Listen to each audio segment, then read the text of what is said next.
A city on the verge of greatness. A new type of city, based not on the man, but on the automobile. The car. A symbol of freedom and vitality.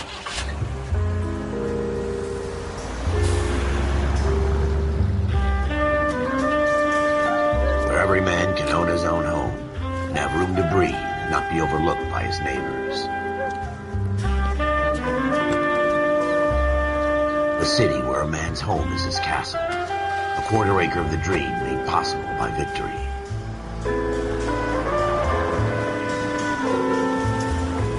A city of opportunists.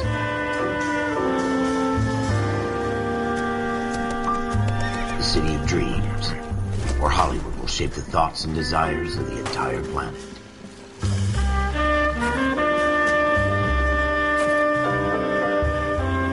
A city of pioneers.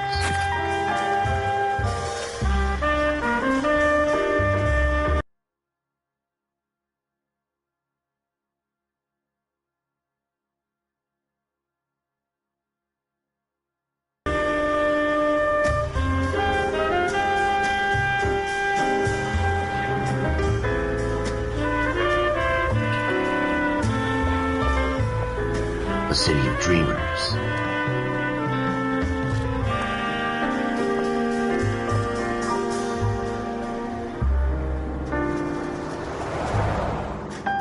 A city of undercurrents, where not everything is as it seems.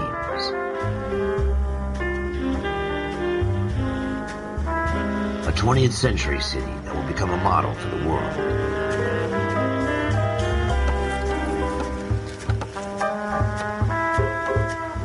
A city that has no boundaries, that will stretch as far as the eye can see.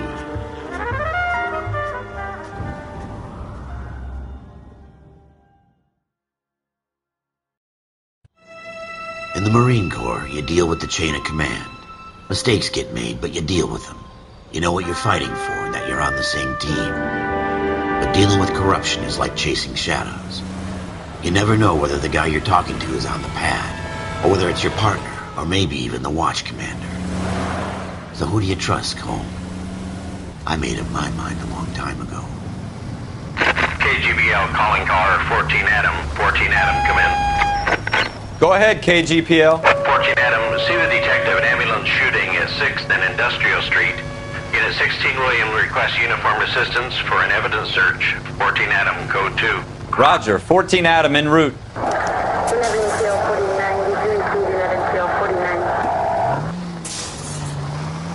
Here we go again. They don't request uniforms for an evidence search unless there's some kind of catch. Ever the optimist, from the beam of sunshine himself.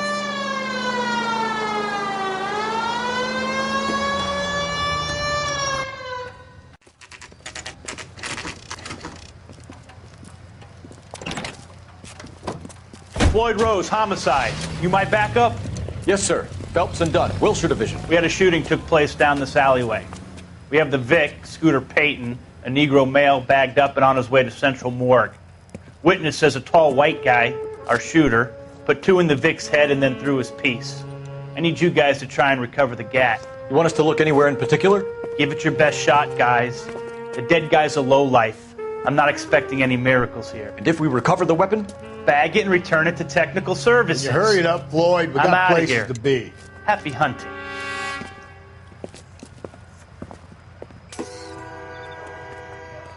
This is a fist hump. Just going through the motions. You're probably right. Let's just get it over and done. All right, have it your way. We'll search right up to the back wall. If you still don't come up with anything, come find me and we'll talk it out. 2 heads are always better than 1.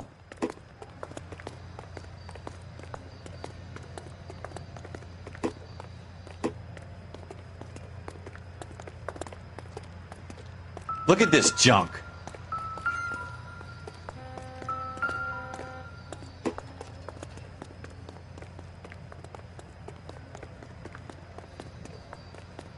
It's not my job to pick through other people's trash.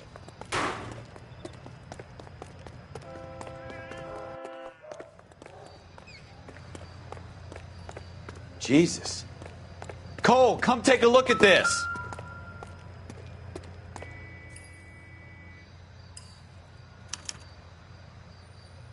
Shooter put him up against the wall and blew his brains out. Hell of a way to go.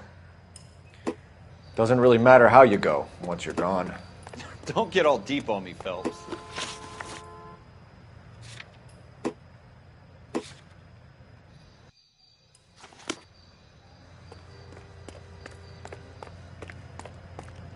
What have you got, Phelps? Anything?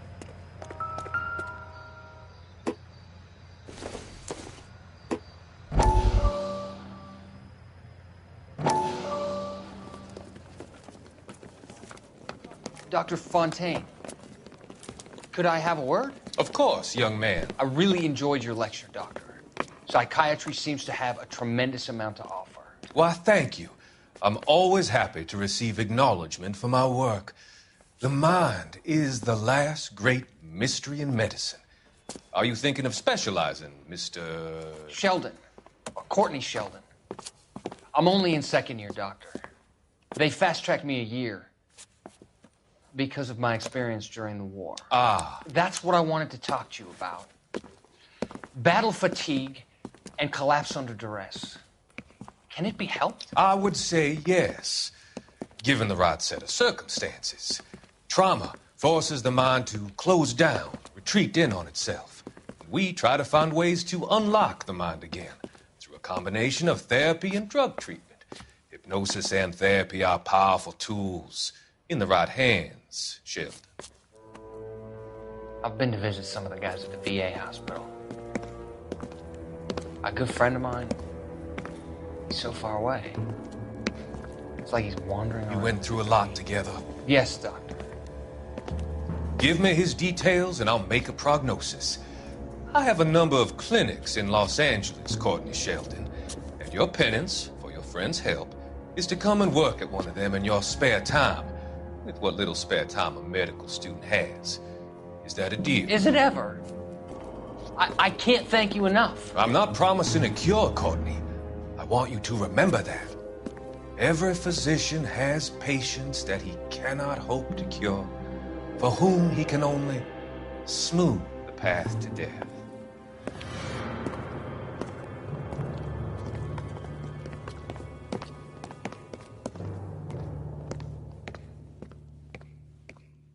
I tell you, I'm jinxed. I always get landed with this crap.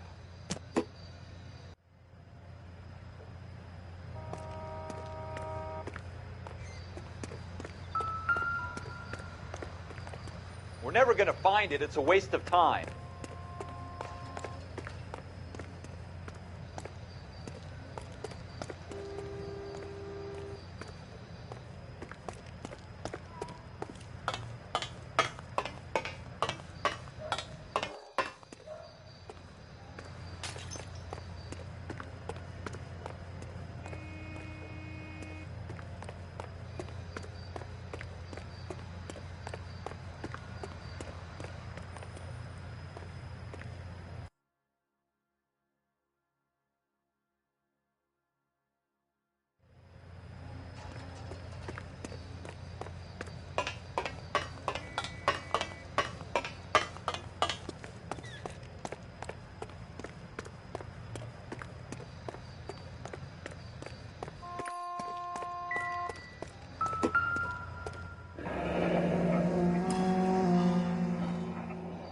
Ralph, there's something on the rooftop. How the hell did you see that? Reflection in the window. Looks like it might be our weapon. I'm going to see if I can find a way up there. All right. Don't hurt yourself.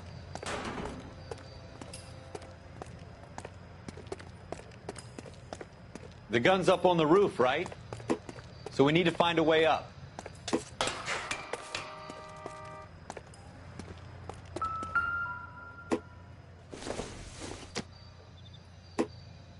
Nothing significant. What kind of chumps do these homicide guys think we are? Doesn't give me anything to go on.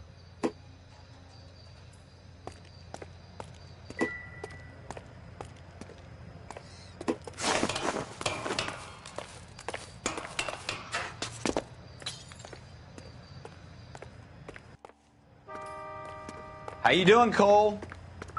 Found it yet?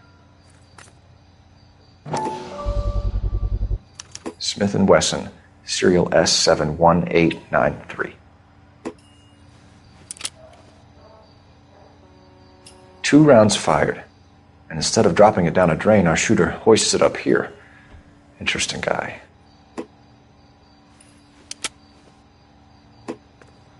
We should follow up on this now, before the perp tries to leave town.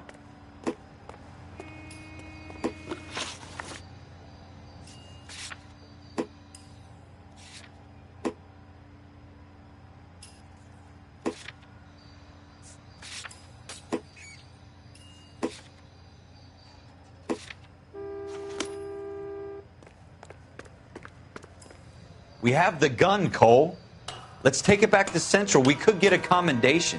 Could show some initiative, Ralph, and see if we can come up with an owner. That's a long shot, Cole. It's a pretty fancy gun. You know a local gun store? Sure. There's a place a couple of blocks from here.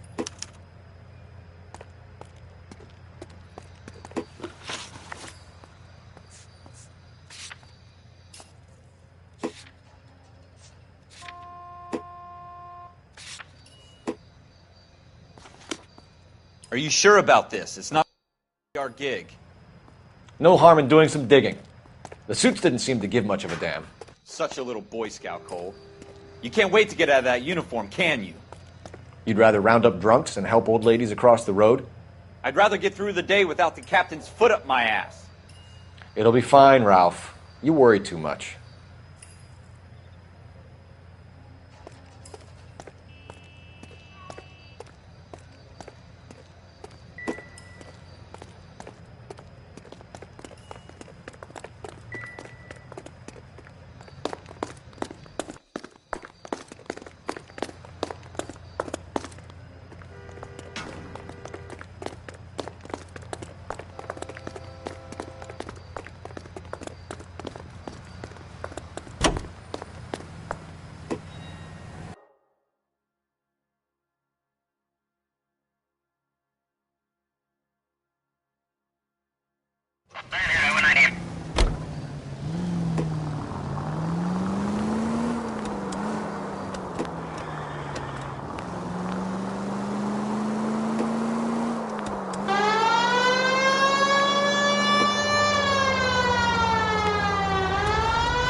Officers Phelps and Dunn.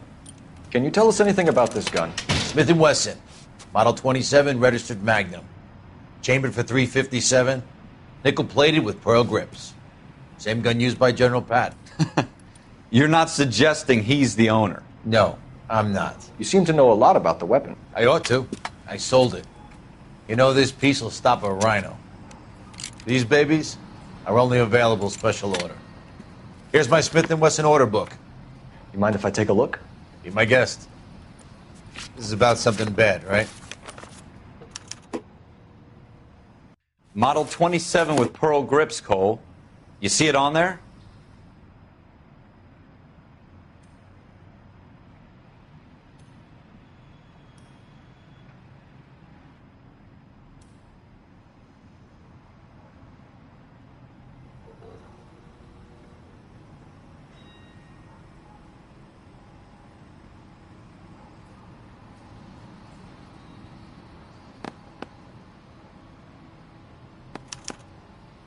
We're in luck. Errol Schroeder, 203 South Glass Street. Ordered the gun in February '46. Thanks, you've been a big help. Anytime. Always happy to help out the LAPD.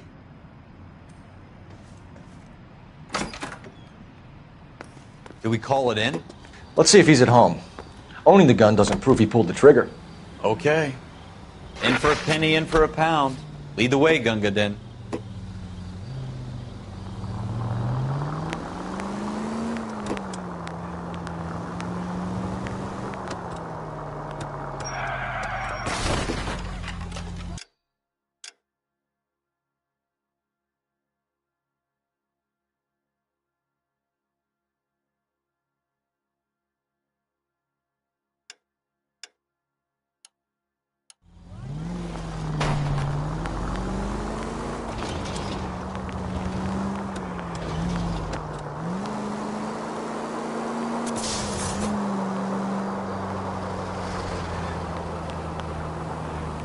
Now that wasn't so hard, was it? Just because we're in uniform doesn't mean we can't... Slow down! I guess so. Seems a little too good to be true. One-of-a-kind murder weapon bought locally using a real name? If Schroeder's our shooter, he's no criminal mastermind. Most of them aren't. That's why they get caught. And 2 out of every 3 crimes are done on impulse. Another fact from the Phelps Encyclopedia of Thin Air. You really are full of it.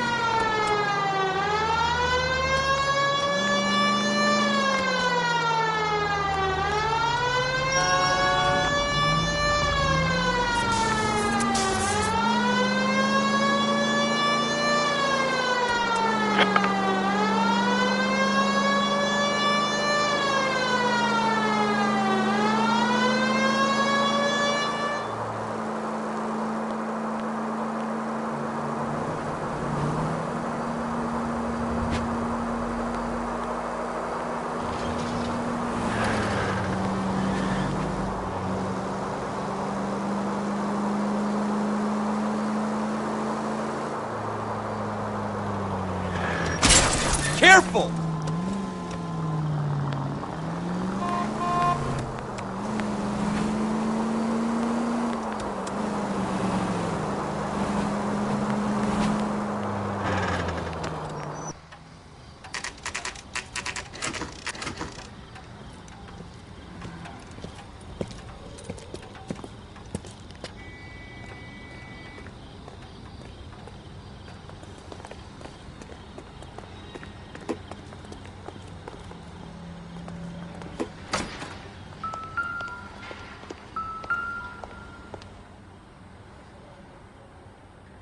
Schroeder, apartment 2.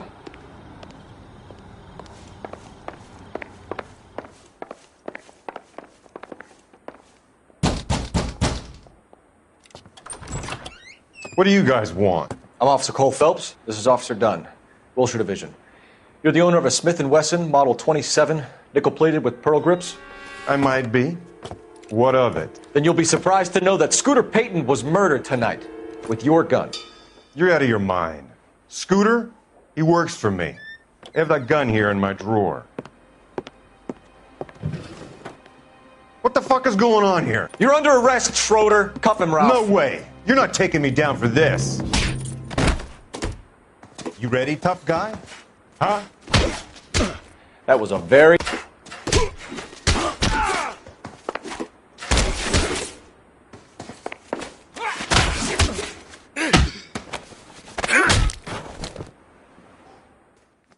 Ralph, you all right? I'm fine. I hardly felt it. He's lucky he caught me off guard. Keep an eye on him, Ralph. I'm going to take a look around.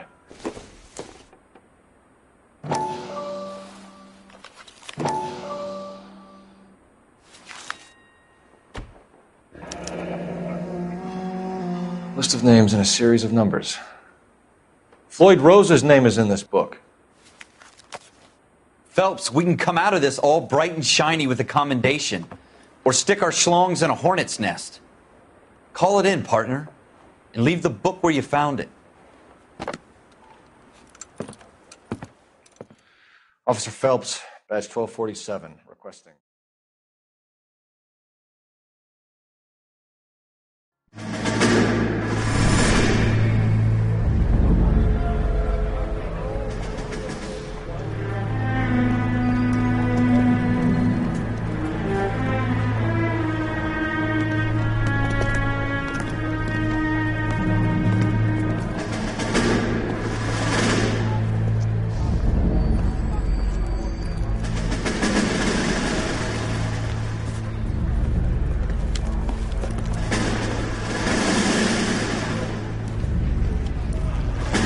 You dumb fucking sons of bitches, get in this line now before I lose my temper. Excuse me, Sergeant, but... Excuse me? Fuck you. You say another word and I'll break your fucking head and have you in the brig. Some of us are here for... I know why you're here, asswipe.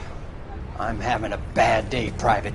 Some people don't seem to want to get on this bus. I didn't ask for your help. He didn't ask for your help. Can you believe this guy? Who are you two? Abbott and Costello? We're here for OCS, Sergeant. So it's the three fucking stooges and you're here for OCS. God help this fucking country and the USMC. The Japanese will do the world a favor and kill you quickly. All three of you are on report. What are your fucking names? Phelps. Kelso. Merrill. Any other gentlemen for OCS? OCS is at Elliott. You take the Camp Elliott bus over there. This bus is for MCRD. This bus is for men who want to fight.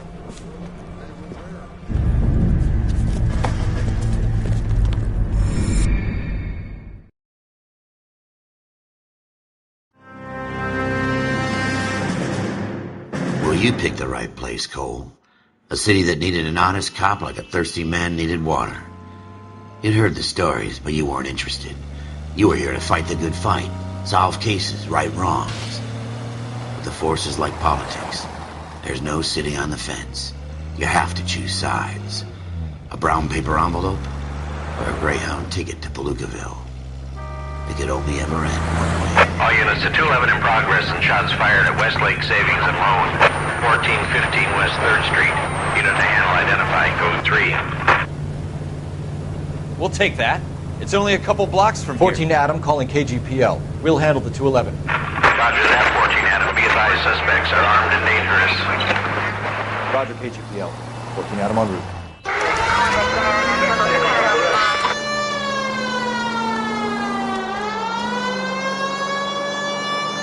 Take the next right. You should take the next right. That was a tax-paying citizen you just bounced off the fucking hood. Make it quick, you guys. The cops are here. We gotta move it.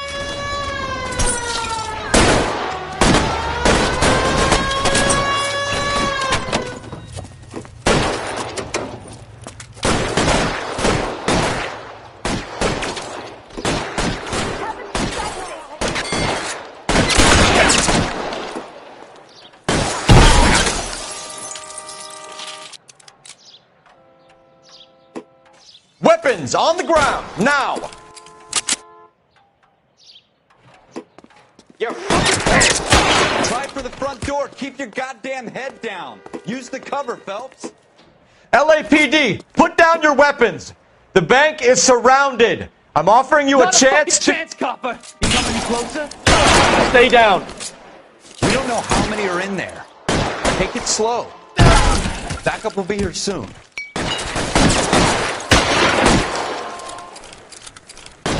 Stay in cover!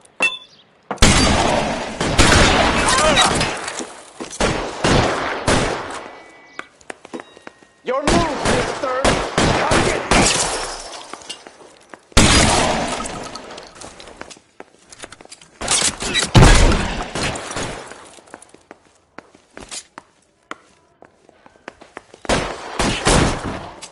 Get moving, Ralph. I'm busy. Forward!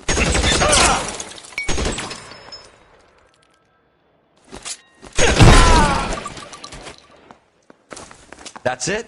We got them all? I think we got them, Cole. Should be all clear. Lieutenant Hopkins says anytime you reach for the shotguns, you're either going to end up dead or wearing a citation. So I guess... It's okay, Ralph. You did well in there. I'm glad you had my back. Man couldn't ask for a better partner.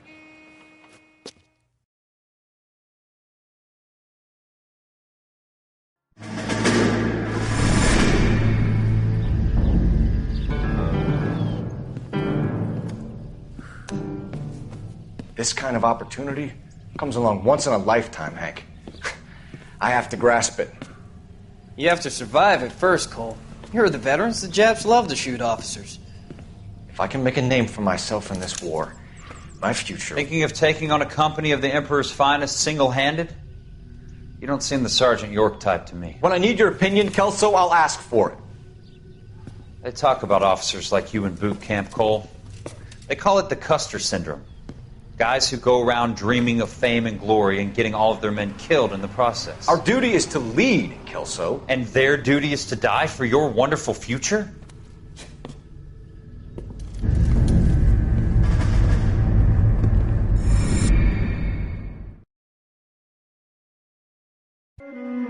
Cole Phelps and Jack Kelso.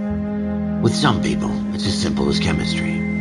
Two guys who should have been friends, but their personalities got in the way. Phelps, a good guy, wound way too tight. And Kelso, a quiet man who could never walk away from a fight.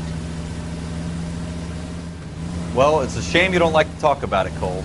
Ralph, friends who want to stay friends don't discuss religion or politics.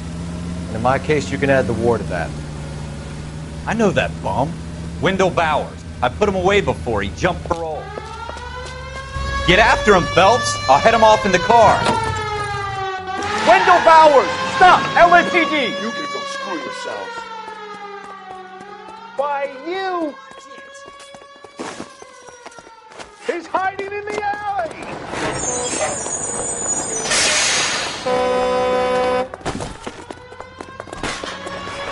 Bowers! Hold it right there!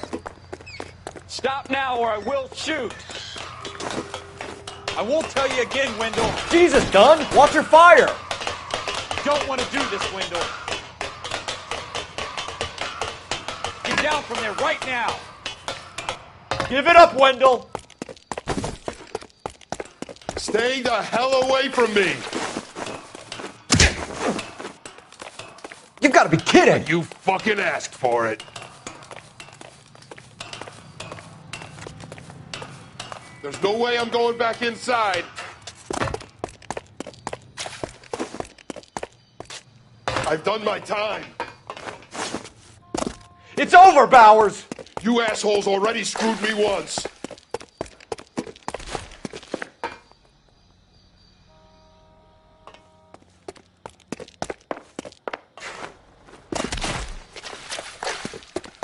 Give it up, Bowers! There's nowhere left to go!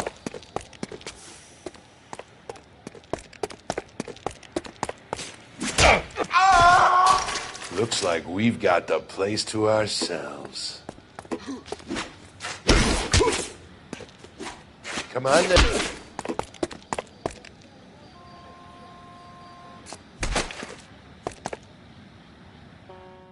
How you doing, Wendell? Your parole officer's feeling lonely. He's got a hole in his life for an asshole like you. You can make it up to him in 10 years' time. Watch your head. This hump will be back in the Iron Hotel by tomorrow night. Nice work, Cole. You run track in high school?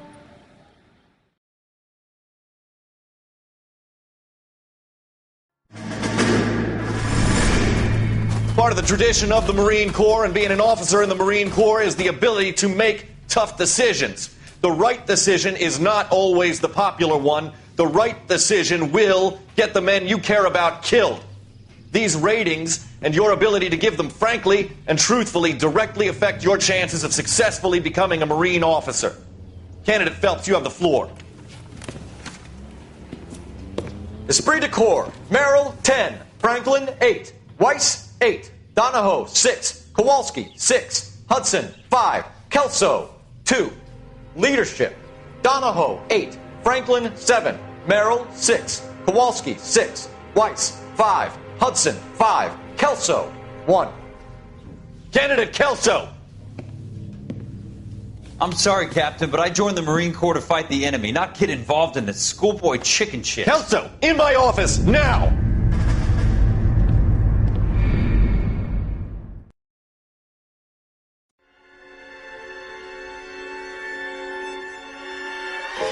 For every cop, there's the case that makes you. Gives you that leg up. Gets you recognized as the shining new star in the squad. The case that you solve that shows that you have the gumption, the gung-ho, the get up and go to make you stand out from your average rank-and-file patrolman. This could be the one, Cole.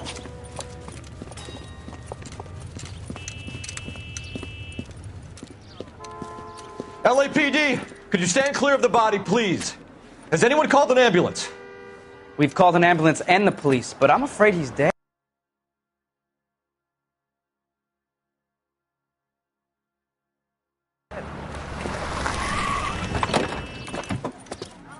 Okay, stand further back and move along. It's your choice, but make it quick, people. Hey, Cole. You got here quick. My beat crosses 7th Street. Okay. You're first reporting then. We'll get a perimeter going and move the crowd on. You better see what you can find out before the homicide dicks show up. I'll be with you in a moment. Broad daylight, a crowded street. Now I've seen everything. Everybody stay back. Let us do our job.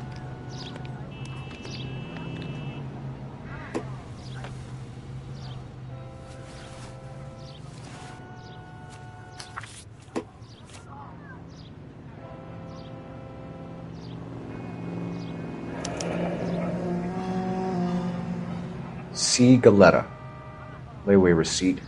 Pearl earrings. Made out to Bank of Arcadia.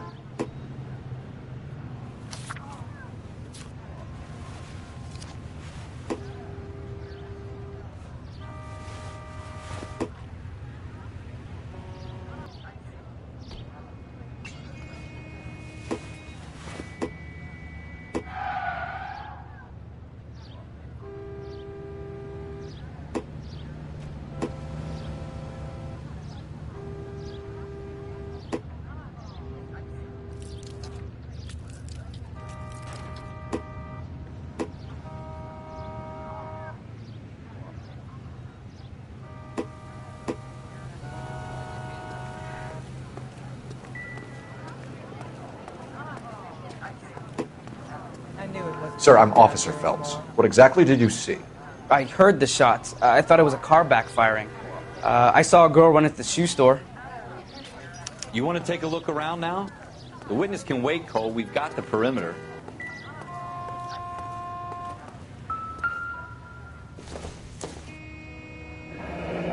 Shell casings. These look like 32s.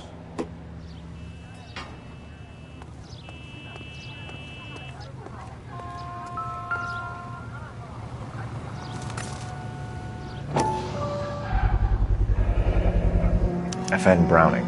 Serial number 01138. Might need to run it by a gun store. Eagleson's gun store's a couple blocks from here. Don't you people have... Speak to the witness before homicide arrives, Phelps. And if you think she's lying, don't be afraid to get forceful. Verbally, of course. And don't accuse her of anything without proof. Lawyers love that shit. And if you're sure she's straight up, try the general approach. See what you can coax out of her.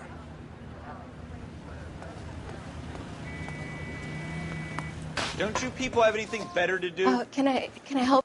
I'm Officer Phelps, miss. I'm here about the shooting. Did you know the victim? He was my boss, Mr. Gage. Mr. Gage's first name. Everett. And you are? Galleta. Clovis Galleta.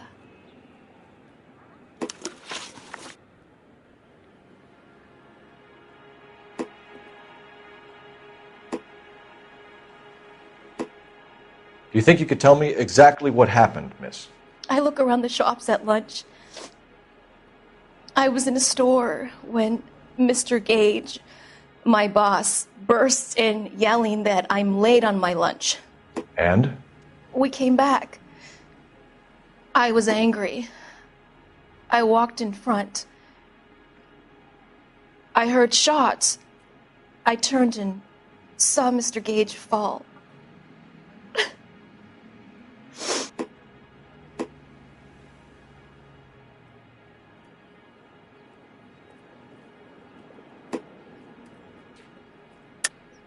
You're lying, Miss Galetta.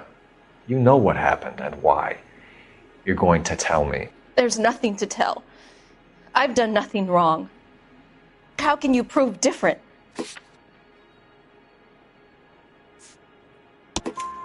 Your pearl earrings, Miss Galetta.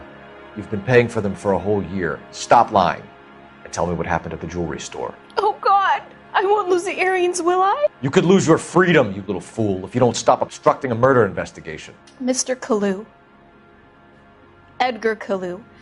He runs the jewelry store. He's showing me a lovely watch.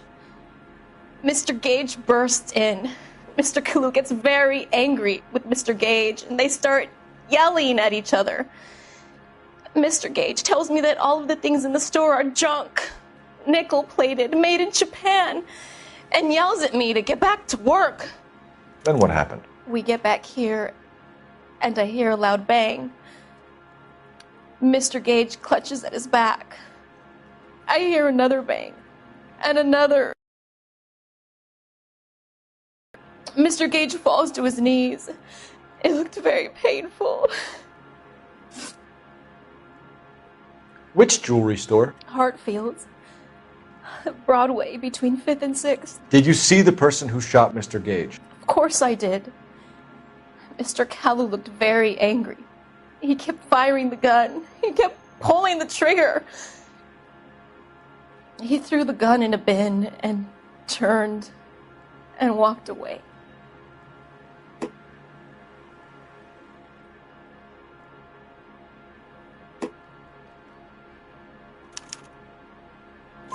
You're making me angry, Miss Galetta. Is that what you want? Tell me why Mr. Kalu shot Mr. Gage. Mr. Gage hates Jews. A lot of people do. It's not my fault if he has nice things. How many shots did you hear, Miss Galetta? It's difficult to remember. It sounded like there were so many, and they were so loud.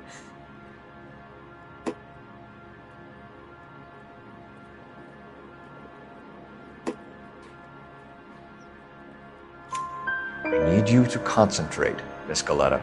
Even minor details can become important later on. Well, there was one bang, and then another, and then 3 very quickly, close together. 5. Thank you for your help, ma'am. You've been very brave. We'll need you to make a formal statement about what happened to Mr. Gage. Does that mean I can still collect my... Never mind. Yes, officer, I'll make a statement.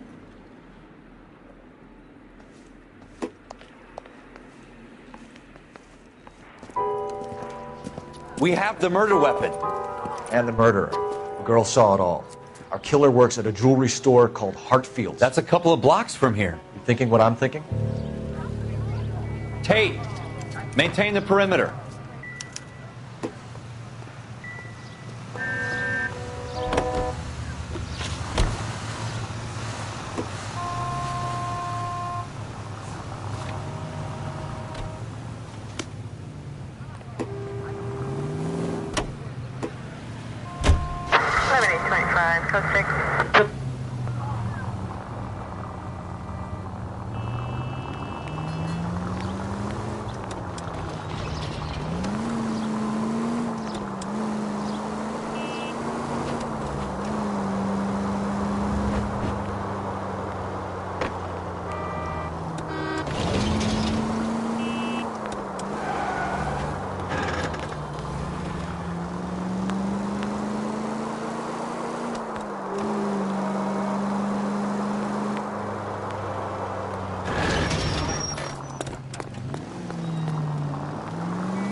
Officer, can I interest you in a new watch?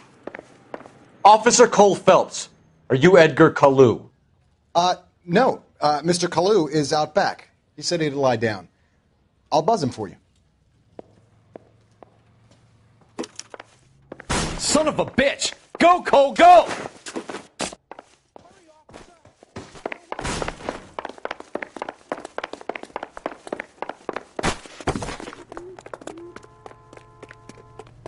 Kalu! Get back here!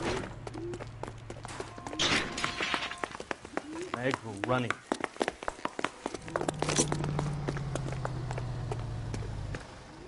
Stop or I will shoot!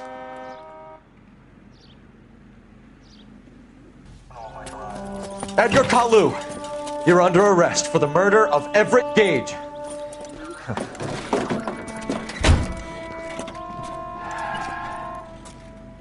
The case that makes you, and the case that breaks you. The one you never solve. The one that keeps you awake at night. The case that gnaws at your guts and ruins your marriage.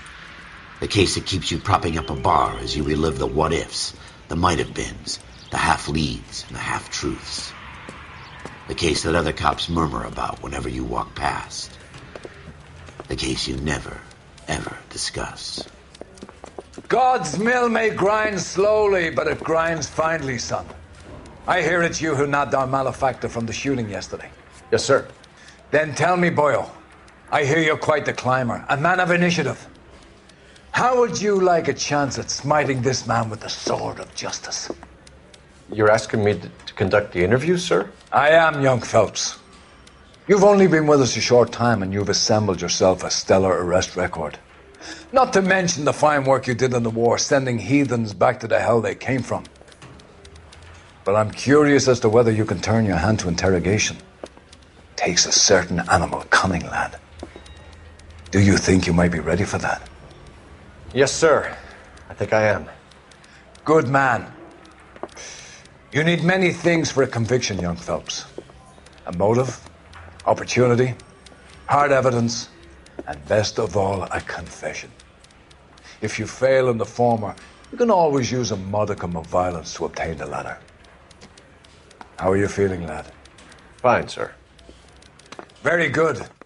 The evidence is overwhelming. May the cat eat him and the cat be eaten by the devil.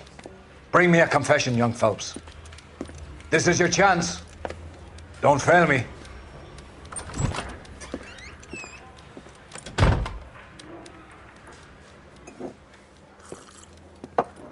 Has my lawyer arrived yet? I want to see my lawyer.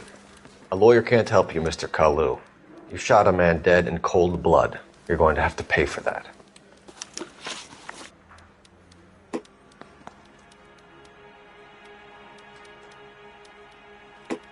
You followed Everett Gage and the girl back to the shoe store. You put 5 rounds in Gage's back. Gage was a bastard. Whatever he got what was coming. But it had nothing to do with me.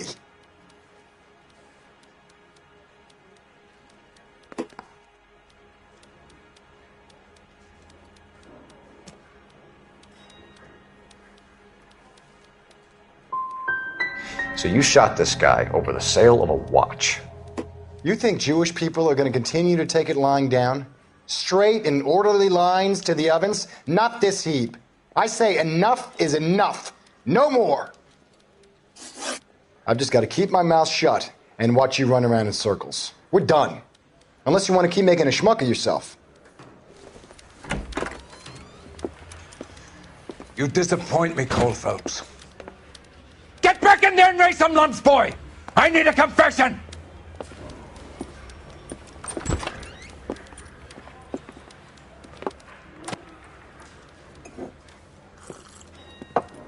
Has my lawyer arrived yet? I want to see my lawyer. A lawyer can't help you, Mr. Kalu. You shot a man dead in cold blood. You're going to have to pay for that. You followed Everett Gage and the girl back to the shoe store.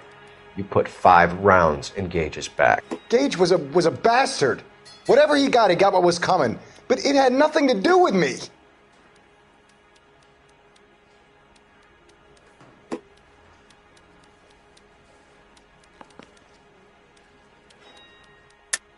You shot Gage, and we know why. We can put you at the scene. You can't prove anything. We know all about the argument. Miss Galetta made a statement. You're counting on the girl? You think her testimony is going to stand up in court? You're going to the gas chamber, Edgar. That Jew-hating fuck couldn't leave me alone. I had a sale. That girl was ready to buy. Let's change the subject. You fasting for Yom Kippur, Mr. Kalu? Yeah, let's change the subject, you going motherfucker. How about baseball? You're not denying you're a Jew, Mr. Kalu. This is America. It's not Germany. It's not a crime. Some people don't like Jews, Mr. Kalu. Yeah, and I guess you're one of them. Gage hated Jews, didn't he, Mr. Kalu? I don't know what you're talking about.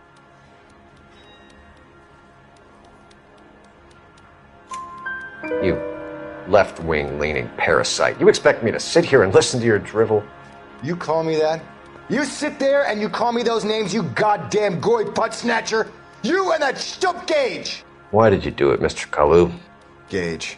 He's in the Chamber of Commerce. He's in with all those momsers. He blocked every proposal I ever put forward. Kike this and kike that. He's been trying to ruin my business for years.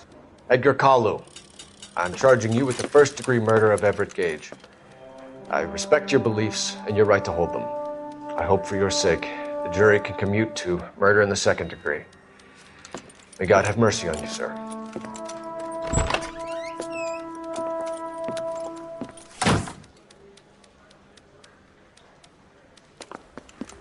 Masterfully done, Officer Phelps. It is just Officer Phelps, isn't it, lad? Yes, sir. Then let me have a word with the Chief of Police, young Phelps. The department needs heroes. A shining, honest face the public can admire. I applaud a man with your talent for unwavering justice. Back to your duties for now, Boyle. But here's a piece of advice. Get yourself 2 suits, get them pressed. You'll be needing them.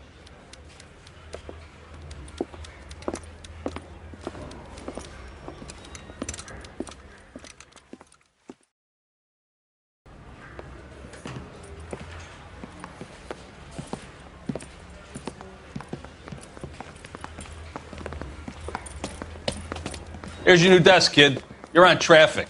The hot sheet is posted here, next to the map. What's his problem? That's Biggs. He's an institution.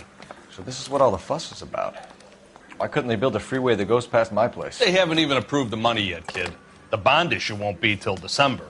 It'll be years before any of this will happen. Here's your new partner, Stefan Burkowski. I've heard all about you, Phelps.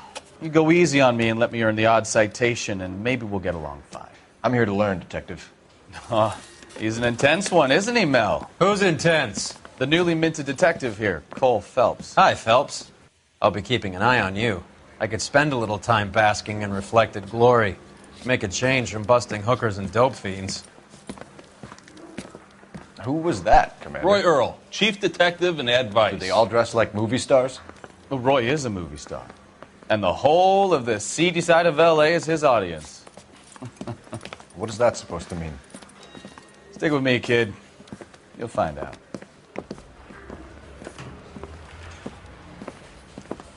And now some housekeeping. Warm Central Division welcome for Detective Cole Phelps.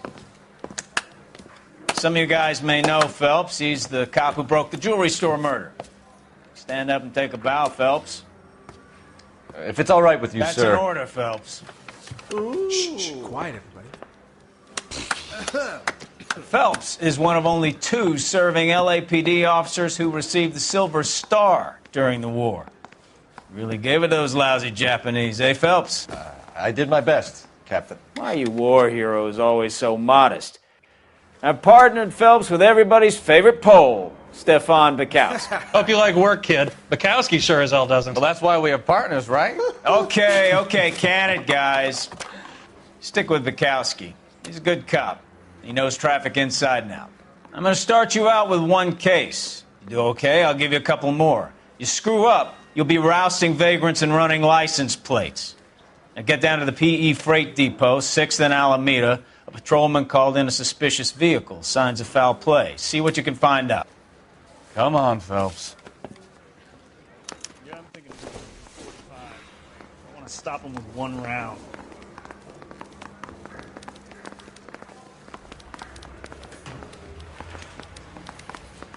They really pushed you through quick. 6 years on patrol before I got this desk. You were here in 5 minutes. What do you want me to say? I didn't ask for any favors. The heck?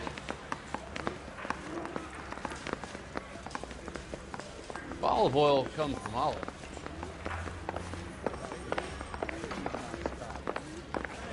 That's an oxymoron for you.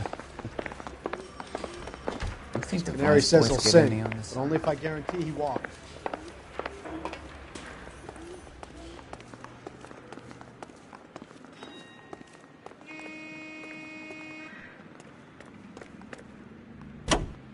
You know this place? Sure. Near the old gasworks and Signo Depot in the warehouse district. I'll direct. units, a 459 just occurred at 6th and Saris. Any unit to So, handle, code tell me 2 a little about identified. yourself, Phelps. Are we friends now, Bukowski? We have to work together. Don't be so touchy. I grew up in San Francisco. My father was in shipping. I went to college at Stanford, did 2 years ROTC before Marine OCS at Camp Elliott. Shipped out in early 45 as a first lieutenant and fought in the Okinawa campaign. I was wounded, shipped back home, did a year on the beat. Now I'm here. So you won the Silver Star. I don't want to talk about it. Now let me get this straight. You single-handedly killed 40 Japs on this hill in Okinawa. No. You were up there all night, draped in the flag, knife between your teeth, gun at the ready. Finished? The Emperor Hirohito himself leading the charge against you. I did my part, Bukowski. What did you do? I kept the streets of LA safe for the people. Yeah. Now I get it. Unfit for service. Fuck you. All units, a 459 just occurred at 6th and Saris. Any unit to handle, code 2 identified. 11 King, go ahead, KGPL. Up on the roof, officer. He has a mask on his face. I caught sight when he shoved past me, but be careful. I saw him waving a gun.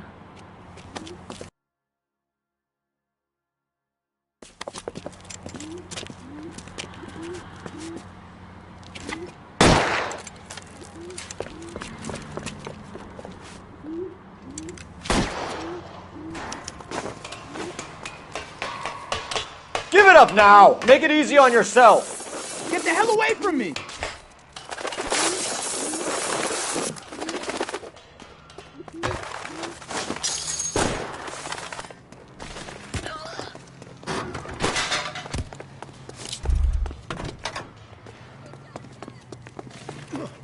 Hurry! You can still catch him!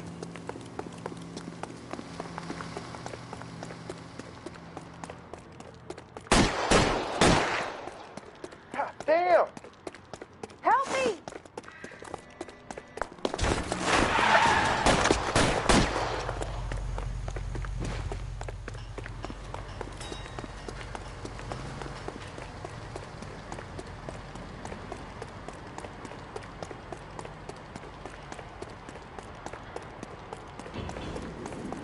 Now, are we going to make a bargain or what? How long do you think you can hold out? You fucking asked for it!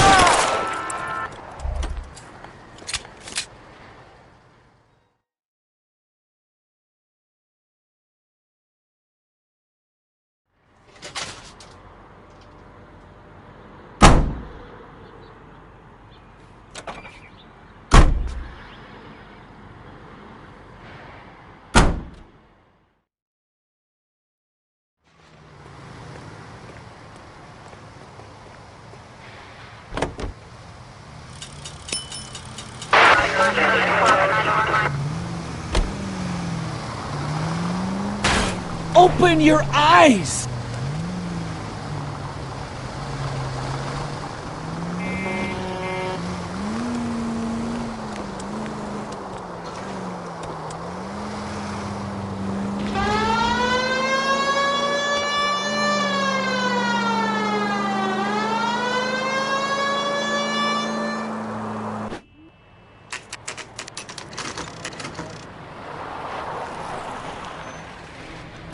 That you, Bukowski?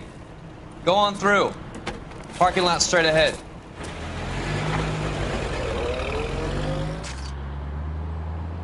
I need to get back to work, officer. The detectives are here now. You repeat to them what you told me.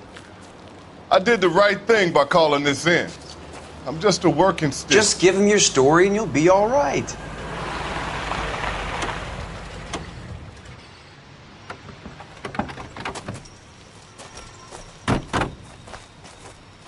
This is your first case, Phelps. It's okay to admit it if you're stumped. You don't know what to do next, just come talk to me and we'll see what we can figure out. Thanks, Stefan. You're okay.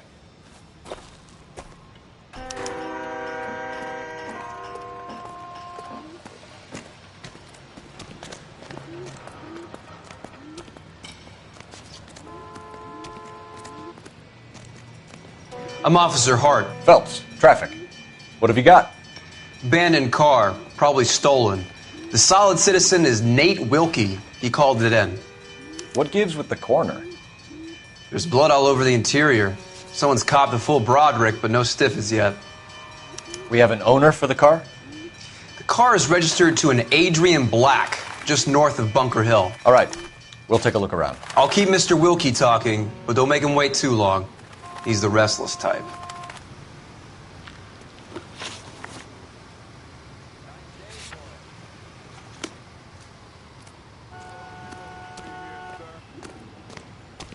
Better get back to work, sir.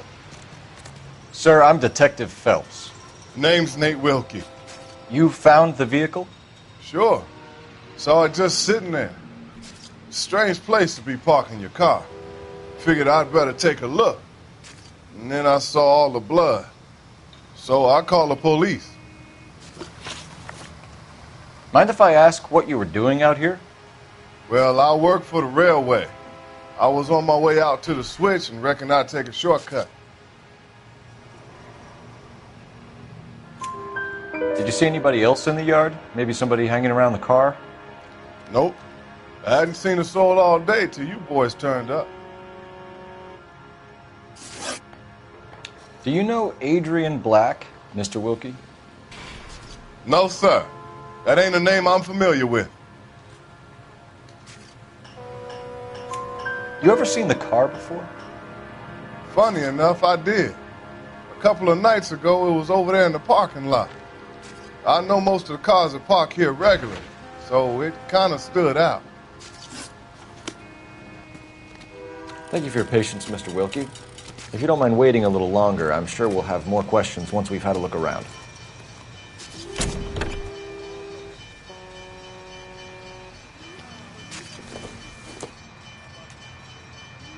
Seems irrelevant.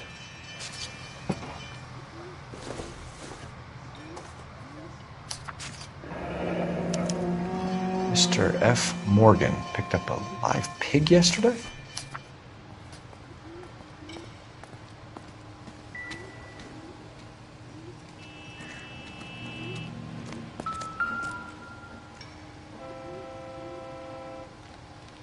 Victim looks to have lost a lot of blood.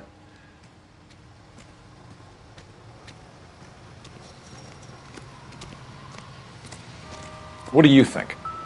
Check the whole area, Detective. Assume everything's a potential lead.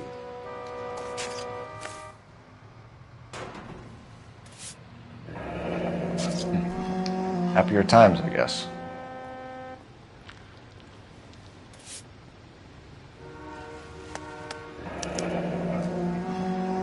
"32 years old, married. Sounds like an average guy. What was he doing out here?"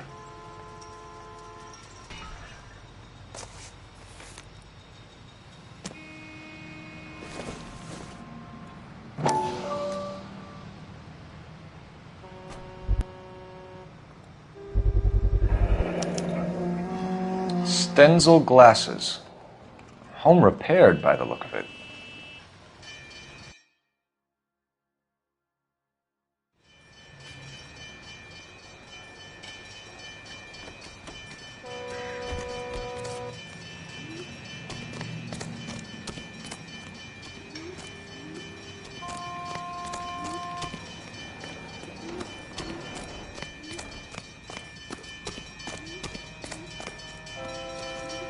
Scene is a mess. Could have been a dozen different crimes committed down here with all the bows hopping freights.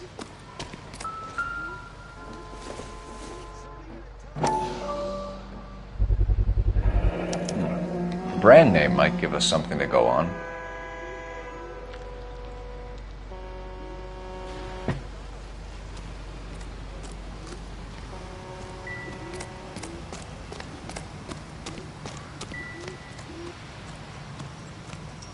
Advice?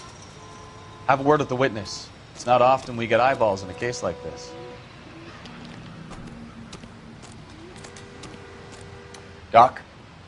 Detective Phelps. What have we got? A lot of blood for a blunt force injury. Victim must be in a very bad way. Any sign of the guy? Not unless he's in the trunk of the car.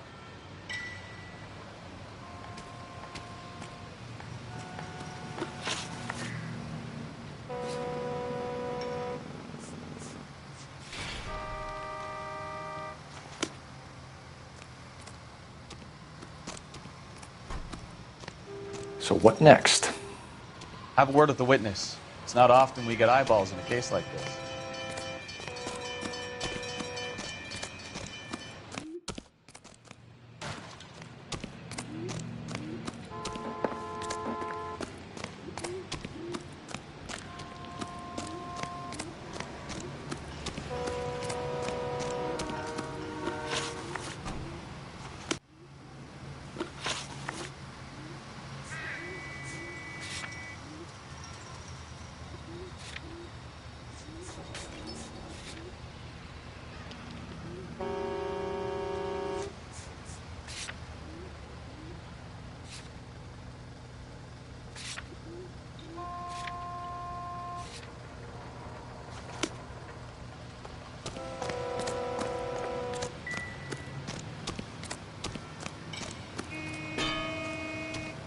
What now?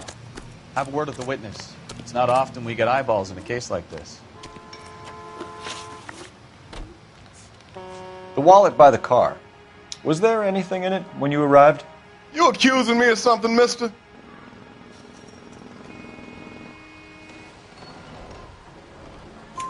Do you want the patrolman to hold you down while we turn out your pockets, Mr. Wilkie? Maybe I checked inside that wallet. Not that I was gonna steal anything. Maybe I took a look. But there weren't no money in there. Not even change. We found a steel pipe with blood on it near the car. Do you know anything about it, Mr. Wilkie? No, sir. I went straight for the law when I saw the car was full of blood. When you saw the blood, was it wet, bright red, or darker like it is now? Darker, I'd say. Looked dry already. Thank you for your help, Mr. Wilkie. We'll contact your employer if we need anything more from you. If you have to, I guess. I can't really spend no more time over this.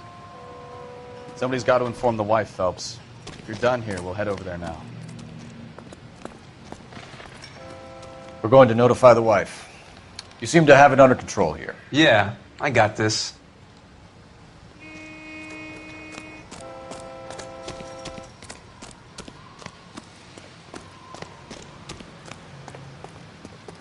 Can you drive to this one?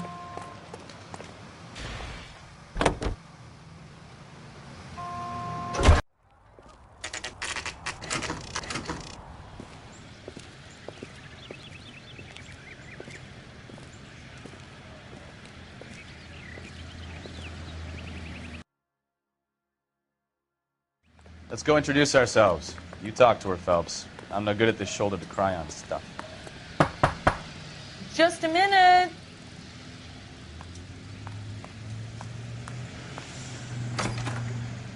LAPD, Mrs. Black. May we come in? We have some bad news, and we'd rather discuss this in private. I'm Margaret Black. We can discuss this in the living room. Please come in.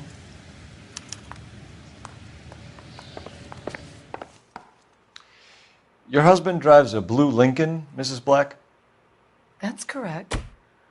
The car has been found abandoned, and I'm afraid there are signs of foul play. I knew something was wrong when he didn't come home. We believe your husband may be injured. We found a pipe on the scene with blood on it. Oh, no! My poor Adrian! Does the name Insta-Heat mean anything to you, ma'am? Yes, it does. We've just had a new water heater installed. Whereabouts, Mrs. Black? Just outside the kitchen window, at the side of the house. I'd like you to try and stay calm and remember everything that you can about last night. My partner and I are going to take a look around. When you're ready, we're going to have some more questions for you. Is that okay? Of course, officer. Anything to help secure my husband's safety. Well, let's check the place out. Come on.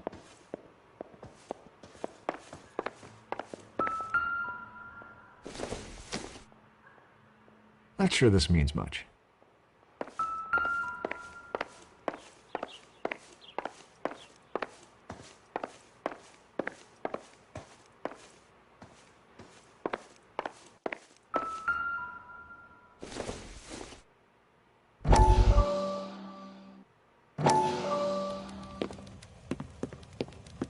Lie down. Make yourself comfortable. So, you're a friend of Courtney's? Yes, Doctor. He seems very concerned about you. I have these visions. These blinding visions. I can't get them out of my head. My skull, it feels like it's in a I'm vice. going to give you something to calm your nerves.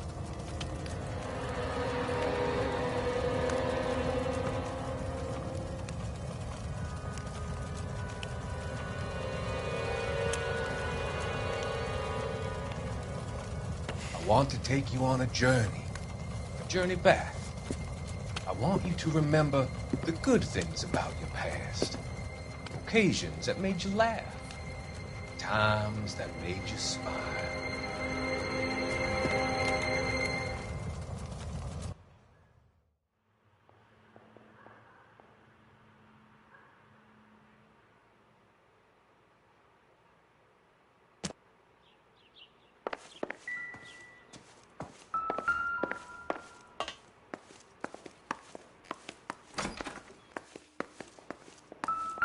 Have a good look around. There's got to be something in here to go on. Kavanaugh's. So who brought this home?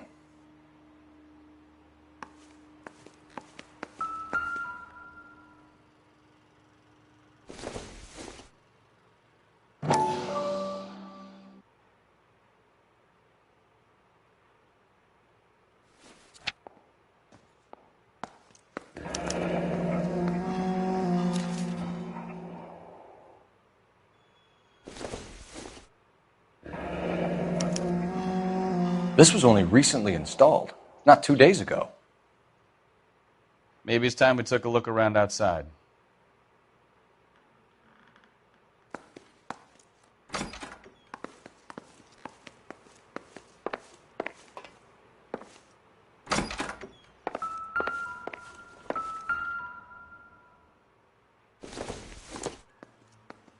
This must be Adrian's.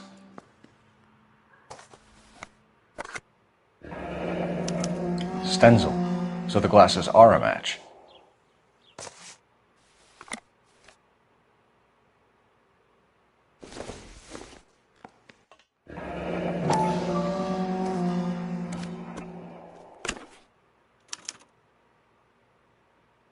To my Adrian. This thing gets more and more interesting.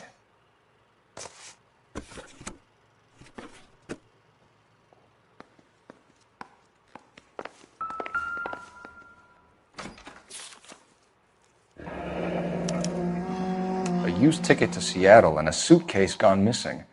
Someone couldn't wait to get out of this house.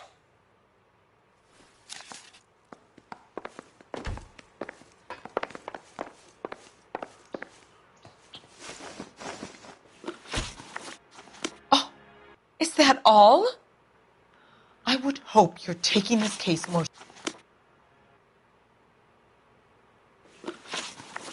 We found a receipt in the trunk of your husband's car for a live pig. This receipt was made out to an F. Morgan. A pig? Adrian runs a tool business. That would be Frank Morgan. God knows what he's up to. What makes you say that about Morgan, ma'am? He's the foreman at my husband's plant. A very shady character. I've told Adrian he needs to keep his distance from the staff. They're always out drinking together. Did your husband tell you where he was going last night? All he said was he was going to meet Frank for a drink.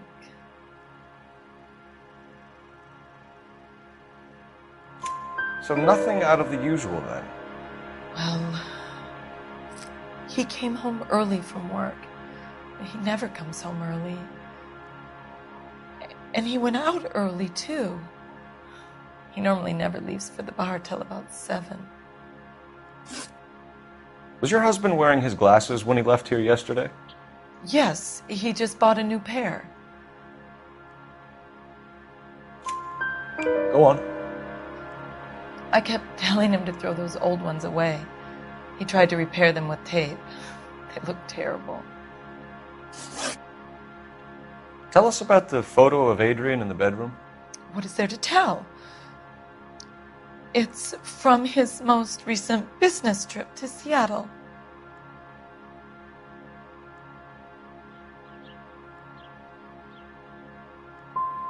What was the purpose of Adrian's trip to Seattle, Mrs. Black? He was meeting with some distributors. Adrian said that it was important to make contact interstate if he was going to grow his business.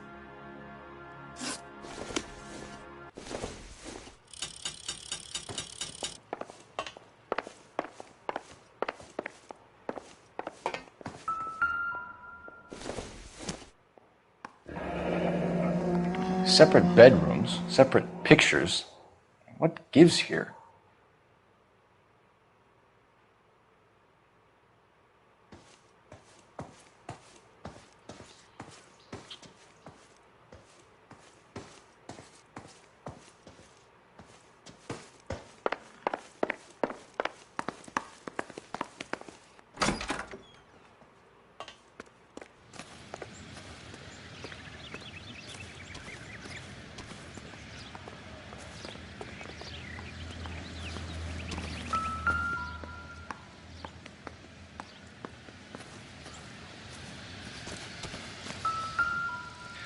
No use leaving the thing half finished.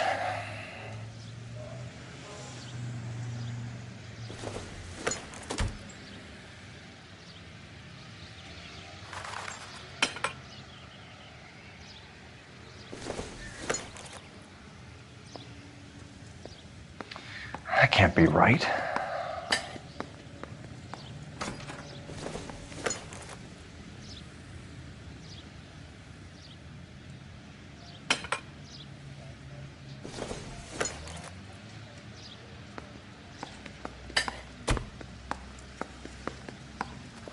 So the pipe missing from Mr. Black's heater is the same one that killed him.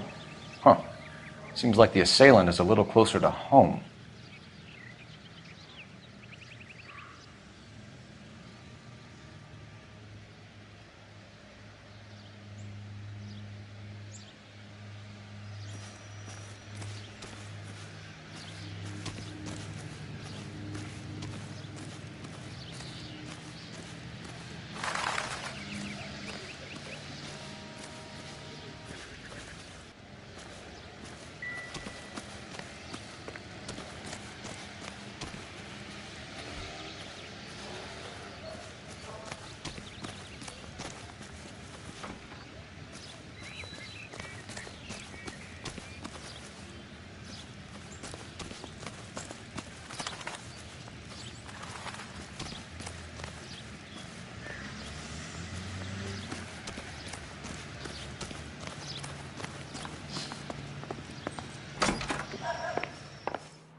I think you should come clean with us, Mrs. Black.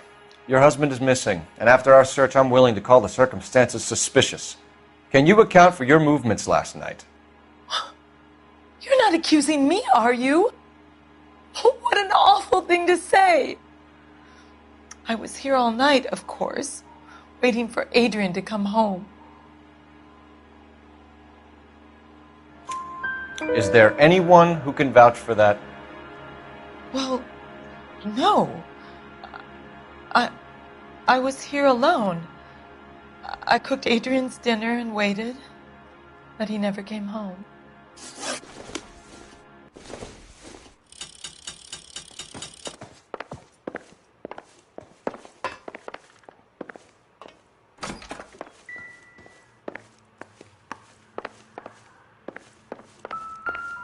I'm at a loss. Make sure you cover all the rooms. You don't want to miss anything. Maybe Adrian was a patron. R&I should have an address.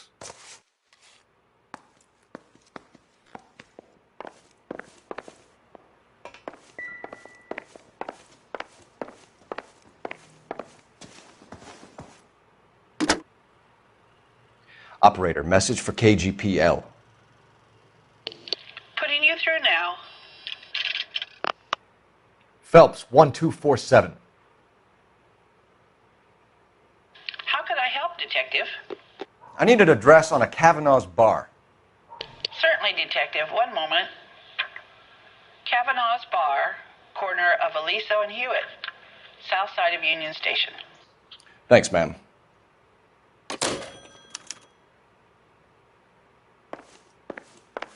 I'm all right now, detectives.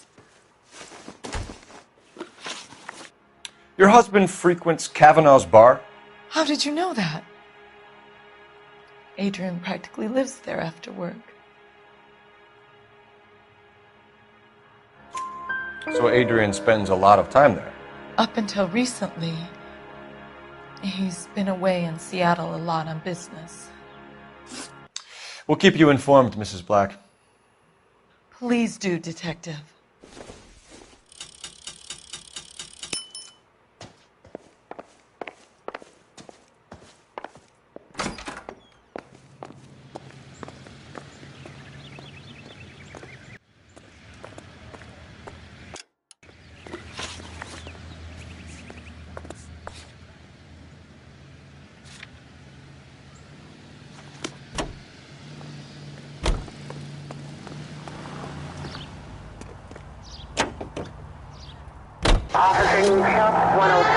Jesus, I'm glad to be out of there. Mr. and Mrs. Black don't seem to have the happiest home life. He's too scared to divorce her, and she's too much of a shrinking violet to throw him out. If this hadn't happened, they could have stayed miserable together forever. You think you could have killed him? She sure as hell doesn't seem the type, but stranger things have happened. Any unit in the vicinity, see the man at 211 just occurred. 3rd and Hill Street.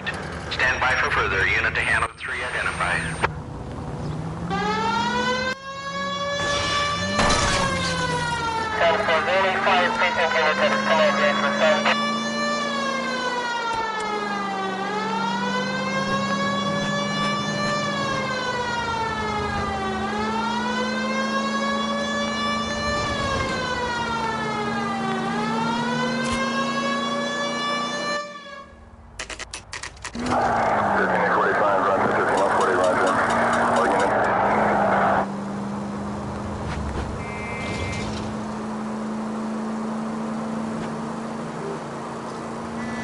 Any unit in the vicinity, see the man at 211 just occurred. 3rd and Hill Street. Stand by for further. Unit to handle code 3 identified. This is 11K. Go ahead with the further. 11K. What took you so long? They're getting away. What happened here, sir? They had guns. Dirty louses took everything and then booked. They went that way, the stairs alongside the track.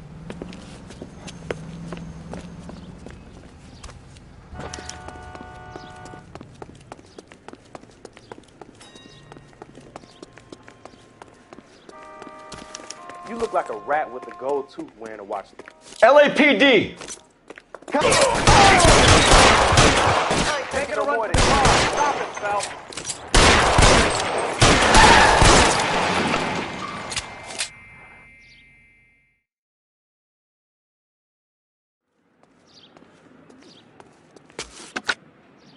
Car 11K. Shots fired. The suspect is down at 3rd and Hill. It's code 4 here, but I need an ambulance. 11K, roger on the ambulance. All units, the shooting at 3rd and Hill Street is code 4. Code 4.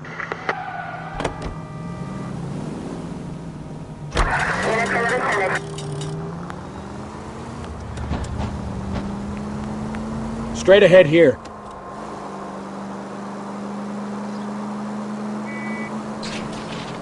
Next right.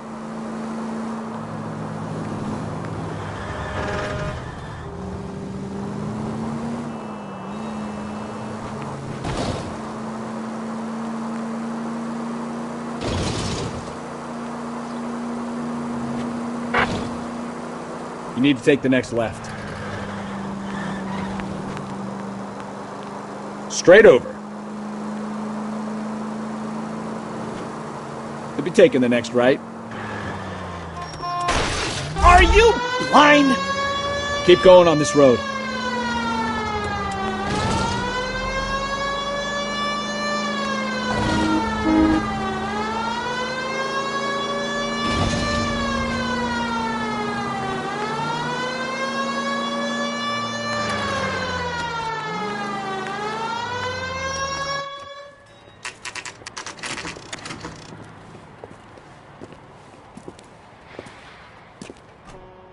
Hey, I know you. No, you don't.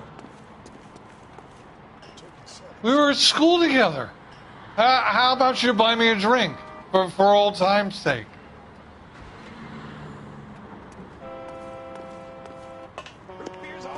You looking for someone?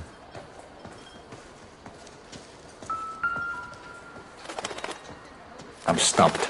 Ideas? Ask the barkeep. He'll know all the regulars.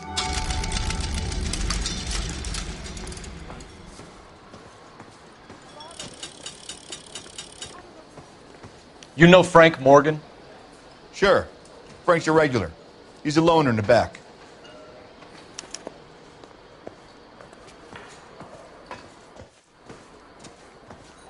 Frank Morgan? Who's asking? Cole Phelps, LAPD. I understand you're a friend of Adrian Black. Yeah, I know him. Are you aware that he's missing? No, I hadn't heard that. Tough break. We found Black's car abandoned in a freight depot, covered in blood. You know anything about that, Morgan? Hell no. I'm sorry to hear that. I like Adrian. He's a good boss. Please, don't tell me you actually believe this jerk-off, Phelps. I think you were in on it, Morgan. You drove down there, and you let Black have it. Ooh, I'm a bad boy. That the best you got? When did you last see Adrian? Hell, I don't know. I had plenty to drink last night. Things are a little sketchy.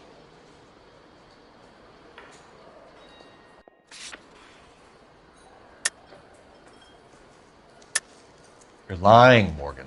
What happened to Adrian? I have 10 guys who say I was here the whole night.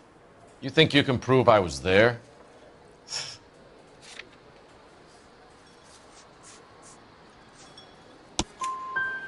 You signed your name and left it on the slaughterhouse receipt, Frank. We couldn't have you colder if we found you curled up in the back seat. All right. I helped him. He wanted it to look like his car got hijacked. He's fallen for some dame up in Seattle, and now he's got to go start a new life with her. Goddamn fool. Where exactly is Black holed up? No idea. I think he took off for Seattle.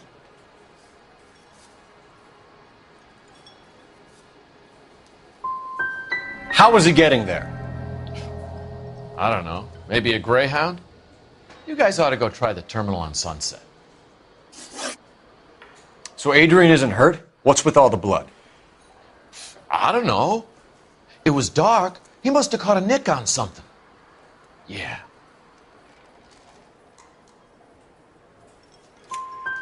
We have you for aiding and abetting and criminal conspiracy. Do you want me to come up with some other charges, Morgan? We bought a small hog and put it in the trunk. We got to the rail yard. I cut the pig's throat and drained the blood into a bucket. Splashed the blood all around the car. Adrian hit the pig a couple of times with the pipe to make the pipe look convincing.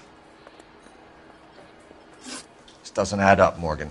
Your excuses don't help. Let's see how you enjoy the LAPD taking an interest in your life. You want my opinion? We tail Morgan. I say he's lying, and whatever hole he's got Adrian stashed in, he's got to go back there sometime.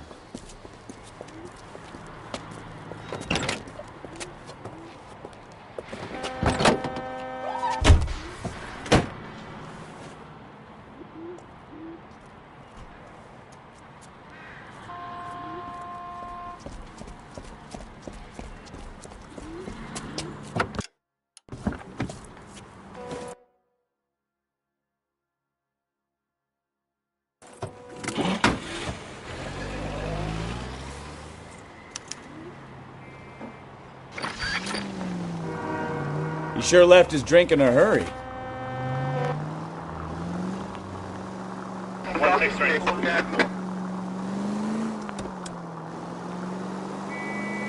I bet he wishes he'd rehearsed that story better now.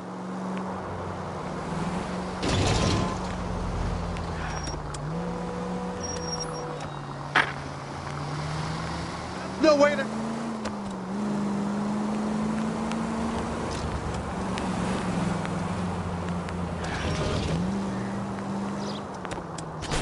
Easy, Cole. Better back it off.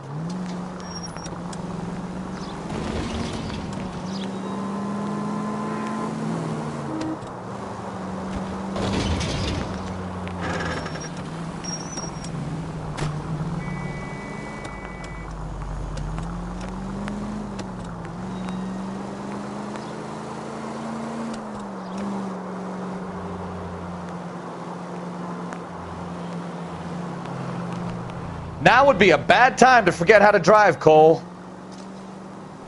Where are you taking us, Mr. Morgan?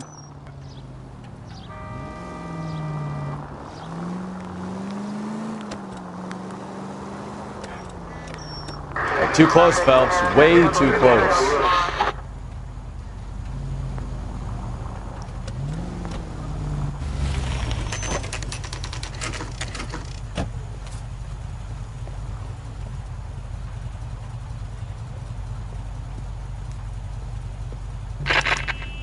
Let's check the place out.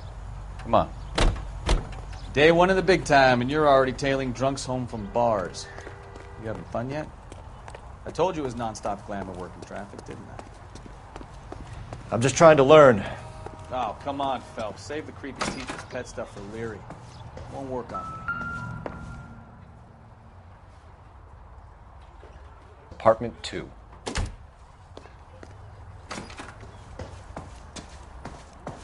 All right. Let's pay our friend a visit. See if he's missed us yet.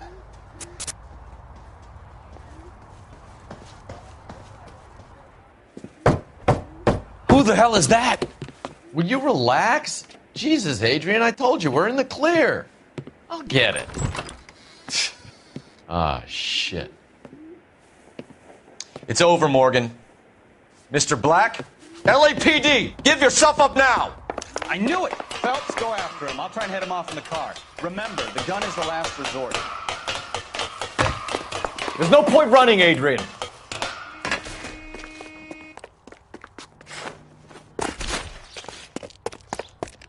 Mr. Black, get back here right now.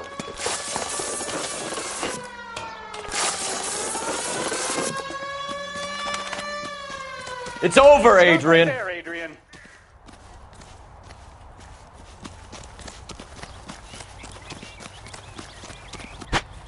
Why not just come clean with her, Black? Why the melodrama? I thought it would be easier. No, it just got a whole lot harder. Adrian Black, you're under arrest for conspiracy and fraud. We'll see what the DA has to say about wasting police resources on a wild goose chase like this. You're gonna lose your wife, lose your job, and probably end up in the big house. I hope she was worth it, Adrian.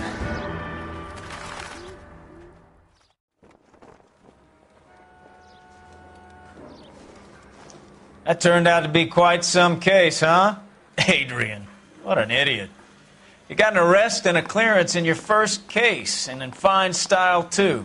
Well done, detective. Efficient investigation technique, good public presence.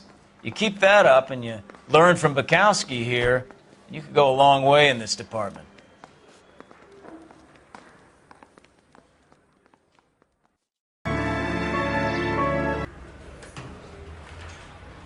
Okay, any questions? Good, get going.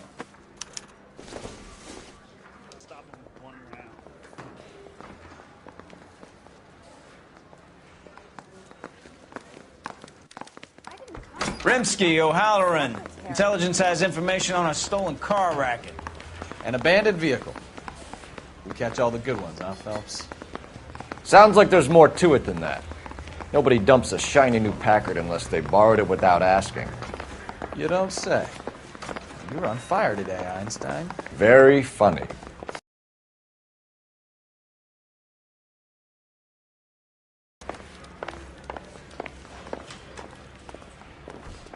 You know the way. You can drive.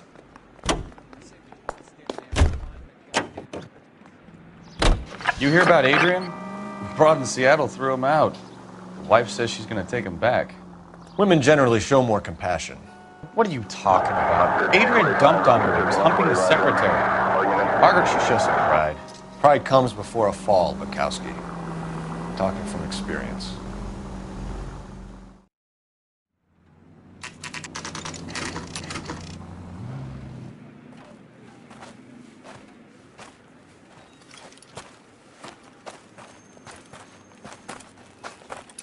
Phelps, traffic. I'm Officer Houlihan. Car's down the alleyway, detectives.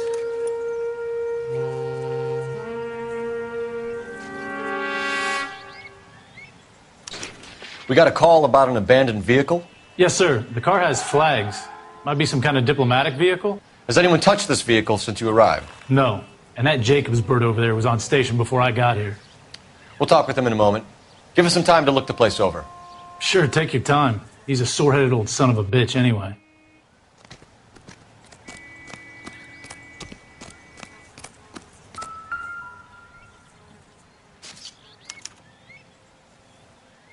It's owned by the Argentinian embassy.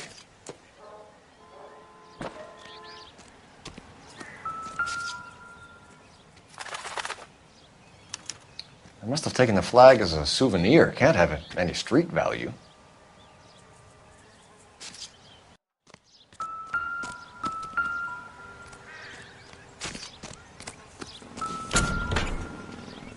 Empty.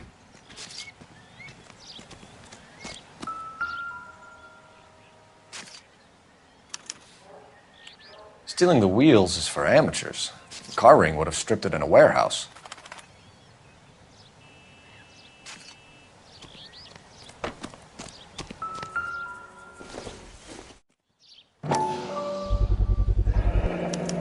Combination wrench. Must have used it to remove the wheel lugs.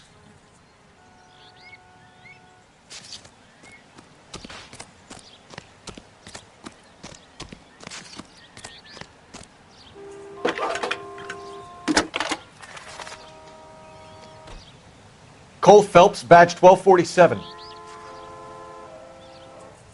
How could I help, Detective? Could you run the name Dewey Brothers? Possibly a dealership or car mechanics workshop. One moment. Dewey Brothers Packard Dealership, 629 Figueroa Street. Got it. Thanks.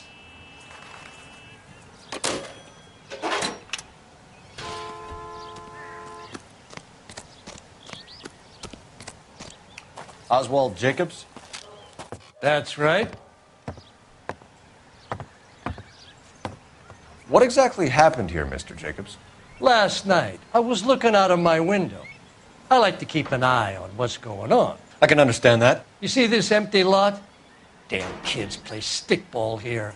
Always breaking my windows.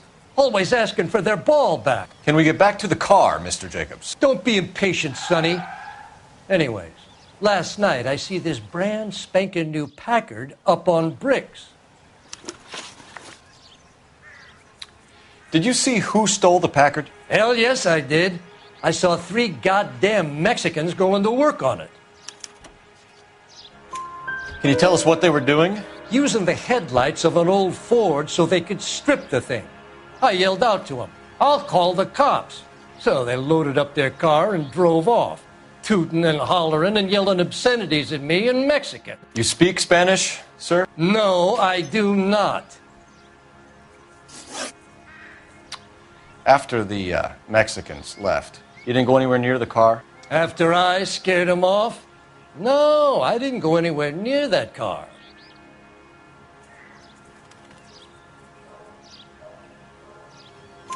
You went out to the car. Once they were gone, you had to take a look for yourself. I was curious. Ain't no law against that. So what if I took a look around that car? You can't be accusing me of nothing.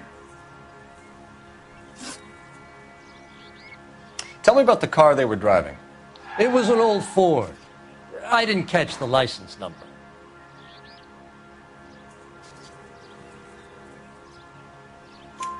You look like the kind of guy who notices details. You're right there. The car was old, but it looked brand new. candy apple red paint job stands out a mile.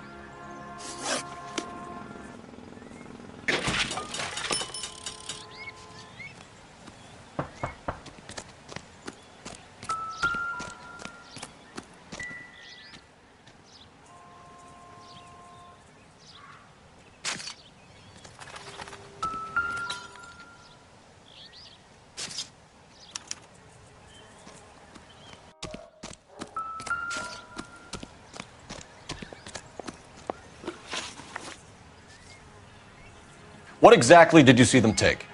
They was working on the tires. That's all that was took.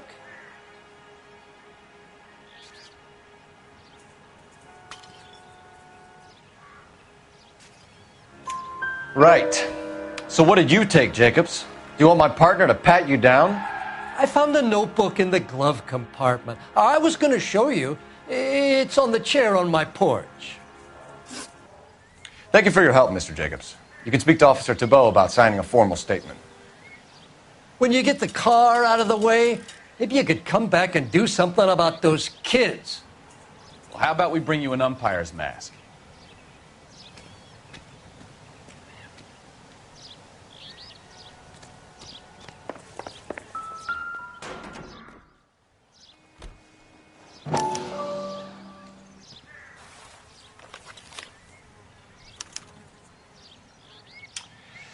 Okay, so we have the owner of the vehicle, a degenerate. I'll run John Madsen by R&I.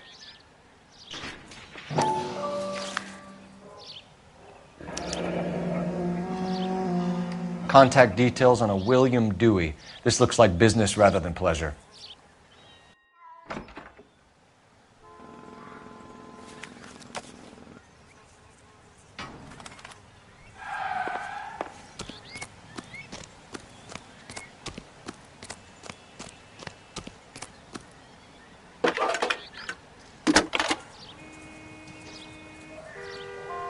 Phelps, badge 1247.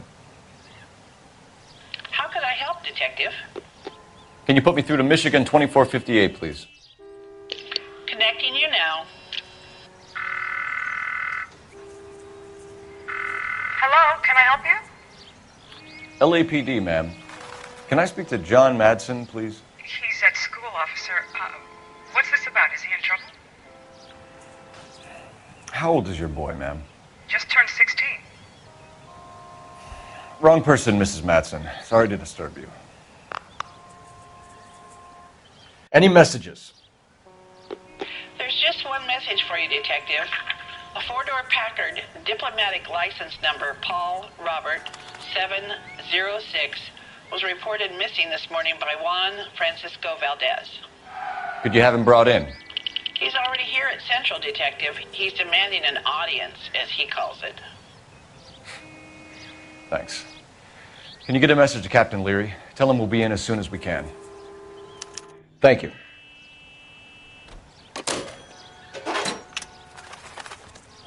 Can you cordon off this lot until we have the vehicle impounded? Yes, sir, Detective. We'll follow up on the owner.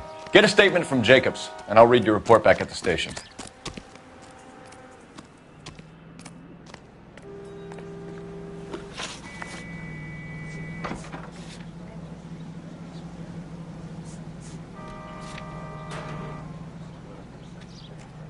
We can visit the Packard dealership or head back to Central and interview this Valdez character.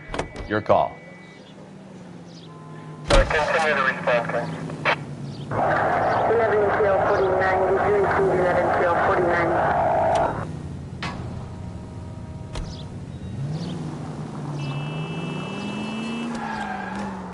This has got to be the 50th abandoned vehicle call we have caught this year. One more and I'm going to go crazy.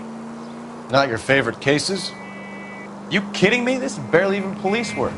Of all the bad guys in this city, we get lumped with the ones who can't even be bothered to keep what they steal.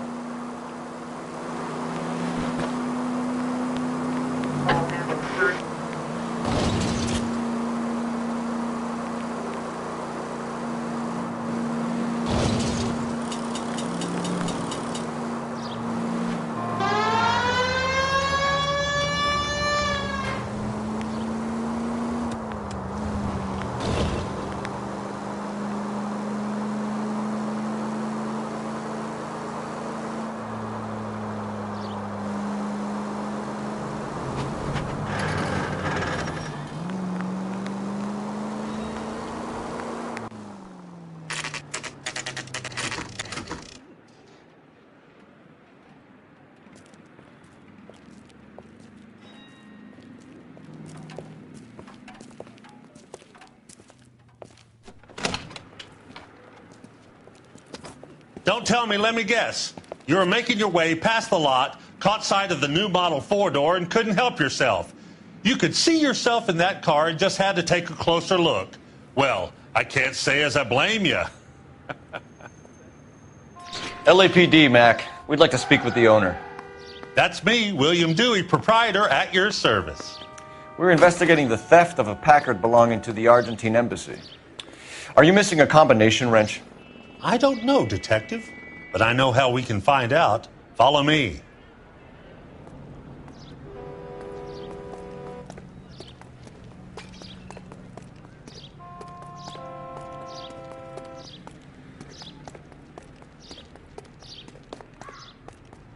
We keep all our tools in here. Mind if we look around? Be my guest. No good. We need diplomatic plates. You sure you guys aren't interested in a new car? Huh? Maybe a used car. I have some nice used cars for guys in your wage bracket. Why don't you give us some alone time, Dewey? Go sell some cars or whatever it is that you do here.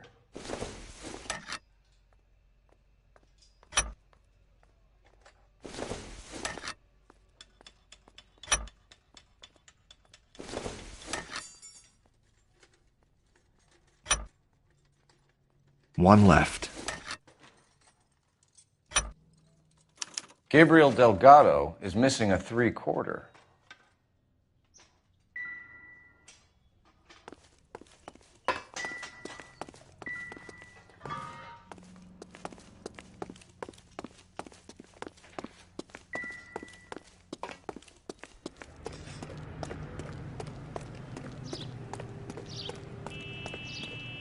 If you don't mind, we have a few questions.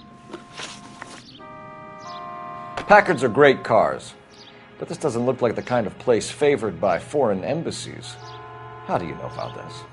I don't know Valdez. The embassy bought the car.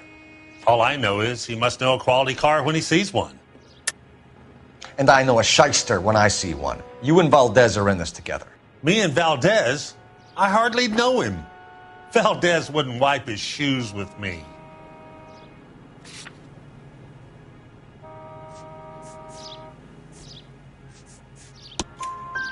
We found your contact details in Valdez's notebook. He had to be calling you for something, Dewey. Okay. So I met Valdez in a bar. We cut a deal and he bought the car through the embassy. I cut him some change on the side. It happens all the time. Where can we find Delgado? I don't know. He sure as hell isn't here. Address, Dewey, or my partner shoves your head in a car door. Okay, all right. Apartment 3, 103 Hill Street. And tell him from me, if he ever shows his face around here again, I'm going to kick his butt from here to Kingdom Come. A wrench from this dealership was used to strip the wheels from a Packard last night, Mr. Dewey. A couple of Hispanics were seen taking parts. We've had a spate of thefts ourselves. Comes with the location. Thieving bastards to steal anything the minute your back is turned.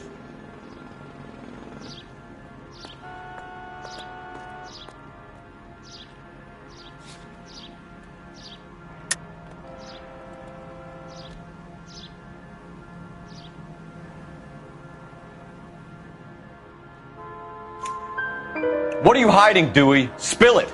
You don't want the LAPD getting too interested in this place. So I hire a few illegals. It's cheaper than hiring returning GIs, and they have less attitude. Downside is, they're a little light-fingered. Thank you for your help, Mr. Dewey. No problem. God damn that kid. I'm just an honest car salesman. Seems like you just don't know who you can trust these days. Going to movies, Dewey. You're missing your calling. Time to visit Gabriel Delgado. See how good his excuse is.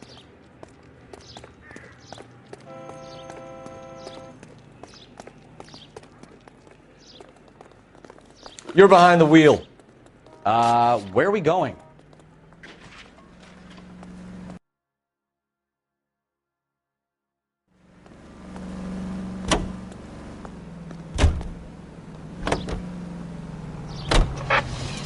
You read this story in the Examiner about the Navy developing three-dimensional movies? What's a dimension? You know, like a graph. Vertical axis is Y and horizontal is X. Well, that's clear as mud. Third dimension would be Z. So things would be popping out of the screen. That's ridiculous. Scare people out of the theater. God's name would want that. I don't know. People scoffed at the idea of talkies in color, and look what we have now.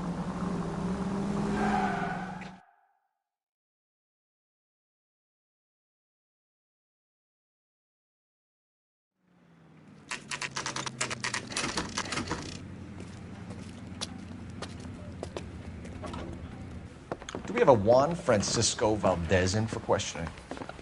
Sure do, Phelps. Your bird's an interview, too. And get this, he's wearing gloves and doing his best not to touch anything. Can you beat that? Sounds like we don't want to keep this guy waiting. It's this way.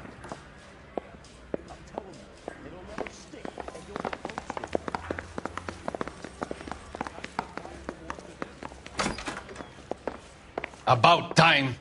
Are you the senior officer I requested? I'm Detective Phelps, and this is Detective Bukowski. Have you any idea how long I've been waiting to speak with you? I am needed back at the consulate, and you keep me here like a common criminal. All right, friend. Let's take a deep breath and start all over again. Mr. Valdez. Consul General. I insist on my full title. Where did you purchase the car? My secretary and driver arranged the purchase. A disreputable place, Dewey Brothers by name. As soon as I can have it arranged, I will have my Hispano Suiza brought up from Buenos Aires. Bought a Packard, Valdez? A snob like you doesn't drive an American car. I want answers or I'll smack you around the teeth. William Dewey offered me a substantial bribe to make a purchase at his establishment. It is not unusual to make this kind of transaction in the civil service. Tell that to the Argentine taxpayers. Consul General, we have located your car. Can you tell us how it was stolen? It must have been stolen from the consular garage. Terribly inconvenient, of course. I want the perpetrator soundly flogged. Unfortunately, we don't do that here, Your Worship. You have a pretty good idea who stole the car, don't you, Consul General? Are you going to tell me, or do I shake it out of you? There's no call for violence. I suspect a disgruntled boy from the car dealership. You have a name for this kid? Gabriel, like the archangel. I have no surname. So tell us about this kid, Gabriel. You had a run-in with him? Mecánico. A presumptuous young man who did not know his place.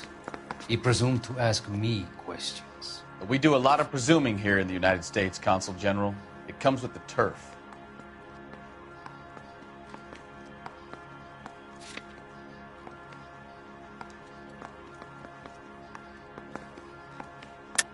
You fuck young boys, Valdez. Are you a madman? This will cause an international incident.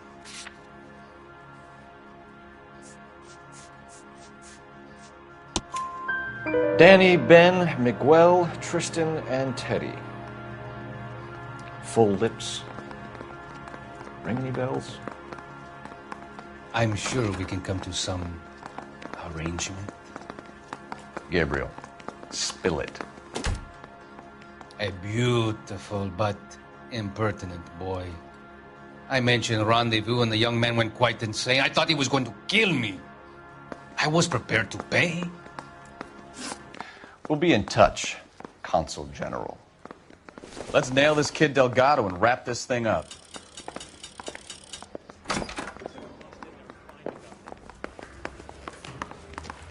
Finished with Valdez. Thank God. I'll get rid of him in a couple of hours.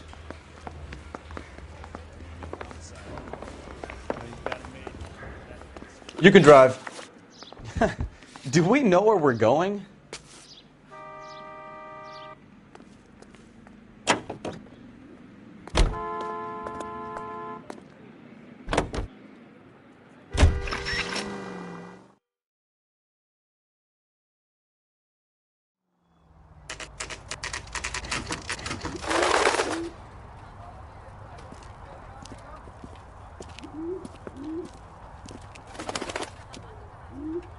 Okay, let's see what Gabriel has to say for himself. I just hope our archangel hasn't already flown. Like a decent guy. What the hell is this guy doing?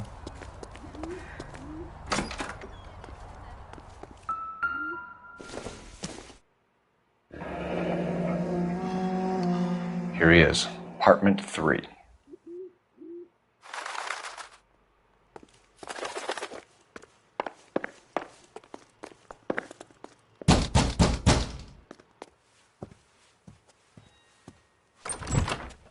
Yeah, LAPD, ma'am.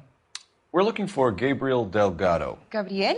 We're from the police. Policia, you understand? Yes, I understand. Could you come inside?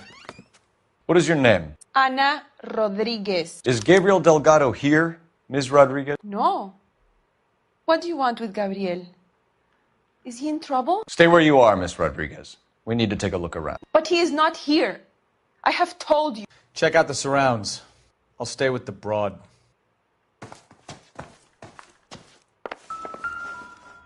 So how far along are you, Anna?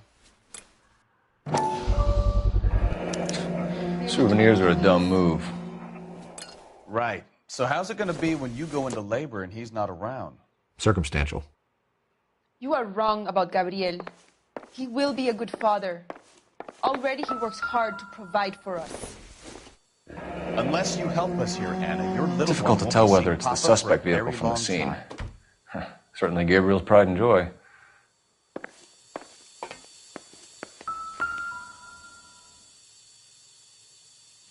Serving breakfast for 2, Anna? You should have cleared up.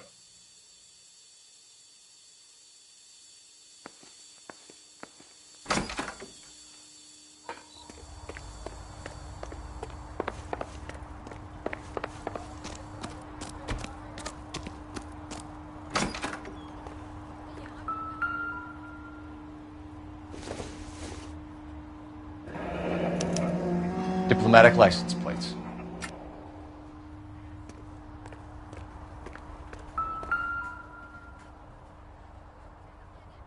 It looks like Valdez gets his wheel back.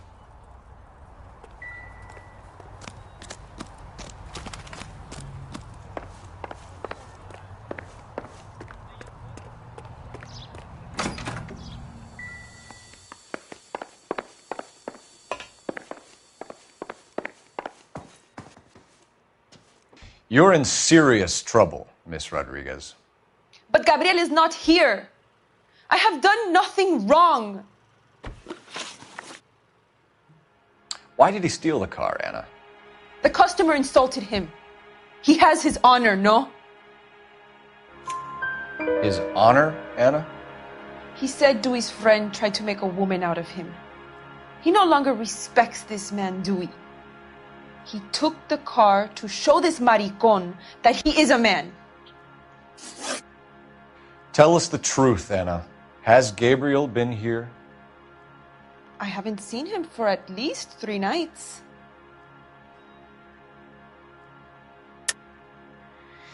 You keep lying to me, and I'll send you and your baby to jail.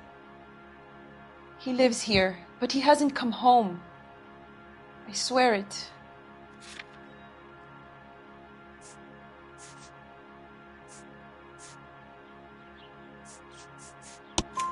Enough, Anna. There are signs all over this place that he's been back.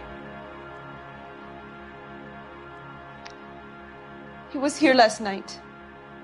I have never seen him so angry. He went out to his shed and put some things in it. I don't know what, and I don't want to know. I love him.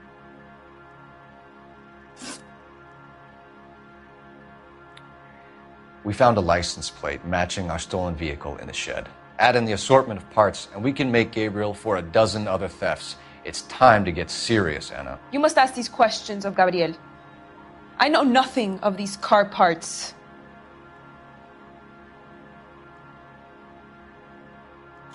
Then tell us where he is! If your baby is born in prison, Anna, the corrections officers will take it from you. You will see your son or daughter through a metal grate for half an hour a week. The start line is on 1st and Santa Fe. There is a spillway under the bridge that leads to the river. Many policia have wrecked trying to follow him. We will put in a good word for you, Anna. As far as we're concerned, this sits with Gabriel. Start line. That sounds like a street race to me. It's gotten out of hand this last year. No wonder Delgado has such an eye for fine automobiles. We know where the kid is. Let's go stop these clowns and get them off the streets.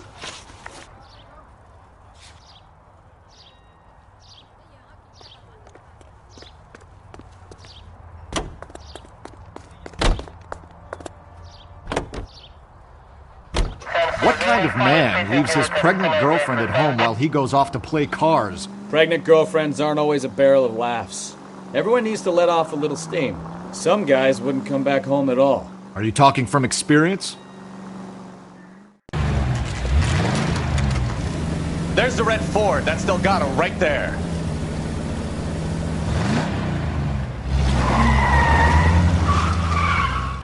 Quick! They're getting away! Phelps, 1247.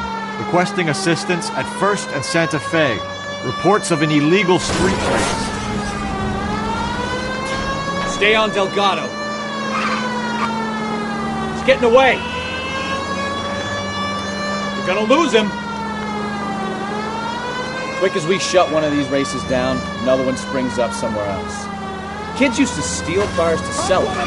Now they just want to wrap them around a lamppost. The next 16-year-old I have to steal off the sidewalk, you're calling the mother. I've had enough of those to last me a lifetime.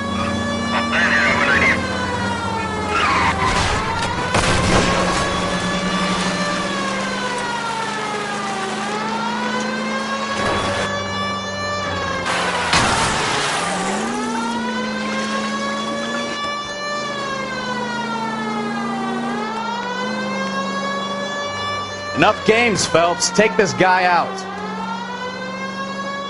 Step on it, Phelps. Take him out. You're gonna die, Garacho.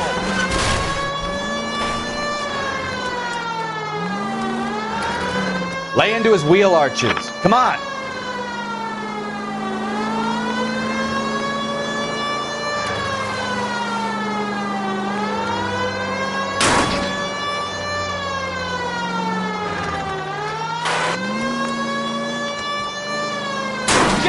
Damn it, Cole, hold it steady.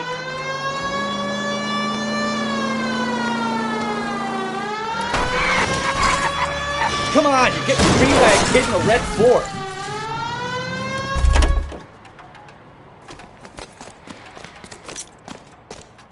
Gabriel Delgado, you're under arrest for grand theft auto. Fuck you, puto! You should speak to the maricon. Valdez, I showed him. Now who's the man? I should have burned his fucking car.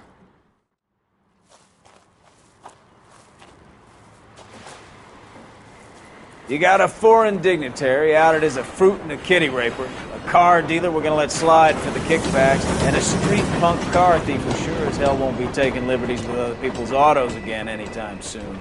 That, Detective Phelps, is not a bad haul. You keep your chin low and your hands high, and you keep bringing me clearances just like that one. That's textbook policing, and we need more of it in this department.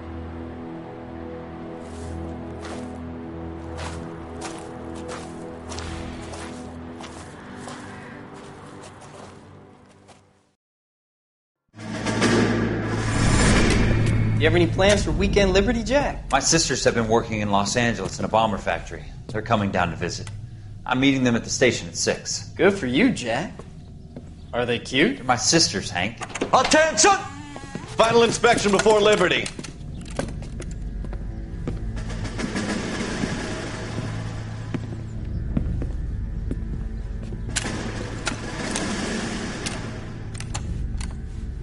Good job, Kelso.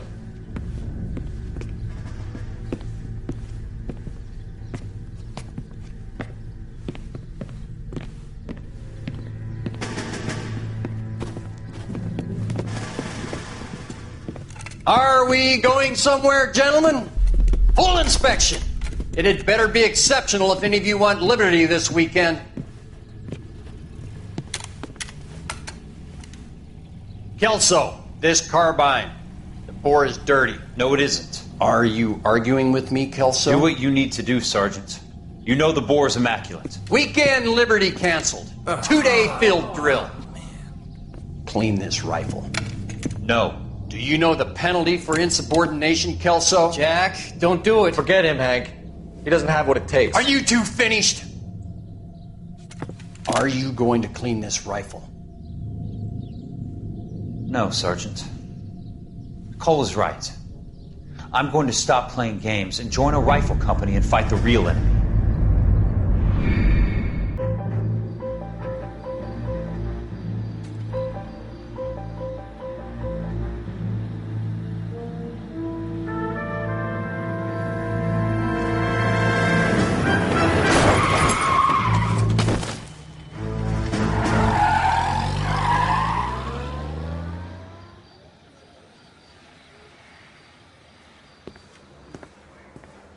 All right, gentlemen, I just got this handed to me. A hit-and-run felony at Ray's Cafe, 208 North Los Angeles.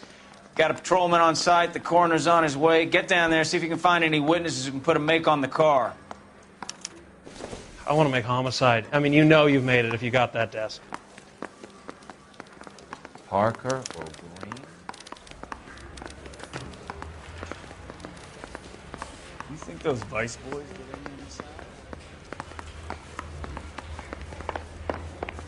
The women don't find you handsome?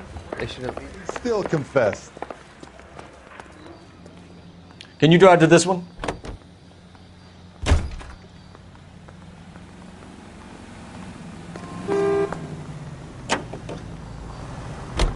Looks like the DA is going to press charges. Anna Rodriguez might do time. I'll speak to the DA.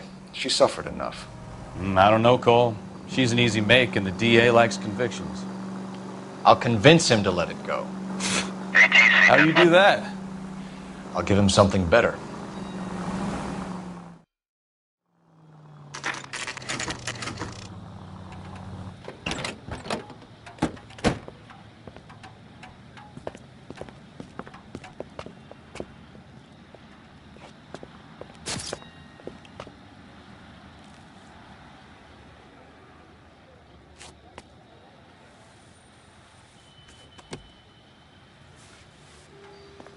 Detectives, over here. Cole Phelps, traffic. What have we got? Thick as a white male named Lester Patterson walked out of the bar and into the street. Car hit over there, and he ended up here, dead on impact by the look of it. Have you canvassed the area? The only one with anything useful to contribute is the young lady over there. She lives above the bar. Name is Shannon Perry. No, it's not a stage name. 24 years old, she left Kansas to follow the yellow brick road. Is that so? We'll take a formal statement later. Right now, we're going to take a look around.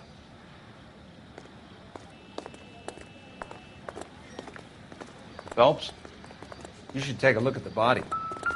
I landed on his face and ended up here. The car must have struck him from behind.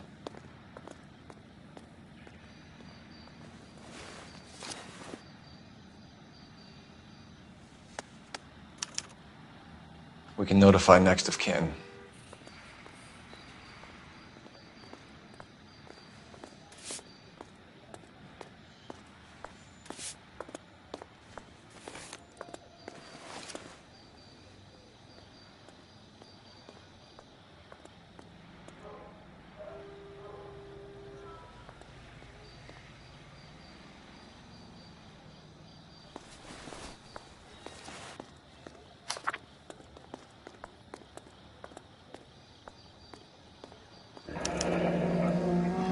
Patterson has life insurance.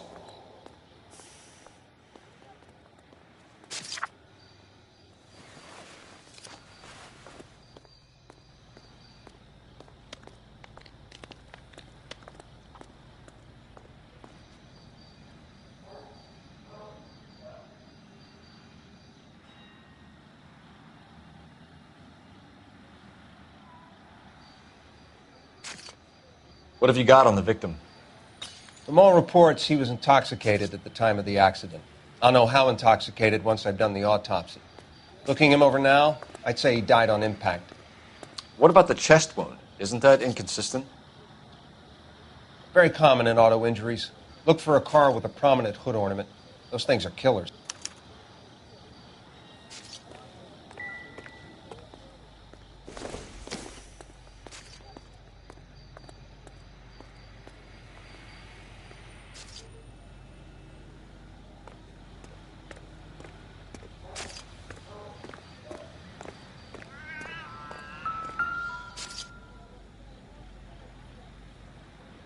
Body traveled a good 20 feet.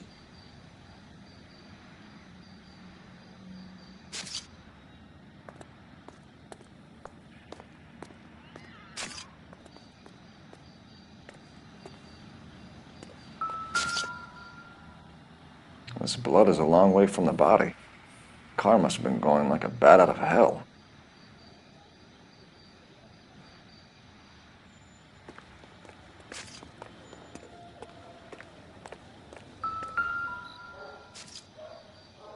So the driver managed to brake before the impact.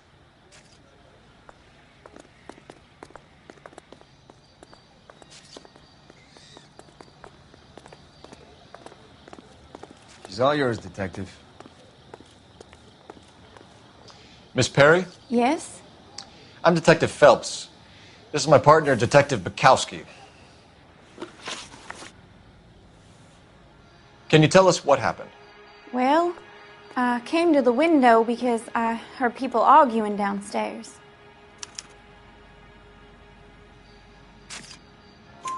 Then what happened?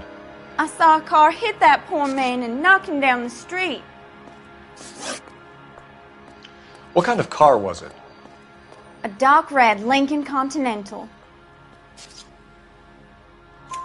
Did you see the license plate? Only the first 3 letters, I'm afraid. 3C8. Tell me more about the argument you heard. Well, there were 2 voices. A man and a woman, that's all.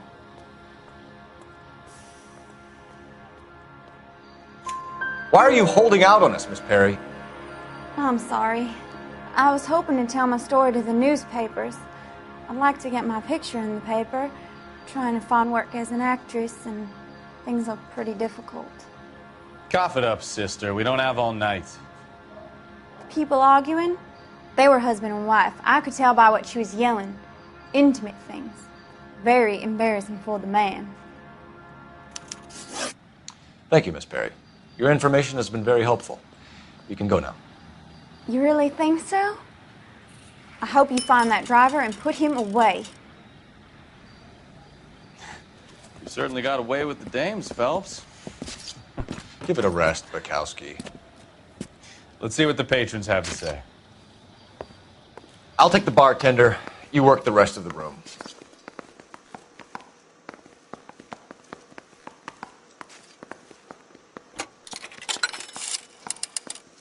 Operator, give me R&I. Putting you through now. Cole Phelps, badge 1247. How could I help, Detective? I need to run a partial license plate, 3 Charles 8. Cross-check possible Lincoln owners. Suspect vehicle is a red Lincoln Continental.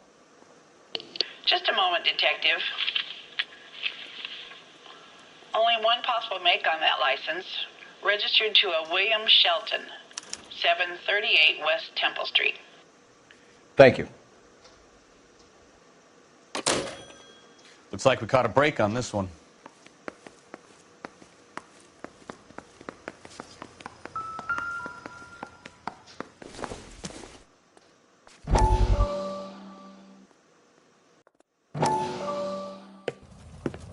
Courtney, come in. Have a seat.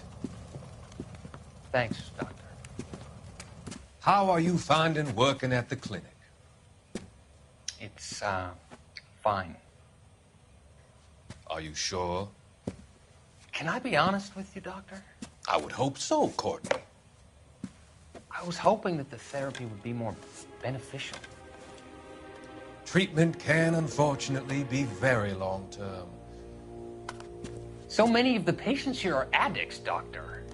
Many of them have been for years, Courtney. In the past, These people were condemned to sanatoriums. If we can reveal the root of the problem, then we have a chance to help them. And until then, they stay sedated? Do I detect a hint of reproach, Courtney? I was expecting more, Doctor. I'm sorry. I don't mean to criticize. Part of being a physician, Courtney, is learning to be patient.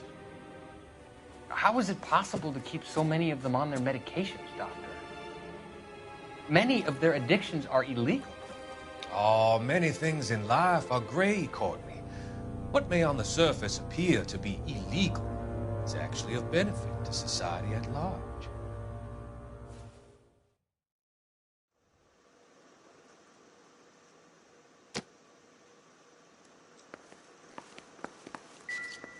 I'm Detective Phelps of the LAPD. How can I help, Detective? Your name would be a good start. Dudley Lynch. Hired help. I run the place when the owner ain't around. Where is the owner? He stepped out. Somebody had to take Lorna, Mrs. Patterson, home. What can you tell me about the accident? Not a lot. It was busy in here, and all I heard was the impact. So what was he doing outside? It's against licensing regulations to drink on the sidewalk. Lester and Lorna were having a fight. The owner made him take it outside. It was pretty ugly. Do you know the victim? Yeah. Lester Patterson. He's a regular here, or he was. Not one of your favorite customers? Lester was special, but not my kind of special. Was Lester drinking alone? No. He came here with his wife. She didn't seem too interested in the booze, though. A witness overheard an argument. Lester and Lorna. There's nothing like airing your dirty laundry in public, is there? Why was Lorna Patterson in such a hurry to leave? What is going on here? Lorna was pretty upset, so Leroy took her home. Lorna and Leroy are close. They've been talking about opening a new bar. Leroy? Leroy Sabo, the owner. How long have Lorna and Leroy been talking about this new bar? Who knows? I just served the drinks.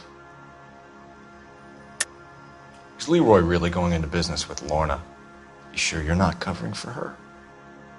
Me and Lorna? That man-eater? I wouldn't last a weekend with her. You're barking up the wrong tree there, partner.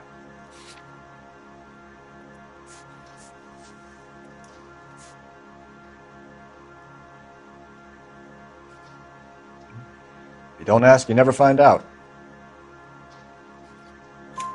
Bartenders hear all sorts of things. Are you going to tell me, or do we have to start playing rough? When Lester was drinking, he treated Lorna like dirt. He gambled away all their money. Lorna pitched Leroy about the bar. I don't know how interested he is. Is Leroy doing well? Hell no. The only thing keeping this place afloat are the poker games. Thanks for your help, Lynch. I'm going to need you to sign a statement with the patrolman. Sure, no problem. You get anything out of the regulars? They weren't giving too much away. They liked watching Lester and Lorna go a few rounds every other day. And Lester was a fan of the love tap.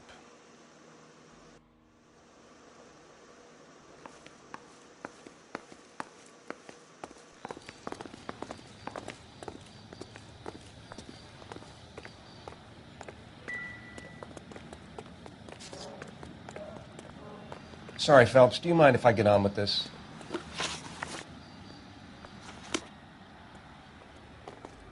Find anything interesting?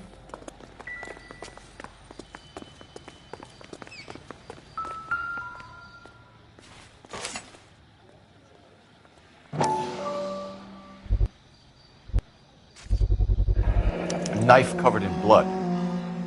Could be a steak knife. This is a hit-and-run case, Phelps. Anyone could have thrown away a kitchen knife. In any case, we'll want tech services to scrub the alleyway before they bag the knife.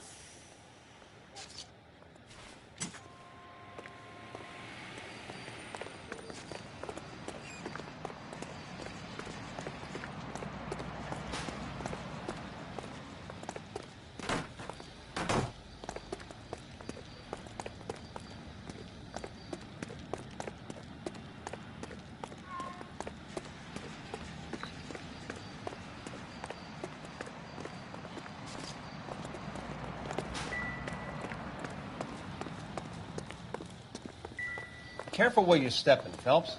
I don't come down. We've got to a couple of the leads to house run and down. tap dance on your You have it desk. under control here? Sure. As soon as the coroner gives the word, I'll finish up here.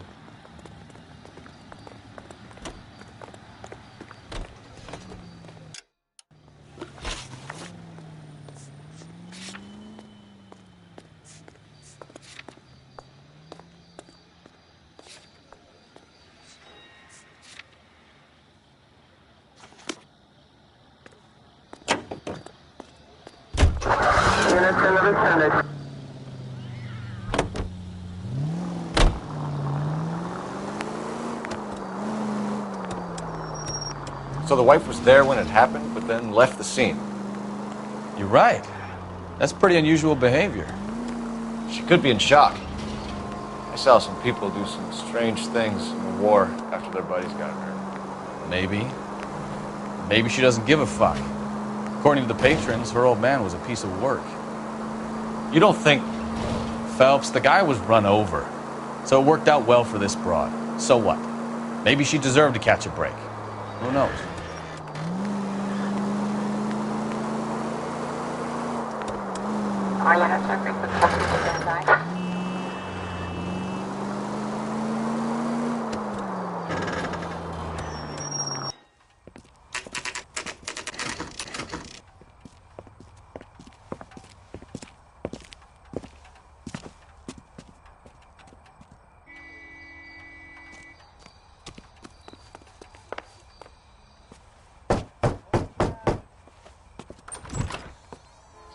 Yes? Hello? Mrs. Patterson. Is this about my husband? We're investigating the incident, ma'am. I see. Come in, won't you?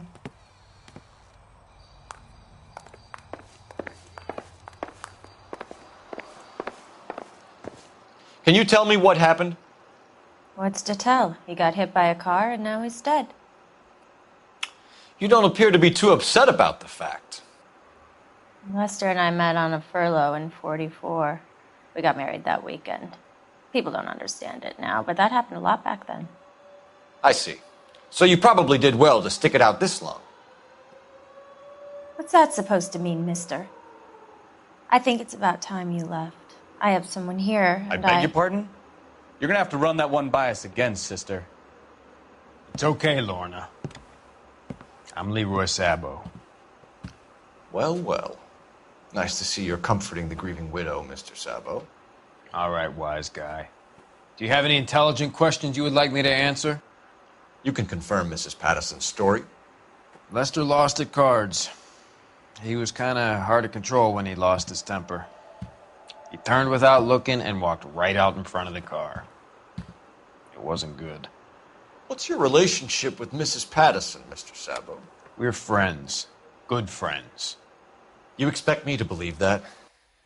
Look, I was filing for divorce. Mental cruelty. Lester could be a mean son of a bitch. And Lester knew about that? No, I hadn't told him. Well, hasn't this worked out well for the two of you?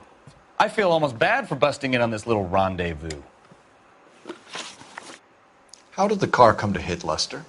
He walked straight into the path of an oncoming car.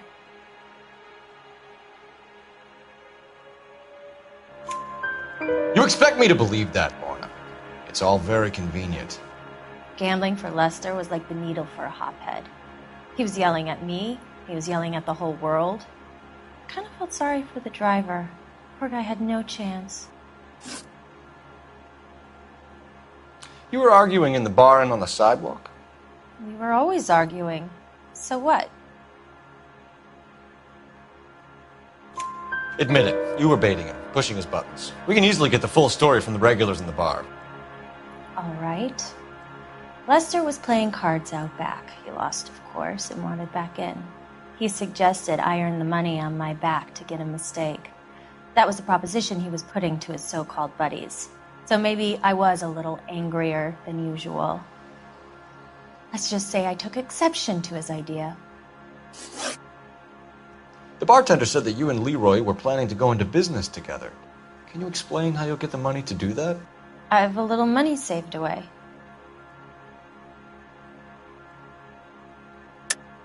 You're being economical with the truth, Lorna. You want to back that up, little man?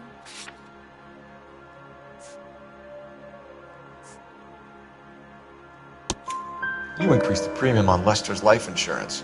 GI insurance policies have a $10,000 payout. It was Leroy's idea. Lester lived on the edge. He was always getting into fights, crack games, pinochle, you name it. Turns out it was good advice. It speaks to motive and premeditation, Lorna. You're forgetting the hit and run detective. You and Mr. Sabo have an interesting day. I'm sure we will, officer. Now, if you could both just leave. We're leaving, ma'am. Sorry for your loss. I can see what a tough time you're having with all this.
It would take a smarter man than me to connect that.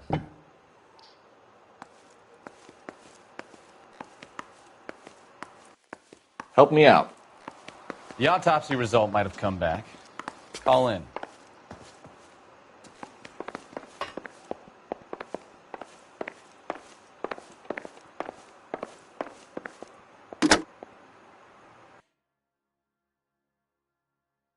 Operator, message for KGPL.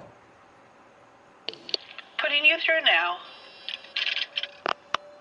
Phelps, 1247.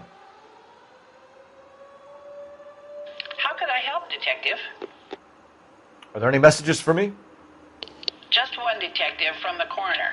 Message reads, Phelps, see me at Central Morgue immediately. Results of the Pattison autopsy. Thanks.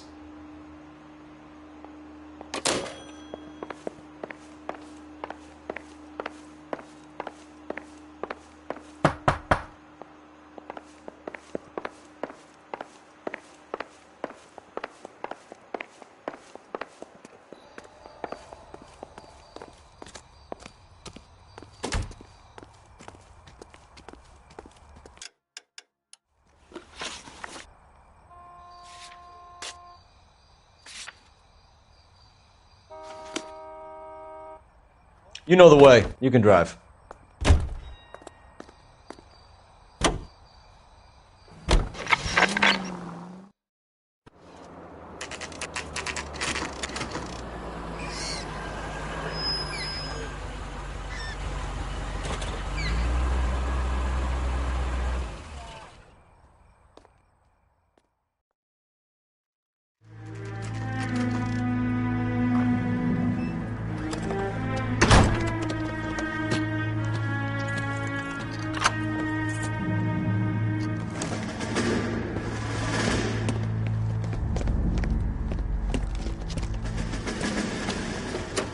That's the son of a bitch right there. William Shelton? Yes? It doesn't look good, Shelton. You packing your bags and making a run for it? You know why we're here. Yes. The accident. We've got witnesses who can put this car at the scene, not to mention the physical damage. This is open and shut, Shelton.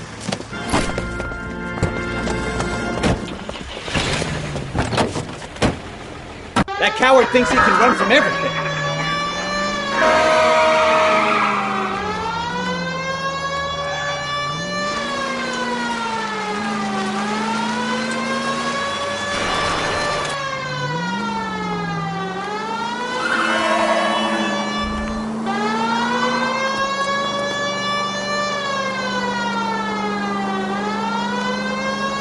Enough games, Phelps. Take this guy out.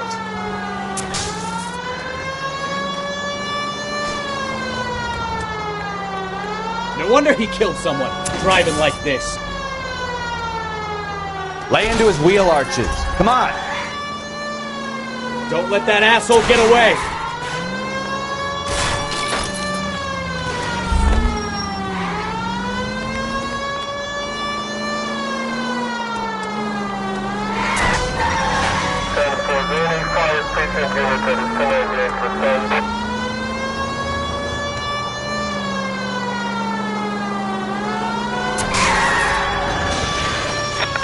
All right, I give up.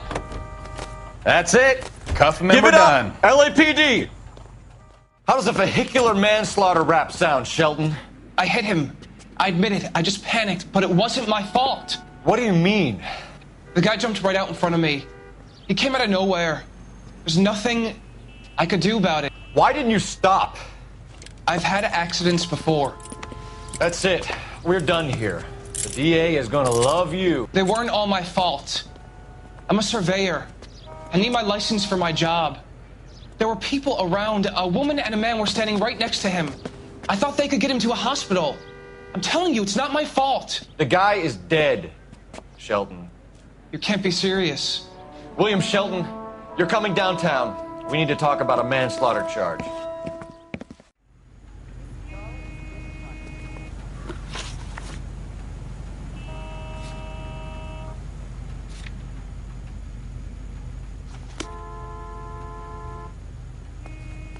You drive.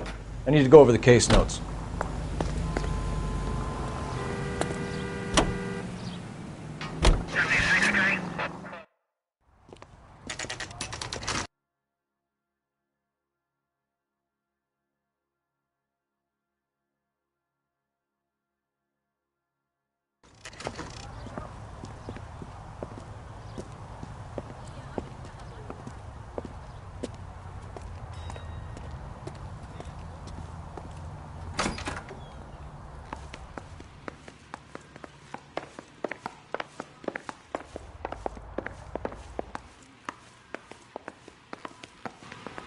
We can put the driver in front of a judge in less than a week. You'd be making a big mistake. Run that by me again? The victim was dead before the car hit him. 2 puncture wounds to the right side of the thorax. Second puncture reached his heart. You're kidding me. Been doing this job 23 years, son. No one's ever laughed at one of my jokes. He was stabbed to death? Long, sharp knife. Length of a bayonet. We found a knife in the alleyway. Where is it now? Was it bagged? By Patrolman Kaplan. Perfect.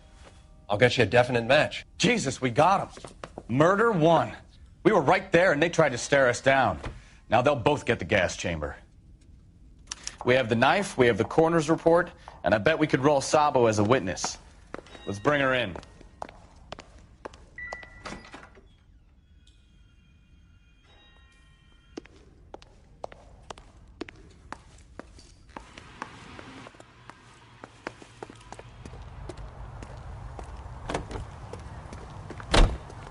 You're behind the wheel. Do we know where we're going?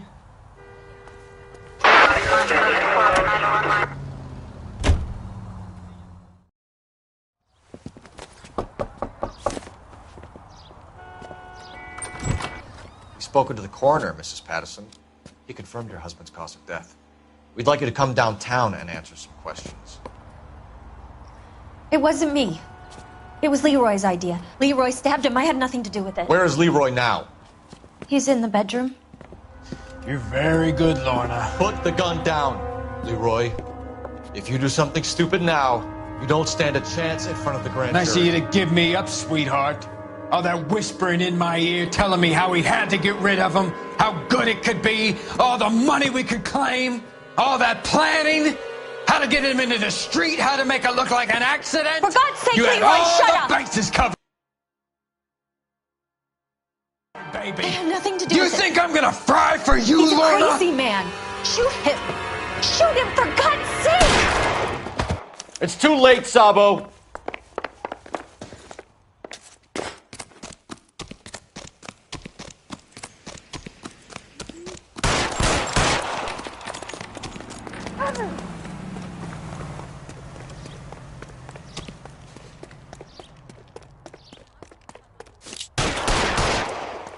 Gustavo, stop or I will shoot!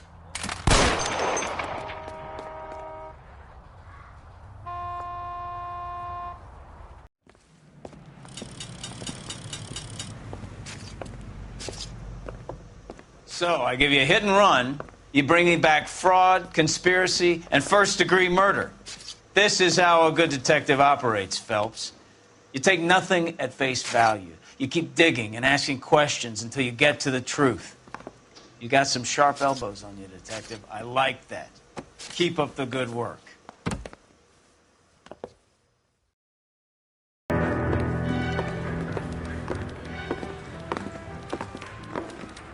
Phelps, Bukowski. B-Cop says he located a green Kaiser Fraser from the hot sheet. Address is 6 West 2nd Street. Get over there, see what you can find out. Go on. Sorry to inconvenience you. We're on it, Captain. I swear the more bent cars we bring in, the longer the hot sheet gets. It pays the rent, though. Keeps Mrs. Phelps in the manner to which she's accustomed. I'm not sure she'd agree with you. Passionate, romantic type like you, Cole? I don't believe a word of it.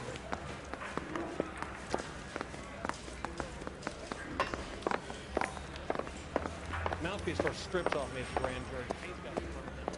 Now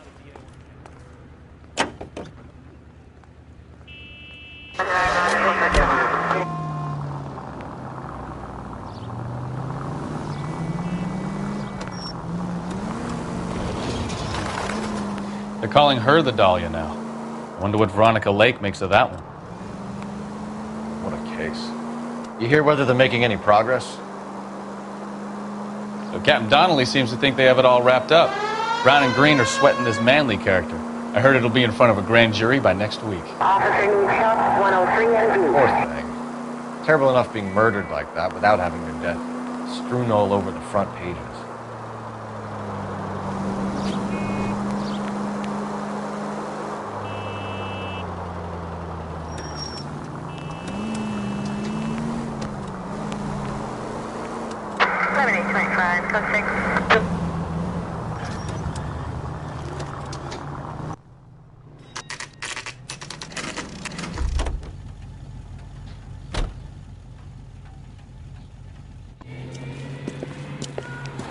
That's the car, Cole. Just pulling out of the drive. Get it. Remember, we need him healthy enough to answer questions. 1247, Detective Phelps, requesting immediate backup in pursuit of a stolen green Kaiser Fraser from 6 West 2nd Street.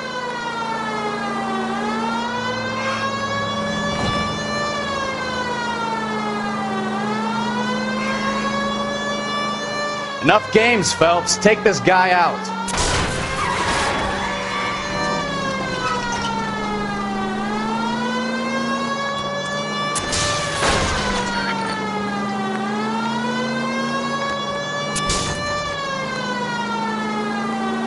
Lay into his wheel arches. Come on.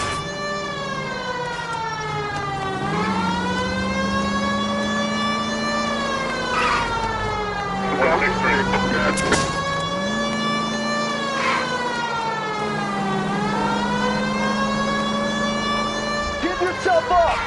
Now! All right. Maybe I was a couple miles over the speed limit. Hands behind your head! I'll call it in. Why did you run from us? I saw a big car in my rearview mirror with two tough guys bearing down on me. What would you do? What's your name? Cliff Harrison. You're under arrest.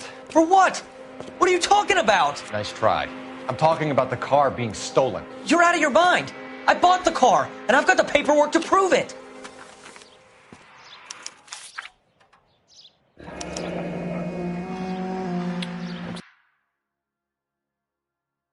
Like we'll have some questions for the people at Coombs Automotive.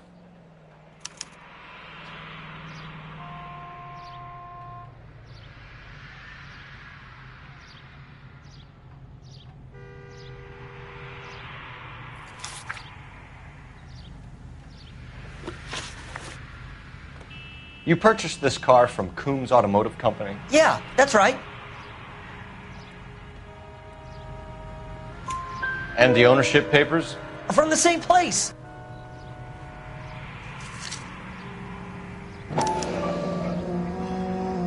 If this is a forgery, it's top-notch. This will need to be traced.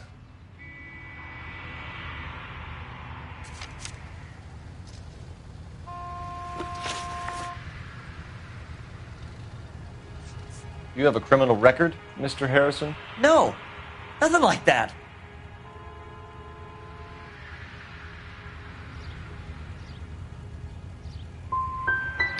You expect us to believe you.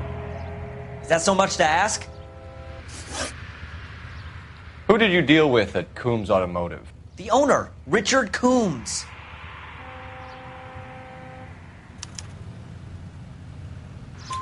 And he made out the bill of sale personally? Of course he did. He kept a facsimile for his records. Check with him. We're going to get to the bottom of this, Harrison. Until we do, you're going downtown. You gotta be kidding me.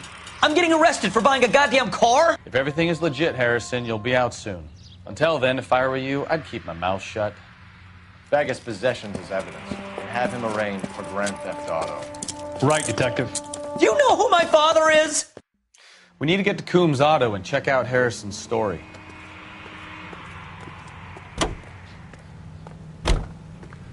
You can drive. Fine. Where are we headed?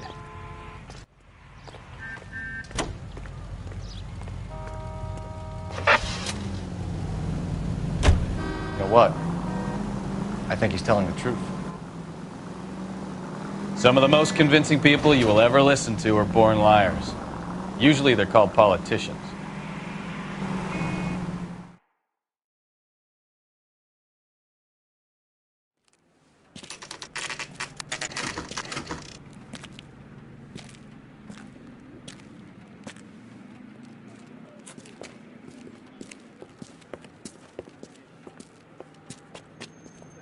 Not another step.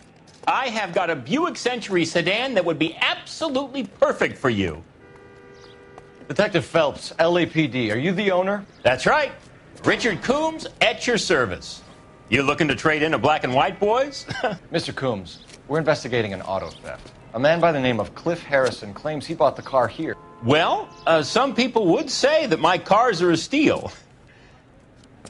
That's a joke, son. Very amusing, Mr. Coombs. I remember Harrison. It was a green two-tone Kaiser Frazer, if I remember right. Do you have the bill of sale? It's in my office. Walk this way.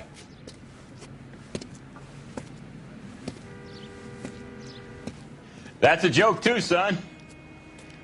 Phelps, you mind if I shoot this guy? He's getting on my nerves.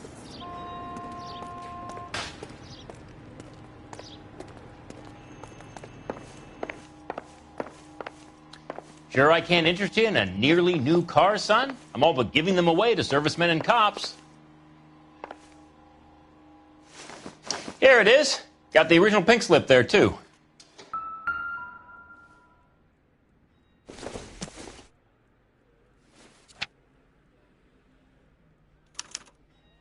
Gene Archer, 146 North Fremont Avenue.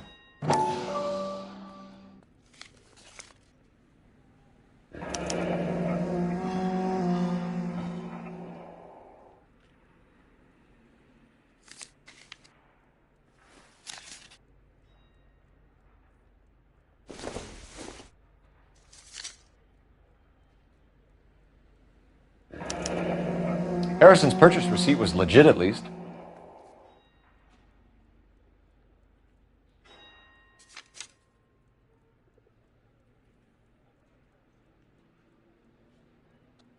We have a couple of questions. All right, fellas. Shoot. Can you tell us how you came to buy the car? Girl just wandered in right off the street. Nothing unusual about the car.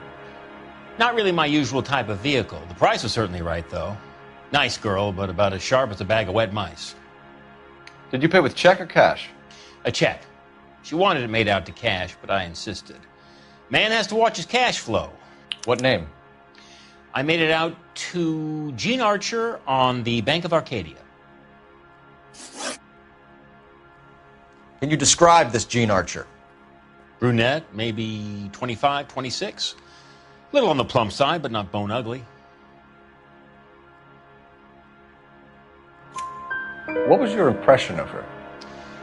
Kind of harried and harassed, in a hurry to go somewhere, but no place to go. You get to know the type. Do you know anything about the company that prints these pink slips? Nope. Should I? It isn't exactly my business.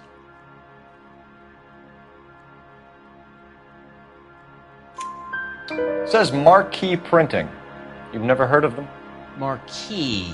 Sure. They do all the government red tape. You'll find the place down on Aliso Street near San Pedro. When exactly did you hand over the check, Mr. Combs? Close of play on Friday.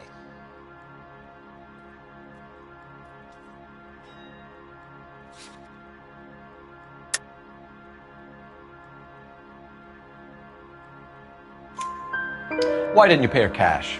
You knew the car was dirty. I had an inkling. When people are in a hurry for money, always pay by check, son. Gives you a couple days to back out. This was all above board. Yes, of course it was. Did this look legitimate to you, Coombs? I'm in used cars, son, not bearer bonds. In my business, you don't look a gift horse in the mouth. Now don't come on all high and mighty with me if you want my help. Thanks for your help, Mr. Coombs. We need to continue the investigation. Hope you sort out your problem with Mr. Harrison. Go easy on him, son. Boy's about as sharp as a bowling ball. He's built too low. The fastballs fly over his head. Let me shoot this guy, please. You have a pleasant day, Mr. Coombs.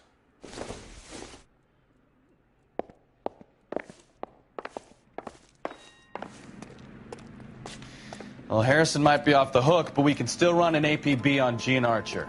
Get on the horn and call it in.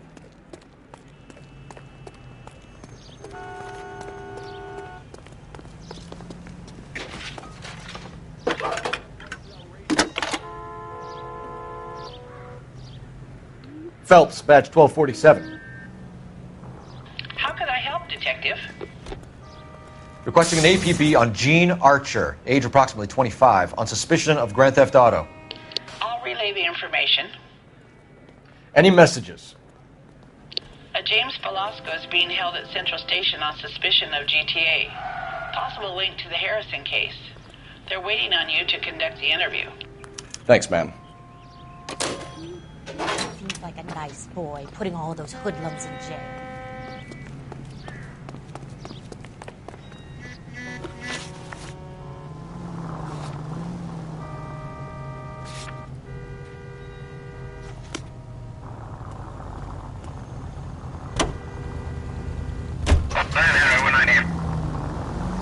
Here's a chicken and egg question for you. Do you think you have to be an asshole to sell cars? Or that selling cars turns you into an asshole? You've got it in for everyone today, haven't you? I've always got it in for car salesmen. Doesn't matter what day it is. And why do they always think they're comedians when they're about as funny as a heart attack? Maybe the more annoying they are, the quicker you sign on the dotted line, just to get the hell out of there.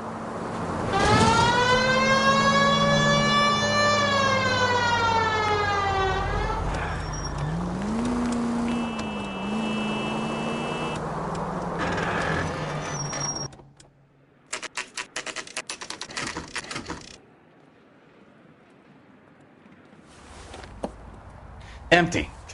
Should have known that Archer broad would have given us a false address. We should go to the station, see what this Velasco guy has to say.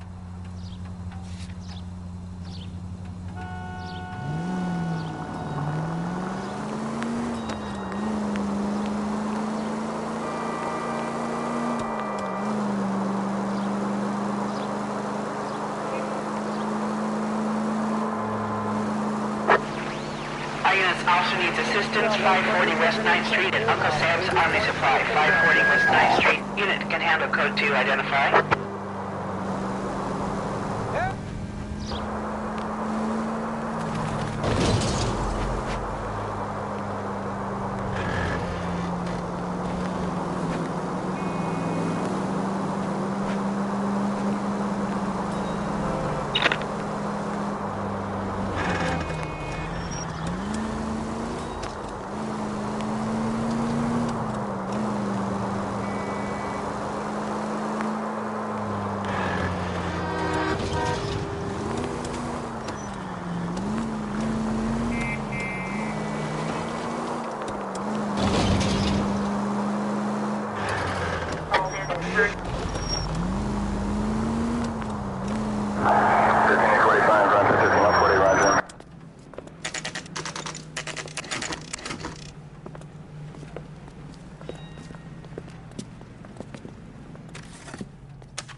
Sorry, pal. I'm busy. And what can I do for you, gentlemen? I'm a traffic detective from Central Division. Who's in charge here? I am, Gordon Lightfall. What's this about? We understand that your company prints California vehicle titles. Yes, I have the government contract to print pink slips. I've done for some years. Have you had any goods or equipment stolen recently? We're running up against stolen cars with seemingly legitimate paperwork. Not recently. Have you ruled out forgery? There's no shortage of talented artists in this town. We'll keep it in mind.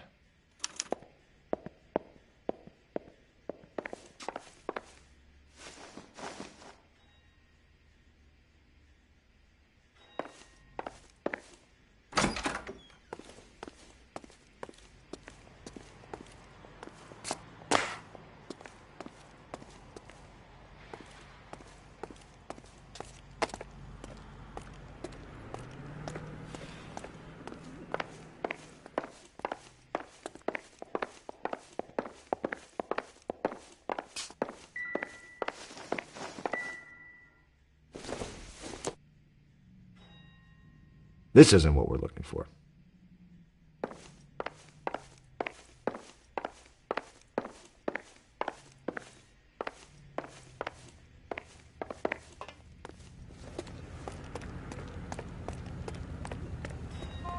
Can you drive to this one? And where exactly are we going?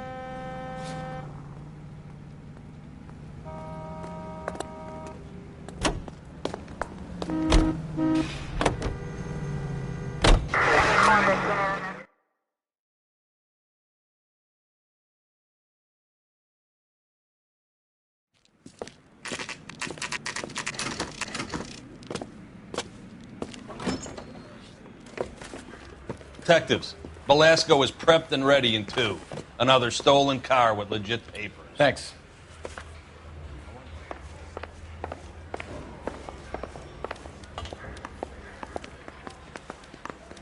I say we bust in there and find the goddamn evidence.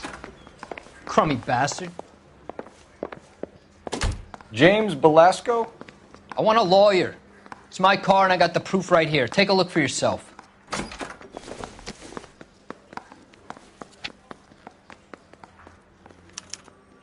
The paper is real enough, Velasco, but the car isn't yours. This pink slip is a forgery.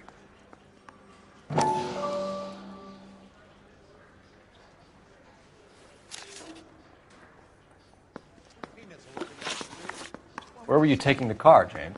Blow it off, greenhorn. You'll get nothing from me. You're a two-time loser. If you don't give me something, I'm going to ask the DA for the maximum. You're looking at 10 years, Velasco. Kiss your youth goodbye. I want a deal. Keep talking and we'll see what sort of deal you're worth. My job is to drive the cars out of state. Nevada, Arizona, sometimes New Mexico. With the paperwork they provide, it's normally a breeze. Does the name Jean Archer mean anything to you? Nope. Never heard of her.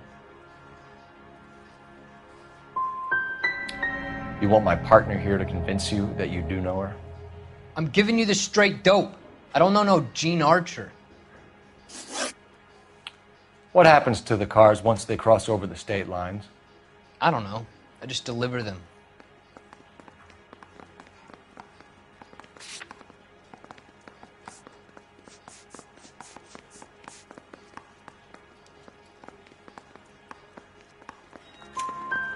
Give me something, Velasco, or I'll take you back to the cells and tell the whole station you're a child molester. How long do you think you'll last? Okay. I hear you. The cars get sold in Chicago or back east. Sometimes I bring back cars coming the other way. Where do you pick up the cars, Velasco? Warehouses. Mainly in East downtown.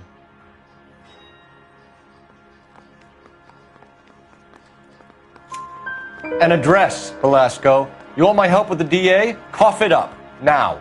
A place on Industrial Street. I don't know the number. You're gonna help me out, right? Keep talking, kid, and we'll see what we can do. All right, James. We're gonna check if this information is worth anything. And if it is, I need your help here, pal. If it is, then we'll know you're a man of your word, and so will the DA.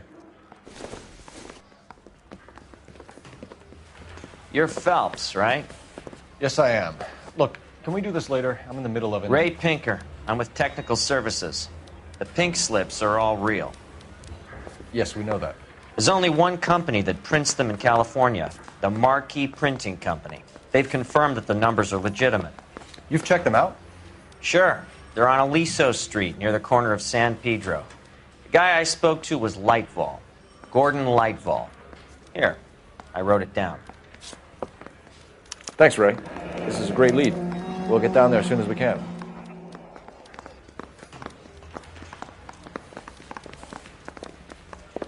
Phelps, your GTA suspect, Gene Archer, spotted by a patrolman. Western Union office, 253 South Hill. Less than a minute away down the street if you run. Go! She won't hang around.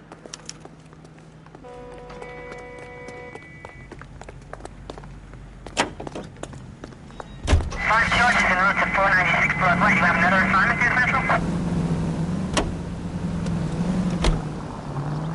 Come on! We don't want to lose her!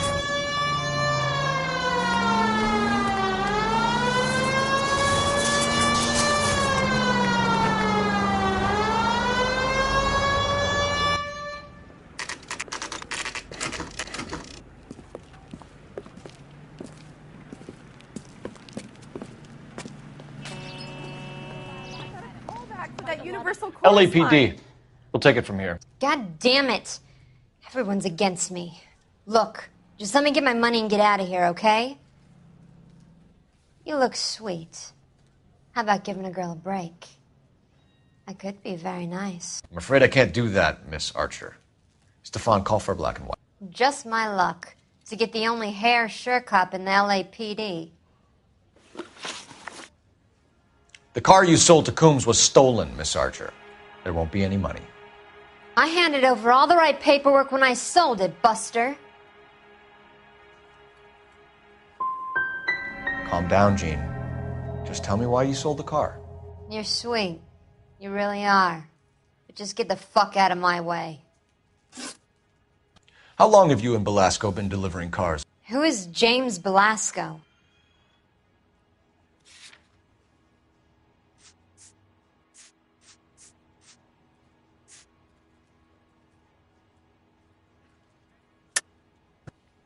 You're lying. James Belasco. I don't remember mentioning his first name, Miss Archer. Oh, Well, I think you did, didn't you? Well, I'm sure of it. Anyway, I don't know him.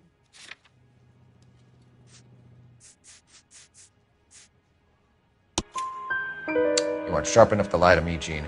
You and James Belasco share the same address on your pink slips. We have him in a cell. Okay, so I know the creep. The pink slips are real. The home addresses are always vacant lots. Bigelow is always boasting that the paperwork is legit and that if we stick to our stories... And don't try and sell the car? Yeah, that too.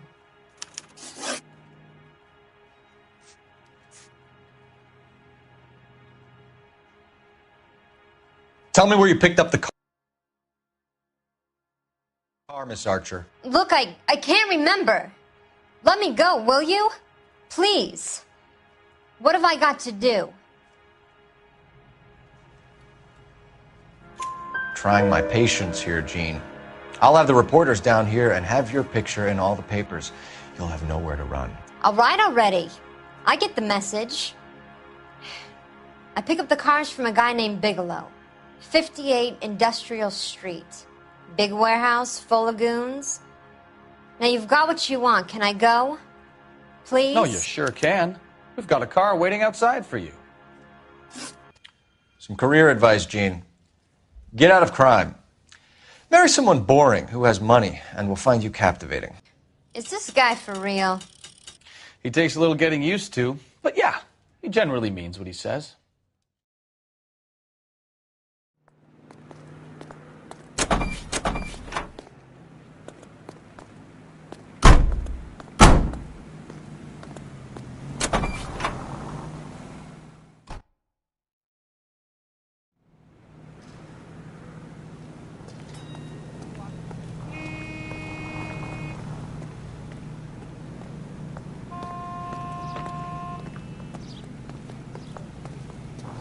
You know the way. You can drive. So, where you want to go?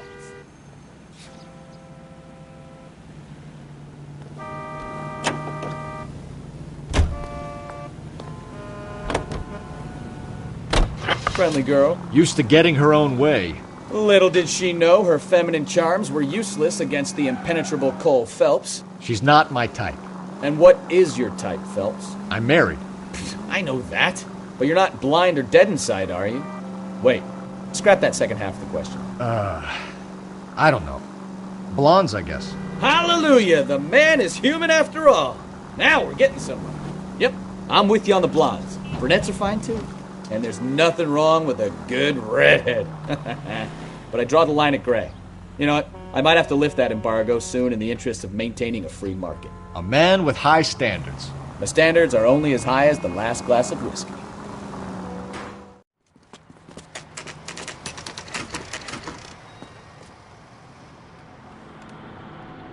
I think we should call for a couple of black and whites. Get Fleischer down here. I thought you Marines were gung-ho, Cole. You have a 45. Don't you ever want to use it? I'll take the back. Just give me a few seconds to get around there.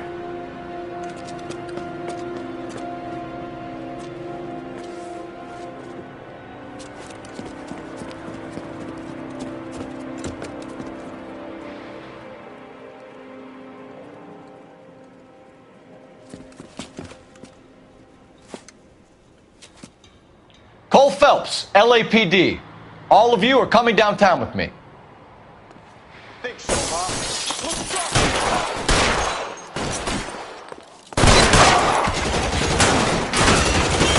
Throw out the guns.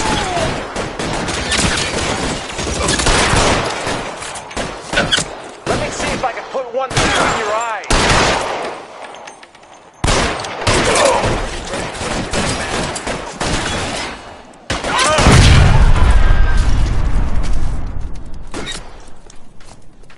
As soon as he pokes his head out, we'll step on it. How long do you think you can hold out?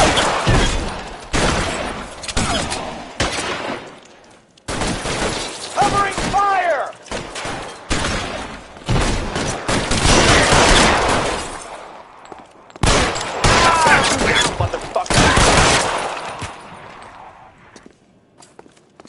Let's clear the top floor. I don't want to get drilled in the back on the way out. You're surrounded, and your buddies are dead.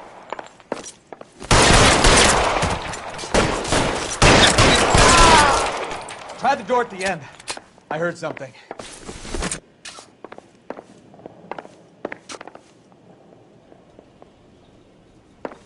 All right, don't shoot!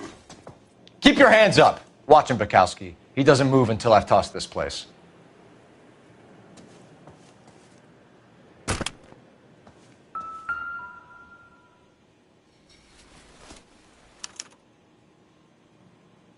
Marquee Printing Company. There's nothing like going direct to the source.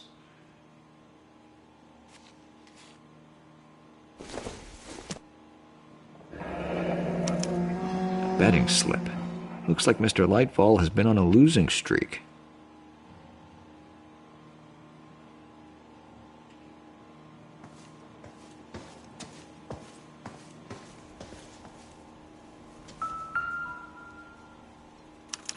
There are enough slips here to keep them stealing cars till Christmas.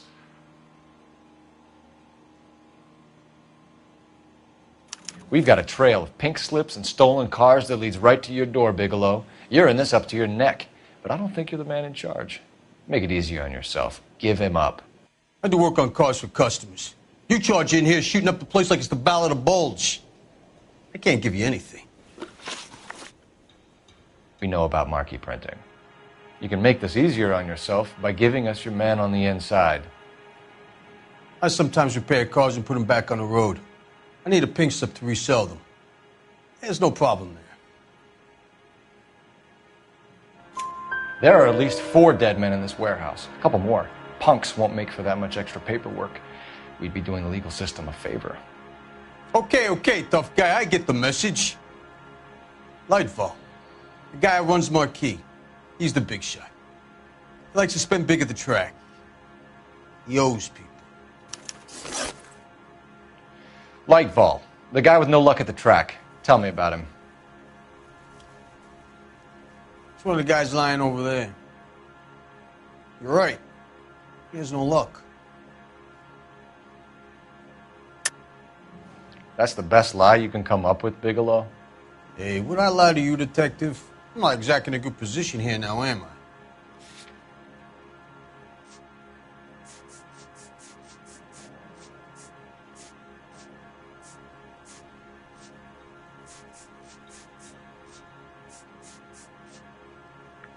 You're off the hook. For now. So if I go over there and check his jacket, your story's gonna ring true? I'm warning you, Bigelow. Give it a try, Flatfoot. For some reason, none of my guys like to bring ID to work.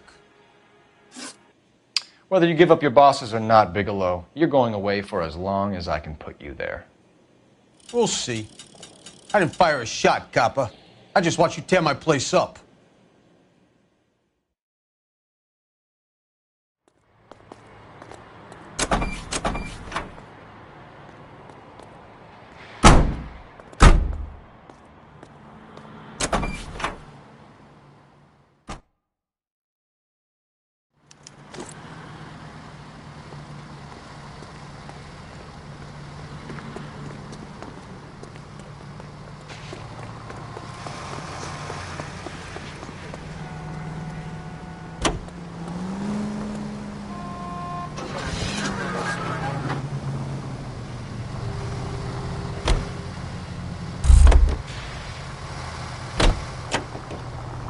You drive.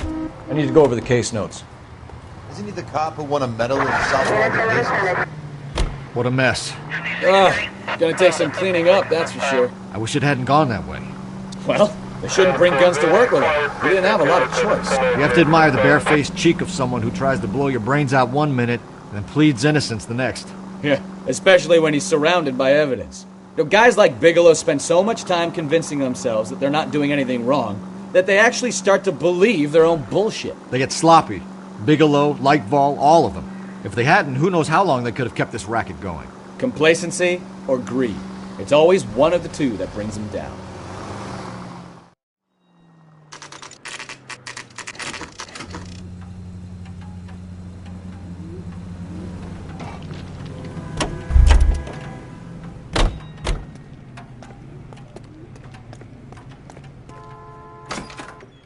You're under arrest. You again? This harassment is starting to wear thin. We found a box of pink slips in a warehouse full of hot cars. You signed for them, Lightball. I signed for all the orders and deliveries. You'll need something better than that, cowboy.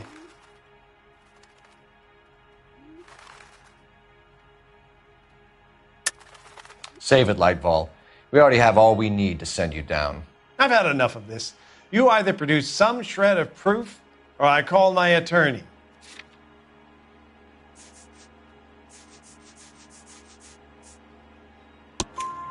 You're in the hole with the organization. We know about the debts, Lightball. I agree. I have a small problem. I'm prepared to help you in any way I can, Detective. I'll name names. I need you to keep this out of the paper. You need to shut up now, Lightball. Gordon Lightball, I'm charging you with conspiracy and fraud. Hands behind your back.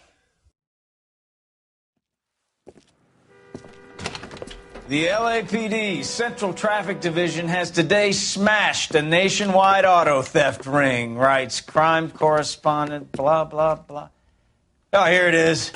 Traffic squad detectives confronted a large group of armed thugs. After an exchange of gunfire, more than a dozen dead criminals were removed from the scene. The LAPD sustained no casualties. Damn fine work, Phelps. Now get out there and nail some more bad guys, will you? I want to finish reading this.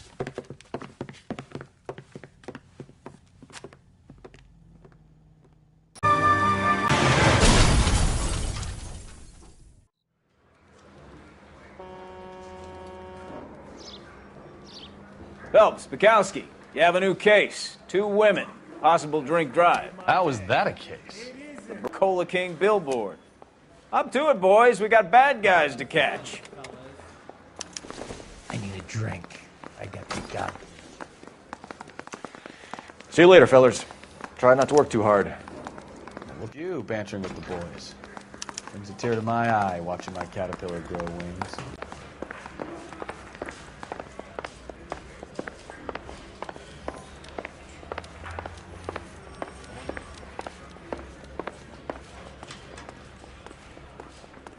I say we bust in there and find the goddamn.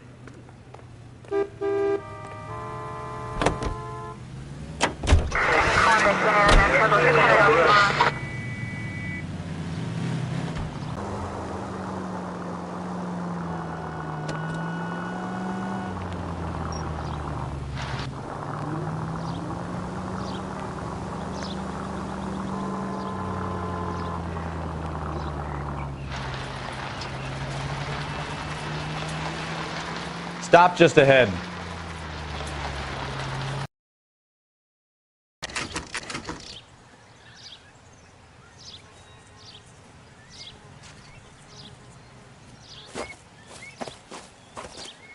Her face looks familiar.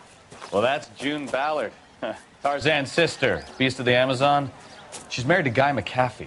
The captain has moved to Vegas now, but the two of them still have juice. Phelps, traffic. Detective Phelps. Hey, Bukowski. Long time no see. You could have called this in by megaphone, Enrique. Phelps, this is Enrique Gonzalez. Enrique was a pretty decent middleweight. What do we have, Gonzalez?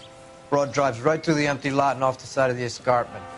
Her stories that a movie producer doped her and her friend and sent the car over the cliff. Was anyone hurt? Driver's beat up. Not too bad considering. If she hadn't hit that billboard, we'd be scraping both of them off the pavement. Passengers are Jessica Hamilton. She's just a kid. She's pretty knocked around. Kid gonna be all right? I think so. They've taken her to central receiving. If you want to take a look around, stall the ambulance. Thanks. Do that. One more thing. Watch out for the driver. She cuts rough.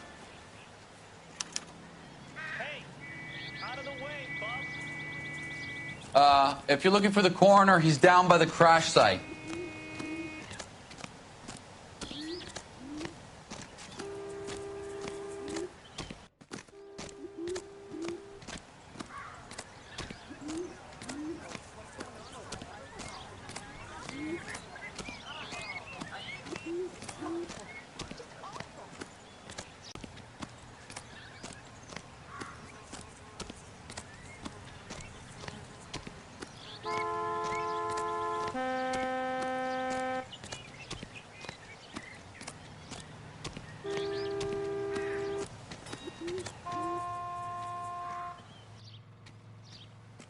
Looks like they're lucky they weren't more badly injured.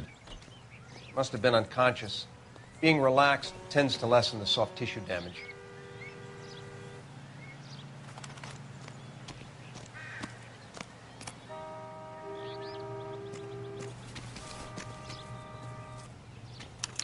They've been torn off. Where did you find them? They were stuffed in the young lady's handbag. I'll run a trace for semen when I get back to the lab.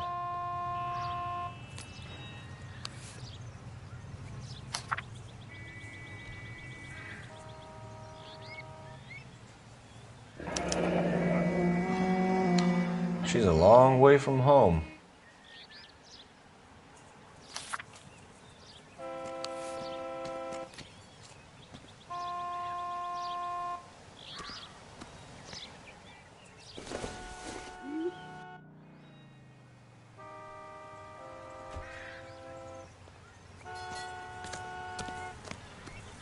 Drunk driver?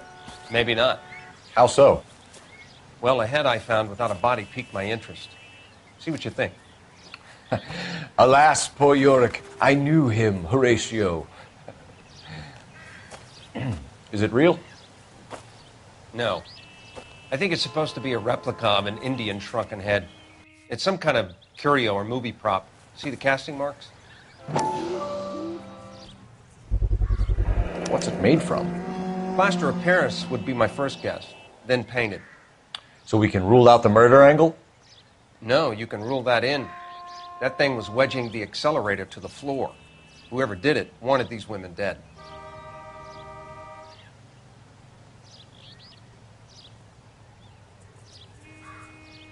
How does someone manage to tip their ride straight off a cliff? If the driver's in a fit state, we should ask.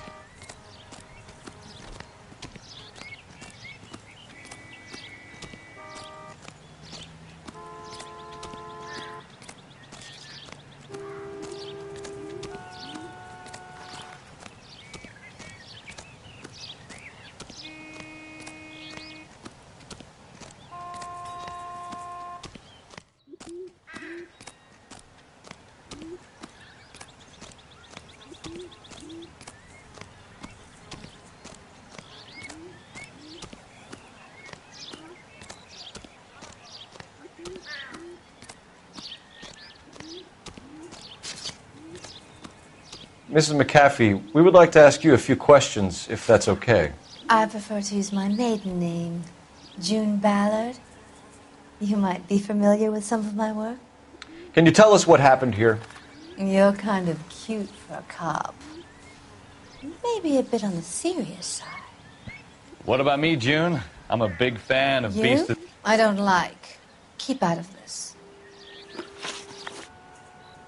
We understand that you're still suffering from the effects of the accident, Mrs. McAfee. The officer says that you claimed that you were drugged. Who did this to you? That rat slipped us a Mickey Finn. It's no wonder I feel so dopey. I can't remember. It's a serious offense to withhold information from the police during a criminal investigation, madam. I told you to call me June. You're making me feel like an old lady. And don't bother your handsome head about this. My husband will settle the score with Mark Bishop. What can you tell us about the passenger in your car? Jessica Hamilton. Poor Jessica. It's been a rough day for her. She's desperate to break into movies. What more can I say?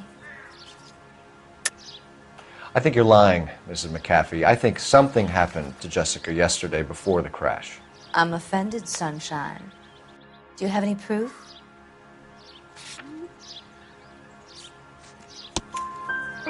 Miss Hamilton's underwear were physically torn from her body. She wanted to go to a casting. I took her to a casting.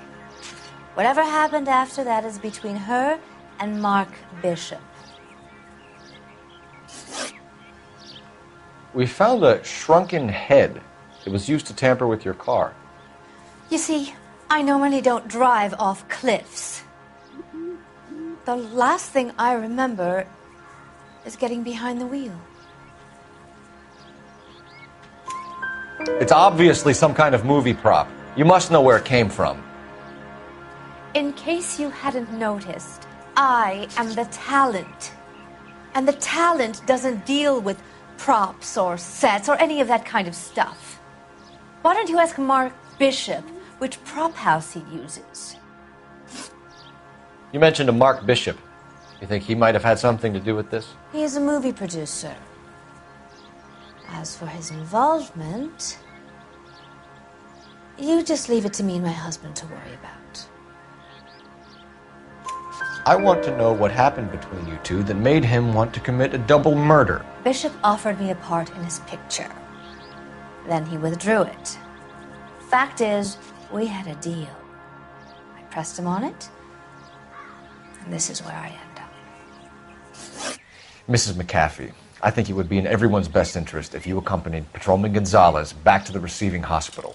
I'm going to be okay. These guys can take me home after. My lawyer and I have talked to the news house. Mrs. McAfee, you are still under the influence of narcotics, and you're likely to go into shock once the drugs wear off. And I thought you were a heel. It's nice of you to be concerned. I think we're good here. Let's go see what we can shake out of the kid.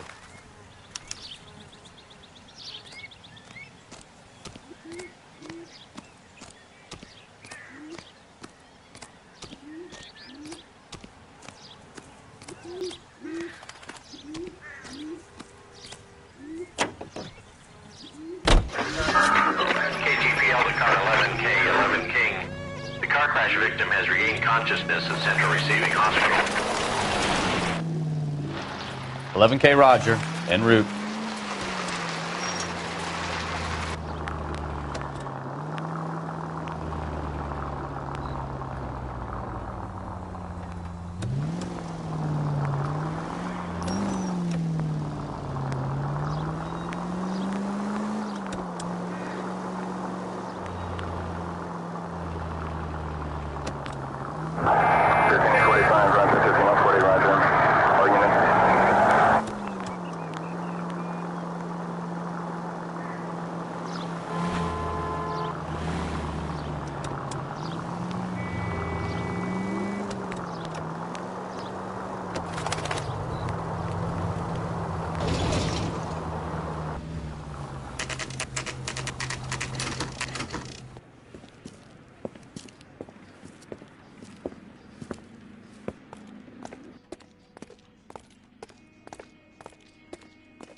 Hello, Detective Phelps, here to interview a Jessica Hamilton.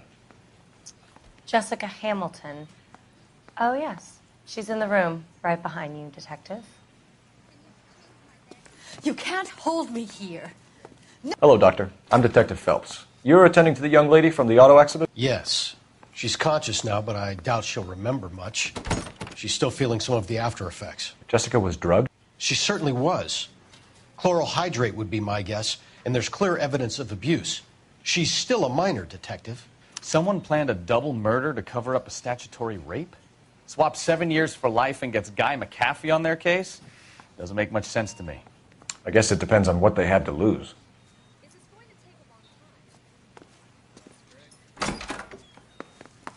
Feeling better since this morning, Jessica? A little. My head still feels swimming.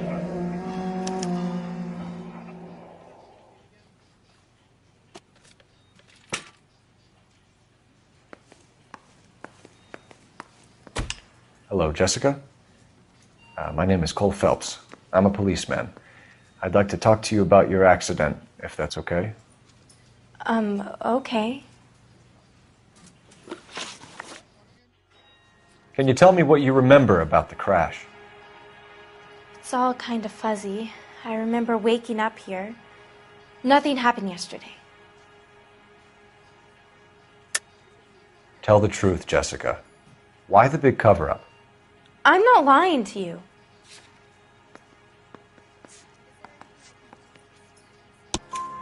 We found your underwear in your handbag, Jessica.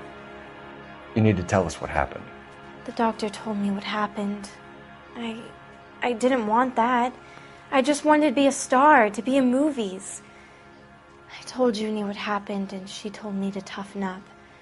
That was the price of stardom. Did she now, cold-hearted bitch? It's not Junie's fault. It's not my first time. I had a boyfriend back home, but my father found out about him. Even if you consented, Jessica, you're still underage. We need to get in touch with your parents, Jessica, to tell them what has happened. Oh, you don't need to worry them. They sent me along to stay with Aunt June. They trust her to take care of me. You're lying, Jessica. How are we going to make this right if you lie to us? Please, Detective, why would I lie to you?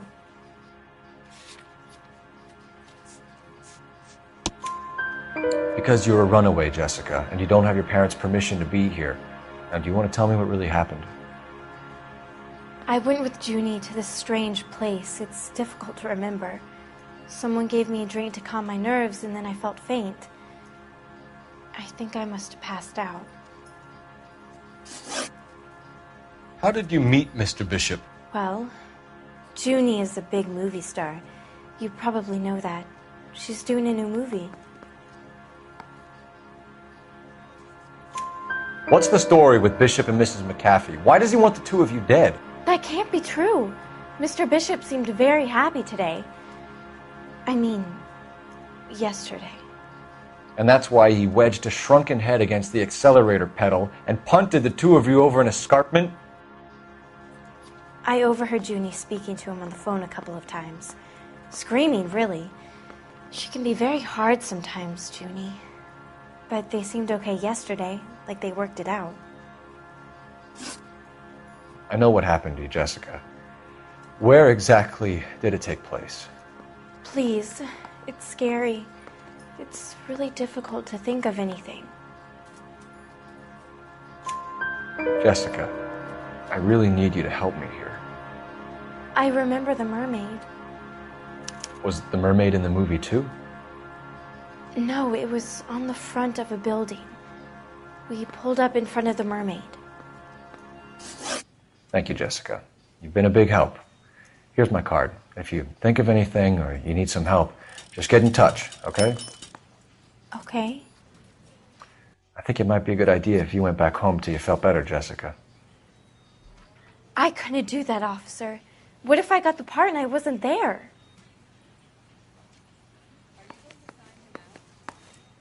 It's the tale of this town, Cole. Lambs that go willingly to slaughter. Who the hell is that? Must be her lawyer. He certainly expedited her release. I don't like it, Cole. Why is she in such a hurry? We should follow her.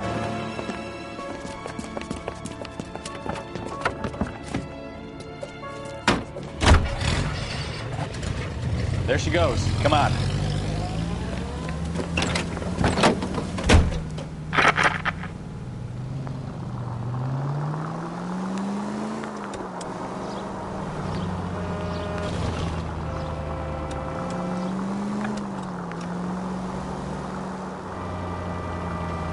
Ballard is definitely up to something.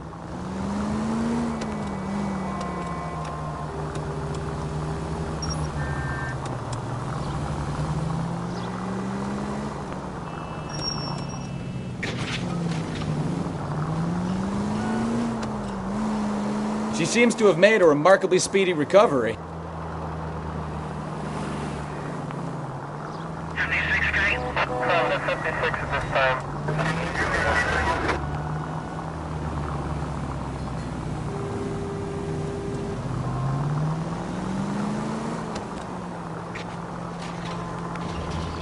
You've got a pretty funny idea of what keeping a low profile means, Phelps.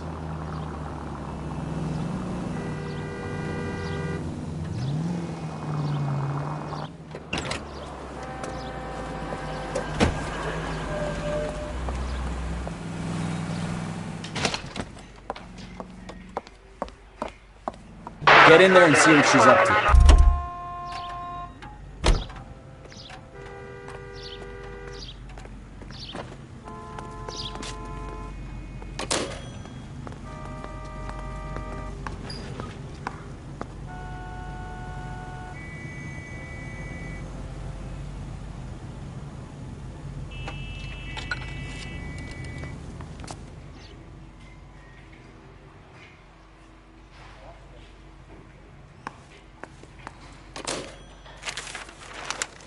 Baby?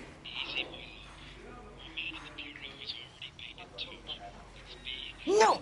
I don't want him taught a lesson. You know what I want. Well, then make someone else do it! You still know people out here, don't you? Then make some calls!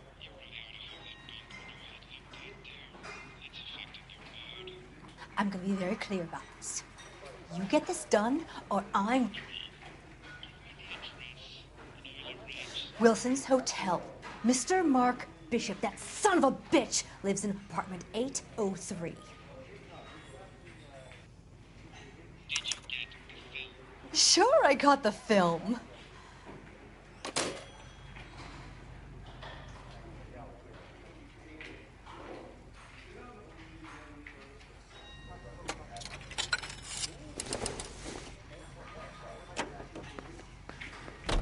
What is the special?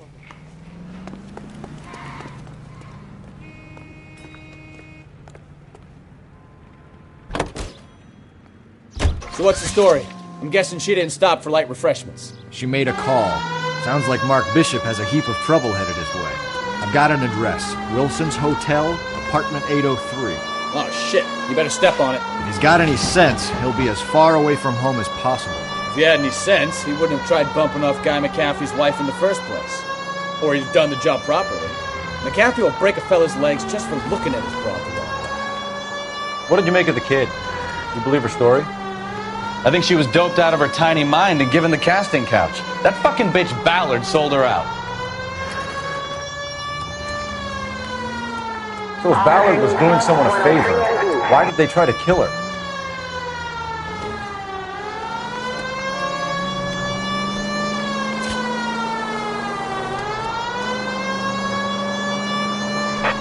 All units in the vicinity in car 11K, 11 King, a 415 in progress at apartment 803, Wilson's Apartment Hotel, 1220 West 7th Street, Westlake Park.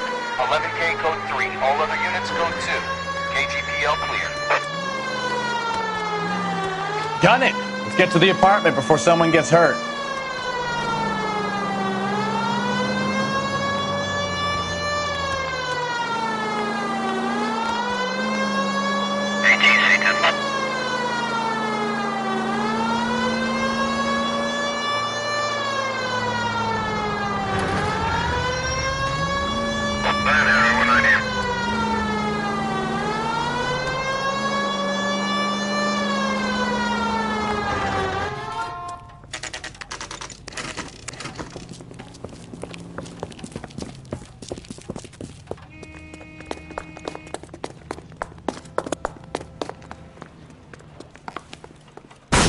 You the cops? I tried to stop them. It's room 803, left out of the elevator.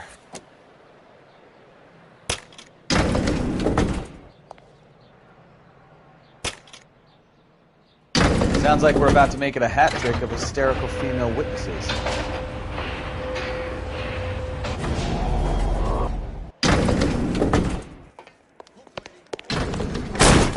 Give it up, LAPD! I'm about to break your goddamn...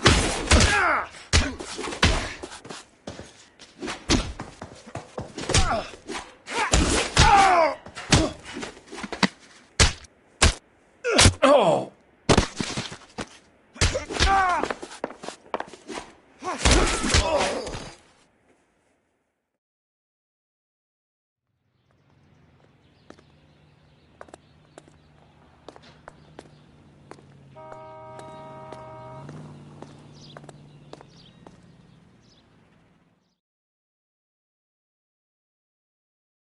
Are you injured, Mrs. Bishop? I'm all right now. Those horrible, awful men. Perhaps you should sit down, ma'am. Yes, yes. Forgive me, officers. I'm very flushed. I'll just sit down for a moment. That's perfectly normal, ma'am. Take a moment while we look around. Yes, thank you. Just look at this mess. Presented to Mark.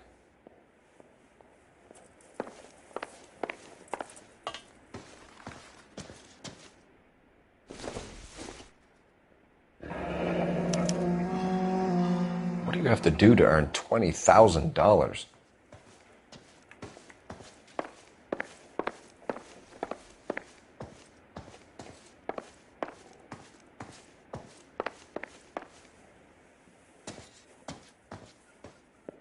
Great Wall of Babylon, a replica of a replica.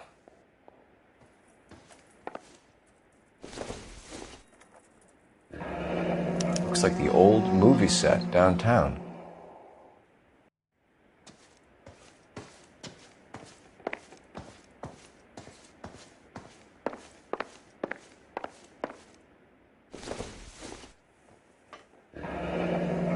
Looks like we found our mermaid. Who are these men in the picture? My husband, Mark, and Marlon Hopgood. They work together on occasion. That's Hopgood's shop. Those men, I think they work for Guy McAfee. Do you know the name? No. Why should I? June Ballard is married to Guy McAfee. Have you heard of her? That slut. She's been badgering my husband for days. Mrs. McAfee alleges that your husband tried to kill her and her friend last night. I think you should tell us what you know. My husband's a movie producer. This has something to do with his new picture. He doesn't include me in his business. June Ballard said she had a deal to be in his new picture. Mark repeatedly told her no. He had Joan Leslie lined up for the role. That's how he got the finance. June made all kinds of threats. She was very rude to me. You know June Ballard? We were both on the same picture a few years back. That's how I met my husband. Where can we find your husband, ma'am? He told me he would be on set. That's all I know. Either we find him or McAfee's people do, Mrs. Bishop. If you care for him, you should make sure that we find him first. I do care for him. But I don't really know where he'd go if he were in trouble. Hopgood might know. Why is your husband paying Lorna Hopgood $20,000? Lorna? Marlon's ex-wife? Are you sure? You're lying, Mrs. Bishop. It's some kind of payoff. You know exactly what the money is for and who it's getting paid to. Do I? Would you like to prove that, Detective?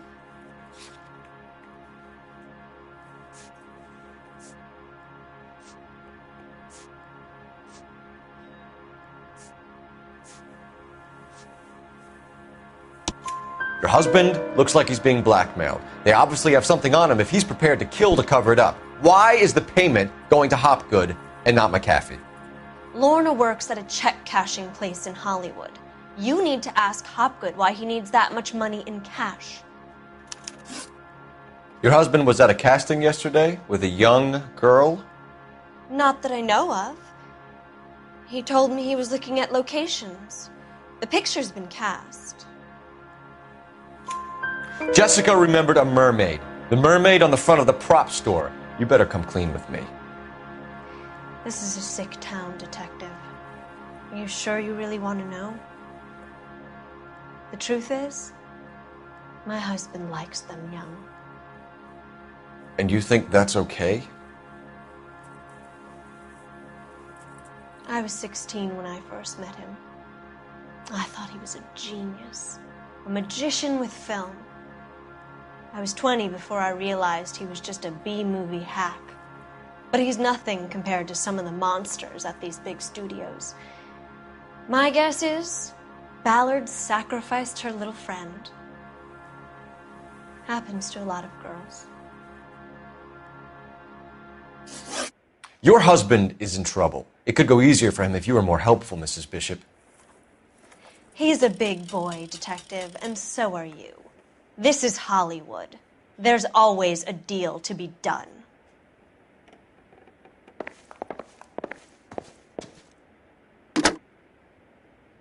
Operator, message for KGPL. Putting you through now. Phelps, 1247. How could I help, Detective? I need a location on a silver screen prop store. Just a moment. Silver Screen Props, corner 3rd and Figueroa. Thanks for your help.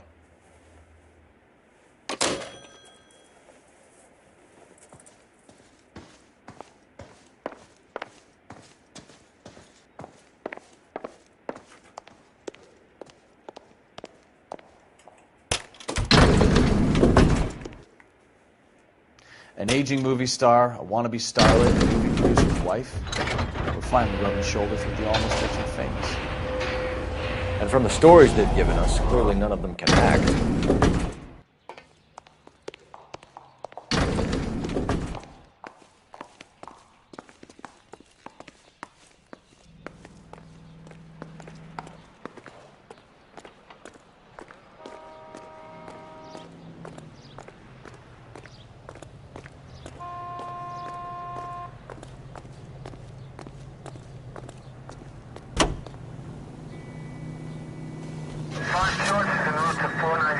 Mrs. Bishop knows more than she's letting on. She doesn't seem to realize how much trouble her husband is in. The LAPD are the least of their worries right now.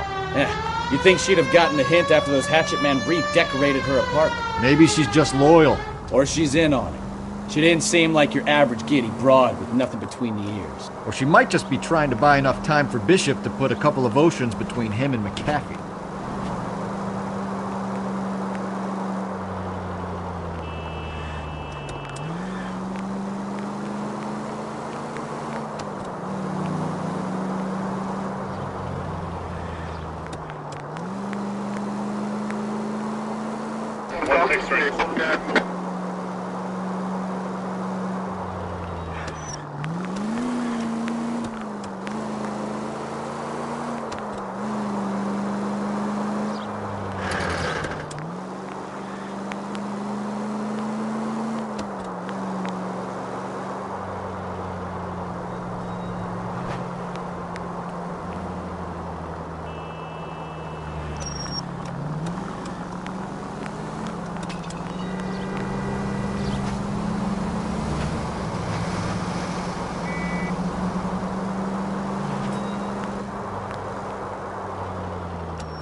Phelps and Bukowski, LAPD. We're investigating the attempted murder of June Ballard and Jessica Hamilton. Christ. I'm Marlon Hopgood. How can I help? You hold castings here? How'd you hear about that? I got a little soundstage out back. Lead the way.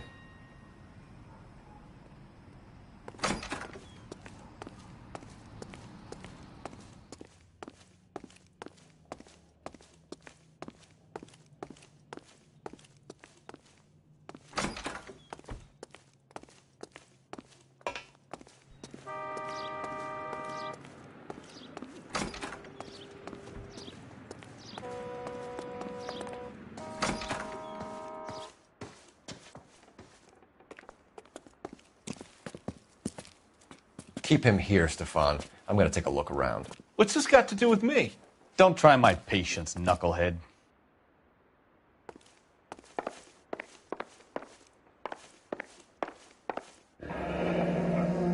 Turn off the lights, Hopgood. Why would I want to do that? Humor him. One-way mirrors. There's a room on the other side.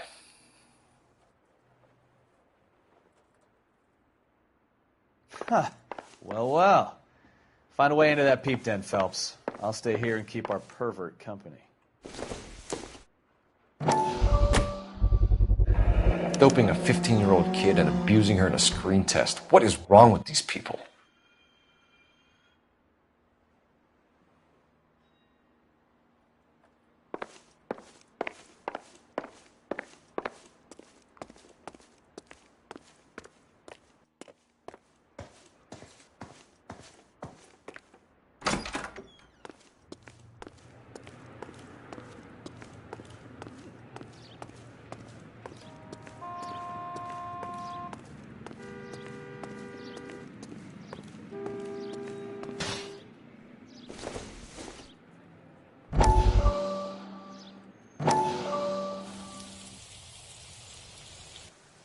Listen, I have to call you back. I got some business here. Sit down, Courtney. This is Mickey.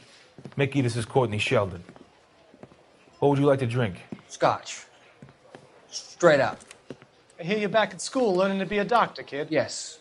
That's right, Mr. Cohen. So you want to be a doctor and a dope peddler. Interesting combination, huh? Do we have a problem, Mr. Cohen? We might have. Yeah. Selling your dope to my boy Lenny looked like a good move, but Lenny has been supplying, wholesale, so to speak.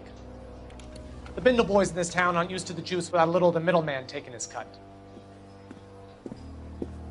Lenny promised that wouldn't happen, Mr. Cohen. And Lenny works for you. What can I say about Lenny? Let me think. Oh yeah, he's a putz.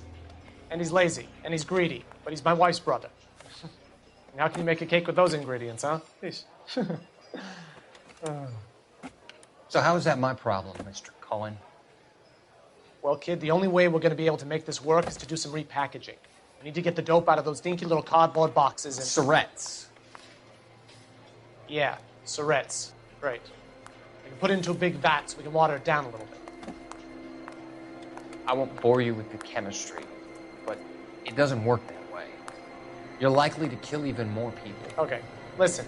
We want to buy you out, kid. I'll offer you 50 grand. Hey, hey! You don't like my offer?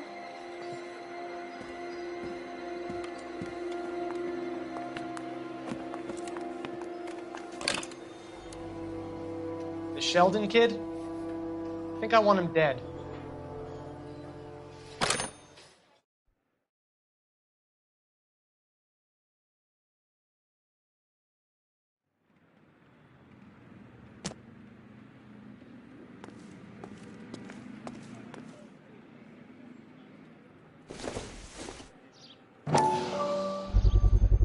So this is where you sprang from.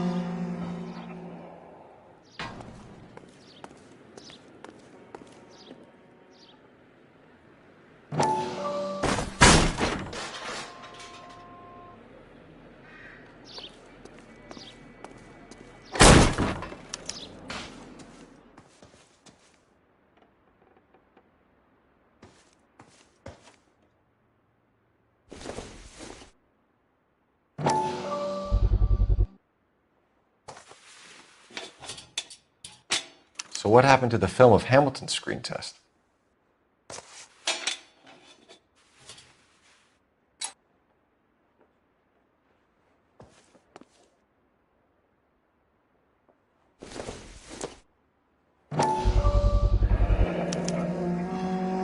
Jungle Drums, 8th and Francisco.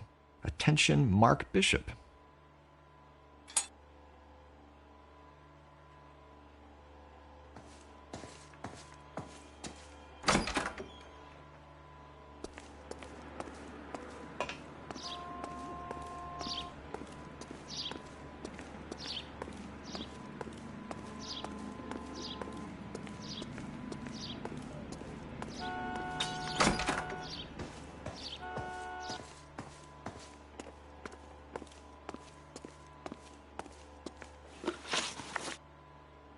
You ever do any work for Mark Bishop? Mainly do work for the studios. RKO, Republic, Warner Brothers. So yeah, when Bishop is doing work for a studio, yes. When did you last see him? Now I'm doing work for his next picture. Still pre-production though. Haven't seen him around here in a while. I know you're lying, Hopgood. Bishop was here, and you know exactly what he was doing and what he left lying around afterwards. You come in here without a warrant, and now you start throwing your weight around?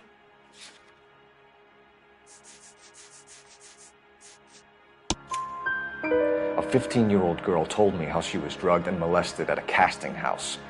I found the chloral hydrate in your drinks cabinet. You give me something or I will break your fucking jaw, Hopgood. Bishop was here with June Ballard and the girl. A lot of producers and directors use this place. I'm not responsible for what goes on here. McAfee's men are looking for Bishop. We need to find him first. Any idea where he might have gone to ground? If he really tried to kill McAfee's wife, my advice to him would be to leave town. You're delivering props to Jungle Drums on 8th Street? Bishop is using that old rundown wreck of a set. That place is dangerous. But it might be a good spot to hide. What's the deal with you and June Ballard? Look, buddy, I make props. I hardly ever meet the talent unless it's something tailor-made for them, like a sword or something. You and Ballard are blackmailing Bishop. That's why he cracked. You got nothing on me. My hands are clean on this.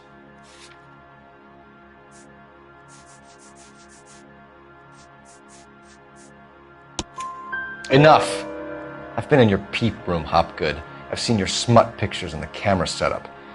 You made a movie of Jessica. I found the canister. The deal is I get to sell the movies to burlesque houses and private collectors. These movie guys love seeing their cocks on screen. But part of the arrangement is I never film their faces. June had me film Bishop, and then she kept the movie for insurance. He went apeshit when he realized his face was front and center. Who has the film now? Who else? McAfee. Ballard had what she wanted. Where does the money come into it? What money? Enough of the lies. I told you I get my cut selling dirty movies.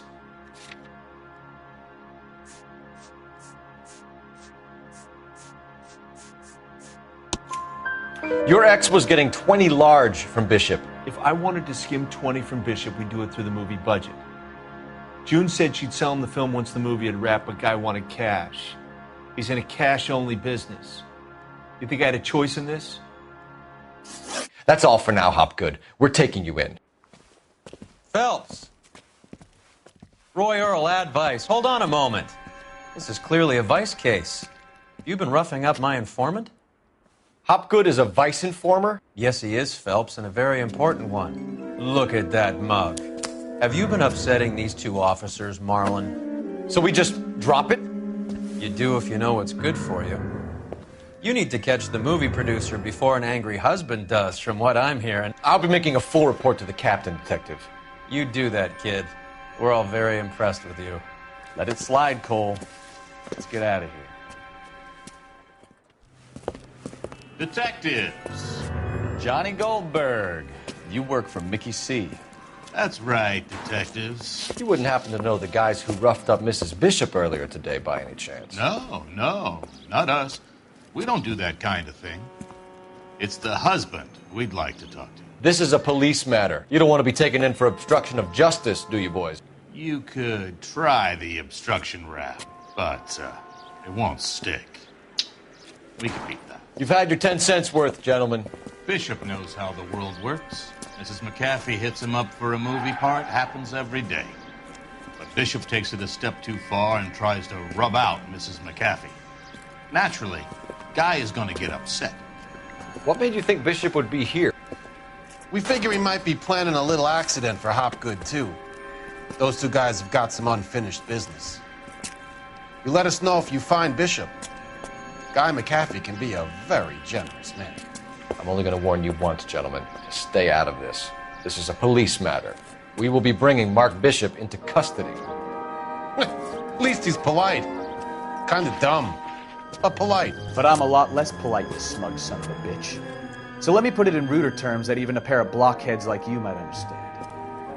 The only reason that you don't have bars on your windows already is because you're small fry. And we don't waste our time on small fry.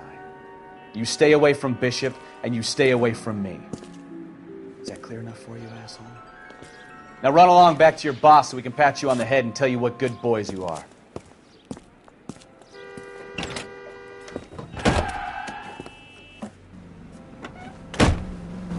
I don't think they like your little pep talk, Bukowski. Oh, shit! Get us out of here!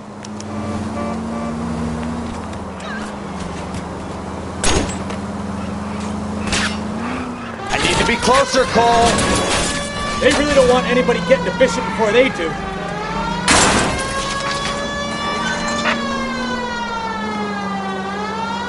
Lay into his wheel arches. Come on.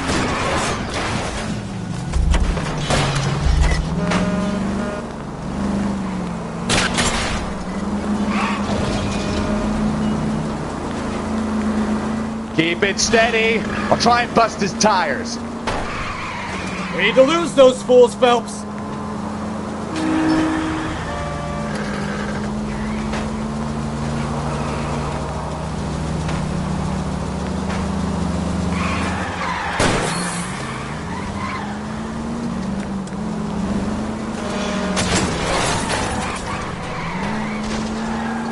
Make a move! We're sitting ducks here!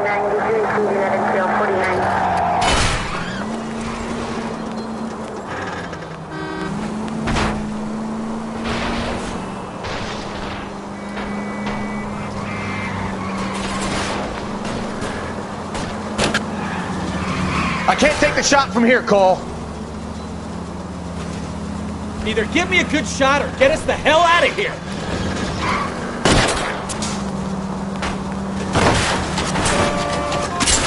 I'll try for the tires. Keep your foot down.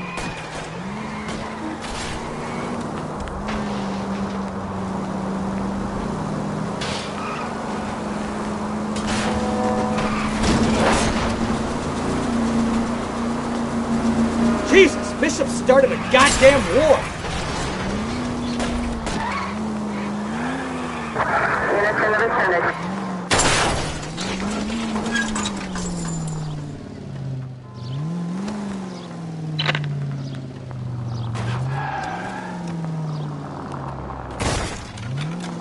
Get me closer! I can't take them out from here!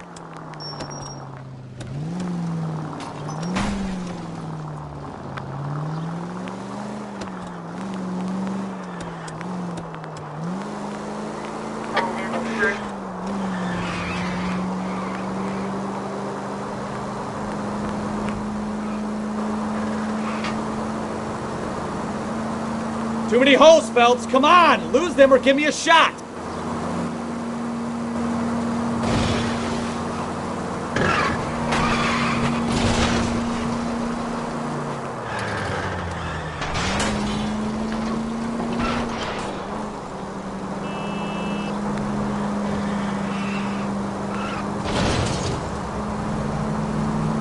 Phelps!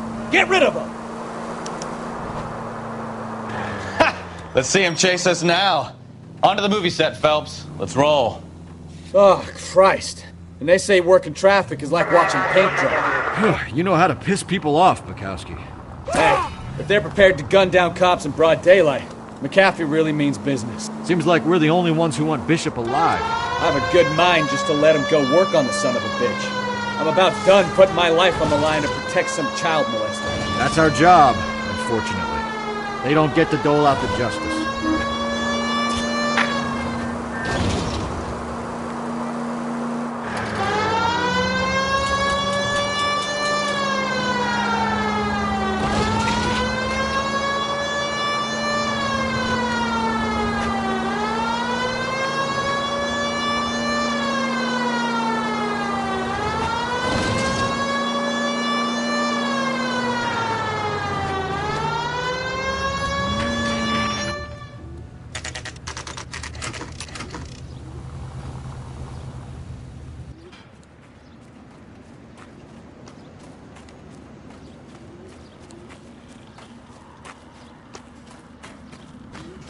There's the slippery bastard now.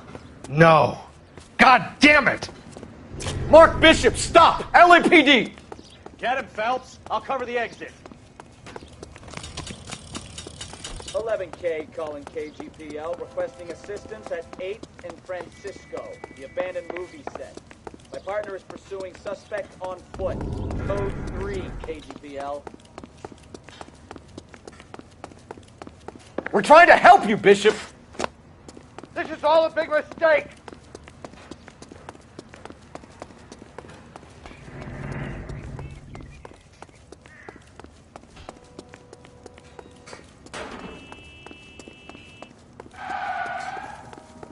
It's us or McAfee's boys. Your choice. I didn't do anything!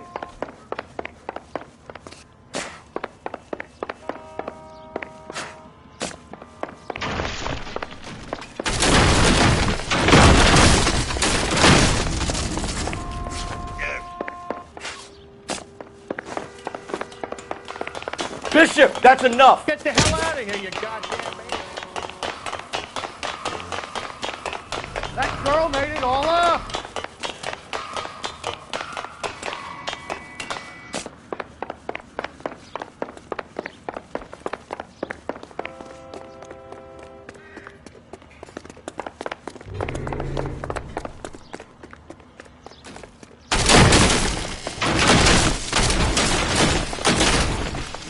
Don't make this any harder on yourself, Bishop.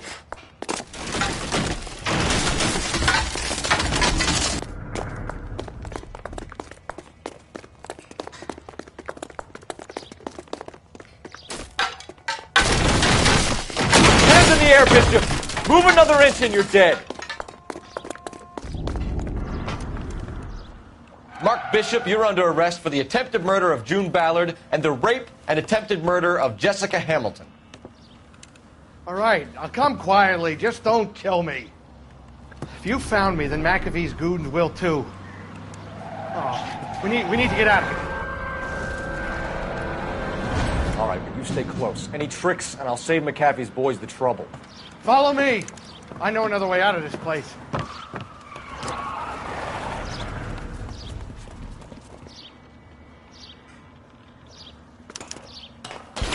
Christ, detective, they're trying to kill me! Last chance to back the hell...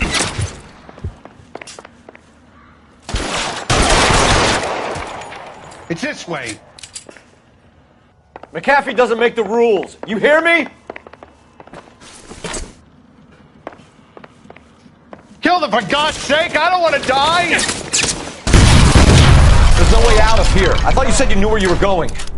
We have to jump for it. LAPD, you're making a big mistake. Find some cover! Kill a cop, on, it's this and it's way. the electric chair.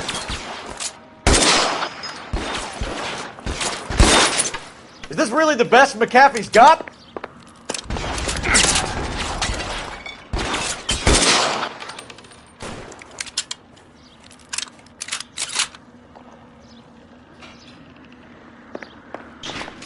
Oh my God, they're everywhere.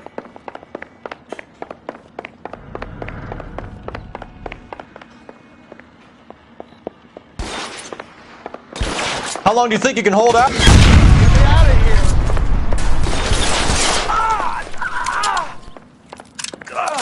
The statue there. There's a ladder leading to the ground. This is insanity.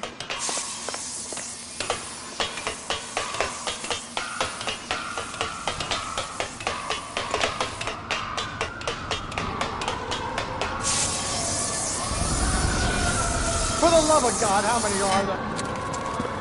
Get him over here, I'll cover you! Come on, the cavalry's here!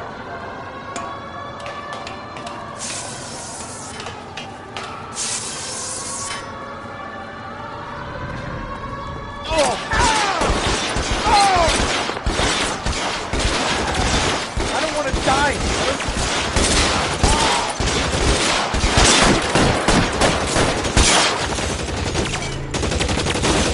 Stay down.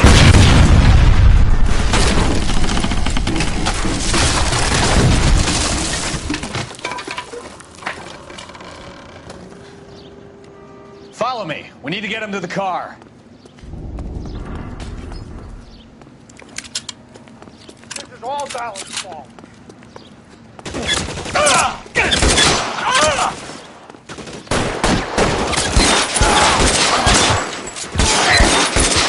Find some cover. There's an army of them. We're done for.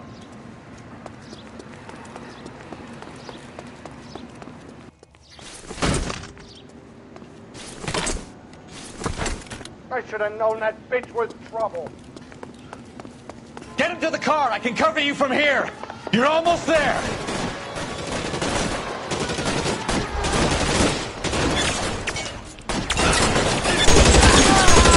Stay in cover.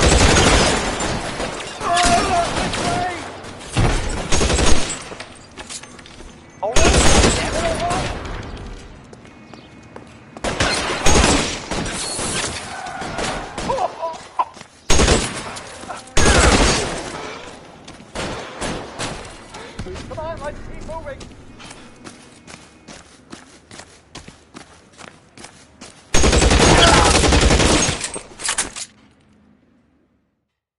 Now, this is what I call a result. Mark Bishop, erstwhile film producer, an all-around piece of shit, catches a fast ticket to Quentin for statch rape and attempted murder. So he gets to spend the next 15 years playing sissy instead of sticking it to little girls. That is justice with a capital J, Detective Phelps.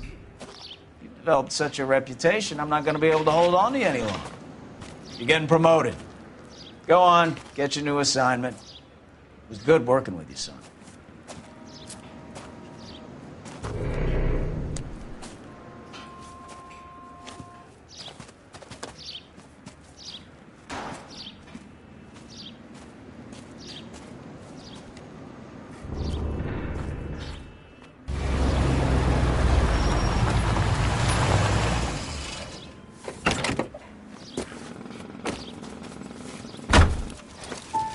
Phelps, Bukowski, this your work? Can I help you, Detective?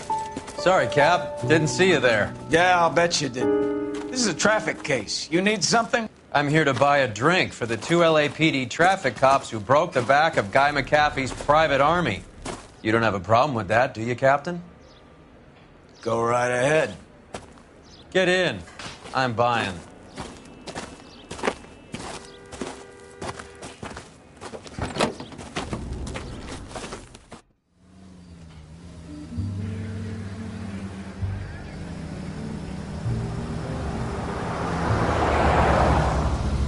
this place. A lot of movie people hang out here. You like jazz, Cole? The hopheads love it. Sure, I guess. Big bands and swing I can understand, but this bebop palaver? How are you supposed to dance to that? This is Phelps, Leroy. Be nice to him. You'll like this place. They treat you right. You like a table, Roy? What do you think we want to do? Stand at the bar like I'll chumps? get a table ready for you then. Don't look so happy to see me, Alphonse. I might get the wrong impression. Cole, this is Alphonse. He's a French Negro from Africa. Can you beat that? The Congo. A pleasure to meet you, Alphonse. Is Elsa singing tonight? Yes, she is. She has the next set. Come on, Cole. You can meet Elsa while they're fixing us a table. You'll like her. She's something else. Maybe another night, Roy. She's pretty beat up about it. Get your hands off me. Don't ever tell me what to do or what not to do, Alphonse. You got a nice club here. Don't spoil it. If you will follow me, detectives. Just through the door. He was my only real friend, Harlan. We went through it all. Do you realize what he meant to me? Of course I do. You have no idea. You said it was construction work. It was an industrial accident, Elsa. How can I be held responsible? Elsa, are you going on? Louis, for God's sake, he was my best friend. The only man who ever loved me without putting his hands on me. Hi, Elsa. Here's someone I'd like you to meet. Cole Phelps, war hero and crime fighter extraordinaire. And why would I want to meet another fascist from the LAPD? Sorry about this, Cole. What an evening I'm having. First a Negro puts his hands on me, and then this. Who do you think you're talking to, you German junkie whore? Don't you ever forget your place with me again. Do you hear me? Evening, Doc. How's business? Sanguine. Louis, help me here. I'm gonna have to give her something before her performance. Blow it off, Cole. These artsy-fartsy types always get a little flighty. Meet Dr. Harlan Fontaine, doctor to the stars. Mr. Fix-It to the mental wreckage of Hollywood. So what about that drink, boys?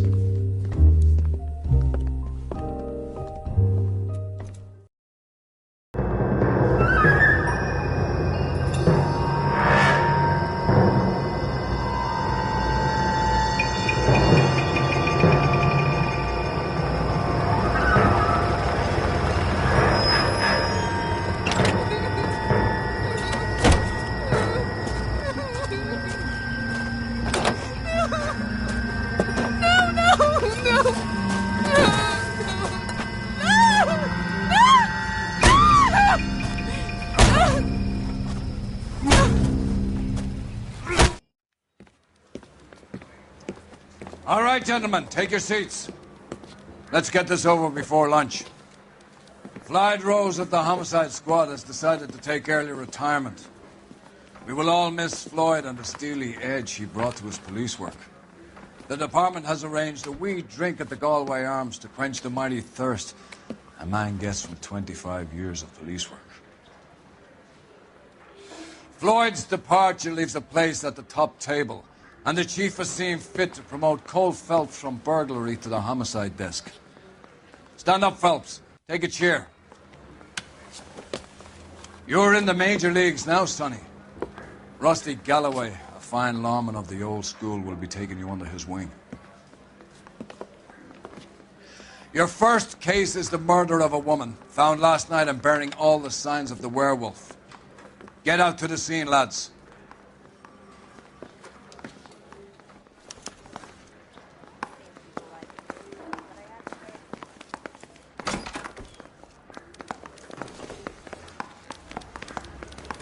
Do you have the address?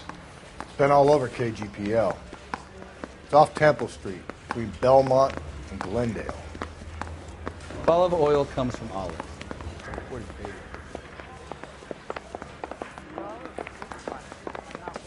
Conversation.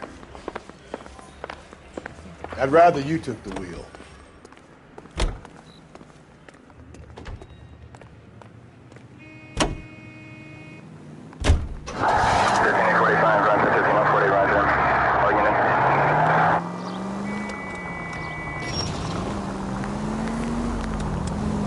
What happened to Rose? Parker wants the chief's job. Word is it's either going to be him or Thad Green. So they're both clearing the decks. So where does that leave you, Galloway? Leaves me saddled with a chump like you, Phelps. I didn't ask for you and I don't want you, so keep it to yourself. See if you can learn something about seeing how a real cop operates. What did he mean by the werewolf? The Dahlia. The Daily News came out calling him the werewolf killer. The Examiner came up with the Black Dahlia. We any closer to catching him? Not a chance. 6 months and hundreds of guys running down leads and we got nothing. You don't think this has anything to do with it? No, I don't. 90% of murders are domestic, Phelps. Some guy gets into a beef with his wife, he takes it too far. This will be the same. But cutting someone in half and leaving them off the sidewalk, that's a one-off. Why so many women this year? Because of the war. You should know that. Guy gets to kill people every day in combat. Comes home, he's expected to take lip from his wife. What do you think's going to happen? It's that simple. Like I said, most of the time it is.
Crime scene is just up the dirt road, Detective.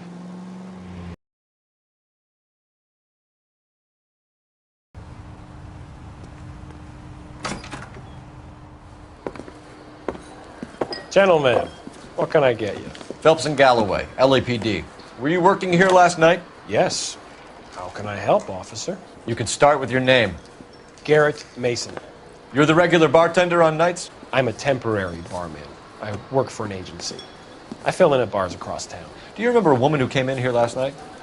5'7", about 110 pounds, blonde hair, about 40 years of age. You mean Celine Henry? Yes.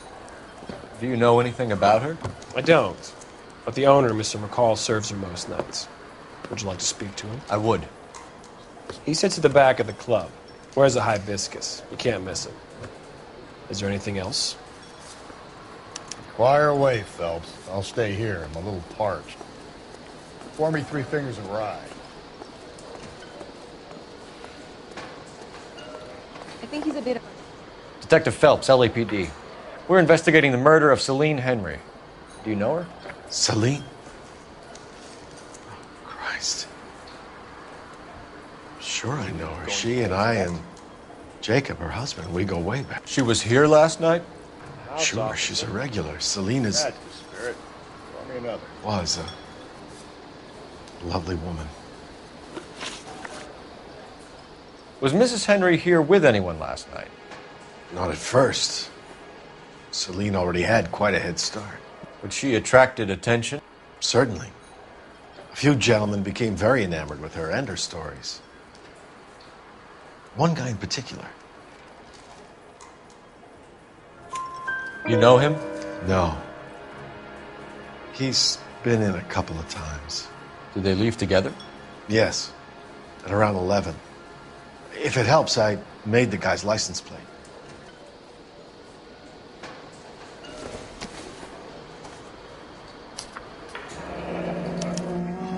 I think this could be a great help, sir. Thank you.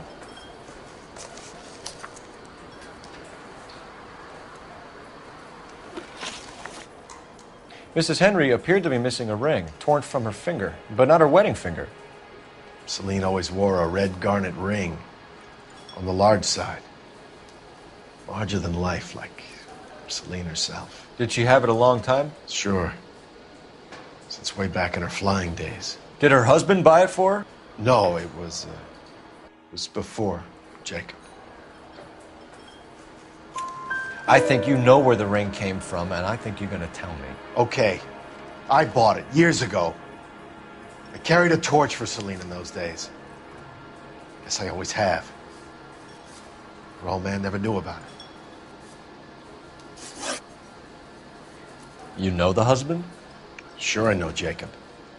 He was in the Corps. He met Celine on a furlough and married her when the war was finished. He put up with a load of shit.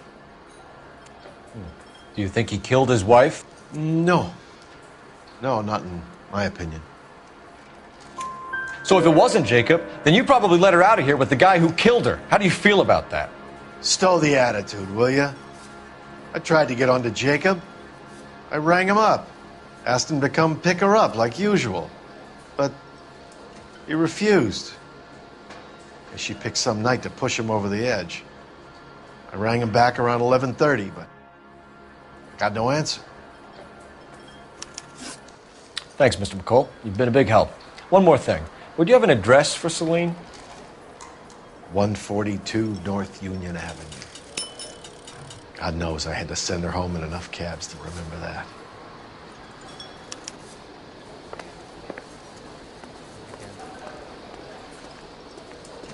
He drove me up to Mulholland and we did some looking. Let's get out of here. Hey, what's the hurry? My stool was just starting to warm up nicely.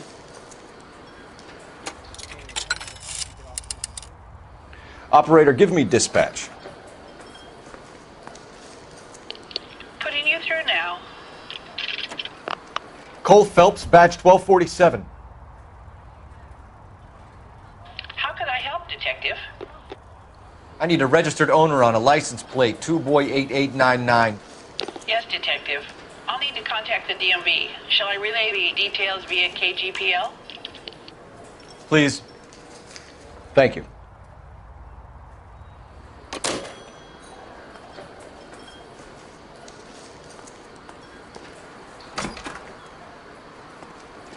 So, You drive. I need to go over the case notes. Fine. Where are we headed? Continue to respond. You find the booze helps you get through a working day? Sharpens my investigatory instincts, Phelps. A smart lawyer might use that to throw out anything you collect today. A smart man might know it's unwise to stand between the patient and his medicine. As long as you're not falling over, Rusty, I'll let it slide. That's mighty kind of you, Phelps. You know, you picked the wrong job if a healthy thirst offends you, Cole. We owe it to this city to do the best we can in this position. As homicide detectives, that responsibility is all the more serious. Always the politician. It's not political, it's practical. Maybe the men combing Hollywood Boulevard after the Elizabeth Short murder were more interested in sniffing out booze than the clues that would have led to her killer. Yeah, well, if only you'd been there, choir boy. Betty Short would be alive, the Japs would have spared Pearl Harbor, our ancestors wouldn't have tasted the forbidden fruit. Minor syntactical error, Detective Galloway. I never claimed to be able to prevent crimes. I only suggested a proficiency in solving them. Guess that's the drink slowing you down. Oh my God, brother, oh brother. It's worse than I could ever have imagined.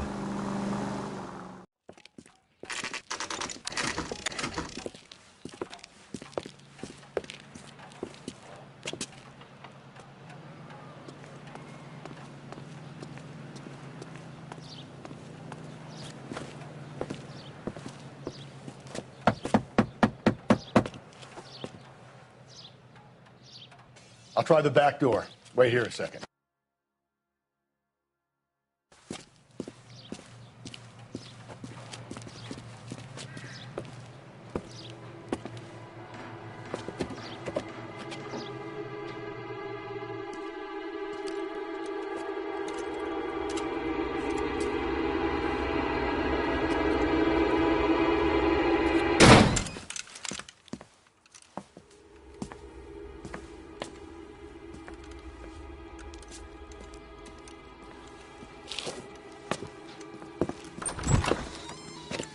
Side window's been jimmied. Looks like somebody's creeped the joint.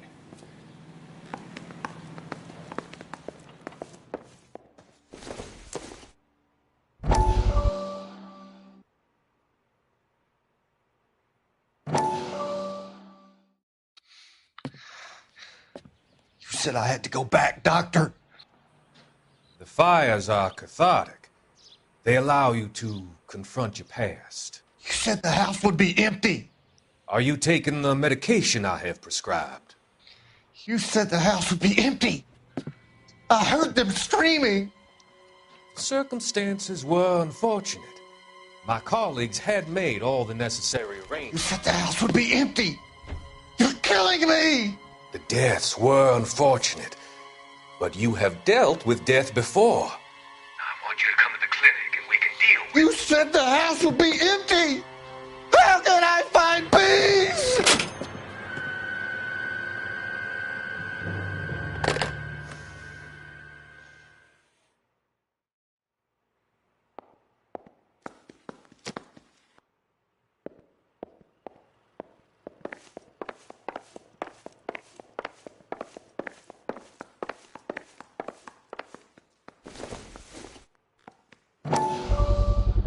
Size 9s. Above average for a lady.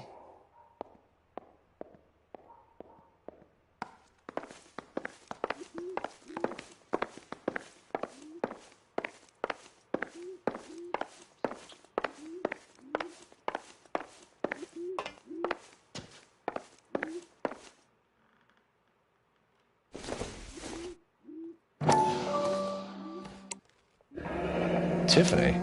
The rest of the stuff is junk. Might explain the missing ring.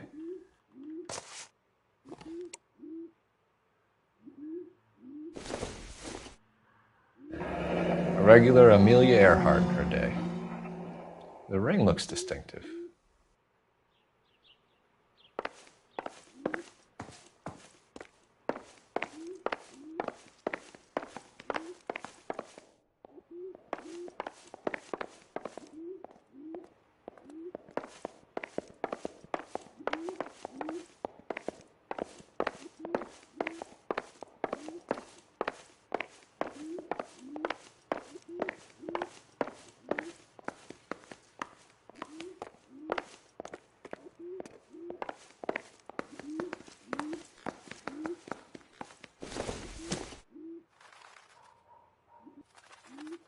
Celine and Jacob are obviously having problems.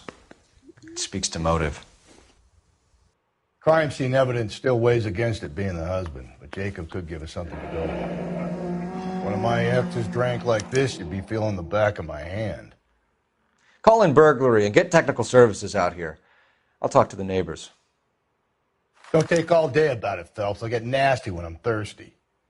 Burglar used the pry bar. Why did you kick the door in? You think I'm going to climb through a broken window in a $30 suit? You got another thing coming, Buster.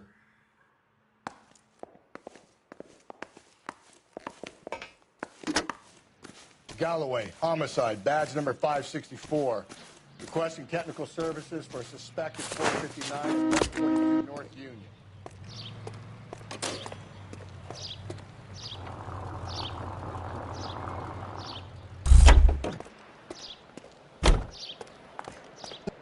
LAPD. Are you acquainted with Celine Henry, Miss? Horgan. Jennifer Horgan. I've known Celine for more than 10 years. Our children grew up together. What's going on, officer? Did you see Mrs. Henry go out last night? Well, I'm no busybody, you understand, but Celine had been drinking. And she and poor, long-suffering Jacob had a terrible row. I think Jacob may have given her a black eye. He stormed out and she went back inside. Did he come back? No. Celine was listening to music and shouting until she left around 10 p.m. She was very drunk to have been driving.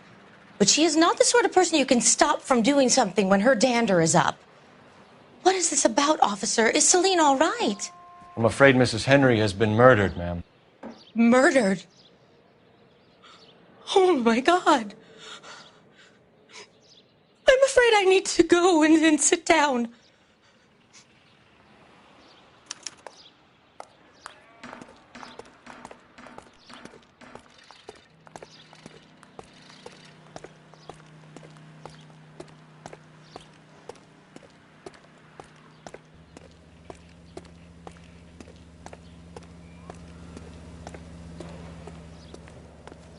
Let's see what Jacob has to say for himself. I don't think Jacob is our man, but we should see what he has to say.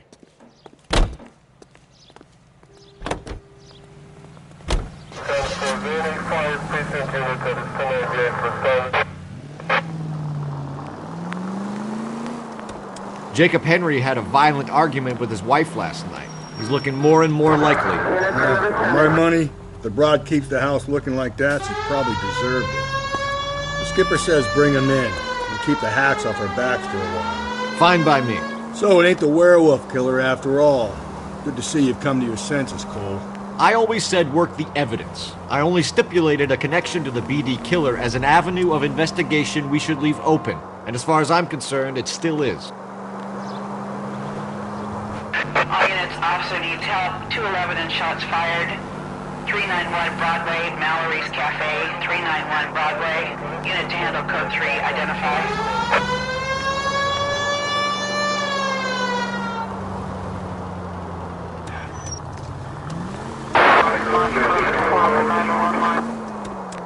Five charges en route to 496 Broadway. You have another assignment there, Central?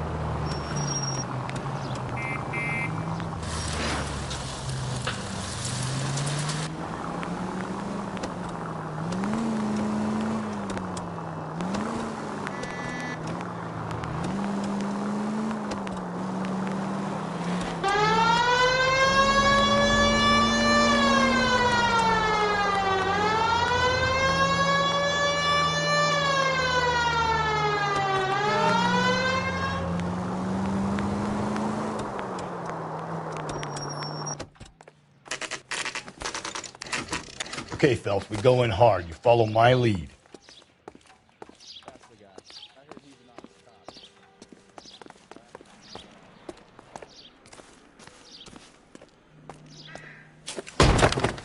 You Jacob Henry? Yeah. Who's asking? LAPD. You're under arrest for the murder of your wife, Celine Henry. Murder? Celine? Save the dramatics Oh, my for God. RKO, pal. You got bigger problems. What the hell are you talking about? You come in here, you tell me that Celine is... Take a seat, Mr. Henry. That she's... We're going to have a look around, then we'll talk. Jesus. I'm sorry.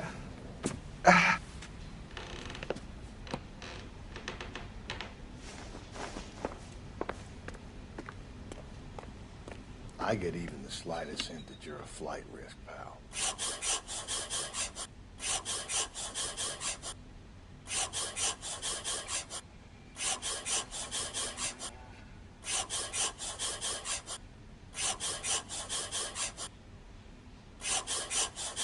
You think the atmosphere's thick? The oldest problem there is, what to do about the old lady.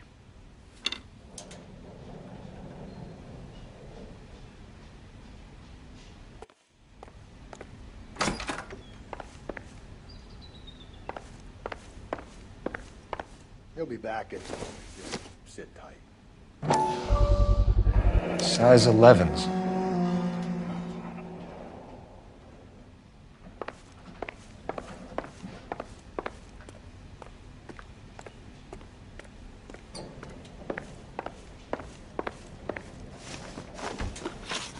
So who could have killed Celine? Where did she go last night, Jacob? A bar, I suppose. Look, I don't know. You know where she went, Jacob. You're lying. Why would I help you if you keep lying to me? Look, I'm telling you, I don't know.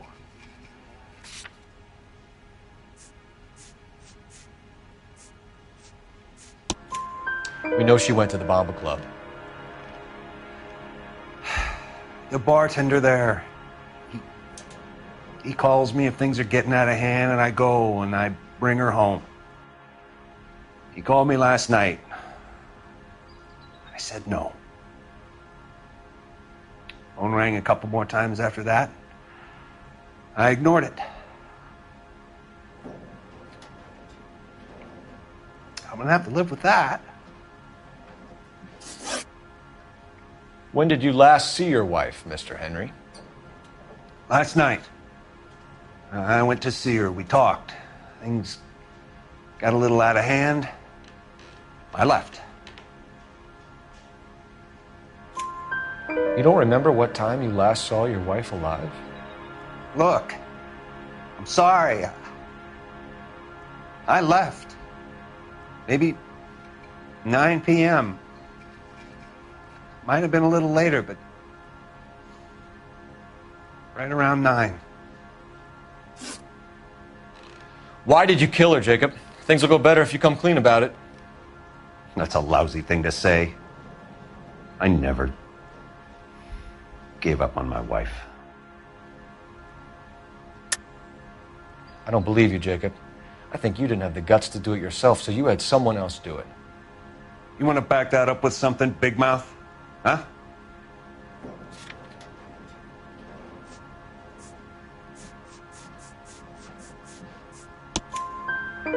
The note by the phone suggests you meant her harm. You want the truth? Truth is, I was sick to death of her. I was trying to have her committed.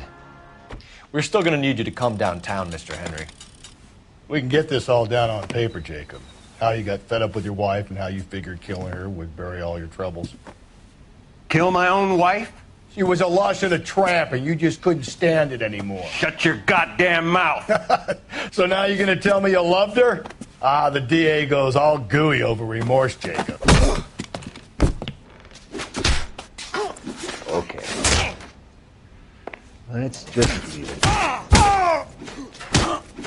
What's this bunkum?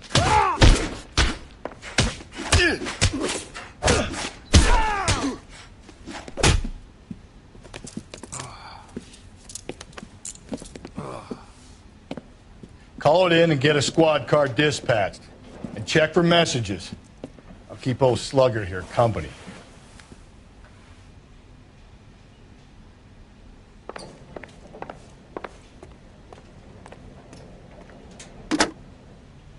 Operator, give me R&I. Putting you through now. Phelps, badge 1247.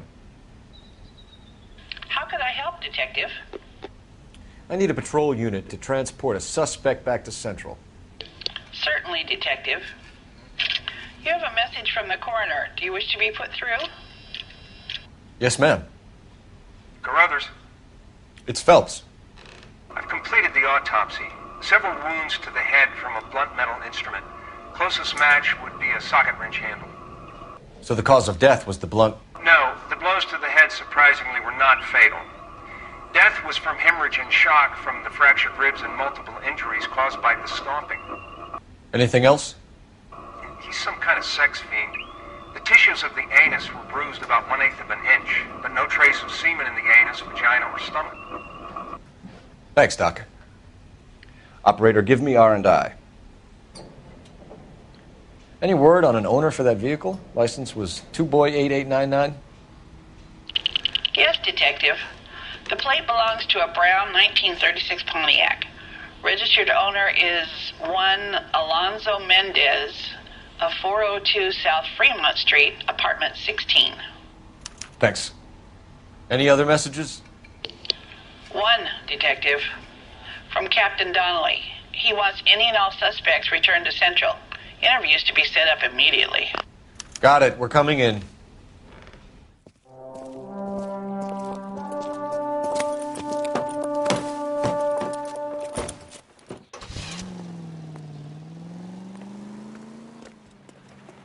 You can drive. And where exactly are we going?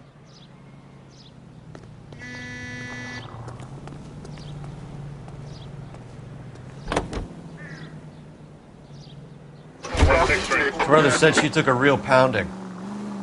Maybe if he had been a little firmer in the beginning, he wouldn't be in this situation now. I imagine that Neanderthal routine is a big hit with the ladies, Galloway. Women love me, Phelps. I have no complexity. They know exactly what they're going to get.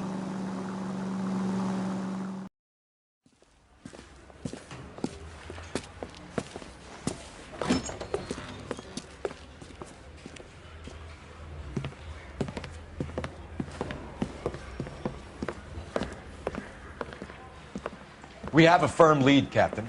Are you questioning my judgment, Cole Phelps? No, sir. Good. I thought not. Jacob Henry is a sub-sister pushed around by his wife. I think with the right kind of persuasion, he might be prepared to seek absolution. Are you prepared to show him the error of his ways, young Phelps? I don't think he's our man. Galloway agrees with me. Don't drag me into this. Rusty is a practical policeman. A bird in hand is always worth two in the bush. Let's liberate a confession from poor Jacob, and the public will sleep easier tonight. Run along now, Phelps. I've warmed them up nicely for you.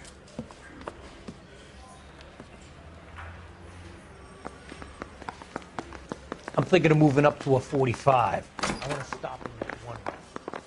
Doesn't look good, Jacob. You're in a big jam here. You lie to me, and I can't help you out. Do you understand me? Yes. What do you do for work, Jacob? I'm a mechanic. Engines, differentials, transmissions, that kind of stuff. So you have access to tools? Yes, I do. Your wife was brutally beaten with a socket wrench handle, then stomped to death. How do you think that looks, Jacob? I was home in bed. You're full of shit, Jacob. The truth is you hated that bitch. You followed her and dragged her into the car and then took her out to the moors. She woke up and you smashed her face in with a socket wrench. No. And then you stomped her. You stomped her because she's a drunken whore and she treated you like shit. You stomped her for all the years you had to take it. You stomped her because you are such a weak fucking sister, Jacob, and you wanted to erase all memory of it. Go on. Try to deny it. I was at home. I should have gone to her at the bar, but I didn't. You can't prove I wasn't home.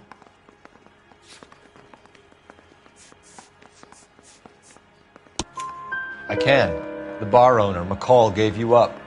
He called your house right at the time that someone was smashing Celine's skull in and got no answer. If we find that socket wrench, you're gonna fry. Get it off your chest. Tell me you killed her. I killed her, all right. I killed her dreams. She was an aviator, famous in her day, flying around up there like a bird. But she never wanted to come back down. You know, my pop was a sod farmer, dirt poor. I joined the Corps, trained to be a mechanic. I did better than my father did. I worked hard for it. It's all you can ask of a man.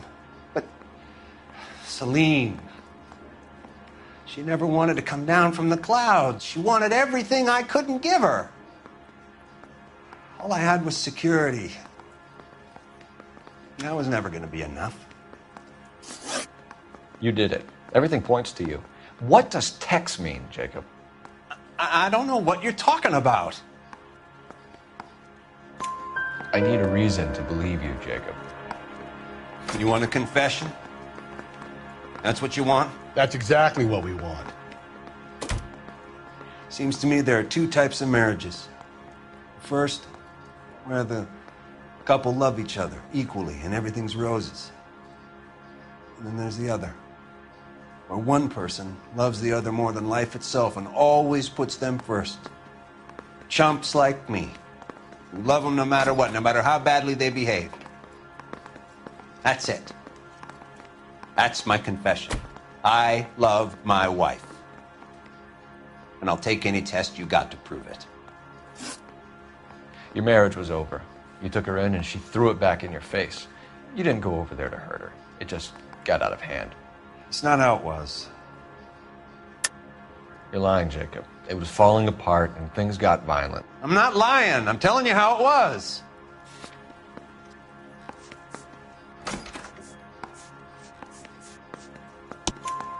Jenny Horgan says you blackened her eye. It's all right, Jacob. The DA will understand. In your shoes, I would have done exactly the same thing. I hit her, all right? I'm not proud of it, but she was coming at me with a frying pan. What would you do? I took it for years, but sometimes a man can only take so much. Why did you break into your wife's house, Jacob? Why steal the ring? What? What are you talking about? I've got a key. Why would I need to break in? You took the ring because you found out who gave it to her. What are you talking about? Her prized garnet ring, given to her by her old boyfriend, Dick McCall. I never knew that. I lived with that woman for 3 years, and I never knew that. Well, in that case, I think you should be talking to Dick McCall. We'll do the detective work, lunkhead. Just answer the questions. I'll see what I can do for you, Jacob. But I'm not promising. It still looks bad for you. Phelps, you failed me, son. We have another lead, Captain. This guy Mendez could be our man. I hope so, Phelps. I really hope so. I'm deeply disturbed by your style of police work.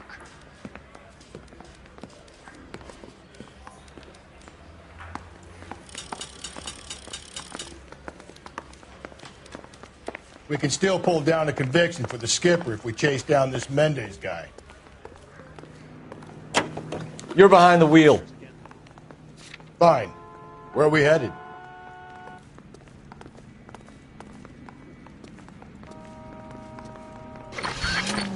Alonzo Mendez. Sound like a man who moonlights as the werewolf? Don't sound like a man I'd let my daughter anywhere near. You've got a daughter. Spend enough time drinking, Cole, you'll find yourself with any number of things you don't want when you're sober. So that's why you never sober up. Exactly.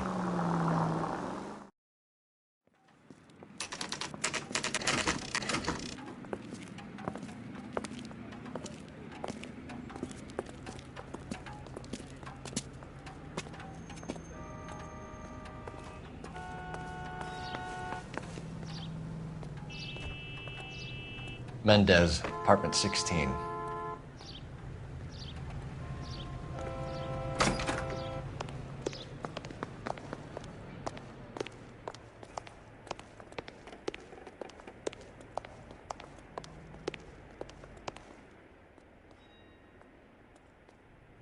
Here, the apartment's up on the top floor.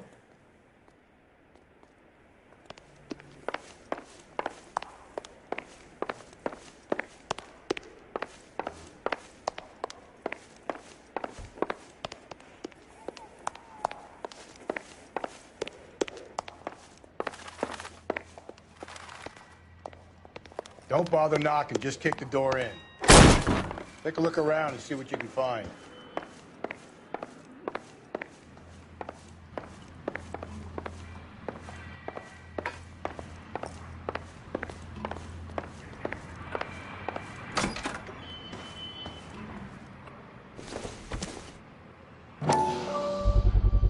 I gotta get these to Ray.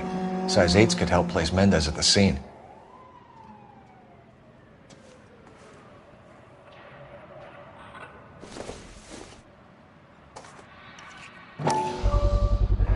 Brothers could match the color and brand of the body.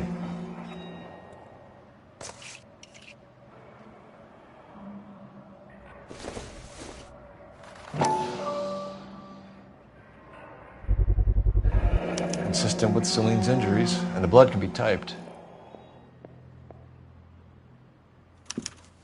We have the murder weapon. We better get Pinker down here.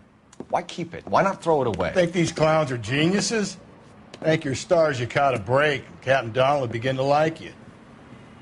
Hey! What gives? LAPD, you're under arrest.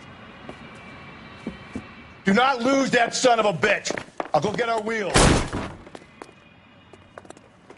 Mendez, stop right there!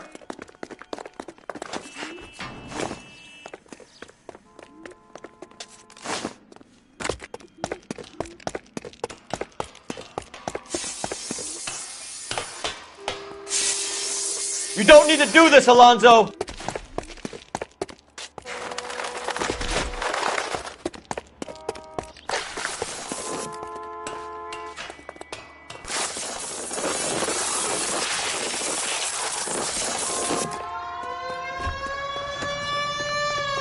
Get in and drive.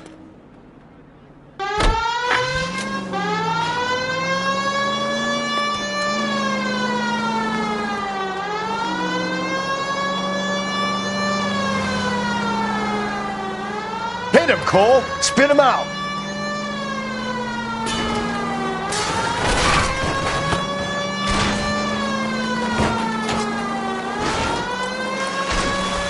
I got an idea. Get him next to my window, Cole. Keep me alongside his vehicle, and I'll stop the son of a bitch. Hit him. Clean this asshole off the road.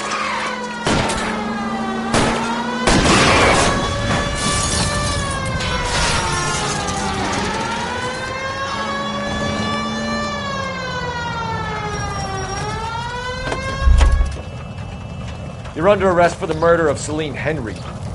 Put your hands in the air!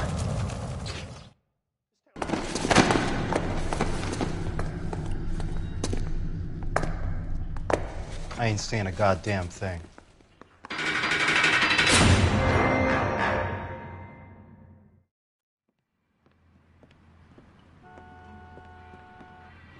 You did a grand job, lads. Phelps, that's quite a way to acquit yourself in your first outing as a homicide investigator. It seems the city has a new and vengeful guardian. Considering the evidence against your suspect and the thoroughness with which a report was compiled, I foresee a safe passage through the courts, and the DA agrees with me. Brutality on a scale such as this deserves retribution. The people and the press of this city demand it.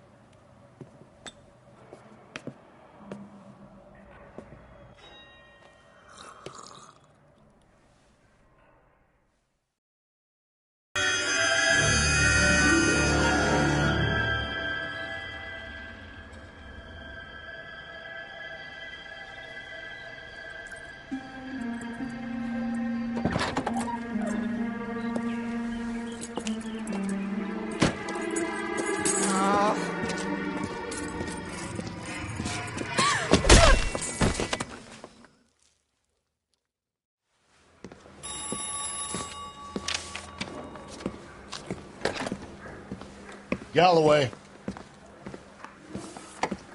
Got it, Skipper. Yeah, I'll bring him. He's my partner, after all. What have we got? New case. White female. Hacks are all over it. Captain's trying to fend them off. Skipper wants you to have your newspaper face on, college boy. I think I know the place where they found the lady. It overlooks Sunset Boulevard. Let's go. This guy's got a screw loose. Going to church doesn't make you a Christian any more than staying in the garage.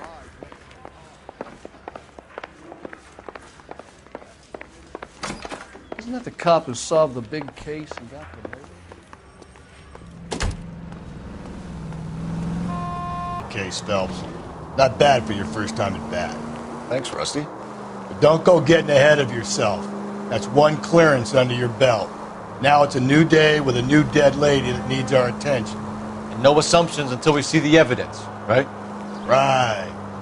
See, I knew you were a fast learner, Phelps. You might get along after all.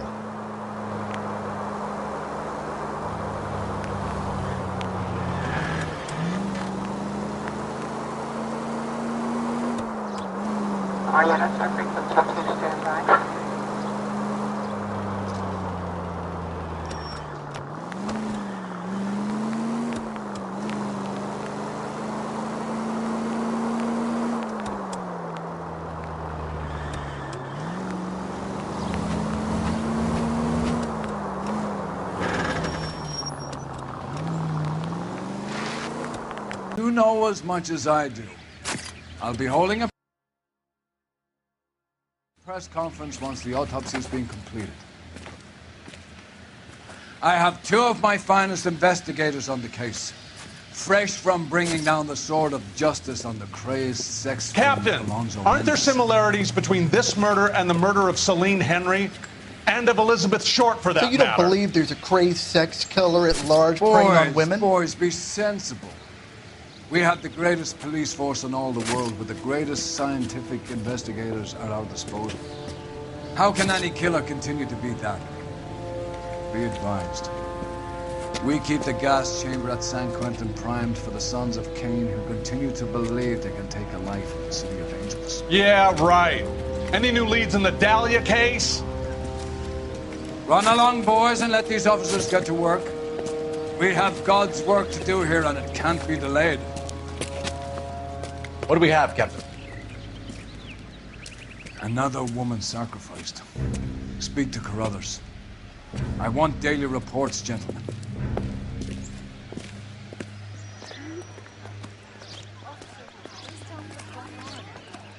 Detective, I was first on scene. You find her, Gonzalez? Not me. A family out for a stroll. I was first reporting. Can you show me the body? It's under the pepper tree, this way. All these cops. It's got to be something big, right?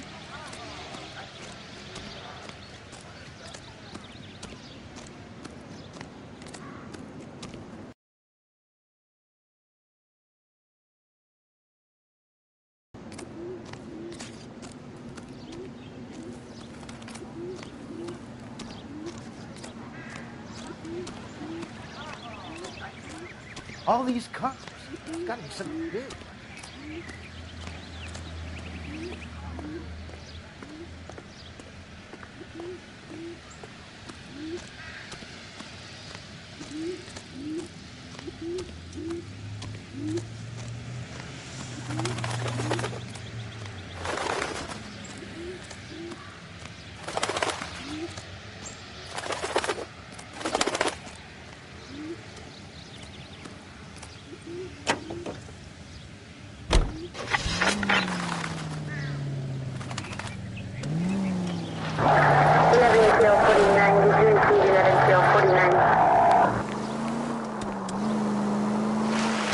Still might be some playing the boyfriend angle. I thought we were on our way to lock up the husband. If he doesn't work out, that is. Deirdre Muller has suffered enough. More than enough. You shouldn't make disparaging comments about her without even the slightest inkling of what she was like. She was a woman, wasn't she? All around about... Cole, come on!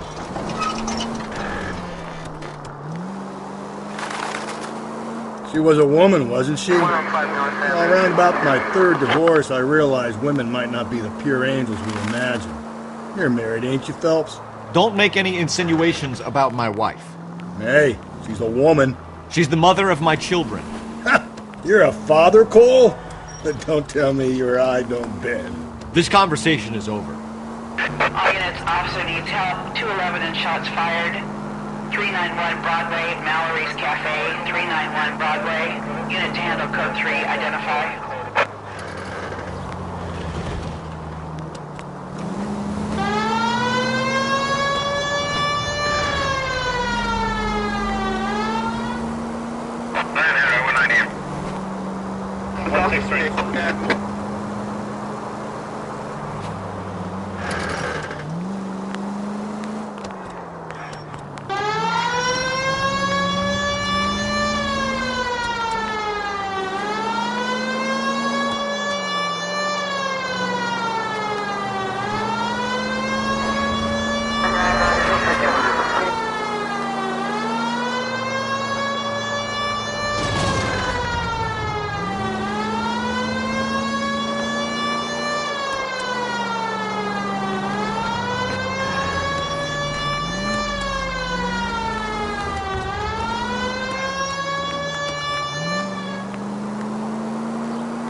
Phelps and Galloway, LAPD. Is your father home? He'll be home soon. He's been out looking for Mommy. What's your name, miss? Michelle Eloise Mahler? Can we come in? I suppose so. Thank you. Could you have a seat for me, Michelle?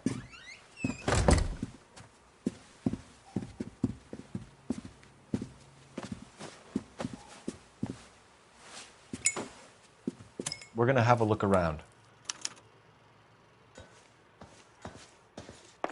He'll be back any moment. Just sit tight.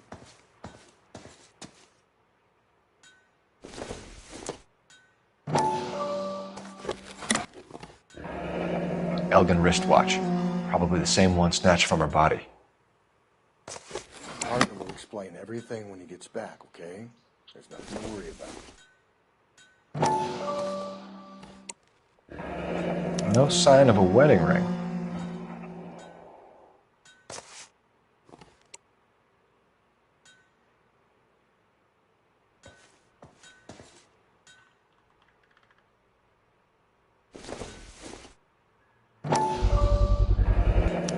Work boots. Size 8s.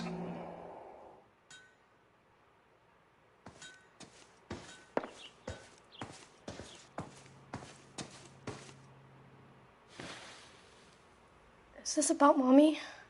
Daddy is trying to find her. Please tell me she's okay. I'm sorry to have to tell you this, Michelle, but your mother is dead.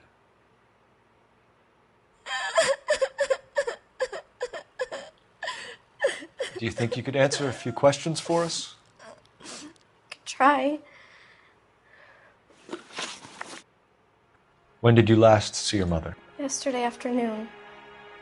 I went to a dance at Belmont High. Mommy was supposed to pick me up, but she didn't show. So what did you do then? I was upset. Daddy came instead.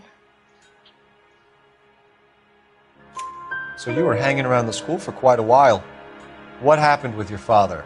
I don't know. I called and finally he answered. He came straight away then. Some of your mother's jewelry was missing. Can you describe her things? A ring, a watch. I never paid much attention to that stuff.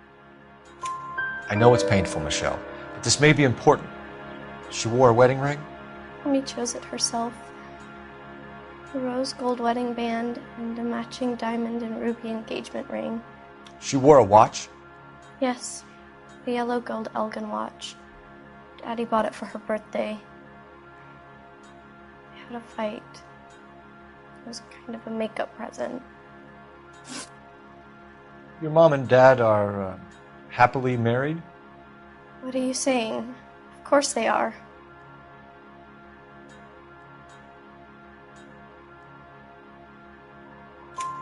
They weren't happy, were they, Michelle? Did your father ever hit your mother? Just the once. She said she would leave him if he ever did it again. He bought her a brooch pin to make up for it. And he always wore her golden butterfly. Thanks, Miss Muller. You've been very brave. Hey! What gives? Daddy, the police Go to your are room, here. please, Michelle. I'll talk to the police. Daddy, Mommy is gone. Go to your room, young lady. She's not even out of school. You can't come in here interrogating her like she's Your some wife kind was of... found murdered this morning. Found? What? But she only... We have some questions that we would like to ask you. Sure, yeah. Yeah, I'll do my best. What size shoe do you wear, Mr. Muller? Why do you ask? It's routine, sir. Simple process of elimination. 9s, I think. Why are you lying to me, Mr. Muller? Why would I lie to you at a time like this?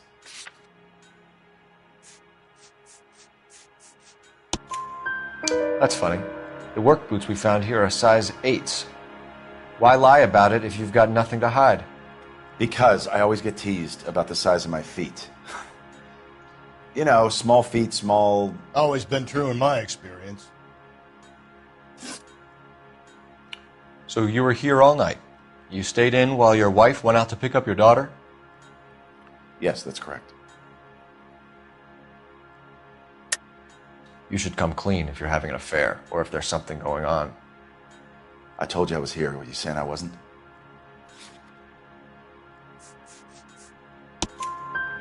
So why did you take so long to answer the phone when your daughter called? Okay, I went out for a while. I was driving around. It's my way of relaxing. You phoned in a missing persons report this morning? Yeah, that's right. My wife didn't come home last night. She left around 9:30. Michelle was out at dance. She called me to let me know that Deidre didn't turn up.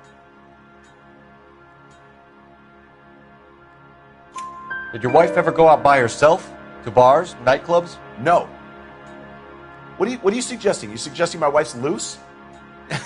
Now is not the time for you to be pushing me, mister. Your daughter said you were having an argument. We argued about who would pick up Michelle. I worked a full day. I wanted to come home, put my feet up. Your wife was beaten and then strangled. In your case, you have no alibi and a history of violence towards your wife. That's not true, god damn it. It is true, Hugo. You're a violent man. You try to keep a lid on it at home, but sometimes you lost control. Your daughter and your wife were scared of you. You don't know anything about me.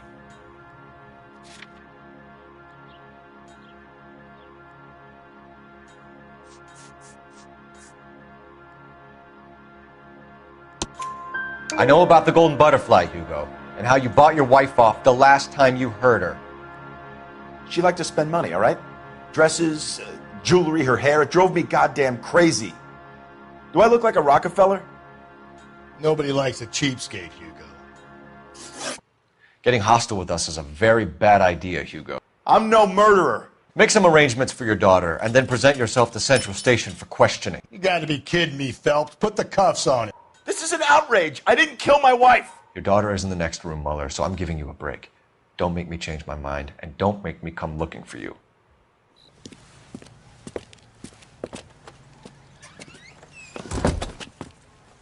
We should go back in there and bust his ass. 1, we need to break his alibi. Check phone records, canvass the neighbors. 2, we have motive of domestic violence, which probably goes for half the men in L.A. 3, we have no evidence tying him to the crime scene. Hello, detective.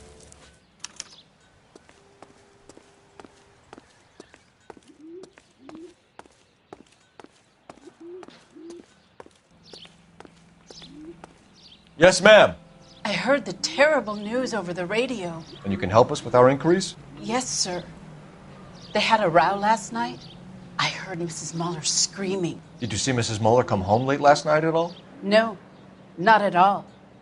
I did see Mr. Muller put something in the incinerator earlier this morning, though. I told you he was our guy. Now let's get this bum downtown and into a cell. Look, there he is now.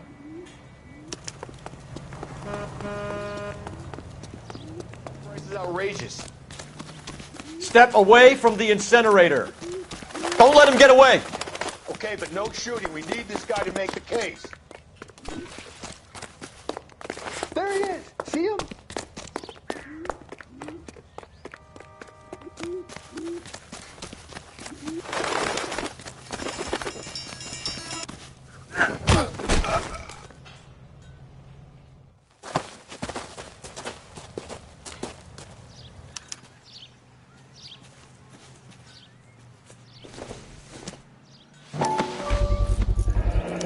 This doesn't look good, Hugo. I can explain the blood. Get him booked in at Central, officer. Then put him in an interview room. We'll be speaking with him later. And inform the captain. Yes, sir, detective. Is there someone you can call, miss? I don't want home and You need somewhere to stay, Michelle. You have other family? Grandparents? Aunts or uncle? call Aunt Helen, but she lives in Bakersfield and Call her. We're gonna get someone down here from Juvenile Hall to talk to you in the meantime. We ought to get some uniforms down here, clean up, take care of the kid.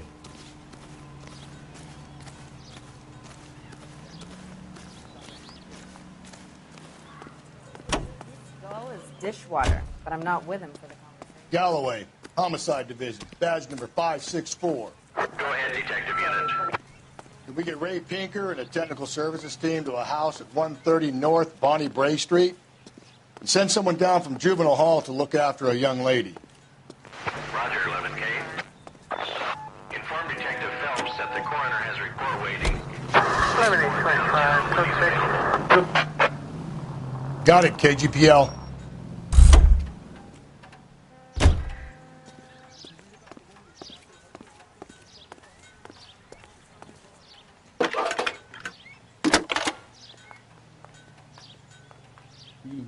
Phelps, 1247. How could I help, Detective? I need an address on a Belmont High School. Checking for you, Detective. Belmont High, 1575 West 2nd Street. Thanks, ma'am.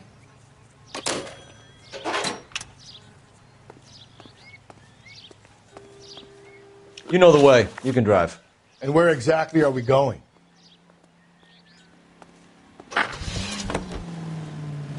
I'm surprised, you know. I didn't make the husband for it. Always make the husband, Phelps. 9 times out of 10, it's the closest person to the Vic who does the deed. God knows I've wanted to kill some wives in my day. Lex parsimoniae. What? The law of parsimony. Occam's razor. The simplest explanation is most likely the correct one. You know, you could have said that without getting all liturgical on me. I'll try to dumb things down from now on. Appreciate it. And try this one on for size. Rusty's razor. How's that go? You blame the guy that's banging her. Ah, of course. The famous Lex ignoramus. Closes cases, Cole. Puts a lot of people away, that one.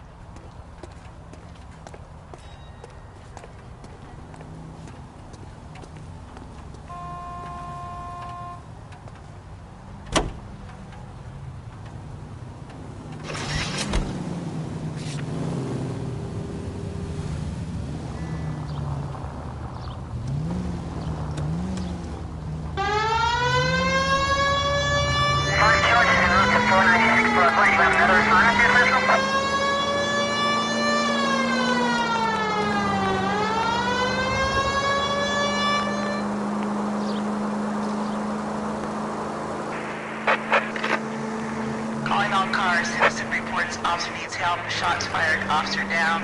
6th Street and Lindley Place. 6th Street and Lindley Place. Unit to handle code 3. Identify.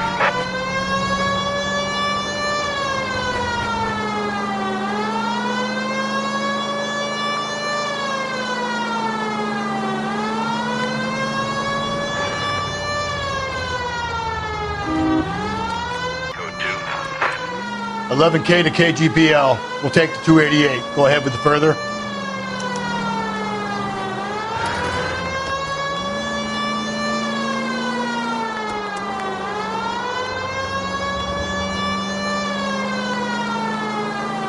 Officer needs help, 103 and east.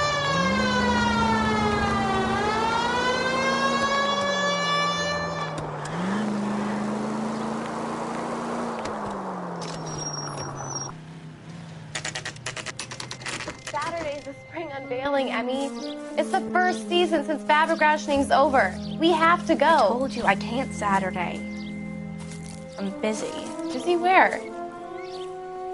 You're going on another drive with Davy Gardner, aren't you? So what if I am? Go, Phelps. I'll take the car and see if I can cut him off.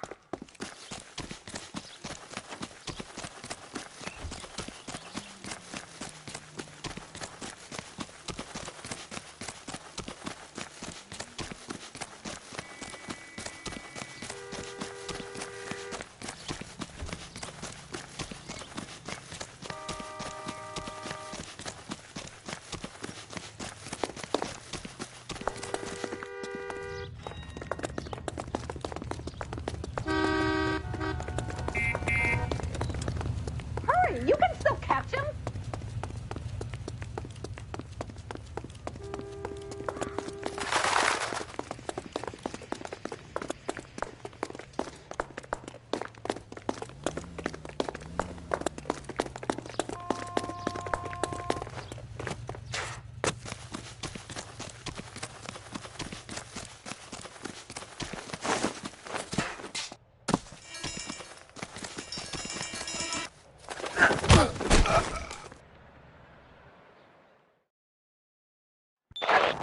Car 11K, come in.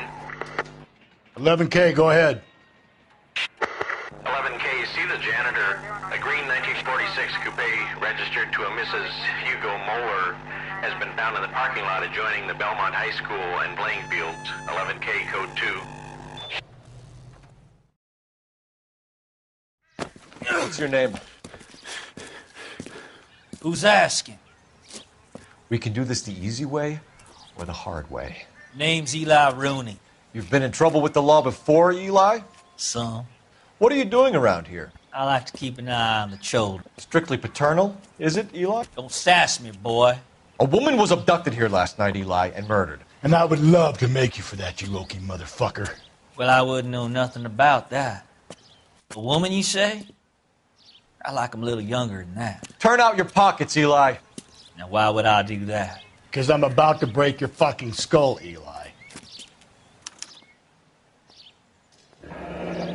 You're under arrest, Eli. You're in very deep trouble. Get some backup down here, Rusty. We need to get this one downtown and into a cell.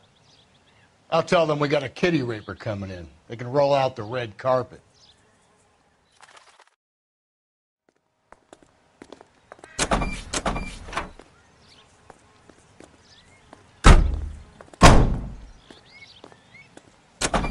What time did you see the person park the car? Late last night, after school social, maybe 1 a.m. I've been keeping a good eye out lately. We've had problems with the child molester. Eli Rooney. We've met him. Filthy son of a bitch. He was here yesterday before the dance. Was it him you saw park the car? I don't know, sir. I'd like to say yes, but the truth is it was pretty dark. Would you say Rooney is violent? Yes, sir, I would say so, yes. Thanks for your help.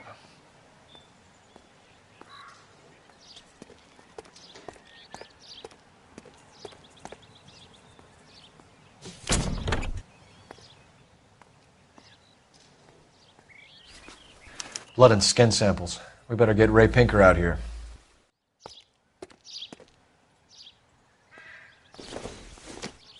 It's from a Chrysler. Could be important.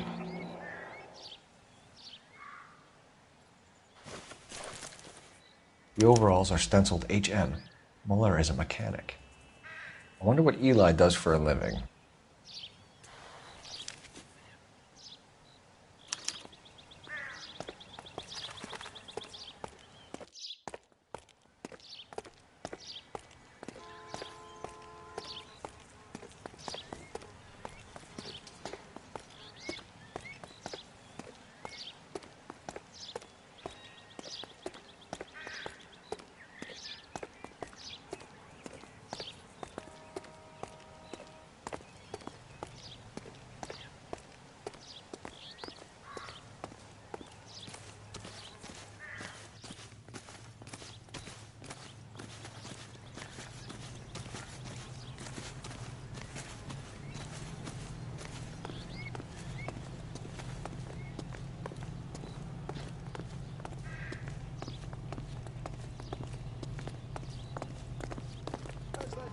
Paid look about him.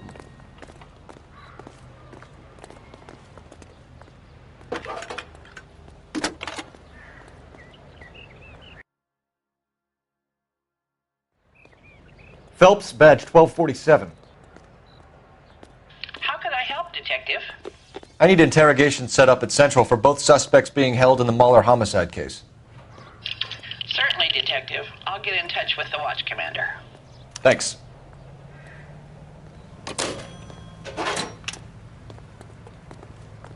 Can you drive to this one? Fine. Where are we headed?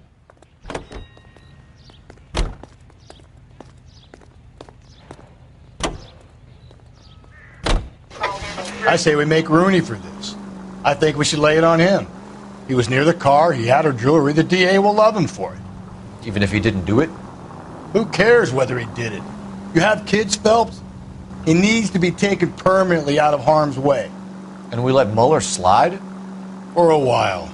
He gets a free pass for now. I don't know about this. My gut says...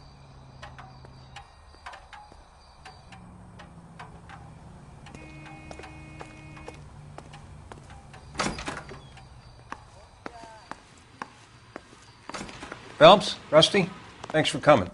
Can you blood type the shoes that we bagged and see if they're a match? Sure. It'll all be in the report, but I'm assuming you want the details now? Please. Cause of death is strangulation? Correct. Take a look at the samples on the bench.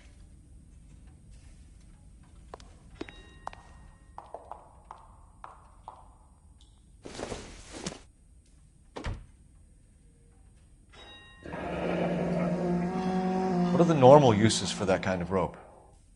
On boats, mooring lines. Correct. Although Ray says that they're sometimes used as bell ropes in churches. So are we looking for a sailor or a minister? Well, in my experience, sailors seem to have the greater libido. Was Mrs. Muller criminally attacked? No external or internal traces of semen. Thanks, Mal. Anything else comes up, you let us know.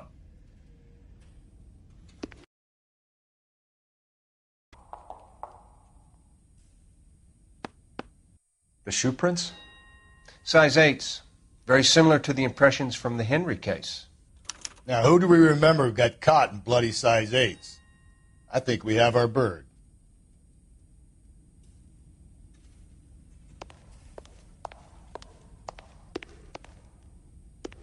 I'm at a loss. Back to Central, Phelps. One of these assholes will break under interrogation.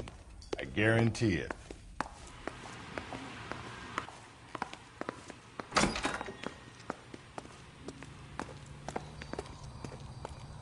You drive.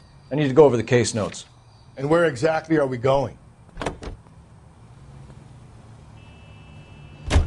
Not exactly the happiest of places, the coroner's office. Carruthers is a good man, professional, diligent.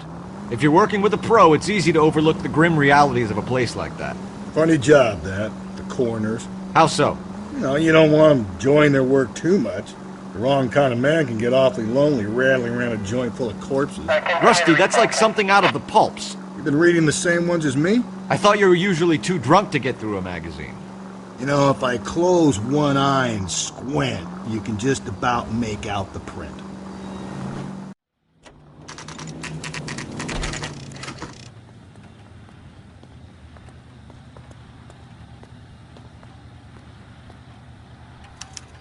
You better not go soft on me in here, Phelps.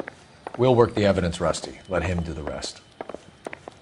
Hey, I gave his wife a tax.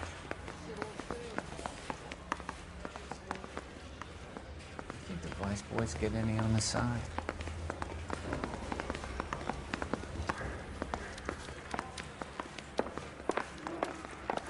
Are they ready? Bowler's in 2 and the pervert's in 1. Get in there and get a conviction. Captain, we were on our way to interview Eli Rooney. Yes, Phelps, I know. This particular fiend is an old acquaintance. I have tried to reaffirm his belief in a wrathful and terrible God. Whichever way it goes, I'll be dealing personally with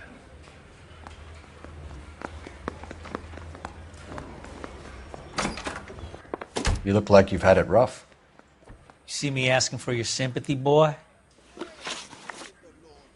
You down on your luck, Eli? I had worse. My family ate roadkill during the Dust Bowl. But you have a job. A parolee has to have a job, correct? I had me a job down in San Pedro.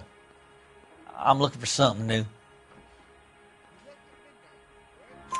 This place you worked have a name? Hennessy Marine. You can't miss the place. Big yellow letters, HM out front. They give you any workwear, Eli? Sure. Green coverall. Dang thing was hot. Felt like I was back in the pen wearing it. You ever tie up any of your victims, Eli? It's not a nice thing to go calling them. What would you call them? I can't say. I learned a long time ago not to go talking about the things I like. Talking about it just seems to get people's dander up. Answer the goddamn question, Rooney, before I brain you. See what I mean? Short answer is yes. You have any preference regarding rope, Eli? I know a good rope from a bad rope, if that's what you mean. That's not what you mean, is it? Any old rope will do me fine.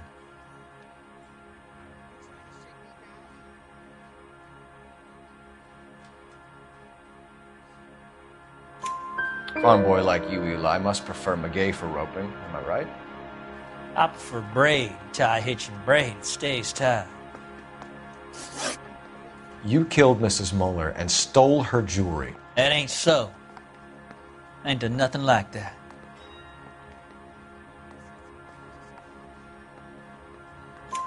You have no job and nowhere to live by the smell of things. And you need money. You've been in trouble before, Eli. Who do you think a jury will believe? I've been in trouble for other things, but I ain't never killed no one. I saw that car coming to the parking lot late last night. Man got changed there and put his coveralls in the trunk.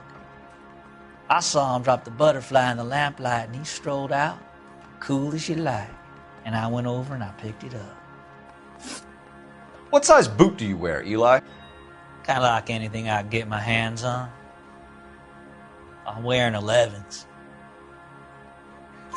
You're maybe 5'5", 5'6" tops. And you wear size 11s? I don't think so, Eli. That might be on the large side. Maybe 10s. Maybe 8s. Now that I come to think of it. Why punish children with your iniquity, Eli? You think I was never punished? You must know what you're doing is evil. Well, son, nobody's perfect.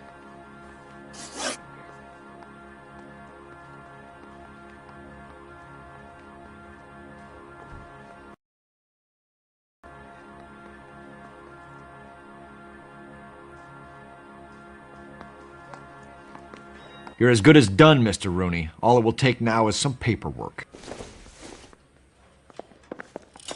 For my money, Hugo Muller's our #1 suspect. The evidence is solid. I think it's time we hit him with it. Say we bust in there and find the guy.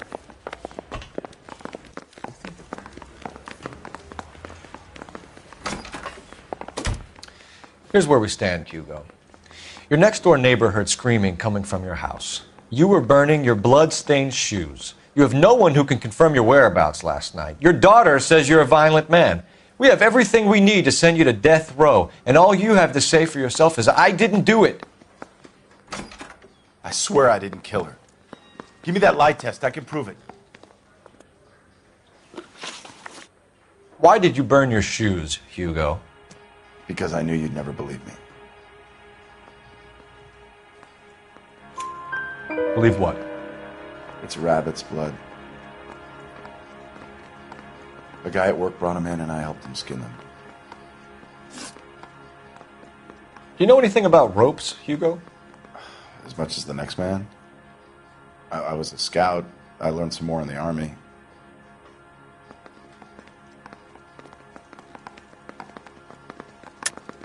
Your wife was strangled with a braided rope, which we found in the trunk of her car. I think you bought that rope specifically to strangle her. You can think whatever you want. But that rope has nothing to do with me. It's nothing personal. I'm just doing my job. You understand that? Do you know anything about braided ropes? Some. They're mainly used for mooring lines, hawsers, that kind of stuff. We don't have much use for them in the machine shop. We use chain hoists.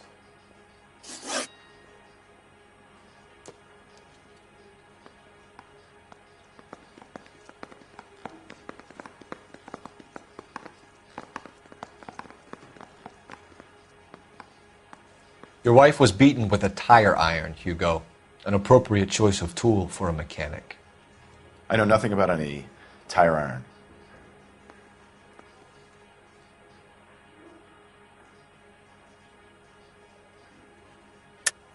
You're lying, Hugo. You're gonna have to come clean on this. You got no proof.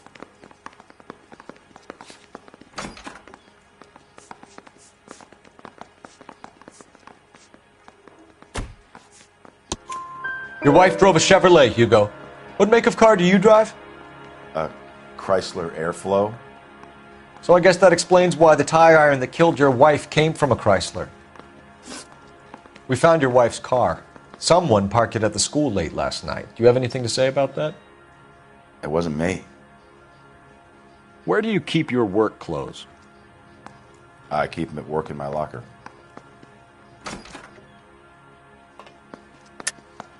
Enough lies, Hugo. Your overalls put you at the scene of the crime last night. My overalls are in the laundry of my house.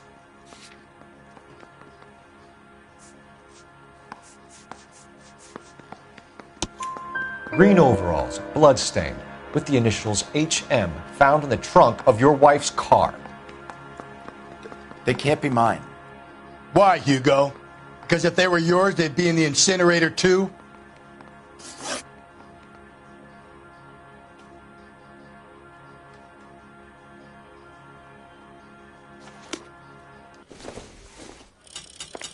Guy gave his wife a tap. I said, all's fair.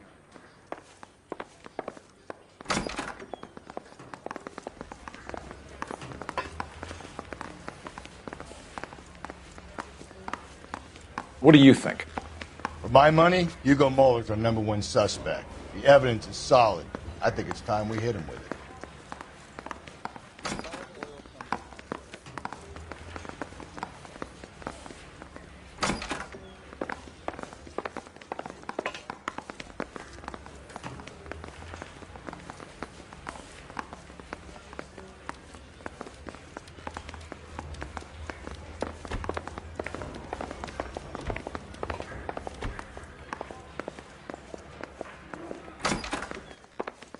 I think I've said about all I'm gonna say.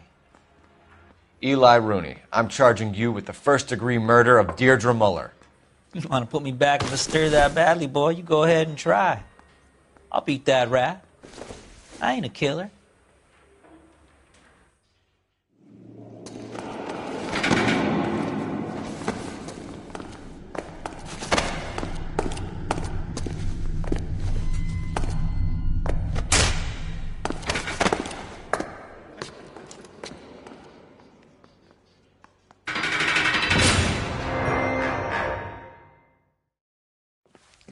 Phelps, Galloway, congratulations are at hand. Drink, boys?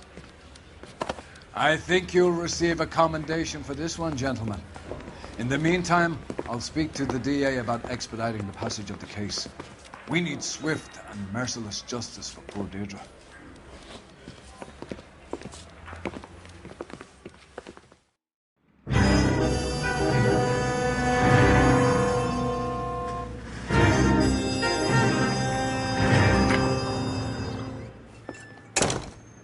Phelps.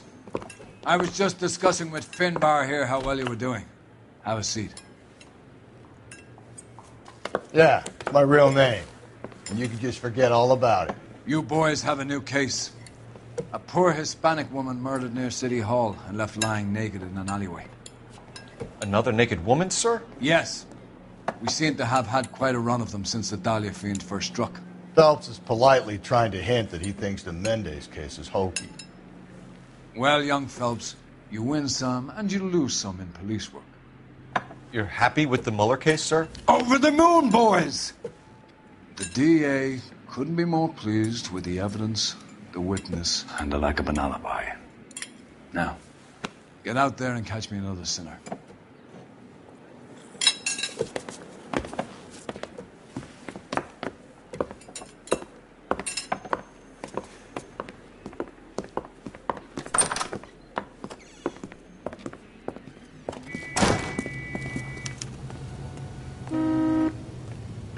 You're behind the wheel.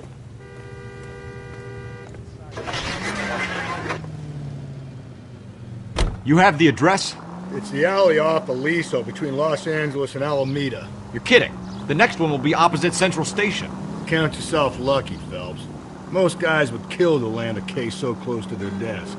Yeah, it means they can pop in to hit the office supply of hooch whenever they need it. You know, that ain't a bad idea. That is not a bad idea at all, Phelps.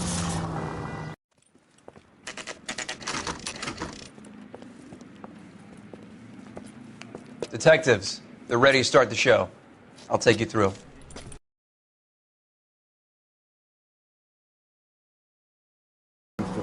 Get him? We've closed the case. Rusty's razor, of course. I don't want to question your tried and tested techniques, Detective Galloway. But doesn't the DA require sound casework before he'll close the book? Not if he's got a confession. And, you know, there's ways of getting those. I'm sure.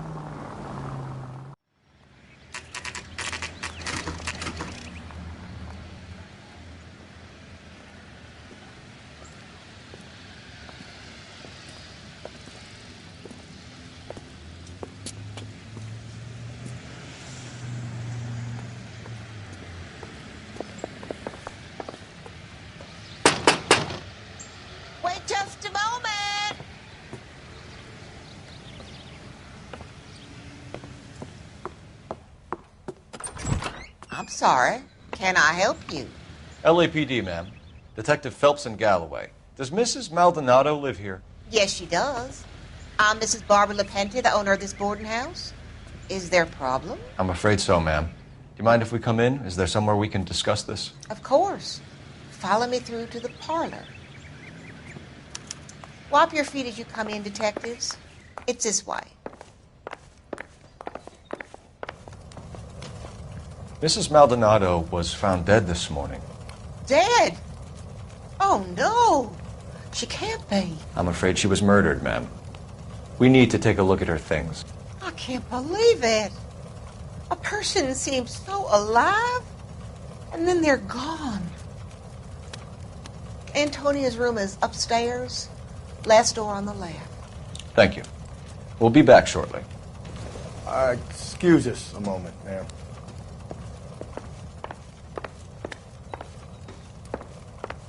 What are we waiting for?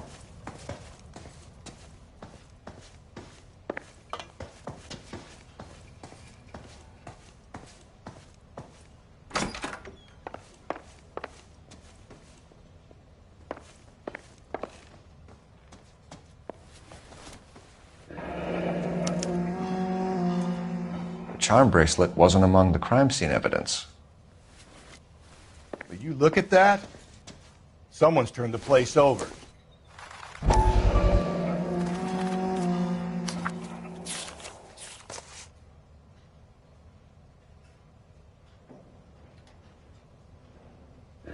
Okay, we have an address.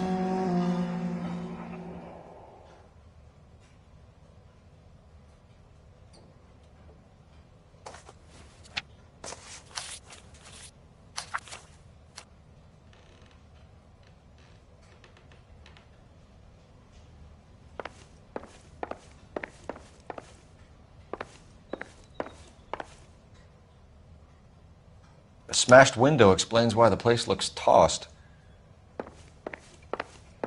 You know how I feel about windows, Phelps.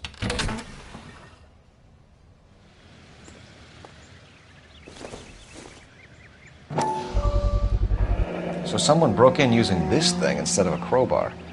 Wonder where it was taken from.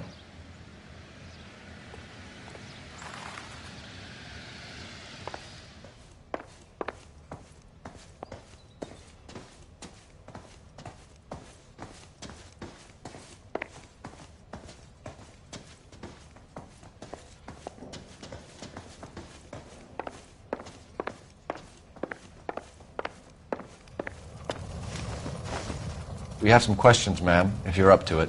Yes, detective. I'll do my best. Do you have any idea who might have wanted to hurt Mrs. Maldonado? That rat of her husband, Angel. She was serving him divorce papers. If I killed every wife that served me papers, I'd be a mass murderer. Are you being flippant, young man? No, ma'am. What can you tell us about Angel Maldonado?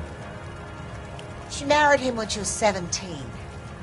He was cruel to her, very cruel. She was a good girl, little on the religious side, but a good girl. What time did Antonia go out yesterday? She left around 9. Do you know where she went? No, I have no idea. She was a good girl, but she didn't confide in me. A nosy old hag like you knows everything about the people who live under her roof. Where did she go? I think she went to a bar. She's been drinking quite a lot lately. This bar have a name? El Dorado Bar. It's a Latino place on North Los Angeles Street. That's only a couple of blocks from where we found the body. You've had a break-in? No. That can't be true. You're being economical with the truth, Mrs. LaPente. What do you have to hide? I have no idea what you are talking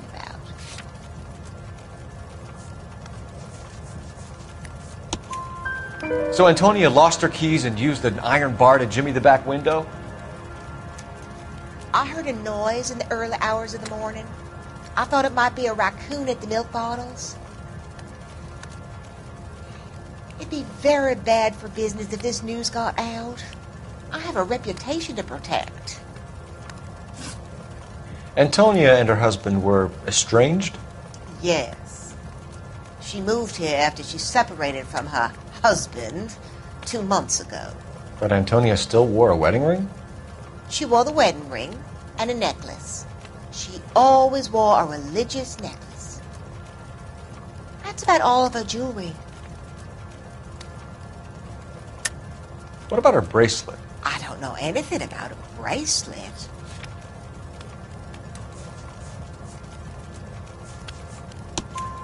In her wedding photo, she's displaying a charm bracelet. That thing? She never wore it. He gave it to her. She always kept it in that wooden jewelry box. Thanks, ma'am. You've been very helpful. Pay a call to that husband of hers. Lock him up and throw away the key. We can either front Angel, seeing as the finger's pointing right at him, or we can check out the El Dorado one.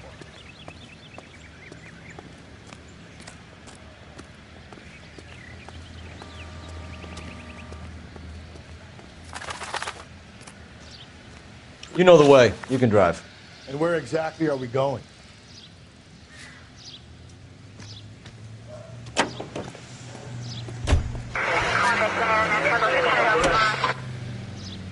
A nosy old hag? Ha! And I thought I was coming on strong with the ex-wife's line. Sometimes you have to be firm to get the information you need. God damn it, ain't that the truth?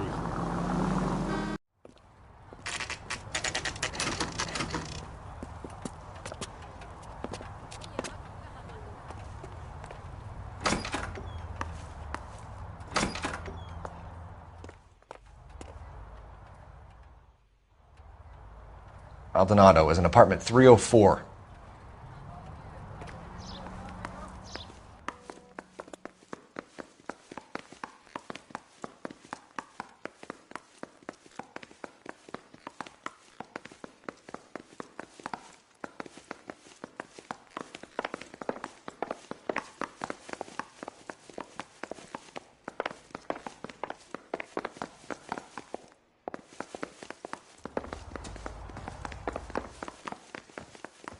Phelps, this could...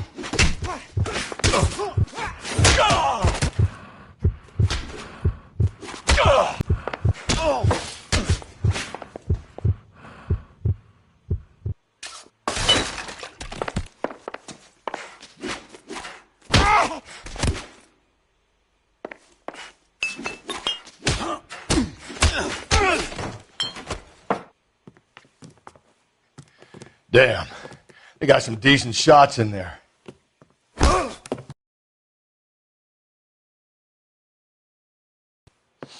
LAPD, you two are under arrest.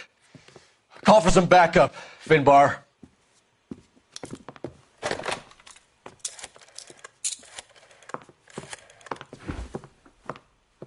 Galloway, badge number 564. I need a prowl car at the apartment building 330 North Hill Street. 2 suspects need transporting to Central. Your wife has been murdered, Angel. Antonia? Oh, God, no! Where were you last night, Angel? I was here with my brother the whole night, God damn it! Hang over, then talk to the neighbors.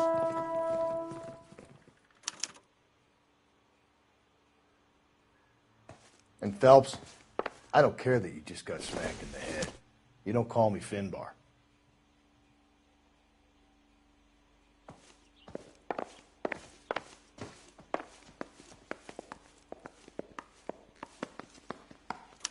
Just picked fruit market. I wonder if Angel gets all his groceries from this place.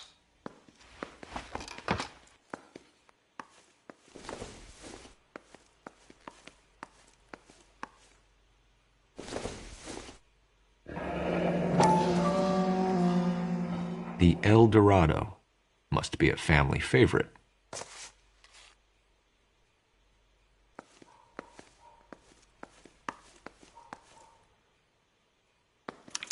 This will take some explaining.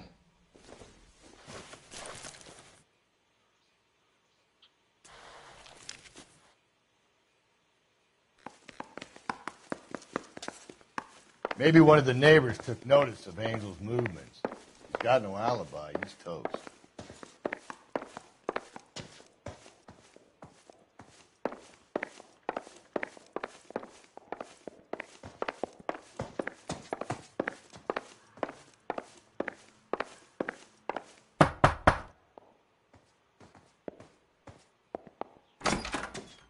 What do you want? LAPD. We're making some inquiries. Make it quick. I work nights. So you weren't home last night? No, I was at work. You know nothing about Mrs. Maldonado fighting with her husband? Those two? They're always screaming the place down. Thanks.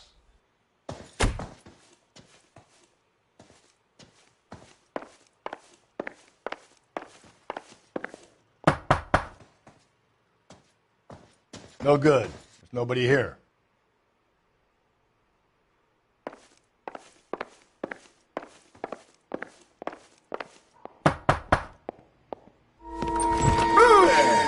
Sorry about that. I'm playing with my kids. LAPD. Were you here last night? Yeah. My wife and I are separated, and I had the kids last night. I put them to bed early and went to bed myself. Thanks.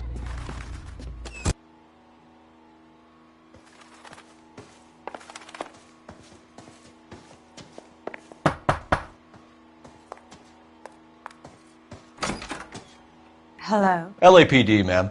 Did you hear a disturbance last night? Yes. Yes, I did. Mrs. Maldonado lit out of here, and her husband ran out after her. You saw this, Miss? Aranda. I had the door open a crack. Did you see Mr. Maldonado come back inside after he ran out? No. I didn't. Thanks. We'll be in touch. I kept thinking you were going to call that one a nosy old hag too, Phelps. Well-executed restraint. I'm executing restraint right now, Finbar. The hired help at the El Dorado might have seen the broad the night she died. Maybe the regulars, too. We should check it out.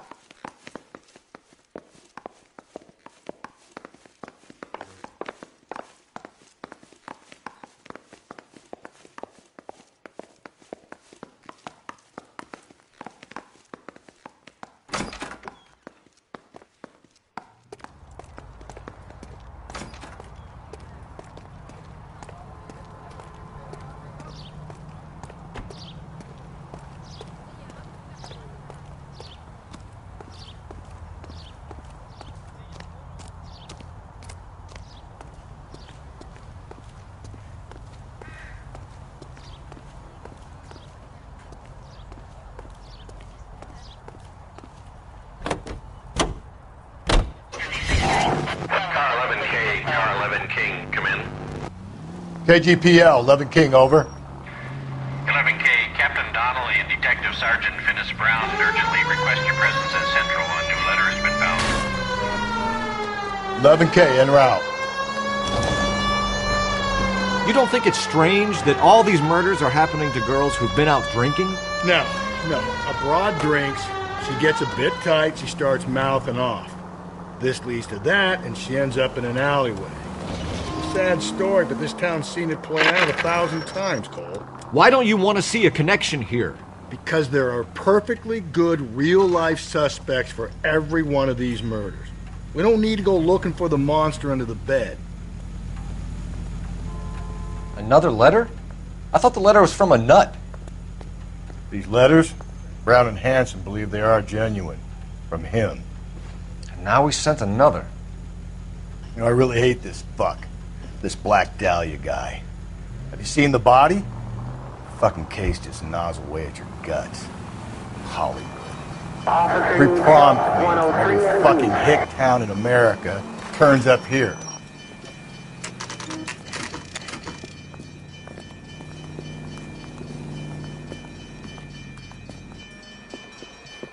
What can I get you? LAPD. Detectives Phelps and Galloway. Diego Aguilar. How can I help? You worked the bar last night? Yeah. Me and a temp guy from the agency. Did you have a woman in here last night? 21 years old, Hispanic, drinking heavily? We have a lot of ladies like that in here. But yeah, I know who you mean. Antonia Maldonado. So what did she do? She was murdered last night. Oh, shit. Do you know her well? Was she a regular? Hell no. She was good and tight last night, complaining about her old man. It's a story you get used to working in a bar. She was so hammered last night, she left a letter on the bar. I'll show you.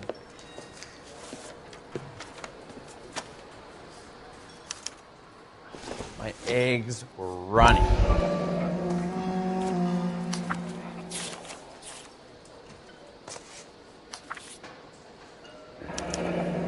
Divorce papers. Did you open them? No need to. She was shouting about it and waving the letter around. Said she was going to show him.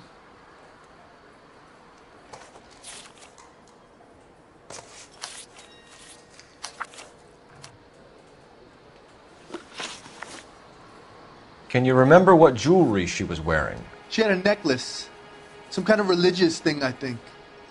The temp guy would have more of an idea. She took the beer he served her and cried into it all night. What time did she leave?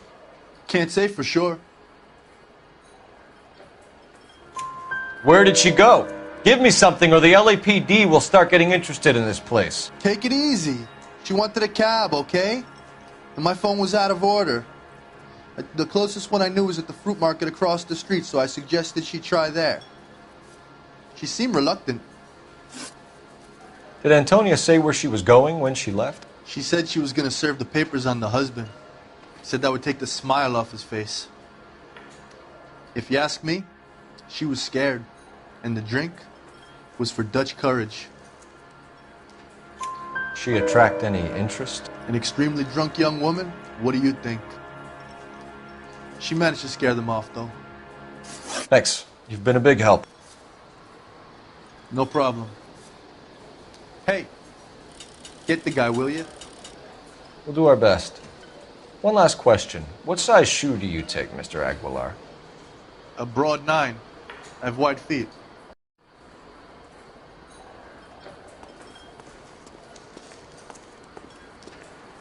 You want a tip?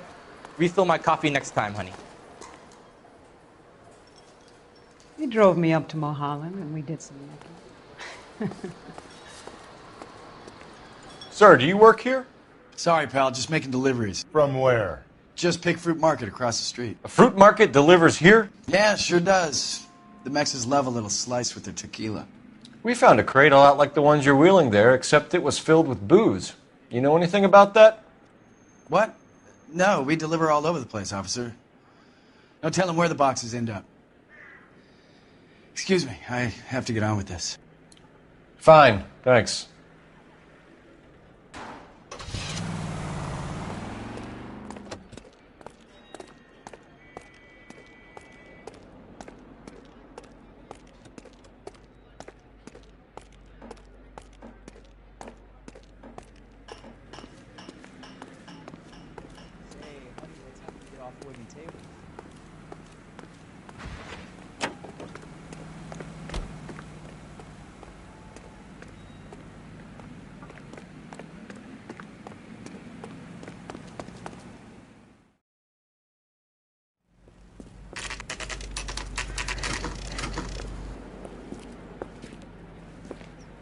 Shut. Great. We'll need to come back later, Phelps. Maybe somebody here saw Antonia the night she died.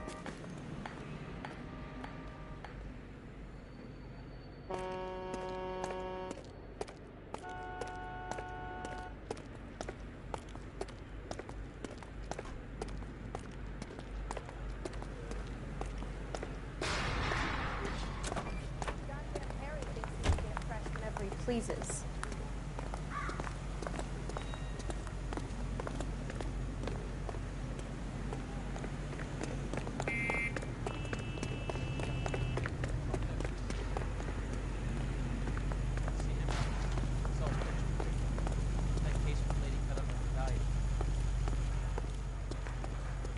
You drive. I need to go over the case notes. Fine. Where are we headed? Think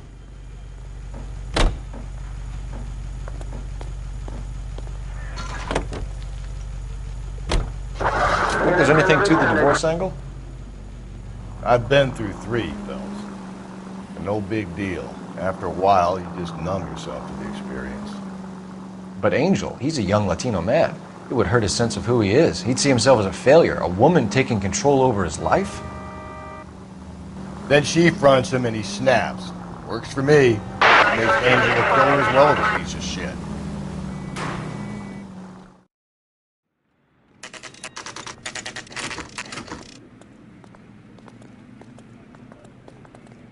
The captain is waiting for you downstairs with Pinker. On Olympic, and we finally collared him on Temple. We gonna go downstairs and see Donnelly or what?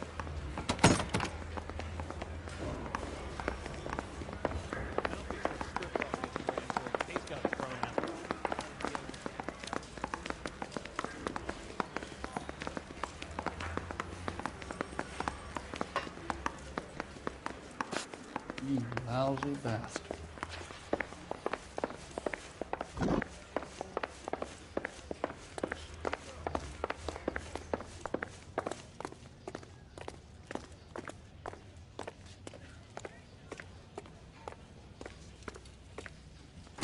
Boys, come on in. Phelps, have you met Finis Brown? Pleased to meet you, sir. This information is confidential and doesn't leave this room. The new letter was left in the back seat of a cab. The driver thinks it was put through the window and not left by a customer. We're checking all his fares back 24 hours regardless. Good. Like the previous letters, it's been assembled from headlines and type from the Times and Examiner, then glued to an envelope. What is the other note? This one? That's also new. A poem, hand-typed. Do you mind if I take a look? Go ahead. We've been over both documents pretty carefully. They've been wiped with gasoline, so there's no chance of prints.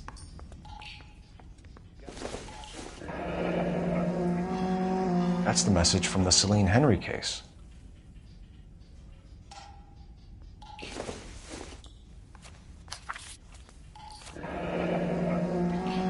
Heap upon thy soul by virtue of this curse. That's why we called you in. Do you think it's original? Not unless he's a genius. You like this nutjob's poem? No, I like Shelley. It was written at least 100 years ago. Shelley? Sure, I knew that. You see, Finis? I told you this lad was a bright boy. Sure, but what has it got to do with the case?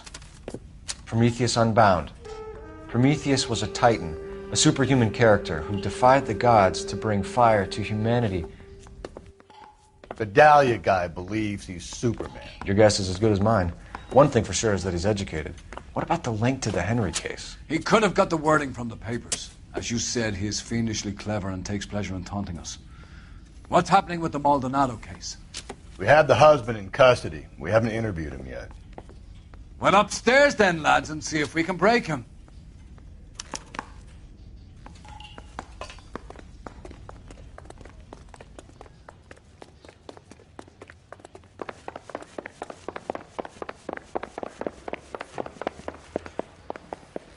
Well, you don't see that every day.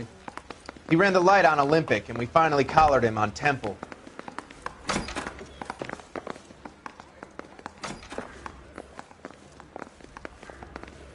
Ordner says that. Improved your attitude, Angel? What do you want me to say? I was with Antonia the night she died, but she left the apartment, and that was the last time I saw her. So your wife paid you a visit last night. What time was that? Late, around midnight, maybe? She didn't stay long. You're lying, Angel. You went after her. I think you killed her. You're out of your mind. My brother will tell you I was at home.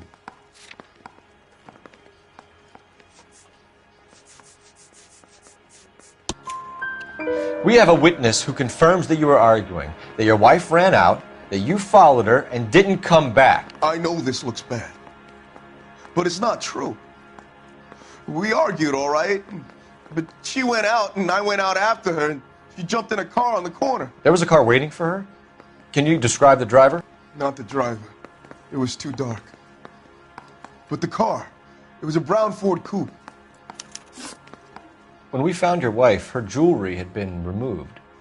Was she wearing her religious medallion last night? Sure. She always wore that. What about the charm bracelet? Was she wearing that? You know about that? She never wore it.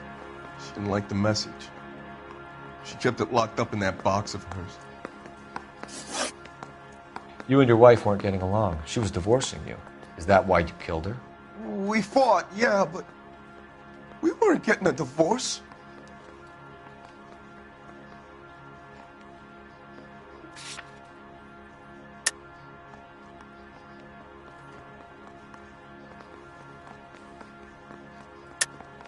I don't believe you, Angel. She'd been granted a decree nisi. She pushed you too far, and you lashed out. I told you. I wouldn't accept a divorce.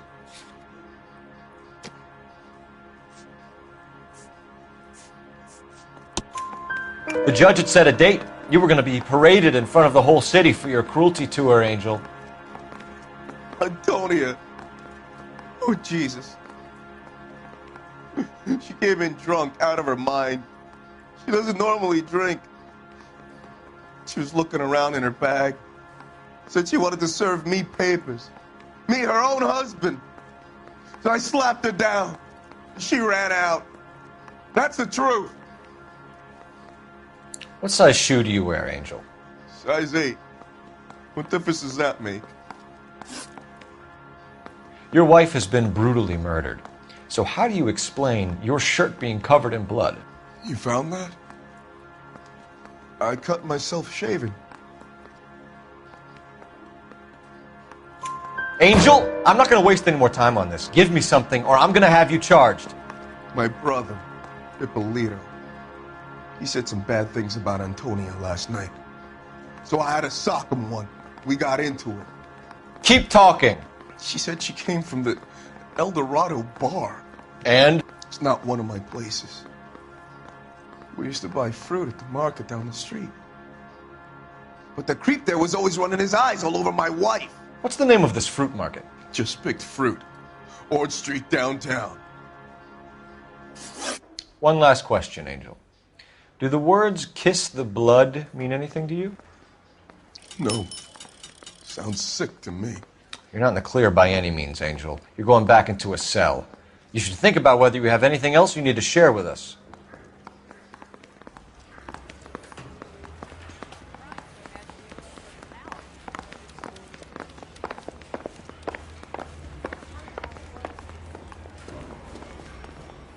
Can you drive to this one? And where exactly are we going?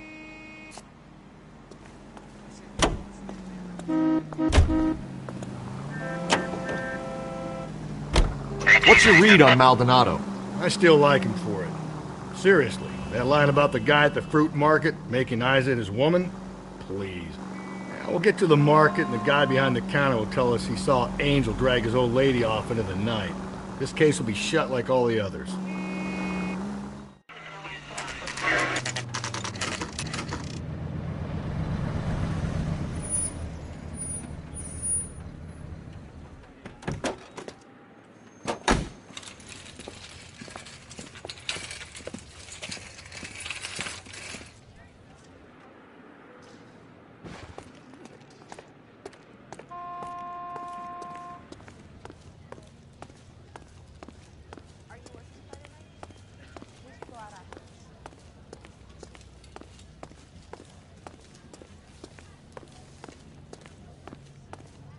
Sir, Wait, you look familiar.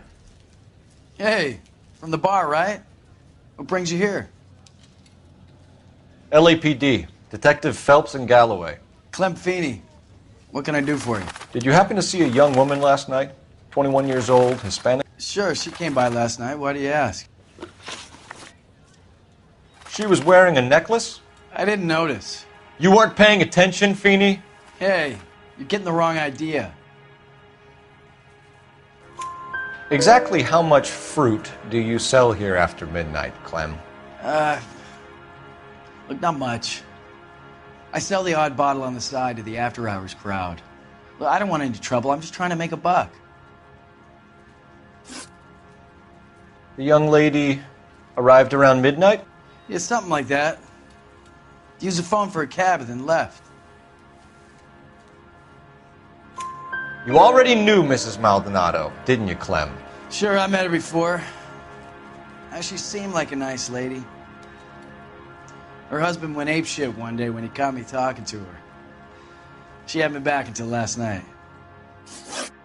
Where did she go from here? She wanted a cab, but I couldn't get her one. I was about to offer to drive her, but a car pulled up and she got into that.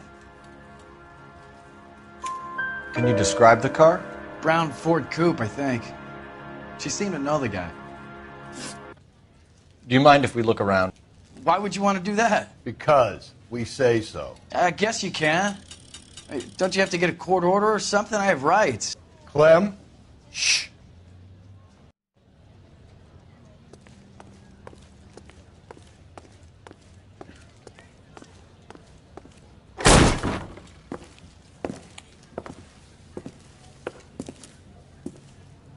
No wonder he stays open late at night. People have to get their vitamins. Check through this stuff before we get back out there.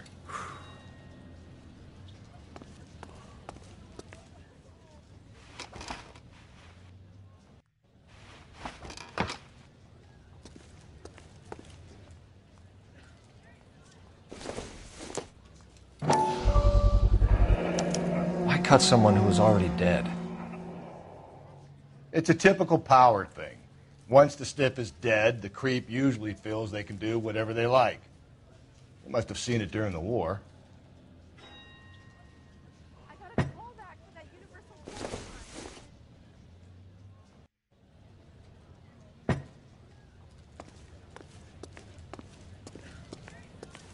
So what are we hiding in here? This thing needs a combination.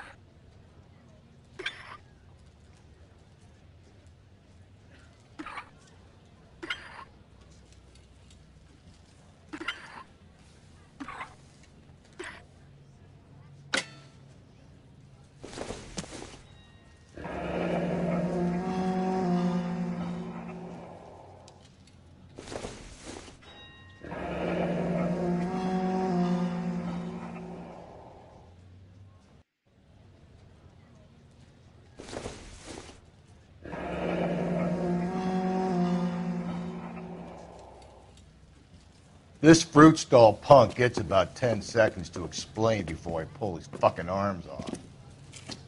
Clem!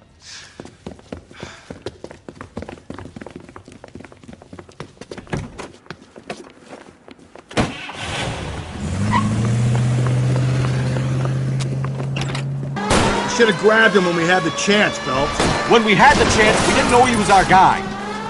Phelps, you gotta get me closer. Strange that he'd leave a trail of blood right back to his own market. Maybe he wanted to be caught. A lot of them do.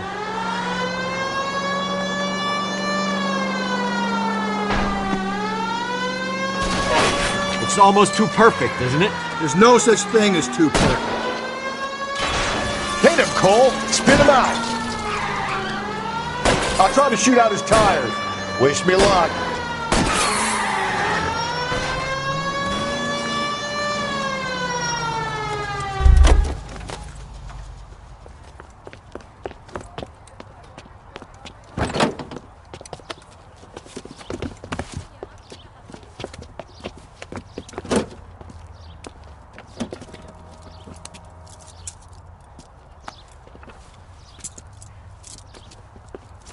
You're a sick man, Clem. You need help.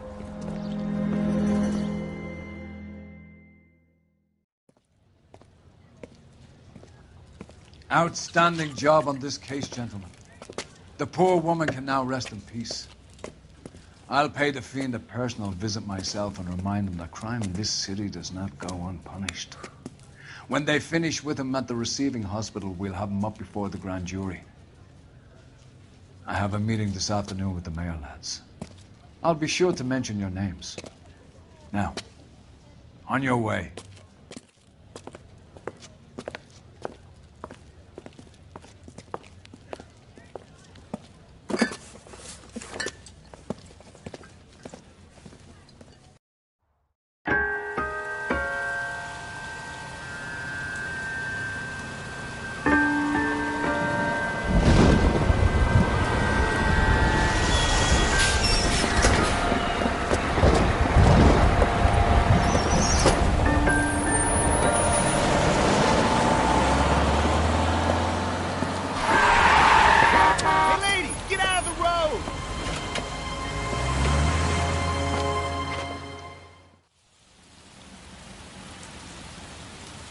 Good morning, gentlemen, and what a grand morning it is, too. We have just cause for celebration. Galloway and Phelps are sending another fiend to San Quentin.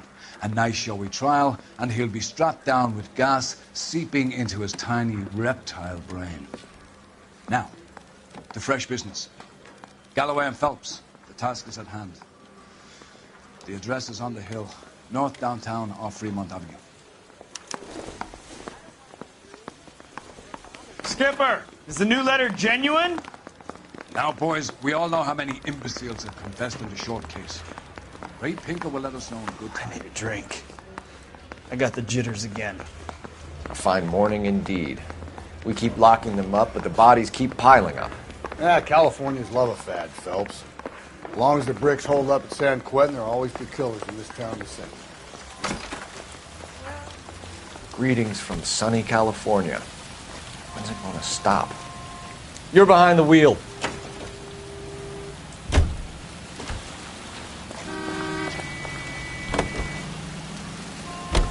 First the letter, and now another body.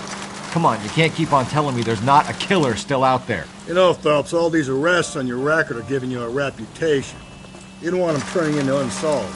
Getting a vicious killer off the streets is more important than my reputation. Really? And besides, landing a big fat marlin is more impressive than an ocean full of minnows. The minnows maketh the man, Phelps. You can't always hit home runs. Sometimes you just gotta make first base. Detectives? Phelps and Galloway, homicide. Scene secure. The rest of the patrolmen are going door to door, canvassing for witnesses. Thanks. Keep me informed. Will do, Detective. This looks awfully familiar. I think that's the impression the boys from the Examiner took with them as well. There's nothing original under the sun. Why should murder be any different? What do we have so far? Not much trace evidence to speak of. Storm blew in around 10 last night, and the rain washed most of it away. And the body? Looks like she was tipped out of an automobile from the tire tracks and superficial injuries. Strangled with a length of rope. And for my money, it's triple braid again. Time of death? From her temperature, maybe 2 a.m., but it was cold last night. Usual head injuries. Blunt force trauma. Knock him over the head, then strangle and mutilate. No message with this one. At least she was left clothed. I doubt very much he was concerned with her dignity. The green silk dress is very distinctive. Any sign of her other shoe? No. And no handbag or other personal effects.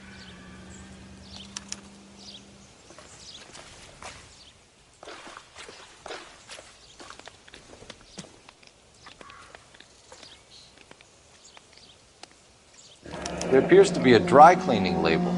Superior Laundry Services, F1363.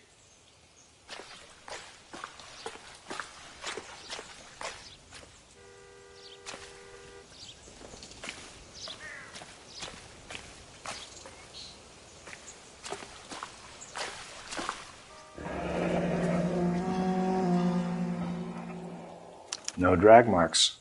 The killer was moving around, surveying the scene. Find anything interesting?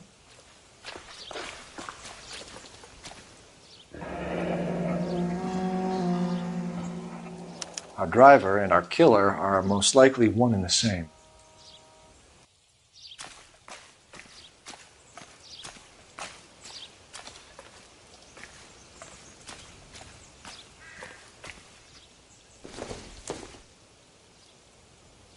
Doesn't give me anything to go on.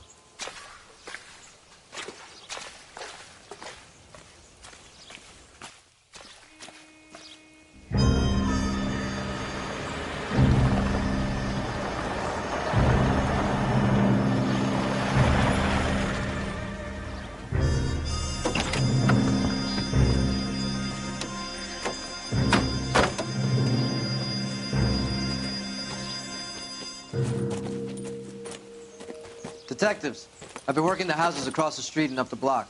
This lady thinks she has something for us. Detective Phelps, LAPD. I'm Mrs. Barton, Catherine Barton. I live just across the way.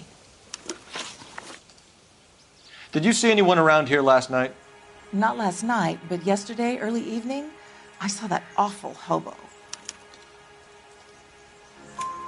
Do you have a description? tall, gaunt, horribly disfigured. I think he may have had an accident in the war. He's a very scary, angry man. Any idea where we might find him? One of the hobo camps around here. He's some kind of hobo leader. They all follow him around. Thank you, ma'am. You've been a big help. Of course. Anything I can do to help. I'd hate to think that something so ghastly could happen right here and nothing be done about it.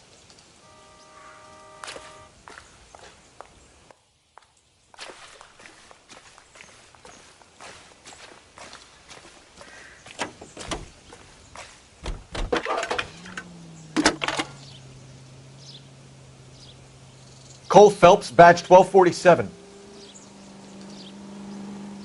How can I help, Detective? I need an address on Superior Laundry Services. Just a moment. Superior Laundry Services, 1260 West 1st Street. Can you track down reports of hobo camps in the vicinity of Signal Hill? Just a moment, Detective. There's a large camp under the bridge on Grand between Temple and Sunset. Thanks for your help.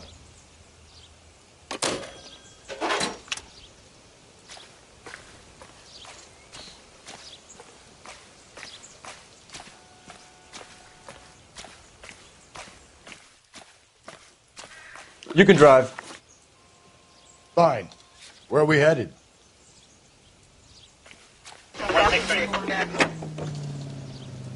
No message. Excuse me? There was no message. Where? On the Vic.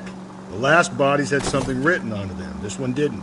I'm failing to follow you. Can't be the same guy is what I'm saying, all right? Before you start trying to link this to Maldonado and all the others. There are more factors to consider than the messages, Rusty. This doesn't fit your pattern, Cole. End of conversation. Understand?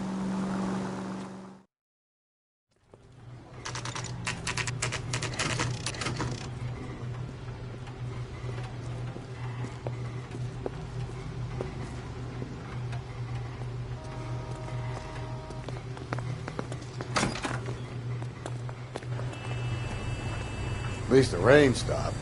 You can change back into those white bucks now. Please, I have business. Phelps and Galloway, LAPD. We're investigating a case, and one of your laundry labels came up.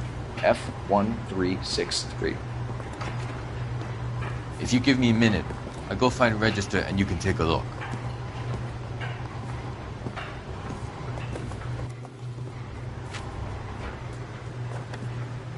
You take a look for yourself. I've got clothes that need pressing. You wrote the number down on that dress, is it there?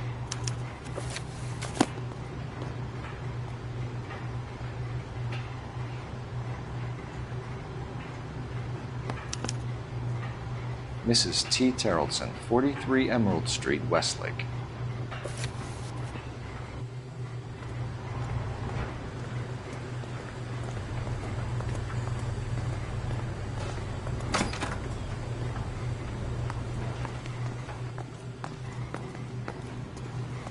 You drive.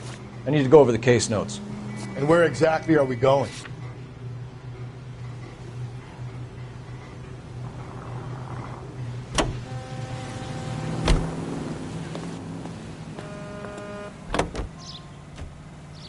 I've got a feeling we're about to meet another wife killer. You've always got that feeling, Rusty. Yeah, and it's usually correct. Please, please, for once, can you not let your assumptions color your detective work? Just you wait. Nordic types show a particular disposition for this stuff.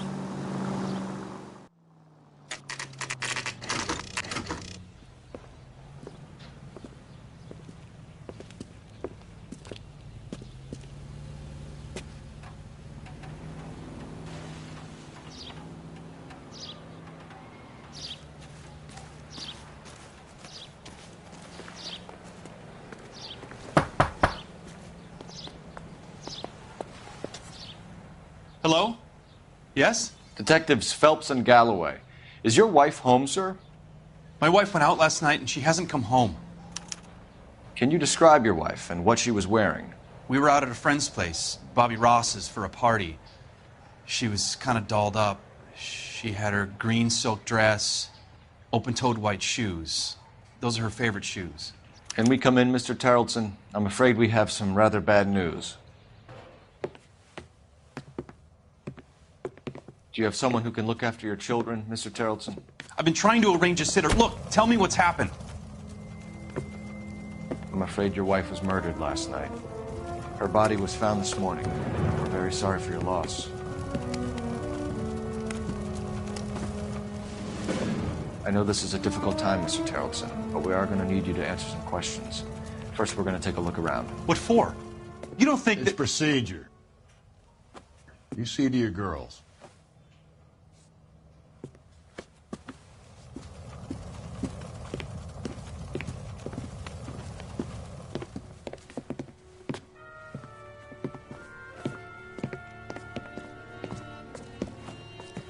Stay here till Daddy's finished talking to these men. Where's Mommy? Everything's gonna be all right, sweetheart. We would like Mommy to come home now, Daddy. What's the problem, Tarleton? Let him search. You got nothing to hide. You want to hear something funny, Tarleton? Some bums think filling out a missing persons report actually rules them out as a suspect. Need to check if she was a regular. I wonder why the picture was turned down.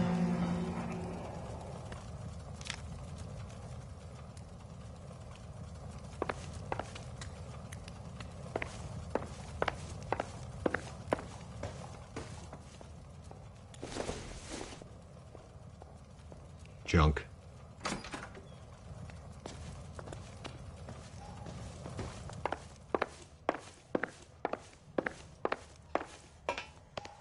If you'd excuse me, ladies.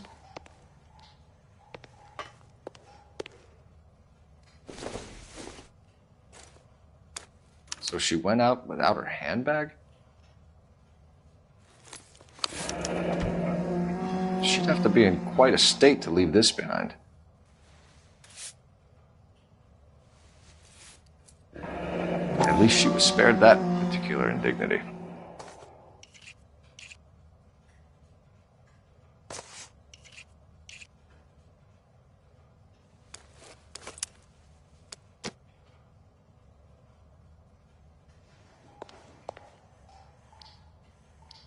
Lars was out in the rain last night.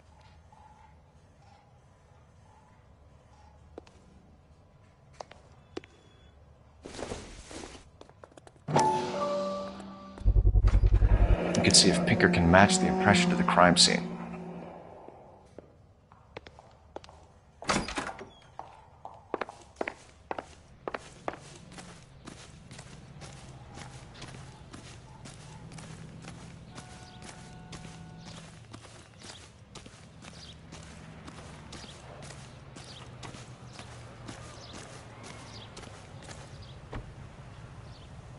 Looks like a match with the ligature marks.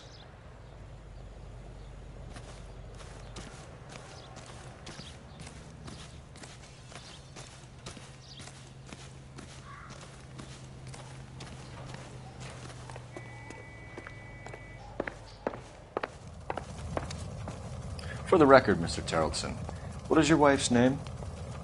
Teresa. Do you have any idea why anyone would want to hurt your wife? No.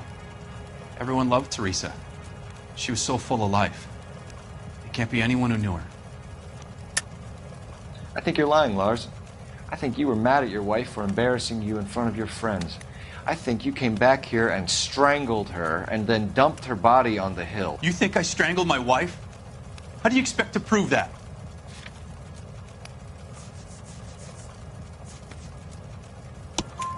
Your wife was strangled with triple braid rope. The bow line from your boat is a perfect match. Look, I know this looks bad. I'm gonna have to come to terms with the fact that I let her go. You said you went to a party at Bobby Ross's place? That's right, Bobby had a bunch of people over. We were having a good time. She said she was bored and decided to leave. You let your drunk wife leave the party and go off on her own? Look, I was angry. I was having a good time. She has to go and ruin it. We always have to do what she wants to do. Last night she wanted to go dancing. Any idea where? Where she always goes. A bar down on North Beaudry Avenue. Baron's Bar. She goes there, drinks too much, gets maudlin, and calls me. I go and bring her home. Mr. Terrellson, was Teresa happy at home? Yeah, I think she was. Spill it, Terrellson. We like the look of you for this, so you'd better give us something. We're at the party. She has a few and says she wants to go out dancing. We only have the sitter until 9. I get mad. I tell her to go ahead, but I'm staying. She storms out. Look, I'm doing well at cards. I hardly ever do well. I married her because she was so much fun, but now she drives me fucking crazy. What time did she leave the party? About 8:30, maybe a little earlier. When was the last time you saw your wife? Around 8:30. The card game at Bobby's was wrapping up. I played out my hand and drove home here. Paid the sitter and went to bed. You're lying, Lars.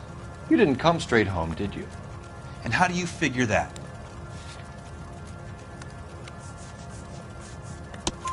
You were out in the rain. You got soaked, Lars. We found your wet weather gear. Okay, I stayed a little later than I said. This cute little brunette was hitting on me. Teresa noticed. I was half cut. I walked her home from Bobby's, but nothing happened. I walked back and got the car this morning. Thanks for answering our questions, Mr. Terrellson. You'll need to go downtown to identify your wife's body. I should have taken her dancing. In my experience, Mac, you give in to broads, you'll be giving in to them your entire life. We could break the husband's story right now. Call in, get some uniforms dispatched to check out his alibi. Operator, give me R&I. Putting you through now. Phelps, badge 1247. How could I help, Detective? Can you run an address for a Bobby Ross? Then send some uniforms over. Would you like him picked up? No. Suspect says he was with Ross last night. We need to confirm the alibi. I'll get a prowl car dispatched. Thank you.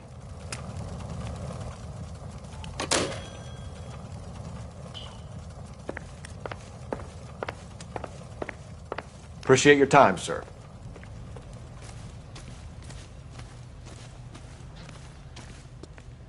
You know the way. You can drive. Fine.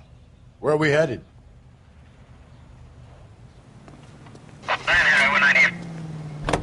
You believe this guy's story? Kind of rings true.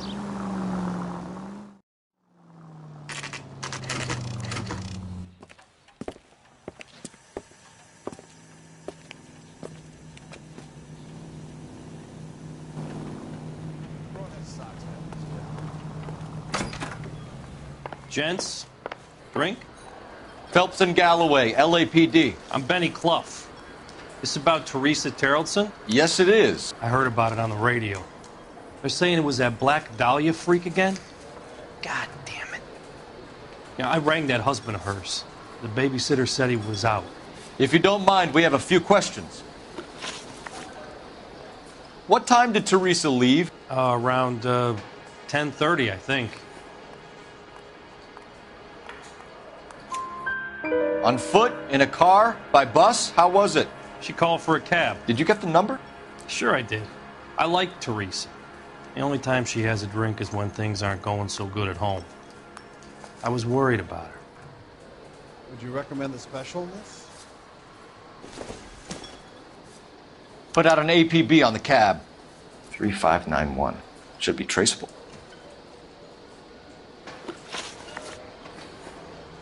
Who was she with? We've had reports about a tall, gaunt-looking hobo. He wasn't here last night?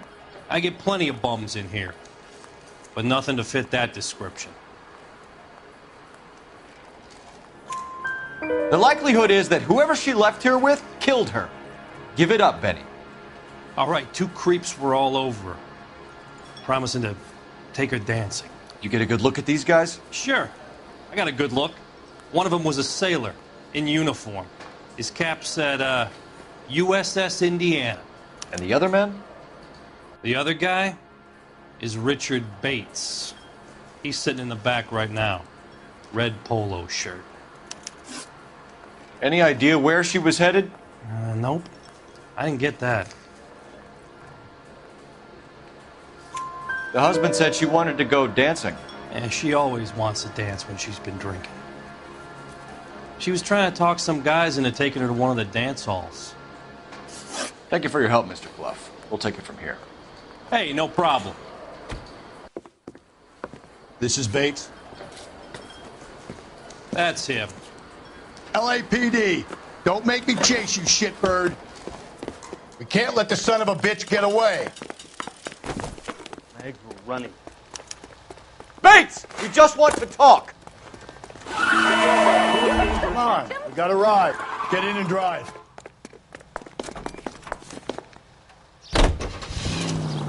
I thought you were gonna leave me there. Who knows what this guy will pull when he's cornered? We could have a killer on our hands.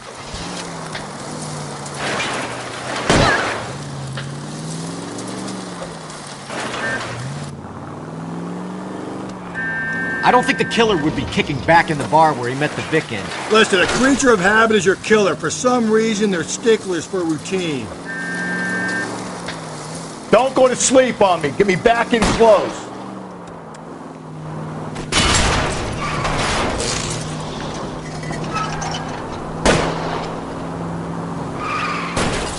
Hit him, Cole. Spin him out.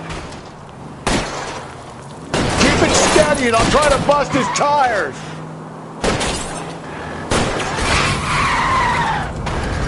Let's end this farce. All right, you got me. I've had enough.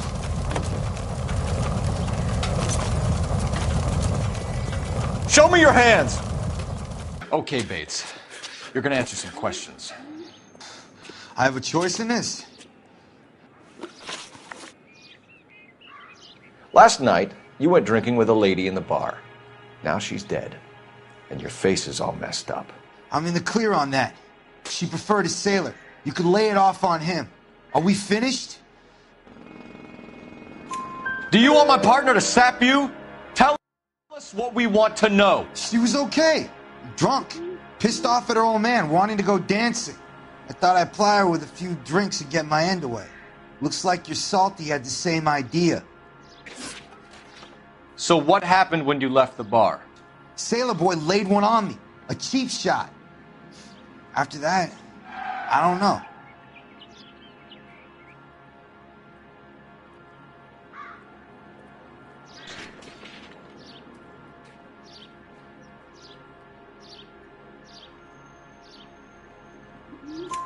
You've done time, haven't you, Richard? Is that why you ran? I'm on parole. On what offense? Sexual assault. Look, I was lying there on the sidewalk. He flags a cab and jumps in with the broad. We're taking you in, Bates. How come? Just for a chat. Nice private chat. I'll explain my theory of once a degenerate, always a degenerate. Take him to Central. He's a material witness in a murder case. Find him a cozy cell. Richard here knows the drill.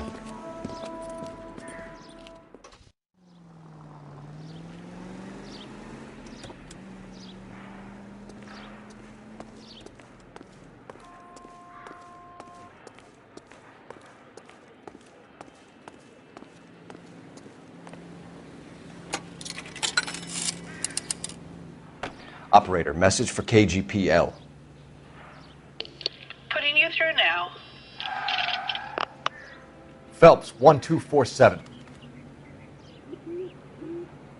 How could I help, Detective? I need an APB out on a yellow cab, number 3591. Ask dispatch to relay all sightings to car 11K. No problem. I'll get on the radio. Were there any incident reports filed in the vicinity of Barron's Bar on North Beaudry Avenue? We're tracking a sailor who was involved in a fight outside the bar. I can check the reports, Detective. I have a message for you from Captain Donnelly. Message reads, James Jessup, U.S. Navy able seaman, has information relevant to your case. Jessup is currently being detained at Central Station. Could be our man. Thanks.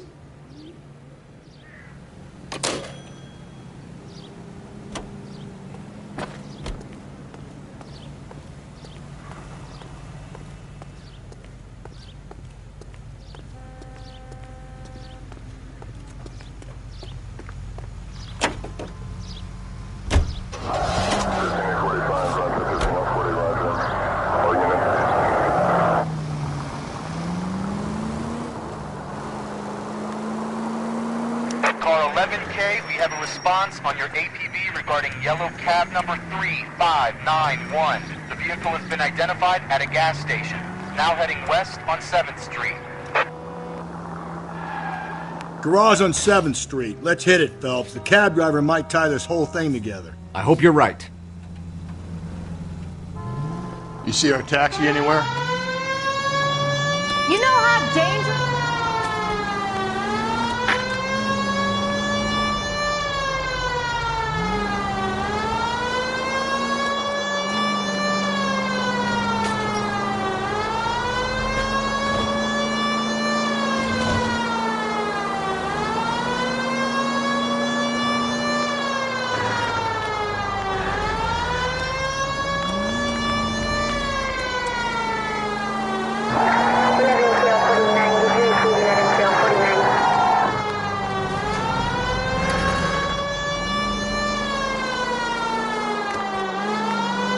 11K, yellow cab number 3591, sighted at the corner of Wilshire and Whitmer. Repeat, Wilshire and Whitmer, 11K. Where's that cab got to now?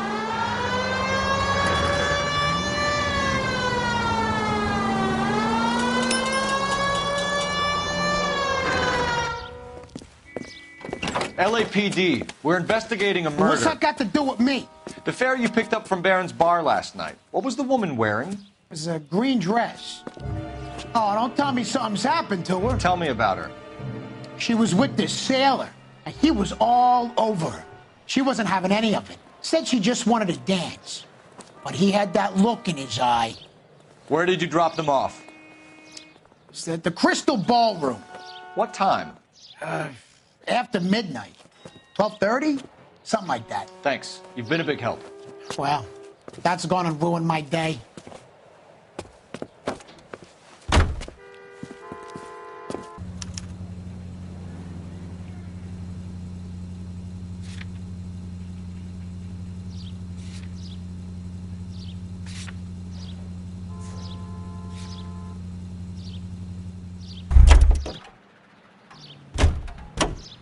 You can drive. You know the way. You can drive. Can you drive to this one?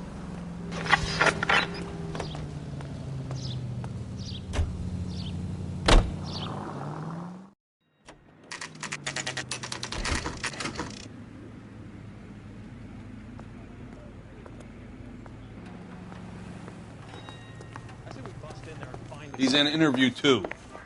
Thanks. What do you make of him? Sailor on furlough who looks like he's in trouble and knows it.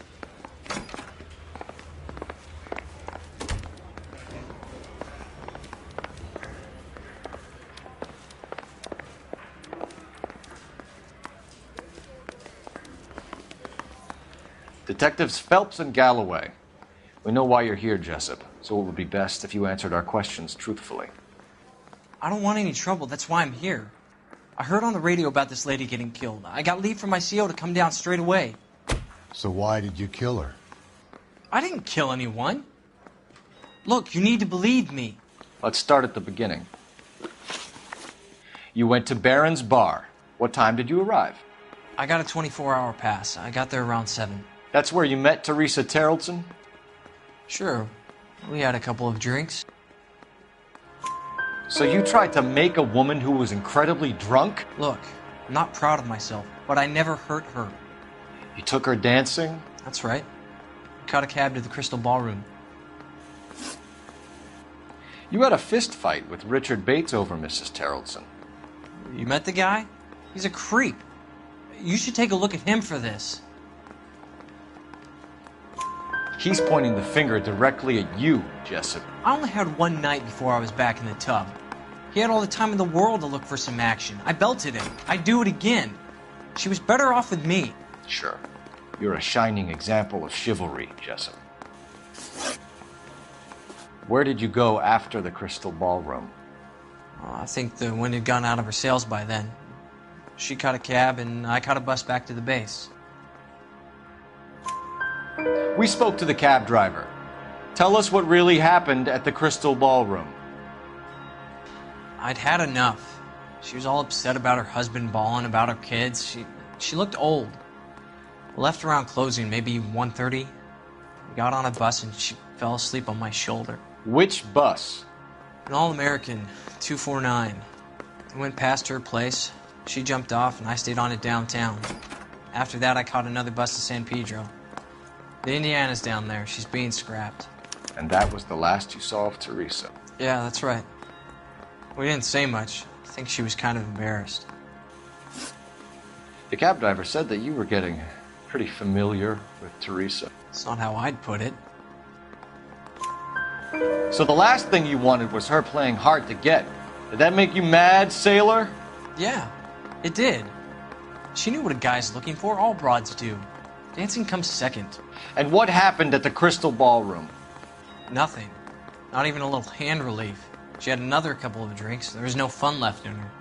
Just poured her guts out to some bartender. We're holding you till we can clear this with the driver.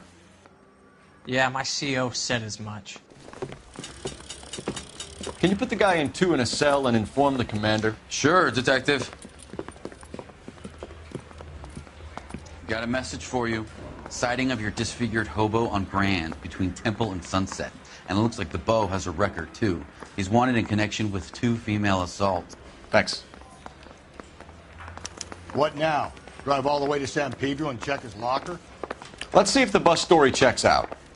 There's a depot at 1660 Beverly Boulevard.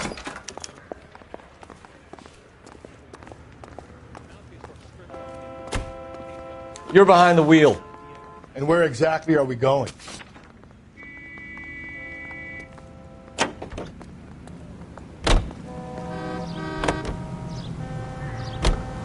Three suspects in the can and 1 on the hoof. And still no hard evidence on any of them. KGPL to car 11K. 11K, come in. 11K, go ahead. Patrolman reporting that Bobby Ross's car game is breaking up at midnight. 11K, roger that. Plenty of time to get downtown, Cole. It's possible. Have them bring him in. KGPL, we have Lars Terrellson picked up. 11K, roger.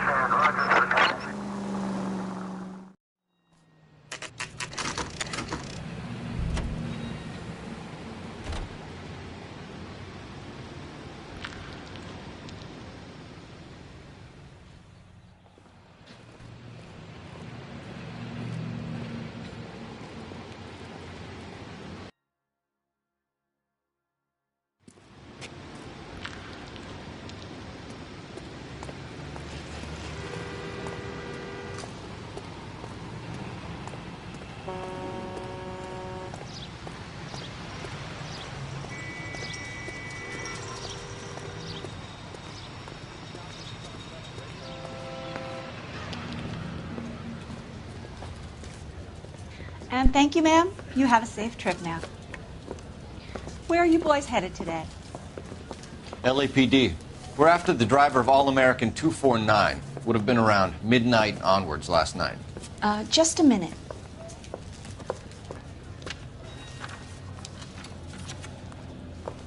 Frank Zeffirelli. He's your man. Where can we find him? Frank is out on the 7-4. Can you tell us the route? Hang on. I should have it mapped out here somewhere.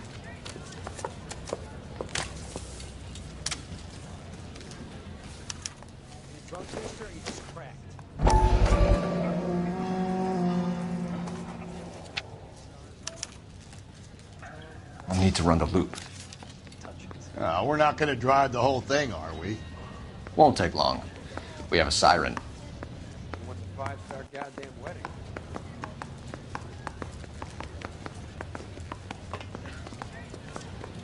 All-American 7-4. Let's go get him.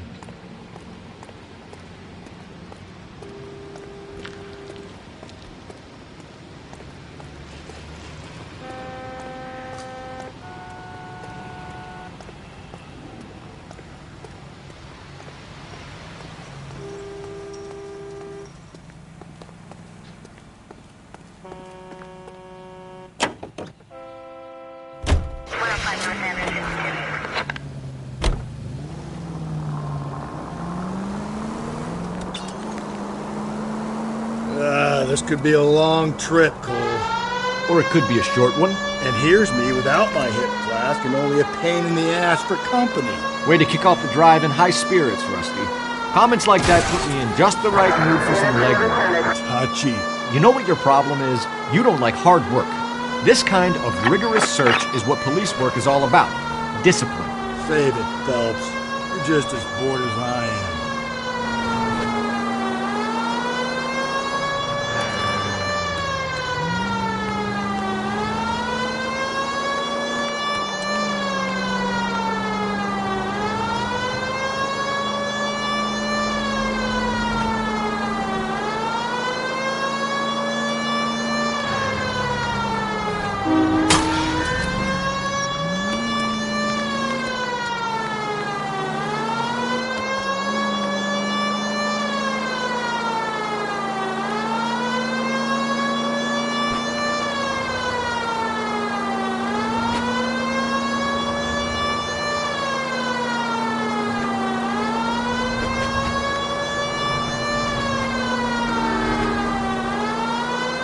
Nope, still no sign of him. Did you doze off, Rusty? I think you slept through my solving the case. Yeah, very funny. Just give me a nudge if you see him, right? How about you nudge me? I think that's a job for your wife.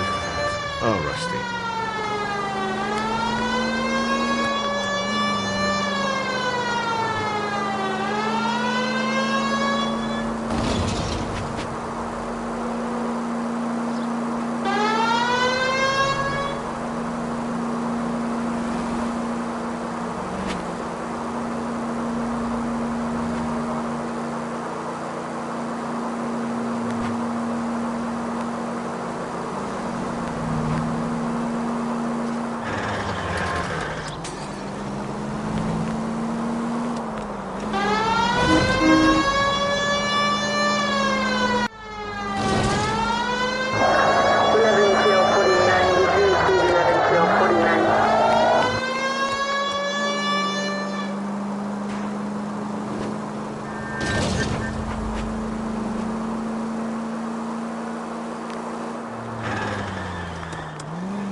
How long is this bus route? It actually covers an area around the size of Central Division.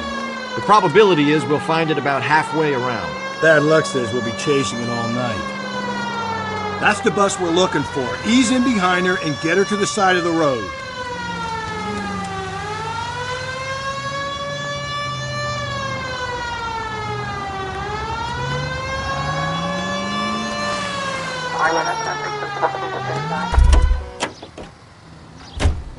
There's the bus. Cole, turn on the siren and pull her over. There's some kind of problem, buddy? LAPD, we're investigating a murder. You had a sailor and a woman in a green dress on your bus late last night? That's correct. And the woman got off first, around 2 a.m.? Yeah, that's right. And the sailor stayed on all the way to downtown. Can you tell us where you let the woman off? On California Street. To tell you the truth, she looked a little lost, like she got off on the wrong stop or something. I didn't like dropping her off near that hobo camp. You've been a big help, Mr. Zeffirelli.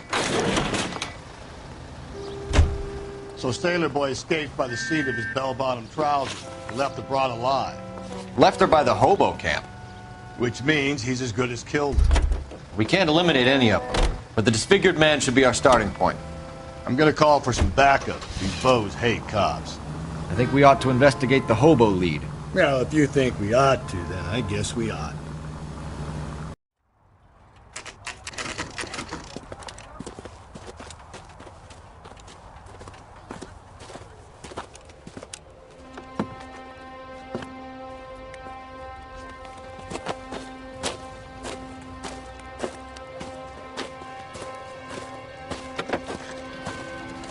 LAPD, we'd like a word with you. Save it for someone who's interested. They're fascists. Come to move us on and steal what little we have left. 6 rounds won't get us far. I need you to stay copacetic, Phelps. We need to hold out to the cavalry ride. How do we do that? Like this. Fuck that. Keep him down, Phelps. If you want your Killing make you rightful feel share, powerful. we need to fight!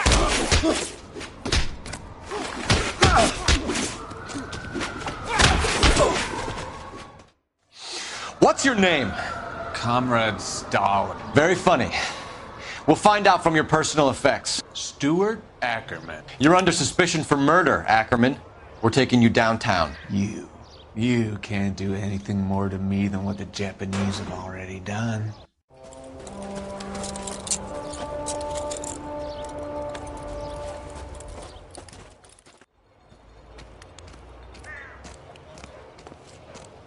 The Kremlin's over here, Phelps. Toss it, see what you find.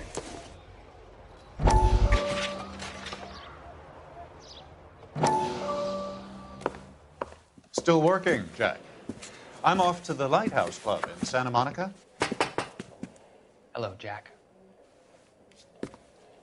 Mr. Benson, this is Courtney Sheldon. He's a buddy of mine from the war. Well, I'm sure you two will want to polish some old war stories. Good evening, Jack. Mr. Sheldon. Good night, sir. Take a seat, Courtney.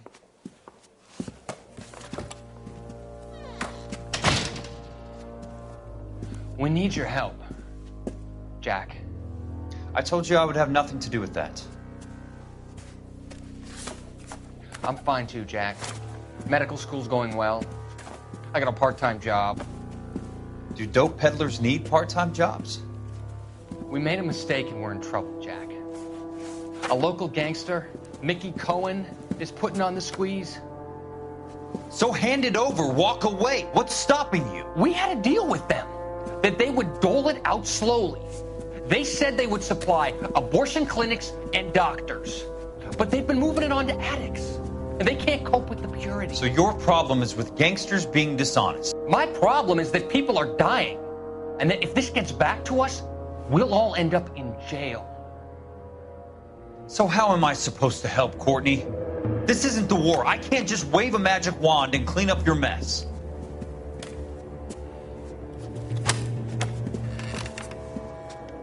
We want you to negotiate, Jack. The only thing these guys understand is force, Sheldon. They got to the top back east by proving to be more vicious than the English, the Irish, and the Dutch. They make their own laws. That's the nature of a secret society. God's sake, Courtney, you want to be a doctor. How can you fight with that? We are better trained, Jack. I didn't make it through the war to come back to this kind of shit, Sheldon.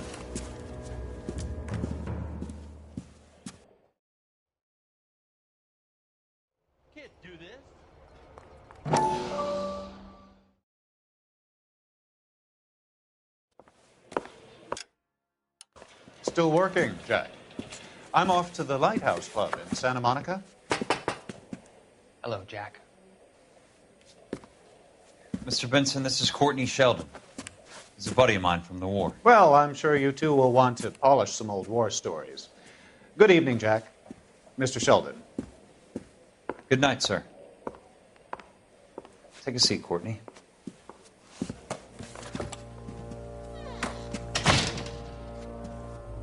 We need your help, Jack. I told you I would have nothing to do with that. I'm fine too, Jack. Medical school's going well. I got a part-time job. Do dope peddlers need part-time jobs? We made a mistake and we're in trouble, Jack. A local gangster, Mickey Cohen, is putting on the squeeze. So hand it over, walk away. What's stopping you? We had a deal with them that they would dole it out slowly. They said they would supply abortion clinics and doctors, but they've been moving it on to addicts, and they can't cope with the purity. So your problem is with gangsters being dishonest. My problem is that people are dying, and that if this gets back to us, we'll all end up in jail. So how am I supposed to help, Courtney? This isn't the war. I can't just wave a magic wand and clean up your mess.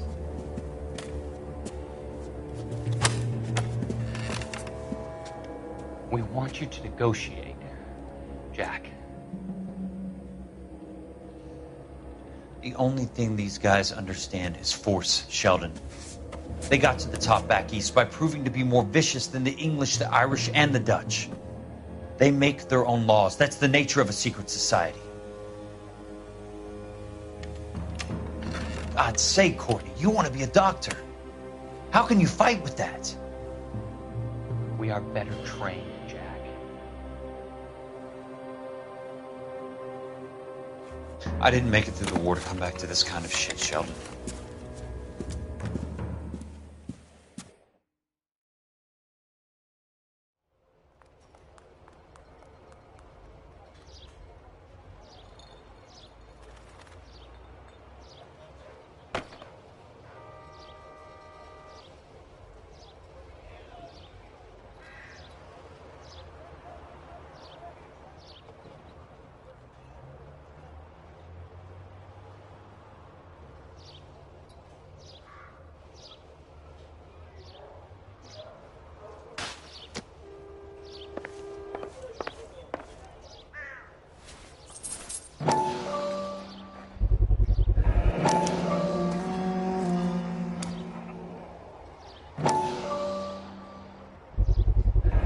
Ackerman doesn't look like much of a dancer.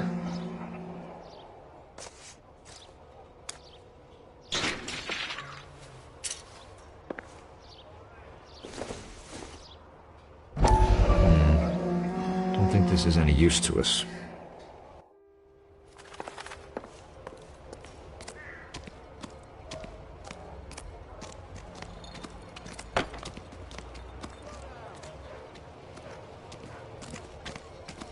Advice?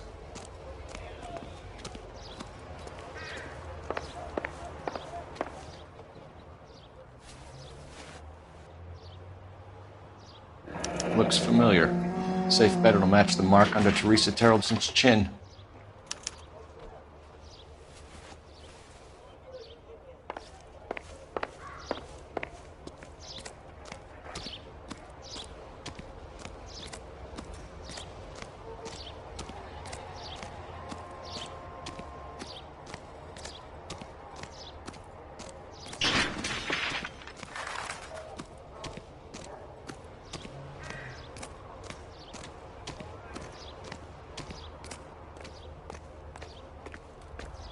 Can you drive to this one?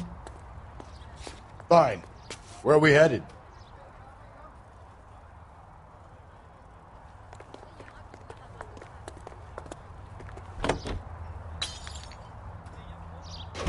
The husband has an alibi, but no real motive other than neglect. Jessup's alibi checks out. Bates is a recidivist. He'll be pulling the same shtick until we put him away for good. Ackerman has history, opportunity, hard evidence. What motive? We have the evidence. We know she was here. All we need is a confession and we can charge the bum with murder.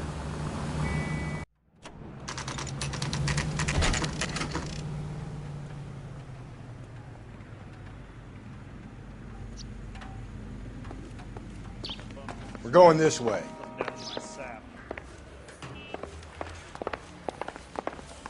Come on, Phelps, on your bike.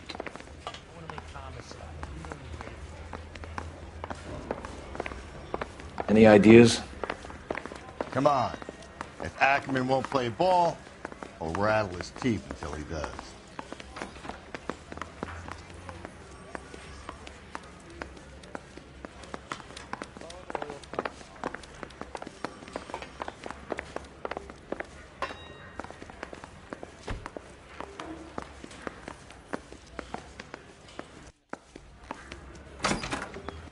Ackerman, you were in the Marines. How do you know?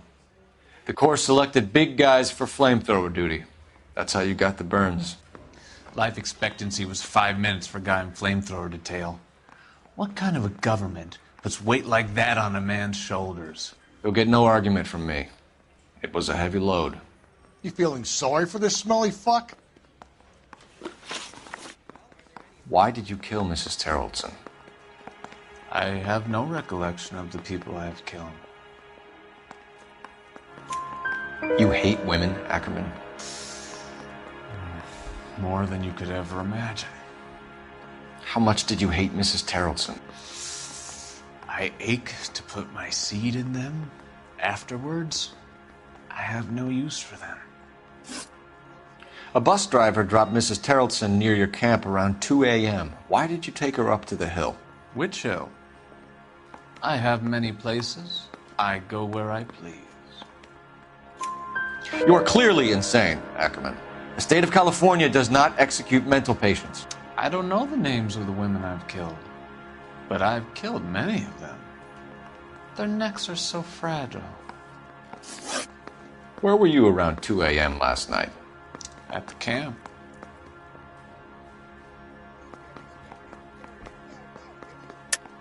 You were up on the hill.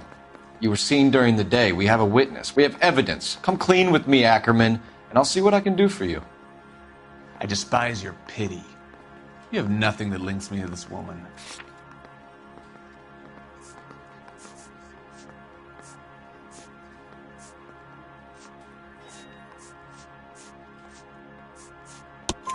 We have you cold, Ackerman.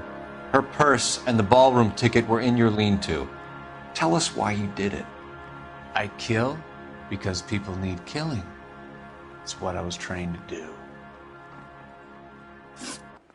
Stuart Ackerman, I am charging you with the murder of Teresa Terrellson.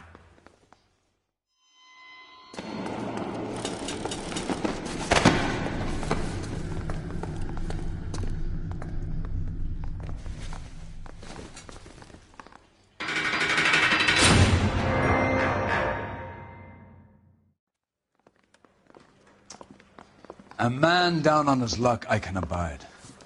But a filthy red who chooses to live outside the rules of society I cannot stomach. Maybe poor Teresa Terrellson will provide the catalyst we need. I've spoken to the chief and the mayor, and I think it's time we send some men in to remove the godless and send them on their way over the county line. A grand day that will be, gentlemen. And a grand result you have brought me. You two are fast becoming my finest crusaders.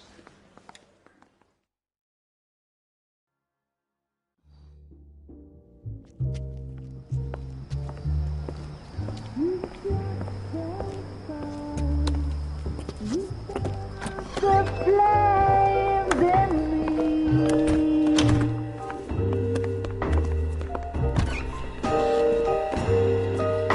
And now my heart's a blazing ruin.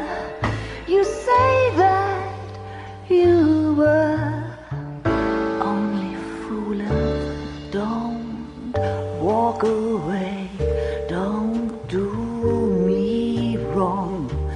Don't leave me singing this torched song when I'm burning.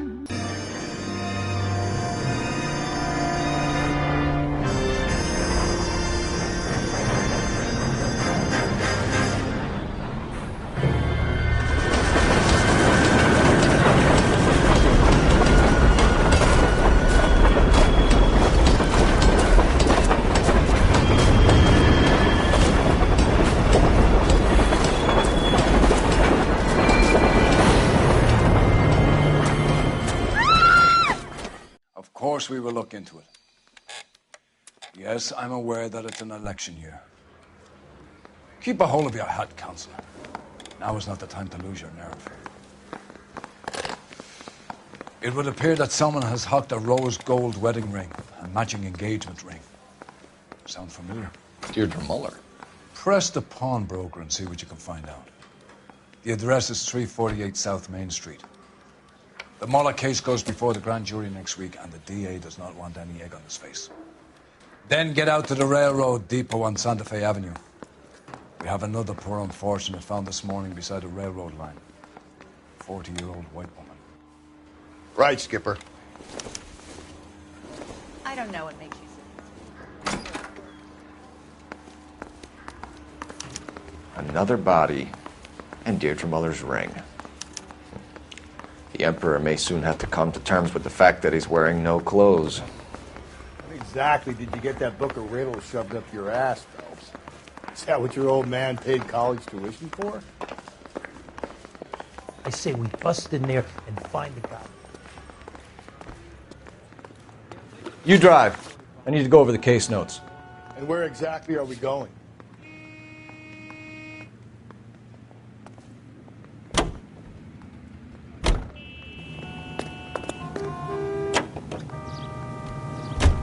You You've got to admit, this is looking odd. Anyone could pawn a ring. But if you take it along with all of the other indicators... Cole, Hugo Moeller was identified by the school's groundkeeper. He's our guy. Witnesses have fingered the wrong guy before. He ran, for God's sakes. And he always maintained he was set up.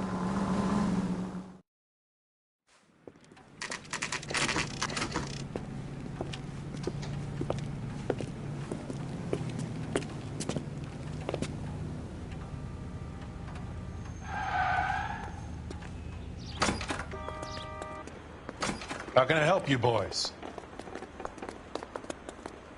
Detectives Phelps and Galloway, LAPD. You have a rose gold wedding and engagement ring? David Bremner. Am I gonna get something for this pledge? Gave that bum money, now you guys are gonna leave me short. How much did you give him? $50? Try another number. 20? Try 10. You feel lucky you're getting it. I have the rings right here.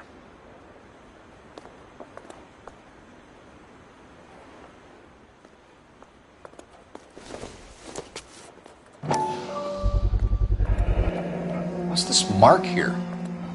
Maker's mark. Usually traceable. That one came from Hartfield's Jewelry down on Broadway. Thanks for the tip.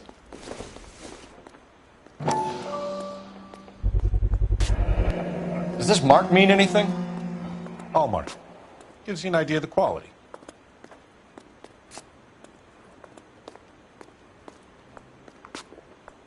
What have you got on the guy who brought these in? Goes by the name of Percy B. Shelley. Gave an address. 15 Poland Street, London, Tulare County. Can you give us a description of the man who pawned these rings? Not sure. Medium height, medium build. Dark hair, I think. Sorry. He just had one of those forgettable faces. We'll be in touch, Mr. Bremner.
Continue the response.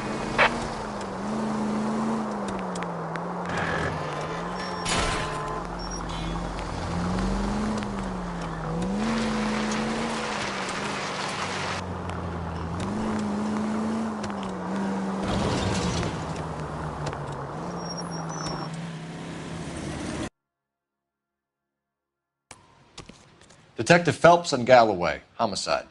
Can you tell me exactly what happened? We were shutting cars over to the main line when I saw this man here lying on top of this woman. The woman wasn't moving and seemed to be in a bad way. What time was this? About 7:30 this morning, sir. Thanks for your help. Have you given Patrolman Hart your detail? I have, sir. Thank you. You can go now.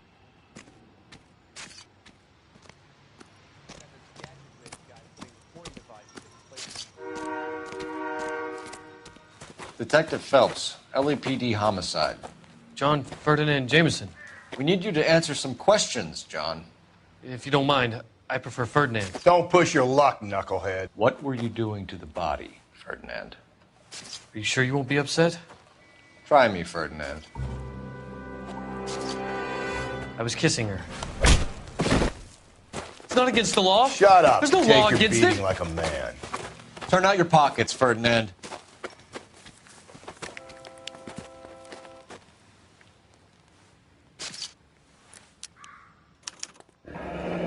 Classic Carmine.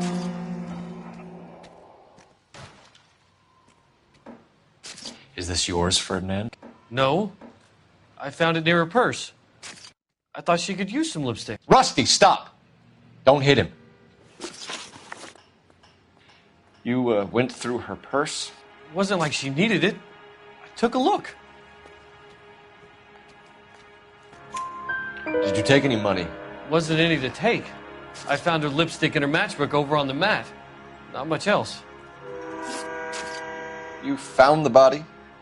Yes, I did. I work here. I was coming off shift and headed home. Why didn't you report the body, Jameson? Do you know how this is going to look to a jury? A jury? What gives? I could tell that she was dead.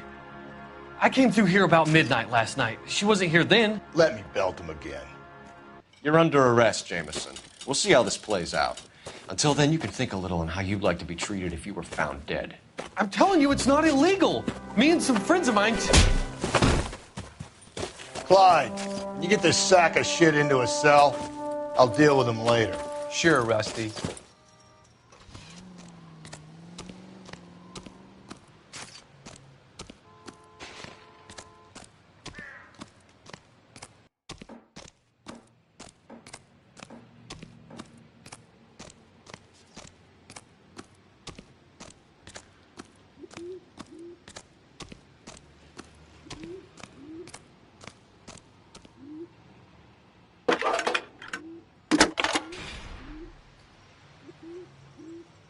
Phelps, 1247. How can I help, Detective? I need an address on Levine's Liquor. Closest store to the Santa Fe Avenue rail yard, if possible. Just a moment, Detective. Closest store would be the one at 939 South Hope Street. Thank you.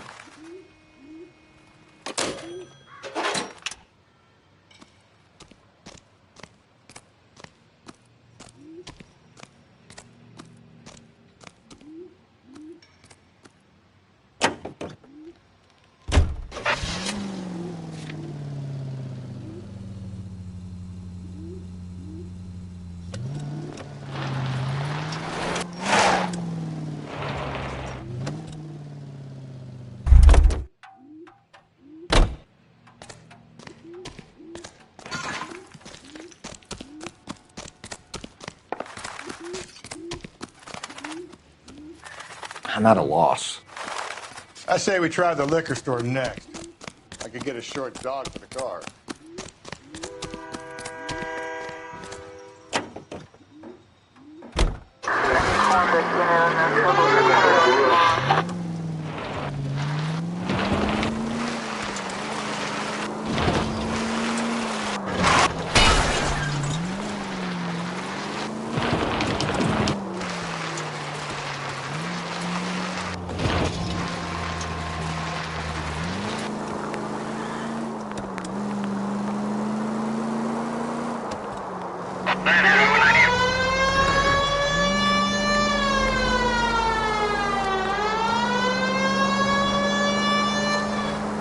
Officer needs help, 103 MD.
What can I do for you?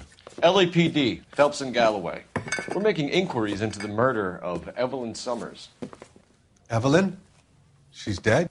You knew Evelyn Summers, Mr. Robbins. Yes, I knew Evelyn. I was a good friend of her ex-husband. She kept some of her stuff here. Can you show us, please? Sure. Come this way.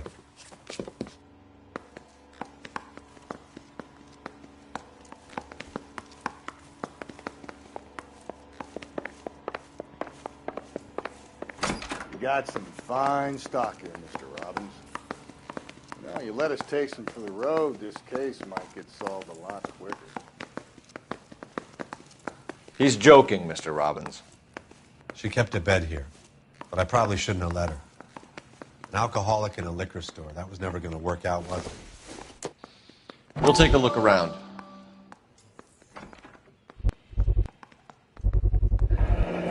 Rawlings Bowling Alley.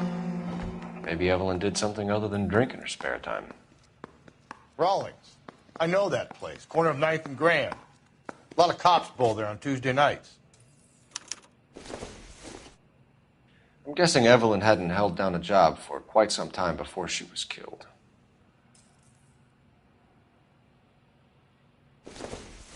When exactly did Evelyn work in the pictures? A few years ago. She worked in legal copyrights for music.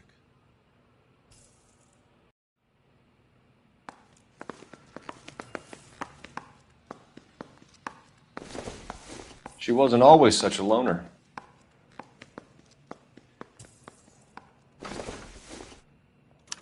Evelyn was reading Aristotle? Evelyn wasn't stupid. The only stupid thing about her was her need to drink. And she was borrowing books from Grosvenor McCaffrey.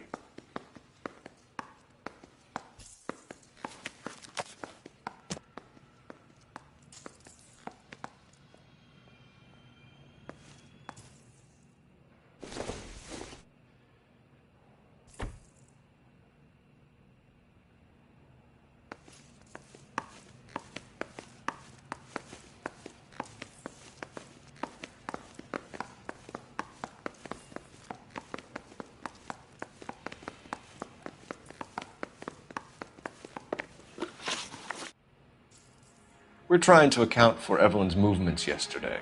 She came by in the morning. A social visit? To pick up some of her things? She had a couple of bucks and bought a quart of rye. Any idea where the money came from? She didn't mention it. But she did say the booze was a present for a boy. She said they had been fighting and she had to make it up to him. Were you and Evelyn close, Mr. Robbins? Many people will be sad she's gone. I'll be one of the few.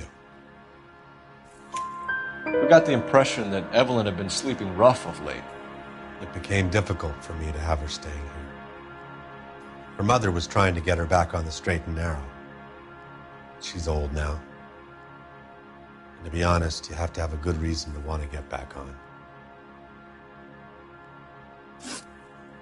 Do you know a friend of Evelyn's by the name of McCaffrey? Not personally.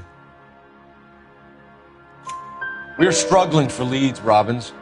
Did she know McCaffrey? She idolized him. From what I gather, the feeling was far from mutual. He seems to peddle a revolutionary stance, fixing the ills of society. You could see how it would appeal to down-and-outs like Evelyn. Thanks for your help, Mr. Robbins. No problem. Hey, I'd like to make arrangements for the funeral. You think I could get in touch with Evelyn's mother? Put in a call to the watch commander at Central Station, Mr. Robbins. He'll be trying to reach the next of kin. Thanks. Get the guy, huh? Evelyn never hurt anybody.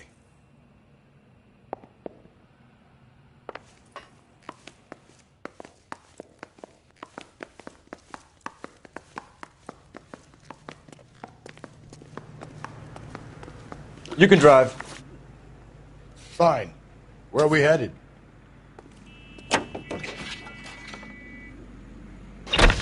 We have a problem. We could have the local troopers check out the Tulare County address. The address is bogus. Herp is having fun with us. The guy who's been sending the Dahlia letters is also the guy who pawned these rings. How do you figure that one? Percy Bysshe Shelley wrote the poem that came with the Dahlia letters. The Dahlia letters are genuine. The man who killed Elizabeth Short may have also killed Deirdre Muller. And how do we prove that, Phelps? Skipper ain't gonna like this one. We're gonna have to rely on this guy tripping his own vanity.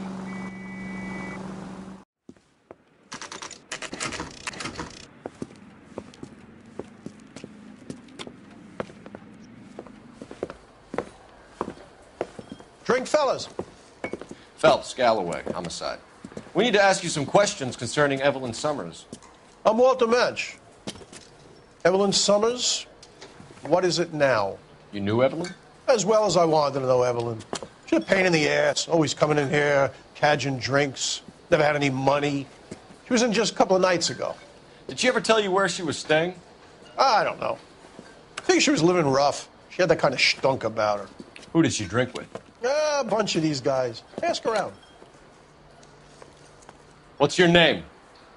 Grosvenor McCaffrey. Mind if I ask you some questions, Mr. McCaffrey? I'm just a starving writer, Detective. What do you want to ask about? Evelyn Summers, and why she was found beaten and strangled in the rail depot on Santa Fe. Okay. I see your point. How well did you know her? I can't say that I knew her. It was more like I was aware of her. Do you have a criminal record, Mr. McCaffrey? Nothing serious. I've had a few skirmishes. Do you want to save me some time, or do you want me to look up your file? Industrial disputes, strikes, workers' rights, that kind of thing. A regular fifth columnist. Nice to meet you, comrade. You say you barely knew Evelyn? Yes, that is correct. You're lying, McCaffrey. You looked down your nose at Evelyn, but you knew her, and you have some idea of what happened. I hope you're holding aces. I'm telling you again, I barely knew the woman.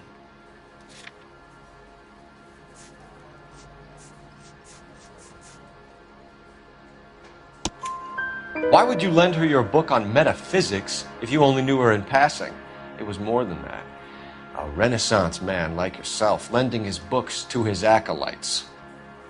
She hounded me about that goddamn book, and then she lifts it from my apartment and lies to my face that she didn't take it, as if she could even comprehend any of it. I saw her go into a hotel with Tiernan last night. They had booze in a paper bag. He's your man. Thank you for the information, Mr. McCaffrey.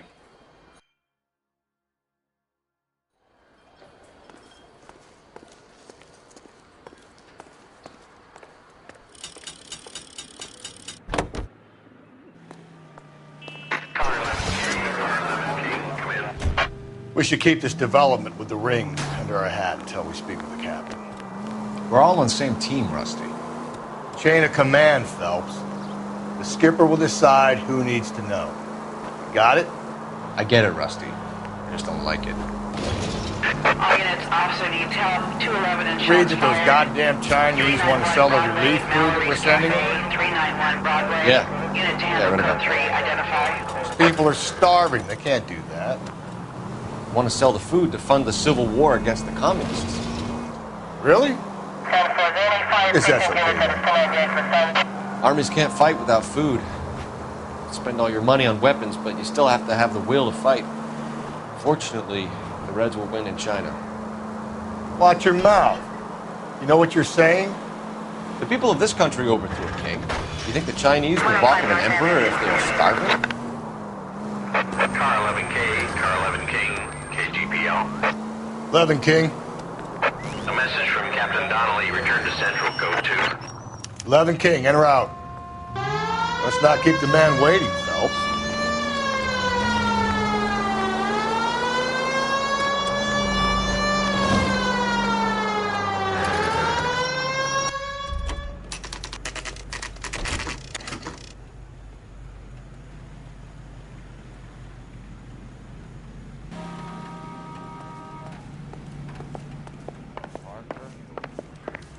Captain is downstairs with Ray Pinker and Carruthers.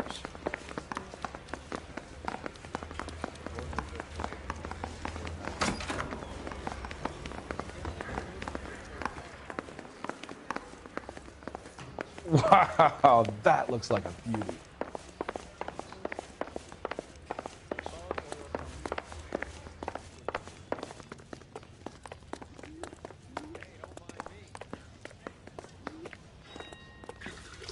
What's this about, Captain?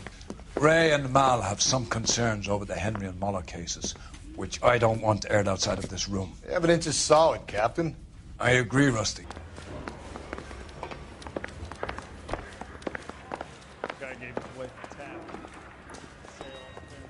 You drive. I need to go over the case notes. And where exactly are we going?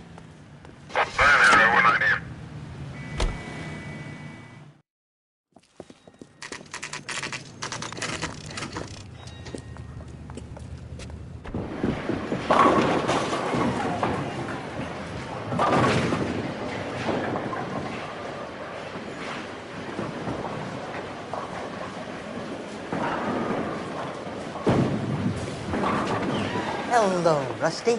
Two on your usual lane? I'm Detective Phelps. Homicide. You must be new. What's your shoe size? We're conducting an investigation, ma'am. Do you know the name Evelyn Summers? Sounds like I should.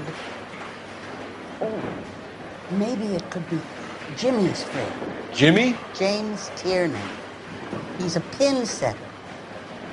One day he introduced me to a lady after work. It stuck in my mind because she was much older, too old for him. Where can we find Jimmy, Florence? He'll be hopping around the lanes toward the back. Thanks, ma'am. Let's go get him.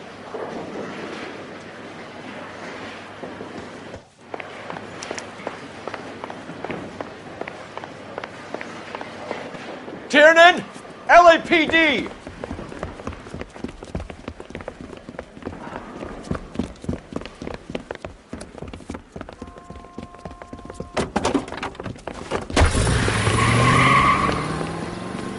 There!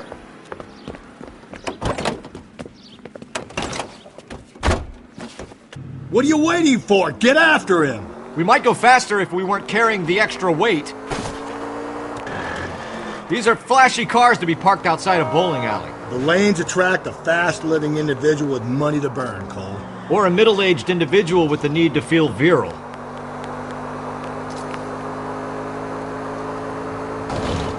Phelps, you gotta get me closer! Hit it! Clean this asshole off the road! Another runner. At least we've got a suspect.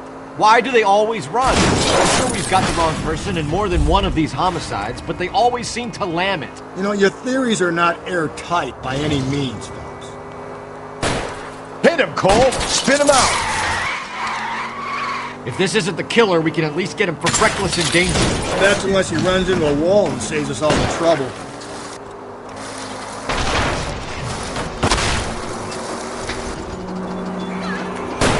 Keep it steady and I'll try to bust his tires!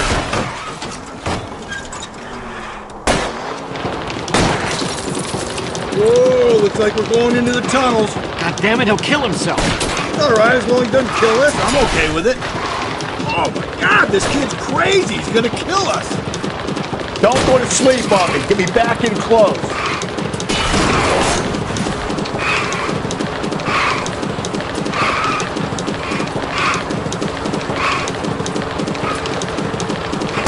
Don't catch that train, Phelps.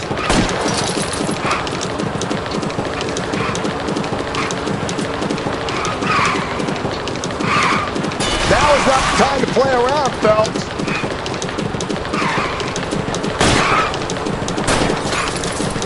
That's the end of that. About fucking time. Coming right at us.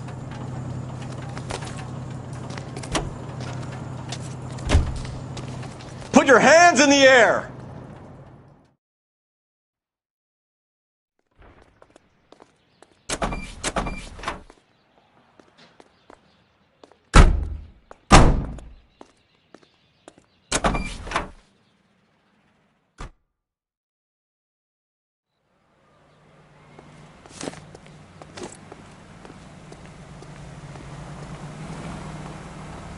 Can you drive to this one? Fine. Where are we headed?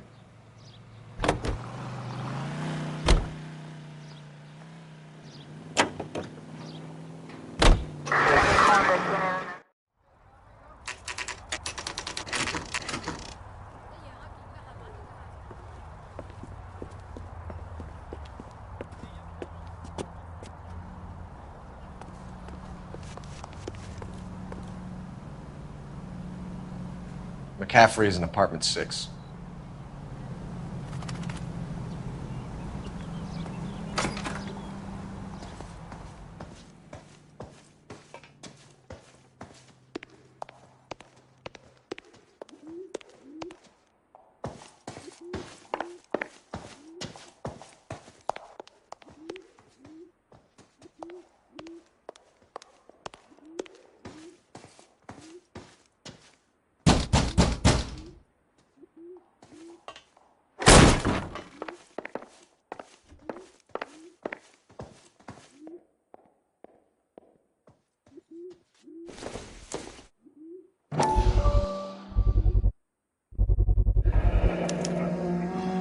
He said he was at home. He said he didn't know her. And we have the book. Let's see Carruthers argue his way out of this one. Is that you, Grosvenor? Who are you guys? What are you doing in here? We're from the LAPD, ma'am. Do you know where we might find McCaffrey? I'm his neighbor. Is he in trouble? Look, lady, we need to find him, and in a hurry. Are you going to give me trouble? He has a pigeon coop up on the roof. He spends his mornings up there when he's been drinking. How do we get up there? Down the hall and up the stairs. Drunk and in command of a carrier pigeon. Surely we can write him up for that. A citation, at least.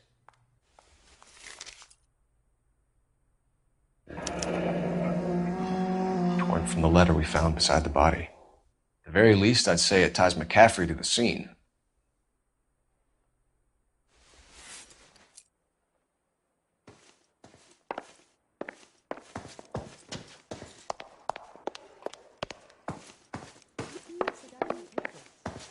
Solve that big case.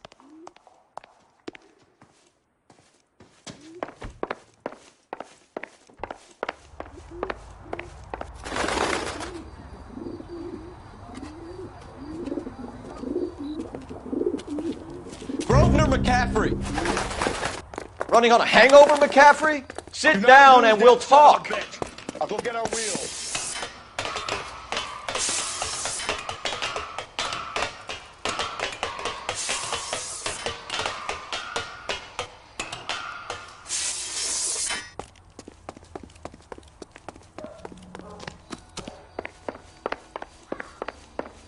You a runner, McCaffrey? Stay and fight the good fight.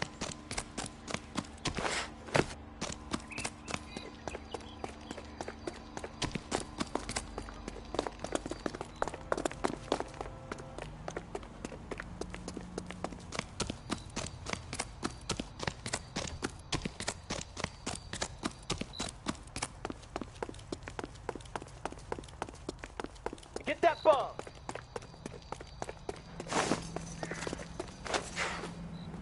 Give it up, LAPD!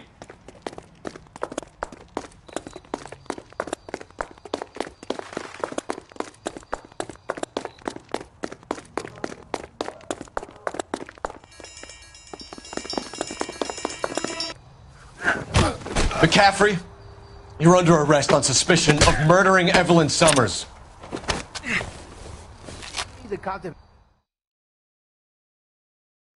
We need to get downtown and wrap this thing up. It's got to be McCaffrey. Unless Tiernan set him up. I think that asshole Jameson did that, do you? Whoever did it. At least it wasn't that Dahlia fuck. How do you know that McCaffrey didn't do the Dahlia? We have a list of over 200 suspects. His name was never on it. If you think the list is exhaustive, Rusty, who am I to argue? Listen, let's just work the case at hand, shall we? Then we can sit down and put all the puzzle pieces together at a later date. I'll hold you to that.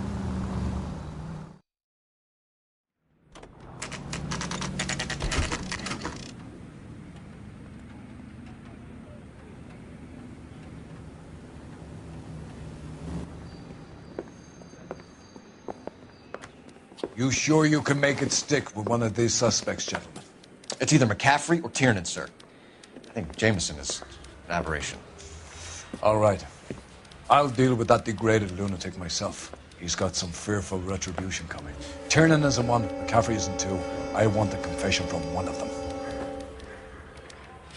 Don't fail me, young Phelps. I want to make homicide. I mean, you know you've made it if you got that desk. Why did you run, Tiernan? I was the last one to see Evelyn that night. I knew you would think it was me. Can you describe your relationship with Evelyn? I barely knew Evelyn. Keep lying to me and I'll have you charged and in front of a grand jury before your feet touch the ground. How can you possibly prove Evelyn and I were more than friends?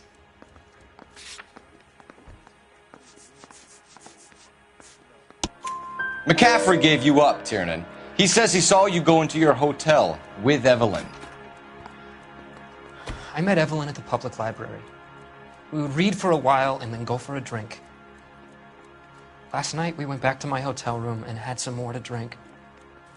I must have passed out. I woke up and she was gone. What time was this? Around midnight, maybe later. And there's no one who can confirm this.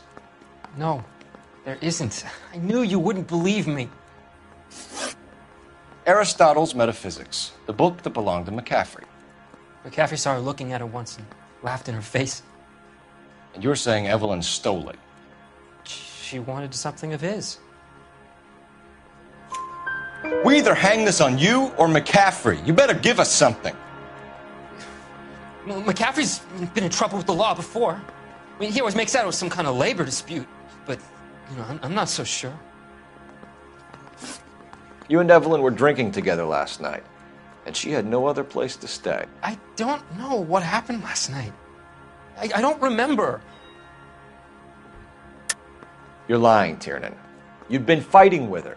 You fought, and... I'm not lying! She got up and left! That was it!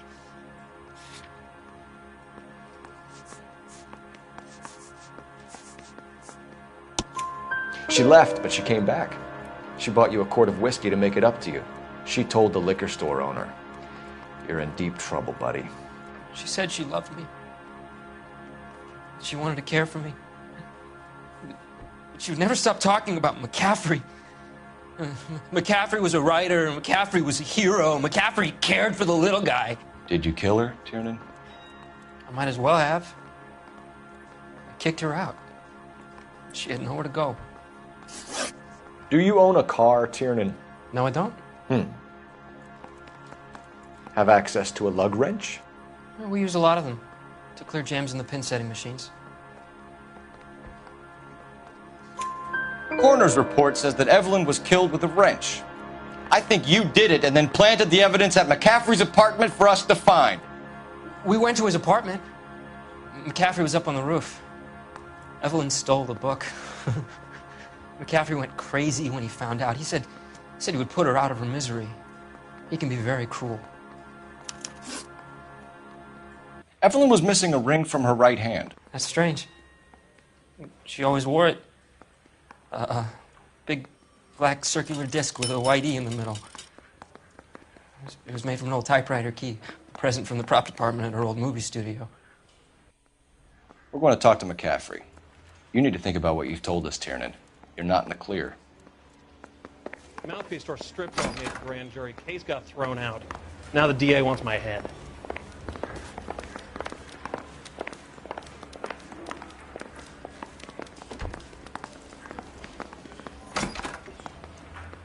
You ready to answer some questions? You think I have all the answers? People who run from the police usually have something to hide. Touché, detective.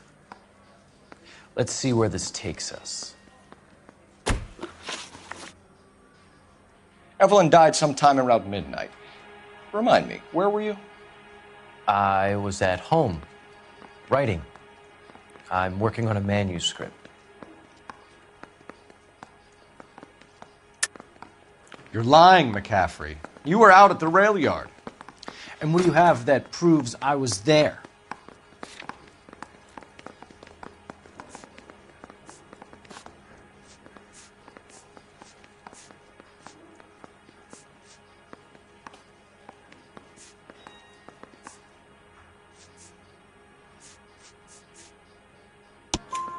How about half of Augusta Summers' last correspondence with her daughter? What are you talking about? After you were done beating Evelyn, you searched her and found her mother's letter. That old lady's anguish amused you. I know nothing about a letter or Evelyn's goddamn mother. So what was it doing on your writing desk? I don't know, but if I didn't put it there, somebody else did. Try exercising your powers of deduction on that. We found the lug wrench that Evelyn was battered with in your apartment, and the note from her mother, and your blood-stained clothing. We have you cold, McCaffrey. You think if I could be bothered to murder Evelyn Summers, I would be stupid enough to leave the evidence in my apartment? I don't believe you, Grosvenor. The evidence says that you killed her. You can prove that I wanted to kill Evelyn?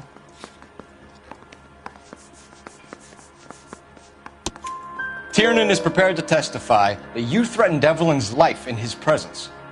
Self-preservation. That's understandable. Okay, I'll level with you. Tiernan killed Evelyn. He came to me for help. I listened to him, and he explained why he did it. Tiernan went to you for help. You expect me to buy that? That's how it went down. I told him he made a terrible mistake, but he would be throwing his life away if he went to the cops. I took his things and told him I would dispose of them. But you didn't. Speak to Tiernan. He'll give it up.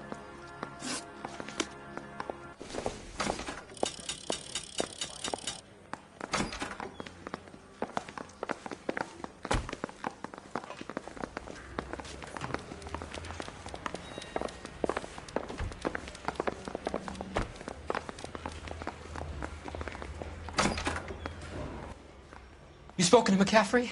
I can go? It's all been cleared up? Not quite. We have one more question we need to ask, James. Then I think we will be done. Sure. Go ahead. So Evelyn passed out, and you walked out. What happened next? I woke up in the morning, very hungover. I thought Evelyn would have come back. I know you're lying, James. You went out looking for her. Tell me what really happened. I don't know what you're talking about. How can you say I wasn't in that hotel room?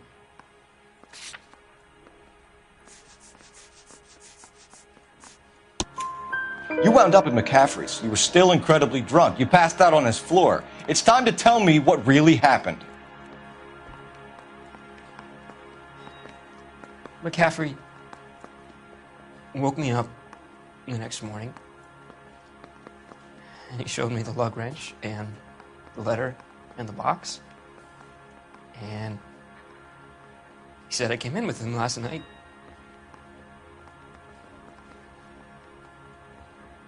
He said that I killed Evelyn,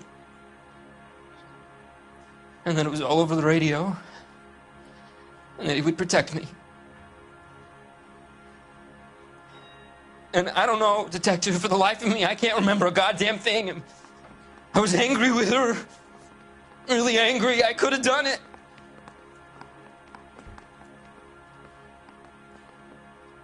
Was it me?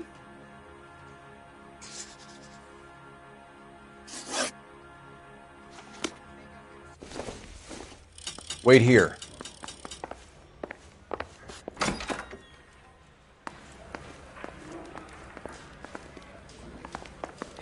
I gave his wife a tap. I said all's fair in love. I mean, you know you made it if you got that. Operator, give me R&I. Putting you through now. Phelps, badge 1247. How could I help, Detective? I need the jacket on a Grosvenor McCaffrey. Just a moment, Detective. McCaffrey was formerly under surveillance by the Red Squad. Convictions for petty theft. Dishonorable discharge from the Army during training at Syracuse. Assault on a local woman. Says he almost beat the woman to death. Thanks for your help.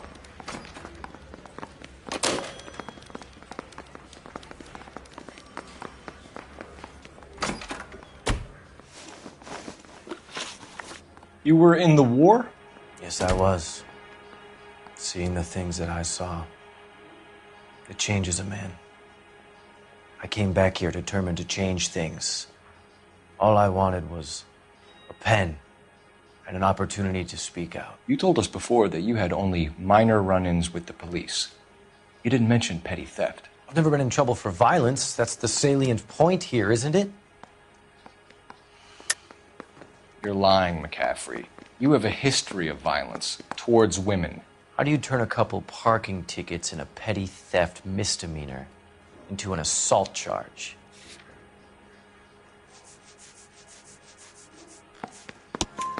We know all about you and your dishonorable discharge, beating some poor woman near to death in Syracuse.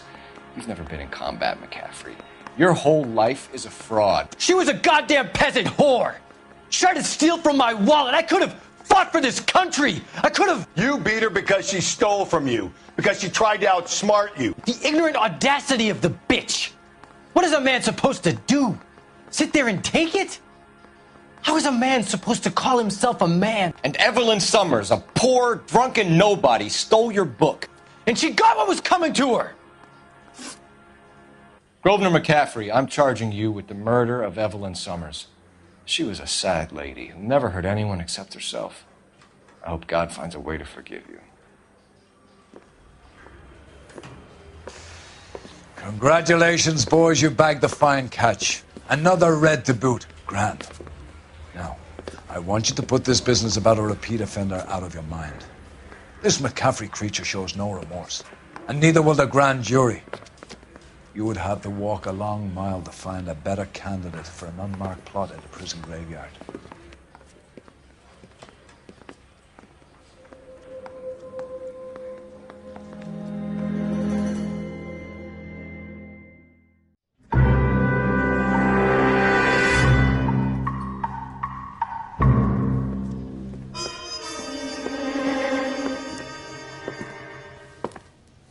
Well done, lads. You did well with the Summers case. But we have a problem. The examiner received a new letter today. Do you mind if I take a look, Ray? Go right ahead. They've both been rinsed in gasoline like the previous letters, so I can't lift a print.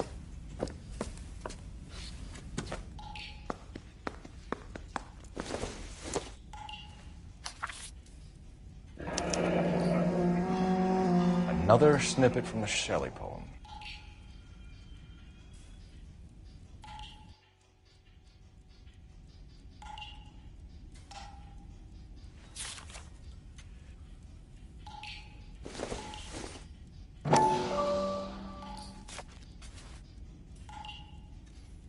To suffer woes which hope thinks infinite, to forgive wrongs darker than death or night.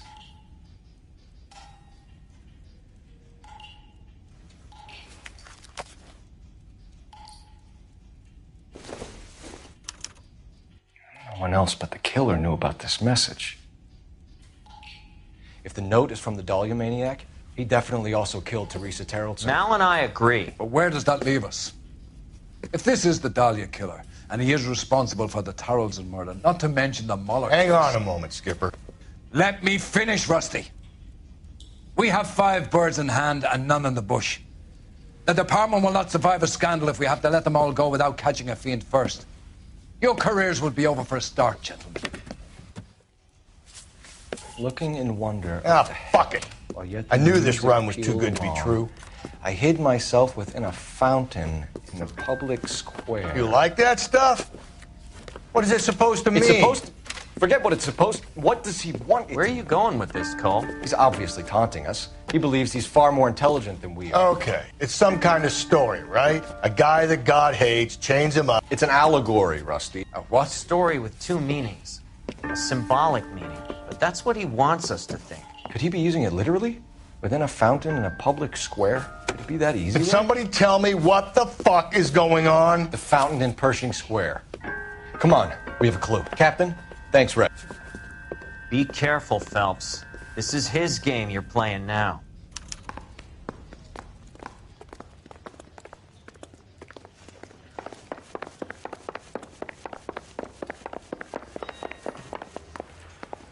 I survived the war for this? Guy gave his wife a tap. I said all's fair. I want to make homicide. I mean, you know you've made it if you got that desk.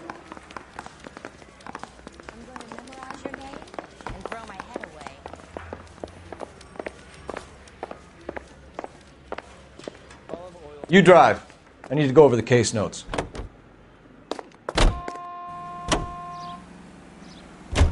All those cases, Rusty. What have I been telling you all along? We've got to get this guy. I know. Enough women have died. Yeah, and it's our asses on the line too, Phelps. You heard what the captain said. The department is not going to take responsibility for all those bad convictions. Success is a double-edged sword. Let's just get this sick pervert and have it done with.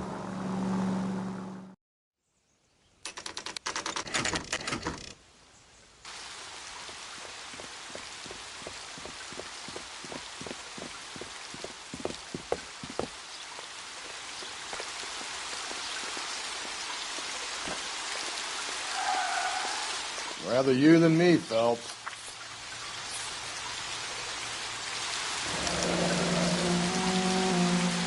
You know the local hobos use that as a latrine. There is a cave, all overgrown with trailing, odorous plants which curtain out the day. Where next?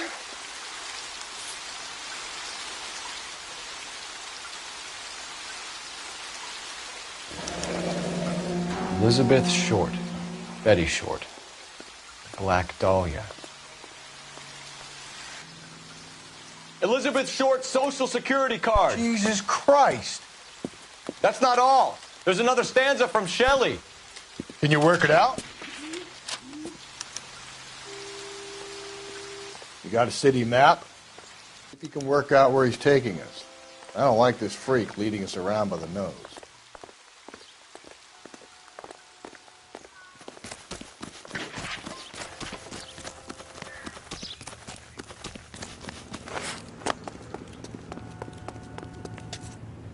Can you drive to this one?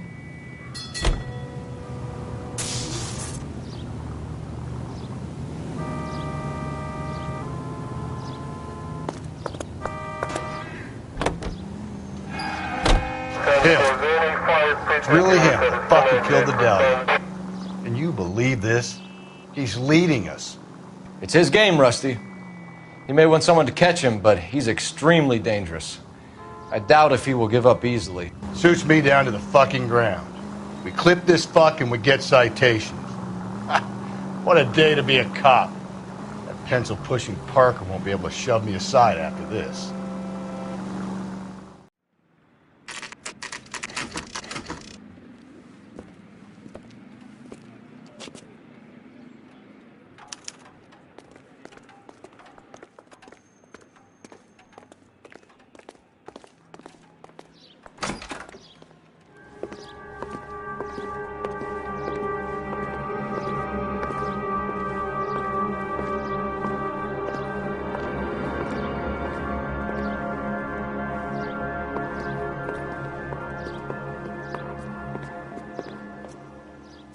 Can I help you, sir? Detectives, LAPD. This is very important, sir. How do we get to the top of the chandelier? You what? Have a little faith, pal. We're in a real hurry. Head up to the top floor. There's an access panel and a ladder in the maintenance room.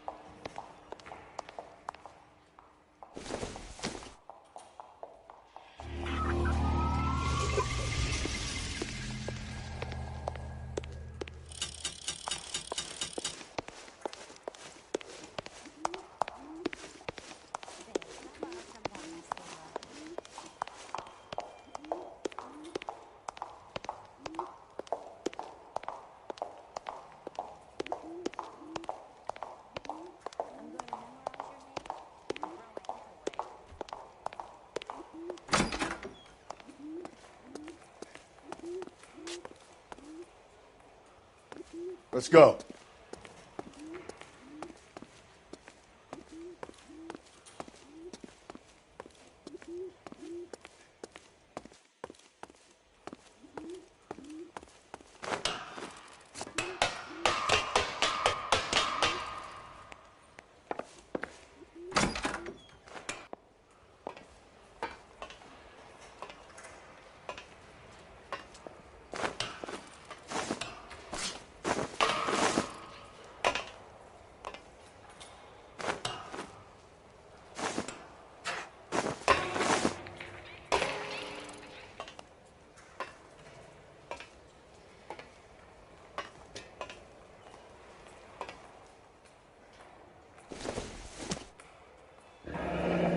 Deirdre Muller's missing watch.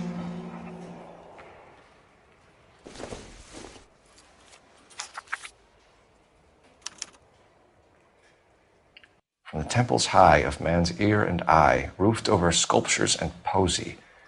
Where have I seen that?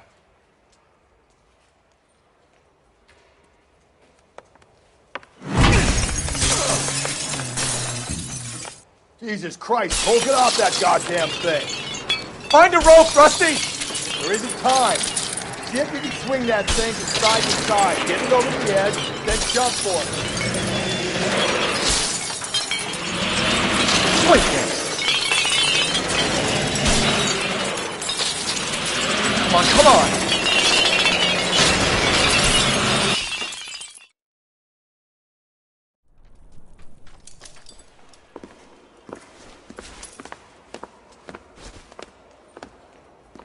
That was too close. Yeah, well, the higher you climb, the further you fall. Let's get out of here. Another Dahlia clue? No. A yellow gold wristwatch. The Molar Dame. Yes. And a scrap of the poem. Another location. If I can work it out.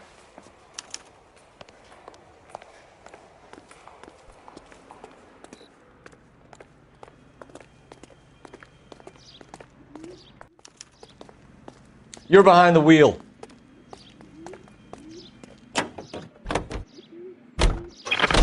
He keeps mementos from all his victims. This guy needs to be taken out of circulation. He takes pleasure at stringing us along, demonstrating how much smarter he is. You can enjoy it while it lasts. We got you now, genius. We're coming for you.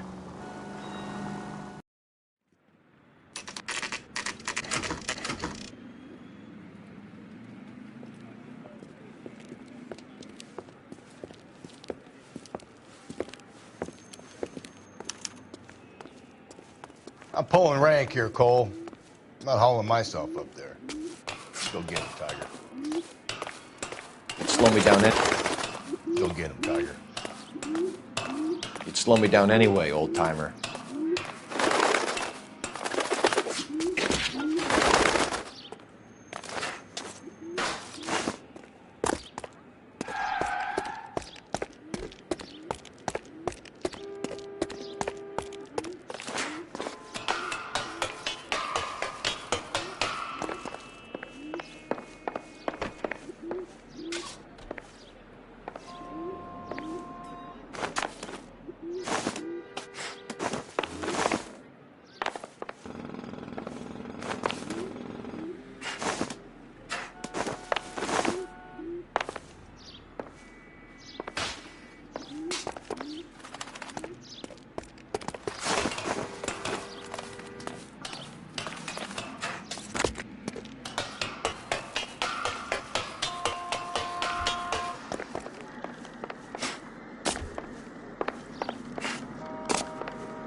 Sometimes a step backwards is a step in the right direction.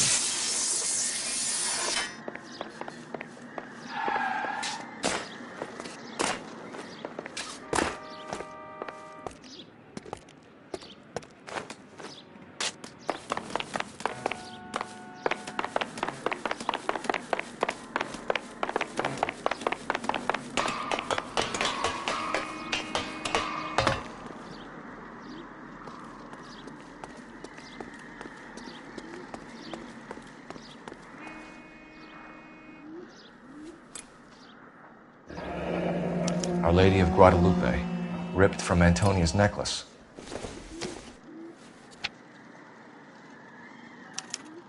Round which death laughed, sepulchred emblems of dead destruction, ruin within ruin. So this is a treasure hunt.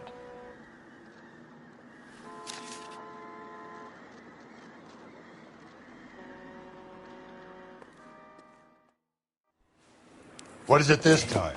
The religious medal from the Maldonado case. The Dahlia, Moeller, Maldonado. And this gets out. We still have to find the guy, Rusty. Another poem. Well, you must have some idea, right? Come on, Phelps. We're on a roll here. Don't let me down.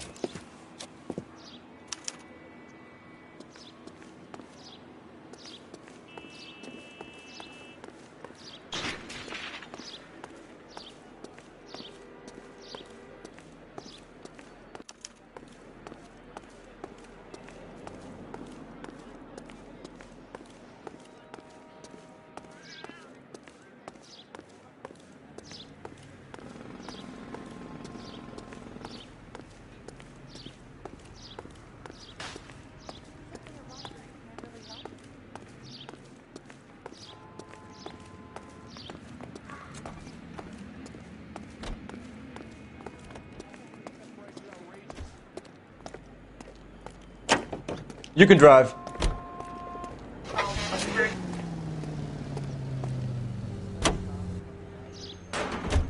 We're gonna catch hell for this. Banging up innocent men. The newspapers will crucify the guy. They won't have time to wonder about our mistakes. We'll be okay, Rusty, as long as we catch the guy. I hope you're right, Cole. We'll be famous if we make this case.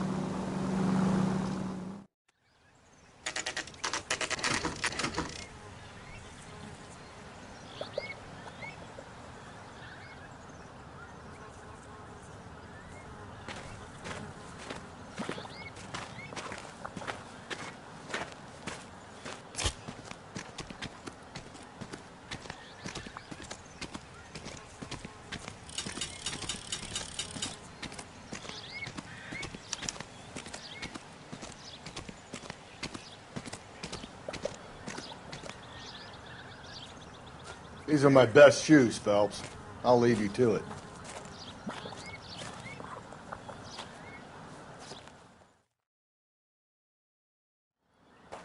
Very funny.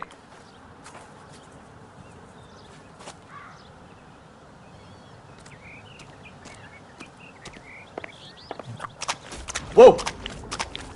Get a move on, Cole. Those boards are sinking. You want to end up like the other fossils?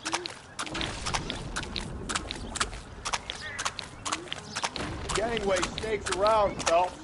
Can you see it through the tar? Easy. How you doing out there? I'd be doing better if you were the one trying to get across this thing.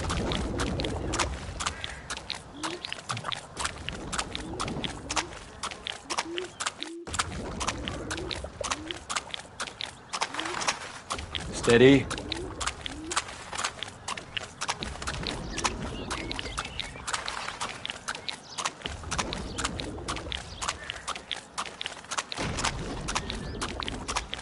You don't want to fall in now, Phelps.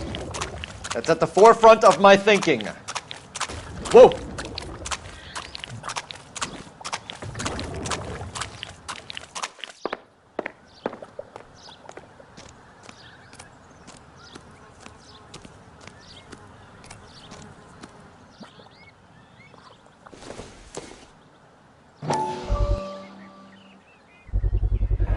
One of Teresa Terrelson's shoes.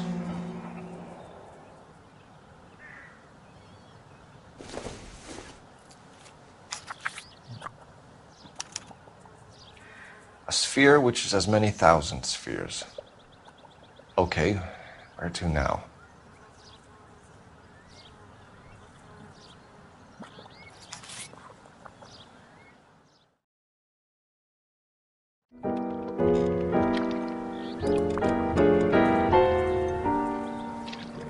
What is it? An open-toed white shoe, and another stanza from the poem. Oh, I really thought that hobo bum did the Terrelson broad. Confessions from the insane aren't the most credible evidence, Rusty. Is this thing over? It's all part of his power over us, making us run round all over the city for the crumbs he's leaving us. So if we keep this up, we can find the guy?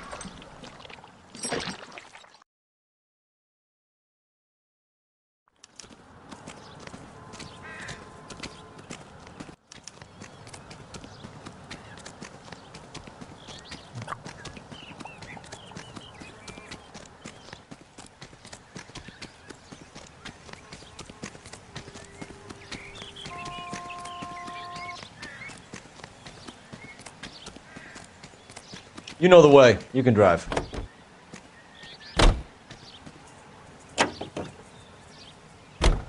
So this guy looks out for women in bars who've had too much to drink. Who are emotionally disturbed. Need a shoulder to cry on, he plies them with booze. Probably offers them a lift home. Then beats their brains out and strangles them. Could be any schmo hanging out in a bar. No, not anyone. He displays the bodies, leaves us messages. For all the violence, it's very controlled behavior.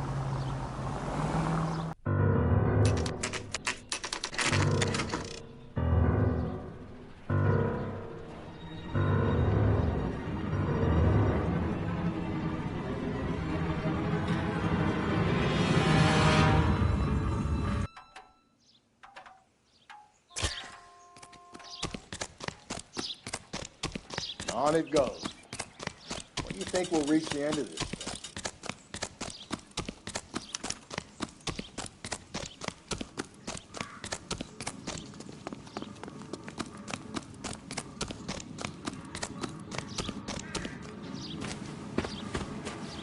You ever been in here, Galloway?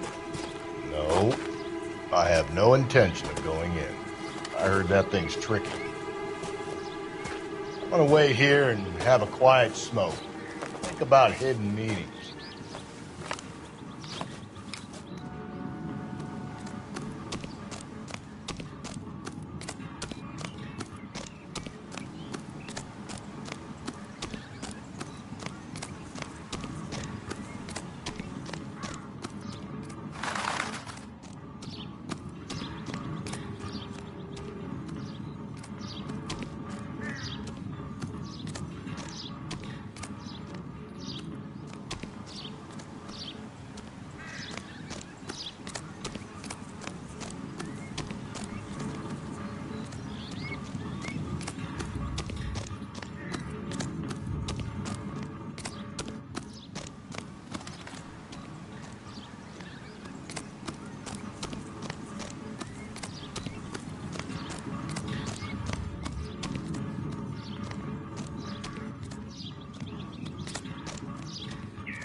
Once belonging to Celine Axford Henry.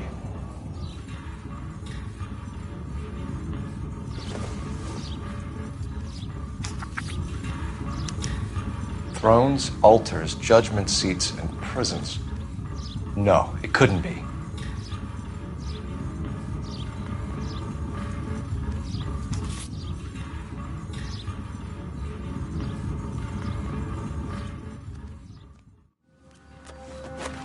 See? That was easy. I found Celine Henry's ring. How far does this thing go? How did we not catch this nut job?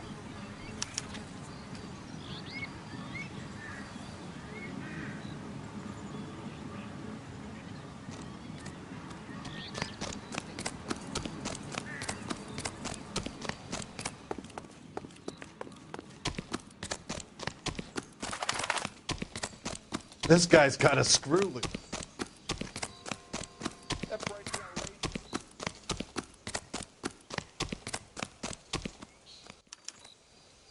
You drive.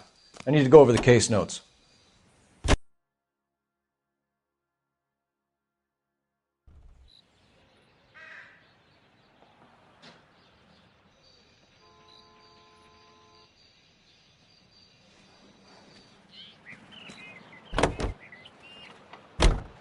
He's leaving us this trail of evidence. Why? Vanity. He wants to see if there's anyone out there smart enough to catch him. He leaves us evidence, but every location is a trap. He's testing us, physically and mentally, to see whether we are worthy of him. The Titan guy, who had the stoush with God. Very good. You thinking about reading some Shelley? All that egghead stuff? I'm sticking to the funny papers and the form guide. You sleep better at night.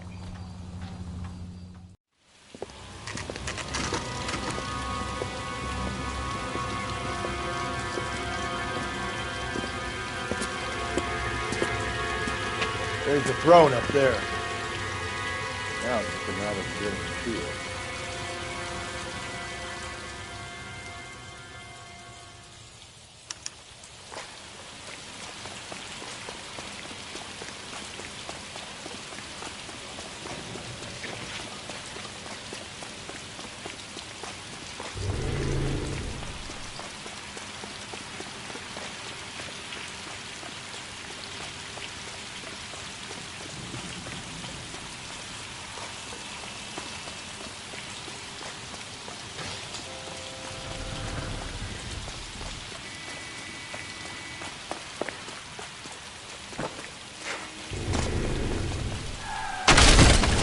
Jesus, now look what you did! Hang on, Cole, I'll get you off of there!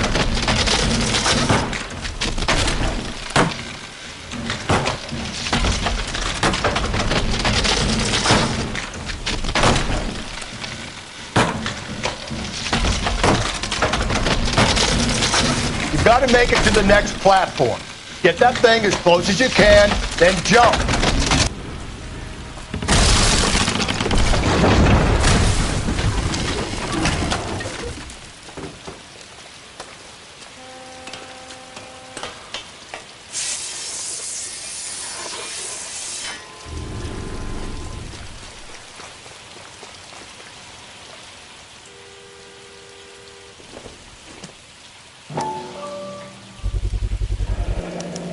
Typewriter ring. Evelyn Summers.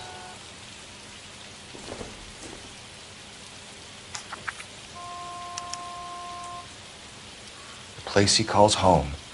End of the line.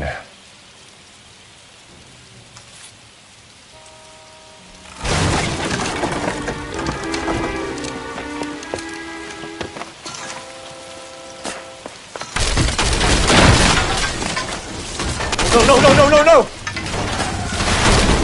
Come on! Ah, no!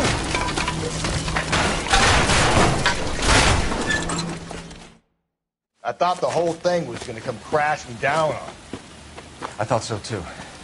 He murdered Evelyn Summers, Rusty. The last trophy was her ring. You find another piece of the poem? Yes. The last piece. You sure, Cole? Let's find out.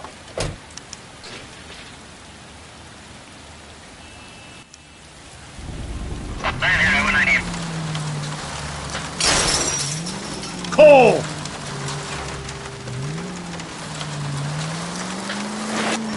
You might see this as a cry for help. For God's sake, Phelps. I'm not trying to justify this. Hear me out, Rusty. This guy has been successfully slaughtering women in this town for half a year, maybe longer. He researches who he kills, and then plants evidence so that we always have someone to go after. If he hadn't sent the letters in the poem, he could have gone on forever. We would have been none. All units in the vicinity in any Central unit. 211 is shots fired, 410 South Flower Street. Unit that can handle code 3, identify.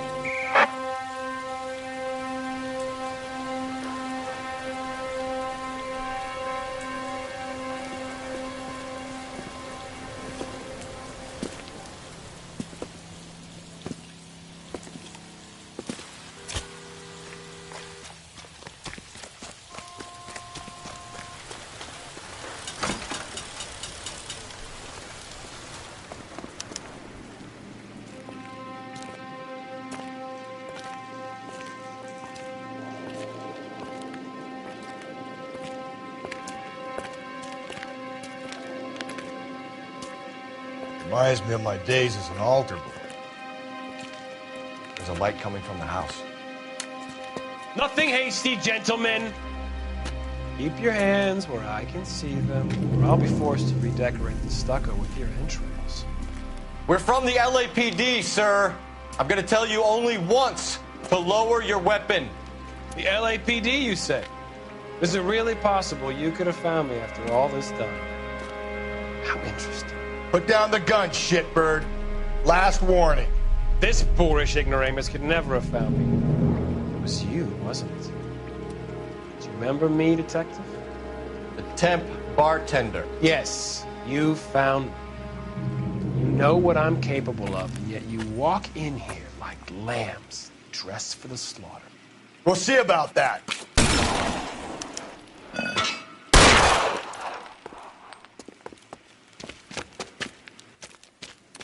Where did he go?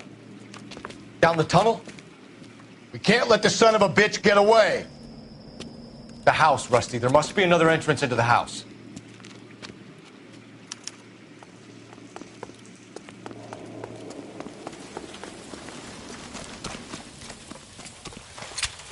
LAPD! Give yourself up!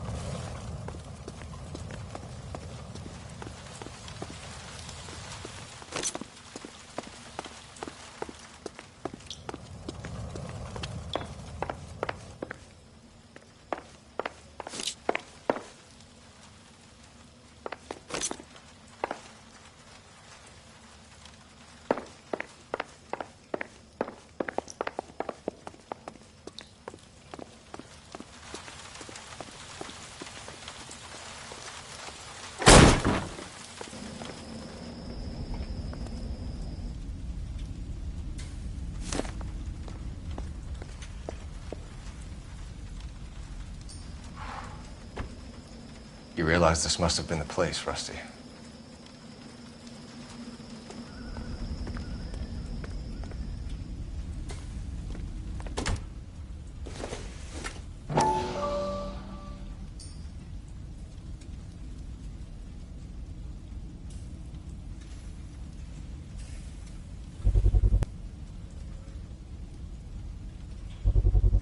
I hate to think what he's done with this thing.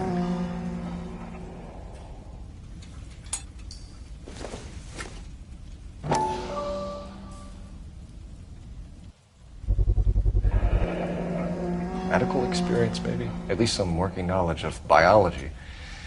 He's cruel and he's methodical.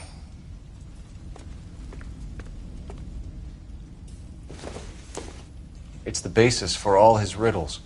Prometheus defied the cruel gods. This guy thinks he's doing the same thing. Defying gods can be hazardous to your health.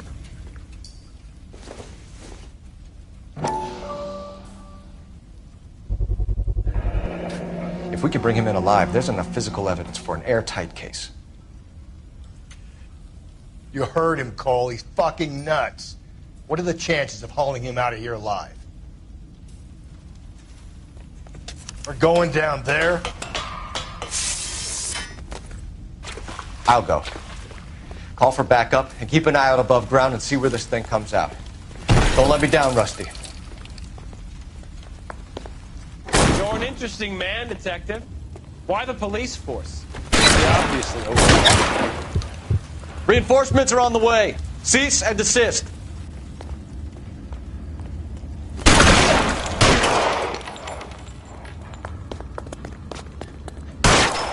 Do I get a sense you're looking for personal redemption? Do you think we have something in common? Surrender now or I will use deadly force.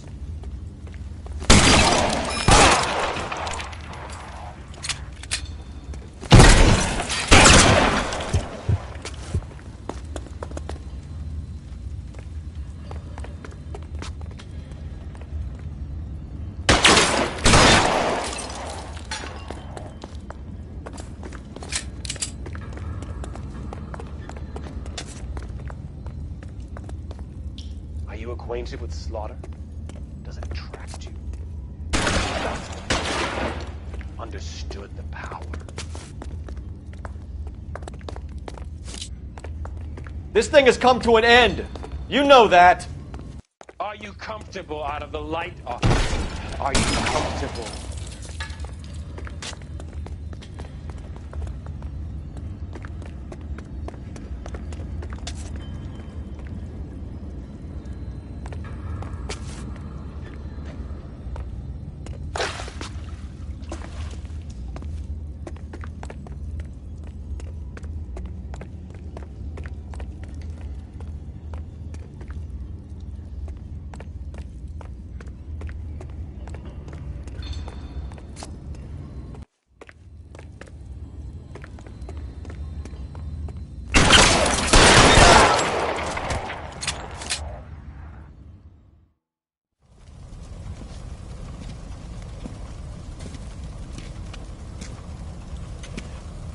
Where's the press, Cap? I think Phelps and I should get a medal for this. This has got to be the case of the year, right? The case of the century when you think about it. Are you finished? Yes, Skipper. Good. Because there won't be any press briefings or commendations. What are you talking about? We got the werewolf, the guy who killed the Dahlia, killed all the other broads. You got no one. Mason was a ghost. Can you at least tell us why, Captain? Mason is the half-brother of one of the most highly elected officials in this country. How high? Beyond the moon for mere mortals like us, Rusty. There'll be no more mention of him. The city owes you both. But there'll be no mileage in ever bringing this up again. What's going to happen to the suspects in the cases, Captain? I won't be a part of that. A bit of missing evidence at the grand jury. A procedural error here, a mistake there. They'll all be quietly let go. The DA knows how we have to play it. That's it? I'm afraid it is. And I have some news for you, Phelps. No more rooting around in the entrails of cadavers and corpses for you. The head of Vice has asked the chief for you. I'm reluctant to see you go to the glory boards of advice, but my hands are tied. Go home to that lovely wife of yours. Celebrate your promotion.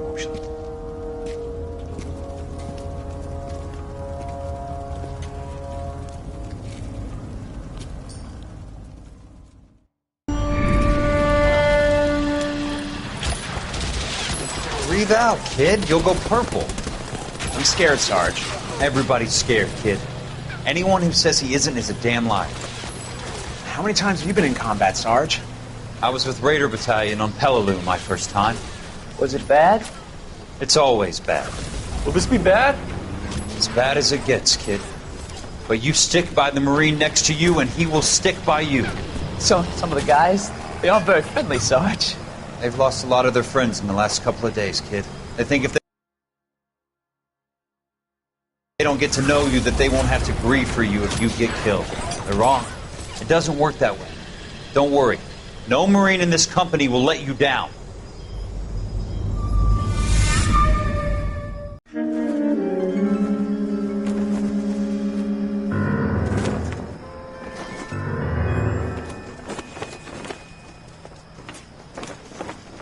Phelps, welcome to Vice. This is your new partner, Roy Earl.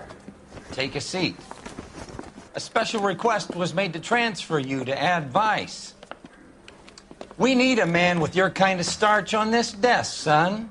We have 2 dead Negroes found in an apartment this morning on Yucca Street. Number 6358, apartment 5. We got better things to be doing than wasting our time on 2 dead junkies. Did I ask your opinion, detective? 2 men dead on U.S. Army issue morphine. That makes it an Ad Vice case. Beat it! Yes, sir.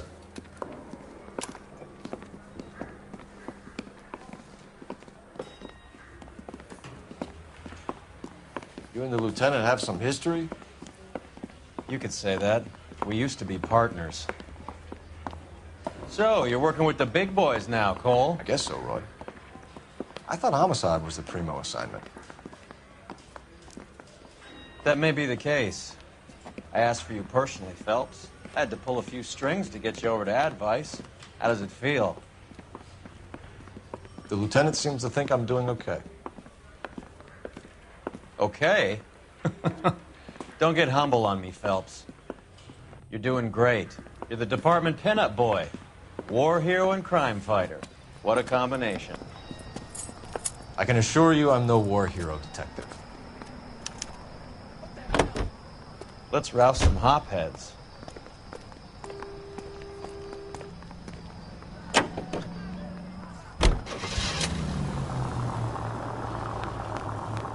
Nice car, Roy. Is it department issue? No, this is my sled. You can't be seen slumming it in a Nash if you're in Vice, Cole. Meanwhile, we got needle freaks kissing it goodbye all over Central Avenue. Any in the vicinity officer needs assistance, 1825 North Highland Avenue, 1825 North Highland Avenue. Unit to handle code 2 identify.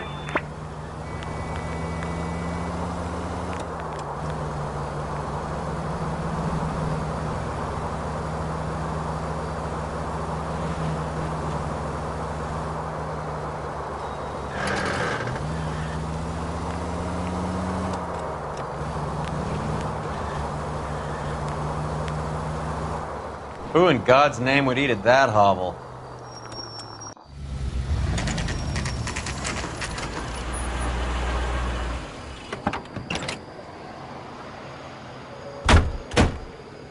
They really picked a prize shithole for our first date. Officer, please tell me what's going on. It's up the stairs, detectives. Around the corner, last door on the left.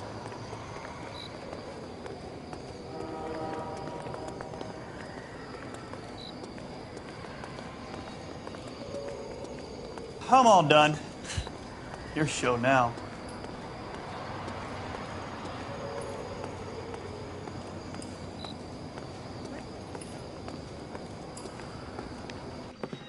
Carruthers. Phelps? I've been reassigned to advice. What have we got? 2 stiffs, overdosed, been dead a couple of days. Government issue morphine. We use the same syrettes in Okinawa. Fucking Negro junkies can't take supply this pure. You know these guys? I know of them. The younger one's a 2-bit horn player by the name of Cornell Tyree. The other one works in distribution. Started using a little too much of his own product, and Jack D took exception.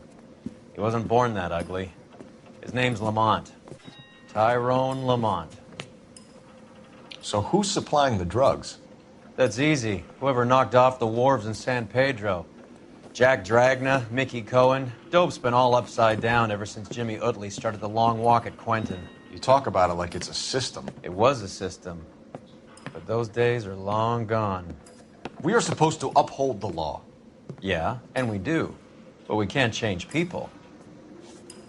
The truth is, everyone wants a license to get a little dirty now and then. Our job is to keep it manageable. That's how you see it? See it any other way, and you better forget about being a vice cop. Can we get on with this? Today, preferably?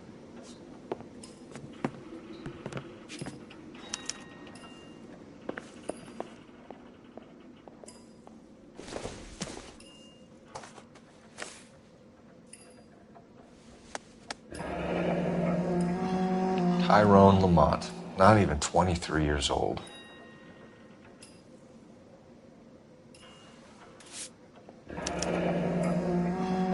A small chance in life is probably better than no chance. These clowns lived on popcorn? Must have been messy eaters. It's all over the floor. Black Caesar from the joint across the street. Looks like something was taped to the bottom of the cup.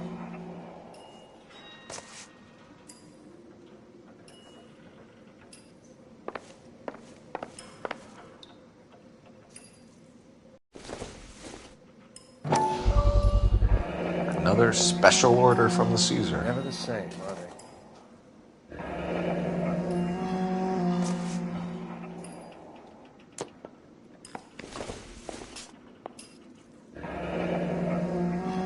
I wonder what's the correlation between love of the needle and love of the music.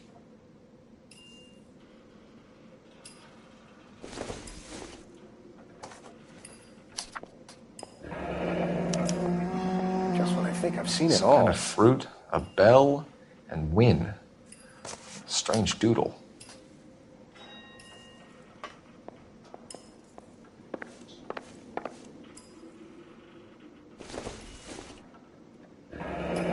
Street life have no idea how dangerous this stuff is.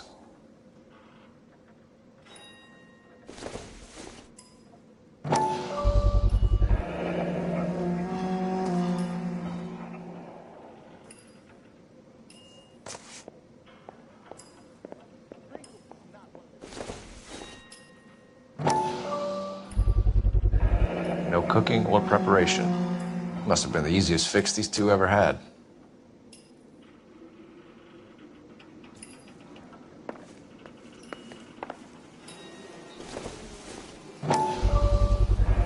Bit heavy for an empty cup.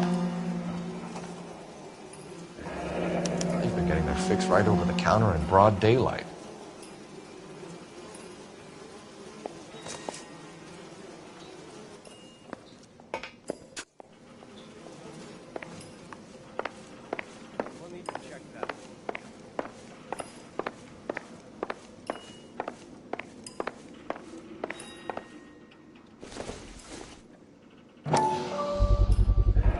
Another special order from the Caesar.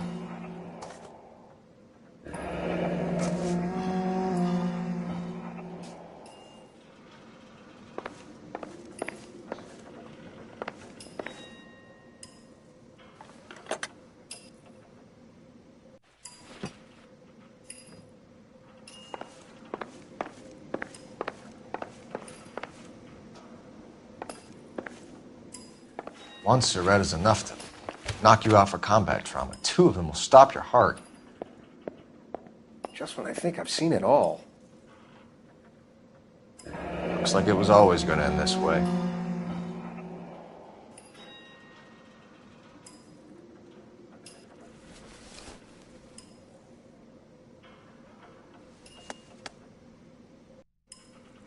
They say only the good die young. I hope it was true in your case.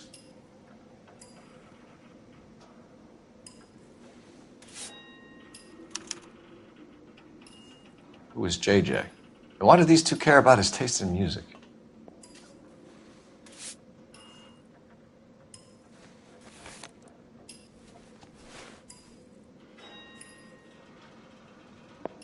You catch all the good ones, Phelps.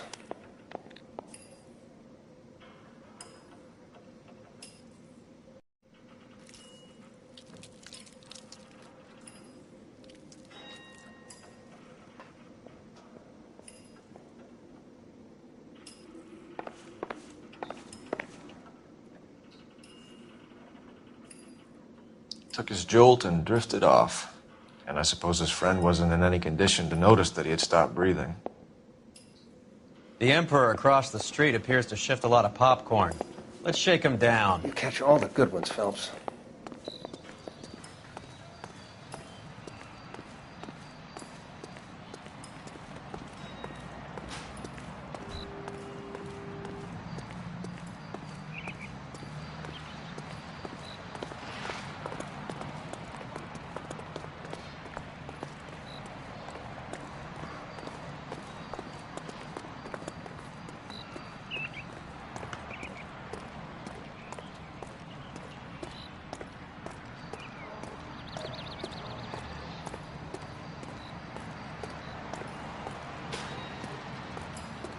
Right.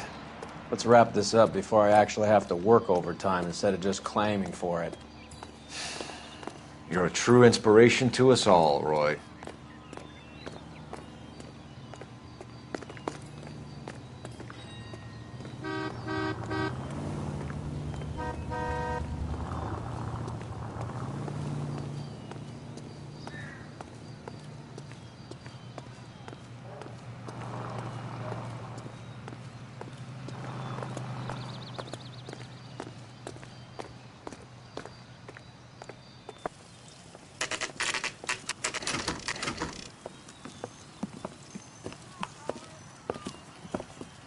Help you? Detectives Phelps and Earl, LAPD. We're inquiring into the deaths. Hand over the popcorn, numbskull, before we kick the door in.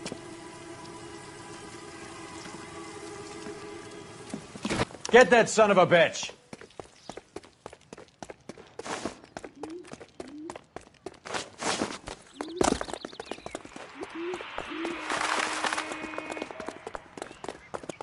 Stay on him.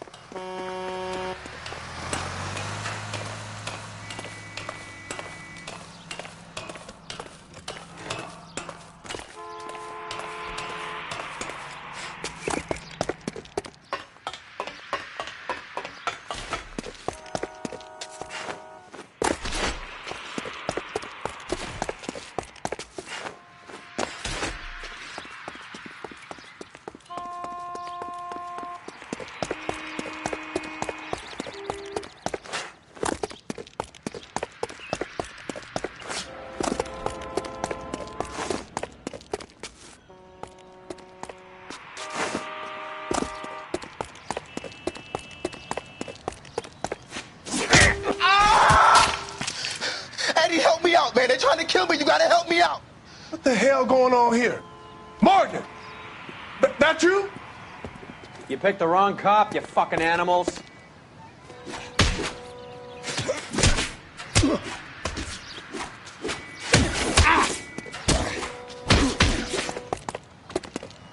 Take it easy. Come on, then. What's your name? Morgan. Half an answer is no answer to me, asshole. Fleetwood Morgan. Keep an eye on him, Roy, while I take a look around. Keep very still, Fleetwood. Don't give me an excuse to shoot you.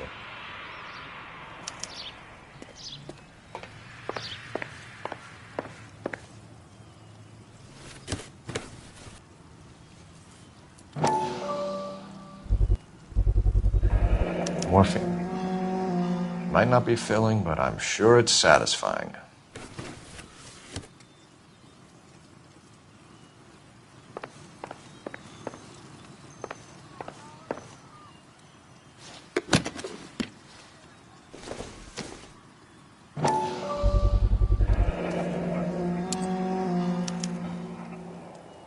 These number slips might affect your tone, Fleetwood.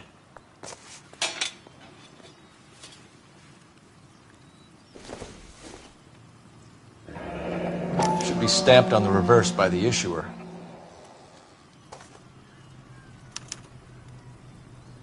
Maybe Morgan can give us something on this Jones character.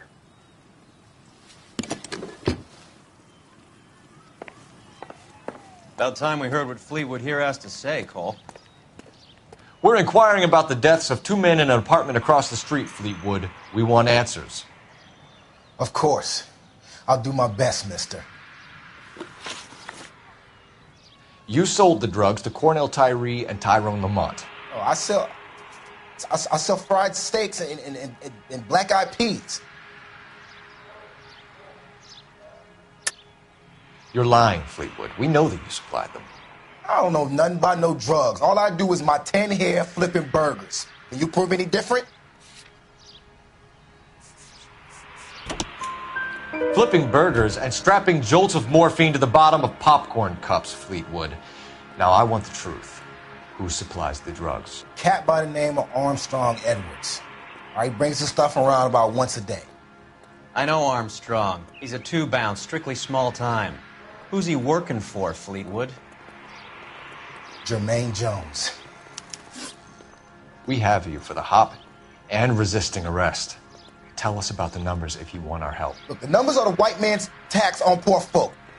All right, now what else you want to know? We have an address on the slips. We're gonna go down there now and rat you out, Fleetwood.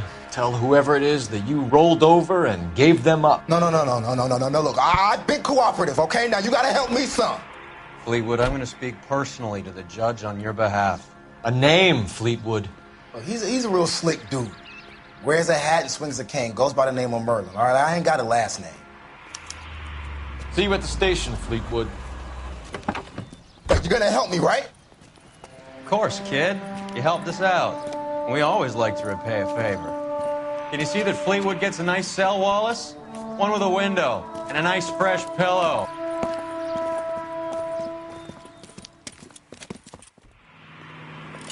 The cop who solved the big case and got promoted?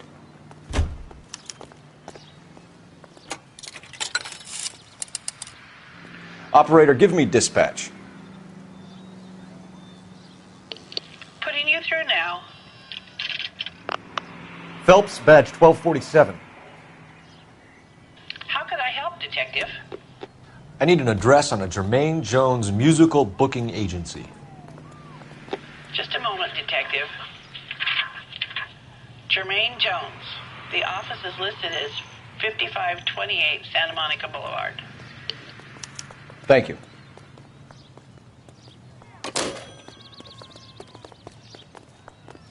You're behind the wheel. Miss Phelps, do we know where we're going? That case of that poor lady killed near City Hall. Wow, that looks like a beauty. I heard you were in the Blue Room the other night. Shouldn't you have been at home? Tucked in bed with the wife and kids? Where I go is your business? It couldn't have had anything to do with a certain delightful but damaged German girl, could it? I don't know what you're talking about, Roy.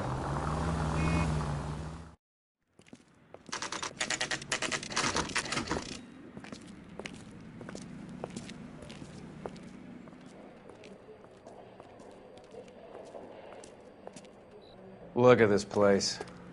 I'm guessing not much talent comes out of this talent agency.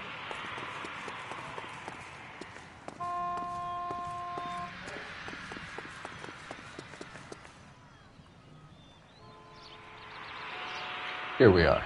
Jermaine Jones, 238.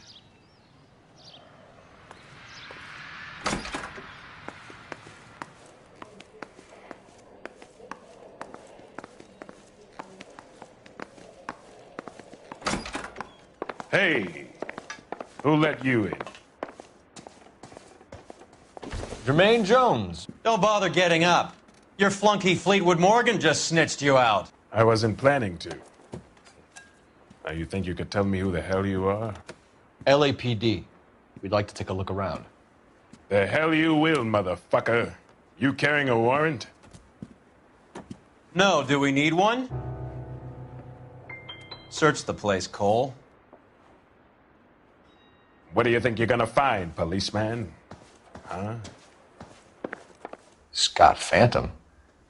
Fine radio. Shortwave, AM and FM. My father has a Scott. You ain't allowed to do this. I got rights.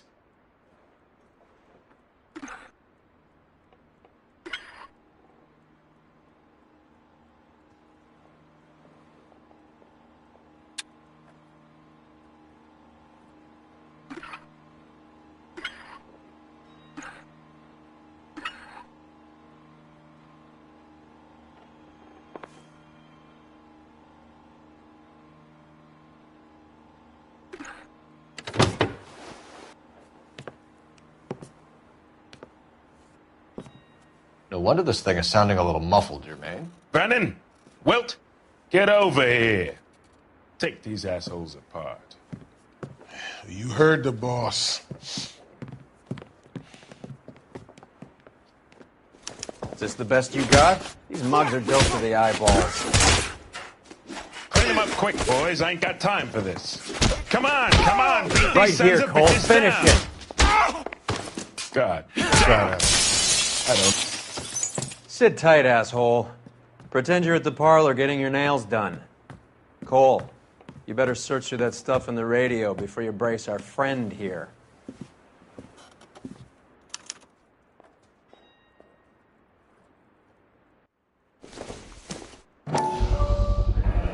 How many starving musicians pay with perfect, clean 50s? Too much for felony possession. I'm thinking intent to supply.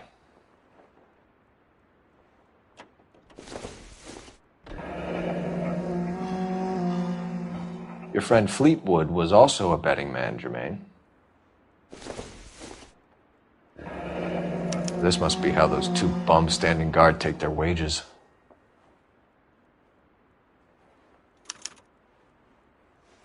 Ramez Removals. They must have taken special care delivering this for you.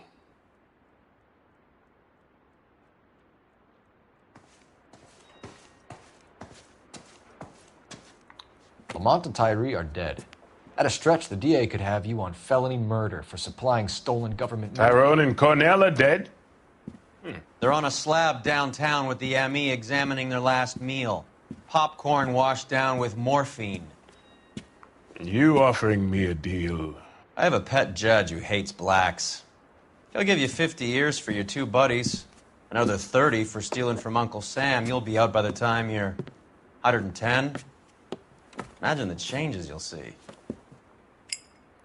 I get the message. How much is this gonna cost me?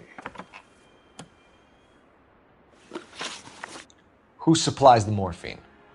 I don't know nothing about that. So we make you for all of it. You're the fall guy from Mickey Cohen. In case you haven't noticed, I'm a colored man. You see any Jew boys running around here? I collect my cut. Lenny the Fink controls the action. Lenny who? Lenny Finkelstein, Mickey's dipshit brother-in-law. What is the link between the morphine and the numbers slips? There is no link. You're wasting your time here. You're lying to me, Jones. Tell me about Merlin. Who?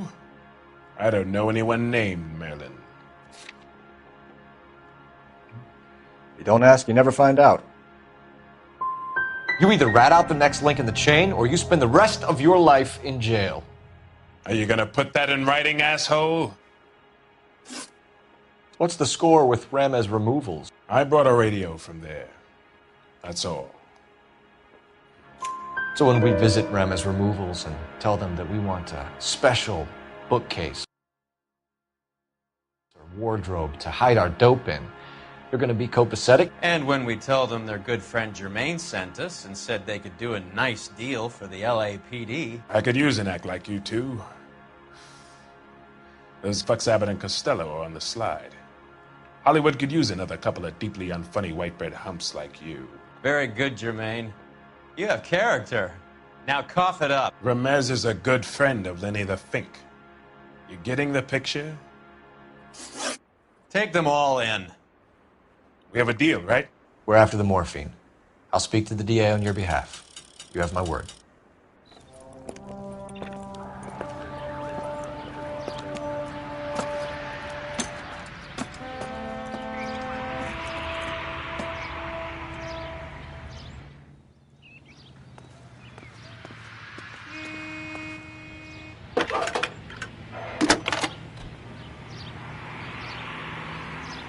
Phelps, 1247.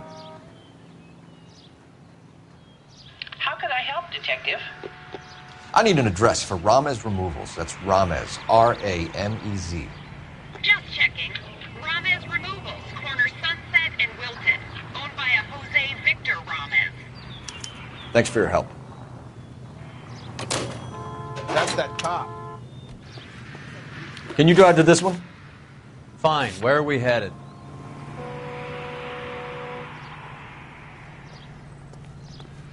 Grown men playing and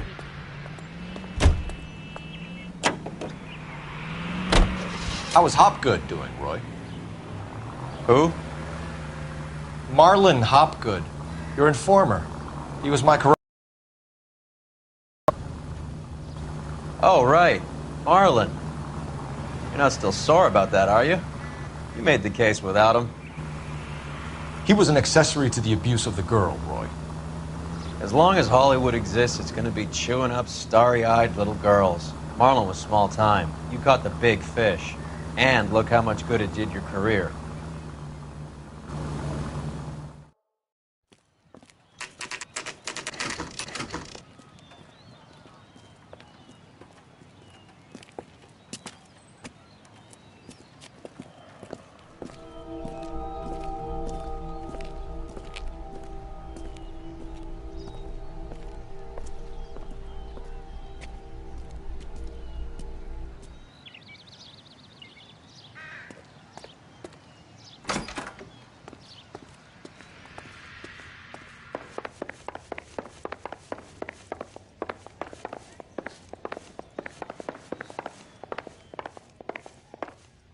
Detectives Phelps and Earl, LAPD.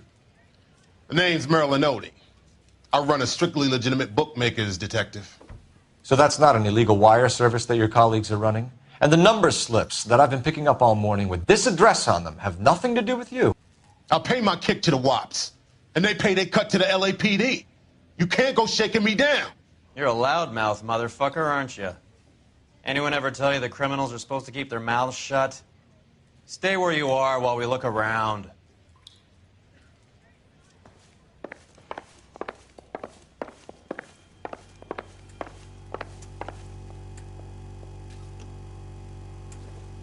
Cohen took over the wire service from Siegel, right?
this quantity, we're looking at a high-level trafficking charge.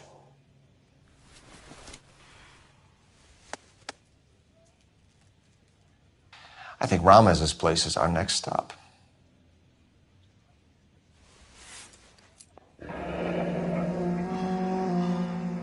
Thanks for the paper trail, Merlin. Oh, that's quite a win for a dime, Merlin. You better start talking. God damn it. Get after him, Phelps. Give it up, Audie.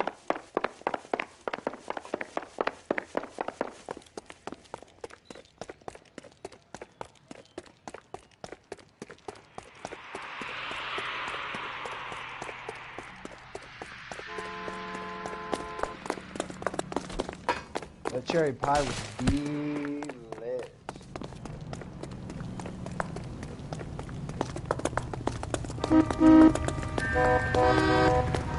There he is. Sam? Hurry! Stop right there, Audie, or I will shoot.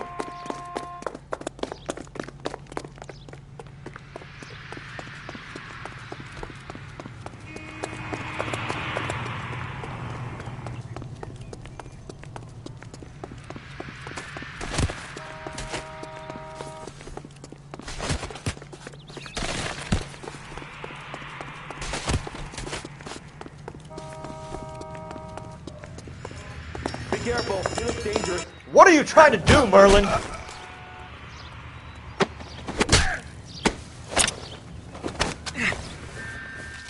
All right, relax, motherfucker, you got me.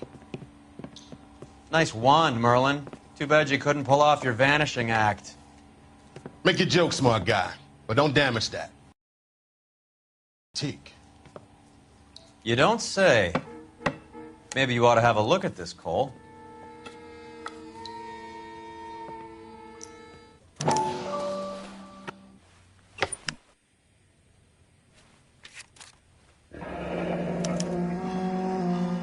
Audie has Jose Ramez in his pocket. Ramez must have forgotten his lucky numbers.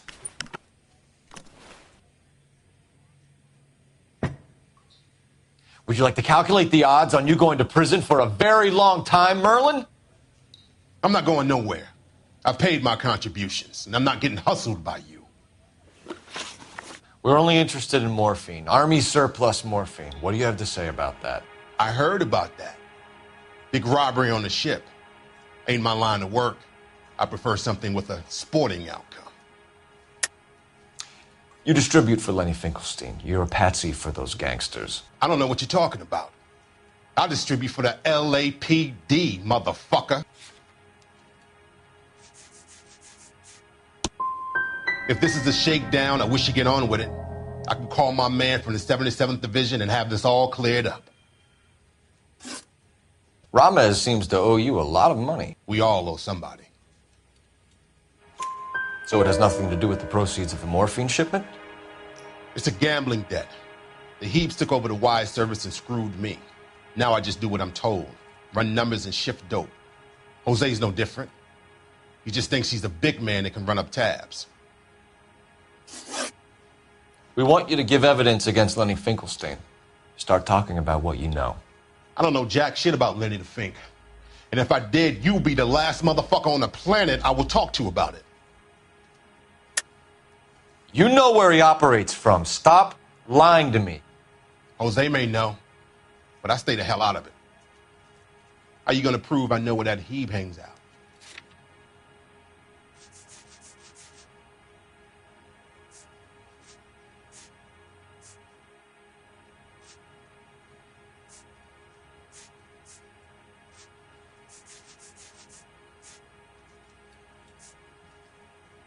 Sorry.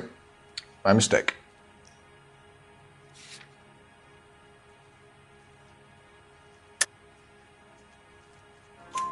Give me something, Merlin, or I'll hand you off to the FBI and you can do your stretch in Leavenworth. You have any friends in Kansas? All I know is I complain like hell about this stuff coming in these dinky little toothpaste tubes. I keep telling Jose this shit is too strong. They should cut it like every other motherfucker does. But he keeps telling me it's complicated. You're not the guy we want, Merlin, but we're taking you in. Maybe some time in a cell will help you remember something worthwhile. Fuck you, and fuck you. You'll never put a charge on me. Take this bum in. Take the long way around. And don't be gentle with him. You got that? Yes, sir. You can drive. Where are we going?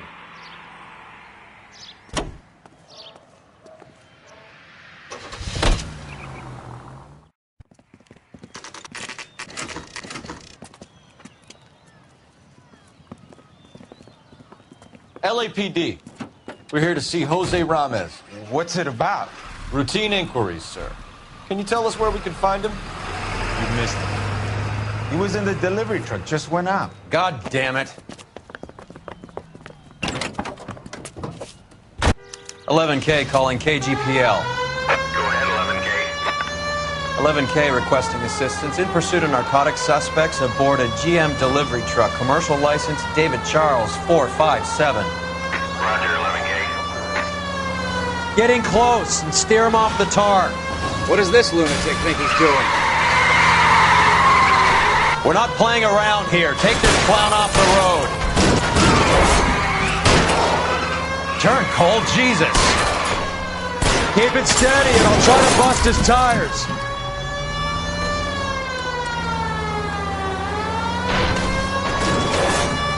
Hit him. Clear this asshole off the road. Step on it, huh? Just get... He's going left onto Hollywood. Get alongside him and take him out.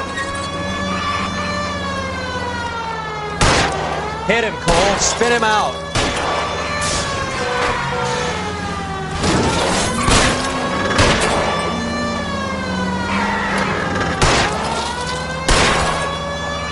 That's it, Cole. You did it. His truck's history. Pull him out of there.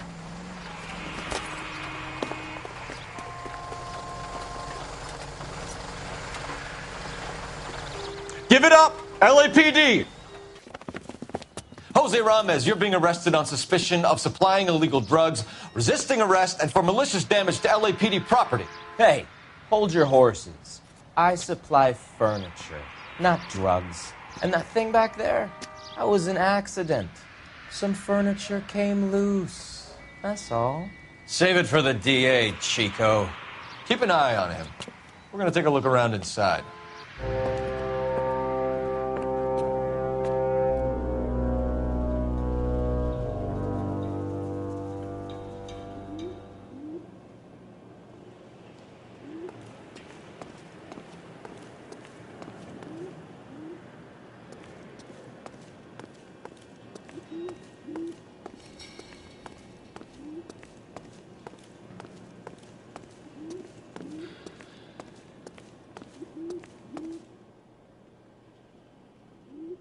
Where's he been delivering? And who's been delivering here? Any repeat business in the ledger, Cole? Why is Ramez buying so much ice?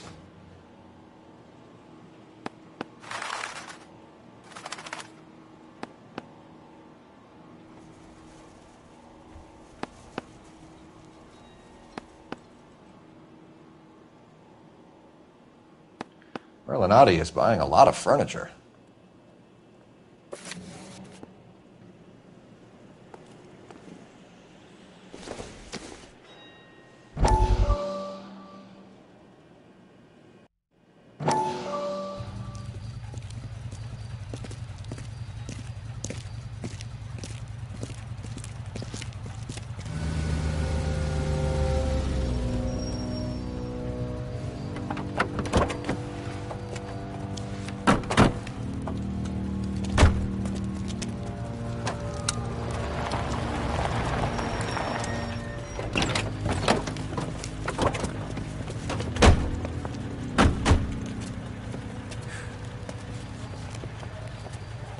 Couldn't you think anywhere else to meet, kid? We like to choose our ground. What is that supposed to mean?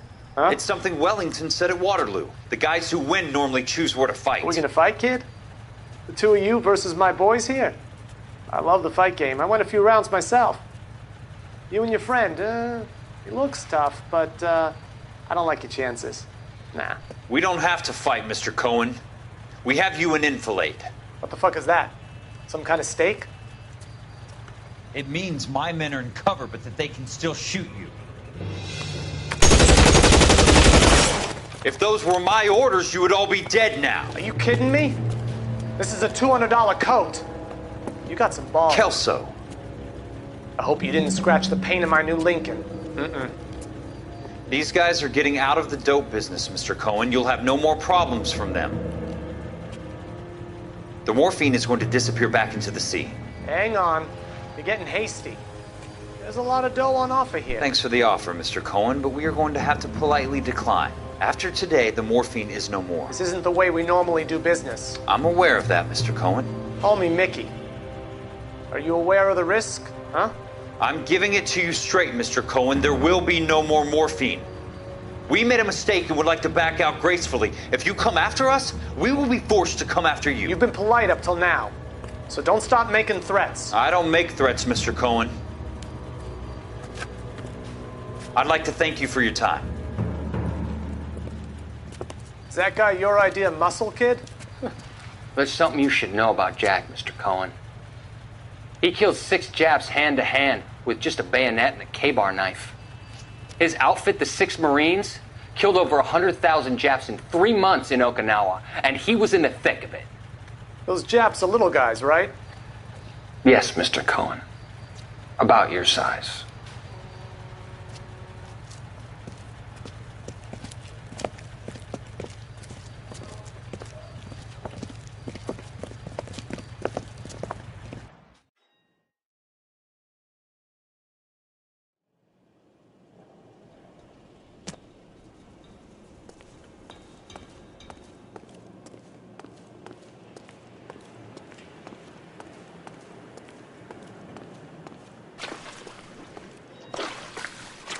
What's with the puddle? Where's that trail of water coming from, Cole? There must be a way through the back.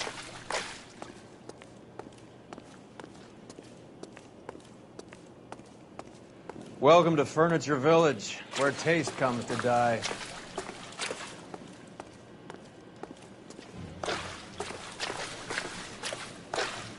What a pile of junk. My mother would be in heaven.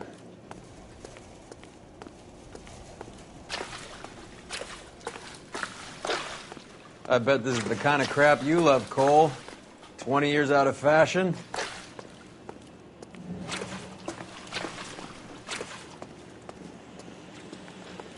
Smells of old people in here. This is useless. I can't see a damn thing. You need to get up onto the floor above.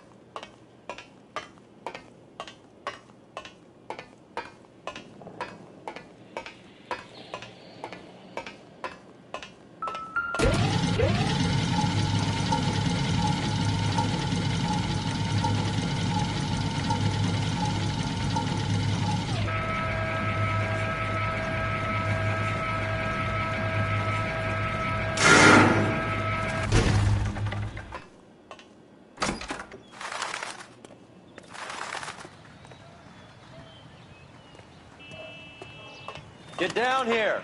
There's a cold room in the back.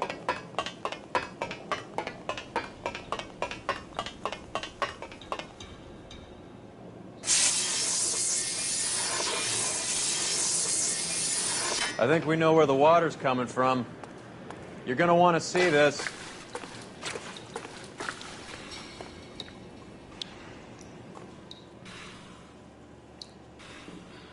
There's something frozen inside.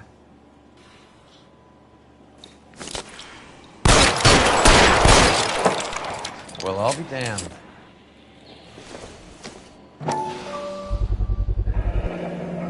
This must be how they transport the morphine.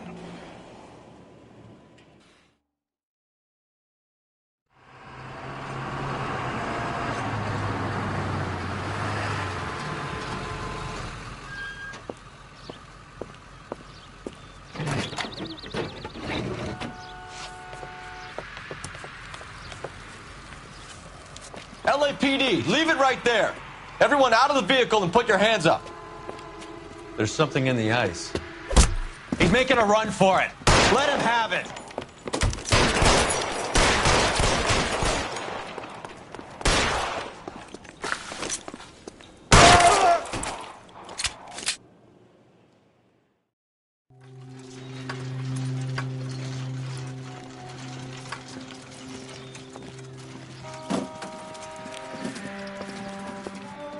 Take them all to Hollywood Station. Have the ME and tech services go over this place. Where will you be? Hunting polar bear.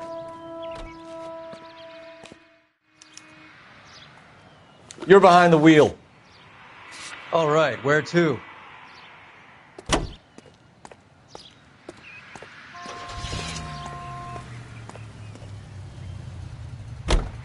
Is Audie serious? Is the LAPD turning a blind eye to narcotics?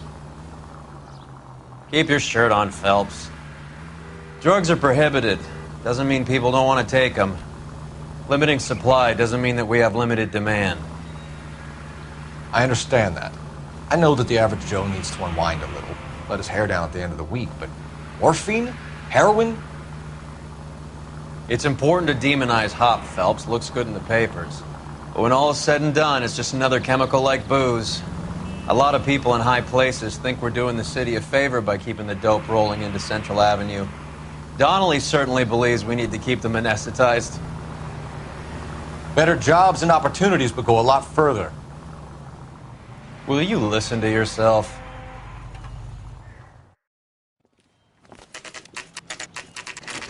The factory is closed. Has been for years. Not much call for ice anymore with all those newfangled refrigerators. Save it for someone who wants to hear it. How many janitors carry a gat? That's one way of announcing we're here. Give it up, Finkelstein. Your brother-in-law will get you a good lawyer. My brother-in-law hates my guts. Come and get me if you want some daylight through that suit of yours. After me, goddammit! These schmucks cannot leave this building alone. Eyes open. He's around here somewhere.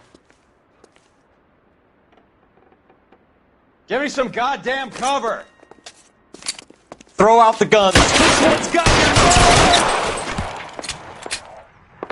What the hell is the matter? Can I'm wide open just here. Kill these assholes already? You're fucking toast.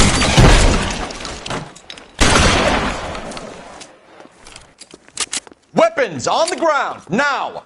I ain't running out of friends or guns in here anytime soon. Understand?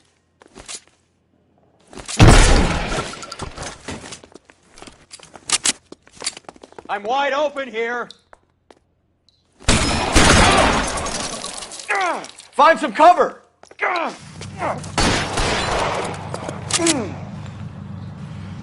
You're covered, Phelps. Come on, goddammit! Keep shooting! I want him dead!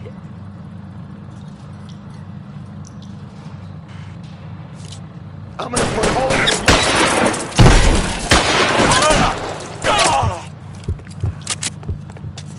Push forward.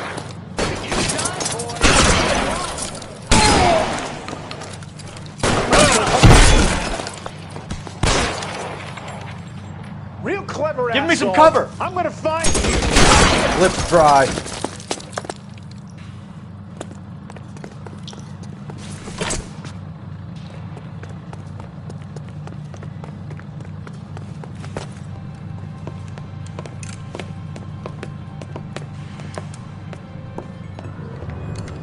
They're all dead, Finkelstein. Leave the weapon and put your hands up now.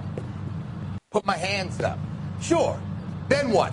Cop to peddling the dope? Cut a deal? Ship me off to the queue? Soon as I get locked up, some old friend puts an ice pick above my ear? No thanks. Only one other way out, shitheel. So come.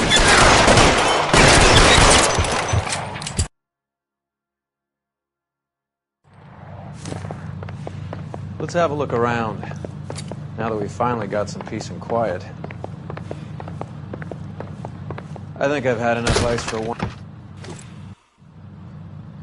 This stuff has got to be worth at least $100 grand. So Finkelstein robbed the ship? My guess is Lenny took it off their hands. This is big. This is gonna make the papers, Phelps. As senior investigator, I'll do the talking.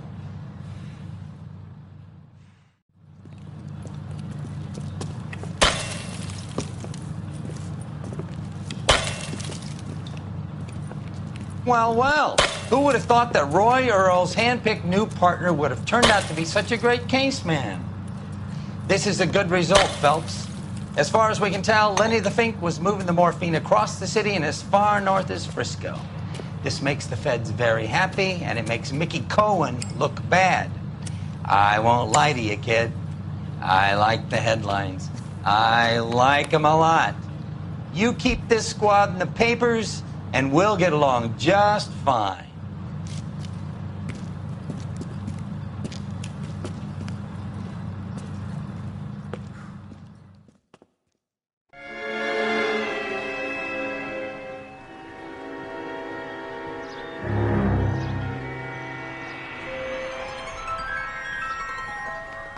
You know a Freddie Calhoun? Sure, I know Freddie. Freddie needs money to get out of town. Says he's prepared to blow the whistle on a primo reefer distribution ring. Says he Has can... he said how much it's gonna cost? $50. And the department will front me the 50? You can put in an expense claim. He's over at Mike Lyman's on Hollywood Boulevard. See what you can find out.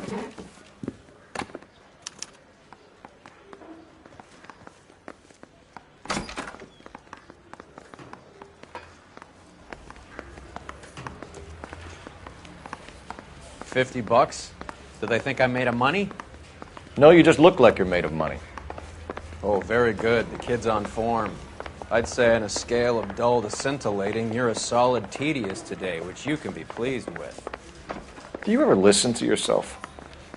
I don't have the same voices in my head as you do, Cole.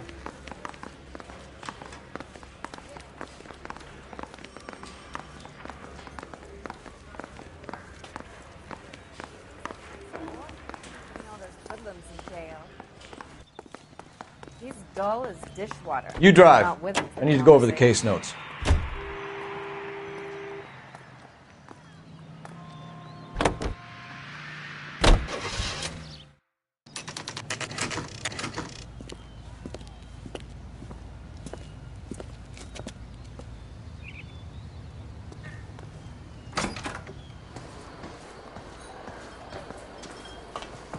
There's a little sneak. That's him in the back, Cole. Say, could I... Freddie, you're looking good. You're gonna help me, right? That's what I'm here for. You got the money? The 20? Sure, right here. 20? I said... You want the money or the alternative? Tell us about the reefer, Freddie. Who's he? Another good Samaritan. Answer the question. Brass comes from Tijuana. They bring in 50 pounds a week. 50 pounds? Are you hallucinating, Freddie? Gets stashed at a house at 1452 North Las Palmas. Names, Freddie. That goes by the name Juan Garcia Cruz. Well, be careful.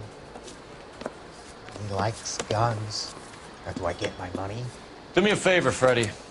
Spend the money on a bus ticket. You can't last forever on a snitch jacket. Let's go visit this Cruz character. 50 pounds of dope. Crazy.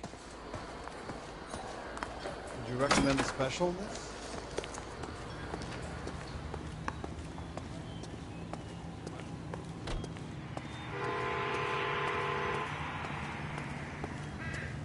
Can you drive to this one? Fine. Where are we headed?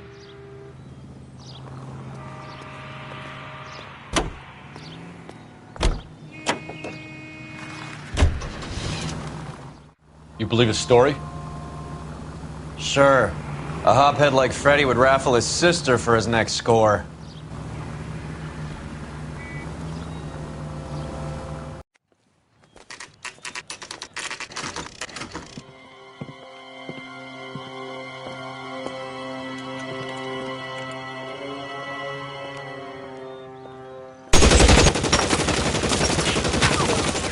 Call for help. I'll try and find a way in.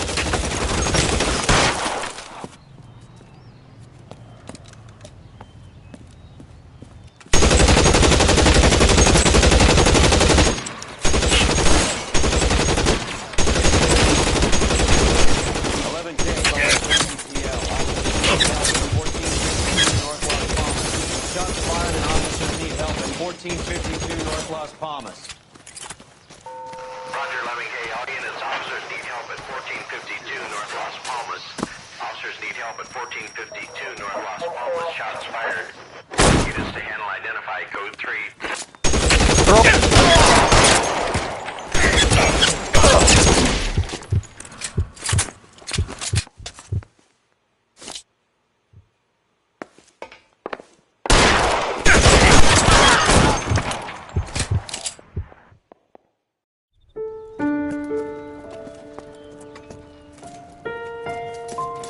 I'll ask you politely to move on. Next time I won't be so nice.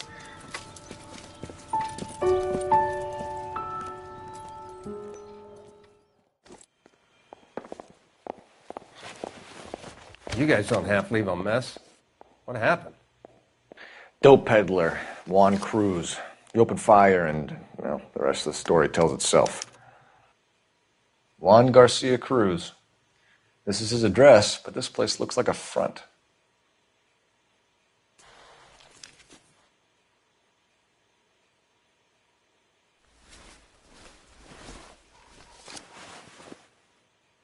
A silver dollar. I thought they took these things out of circulation.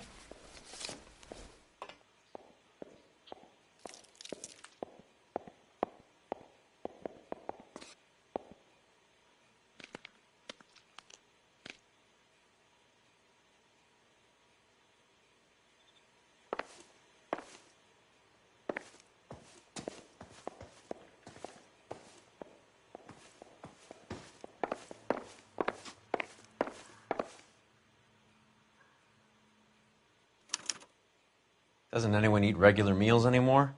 Junkies feeding on popcorn and grasshoppers living on soup.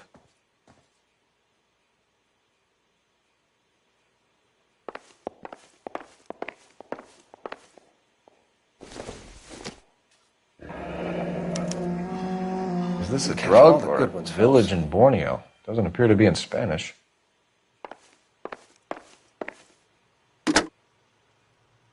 Operator, message for KGPL. Putting you through now. Phelps, badge 1247. How could I help, Detective? I need an address on a Parnell Soup Company, a head office or factory in the Los Angeles area. Just a second, Detective. Only one address listed. 6310 Fountain Avenue. Thanks.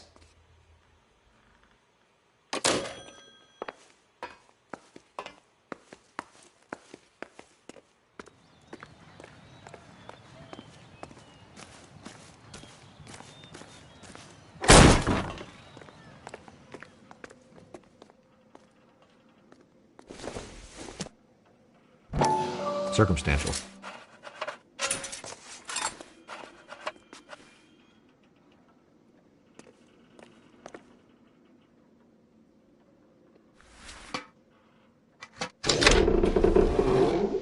Now we're getting somewhere.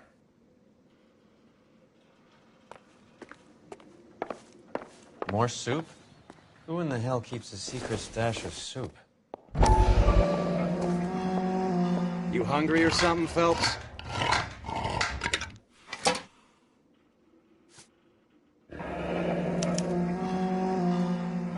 I'd say that's pretty good value for 12 cents. Factory sealed.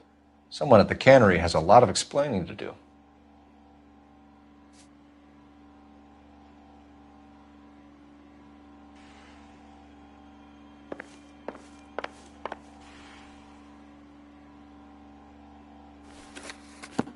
With Juan dead, we need a new suspect, Cole. Is there a pattern to the deliveries?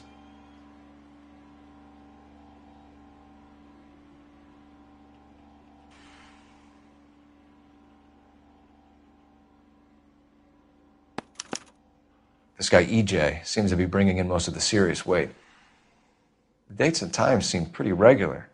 We should notify the border crossing. Those fuckers are probably in on it. Let's wait and see how this plays out.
Nope.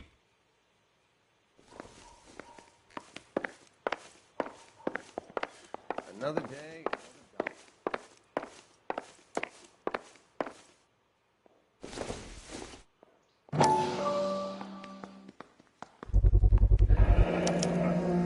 Maybe these are the guys keeping Juan so well stocked with soup.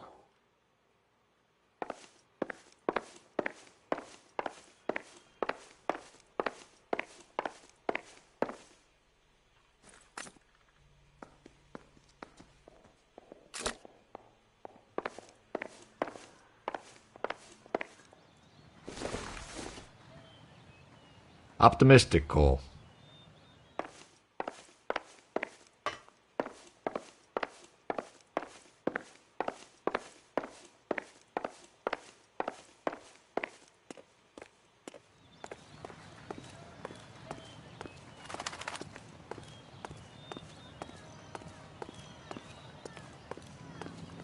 You know the way. You can drive.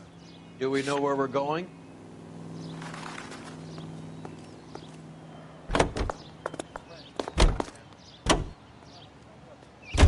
Carruthers says the morphine is still turning up. Makes sense. We have no idea how much of the stuff Lenny shifted. There's been no comeback from Cohen as yet. Maybe Confidential Magazine is right, and Bugsy is on the slide. You read that stuff?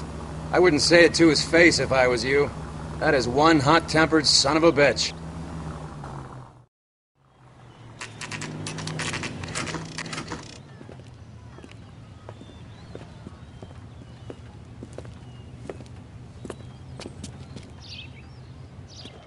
Right. Let's see if we can find out who's been over-seasoning the soup in this place.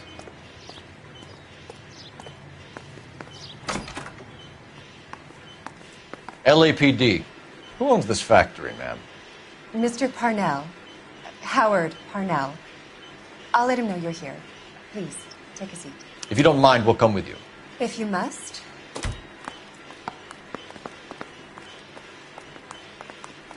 You just wanted to follow her, didn't you? You sly dog. I must apologize for my partner's roving eye. He hates saying goodbye, but he loves watching them leave. Give it a rest, Roy. If you could show these men in to see Mr. Parnell, Doris. They're from the LAPD. Follow me, gentlemen. What is going on? LAPD. Sit tight, fatso. You could be in very serious trouble. There's no reason to be rude. Take a seat, gentlemen. I'm sure we can sort this all out. Maybe you can explain why we found $5 bags of marijuana in sealed Parnell soup cans. That's an outrageous allegation. How do you explain it, Chubby? We found at least 30 cans, all sealed up tight with your label on it. Can I get a list of your employees? Of course. We have nothing to hide. Doris, can you bring me in the current employee listing? Here it is, Mr. Parnell. On the desk, please.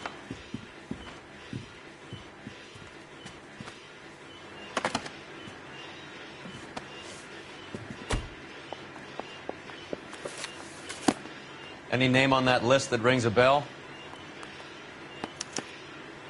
This is familiar. 1452 North Las Palmas. A Jorge Garcia Cruz.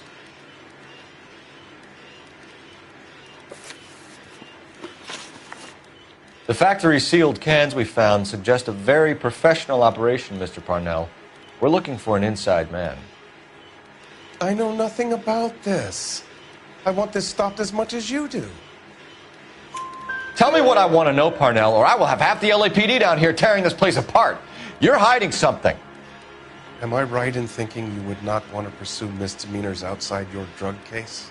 Depending on what you call a misdemeanor, we might be prepared to turn a blind eye. The truth is, I employ a lot of illegals. No one wants to do menial work anymore. Most of my factory staff are wetbacks.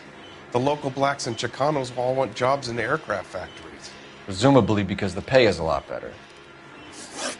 How are your sales, Mr. Parnell? Just fine and dandy, son. We're entering a new era of prosperity. I hope you're both big soup eaters.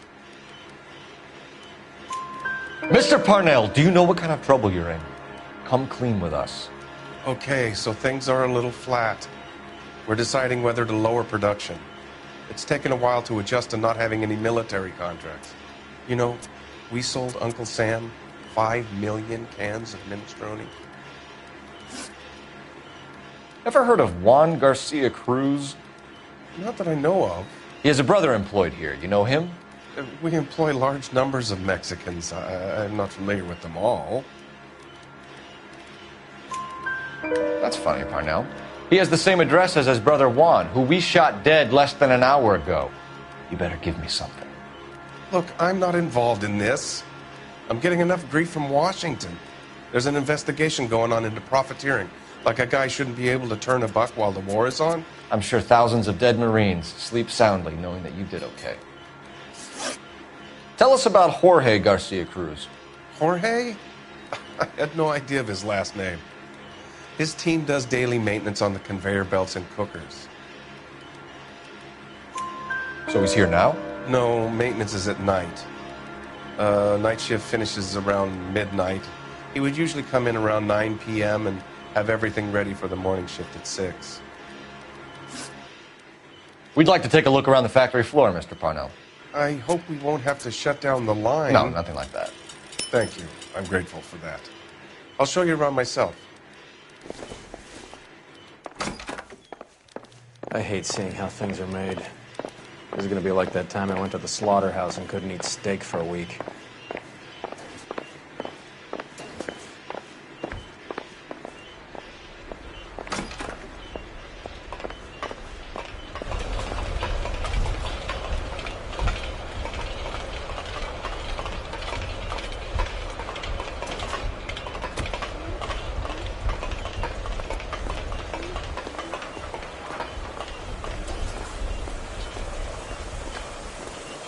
This is where the produce comes in. We peel and sort all of the vegetables and add them to the line in regular quantities. Fascinating.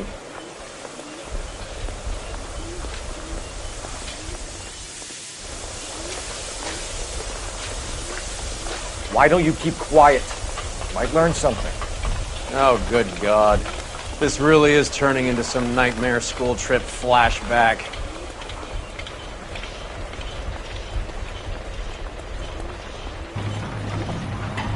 This is the hopper, which boils and purees the vegetables. The other hopper is for the pasta. This way, please. You're loving this, aren't you, Phelps? The soup is ladled automatically into cans. Next stage is labeling. I'd like to see the packing and dispatch area, if you don't mind. Sure. It's over here. Follow me.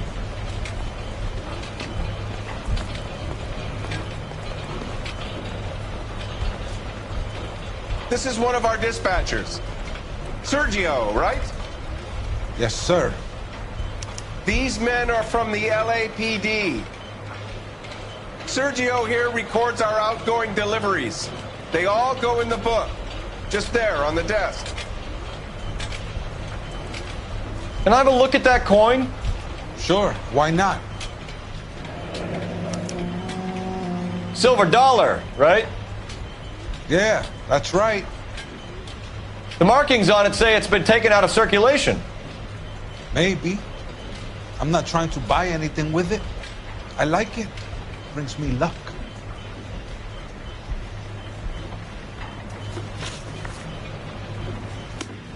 As long as Mr. Parnell says we can stand around here doing nothing. We're then it's looking for okay with me. repeat business in large amounts, Cole.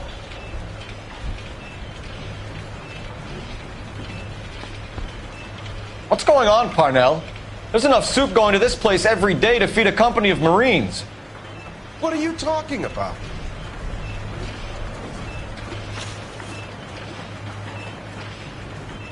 Do you have access to the canning area? I do. But I keep to my station. Loading and unloading.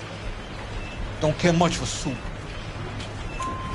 Sergio, if you don't give me something, I'm going to go to Immigration Services and have you deported. I get a shipment once every 2 weeks. Ernesto does the driving. Don't know his full name. It's delivered here at night, or he gets it canned up. From here, it gets sent all over the country. What do you know about the 20th century market? Nada. I get the orders from upstairs. I send the goods where I'm told. And you don't know Juan Garcia Cruz? No, not me. You're a liar, Sergio. You're in it, and I'm gonna break you for it. You're loco, Placa. I got nothing to do with Juan Garcia. We found a matching silver dollar on Juan Garcia. What are the odds of that, Sergio? Juan and Jorge are brothers. They're cousins. They work for some evil gabacho. The guy is an aberration. He gives out the silver dollars. Jorge gets me a list of deliveries every morning. 20th Century is always on there. You keep your mouth shut for today, and I don't take you in. Do we have a deal? Do I have a choice? Is that a serious question? That's it for now, Sergio. If we need to speak to you again, we'll put in a call to Mr. Parnell. If you have to, I guess. We will be in touch, Mr. Parnell. It is imperative that things appear as normal here. Keep an eye on Sergio in case he gets tempted to blow the whistle. Thanks. I'll do that. You're going to overlook my little immigration problem, aren't you? Cheer up, Fatso. We're gonna let you go on squeezing these poor saps a little while longer. Well, until some commie union types infiltrate this place.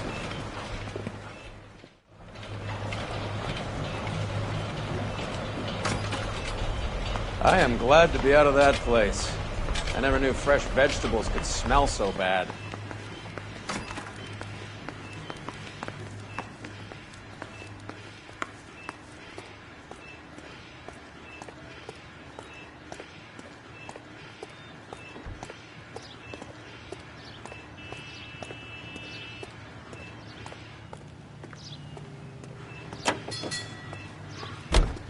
You can drive. Where are we going?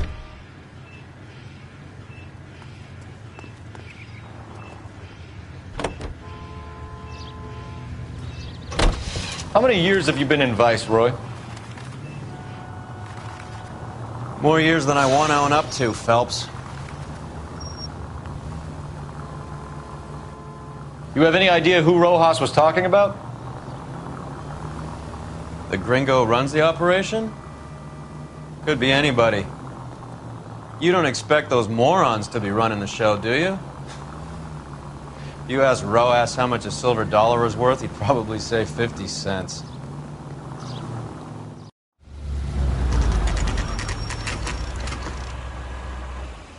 Sit tight. Let's take a look at what's going on.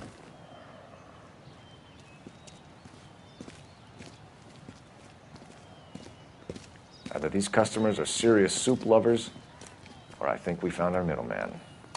Car 11 King to KGPL. Car 11 King, go ahead. I'm requesting assistance in a B-Wagon at 20th Century Markets, 1558 North Highland. Numerous narcotic suspects. Code 2 only, no sirens. 11K, roger. Okay. Cavalry should be here any minute.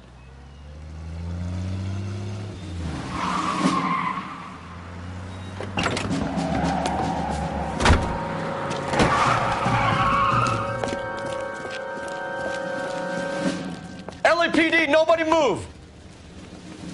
I'll take my chances.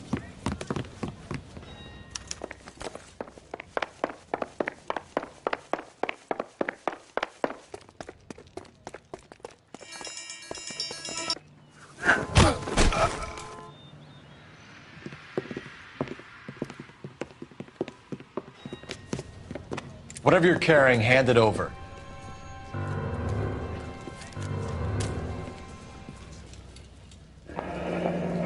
I'd say he's got about half a can left. I guess that makes me a pessimist. You can't take me in. Take you in? Be glad he didn't shoot you. I wouldn't have chased you. If it was up to me, you'd be talking out of a hole in the back of your head. I want information. Senor, I would like to help you, but I got a family in Mexico I have to provide for. And my compadres are very unreasonable. Your compadres? Turn out your pockets. I need Ray to run down these silver dollars. I need to make a deal. I need guarantees. You have identification?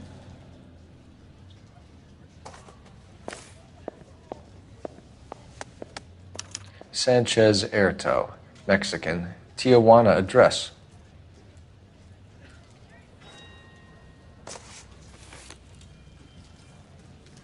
Here's the deal, Erto. You give me information, and I won't give you to immigration.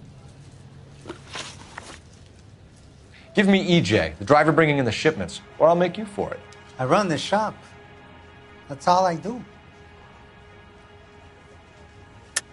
Tell me the goddamn truth. You are in this with the others. I told you I know them. I told you my family's at risk. What makes me part of their gang?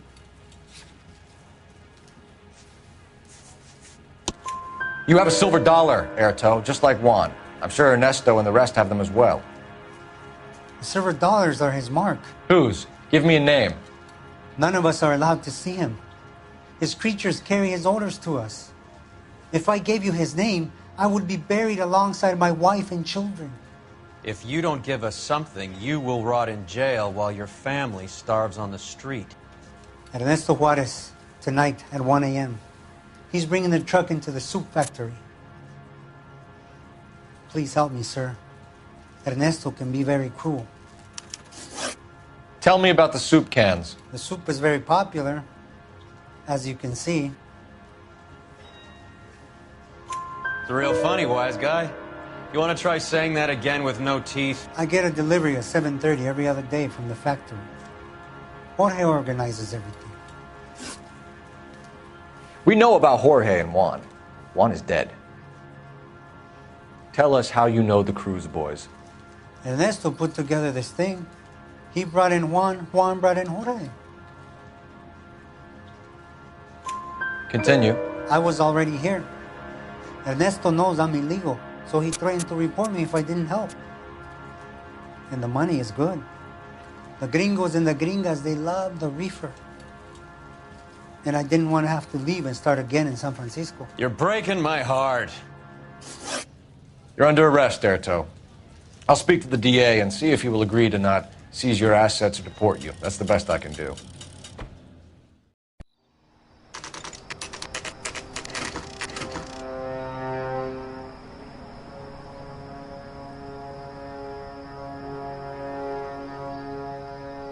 Freddie said they were moving 50 pounds a week. That's a lot of soup cans. I think this is an interstate operation.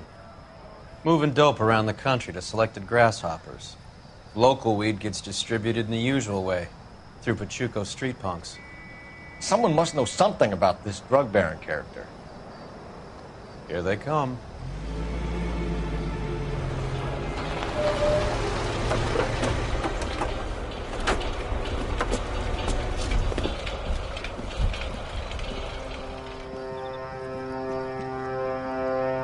Let them unload the goods first.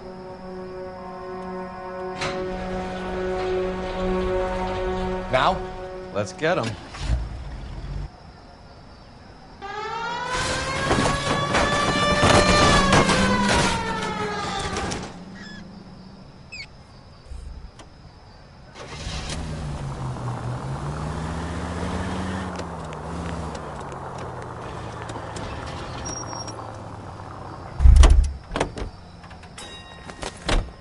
All right, move. Move! Let's go!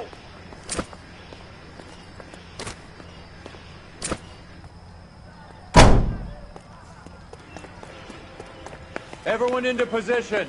Got your back. LAPD, put your hands where we can see them. Okay, gentlemen, we'll take the lead and cover us. Go, Phelps. Get in there. Reinforcement.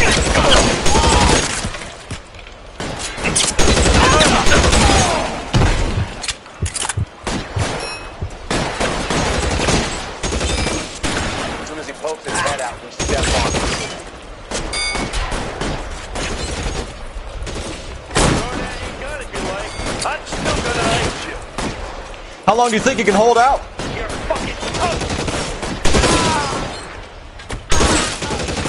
Eyes open. He's around here somewhere.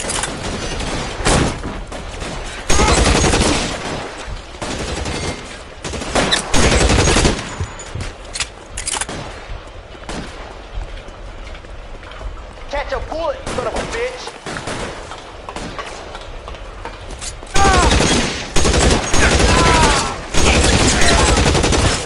All clear? I think that's the last of them, Cole.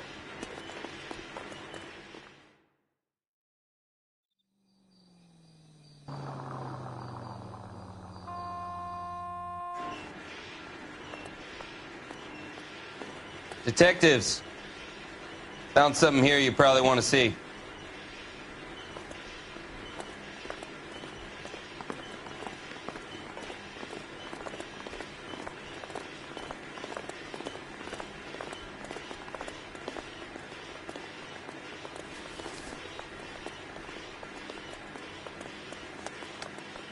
Tijuana address.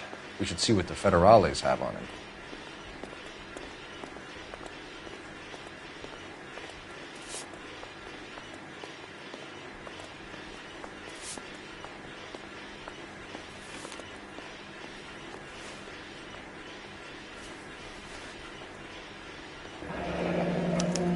$1 per dead man.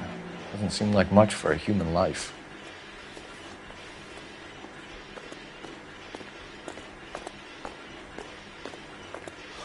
God damn. I think we found our stash, Cole.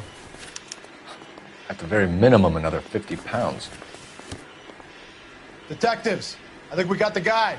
Does the name Cruz mean something to you? It certainly does.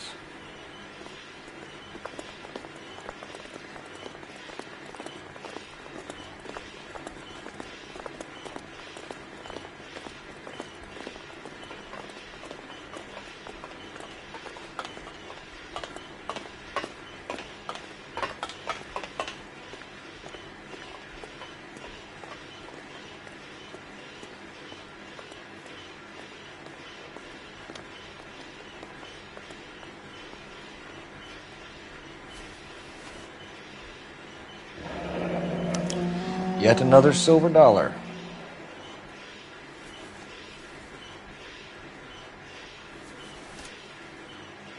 Must be $1,000 here.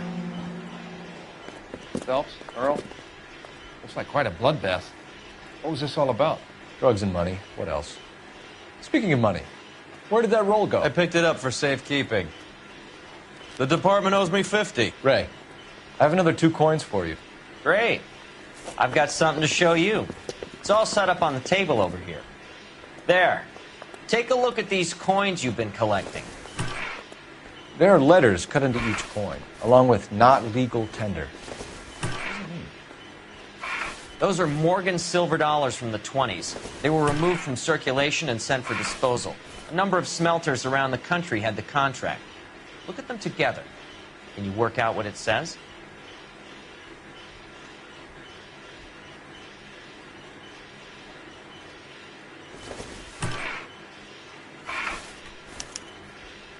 The first coin, MAS. The second, ANG. The third, KAY. The fourth, MET. The fifth, ALS. Masanke Metals.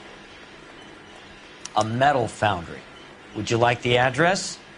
Would I ever? 1034 Vine Street, Hollywood. We'll finish up here. It's already been a long night, Phelps. See if you can talk them into giving themselves up.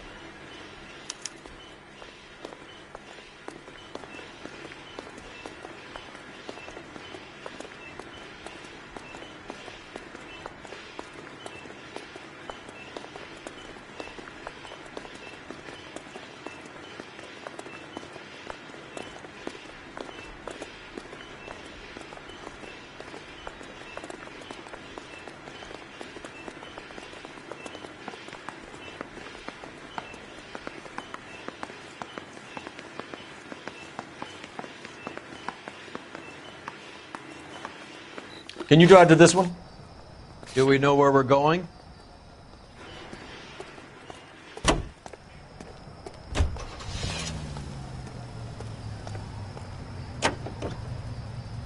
I hope that big wad of cash doesn't weigh you down. Get your priorities straight, Phelps.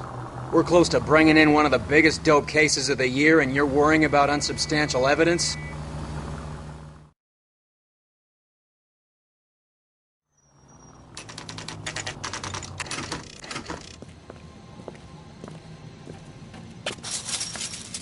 Locked. We need another way in.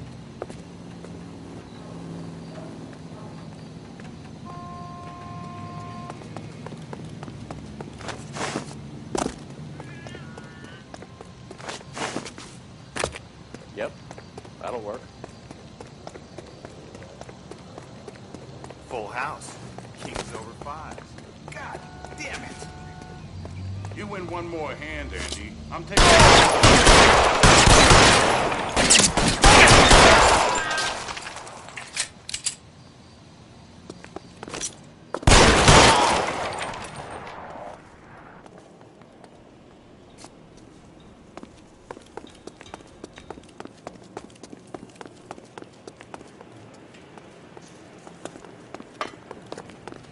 You okay? I'll tell you when I see what's waiting for us at the top. Weapons on the ground, now!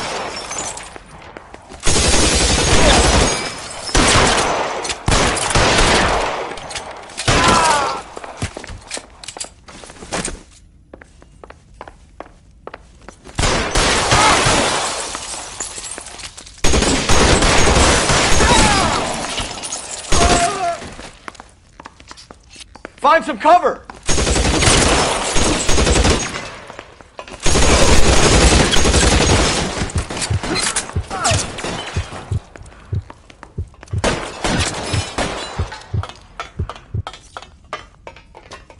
Walk out of here or you pull out the box. Your choice. You're pretty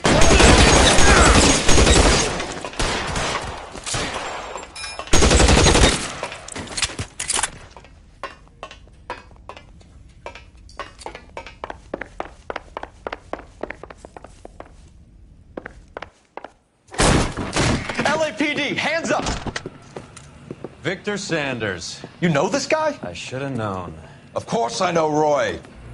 Roy and I have had an arrangement for Get many up. years. You're under arrest. Am I? We have a mountain of prima facie evidence, as well as the testimony. You'd be surprised how things have a habit of sorting themselves out. Evidence disappearing. Witnesses that can't be found. Policemen that forget. The impossible becomes probable when you have a client list like mine. Shut your mouth! Turn around and put your hands behind your back.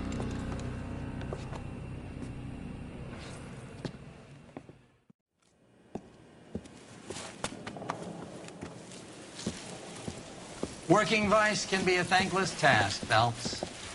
But on behalf of the brass and the moms and dads and the concerned citizens, I'd like to commend you and your partner for smashing this dope ring. Reefer is almost as big a threat to the children of this city as communism. What about Sanders, Lieutenant? Leave Sanders to me, Phelps.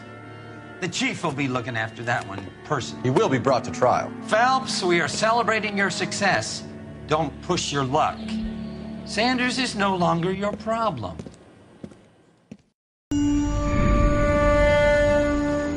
Your platoon is what remains of recon. I'm folding you into the 22nd. You'll be going up that damned hill tonight. We're intelligence gathering, sir. I don't need intelligence, son. I need men who can hold rifles and kill Japs. Tonight, you're a rifle company. We've got cooks, mechanics, and stretcher bearers all going into the line. We aim to break them tonight, Lieutenant.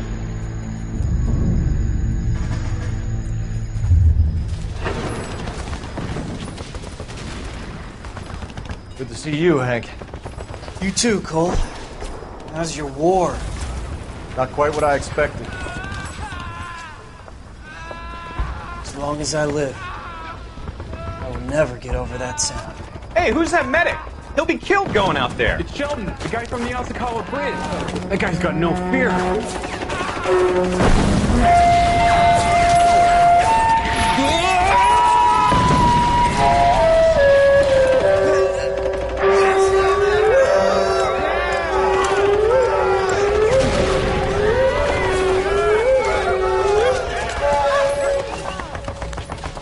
didn't make it.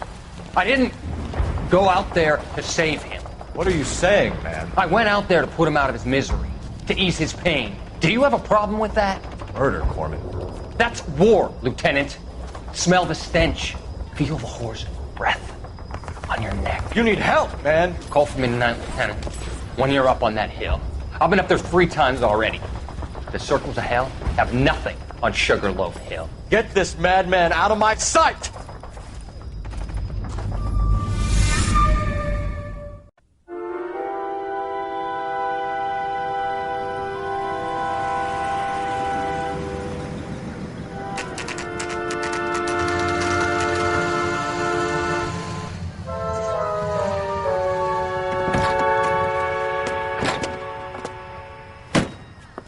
You like the fight game, Phelps?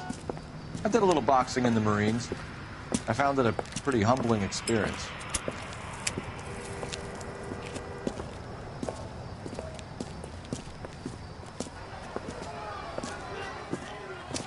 Fix you a sandwich, buddy? Corned beef and egg salad, 12 cents. Bologna and ham and cheese, 10. It's strictly a mug's game. You'll like this fight, though. A plucky limey's about to take a beating from an up-and-coming Negro. You sound pretty sure about the result. I ought to be. I got $50 on the black kid.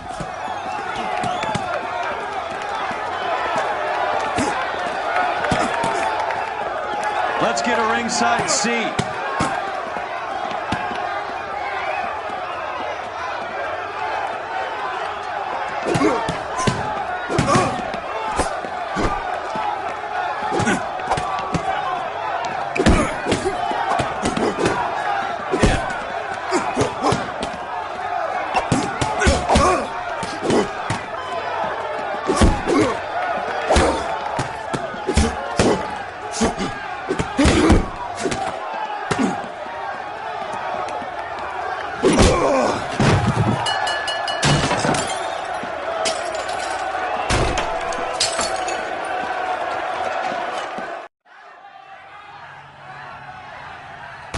That son of a bitch Hammond made a run for his dressing room. Let's find out what's going on. God damn you, Albert! You get out here right now! Step back! LAPD! What's going on? That son of a bitch Hammond has jammed the door. And who are you? Carlo Arcaro. I'm his manager. I'm his trainer. Interesting attitude to have towards a victorious athlete. Victorious? We had an arrangement. We had a goddamn arrangement! That limey bastard was paid to take a nap. He reneged. And you were out of pocket? Damn right. Me and a couple 100 other people. Stand aside.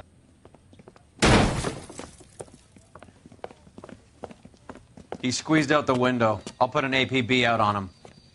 Why would we do that? He won the fight fair and square. To prevent him from getting clipped. He was paid to flop. There was big money riding on this So are we fight. here because you lost money, or because we're investigating a prize-fighting racket? Very funny. Look around and see what you can find. Which is Hammond's locker? Over by the pinboard, second from the end.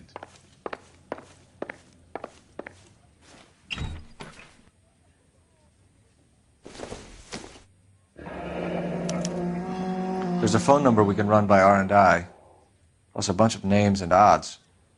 You're not the only one who likes a flutter, Roy.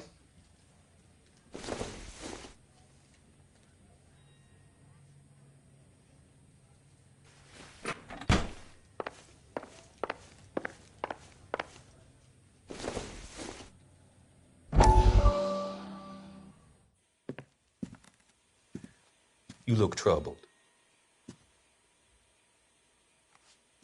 I'm in a jam, Doctor. Can I help, Courtney? Is it money? No, Doctor. That's okay. Do I have your professional confidence? Whatever you say, we'll never leave this room.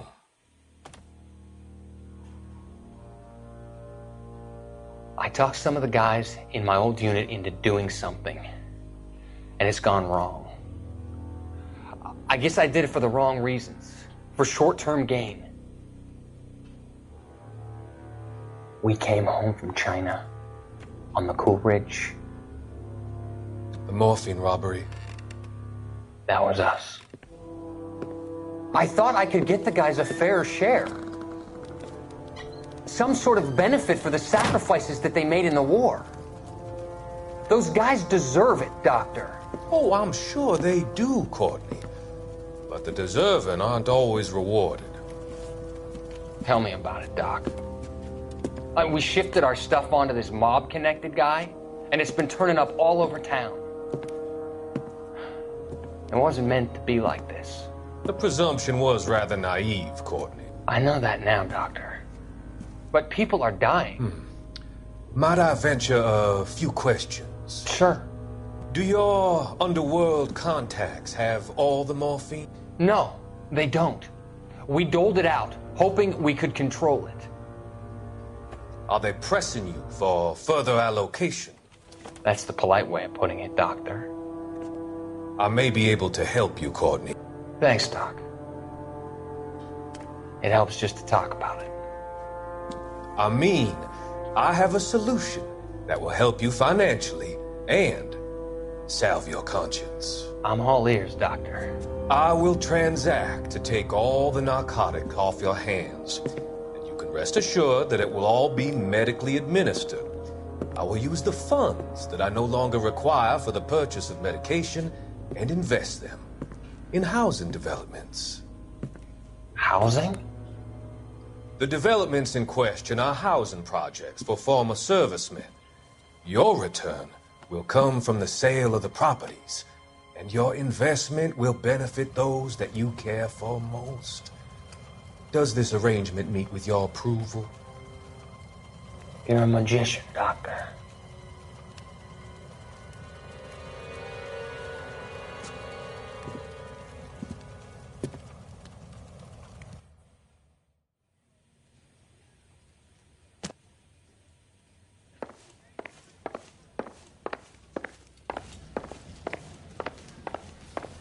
You better find that cocksucker and you bring him to me. I feel bad too, Mickey. He guaranteed me he would take the flop. I guarantee that you will be fish food if you don't bring me... Roy, you out of pocket too? Mickey? Seems that way. Don't worry about it. My boys are out looking for him. Well, you'd better call them off. This is a police matter now. If anything happens to Hammond, I'll testify that you made threats against him. Who's the Greyhound? He's a frisky one, isn't he? Cole Phelps? Mickey Cohen. I know who he is, Roy. I, met his brother-in-law.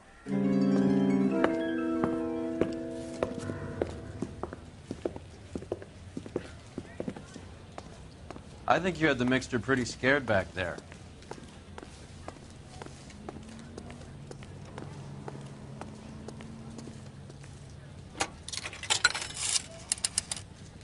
Operator, give me dispatch.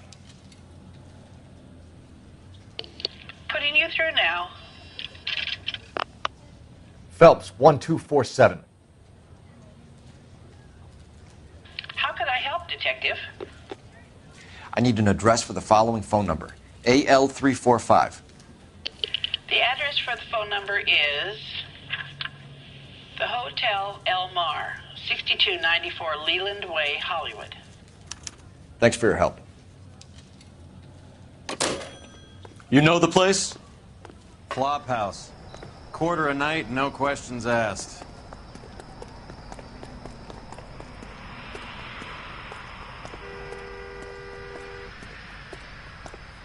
You drive. I need to go over the case notes. Do we know where we're going?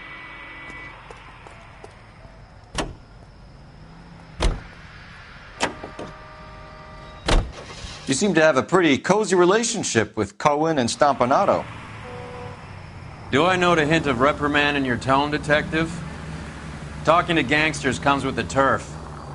You should try out Mickey's place. He's got a haberdasher's up on Sunset. See if he can get you out of those old man's clothes that you slink around in. It's a front for his illegal activities.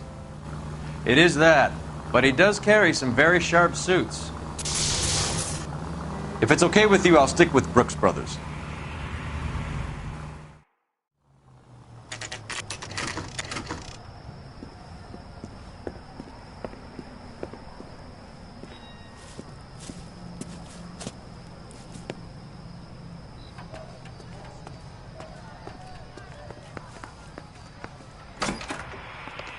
Yeah, what do you want? LAPD. We're making inquiries into the whereabouts of an Albert Hammond. No one here by that name. You sure? Sure, I'm sure. This isn't the sort of place where people use their real names. Take a look at the register if you don't believe me. That's a guy. I heard he's an honest cop. Now there's an oxymoron for you. Okay, so look for prominent Tommies. That should narrow it down. I used to be indecisive. Now, I'm not so sure.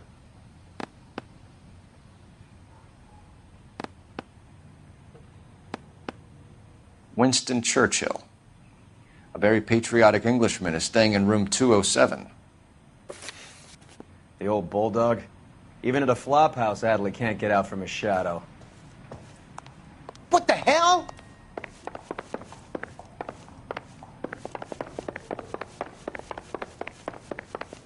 I swear. Door's unlocked. Looks like he's had a broad up here. He must be heading home. You know, I hope he makes it. That crooked son of a bitch? No chance. Is somebody gonna tell us what the hell is going on?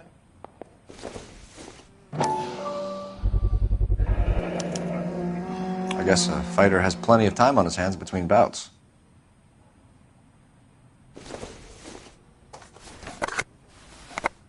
Does Albert have somebody special? I didn't see anyone in his corner at the fight.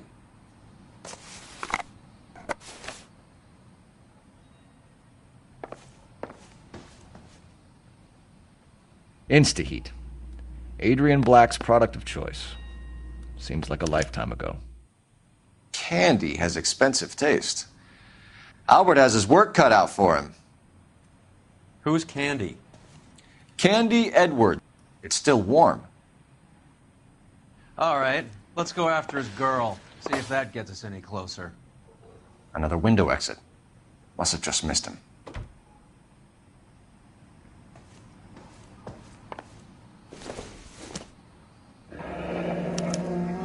Looks like Albert has been doing some homework.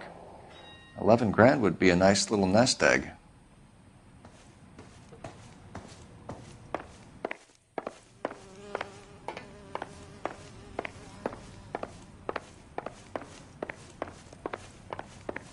I'm out of here.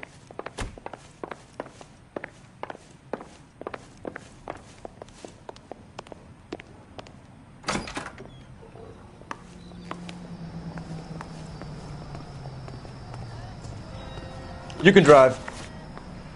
All right, where to?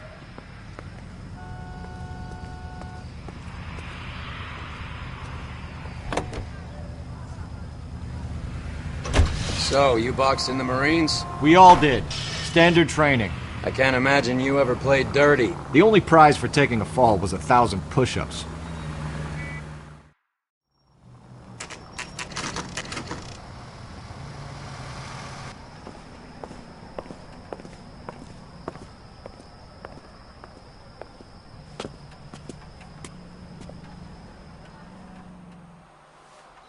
We need to know which room is Candy's.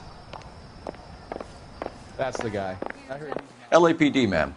We're looking for Candy Edwards. Apartment 7. You take the outside stairs by the parking lot and turn left at the top. You friends of the Italian guy? Italian guy? Yeah. Sleazy type? Gave his name as Carlo. I didn't like the look of him, but Candy has some funny friends. Thanks. This Candy broad must be as sweet as she sounds. All these gentlemen callers.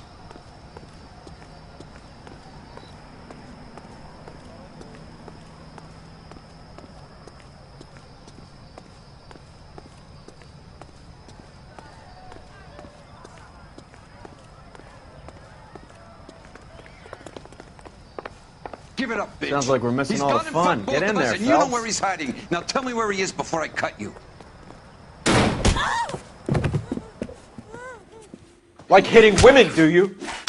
We had a goddamn... This isn't gonna end well for you, friend.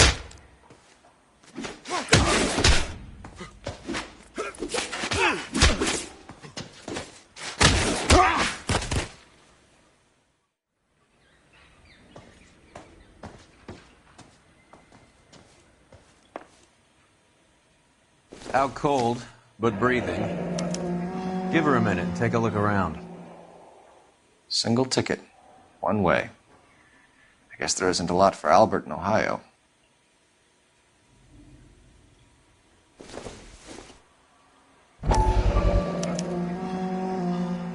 Scania sails from New York.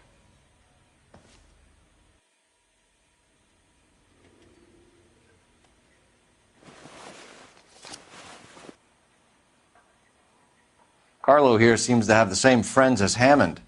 What are the odds on them all being bookmakers?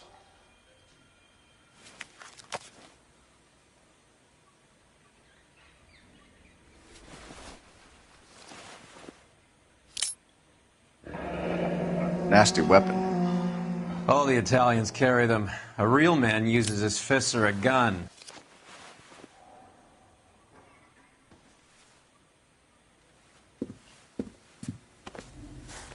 Take a seat, Miss Edwards. We have some questions for you to answer.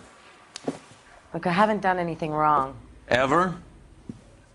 I find that pretty hard to believe. Can you answer some questions now, Miss Edwards? Sure, I've had worse. I'll shake it off. We're trying to track down Albert Hammond. We have reason to believe he might be in danger. Do you know where he is? No, I don't. I'm over Albert. I haven't seen him. You're lying, Candy. You were in his hotel room. He came back after the fight and you weren't there. What happened? You can't prove that I was in the room.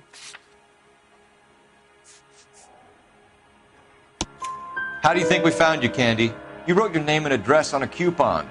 Look, Albert was supposed to take a fall. We were all supposed to make a little money out of it. But Albert got too goddamn stubborn. Said his pride was all he had left. So I told him, shove it. Let's see his pride keep him warm at night. So you walked out before the fight? Yes, I did. What's the problem? I didn't take anything. Do the names Harry, Mervyn, or Ray mean anything to you? Could be anybody. How the hell would I know? They're bookmakers, aren't they? Tell me the truth. How the hell would I know?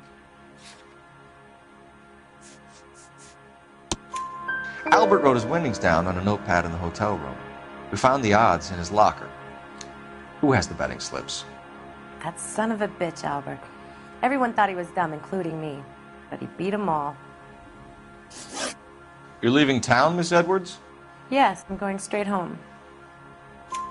Albert is going home by boat as soon as he collects his winnings. I know you're going to meet him. Albert is going to collect nothing. He'll be lucky if he can get out of town in one piece. How will you fare any better? They already believe you're in on it. Hell, I know you're in on it. You can think what you want, Buster. I'll take my chances. I got a few errands to run, and then I say adios to this dump. Do you want to press charges against Arcaro? Just get him out of here. That's all I want. Get out, Carlo, you hump. And get rid of that pig sticker. You ever pull that thing on me, I'll shoot you like a dog. That bitch knows where Hammond is. She knows where my money's gone. My money too, tough guy. I'll handle this. Good luck, Miss Edwards. I hope things work out for you. Thank you. It's very kind of you to say so. Bad people are looking to hurt Candy, and yet she's not heading straight for the train station? I smell a payoff.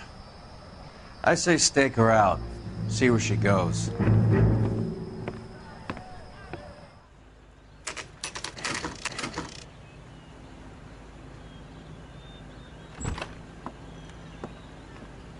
Tail this broad. Don't let her get away, but don't get spotted. I'll bring up the car behind you.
Move in. Can't risk losing the trail.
Slow down!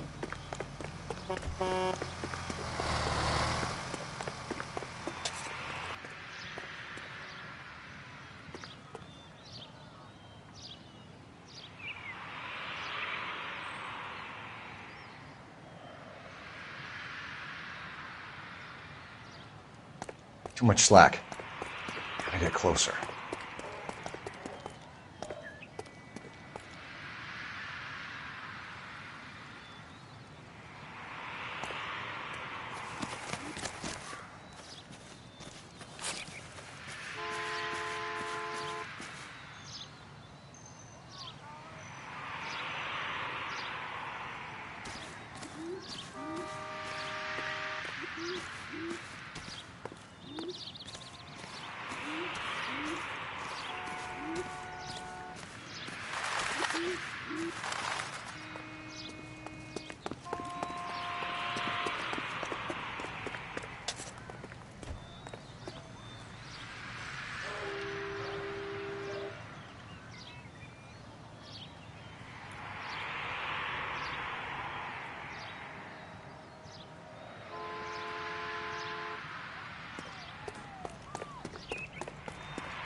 Bookmakers? Yes. Surprise, surprise.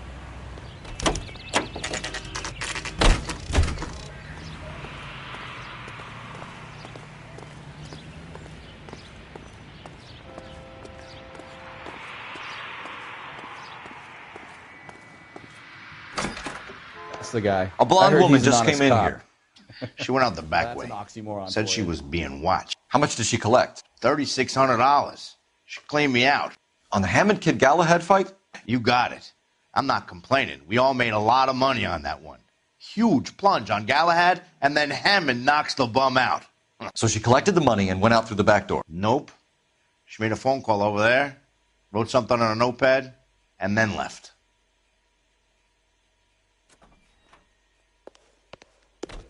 What are you doing? An old intelligence trick from the Marines.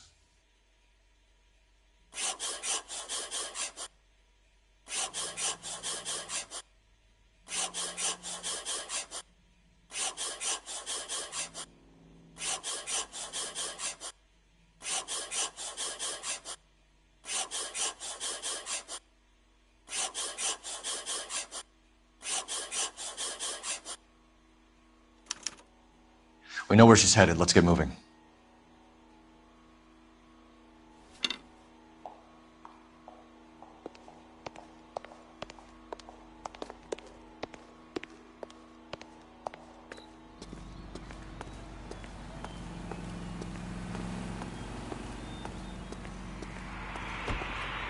Can you drive to this one? Where are we going?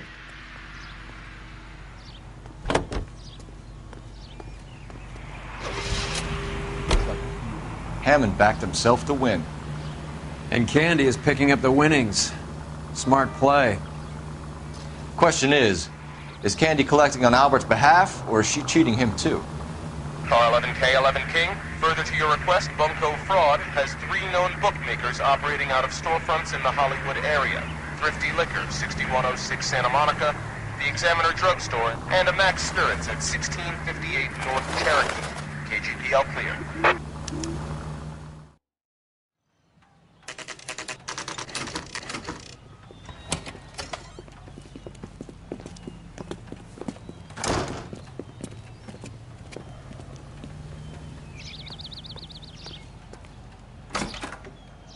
Detectives Phelps and Earl, LAPD. Relax, Cole.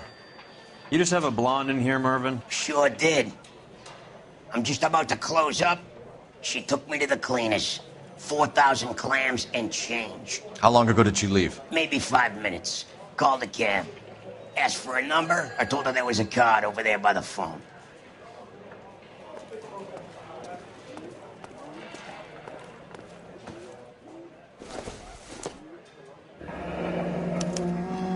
Yellow cab. We need to get after her, fast. Operator, give me R&I. Putting you through now. Can you connect me to the Yellow Cab Company? Hollywood 2187, please. This is Detective Phelps, LAPD. You dispatched a cab to 1487 Ivar Avenue, Hollywood.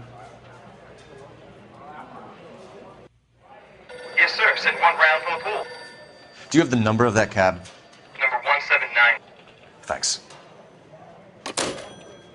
We're done playing around. Get Mervyn to give us an address on... You have any idea who Ray is? Sugar Ray? Not now, Mervyn. Cole doesn't have much of a sense of humor at the best of times. Ray runs a shop up on North Cherokee Avenue, just south of Hollywood Boulevard.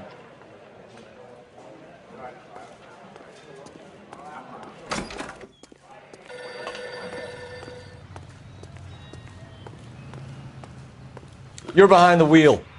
Fine. Where are we headed?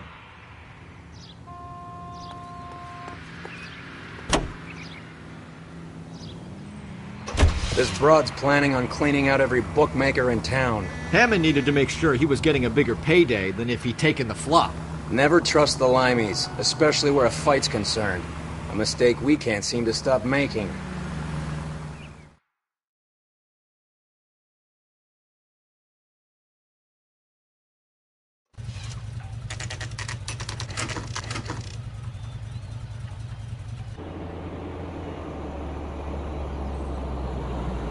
That's the cab waiting up ahead.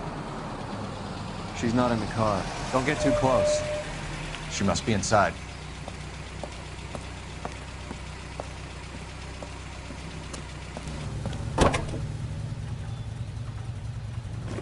Move again, Cole. After her. Don't lose that cab. Hammond is over the hill. He's a punching bag for the up-and-comers. She knows his goddamn place. I think he knows. I think he worked out the place isn't L.A. He's punchy. His brain's going to mush. Winston Churchill? Give me a break. Churchill is a fighter, Roy. Hammond didn't just scribble down the first name he could think of.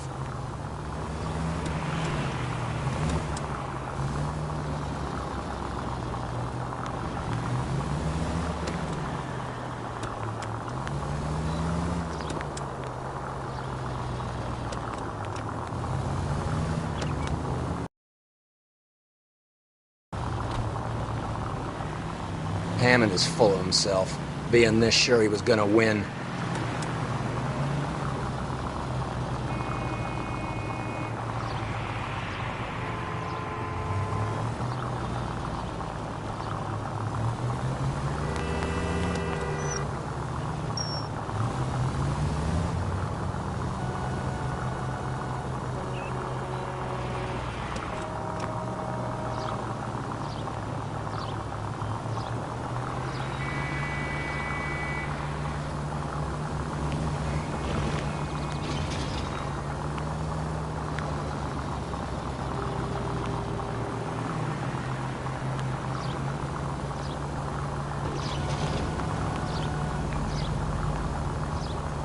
That bitch is giving me what I'm owed. That's all I know.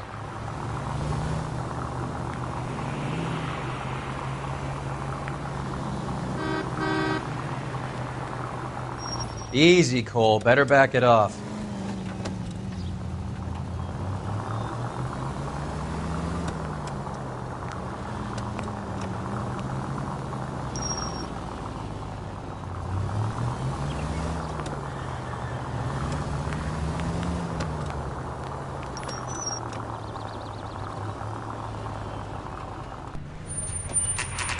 Pull over. She's heading inside.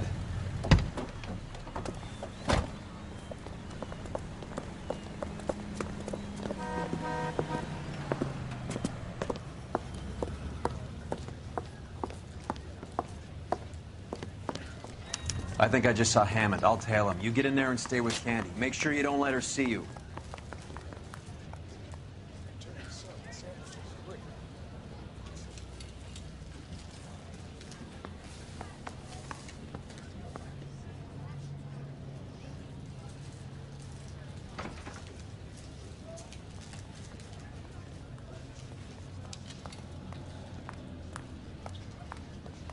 That's the guy from the papers. Solve that case.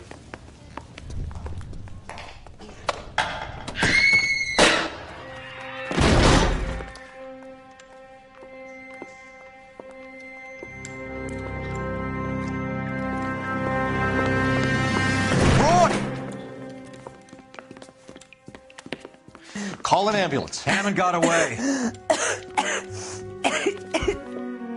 He said...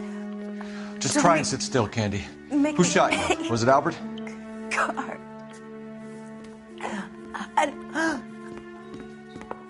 They're on the way. I have a patrolman searching the depot. The chief's putting together a manhunt for Hammond. He got the money, right? Looks like it. A tough bird, our limey friend. Using his girlfriend as the bag woman and then getting greedy over the split. He won't make it out of town. That's how you see it? I told you that cocksucker was a crook.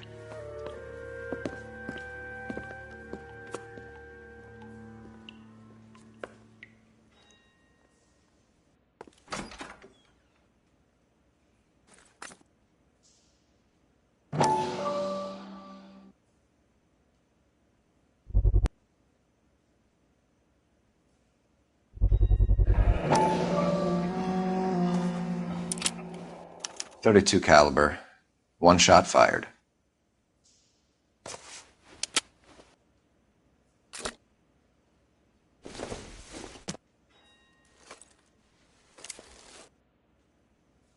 The Egyptian Theater.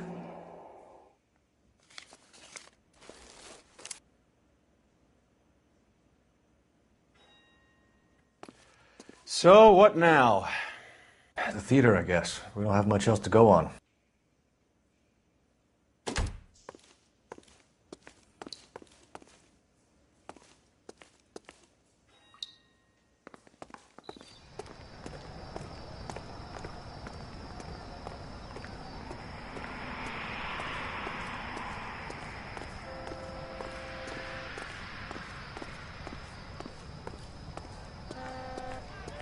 You know the way. You can drive. Where are we going?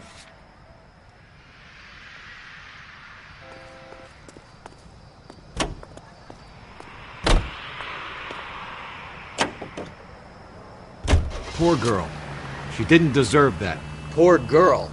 Half the precinct aren't taking a vacation this year because of her. You need to leave town a lot quicker than that if you decide to screw over Mickey C.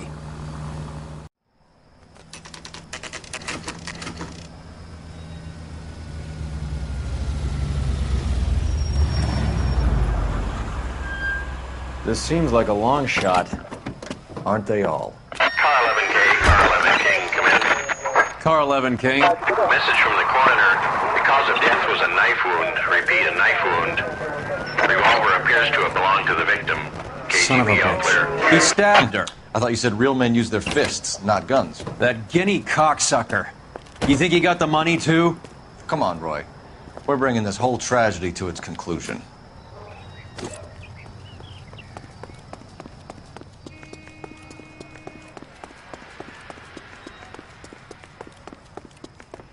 Why'd you kill her, Carlo? Your gripe was with me. She was collecting the money for you. Mickey made it clear it was either me or you, and I intend to keep on living. She stole those betting slips. She was running out on me. And you were gonna let her? No, I let her collect. I set her up, just like she set me up. Just like my manager set me up. Everyone wanted me to take a dive. Everyone wanted me to take the short money. It's for the best, kid. You were washed up, kid! You couldn't climb, and you were too brave to sink. You were going nowhere! Maybe, but I had heart. I was a Royal Marine, Carlo. If I lost a fight, it wasn't for lack of trying, and it wasn't for lack of courage. I didn't have much, but I had that. I did it for you, and that's how you repay me! You did it for yourself, so did little boy. You did it to make a quick buck, and Candy did it to make her dream come true. Blah, blah, blah. I've got the money, all I need to do is get rid of you. It's gonna be a shame, kid, but that's business.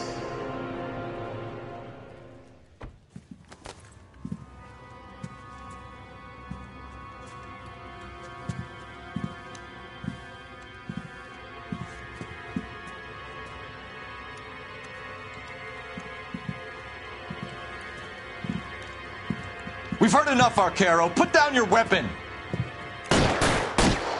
You're making a big mistake, Arcaro.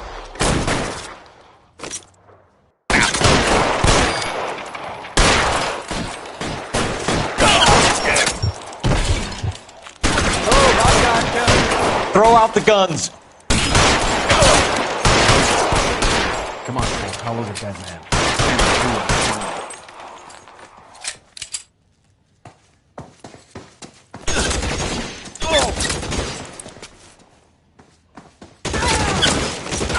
Stay down.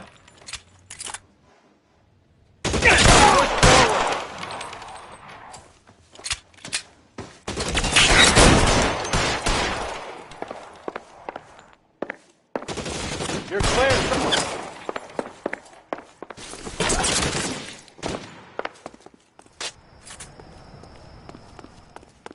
Where are you? You limey cocksucker.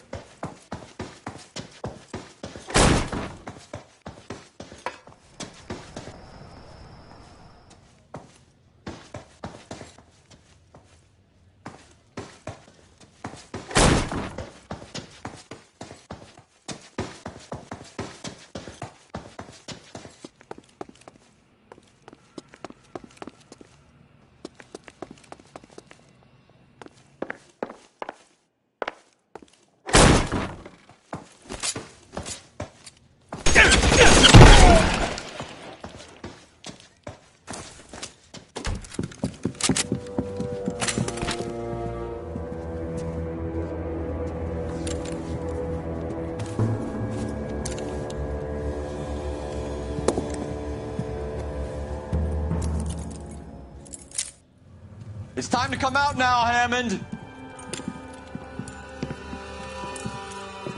Put the gun down, Roy. That son of a bitch owes me a lot of money. Catch. Escania sails from New York, Hammond. Be on the next train and don't ever come back. Why? Because I was a Marine and I once lacked courage. Everyone deserves a second chance.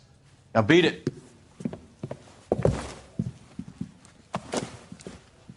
Fuck you! That English prick is getting away with my money, Phelps!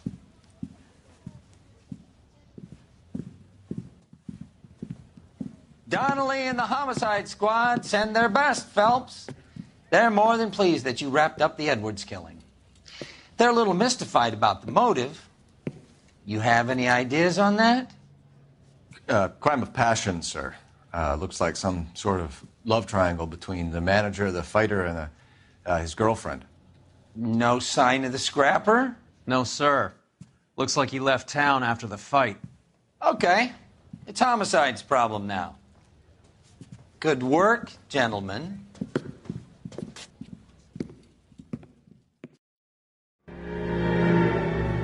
.187 at 5810 Murata Avenue. Homicide wants you over there. The coroner thinks the broad was whacked using the army morphine. Don't say anything, Roy. Just get over there.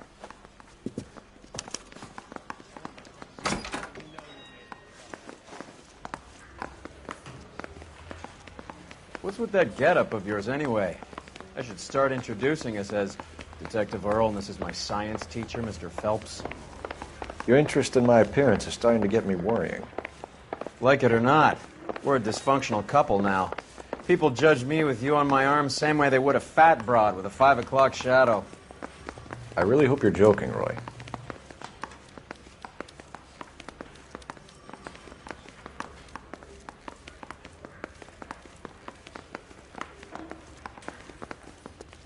I'm trying to imagine you with a personality. Can you drive to this one?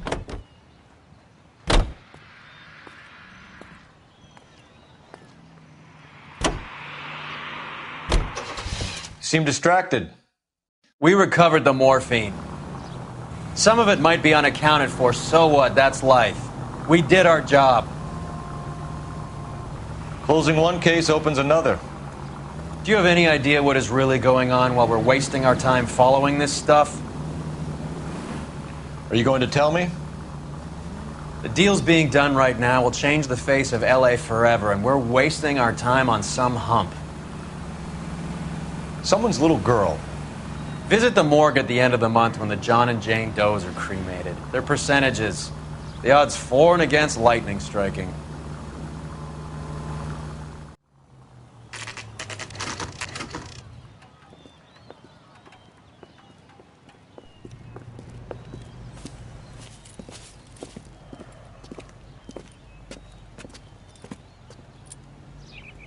Second floor. Apartment 6. In the back. Thanks.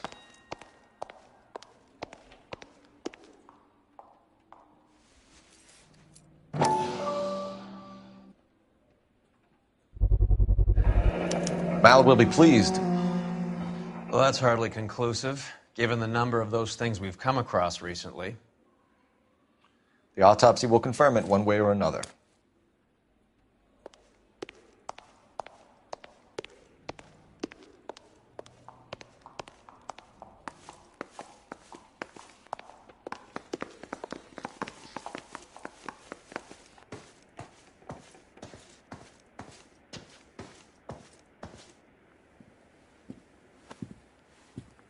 Bukowski, you made homicide. That I did. Good to see you, Phelps. You two want a hug? Or can we get on with it? Relax, Rusty.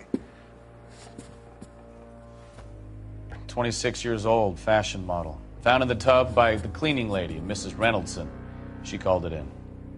We heard Carruthers thinks... Carruthers likes to make work for people. Overdose of sleeping pills. Falls asleep in the tub. Rest in peace. Case closed. Here, here. Mal is 100% that it's murder. Do you mind if I take a look around? Sure. Go right ahead.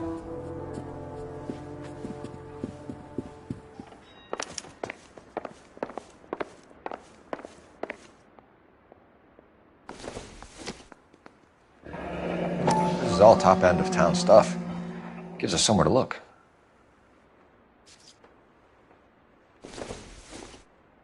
There's been a modeling assignment.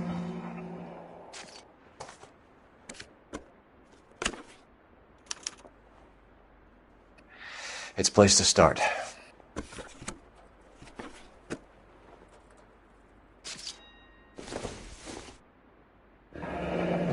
Beautiful girl. Clothes certainly aren't from the Sears catalog.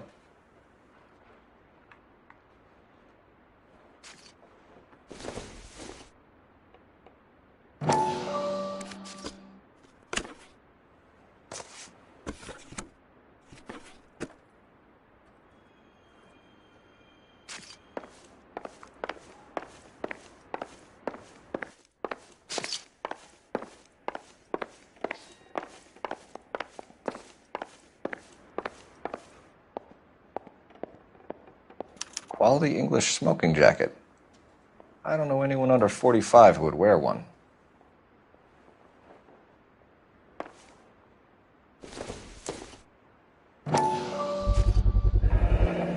Looks like barbiturates.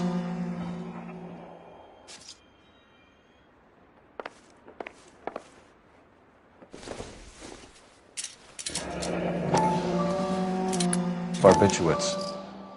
What else is rattling around in this thing?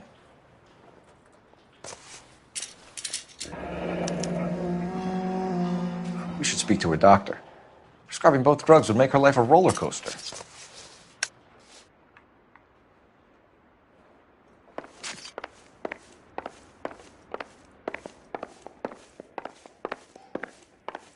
Phelps? Mal, we've had a look around. Rusty thinks it's a waste of time. What's your theory? Come on, Mal. Tell us why we were dragged down here.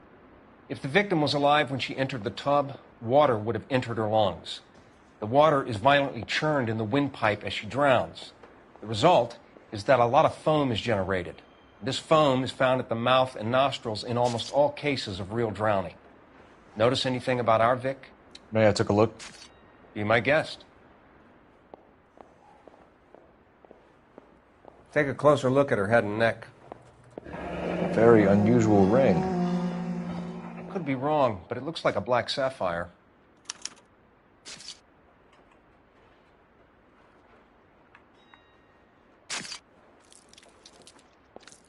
Bruising on the forearms, and these look like bite marks. Very good.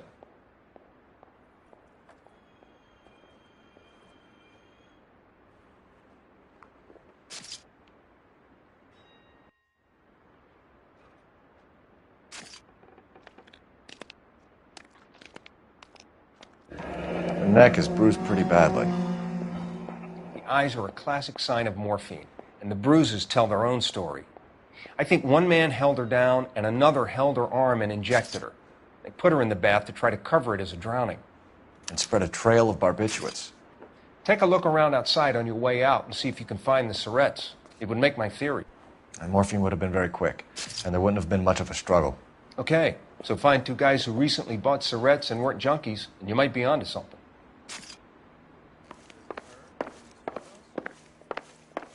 Something else.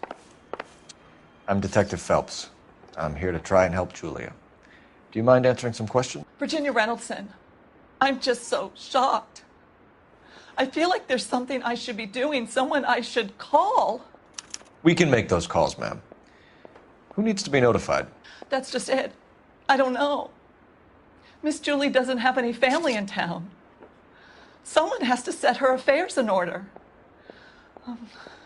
Mr. Henderson, maybe? Who else is there? I don't know. If you give the details to the other detectives, ma'am, they can try and get in contact.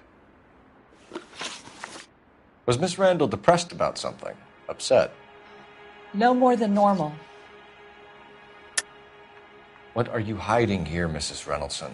Julia was obviously disturbed about something. I have no idea what you're talking about. She was taking barbiturates. She couldn't sleep. You must have seen them in her room. You've seen the pillbox, the things she hid in there. I don't know how she supported herself. Always new clothes and jewelry. She lived like a movie star. A princess. Does modeling really pay that well? Did Miss Randall have many friends visit? I'm not sure. I only come around twice a week.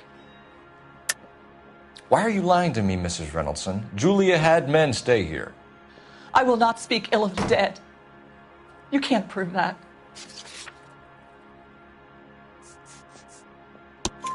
Who owns the smoking jacket? I wouldn't like to tell tales, you understand. That's Mr. Henderson's. An older man, very distinguished looking.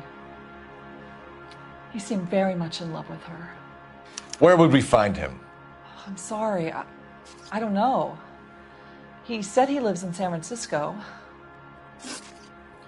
What was it like working for Miss Randall? Perfectly fine, officer. Mrs. Reynoldson, it seems like there's something you want to tell me. She was very high-strung. Lovely one moment and screaming at you the next. She wanted it all, and she wanted it damn quick. Of course, being so beautiful, it seemed like she was going to get it. Not the way it's turned out, though, is it? Thanks, Mrs. Reynoldson. You've been very helpful. One of the other detectives will take your statement, and then you can go home. I think our work is done here. Stefan, Rusty, we'll take a look around outside and then follow up these leads. Can you get some guys to run down the jacket? You think Carruthers has called it right? He rarely gets it wrong. I don't know. I'm with Galloway. I've met enough girls in my time who can't handle their dope.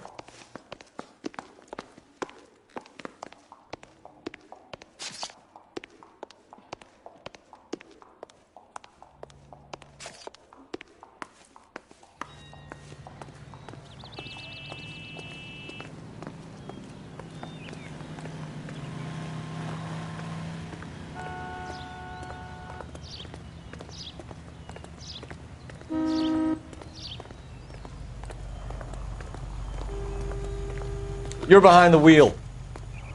All right, where to?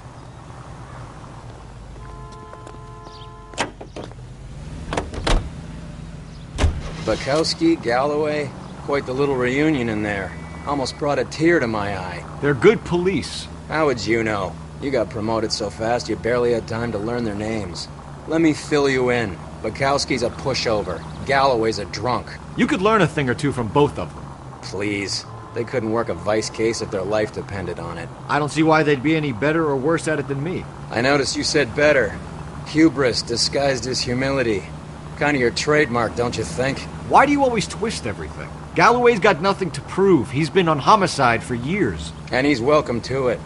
You're a terrier, Phelps, and that's what I need. Not some old bulldog who can't get up a flight of stairs without coughing up his lunch.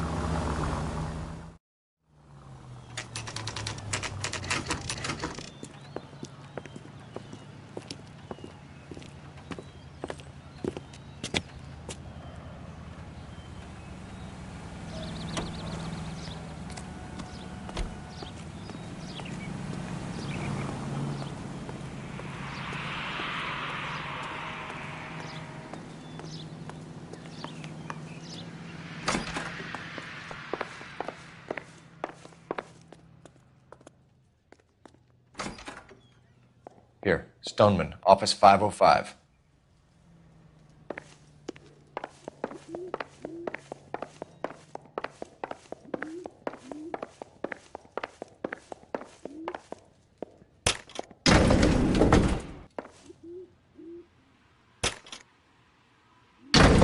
I swear, if we locked up every doctor in this town, Vice would be able to work half days.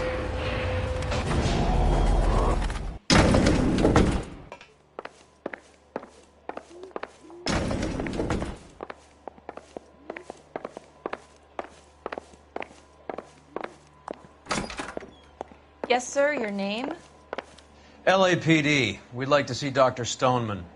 Dr. Stoneman is with a patient. Would you like to wait? No, we wouldn't. Tell him we want to see him now. There's no need to be rude. Save it, sister.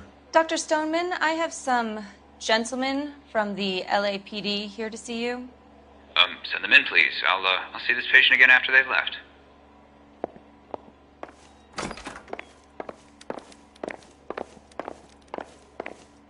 Dr. Stoneman, we are investigating the death of one of your patients, Julia Randall.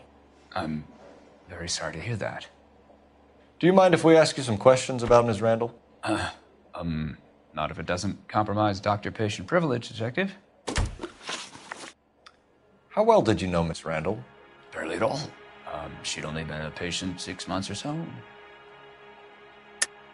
Julia Randall has been your patient for nearly a year. I'm sure you know that. Do you doubt my veracity, Detective? Do you have access to my patient records? Your prescriptions contradict you, Doctor. Miss Randall was in the fashion business, as you probably know. She was jumped up on Benzedrine by day and knocked down by sleeping pills at night. I told her to slow up, but no. Life was too short for her. And you supplied the prescription for the Benzedrine. It's not illegal, Detective. A lot of young women in her line of work use it for weight loss. You wrote Julia Randall a prescription for Benzedrine. How can you account for that? Miss Randall was in the fashion business. She wanted to control her weight. Benzedrine is addictive, as I'm sure you know, Doctor. As I warned her, but she was determined. She said she needed it to control her appetite. Sounds like you knew her pretty well. I knew the line of work she was involved in. That'll be all for now, Dr. Stoneman. We'll be in touch.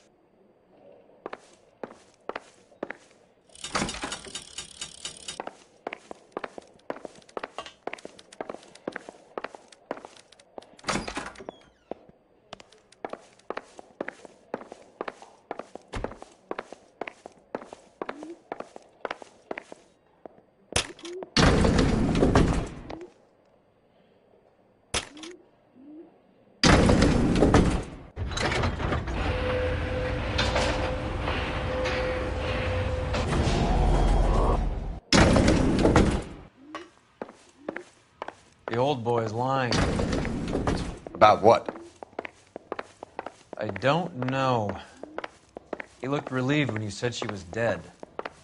That's a strange reaction to have to the death of a young patient.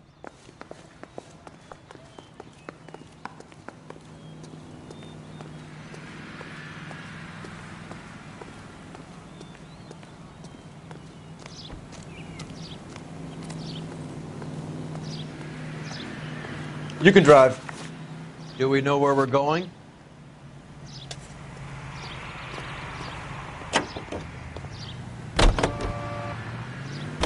Have you noticed how croakers only pull out the physician-patient privilege card when they got something to hide? There are certain things people have a right to keep private. Until it gets in the way of police work.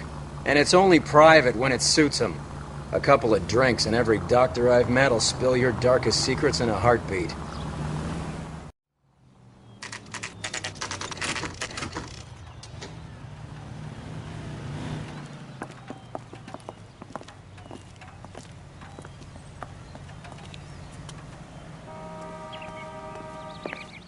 Well, hello. What can I help you with today? LAPD, ma'am. I hope I haven't done anything wrong. No, ma'am. We're making some inquiries about Julia Randall. Does she work here? No, I had to let her go. Is she in some sort of trouble? She was found dead this morning. How long had Julia worked as a model? Well, she worked in New York before coming here. She was a very beautiful girl. Could you tell us why you let Miss Randall go? Husbands sometimes come in here with their wives. When Julia Randall modeled, the husbands were often more interested in her than they were their wives' dresses. The wives weren't happy, and neither was I. Did she have any close friends here? Actually, yes. Heather Swanson. Would you like to speak with her? I'd like that very much. Please don't inform her about Miss Randall's death. Very well, officer. Heather, these gentlemen are from the LAPD.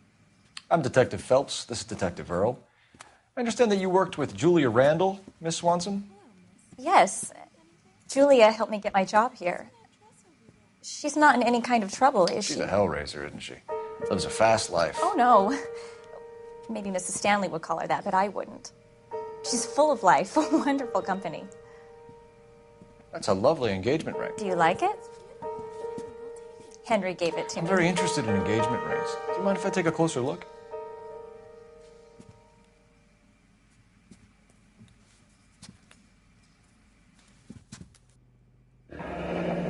That's some pearl, Miss Swanson. Would have cost Henry a fortune. He must really love you.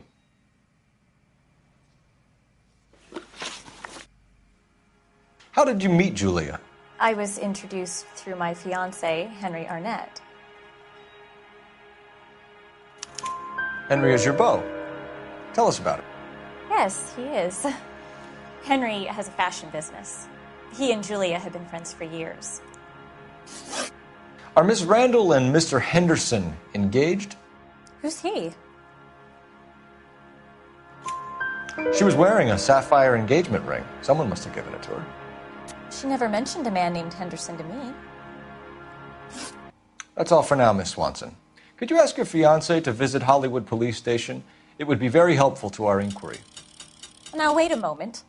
I don't think I'll pass on that message until you tell me why you're asking all these questions. Julia Randall was found dead this morning. What? Oh, no. Oh, I can't believe it. She was so full of life.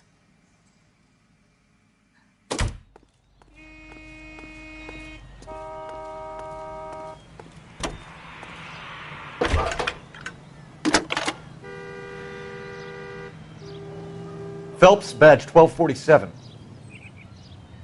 How can I help, Detective? Messages for me, please. Yes, Detective. The coroner's been asking to speak to you. I can connect the call if you like. Please, thank you. Al? Cole, can you get over here? I just finished the autopsy. Sure thing, Mal. We'll be right over.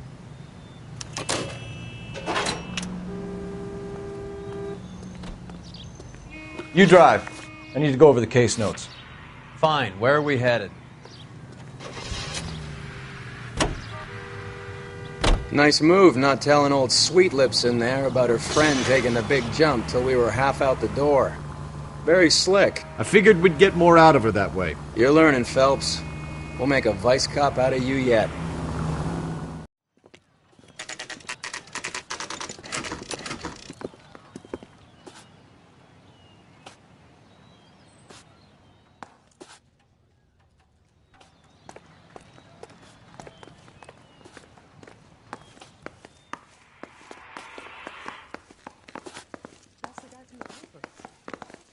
Cole, Roy, I have some information for you.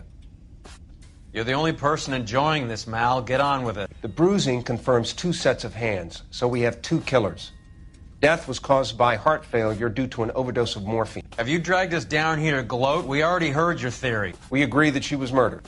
Yes, of course. I have something else to show you. All right, Mal, what gives? The dead guy's name is Jimmy LeBlanc, career burglar. He came in this morning. Someone stove his head in with a lump of 2x4. So what? Good riddance. I found 2 syrettes in his jacket pocket. Wow. Hang on a minute, Roy.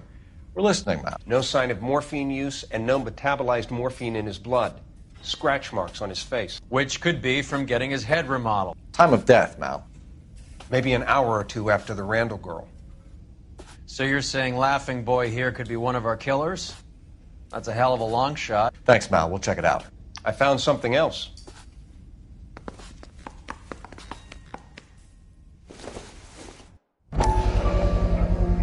Sorry, I don't play. I don't know if it's significant. His wallet was empty. The only other things he was carrying were the harmonica and the morphine.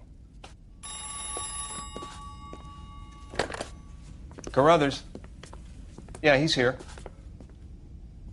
I'll send him over. They have a guy called Henry Arnett in interview 2 for you next door. Let me know how you get on. Sure, Mal. And thanks for the lead. Sure, Mal. Thanks for the lead.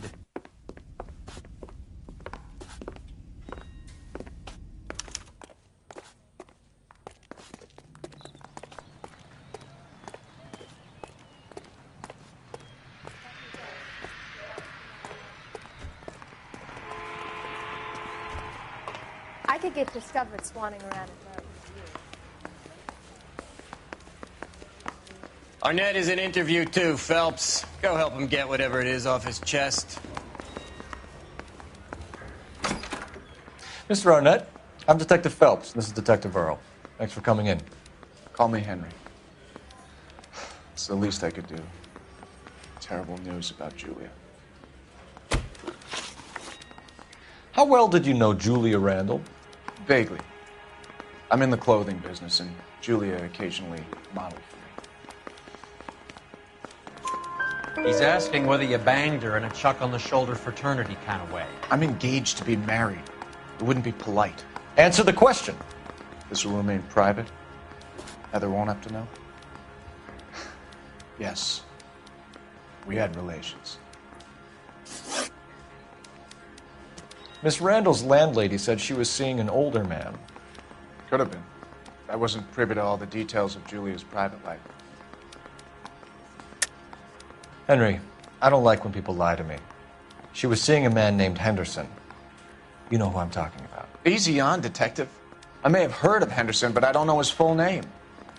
I think he's from New York or someplace back east.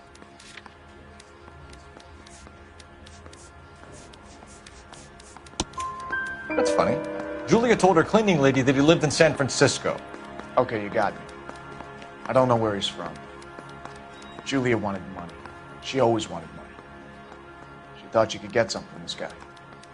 She was wearing a distinctive engagement ring. You think she might have convinced him to buy it for her? Maybe he did, yeah. Maybe he and Julia were getting serious. Ever heard of a Jimmy LeBlanc? No. Should I have? Is he an entertainer or something? So you wouldn't have any reason to believe that LeBlanc would be involved in Julia Randall's murder? If this guy is a criminal, he might have been involved. But like I said, I've never heard of this LeBlanc character. Heather told us that you were in fashion. That's right. Yeah, the bum took a swipe at me. Put him down with my saddle. Some kind of traveling salesman? Once I got out of the Corps, I used my... You were in the Marines? Sure. I'm proud of it. Fighting sick. You were in the 6th Marines? Yes. I was a captain. Which company? Various companies. We had a lot of casualties. Which engagements? Okinawa. A couple of other places. That will be all for now, Henry. You've been very helpful.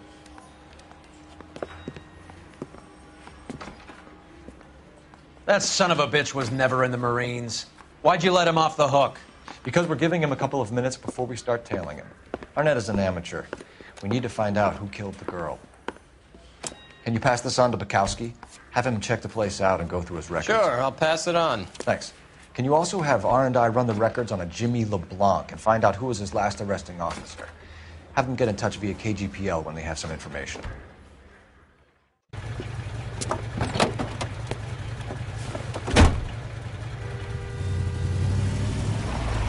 He's in that car at the lights.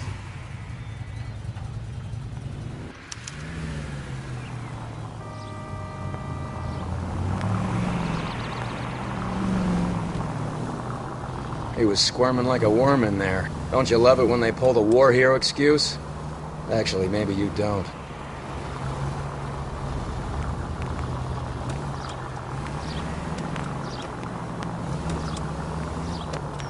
Now would be a bad time to forget how to drive.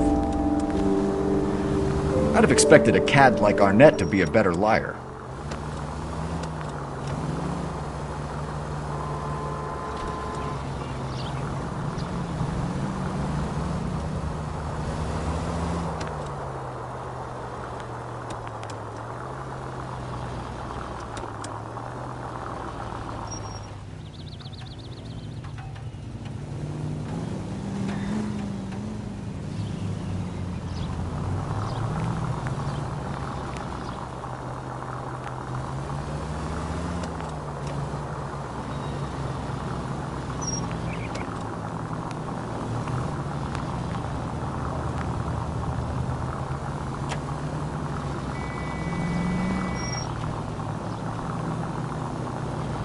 Where are you taking us, Henry?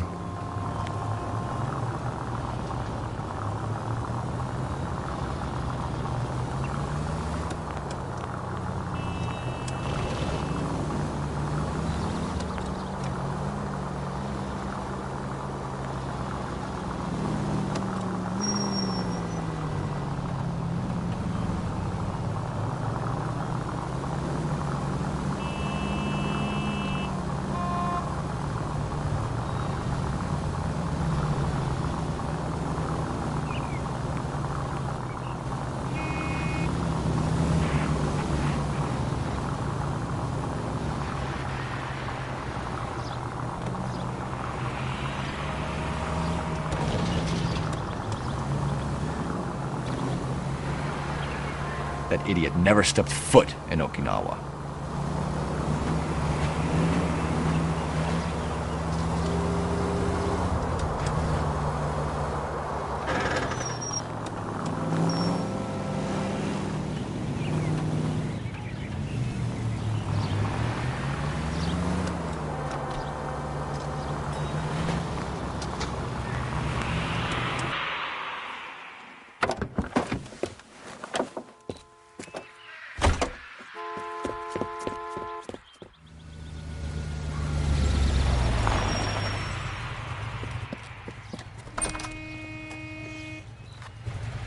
needs money and fast.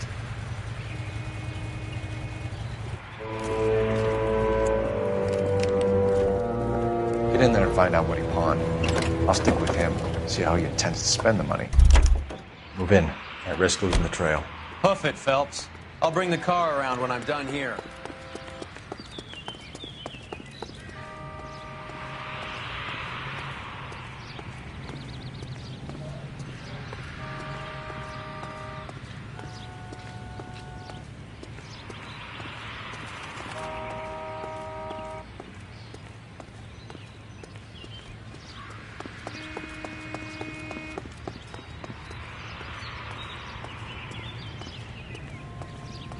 Olive oil comes from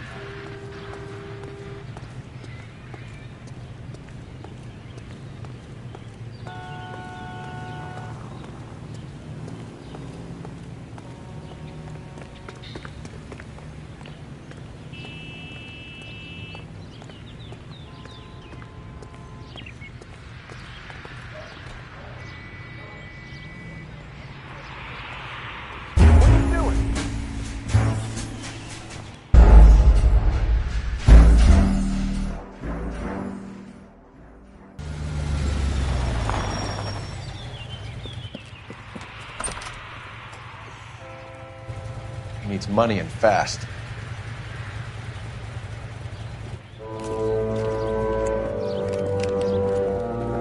Get in there and find out what he pawned. I'll stick with him, see how he intends to spend the money. Too much slack. Gotta get closer. Hoof it, Phelps. I'll bring the car around when I'm done here.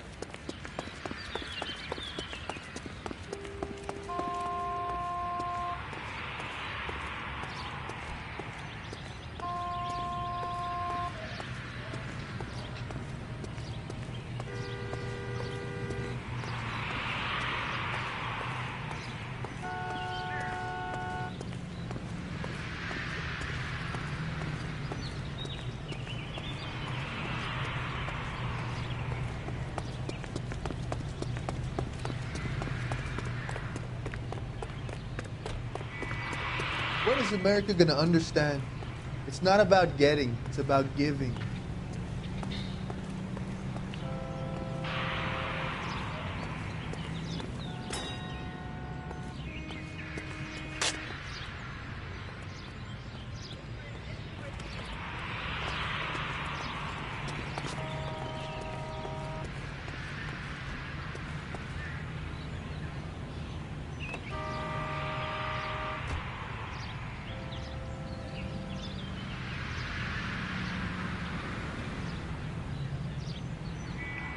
Move in. Can't risk losing the trail.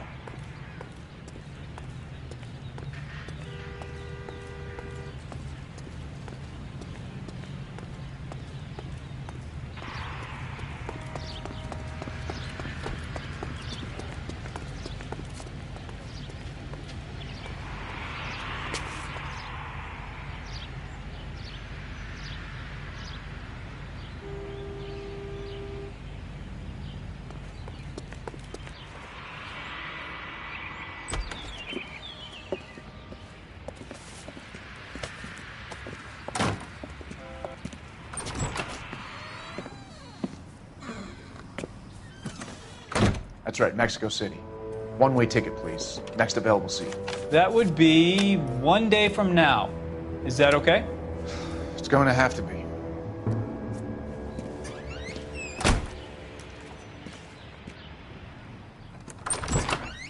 LAPD, the man who just came in here, he bought a ticket? Yes, sir, to Mexico City, tomorrow night. If you hear from him again, don't mention this conversation. What have you got? He bought a ticket from Mexico City. Tomorrow night. That's good. But this is better. Oh my God. It's Fabergé. Should have seen the look on the pawnbroker's face when I told him to hand it over. The guy who owned the joint thought it was worth at least 10 large for a cigarette case. Our net only got 600 clams.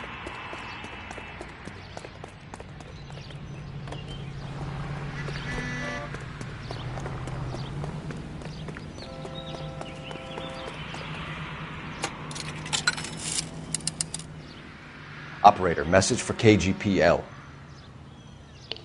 Putting you through now. Phelps, 1247. How could I help, Detective? Are there any messages for me? Yes, Detective. Detectives Bukowski and Galloway request you return to the Hollywood station. They have information in the Julia Randall case. Any luck with the arrest record check on Jimmy LeBlanc? Yes, Detective. Jimmy LeBlanc's last arresting officer was Patrolman Fred Wallace. He's posted the Hollywood 9th Beat Sunset Boulevard between Gordon and Wilcox. Thanks, ma'am.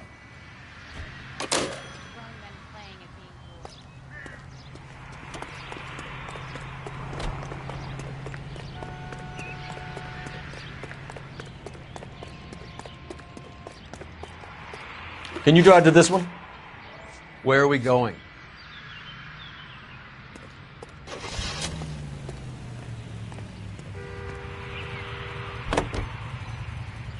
A one-way ticket to Mexico. Old Henry's looking as guilty as a dog next to a pile of dog shit. What's his motive? I can think of a few, but I'd put my money south of the belt. One guy plus two dames always equals problems.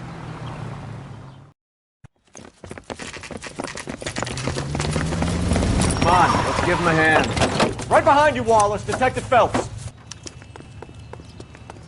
Wallace, go left. I'm going right after this little prick in the alley.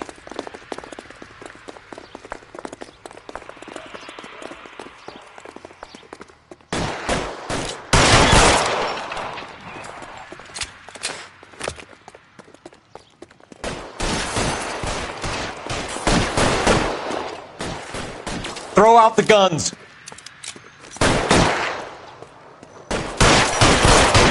Fuck you! Fuck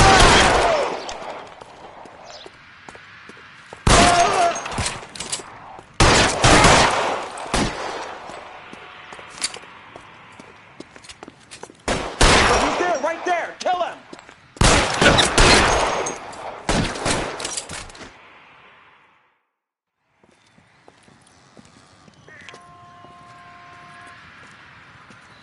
Thanks. Outstanding warrant, armed robbery. Knocked over a drugstore back there, and it looks like he brought his whole posse with him. Bad luck for them. They're all yours now. We need some information. Ever heard of a burglar goes by the name of Jimmy LeBlanc? Sure. They nabbed Jimmy on a burglary beef a couple of years back. They cut through a music shop and into a jewelry store. He got 4 years. I miss his partner, though. His partner? Big guy. I had him cornered, and he picked up this huge display case and threw it out a plate glass window. Then he vaulted out of there like something out of Barnum and Bailey. Got away. I would have had him, except for LeBlanc yelling, "Run for it, Willie!" And you think he was an acrobat of some sort? More like a strongman, a wrestler, or a boxer, that kind of thing. Thanks. You've been a big help. You haven't done too badly yourself. You're behind the wheel. All right, where to?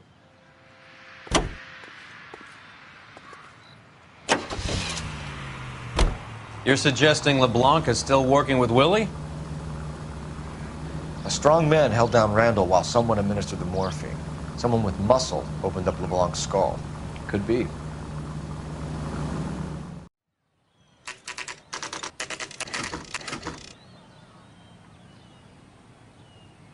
We caught up with Mao. He's given us the dope on LeBlanc. He worked burglaries with a big guy. Goes by the name of Willie. He might be our killer.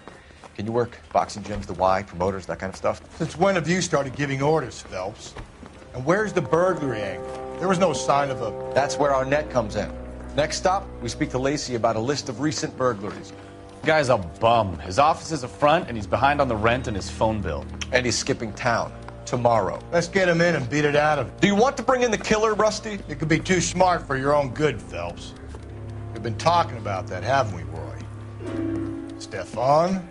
Finbar? Sir, I need the contraband list. Items stolen over the last year. Hang on, I'll dig out a copy for you. Here you go. Thanks. Is the cigarette case on there? It's here. Arnett must be out of his mind trying to move this while under a murder cloud.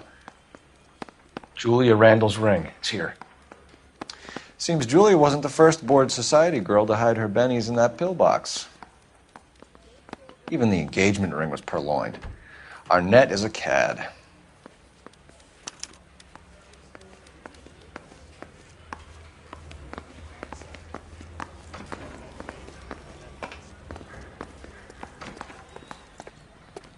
You can drive. Where are we going? You look like you were a big pain in the neck. Now I have a much lower opinion of you. So you and Rusty have been having discussions. Anything you would like to tell me, partner? Phelps, don't be so touchy. Rusty had his best ever clearance rate working with you. Even if the cases he worked on can't be discussed.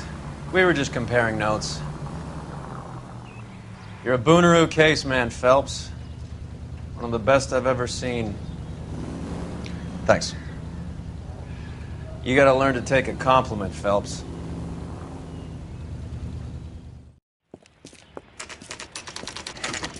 Nice house.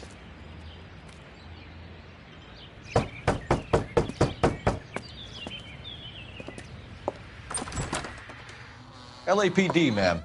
Is Mrs. Eavestrom in? She is. Would you follow me, sir?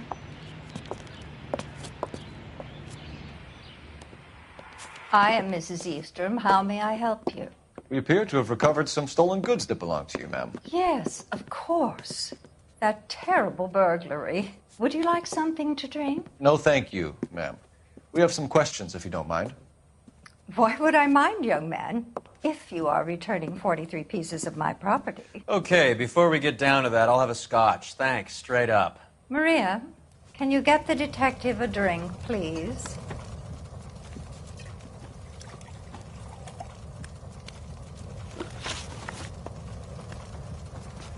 Can you describe to us what was stolen?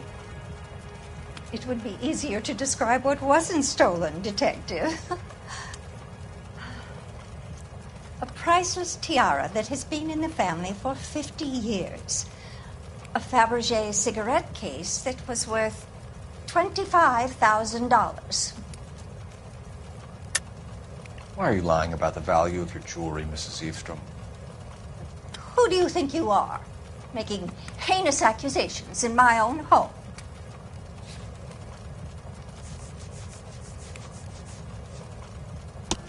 We recovered the cigarette case from a pawnbroker. No one knows the real value of an item better than those guys. I inflated its value for the insurance claim. There. Are you satisfied? My daughter's boyfriend was quite taken with the case. I think he was even more disappointed than I was when it was stolen. What can you tell us about the burglary? That terrible night. At least a year ago. But let's not go into that. Let's talk about what you've recovered.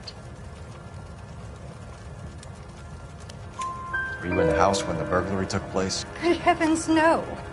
I was at a social function held by a Dr. Harold Stoneman and his lovely wife. I returned home and all of my things were missing. That's about it for now, Mrs. Eavestrom. The department will get in touch and let you know how you can recover your valuables. You have only mentioned a few of the items that have been stolen, Detective. What else has been recovered? You see, Phelps? That's why you get the drinks in early. Hello, Mother. Hello, detectives. What is going on? We'd like to ask exactly the same question. You have met my daughter? This morning at work. Oh, mother and father divorced. I took my father's name. The detectives recovered some of the things that were stolen, darling. Well, what did you find? A sapphire ring on the corpse of Julia Randall. What are you talking about? Your engagement ring, Miss Swanson. Would you be surprised to know that it was part of the proceeds of a burglary? That's an outrageous allegation. Yes, it is.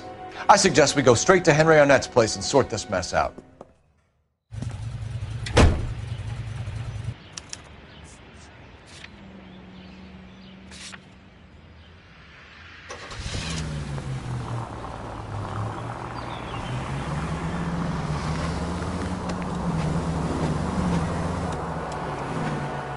missing something here.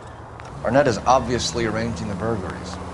That's my fiance you're making scurrilous accusations about. And Randall was obviously his partner.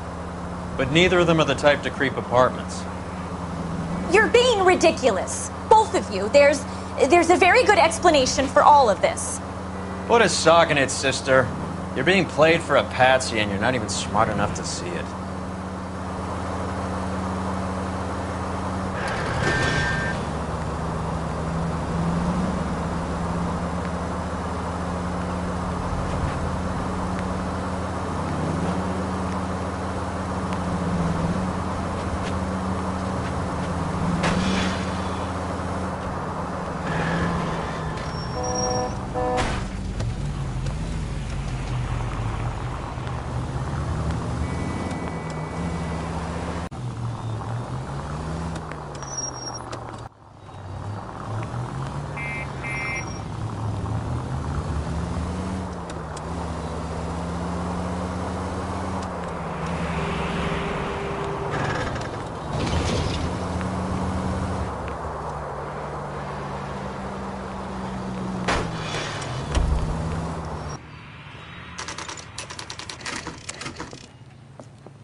Come on, sister.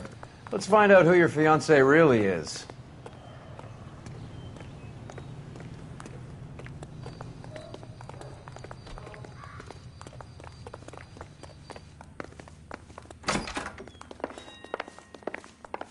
Welcome, sir. LAPD detectives. We're here to speak to Henry Arnett. Mr. Arnett?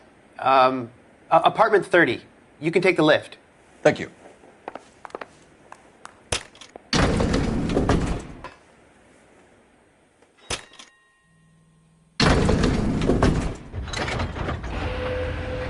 Well, isn't this just nice and awkward?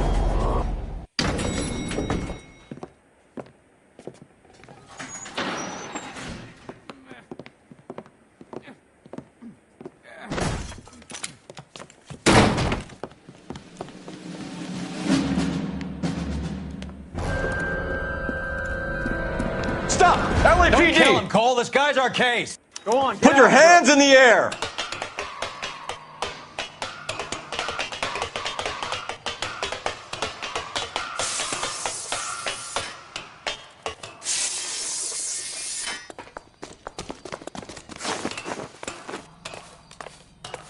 Give it up, LAPD!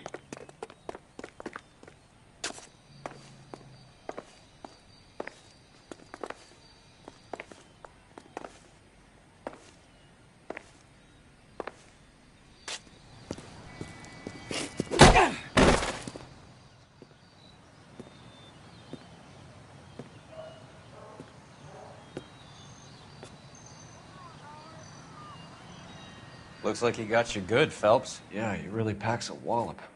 How did I get back here? Under your own steam, miraculously. You came in through the window, said hello, and then keeled over. How was Arnett? He's coming around, too. He's all hopped up. Good time to get some answers. You missing something, Henry?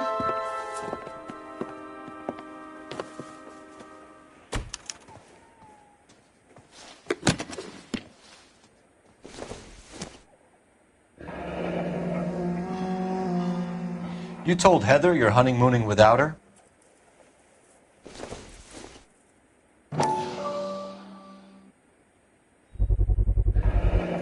Vacheron Constantine. That's an extremely expensive watch, Henry. A graduation present from my parents.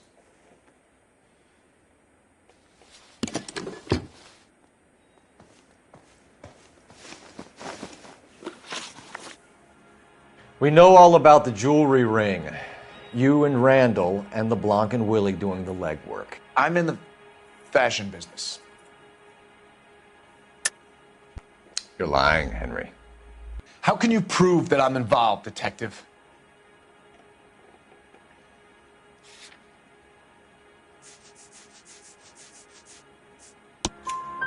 Because you pawned a Fabergé cigarette case today for $600. A case that is on a list of stolen items. It was Julia's idea. Get a list of society parties and find out where and when, and then have the guests burgled. Julia was desperate for money. No matter how much we made, she always wanted more. Why did Reed and LeBlanc kill Julia Randall? I wanted to stop, to get out of that life. I was going to marry Heather if she'd have me. Julia told the others that they were out, that she was going to create a new gang. You're lying, Arnett. I think you ordered them to kill her. It was made to look like suicide, and when the coroner saw through that, you knew it was time to run. I told you I was involved in the burglaries. I had nothing to do with Julia's death. Why would I need to run?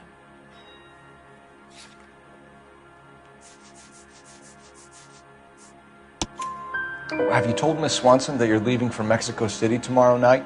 That it's a one-way ticket? Henry? Tell me it isn't true. I had no choice. I wanted to marry Heather. I told Julia I wanted out, and she laughed in my face. I had to pay Willie and Jimmy a fortune to do her, and now I'm completely broke.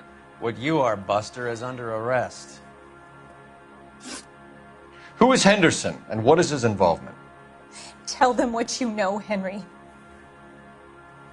I'll stand by you if you'll only tell the truth. There is no Henderson.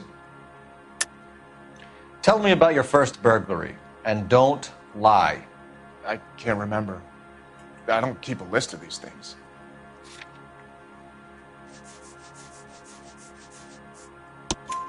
Your first burglary was a Dr. Harold Stoneman. You want to explain how he is involved, or shall I? Henderson is Stoneman. He was crazy about Julia. She could get him to do whatever she wished.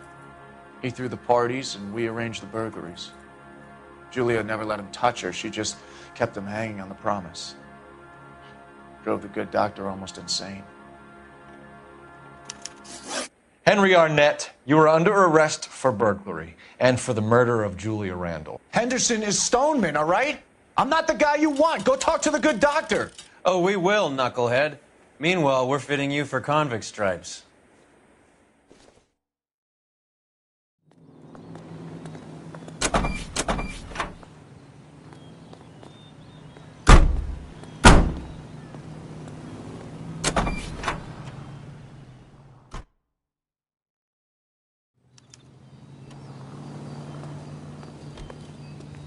You know the way. You can drive. Do we know where we're going?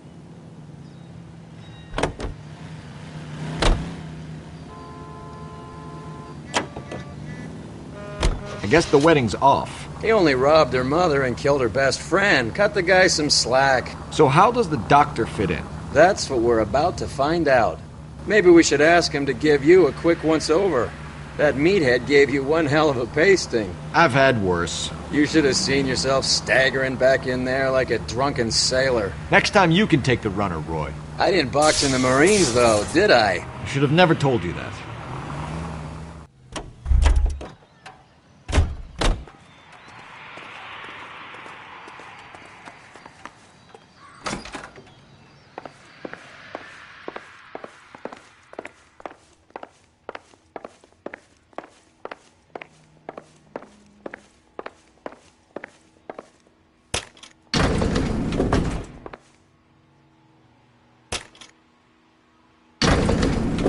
Doctor to give us something to make this all better.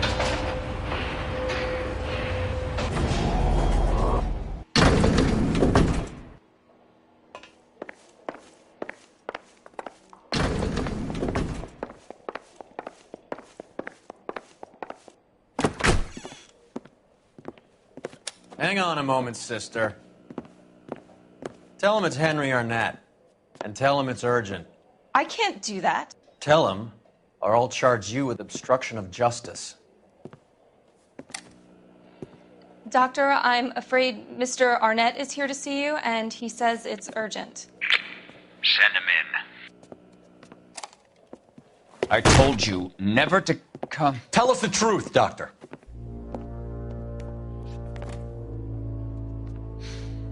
I'm so glad you came. Prison will be better than insanity, and I'm already half insane with grief. Do you know that I loved her? I ruined my life for her, and yet I still love her. Will you testify in court that Arnett and Randall did these robberies? They organized the robberies. Julie would get the names of the guests attending my wife's parties. Didn't matter how much money I showered upon her, it was never enough. She never really cared for me. Doctor, I'm afraid you're under arrest.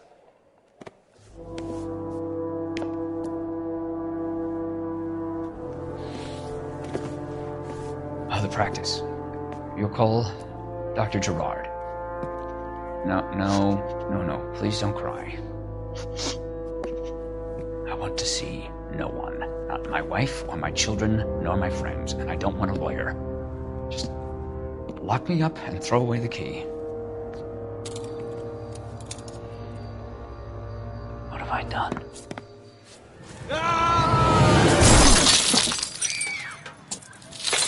Didn't see that coming.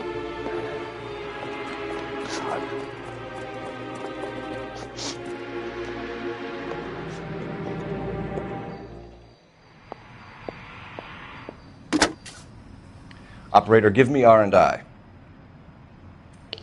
Putting you through now. I need an ambulance and the coroner immediately to the offices of Dr. Harold Stoneman, 1646 Ivor Street, Hollywood. En route, Detective. You have a message. Detective Bukowski says the suspect is named Wilson Willie the Wolf Reed, former wrestler. Last known address is an apartment building at the corner of Hollywood and Vine. Detective Bukowski says to meet them there. On our way. We have an address for the runner. Let's try and wrap this up then.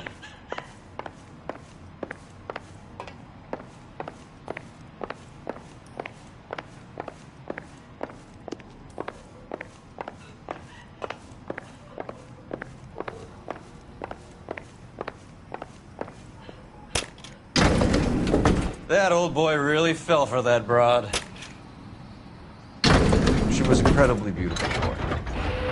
Would you throw it all away for a woman? Life has a way of making you pay for your pride. You're quite the romantic, Phelps. Stick with the percentages. Broken hearts are for chumps. You're talking from experience. I certainly am. Oh, I like women as much as the next guy. As long as they're in their place and doing what they're told.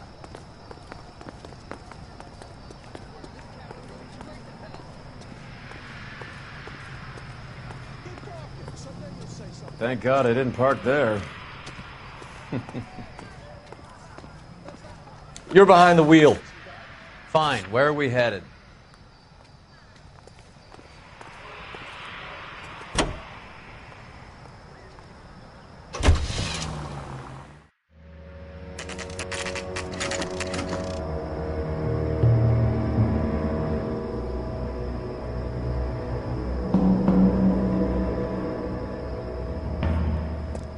He's around here somewhere. A big guy. Neighbors say he always wears basketball shoes and a cream jacket. And get this. The kids around here say he plays the harmonica. Find the game well and have the commander set up a dragnet. We want the area closed off. We'll take this side of the street.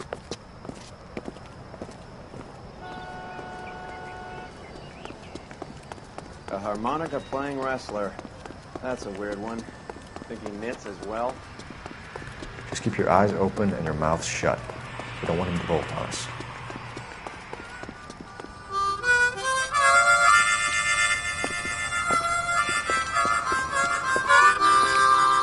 Wilson Reed, LAPD, give yourself up.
Hold it. He's got to be around here somewhere. No place to go unless he grew wings. There he is! Wait, the son of a bitch!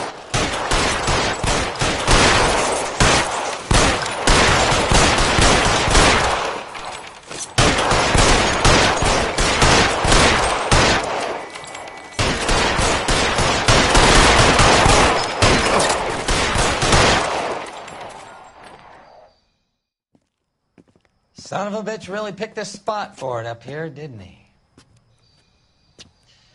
Julia Randall's folks are flying in from New York tomorrow to claim the body. I saw her on the slab.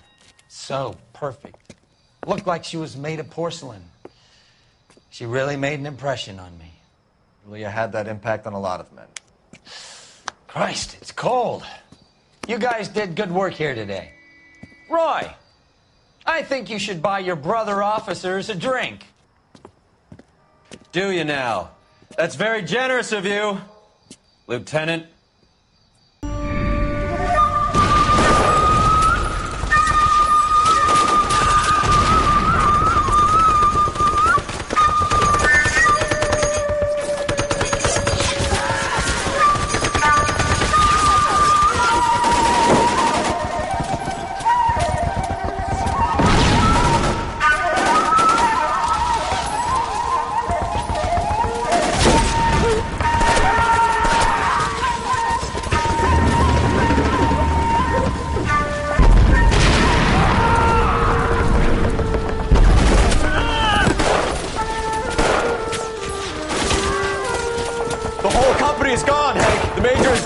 We're being overrun. We have to get off of this hill. That's one of our 50 cals still firing, Cole. The 22nd are still fighting.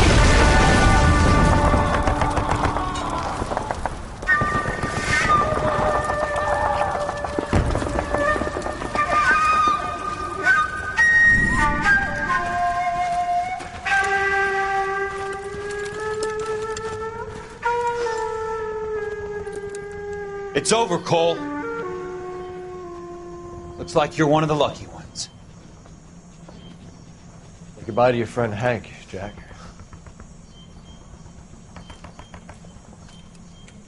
He was your friend too, Cole. Is this how you're going to leave him? Are you wounded? Not a scratch, Kelso. Well, get up and get out of that fucking hole! Find a stretcher while you're at it so we can get him out of here. Who's the senior officer here? I guess that's you, Cole. You were up here all night? Yes, sir. And your command? Gone, sir. Sorry to hear that, son. But God damn it, we have beaten these bastards back. It's the beginning of the end, and it was won here. You're a goddamn hero, son. What's your name? Lieutenant Phelps, sir. I'm recommending you for the Silver Star and promoting you to First Lieutenant.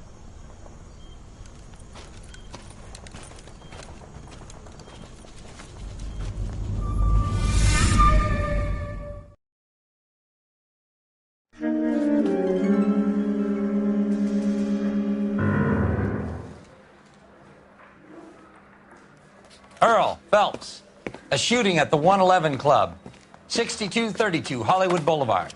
Sounds like a homicide beef. Two of the dead guys caught in the crossfire were carrying Army surplus morphine. Get over there before homicide tramples all over the place. We already cleared that up. Judge in Pasadena took the big sleep yesterday. He had a personal stash of 20 cigarettes. Appears we didn't get all of it. I say we bust in there and find the goddamn. God damn it. Just can't seem to put this morphine to sleep. A dead judge. It's not good. Everyone has their vices. Even you, Phelps.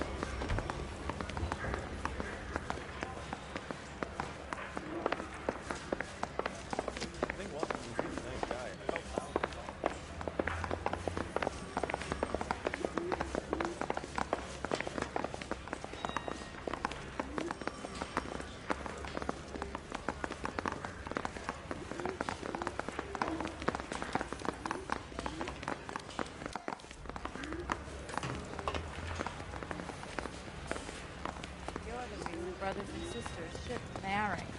You drive. I need to go over the case notes. Parker and Green are going toe-to-toe for the top job. There's a change in the wind. About time. This wind will be like a tornado, Phelps. Parker's got a puritanical streak.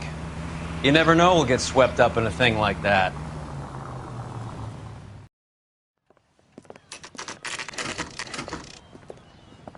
Homicide guys are already inside. Bukowski. Phelps, back again. We're here about the morphine. Over by the bandstand. You can see what's left of the owner, Eddie McGoldrick, 26, former Marine. I know Eddie McGoldrick. He was a non-com in my old unit. I'm sorry to hear that, Cole.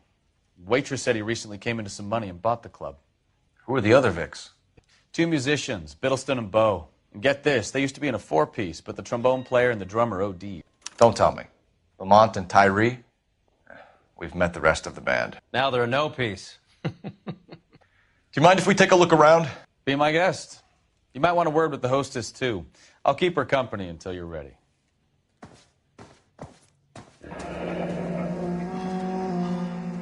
Must have pumped a dozen rounds into him.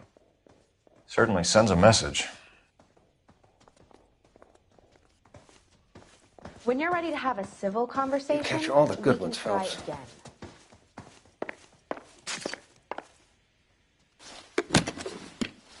Well-maintained, custom case. Someone cared for this instrument.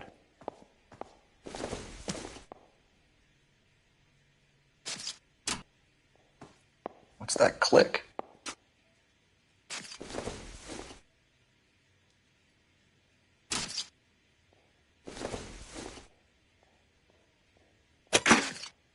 Neat trick. The case must have cost more than the trumpet.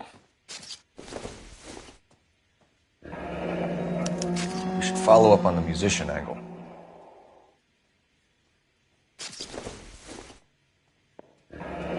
He kept his stash close at hand. Just when I think I've seen it all.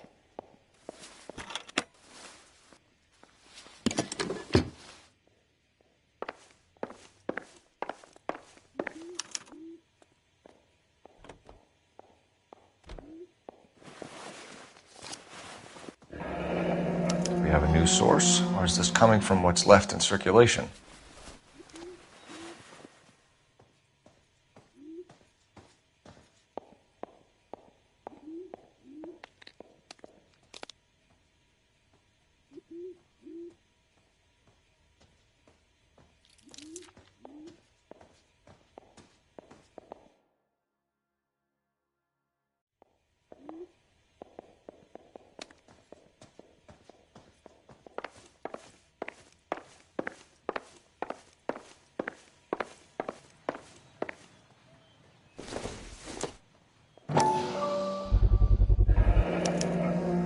Dozen packs to a carton, 100 cartons or more. Looks like a couple of months' supply.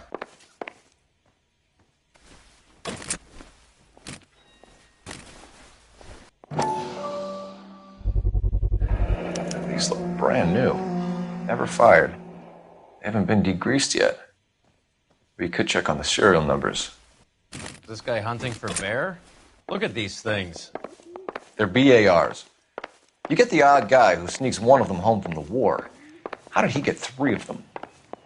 Just when I think I've seen it all. Army surplus morphine, Army surplus weapons, Army surplus valors. Sound familiar? We should get back to the station and check the details of what exactly was lifted from that ship. Ma'am, I'm Detective Phelps, Administrative Vice Squad. Welcome to the 111 Club, Detective. Feels like I've had half the LAPD in here today already. Any idea who did the shooting? No idea. It was my day off. If I had been here, honey, I'd be full of holes just like the others. You want to level with me, miss, before we start taking an interest in you. This place has been on the slide for years. Eddie turns up, buys the club, then we start getting visits from tough guys. Next thing you know, we have the St. Valentine's Day massacre. Are you getting the picture? Tell us about Eddie. Eddie didn't know a thing about running a nightclub. He came into some money and waltzed in and bought the place. The previous owner thought all his Christmases had come at once. Where do you think he got the money? My guess was that he was selling the sort of quality product that you don't need to advertise. Thank you for your help, man. Eddie was in over his head, but he was a decent boss.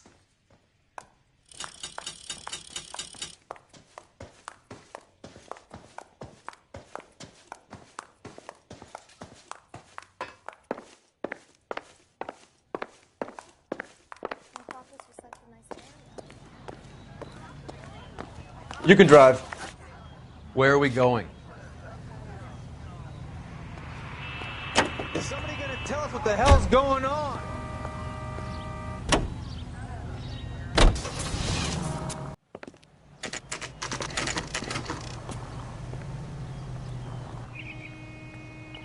Goddamn Harry thinks he could get...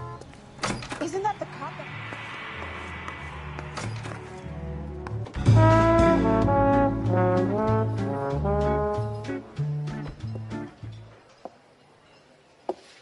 Take a break, boys. We would like them to stay, Miss Lichtman. We're making inquiries into the recent deaths of 4 musicians. Since when have the police cared about dead black men? Good point. We don't. What we care about is 2 tons of Army surplus morphine showing up on the street. If you care about working in this town, you better give me something on Biddleston and Bow, or their knucklehead buddies Tyree and Lamont. And this is your idea of making inquiries, Untersturmführer? I've told you 1,000 times about speaking that German gibberish at me, Elsa. Roy, how about you get a drink while I see to this?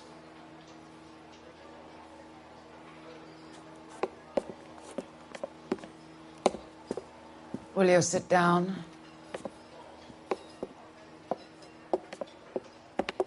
Why antagonize him, Elsa? You know what he's capable of. Ask your questions, Herr Officer. We have work to do. People are dying of overdoses. If you know anything about it, you need to tell me. I can't help you.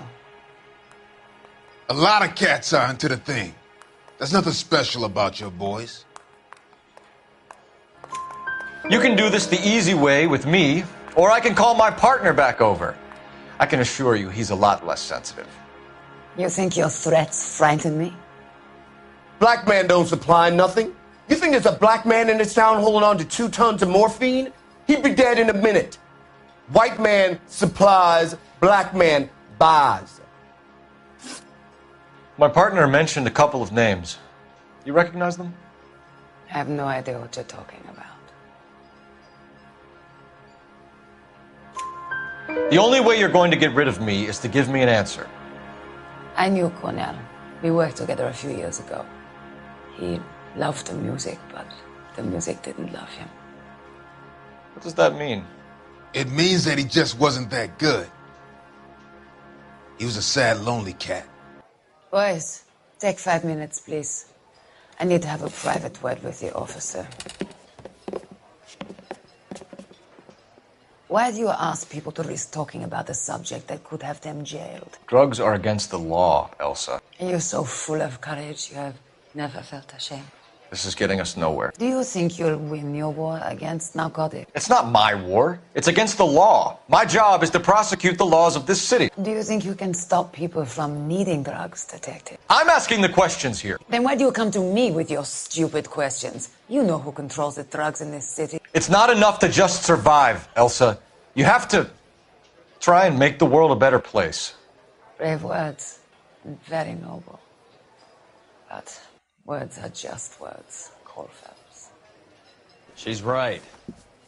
We need to pay a visit to the mixer. Cohen? Do you know where to find him? This time of day? You'll find him holding court at the Macambo. He can wait. There's something I need to be sure of. Give me till tomorrow morning. Don't do anything I wouldn't do, partner.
Move in. Risk losing the trail.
LAPD, we're looking for Mayor Cohen. I believe he has lunch here. There's not going to be any trouble, is there? Which table? Number 3, if you'll follow me.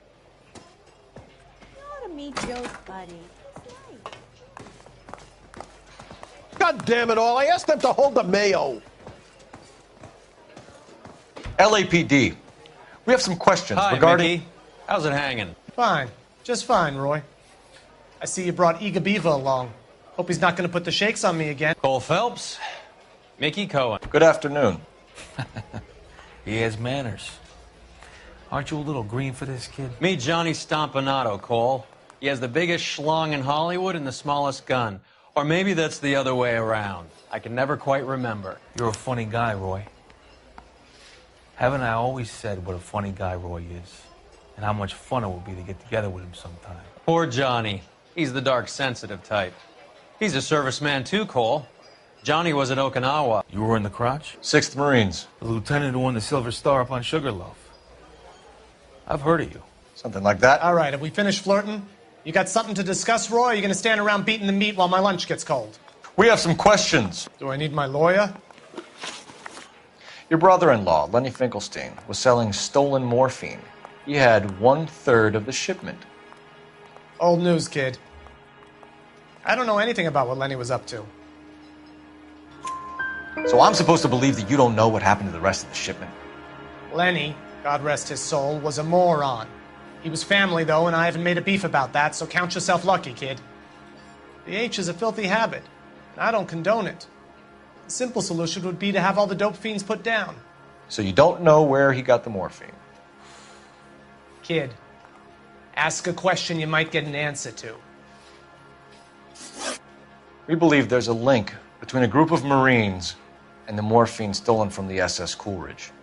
One of those Marines was shot to death in a club last night. I wouldn't know anything about that. So you haven't heard anything about what happened at the 111 Club? What can I say, kid? I'm shocked that in the land of opportunity, Uncle Sam's finest feel the need to resort to crime. It's a dangerous business. I can attest to that. I'd recommend they get out of the life. Quickly. A few Negroes saying goodbye on the sidewalk will never make the papers, Mickey. But we had a judge in Pasadena say adios the other day.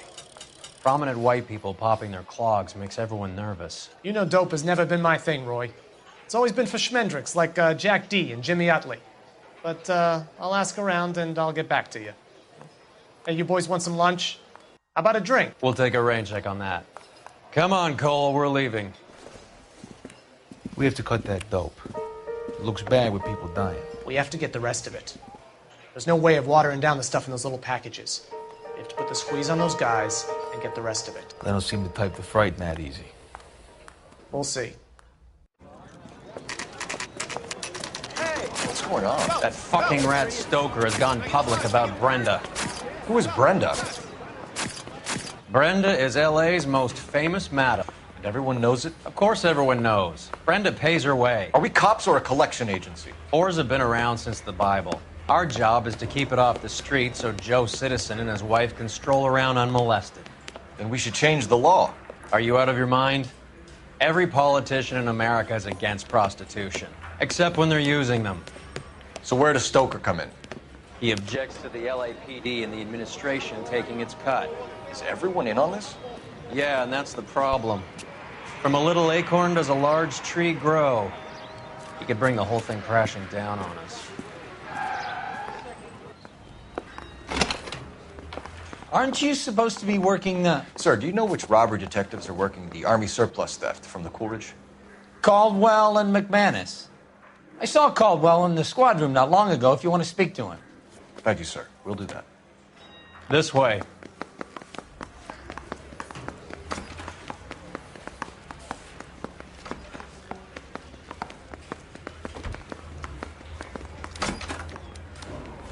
Harry, you got a minute?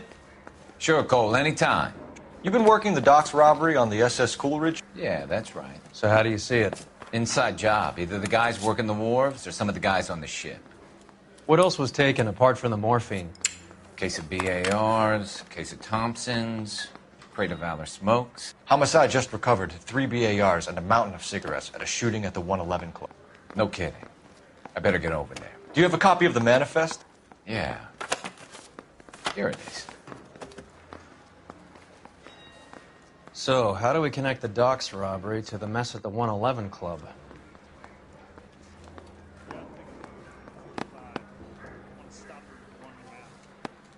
Enough to arm 3 companies. Here's our backroom arsenal from the 111 Club. This is the crate we recovered. 500,000 cigarettes loose on the streets of LA. Some of these guys are from my old unit. They must have finally shipped home. Kelso, Sheldon, McGoldrick. McGoldrick was on the boat? Sure, we checked him out. McGoldrick bought the 111 Club, Harry. His brains are all over the bar. Looks like whoever stole the dope is getting muscled. By whom? Dragner or Cohen. They control the hop. Detectives, KGPL's going crazy. Shots fired at 1384 North Bronson. Some guy with an automatic spraying a Hollywood bus. They want every car. Go!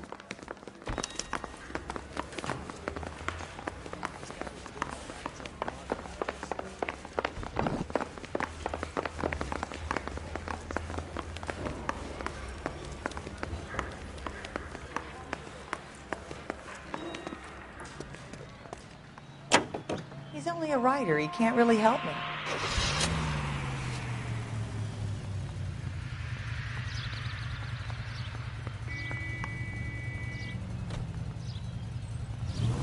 How well did you know the owner? McGoldrick? Well enough. He was in my unit. That's some cruel irony. You survive the war, then get blown to pieces back home. It happens more than you'd think. Young guys trying to adjust to normal life, getting mixed up in the wrong crowds. The kid had just bought a nightclub. I'd say he got mixed up in the right crowds. Until someone filled him full of holes. You don't come into that kind of money that quickly without pissing a few people off. All units, officers need help in 1384 North Bronson. 1384 North Bronson, shots fired. Any units to handle identified. Code 3. All units, further on the shooting at 1384 North Bronson.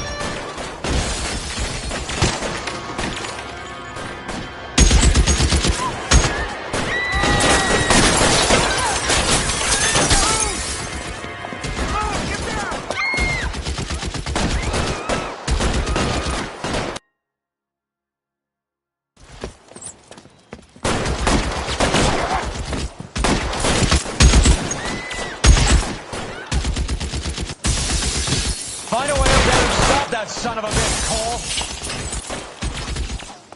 All units, officer down at 1384 North Bronson. Ambulance is en route. Repeating, all units, officers still need help on Bronson. Approach with extreme caution. You're covered, Phelps.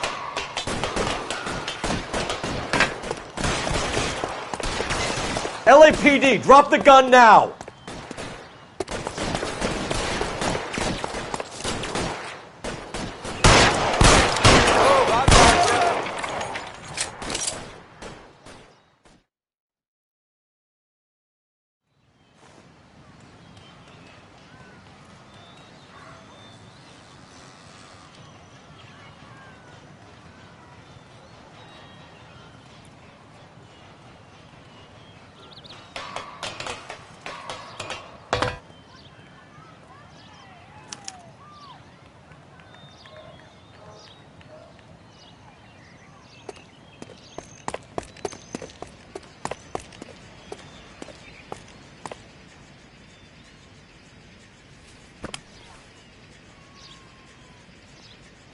It's one of the BARs.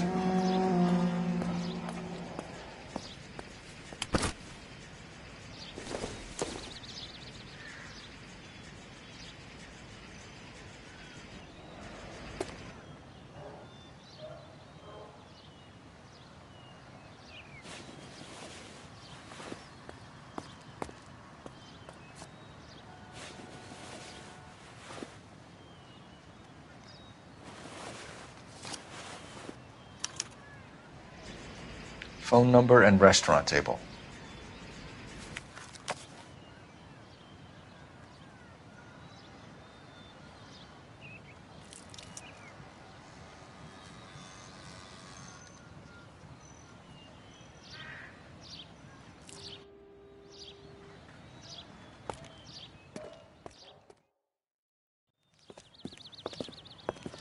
I know that guy.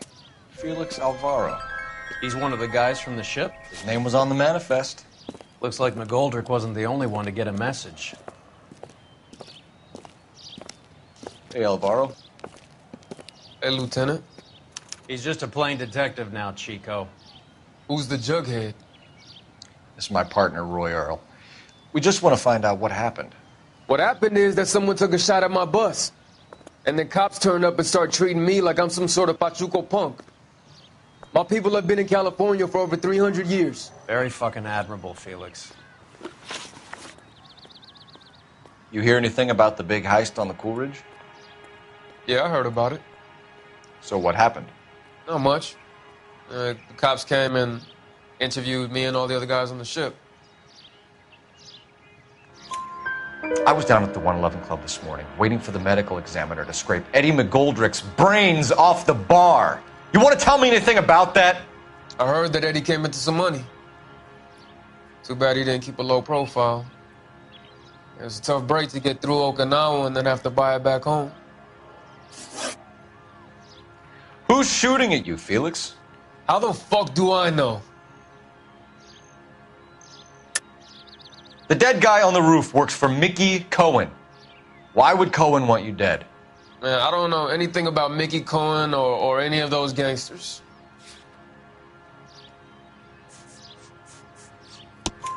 Your name was in the sniper's notebook. Level with me, Felix. Cohen thinks because we were on the boat, we have the morphine. Courtney's meeting those guys to sort it out. Courtney Sheldon? Yeah. You remember Sheldon, don't you, Cole? We'll be in touch, Felix. You heard that Jack is in L.A.? I saw his name on the manifest. He's been here a couple of months. Sure glad to see you got over your wound, Lieutenant. I mean, Detective.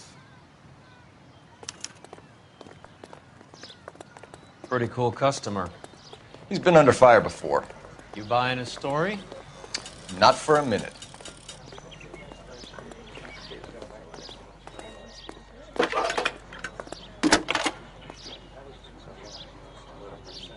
Phelps, badge 1247. How can I help, Detective? I need an address on a Jack Kelso. Just a second.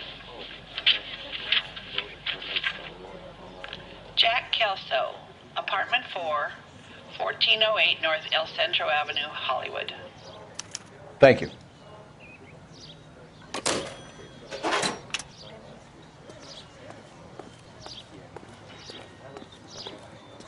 Nice day for it.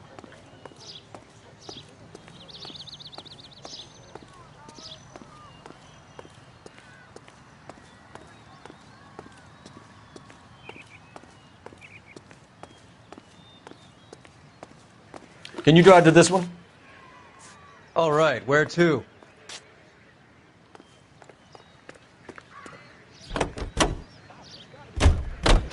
Jack was a company sergeant. He would never get involved in something like this. We brace him and drag him downtown. It won't work. He's a tough customer.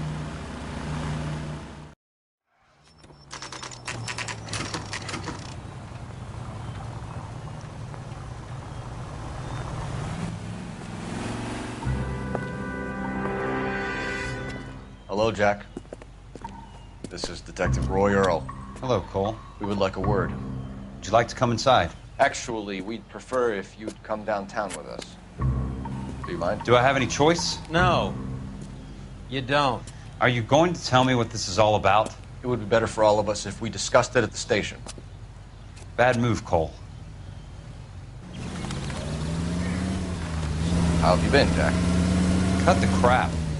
You pick me up in front of my apartment like a common criminal and then expect small talk? Fuck you.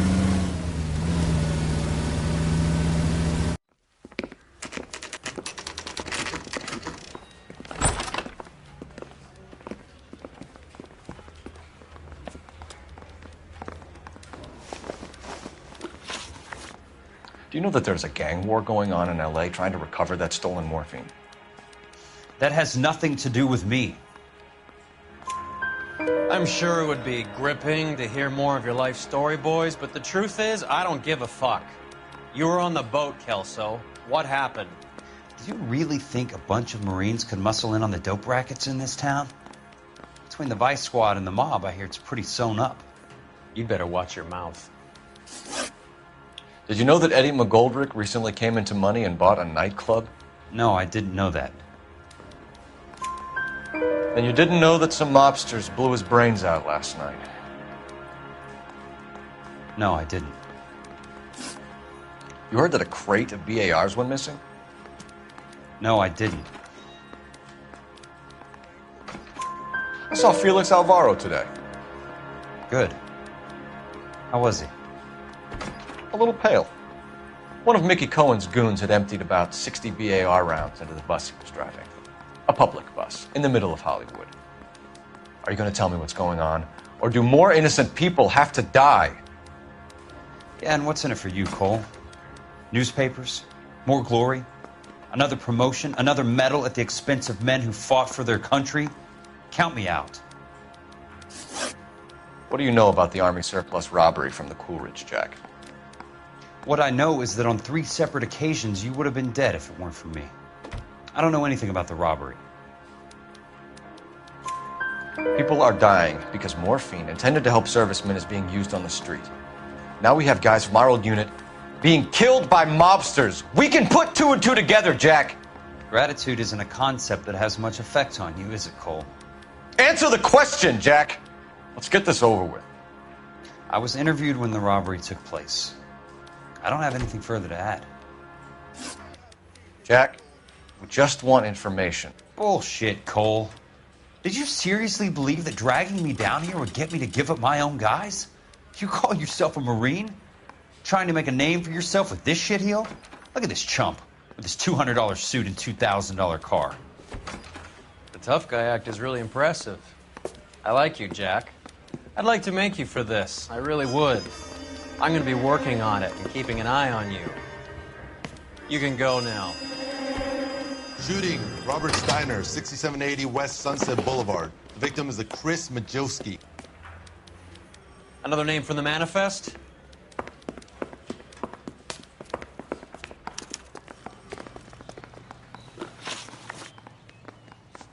How many more friends of yours are going to get plugged today?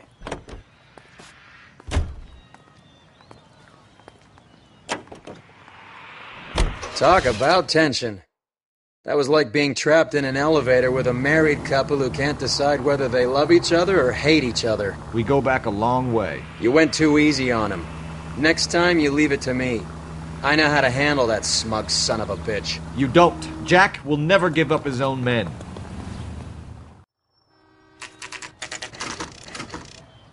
They just walked up and shot the man. 2 of them officers, they went that way. Go on, get after him.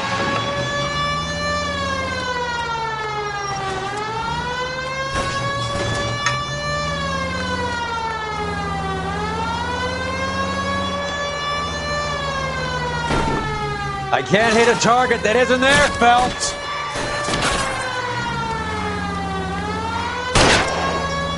Hit him. Clear this asshole off the road. It's no good. We need to get closer.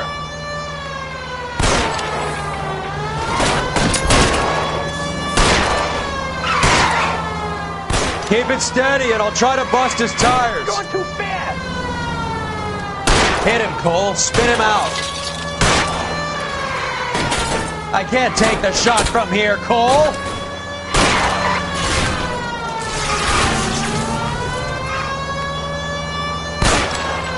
Step on it, huh? Just get me a little closer.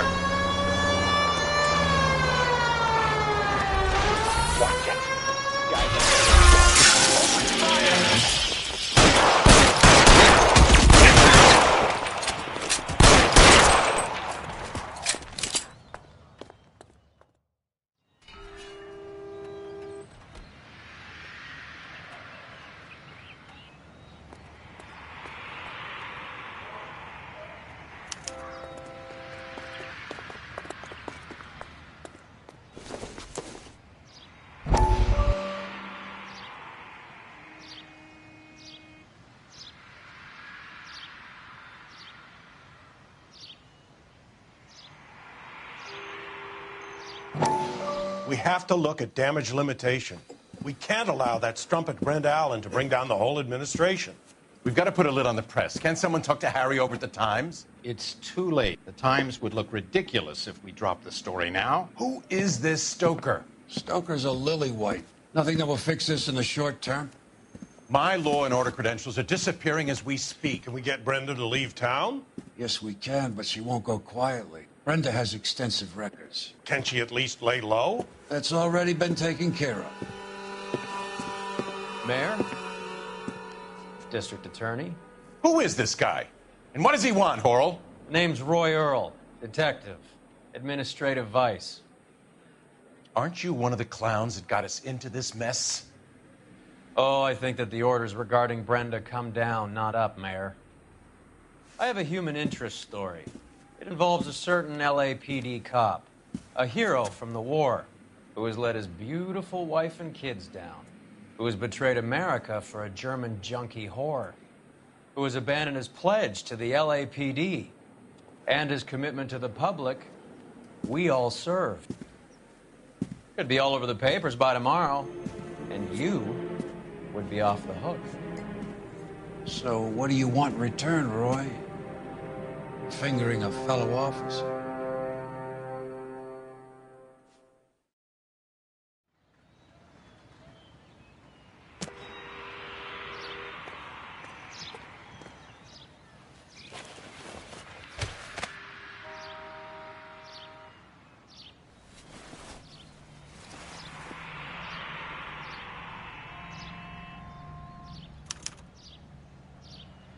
An LAPD file? We have a traitor in our midst. All of the names on the list have a hit team assigned to them.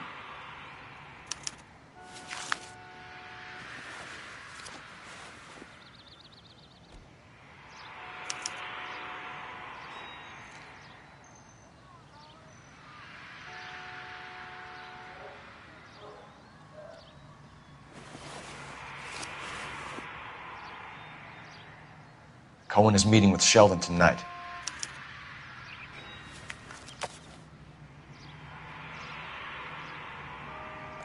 We need to get to those guys fast, otherwise there'll be no case.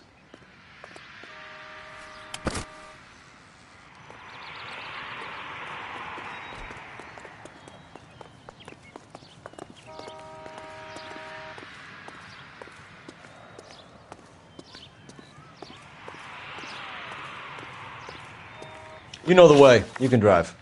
Do we know where we're going?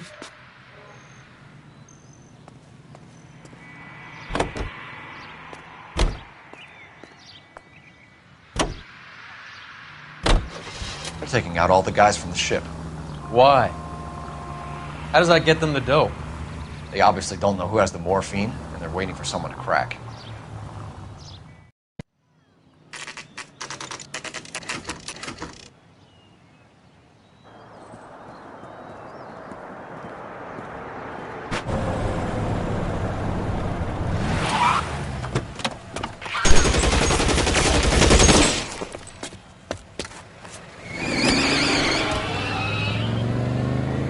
Get in close and steer him off the tar.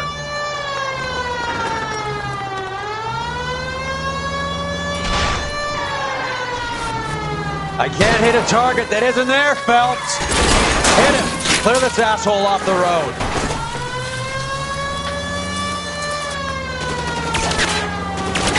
I can't take the shot from here, Cole.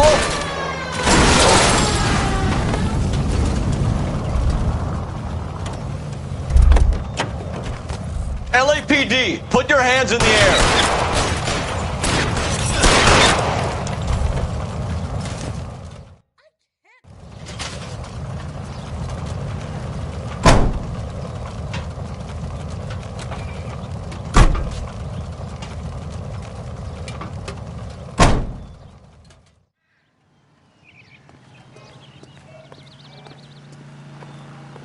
You're behind the wheel. All right, where to?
Stay down.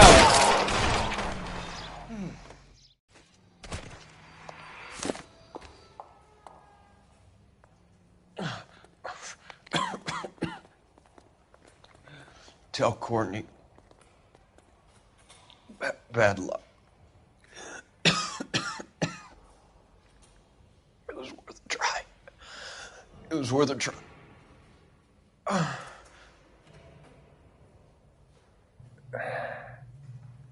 God.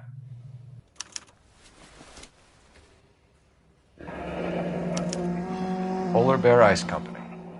You really did it. Wonder whether it was worth it.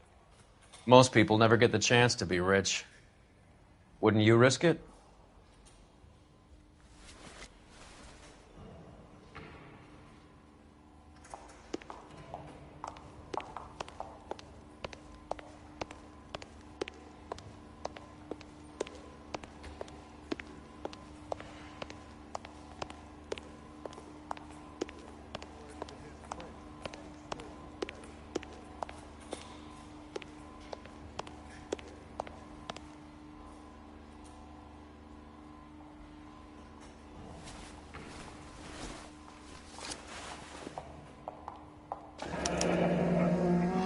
like Sheldon is bringing his own fire team with him.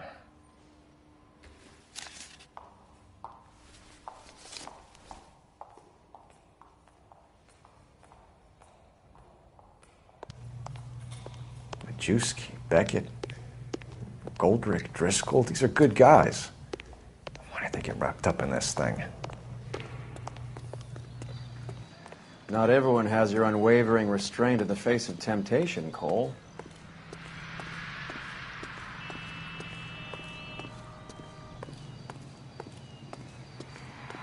You drive. I need to go over the case notes. Where are we going?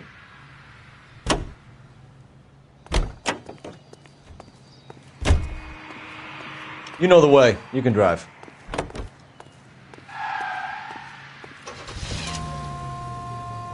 This isn't looking good. I feel like the fat kid at the back of a race. You sure it's Cohen making the hits? All fingers point his way. Your buddies are in way over their heads. Being a Marine doesn't mean shit out here.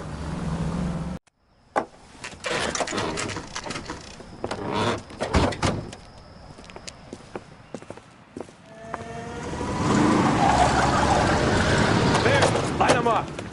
All right, let's kill these rat bastards.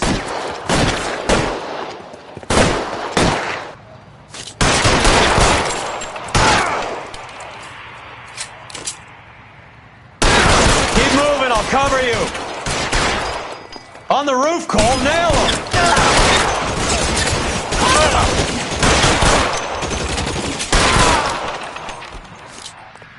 How long do you think you can hold out? They're making a run for it after them.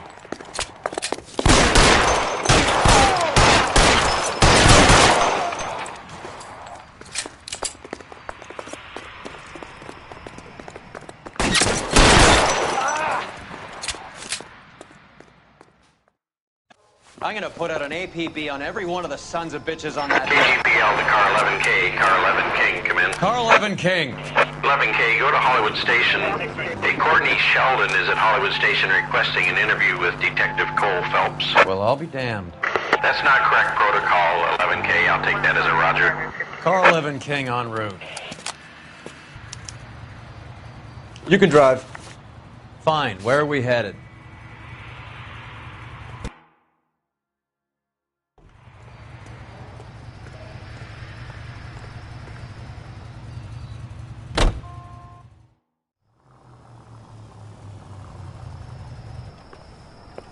Roy, in my office, if you please.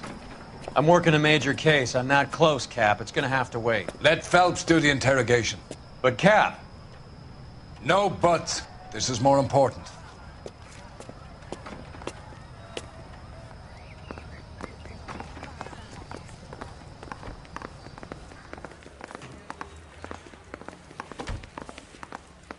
You're in interview too, Phelps. There's a quack in there with him. What gives? Beats me. Word came down from the chief. Said it was okay.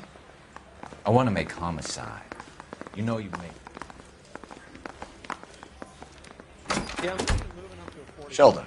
I want to put him down to one. Is this your attorney? No, Detective. This is Dr. Harlan Fontaine. He came down here to help me out. How do you do, sir? You stole the morphine from the Coolidge. You can't prove that. Let's see if I can try. And what is your relationship to Sheldon, sir? Tutor, mentor. Mr. Sheldon is a medical student of mine. He has a very bright future. Oh, that's nice to know. Too bad all of your war buddies won't get to see your graduation. I would have asked Beckett or Majewski or Driscoll about their involvement, but that's difficult, considering they're all dead. That leaves you, Sheldon. You can't blame their deaths on me, Phelps. You're lying, Courtney. The other guys aren't smart enough to attempt something like this. You either give it up, or I go after Jack for it. And how do you prove that, Cole?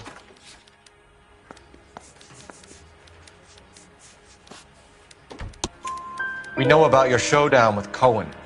We found notes on your guys. Cohen is hitting our old.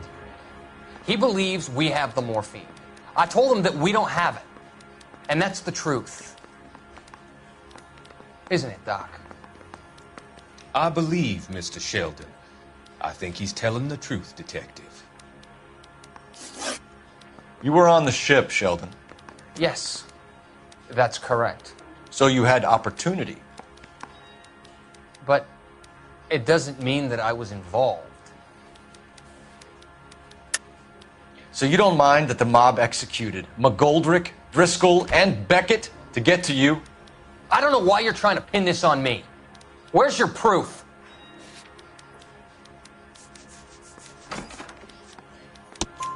Beckett had a message for you before he died. Bad luck. It was worth a try. I feel bad about Beckett, Phelps. He was a hard charger. Those guys deserve more. I don't blame them for taking their shot. Have you finished, Detective? I'm just getting started. You have an answer for everything, Courtney. Let's hope Jack does, because now I'm going after him. Is there anyone you're not prepared to sacrifice?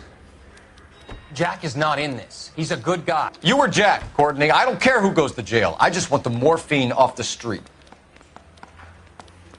What are you offering, Cole? Don't be ridiculous, son. This man is gambling. What's your offer?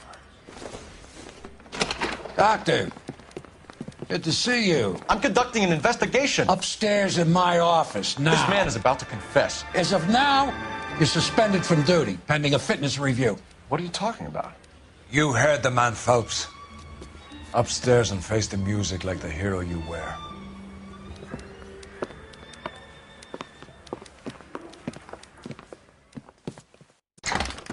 You certainly had us fooled, Detective. Phelps, you're one of my favorite sons.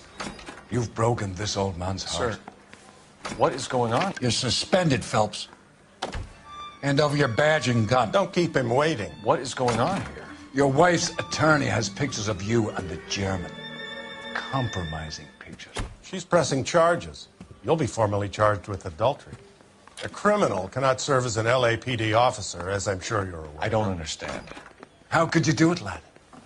Your wife, your children, consorting with the enemy and a dope fiend at that. You're lucky the war is over. You'd be taken out and shot. The department doesn't need this kind of publicity, Phelps. Hand over the gun, keep your head down until your board hearing. I forbid you to make any comments to the press. What the hell were you thinking?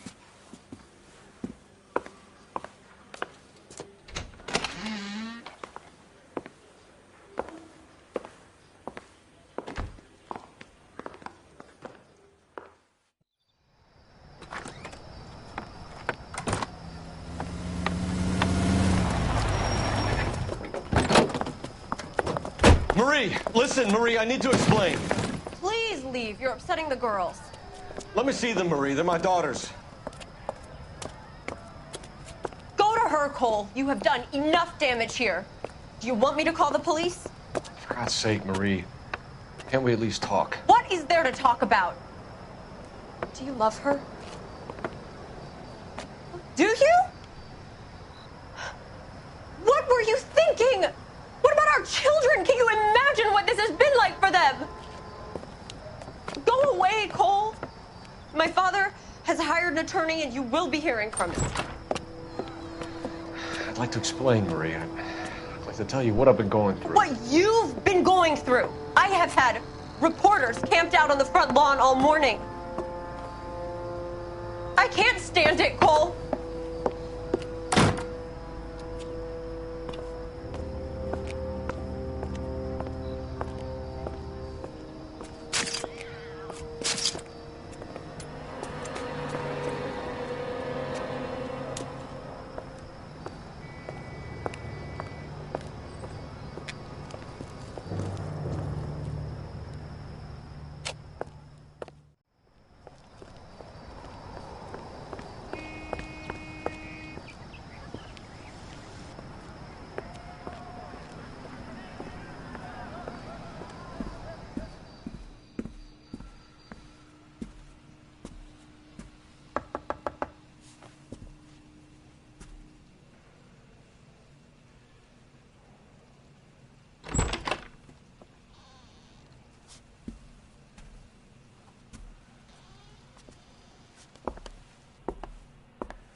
Okay, everyone, keep it down.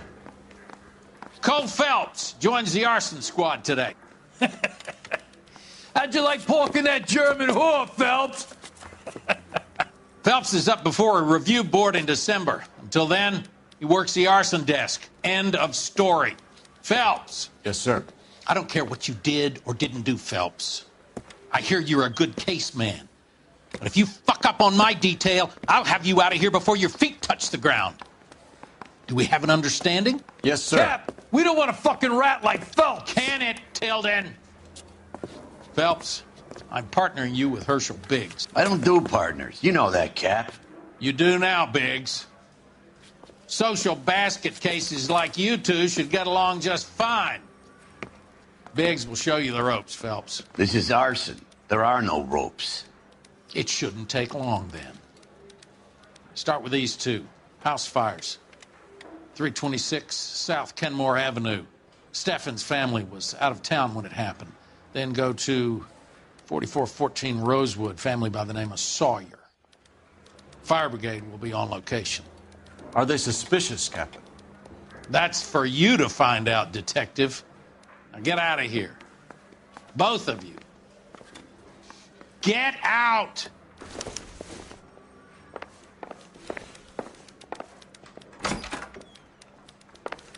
Got a stakeout down on 2nd later tonight.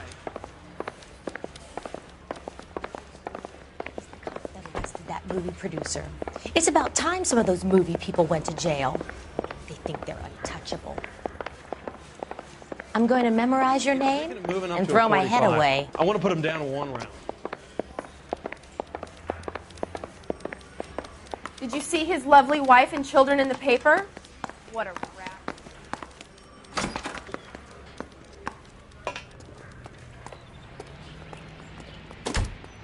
You drive. I need to go over the case notes. So where do you want to go?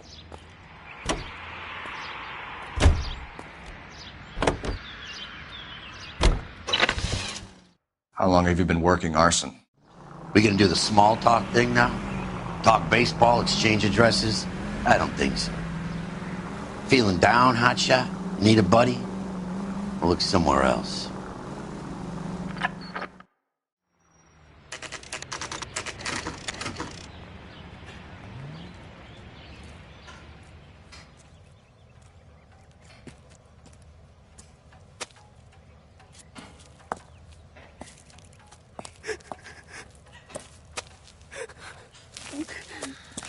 There isn't much left.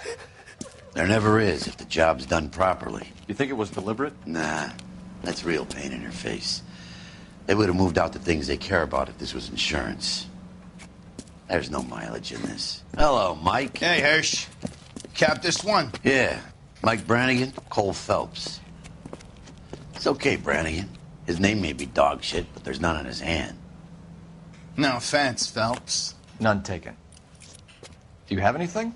The fire started late last night. Steffen's family at Catalina Island. Won some kind of competition. Looks like the only thing they ever won in their lives. And they come home to this. I'd say they were pretty lucky, really. They don't have any insurance.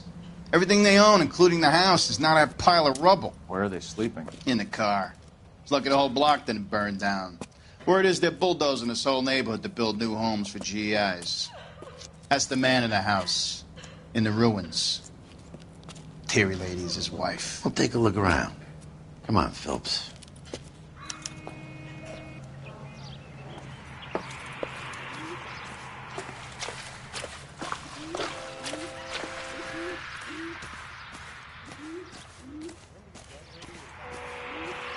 We solved the case. Booked some barfly for the murder. Recently serviced. Could be something to go on.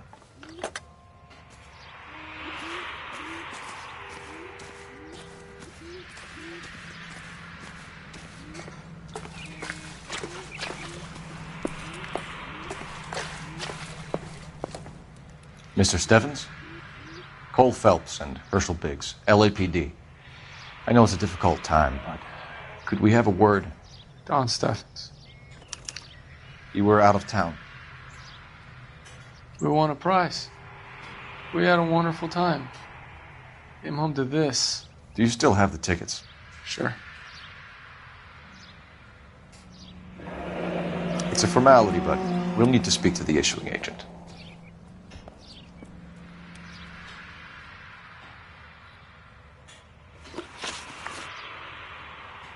Can you tell me any more about the prize that you won, Mr. Steffens? Weekend at Catalina Island. My wife got this flyer in the mail from the Suburban Redevelopment Fund.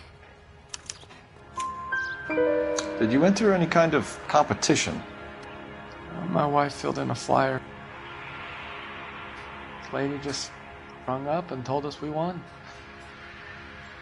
It's the first time I ever won anything. The redevelopment fund. Did they offer to buy you out? They're building new houses.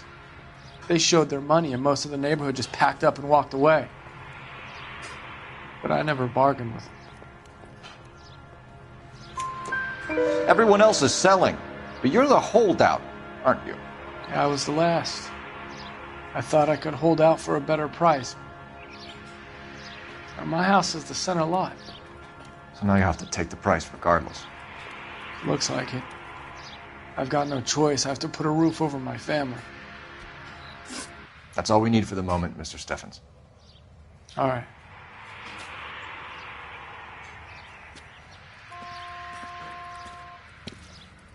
What's with him? You've seen the papers.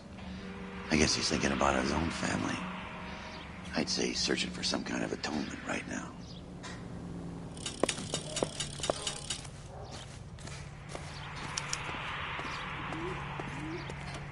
You know the way. You can drive. All right. Where to?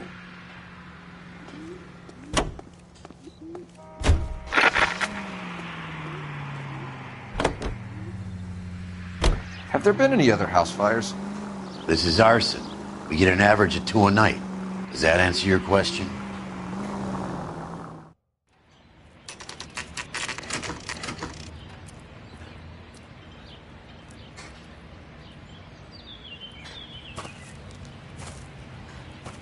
Hi, Albert. We've caught this case. Hey, Biggs. You have a partner? What gives? This is Cole Phelps. You may have read about him. Oh, now I get it. Hello, Phelps. Welcome to the netherworld of arson. Family of 4 found dead in their beds. Heater exploded. Hey, another one? Looks that way. Insta-Heat Model 70. Before you get excited, we get a couple of water heaters a month go bang. Take a look around the yard and see what you can find.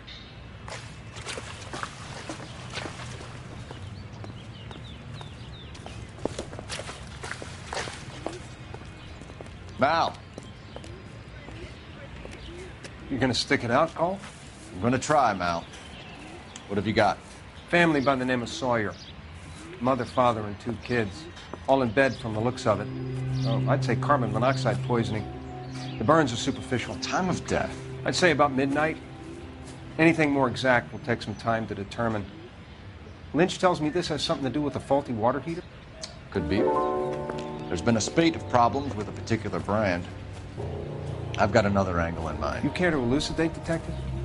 This is a murder and not an accident. Sharing information has helped us solve quite a few cases together. I need something concrete, Mal, before the department gets wind of it. I'm in arson for a reason. I feel sorry for your wife and kids, Phelps, not for you. But you're a good case man. One of the best I've ever met. I'll help in any way I can. Thanks, Mal. I'd say that's firm but fair.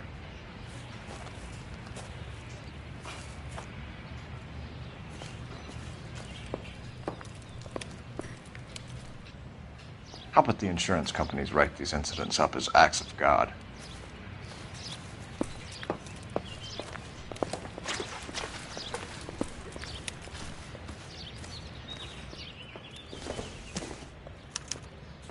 Hey, Biggs! Is this significant? Regulator valve. Good find. Detectives? This is the next door neighbor. Detective Phelps. Can you help? They were supposed to be going away. They won a trip somewhere. But little Henry got sick, so they had to cancel. What are the chances? Do you know who ran the competition? Gulliver's Travel, up on Santa Monica Boulevard. Thanks. You've been a big help. Phelps, the guy across the street. I've seen him before. He likes fire. Hurry, you can still catch him.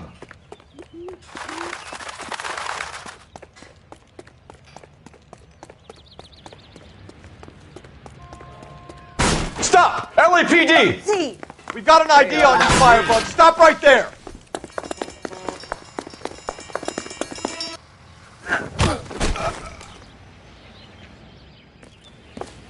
What's your name? Herbert Chapman. So you like fires? Some. Watching them or setting them? I don't want any trouble. Turn out your pockets.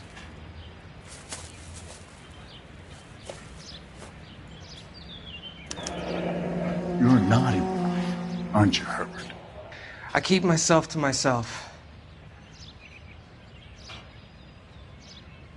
Cigarette in a matchbox gives you a 5 or 6 minute delay. You want more time, you use a mosquito coil. Don't you, Herbert? You like this fire, Herbert? Hell no. I heard it over the fire radio. Sounded sweet. When you finish following your leads, come and see me at the fire station. I have a theory about this. Will do, Lynch. Take this guy in. We might want him for questioning later. You got it, Detective. Why have you got such a hard-on for this case? If it is murder, it's almost impossible to prove. Fire doesn't leave much evidence. There's no percentage in this. I think it's more than one case. They're house fires, Cole. Accidents, heater fires, gas explosions. There's got to be a reason. The reason is you want to be a star again. Forget it. Give it up. You'll feel better. There's something to this. I know it. What are you talking about? Arson is insurance. It's always been insurance. We still investigate the cases, Biggs. The people in this house are dead. Go soak your head, Phelps. This hero business is a full-time obsession with you. I'm gonna make this case. I'm gonna rub the department's nose in it. Help me or stay out of my way. You got it? You heard of the Suburban Redevelopment Fund? I knew it wasn't safe around here anymore.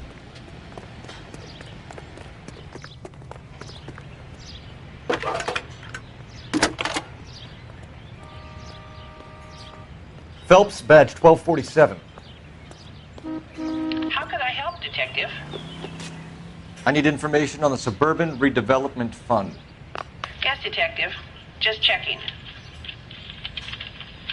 The fund is a semi-government agency established to speed up the building of GI homes. It has private investors as well as a government endowment. Huh. Do you have an address for them? There is one listed here, corner of Beverly and Mariposa. Thanks, ma'am.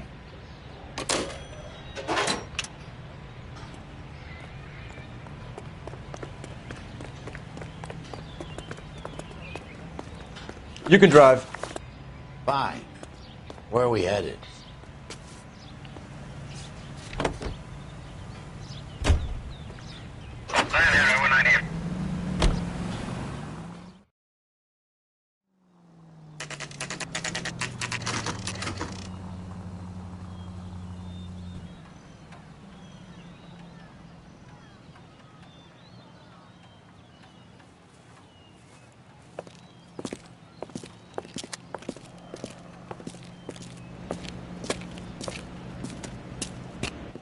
Detectives Phelps and Biggs, LAPD.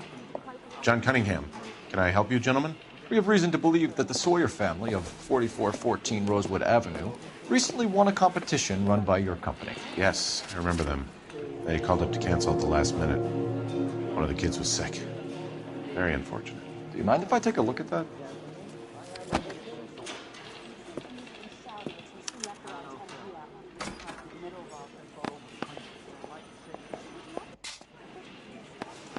Here they are. Steffens. The Sawyer family. Rosewood Avenue. Tell us about the Suburban Redevelopment Fund. There's not much to tell. They run a promotion. Our promotion's mailing list covers half of LA. So they are not a government agency? I don't believe so. Government organizations don't usually get involved in promotions. I'm told the tickets were a prize. Yes, they were. You do a lot of these prizes. Look, there are hundreds of these promotions running at any one time. If you're the lucky guy, you get your name pulled out of a hat. While the Sawyer family were supposed to be at Catalina Island, their house burnt down. You consider them lucky? Christ. I'm sorry to hear that. Can you tell me who offered the prize won by the Sawyer family? Sure. Look, there's supposed to be some sort of supervised draw with hundreds of tickets. But the reality is the Suburban Redevelopment Fund calls me every couple of weeks and tells me exactly who has won. Thanks for your help. No problem. Just wish I could do something for that family. You could put round the hat. A few bucks would really help them now. I suppose so. Good. I'll put you down for 50. I could tell you were Samaritan the minute I walked in the door. 50? Are you? Good man, Cunningham. You're all right. Yeah, I'm great.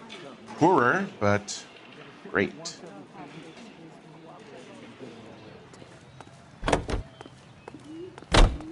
Can you drive to this one? And where exactly are we going? Let me guess. You want to check out the Suburban address. Great partners must think alike, Herschel.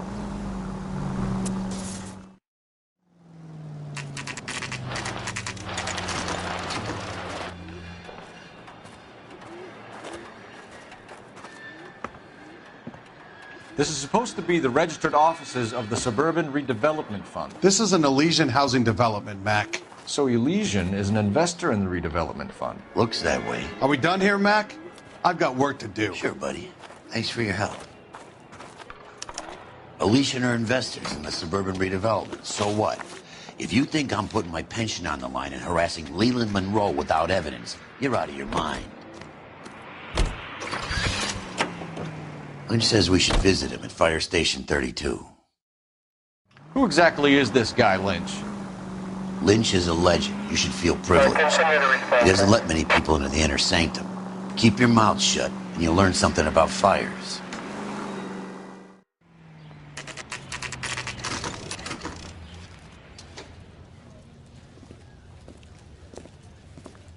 We came as soon as we could.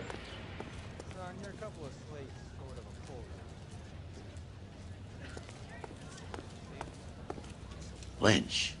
Biggs, you two investigating the house fire on Kenmore Avenue as well? Yep. Why? I had a look around the place while I was out there. Do you believe the fire? I deal in facts, Phelps. Evidence of an explosion. No obvious sign of accelerants. Wiring looks intact. Come and take a look at this. This the heater from the Sawyer fire out? Yes, it is. Huh. Looks like it was recently serviced. I have a theory, and it's a theory only. I don't have enough evidence to prove... Al, if you say it's so, we're listening. Okay, Phelps. You're a bright penny. You have a gas supply. You have a Bunsen burner as a pilot light. You have a regulator valve, and the balloon represents the gas expanding in the room. Now, the gas has to make contact with the mosquito coil to form an explosion. Let's see if you can work out the chain of events.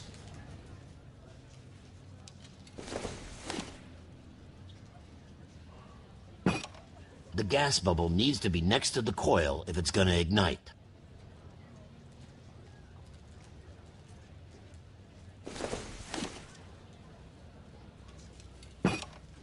Good, your regulator's in position.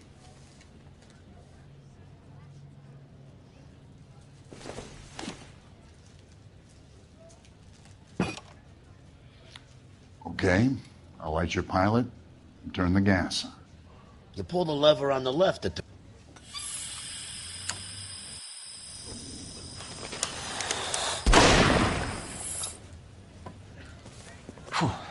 So that's how it's being done. Maybe. There could be a fault with these valves. I've adjusted this one for our experiment, but you need to take it to InstaHeat and see what they say. Their headquarters is on North Harvard Boulevard, number 262. Thanks, Albert. You're welcome, Biggs. See you at the next show.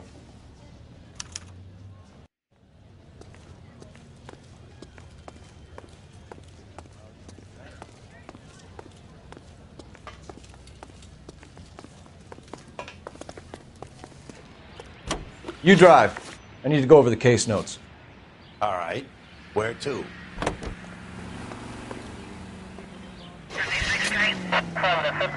Show? The next fire. We should go to the factory and see how many of these things are going bang in the night. You know this Chapman character? Guy's a freak. Loves fires.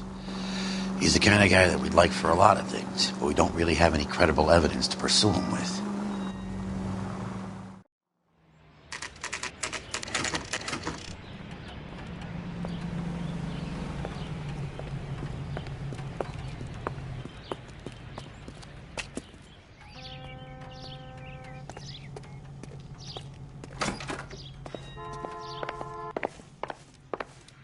LAPD detectives, ma'am. We need to speak to someone in charge. I see. Well, duty manager for today is Mr. Rasick. You should find him in his office. My wife is so dumb, she stares at orange juice for hours. Well, just say concentrated cartons. I know that face. That's the guy who busted all those Negro drug pushers last week, isn't it?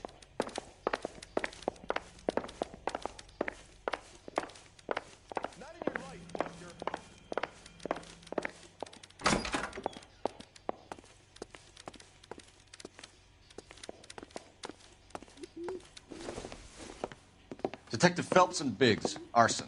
We're investigating a couple of house fires. What can you tell us about this? Pressure regulator from a Model 70, yeah. Let me take a look.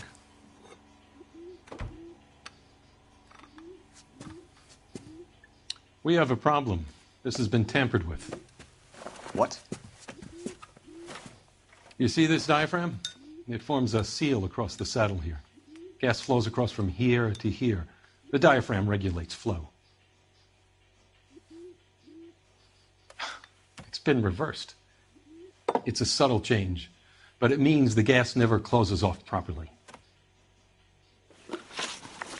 So you're telling me that this is not a manufacturing fault or service repair? I don't think there's anything inherently wrong with the design. You're telling me that you've never had any problems with this heater? Look, we've changed the design since the Model 70. These things are still being installed? It's the demand. None of us could keep up with the amount of housing going up. At the budget end, we're still using some of the old stock. We are installing 100 heaters a week. They're not all faulty. They're not all safe either. Are these diaphragms prone to failure? They tend to go after a while. The rubber lasts quite a few years and then it perishes. So the guys' names that I've been seeing doing the repairs on the heaters, they're fully licensed and accredited. Sure, of course they are. I think you're lying, Rasick. I think some of your men aren't fully licensed. You're desperate to cover your sales. And how are you going to prove that, Detective? Name me one of my guys who would have overlooked a fault like this.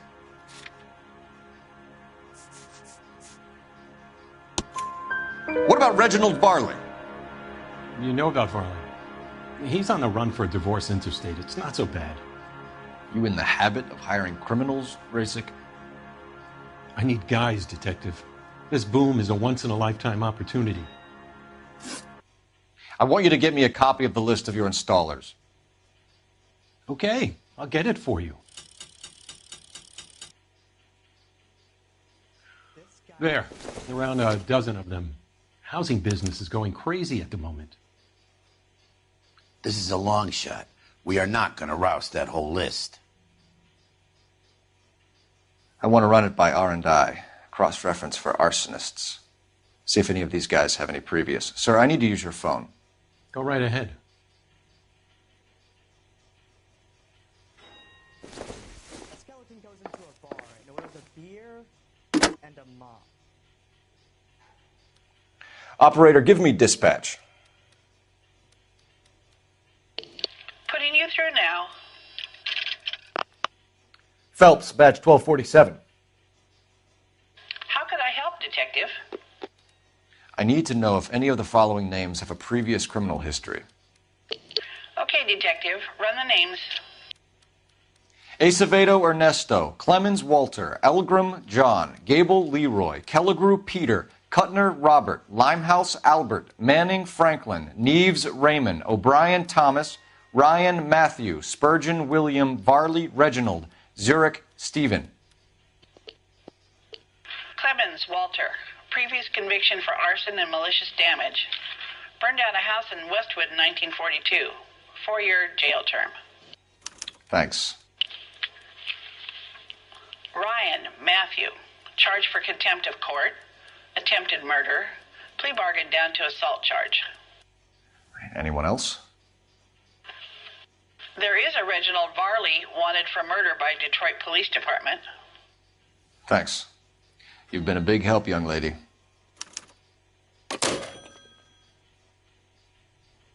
Your employment roster is quite the rogues gallery, Mr. Race. Do you have an address for Clemens? He's working on an apartment building on Catalina and 3rd. What about Ryan? Currently working at a housing development on Normandy and 1st Street. Varley, where is he? Beverly and Mariposa, currently working on a new housing development. Hey, Varley's a good guy. You can't harass all my people. These guys have lockers. Yes, they do, but my men have a right to some privacy. Don't you need a warrant or something? Show him and keep quiet.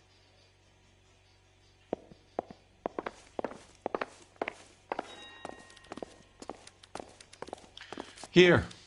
Happy now? Stick around, Mr. Rasick. Clemens is a fellow traveler.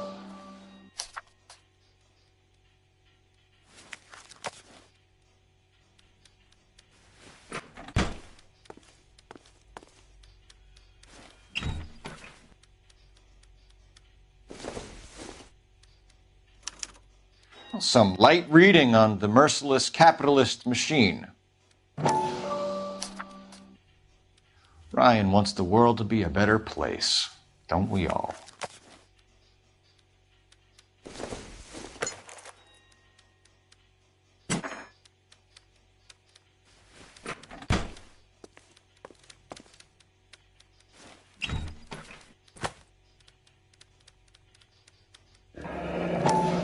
The company went through thousands of these in the war. Still got eaten alive. Varley has a problem with bugs.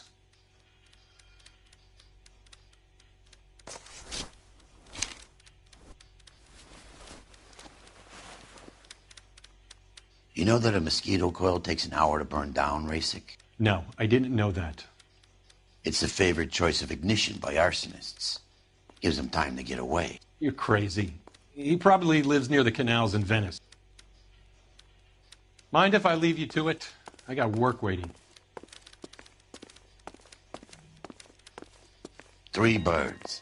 Clemens, Ryan, Varley. Where to, fella?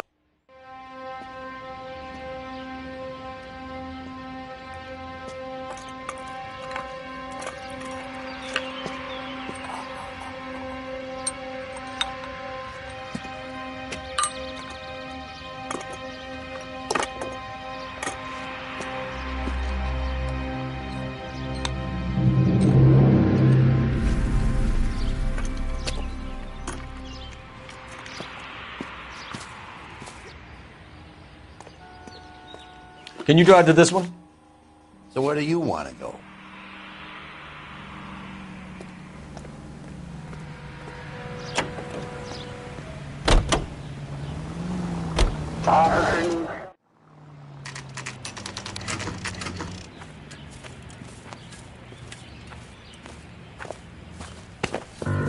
Biggs, LAPD.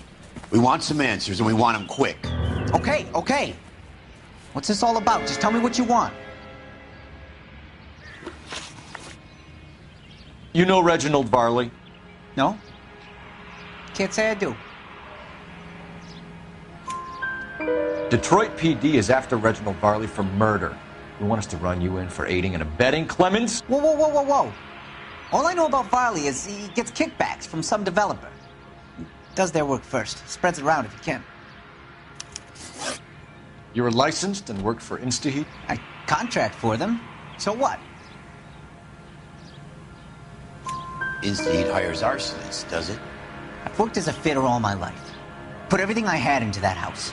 And my fucking mudshark of a wife gets awarded it in the settlement. She's blowing spics 2 at a time while I'm at work. And she gets the house. Yeah, I burnt it all right. Set fire to that fucker and watched it burn to the ground. I did my time and I'd do it again. Sorry about the rouse, Clemens. You did the right thing. Do you know Matthew Ryan? No. Don't know the name. You and Ryan are fifth columnists. And how do you figure that, wise guy? What proof do you have? Been following me to meetings?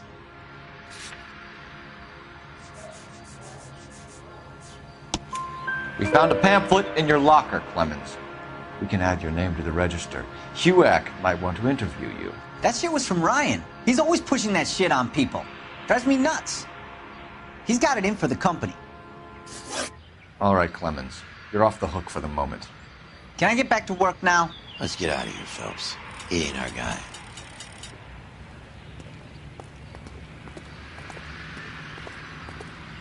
You can drive. Fine. Where are we headed?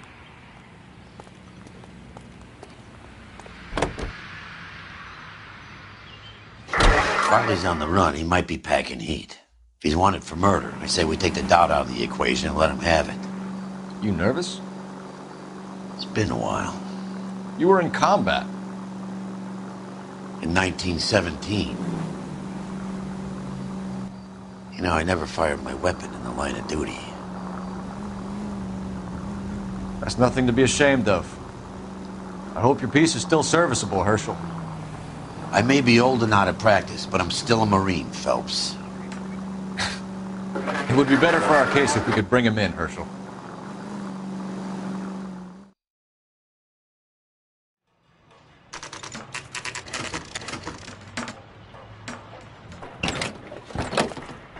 LAPD, Varley! Stop or I'll shoot!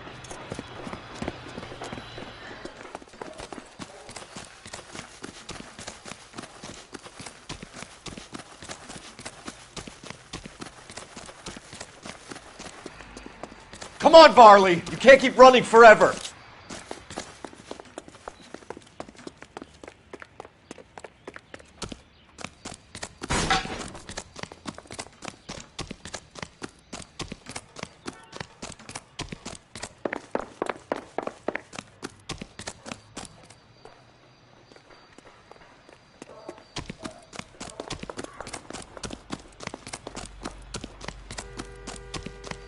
You run all the way from Michigan, Reginald?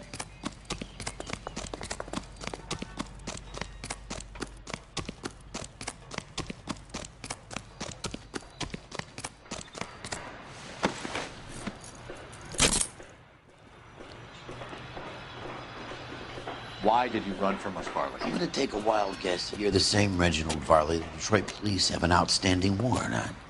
How am I doing so far? I need a lawyer before I talk to any of you. Reginald Varley, you're under arrest for committing a series of arsons. You're also under arrest for murder. Detroit PD will be putting in a request for your extradition. Until then, you're a guest of the city. Arson? You can't hang that rap on me. Be quiet. Be thankful we don't shoot you. Are all the cops in this town crazy? Take him away, officer.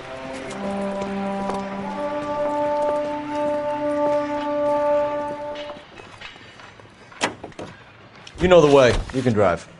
So where do you want to go?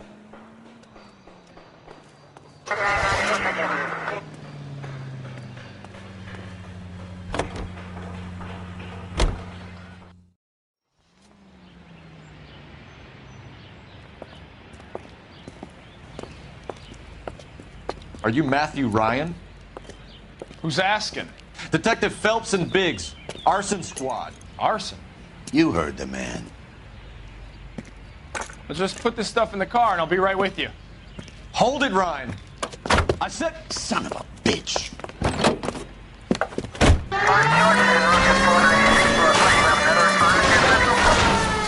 Those are GI's backyards he's crashing through. The damage is only cosmetic. He He's a one-man wrecking ball. Move in. I'll take out the van. Lay into his wheel well. Come on.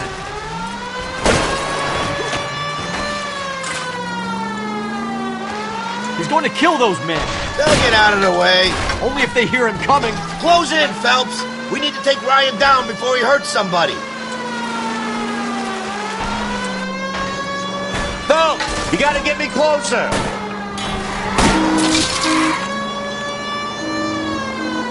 Get in close and steer him off the tar. I'll go for the tires. That ought to slow the son of a bitch down. He's got an arson-related assault charge, and he's running. Running don't mean nothing. We gotta get this guy in a room before we can get an angle on him. This man has got to be stopped. Enough games, Phelps. Take this guy out. I'm a little exposed here, partner.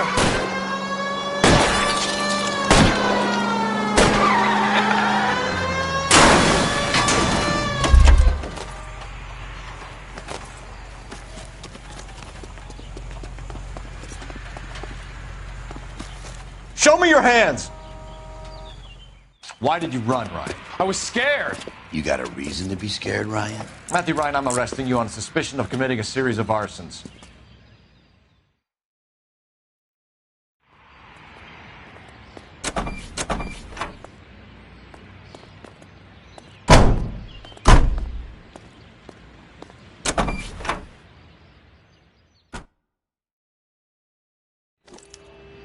We have 3 suspects. As much as You I'd drive. like to be Chap, I need to go over the I think case it's one of notes. the other 2 guys. Let's get to the station and close this case.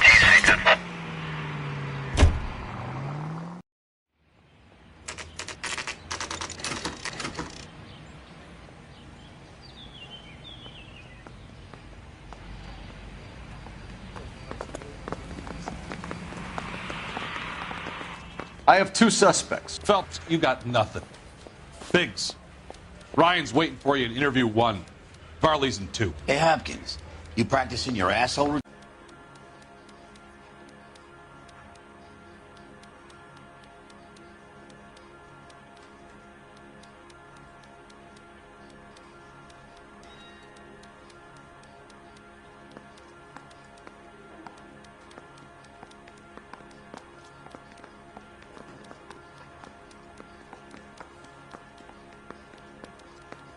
You know how to reverse a diaphragm in the regulator valve of a Model 70 heater? No, I don't. If you know enough to do your job, you know enough to do that repair. You're lying, Ryan. And how do you think you can prove that?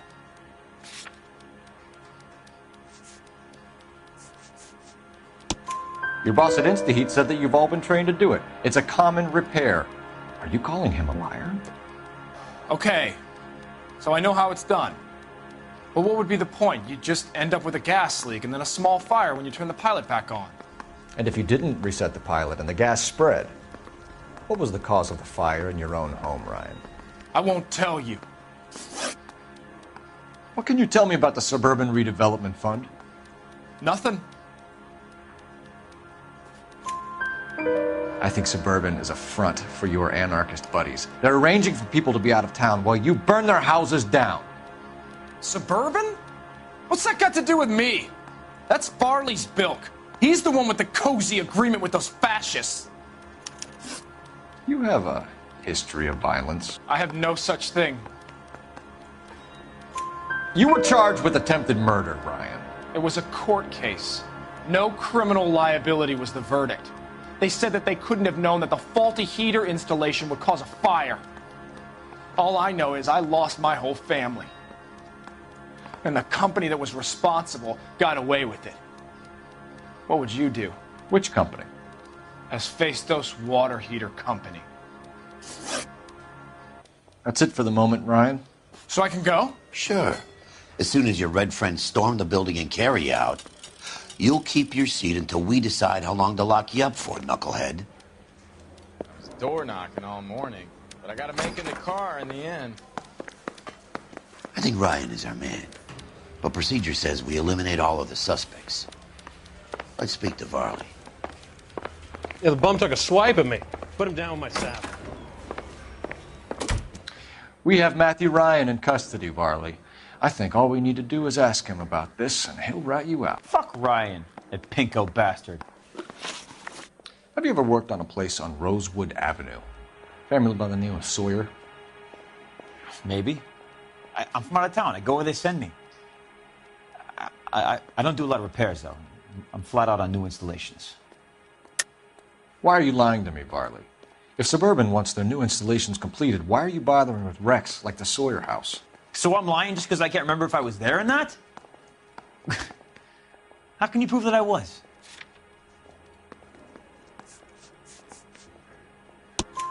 Your name is on the inside door of their water heater. Okay. You got me there.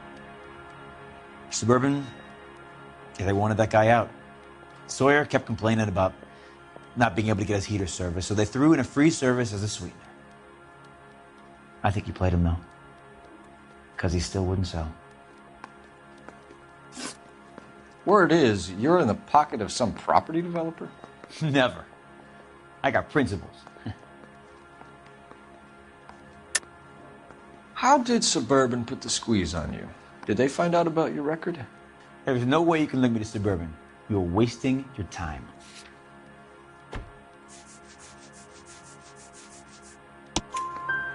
Ryan says you offered to cut him in on the kickbacks they were offering. He'll testify in court. Suburban, they got real time pressure on getting some of the big developments finished. There's some big date that they can't afford to miss. So yeah, I took their money. But so did a lot of guys, all right? Carpenters, electricians, plumbers. It's no big conspiracy. What would reversing the diaphragm of an Insta-Heat Model 70 do? Yeah, I made that mistake before. You get a big bang when you turn the pilot back on. So you didn't deliberately sabotage the water heater at the Sawyer house? No, I did not. You out of your mind? I don't believe you, Varley. I think Suburban wants homeowners who don't want to sell out of the way. I think you're out of your mind. Where is the evidence that I have done anything to contribute to this fire? Huh?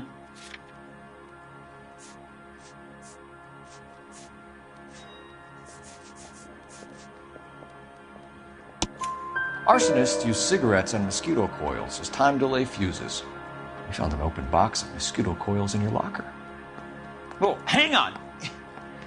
Those things, they belong to Ryan, all right? He asked me to hold them because his locker's full of stupid pamphlets. I thought he used them for camping. We're done for now. So what happens?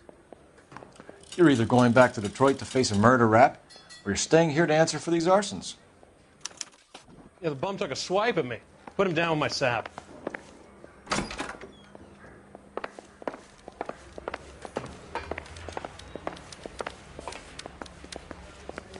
Door knocking all morning, but I got to make in the car in the end.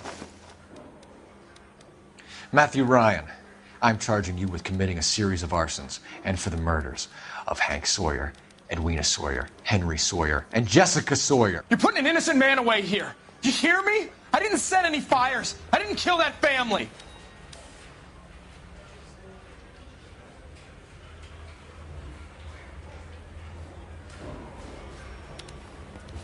Phelps, what you did to your wife and kids was un-American. My wife threw me out. Did I ask for your opinion? You're here to listen to mine. What I was going to say, before I was interrupted, was you did a good job on the Stephen Sawyer case. We don't often get results in arson, so well done. What about me? Do I get a little stamp by my hand or a lollipop or something? What you get is another case. A bad one, unfortunately.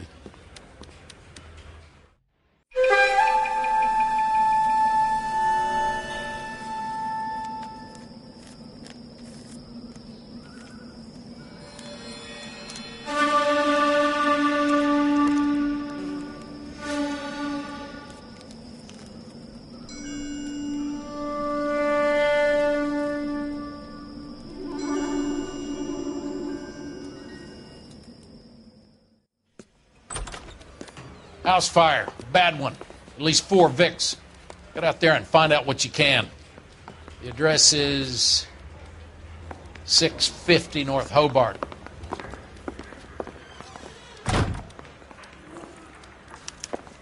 Yeah, I'm thinking of moving up to a 45. I want to put him down to 1 round. If you were twice as smart, you'd still be stupid. Gave his wife a tap. I said all's fair in love and war. I'm praying that those prints come through so I can nail that son of a bitch.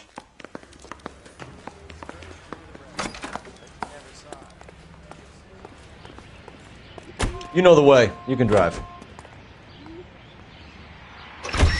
You hear about Rancho Escondido? Are we having a conversation, Biggs?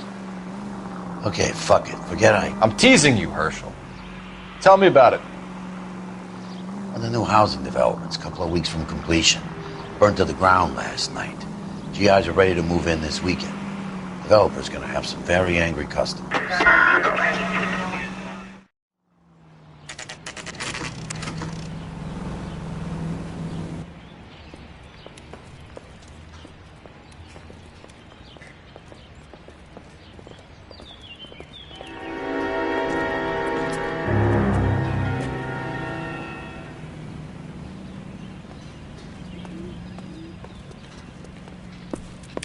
You guys better see this.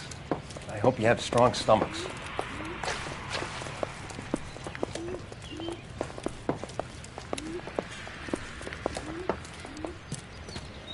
Do you have a name? Morelli, Mike. We recovered a picture of the family. Okay. Anything else? To be honest, I just got here, Phelps. Best you talk to Lynch. He's the expert. Doesn't make any sense. Why aren't they scattered around like the rest of the debris? I think they've been moved. Ooh. I think someone moved them after the explosion and before the fire. Can you explain that, please? I'm almost positive the cause of death is asphyxiation due to gas inhalation. Look at the parts of their bodies that aren't scorched. The coloring around the fingertips is typical. They wouldn't have felt a thing. I think the fire damage is post-mortem.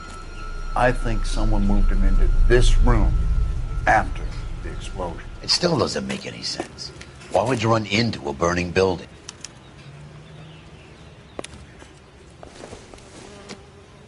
You ever think about how many people have died in this world?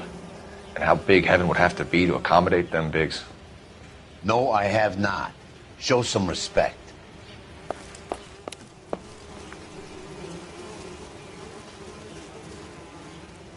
What are they doing?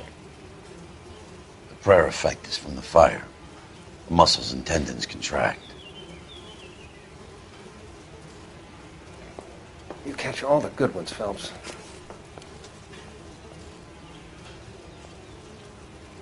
It's our boy. I think he watches the fires. I think the Sawyer fire went wrong. So what about the guy we have in jail, Phelps? We got the wrong guy. That doesn't explain why he ran into a burning building. What would make anyone do that? Guilt. For the fires? For his mistake. This guy wants to burn houses, not families. He expects the houses to be empty. He was trying to redeem himself. He probably thought they'd be happier together. You are one very disturbed individual, Phelps. I know you had it rough lately, but you should start to compartmentalize your thoughts. He could be right. Can you come up with an alternative explanation? I'm sure it's the same guy. Are you telling me that some son of a bitch murdered these people, the whole family, and arranged them here like Cupid dolls? It might fit, Cole, but I don't think we could ever prove it. There's very little evidence. Evidence? Albert, check out the hot water system. Make sure we're dealing with the same MO. Sure, Phelps. I'll get back to you. Leave the rest to us, Cole. You better find out what's eating Biggs.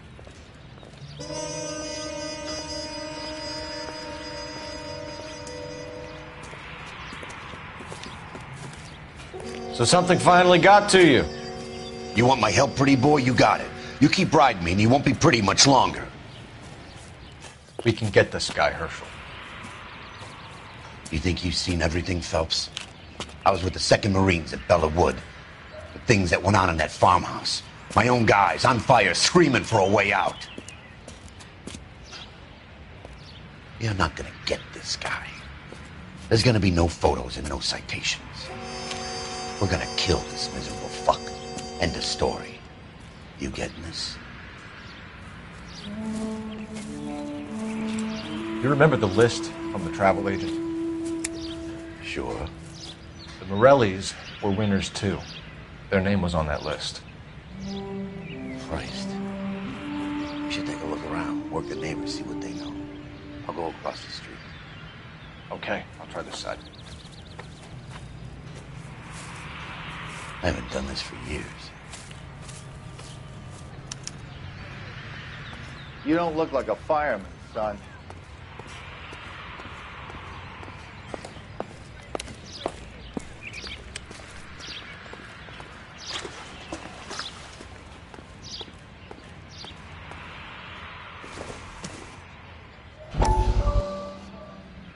How did you get my number, Ira? At first, I didn't understand you. But now I do. I'd like you to come back to the clinic. I'm helping other people now, Doctor. I think you are confused. You haven't been to the clinic for weeks. I'm not confused anymore, Doctor. I'm helping people be together. This world is only temporary. We'll all be happier in heaven. Why don't you tell me where you are and I can come to you? I think the fires should end now. They have served their purpose. Oh, the fires are only beginning, Doctor. After the fires, everything will be beautiful and clean. Everything will be erased. The world will be fresh and new. I can see my purpose now, Doctor. And you helped me to find it.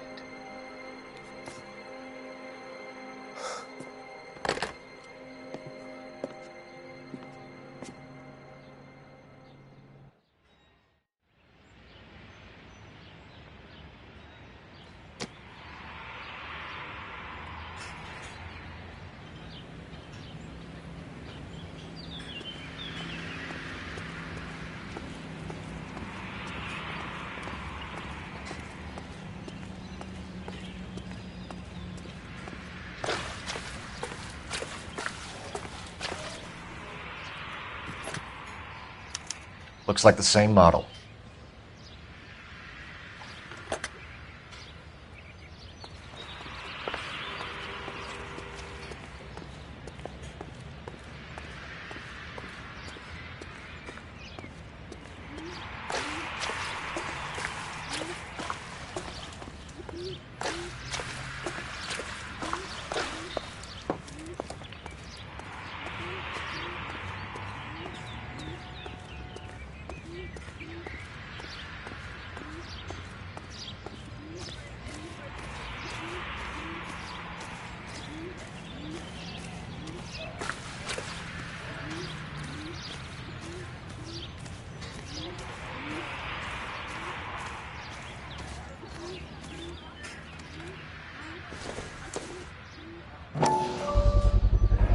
Someone was keeping watch.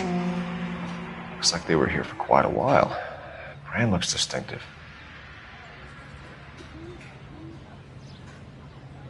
Whoever he was wearing boondockers. I would know that imprint anywhere.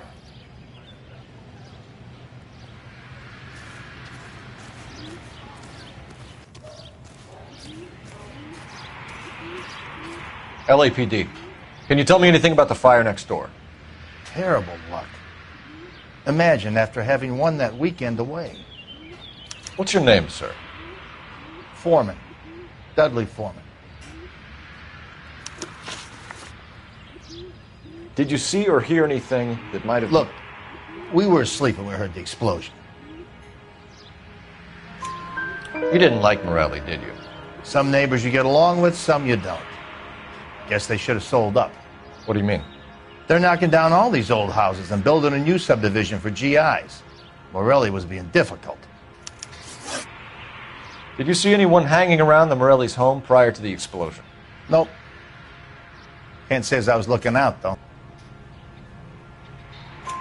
You sure, Mr. Foreman? There are signs of someone hanging around over there by the fence. Hey, now that you come to think of it, there was a guy. Kind of tall. Skinny, though. Anything else? Orange lumber jacket, a beat-up hat, and no hair. I thought he was the pest exterminator guy who was working around here the last few days. But that guy had hair. You said someone is knocking these houses down? Elysian Fields. You must know them. They're billboards. That Monroe character beaming down at you? We've had an offer for the house. Did the Morellis want to sell? I don't know. Whatever you thought of Morelli, his whole family is dead. They couldn't have all deserved that. I want you to help me here, Foreman. Morelli was pig-headed. He built the house himself. He didn't want to sell.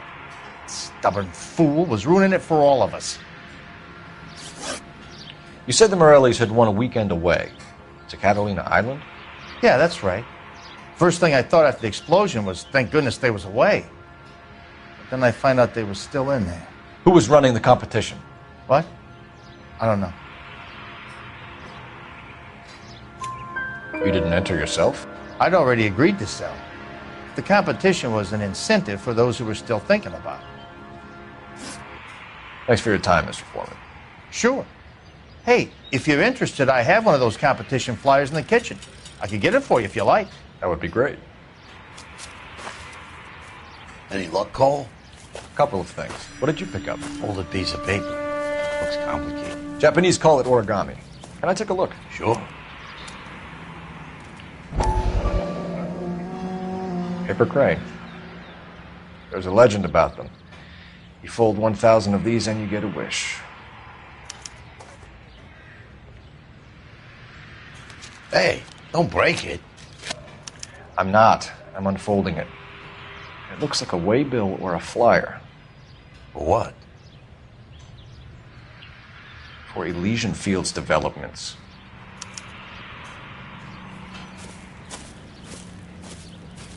Oh, I see you already have one.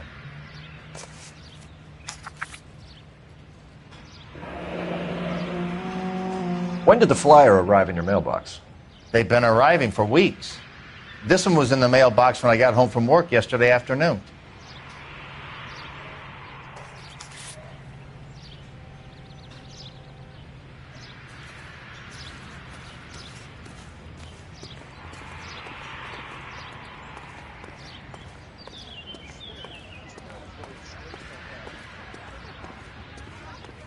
Is somebody going to tell us what the hell is going on?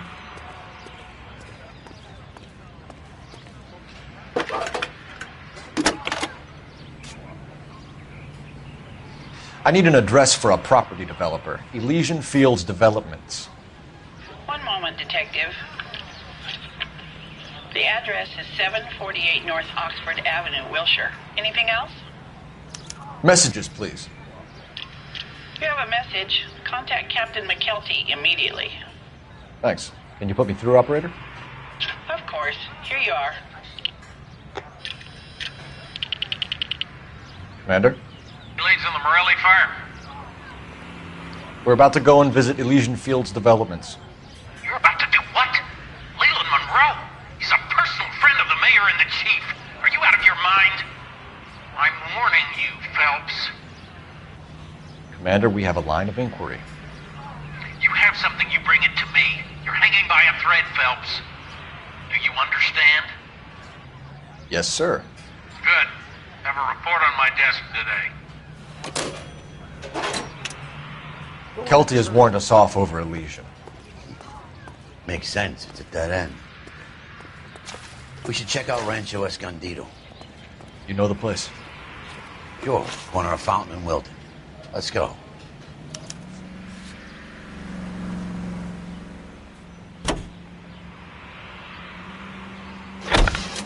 A shame about Chep. The arson desk has been trying to nail that son of a bitch for years. He's still in custody, Herschel. Want to bet? Fella kicked him loose already. Can't hold him for misdemeanor cigarettes and matches. You know, there are times when you really miss a nightstick.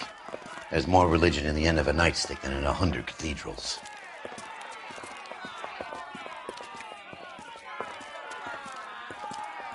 I'm not gonna tell you again, sir. Don't tell me when and how I can come and go on my own property. It is not This is safe, America, sir. dickhead. Now step back, or I'll lock you up for Smart a fray. mouth son of a bitch!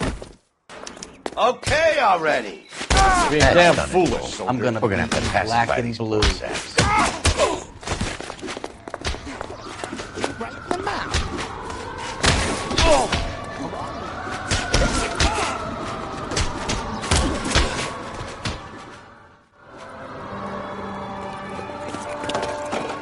Good thing you showed up when you did, detectives.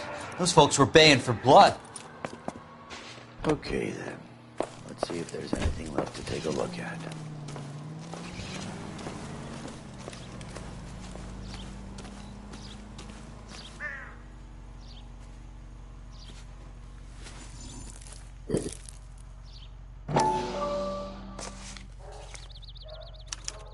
Mortar is like dust. Is that normal in a fire?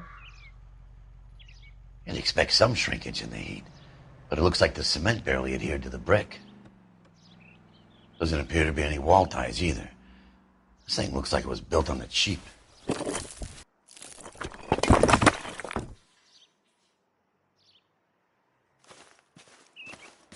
If we're paying a visit to Elysian and ruining my career, let's bite the bullet and get on with it.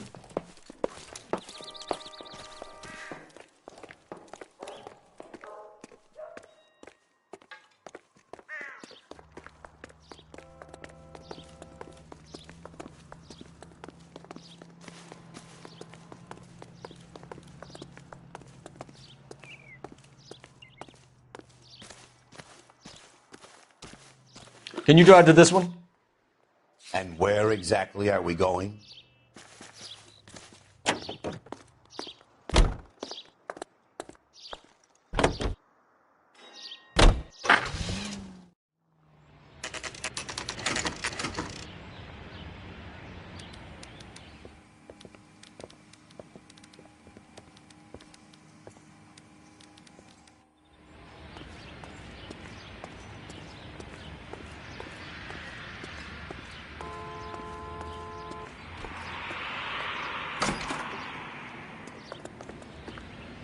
Detectives Phelps and Biggs, LAPD, to see Leland Monroe. Do you have an appointment? We're the police, lady. We don't need an appointment. Can I tell him what it's about? It's an official investigation. There are 2 police officers here to see Mr. Monroe. Send them through. And that's our cue. Thanks, ma'am.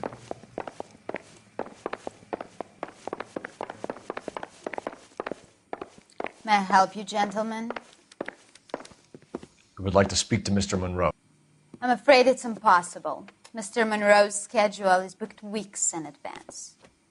Cut to the chase, sister. Is he in?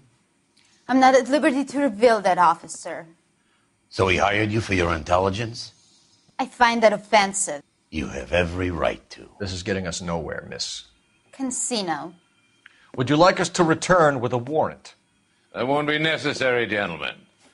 Come into my office.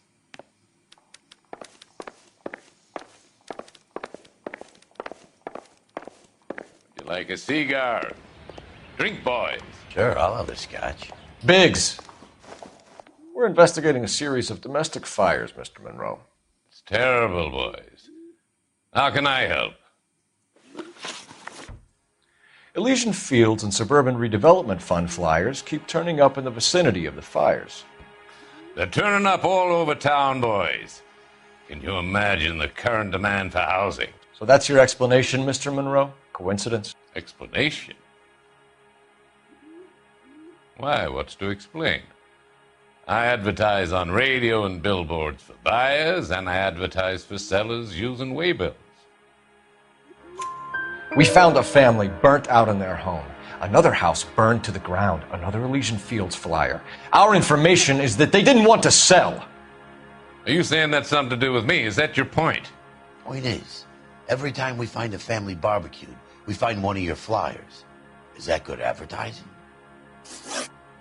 What do you know about a competition for families to win free vacations to Catalina Island? My company runs many promotions. I'm not familiar with that one. Level with me, Mr. Monroe. You know all about the vacation offers. You can believe whatever you like, son.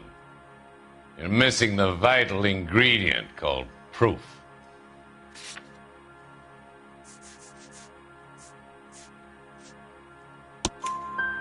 Your face is all over the flyers, Mr. Monroe.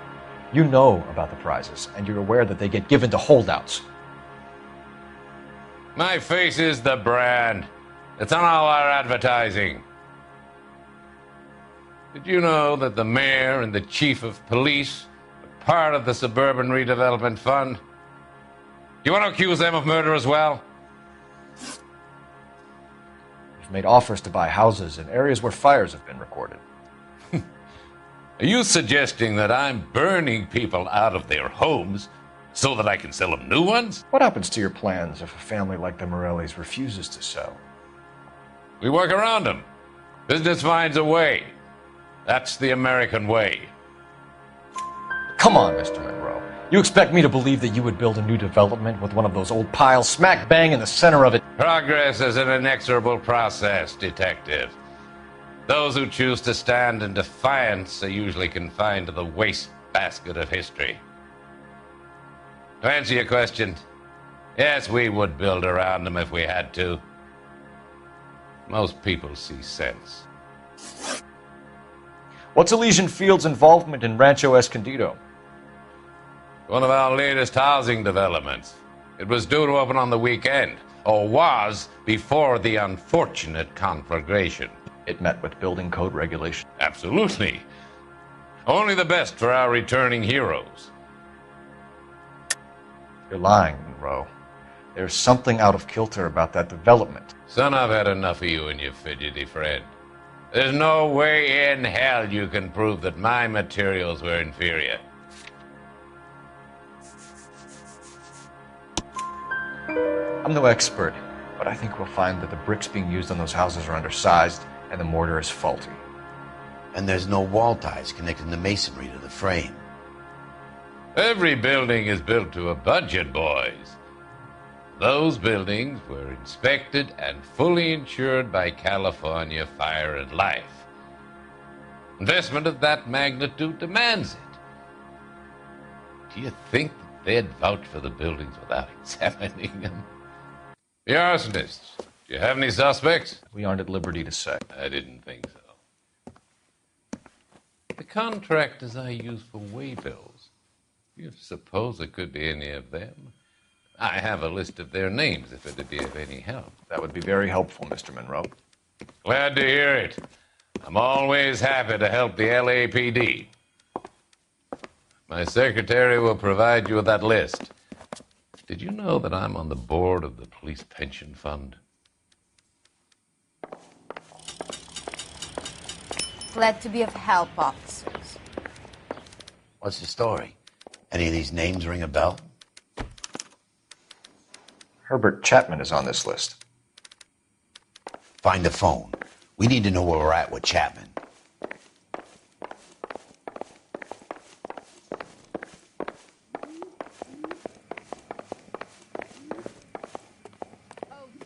Your boss is a fine man. I'm out of here.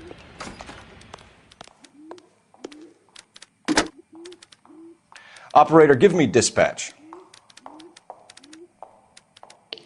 Putting you through now. Phelps, badge 1247.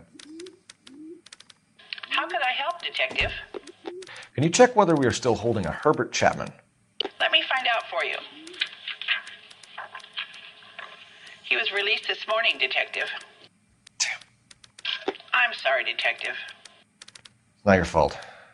Can you give me a last known address and put out an APB on the guy? I'll get back to you, Detective. APB will go out over KGPL shortly. Thanks, ma'am. Well, I love the chase till the minute I win it. A beautiful face till there's love for me in it. Give me your heart and baby I'll bill it. 'Cause I always kill the things I love. Some Buy me a drink, Cole? No. Not even for old time's sake? Not even for that. You're not going to ask me why I'm here? I wouldn't give you the pleasure. We'll get around to it. Something quite other. She's in fine voice this evening. I wonder how the commander would feel Save about... the threats for someone who cares about them, Roy. You're breaking my heart, Cole. You know how I feel about you.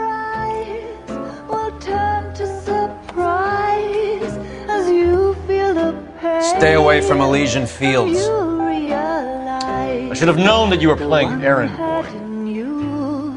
You and your doofus partner. You have been warned. Thanks for your cooperation, officer. I love you.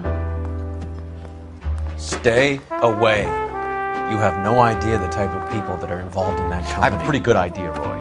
The same kind of people that sent you here. Your investigation is finished. Homicide will be taking over from here. I've heard we've had a spate of grass fires in the hills that you and that hunchback might be able to handle. Thanks for the drink, Cole.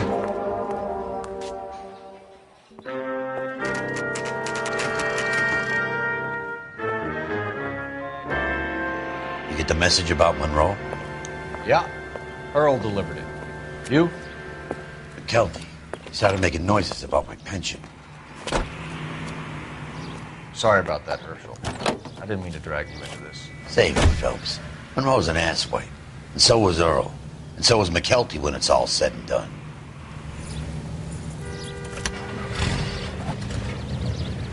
KGPL calling car 11K,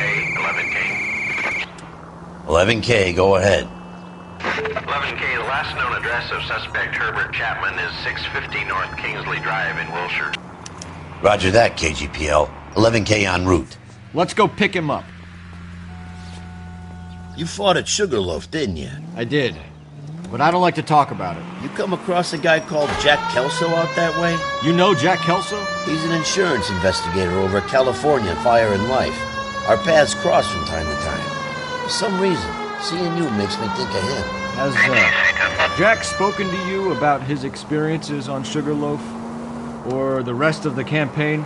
Jack keeps stum just like you do. I know what it feels like to get back from conflict. You gotta respect that.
We're looking for Herbert Chapman. I'm looking for him, too. I need him to move his car so I can mow the lawn. He's definitely not here. I've been banging on his door off and on for a couple of hours. Yeah, he's out somewhere. Is there some kind of problem? Let's take a look at the car. Let's see what he's hauling around.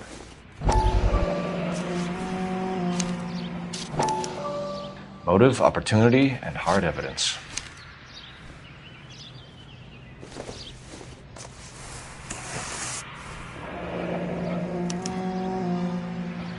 We should revise the APB. He's clearly armed.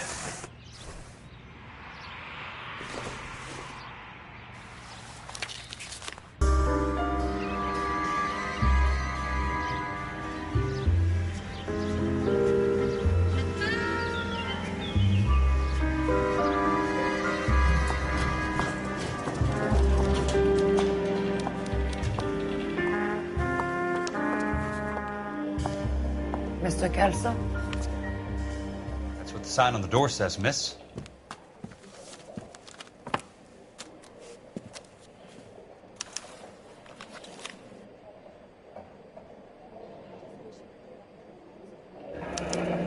There's no need to come into the office, Miss Lichtman. If you accept the settlement, all you need to do is sign here. I don't accept this. What do you mean you don't accept? I think you're pushing your luck, lady. This seems to be a ridiculously generous settlement. A $200 policy with a $20,000 payout? You should... I don't want the money. What do you mean you don't want the money? I want you to investigate this case. I feel my friend may have been the victim of foul play. Okay. Let me get the case file.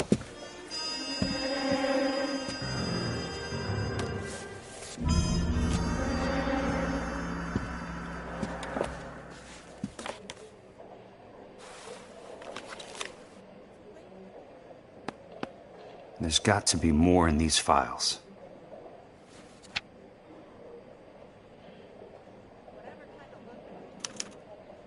Sounds like your friend took a hell of a fall. I'm sorry for your loss.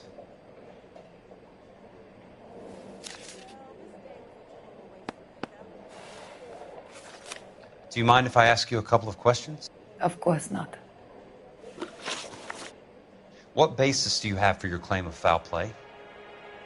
Lou Buckwalter was a craftsman. I don't believe he would have made a roof that would collapse. You want me to reopen this case based on your woman's intuition? That isn't going to happen. Take the money. I've already told you I do not want the money. There's something wrong with that house. You and Buckwalter weren't married? No. Then how did you become his beneficiary? We were family friends. You expect me to reopen this case because you come in here walking that walk? Well, I'm not buying it. I think you should tell me what the hell is going on. You really want to know? Yes. We were interned together on Ellis Island. Resident alien Germans whose parents had been killed by Nazis. Do you see the irony in that, Mr. Kelso? We spent 4 years there. So the roof collapsed, accidents happen. What exactly are you trying to achieve here, Miss Lichtman? Exactly what I said. I want that building thoroughly investigated. I'm intrigued, Miss Lichtman. I really am. But you're going to have to give me something if you want me to get involved in this. There is a conspiracy surrounding Elysian Fields and the new houses they are building. I believe your insurance company is involved. That's pretty heady stuff, Miss Lichtman. Flimsy, but heady. I've told you what I know, Mr. Kelso. What are you going to do about it? All right, Miss Lichtman. One final question. Yes. What's your address? Is that usual? Is there anything usual about this case, Miss Lichtman? The address is on the letter, Mr. Kelso. The address. Not the phone number.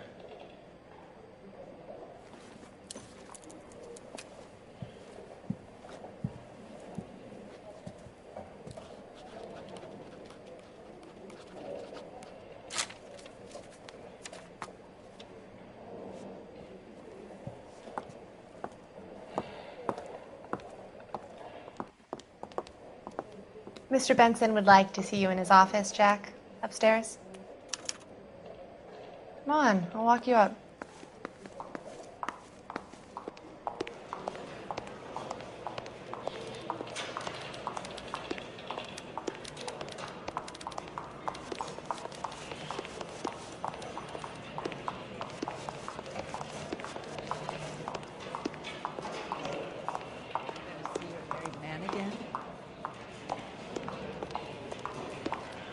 What on earth is that man doing?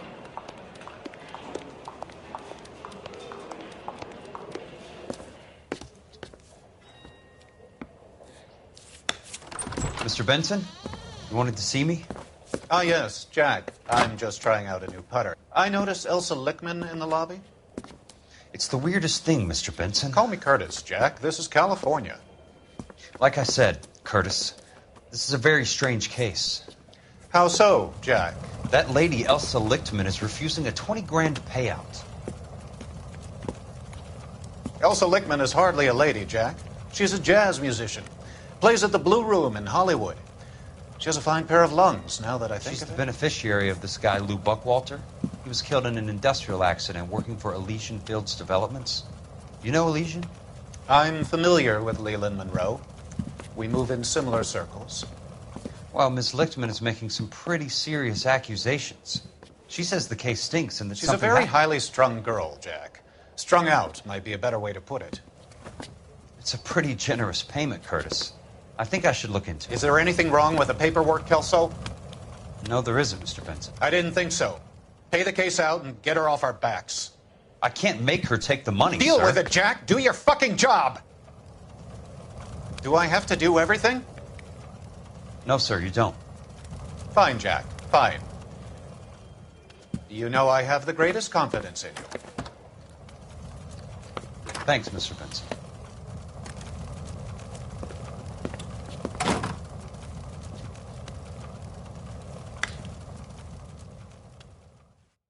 Well, you don't see that every day. Your car, Mr. Kelso. Thanks, kid.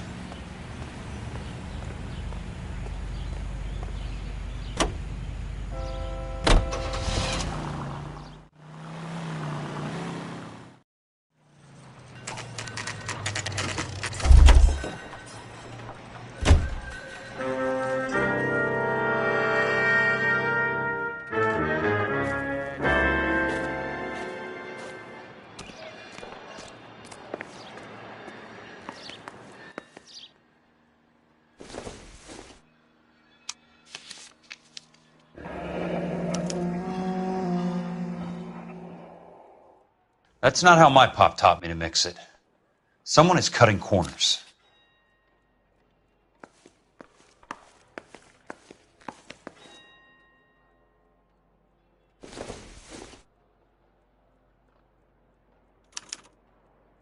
Bulldozing and starting again.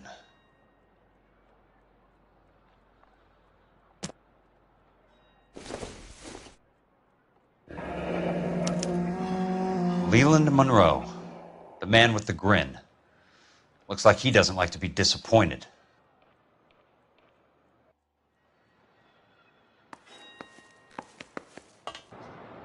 Hey! You just can't be walking around down here.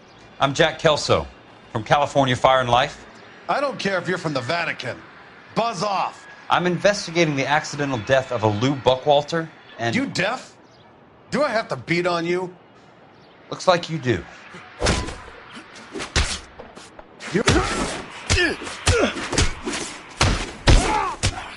I came to see the house where Lou Buckwalter died. You were just about to offer to show me the way.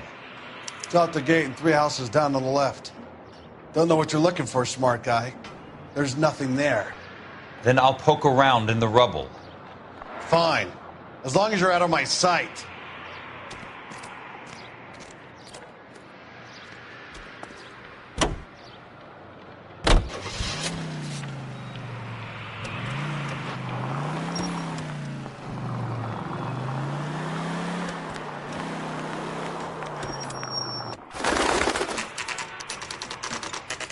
The place falls down, and then they bulldoze it. What gives here?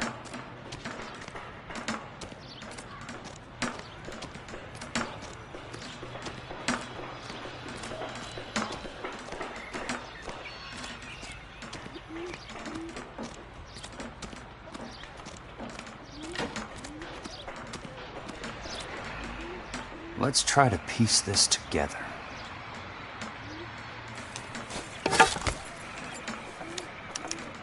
Keystone Films? Who gets their lumber from a film studio?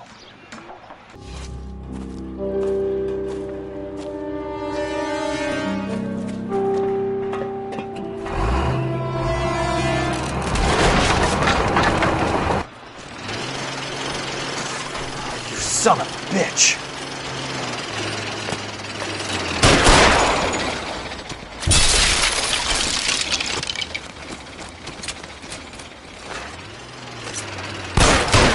Shit!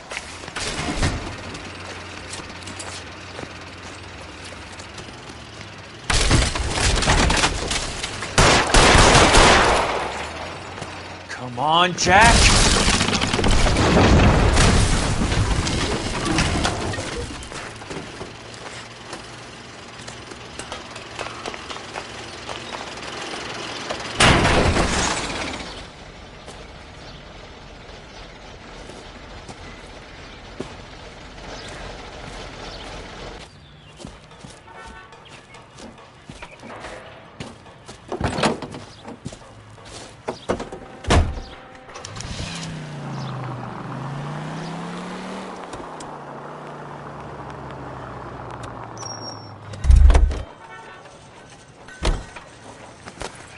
Grown men playing it. But I'm not with him for the Jack Kelso, conversation. California Fire and Life investigator. I need an address on the Keystone Film Company. The address is 658 North Wilton Place. Is there anything else? No, thank you, ma'am.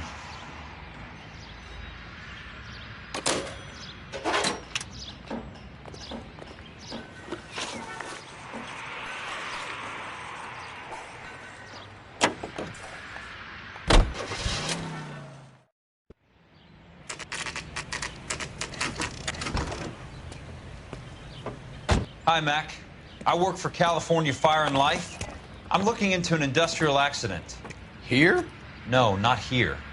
At a housing development over on Normandy Avenue. So? I found some lumber over there, had the Keystone name printed on it. We've been closed since '41. Never quite made the transition to talkies. The Suburban Redevelopment Fund are pulling the place down. Know anything about the Suburban Redevelopment Fund? Nix. Mind if I take a look around? I'm kind of hungry. If someone was to leave a couple of bucks here, I might wander down the street and get a cup of coffee. Is there a key to the gate? No. The only guys who go in or out are some delivery guys from Elysian Fields. They're working on a housing development over at Wilton and Santa Monica. You'll have to hop it.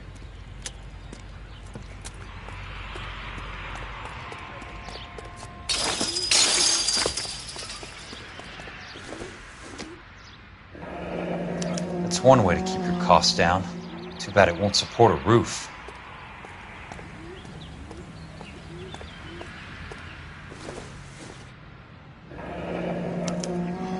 So this is where their lumber comes from?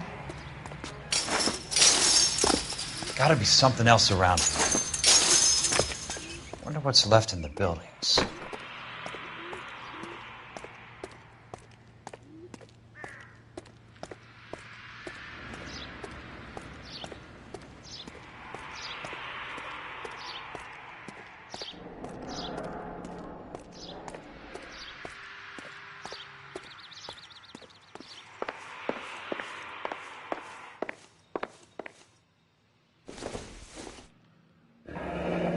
Let's see what the rich and powerful have to say for themselves.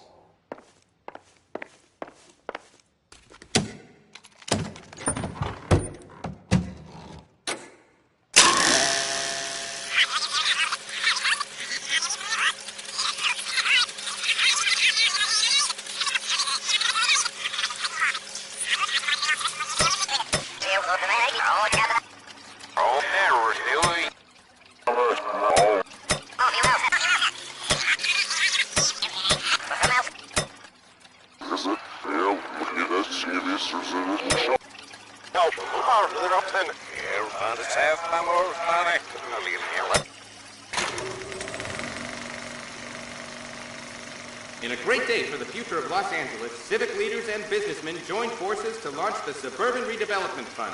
The Suburban Redevelopment Fund pledges to speed up housing development for returning GI. Gentlemen, this is Dr. Harlan Fontaine. He's our latest investor in the Suburban Redevelopment Fund. Doctor, this is Curtis Benson. He's Vice President of the California Fire and Life. Pleased to meet you, Doctor. Ray Gordon, editor of the Times. Doctor. District Attorney Donald Sandler and Police Chief Warren. Gentlemen, I am delighted to be in such exalted company. You're making quite a name for yourself, Doctor, amongst the thespian fraternity. I find that those of artistic temperament are often of a fragile mental disposition. It's a short step from miscreant to recidivism, Doctor. Very true. But I think we could all agree that the City of Angels does rather well basking in the reflection of the motion picture industry. Hear, hear. And it's something that every sucker getting off a train at Union Station wants a part of. Gentlemen, we're here to sell the American dream, and Hollywood is our greatest advertiser. So, how is your new development selling, Leland? Cannot throw them up fast enough, Ray. And that's part of the problem, Leland. Washington is receiving steady complaints. There's a clamor for public housing. God damn it, Ray. Public housing is tantamount to communism. Now, that's why we fought this goddamn war. I'm telling you, it's Reds via the back door. You can't have it both ways, Leland. The new freeways are being built to service all your developments out in the boondocks. They're all being built with government money. The GI Bill is government money. There's a difference. What difference? The GI money ends up in my pocket. I hope you mean our pockets, Leland. We're all investors. Of course, Curtis. So, when will the freeway bond be passed on? It still has to be ratified. It takes a long time to raise $3 billion. I need to find a game well or a telephone.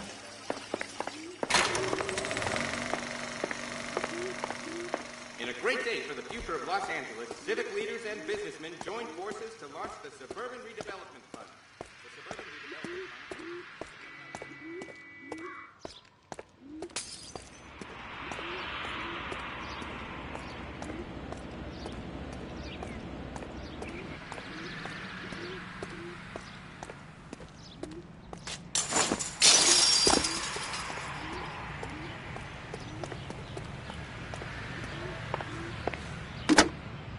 Operator, Los Angeles Police Dispatch, if it's not too much trouble.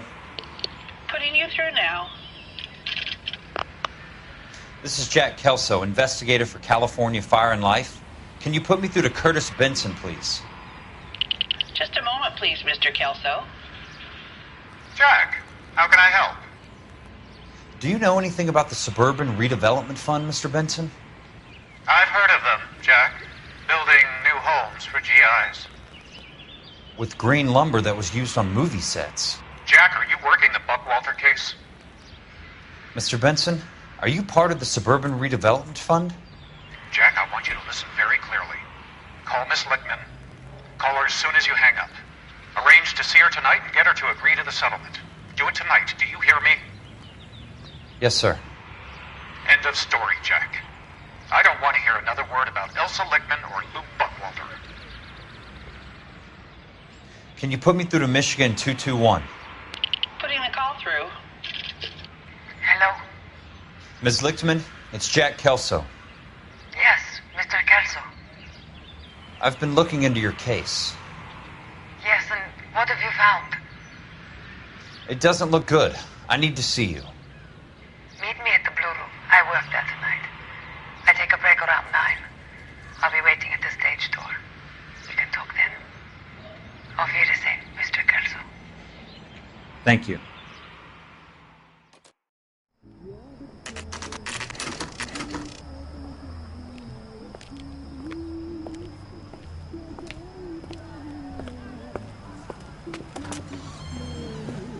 And don't suppose I'll make a plea, 'cause baby, you know I'm guilty.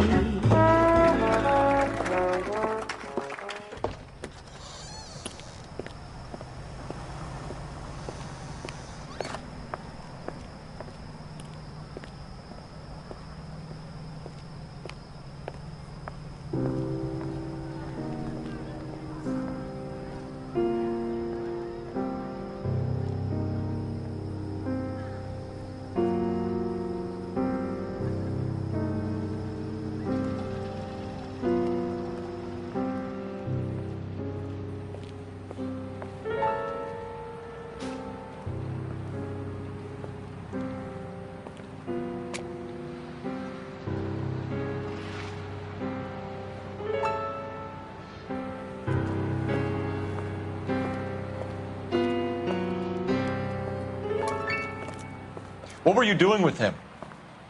I was doing what you asked. I didn't ask you to meet him in an alleyway. Why do you snarl at me? Your friend came to ask me to accept the insurance. He's not my friend, Elsa. I think he's a brave man, and you have placed him in great danger. You've involved him in something, and he has no idea of the risk. Can you live with that, Cole? Elsa, I need his help, and he hates my guts. Forget the past, Cole. He deserves a chance to say no. If he helps you, let it be on his terms. I'll go see him in the morning.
You lose something, Mac?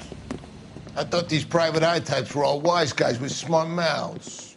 Looks like the snappy repartee has all dried up. Get on with it.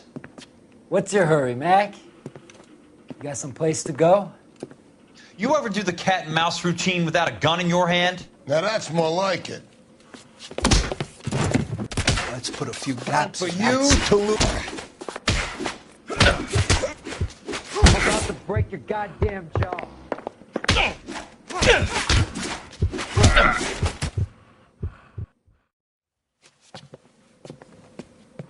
You're a worn, tough guy. You should learn to take a hint.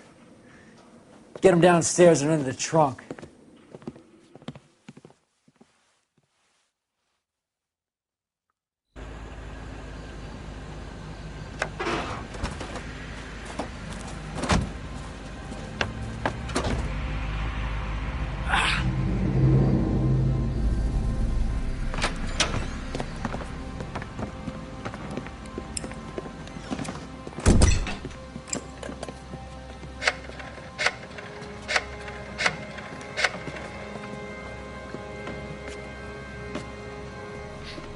Sure, he turned up all right. He's wishing he didn't. He's in the trunk. He's going nowhere. The boys introduced themselves.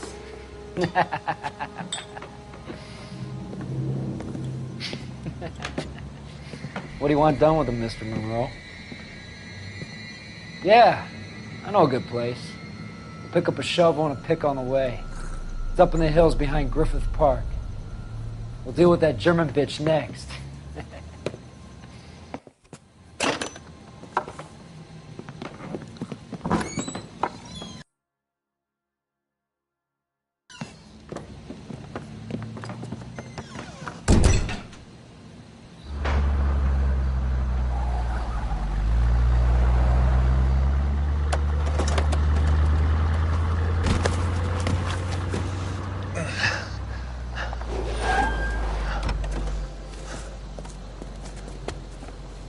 Elsa.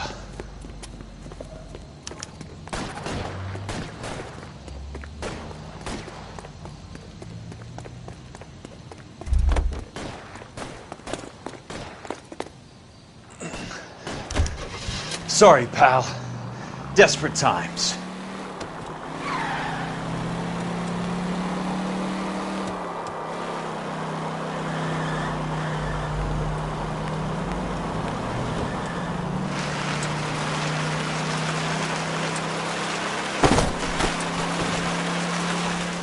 Monroe owns the city. Phone's the cops.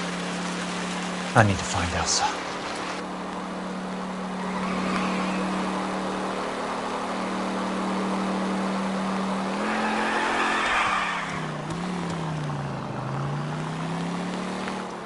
Where are they?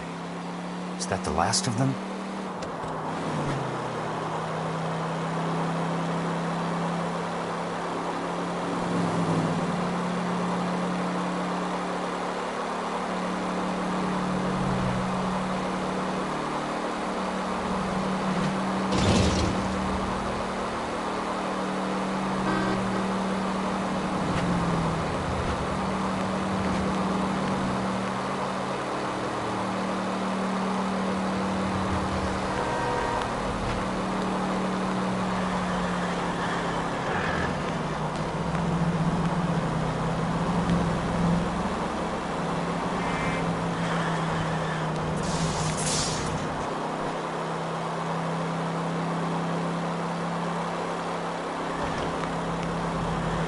Hey!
So you're still carrying that Army 45, Cole? For God's sake, Cole! Call an ambulance!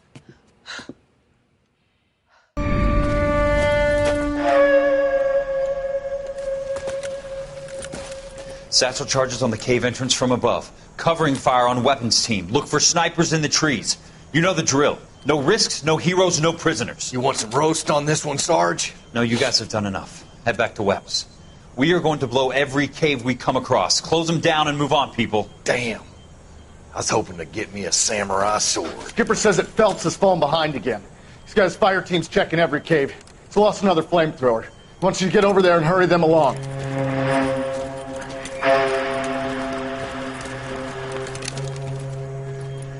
Hoboom. Weapons company. Sir. Sir. We have a major cave complex in front of us, Hogaboom. I want flamethrowers and BAR teams to clean it out. Begging your pardon, sir. But if it's a big complex, why don't we bring the Shermans in? They could pour it in there. We can't wait for tanks to be brought up. I'm already behind. Then blow the cave. No skin off our nose. Bury them We are going in there and clearing them out. We are doing it by the numbers, Sergeant. Get your team in place. We're moving out. Mount up! First fire team and flamethrowers. Head in!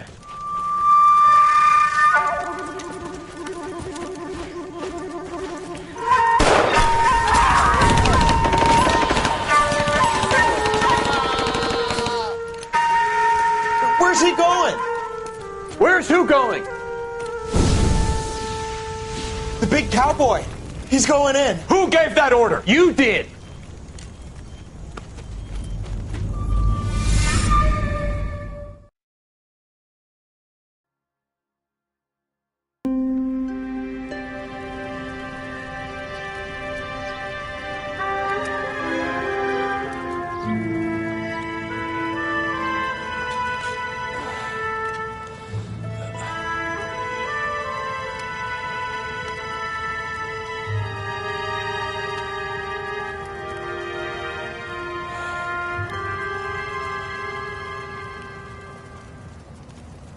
Hello, Miss Lichtman. How long have you been sitting there? Not long, Mr. Kelso. You look lovely, Princess. You haven't exactly caught me at my best. It's okay, Miss Lichtman. I'm a big boy. I know how to take my licks. Please, call me Elsa. Okay, Elsa? What can I do for you? I'd like to explain because I can join the dots, Elsa. Cole needs your help, Jack. The police department have frozen him out. Look, you're obviously a brave lady, but you can't fight all Cole's battles for him. I just wanted to apologize for... You don't have to apologize. You were right about Elysian Fields. Tell me something. What was Lou Buckwalter's regular job? He was a carpenter. He built sets for RKO, Warner Brothers. Set carpenter? Perfect.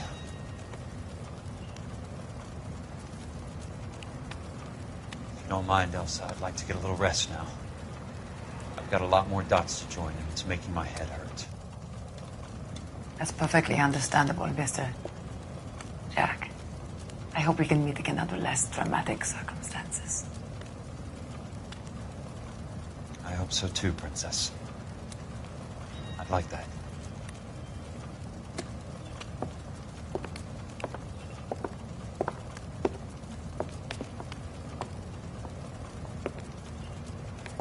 You Kelso? Who's asking? Peterson, Assistant DA. You're in the wrong building, Peterson. This is a hospital. A wise guy. Let me tell you a story, Kelso. Can I get the abridged version? My head hurts. You're a funny guy, Jack. What do you want, Peterson? A colorful character mentioned your name. He said that you might know something about... There's a problem with colorful characters, Peterson. First they send you over a drink, then they buy you dinner, then you get a phone call in the middle of the night for a favor.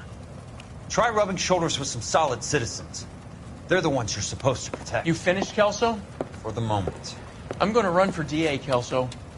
The current administration stinks. And you want me to help? I'm looking for a DA's investigator. You get a gun and a badge and $120 a month. I get $150 a month now. I'm going after the Vice Squad, Kelso. It's going to get me elected. I've got something better. How about Leland Monroe? The property developer? You think I fell down the stairs?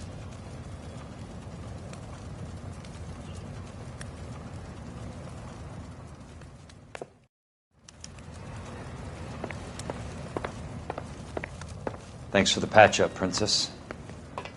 Might be the only R&R I get for some time.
Remember me? Jack. It's good to see you.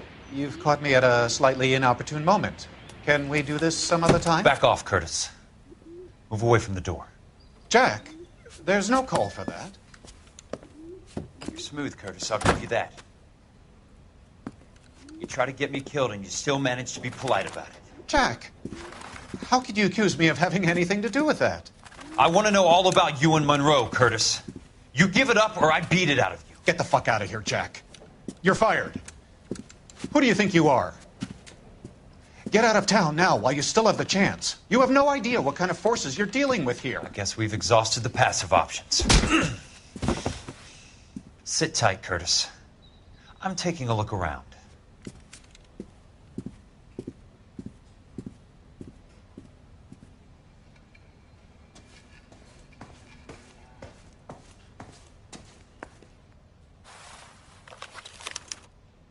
To get all of the stockholders, I need to follow the paper trail.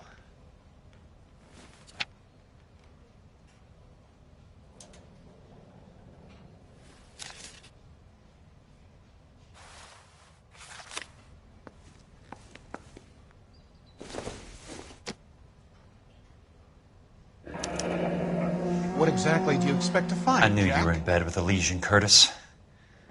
Now I know why.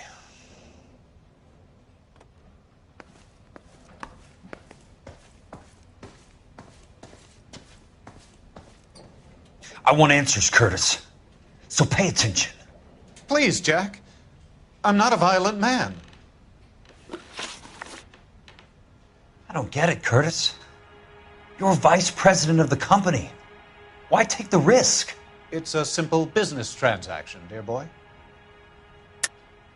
You're lying, Curtis. Something happened at the company, didn't it?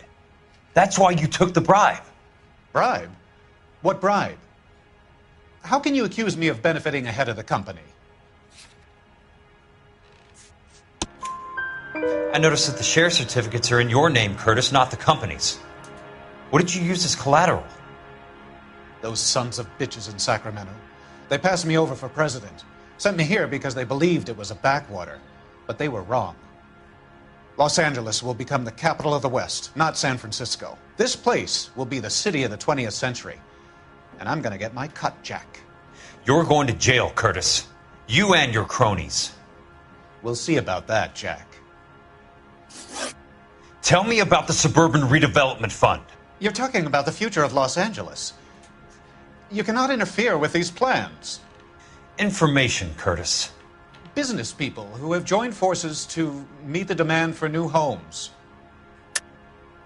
You're lying, Curtis. They're going to burn those movie sets they call houses, and you're carrying the insurance on them. And how do you prove that, Jack? Rancho Escondido burnt to the ground. California Fire and Life is carrying the paper. Jack, the best result you could get from insurance would be replacement cost.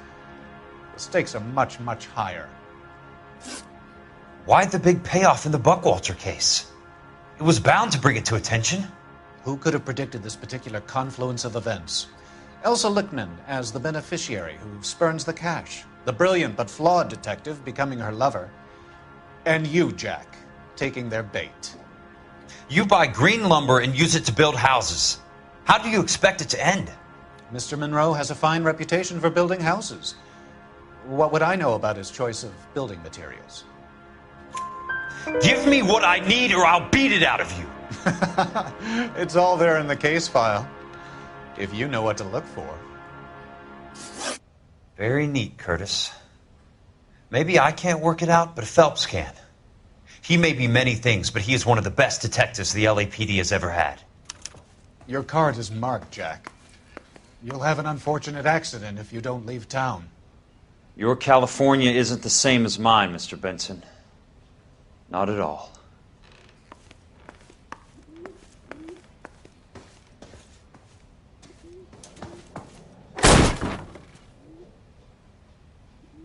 How old are you, Princess? 16, mister? How old are you really? Nearly 13. You take love where you can find it as you get older. Love? That has nothing to do with love, Curtis. Some might find your romantic notions endearing, Jack. I find them very tiring. You're finished, Curtis. That remains to be seen, Jack. I haven't told you about my new job, Curtis. DA's investigator. Who do you think the DA reports to, Jack? Get dressed. You're getting out of here. He's not so bad. He just lays on top of me and grunts for a few minutes. He's kind. And he buys me nice things. Get dressed. You're leaving.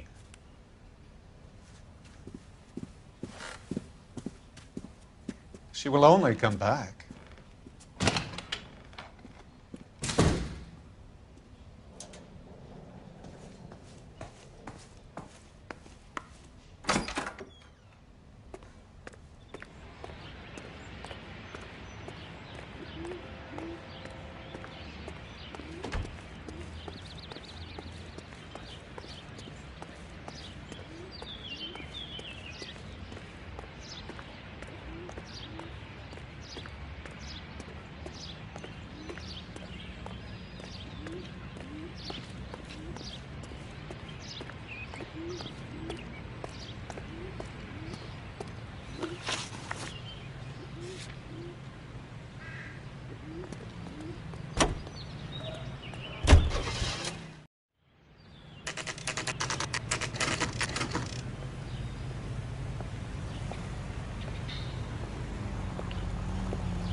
Well, it does say concentrated in the cart. I'm just going up to my office party. Gotta check over some files. Take the elevator. First door on the right when you come out. You know the way, Kelso. Peanuts are walking down the street.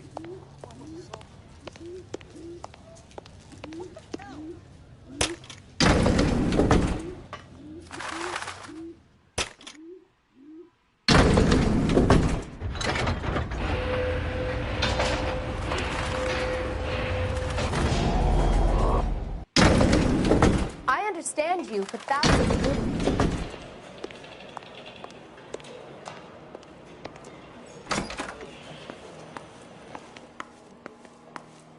So, Curtis, what is it you don't want me to see? 34 degrees, 4 minutes, 29 seconds north. 118 degrees, 17 minutes, 58 seconds west.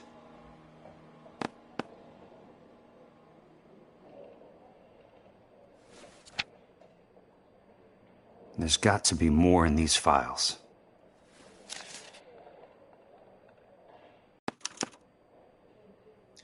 Insured replacement value for the house is $900. Current value of the house and land is $3,500. Christ, how many of these dumps are we carrying on the books? I have a Detective Phelps of the LAPD here to see you.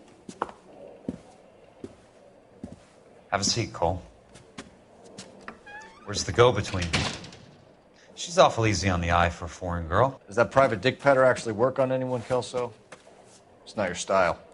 You were always a little more direct. This is your dime, officer. Would you have helped me if I asked, Jack? A little chuck on the shoulder, shot of Semper Fi. Fuck you, Cole. Be a man. Why send a woman to do your dirty work? You're a cop. Why do you want my help? I thought a PI might be a little more discreet. I'm no gumshoe. I used to be an investigator for this company before your investigation got me fired. I'm sorry to hear that, Jack. I'm sorry about a lot of things. Is that an apology, Cole? It's a feeble attempted one, yes. Look, Jack, it's a murder case, and I need help to solve it. So what's it got to do with Elysian Fields developments? They're in it somehow. The flyers keep turning up whenever I find a domestic fire. They're boosters. Stiffing GIs for deposits, making them wait months for a throw-up house. They're already making more money than they can count. What's turned them into killers? So you believe me? This is why you dragged me into the Buckwalter case. Look, Jack, I'm sorry. But if not for me, do it for some of the poor saps who are dying. Or some of the leathernecks who are getting grifted. How about it, Jack? I know you, Cole. You're still beating yourself up over that medal on Sugarloaf. The medal you think you didn't deserve, but you just don't get it. Nobody deserves a medal. It's just the ridiculous situation you find yourself in and how you react to it. You think you failed up on that hill. But courage isn't a tap you can turn on or off. Courage isn't permanent. It's a tenuous and fickle thing. Courage and cowardice exist in every man. Get over it. You got it off your chest. I guess I have. Can you help me, Jack? I'm thinking about it.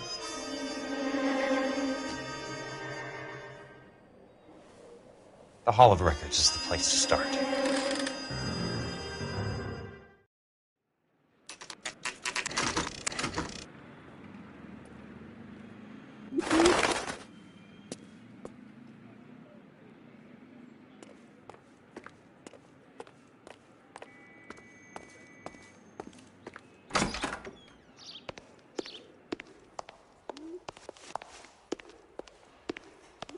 Hello there. You need some help there, sir? The Land Registry Office. Where is it? Just up the stairs. Thanks.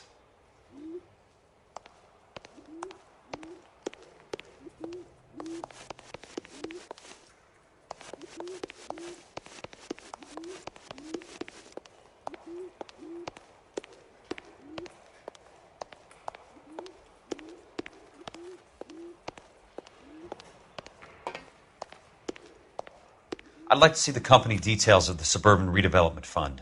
Certainly, sir. Just this way.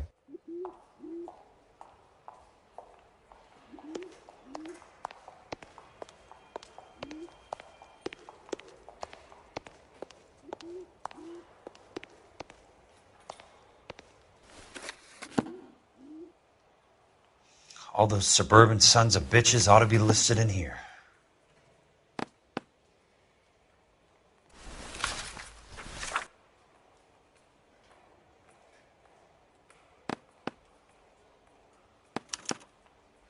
Courtney, for God's sake, what's he got to do with this?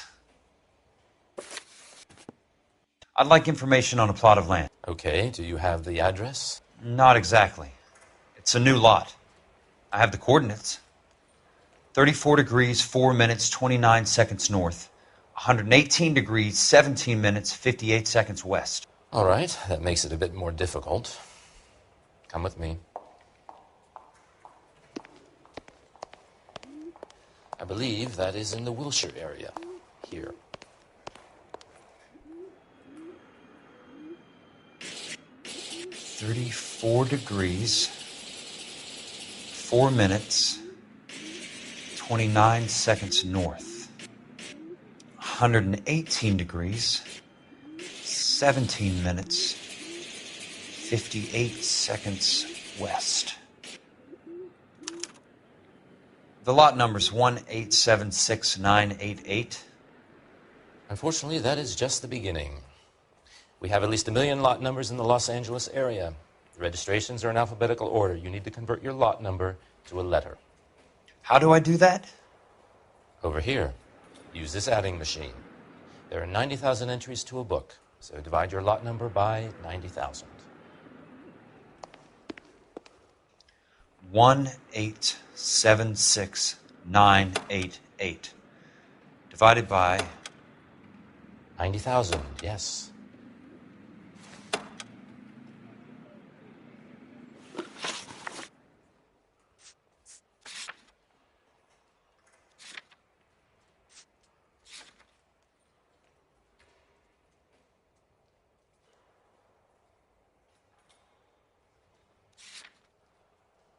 $1,876,988 divided by 90,000.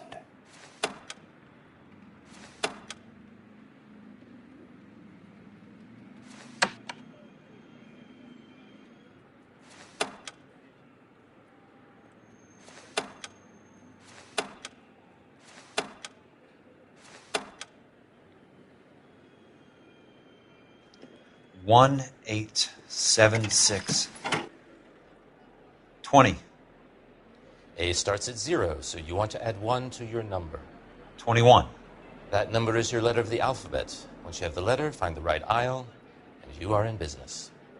You do this every day?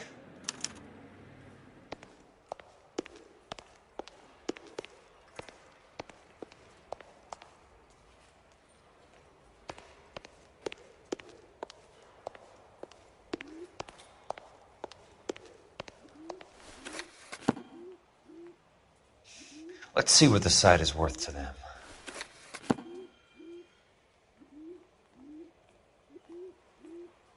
$1,876,988. The book value is $350.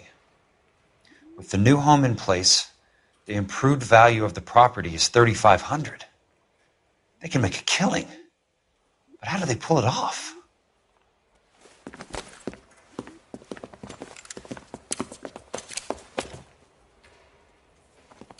Know why I plumbed for the caddy? The extra trunk space. One thing you learn in the war, boys. You do your talking once the smoke clears.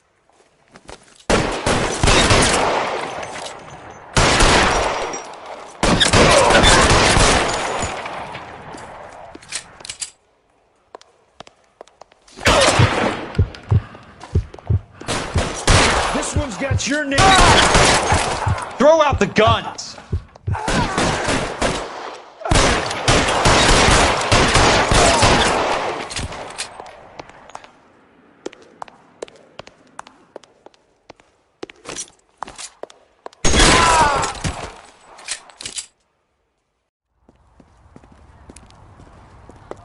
I need a word, Courtney.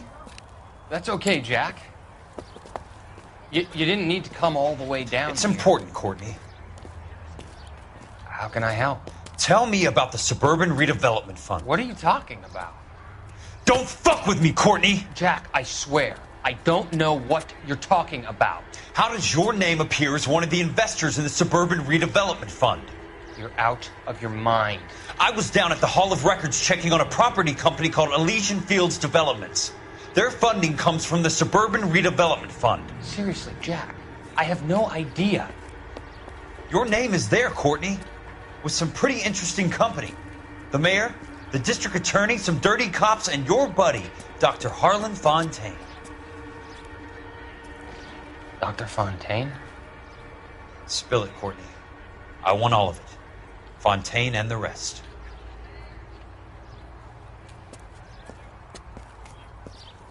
Fontaine took the morphine off our hands.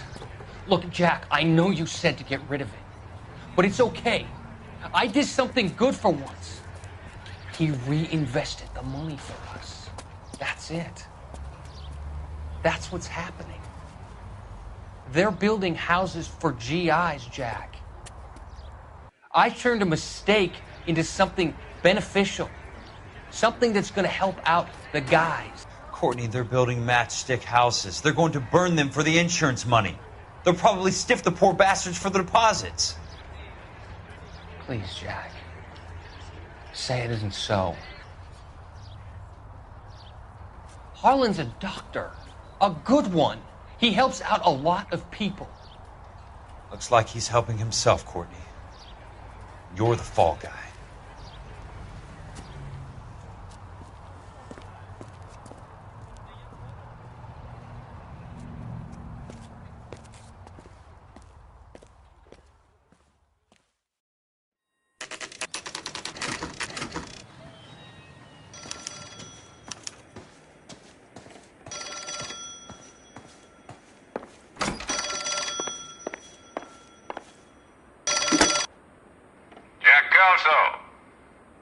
Who's asking? Leland Monroe. I was wondering when you'd get around to calling. I'd like to meet with you, Mr. Kelso. I bet you would, Mr. Monroe. But I value my skin highly enough to not want to meet with you. Why don't you just send some more of your boys around and we'll have a nice cup of tea? You realize that I could make you a very wealthy man, Mr. Kelso. Better than $220 a month? You're a very witty man, Kelso. Substantially better. I'm going to have to let it slide, Mr. Monroe. Are you haggling with me, Jack? I might be. Come around to my place at 9. 5164 Santa Monica Boulevard. You'll come? I might. Good night, Mr. Monroe.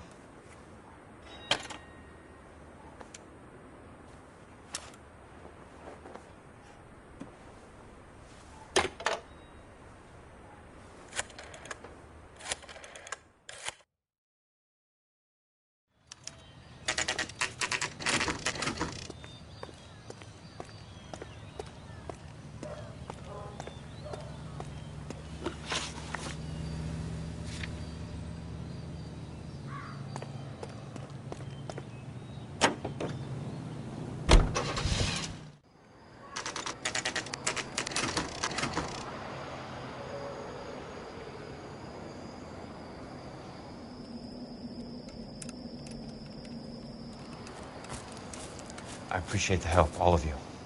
We can reminisce later. I want a minimum of noise and no prisoners. No prisoners? This isn't Peleliu, Jack. These guys are grifting GIs. That's what they do for a living. It's okay, Jack. We all feel the same way. Just hasn't turned out quite the way we imagined. Let's get it done. Teams of 2 at the ready.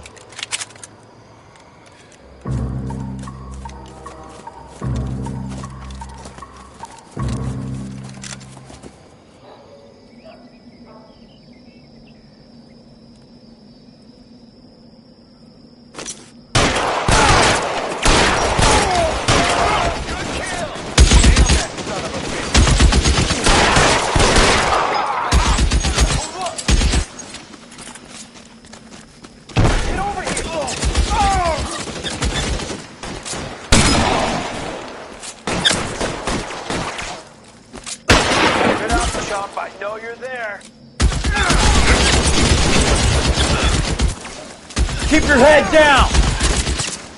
I'm gonna put holes in you, asshole! Somebody put the fire on that guy!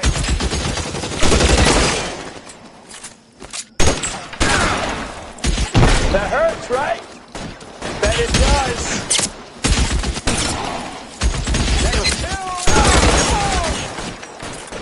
Throw out the guns! Let me see if I can put one between your eyes. All right, let's kill these rat bastards.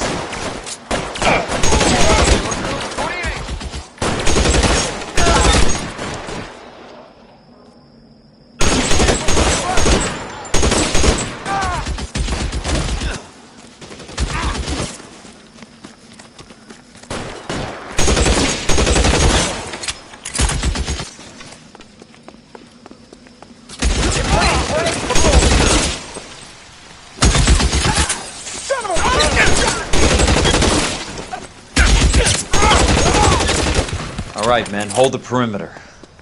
I got personal business with Mr. Leland Monroe.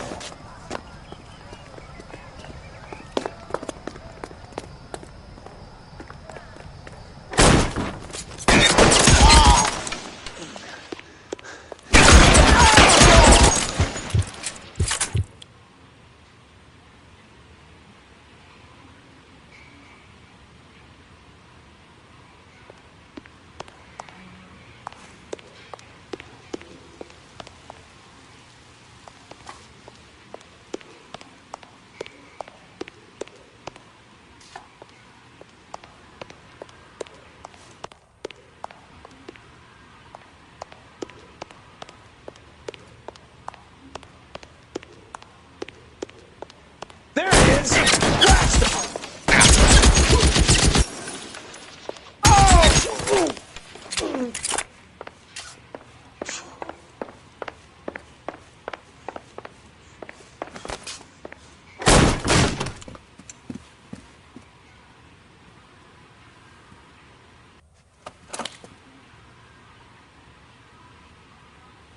You're a very sweet-looking girl to be holding such a big gun. I know how to use it, mister. I'm sure you do. So how about pointing it over there in the direction of Hollywood instead of at me, Princess? You're quite the wise guy. I don't normally shoot women, Princess. How about putting the cannon down?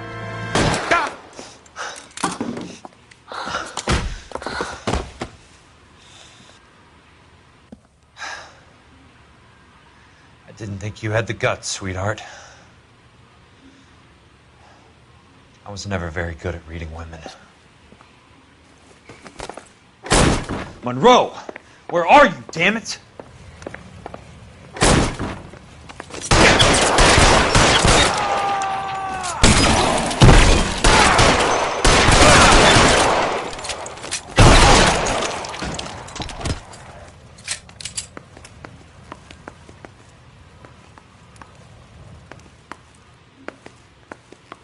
Weapons on the ground, now!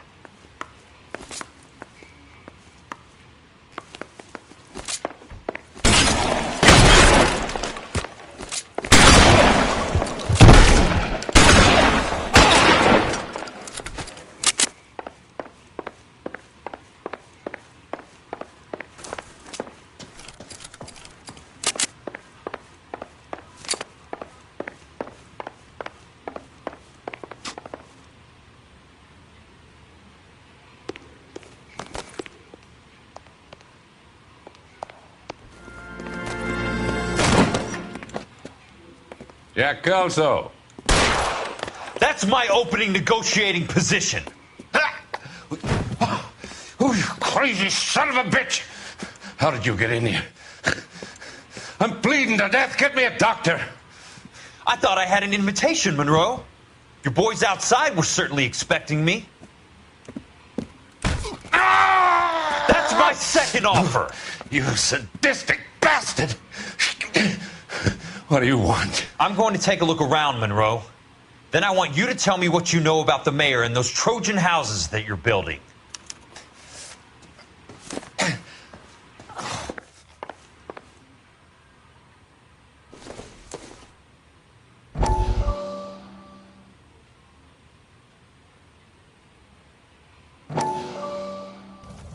Dr. Fontaine, I need to speak with you urgently. Sit down, please, sit down. Tell me about the Suburban Redevelopment Fund.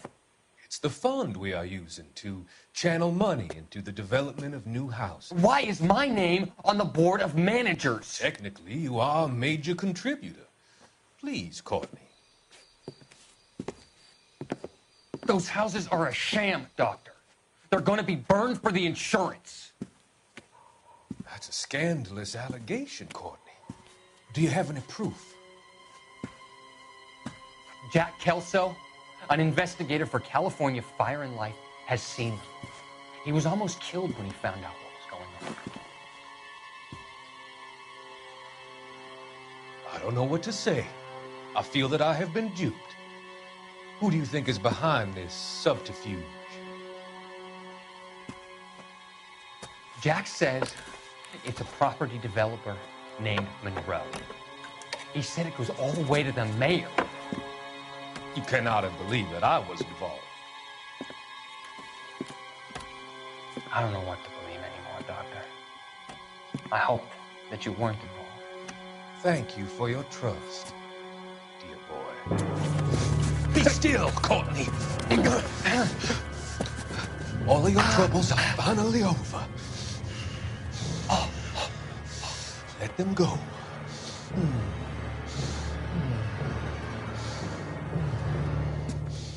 Let them drift away.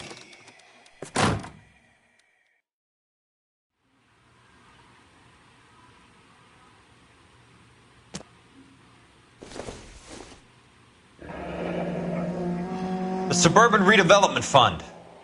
Remind me what they say about absolute power, Monroe. Fuck you, Jack. Call me an ambulance already.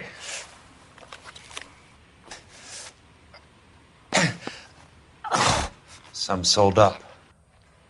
The others obviously didn't know the lengths these sons of bitches would go to.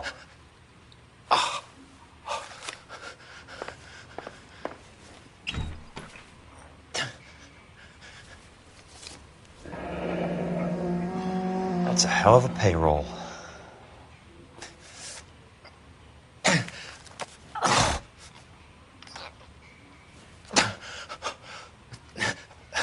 I'm guessing Benson's portfolio is only a fraction the size of yours, Monroe.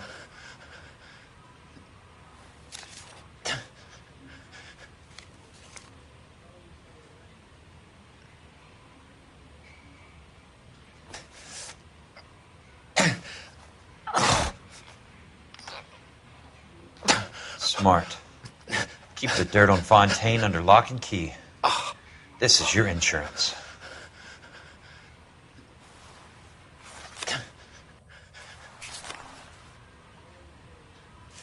It can't be stopped, Kelso. There's too much money at stake. Kingdoms rise and kingdoms fall, Monroe. Ask the Emperor of Japan. Have some fucking mercy! Operator, put me through to Phelps, arson squad. Yeah, Biggs, it's Jack. I'm at Monroe's. He's in a talkative mood. If you get here in a hurry, you might get something before he bleeds to death. Elsa. Oh, thank God. Where? Fontaine. Dead?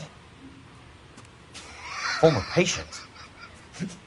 So that crazy son of a bitch finally came back for a checkup. It's Monroe. He's raving. You want information, cocksucker. You get me some medical help. I've got to go, Herschel. Monroe's negotiating again. Do you want my final offer, Leland? Tell me how I find the guy who has Elsa. Nutcase, he did whatever Fontaine asked. He had some kind of power over him. He did all the fires and then he went off the rails. I don't have a fucking name! He worked as a bug sprayer. Get me a goddamn doctor!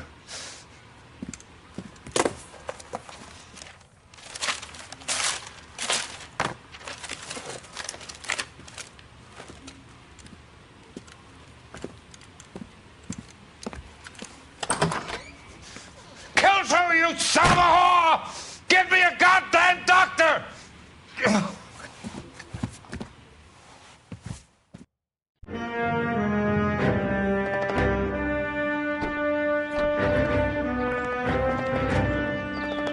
Dana's from Jack. There's a statewide APB out on him. Jack's okay.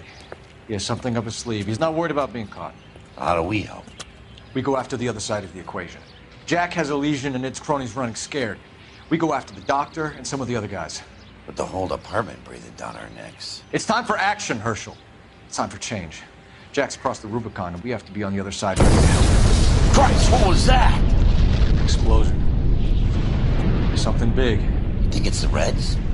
You think those Rusky sons of bitches that dropped the H-bomb on us? Calm down, Herschel. We need to be ready for the call. I'm not waiting for an invitation. Get in the car and head for the cloud. KGPL can give us the details on the way.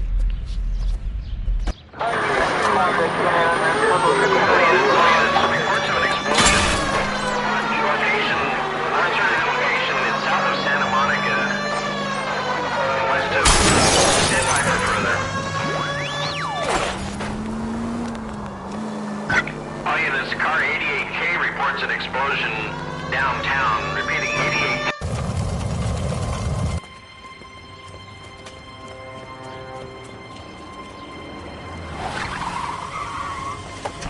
We have looters around the corner. Cuff them or put them down. We need to get this area under control. Shoot a cop, you little prick! Get that bastard, Cole! Now ain't the time to be looking for a coffin, asshole!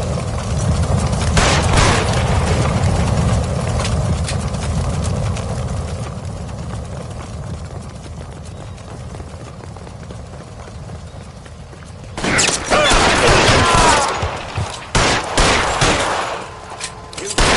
son of a bitch! The commander will want us at the scene. Let's go. Jesus. I'd never seen nothing like this. I wish I could say the same. It's like a bomb's gone off. Jesus Christ. Poor people. We gotta find out what went down.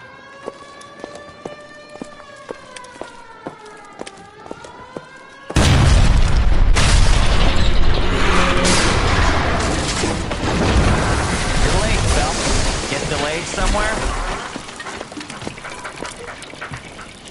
What in God's name happened here? Wasn't nuclear. If it was, we'd all be dead from the radiation. That's reassuring. What's radiation? Everyone inside the factory was vaporized.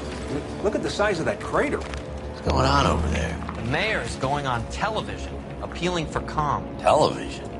Who can afford one of those things? Anything to go on? We're looking at the remains of Nicholson electroplating. I have an idea of what might have caused the explosion, but I'm only guessing. Have a look around the rubble, see if you come up with it.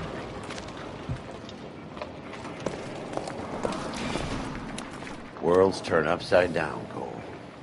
Then it's time for us to do our jobs.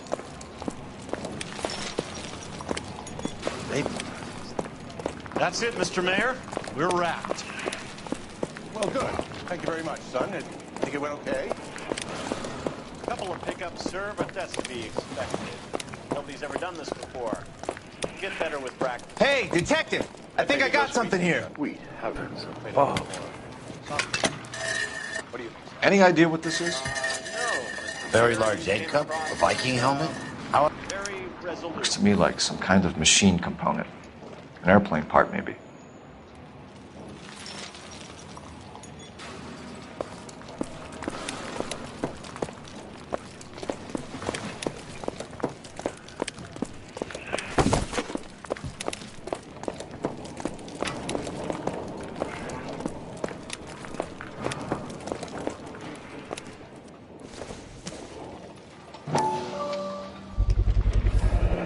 Looks like all that's left. I could try the laundry tag.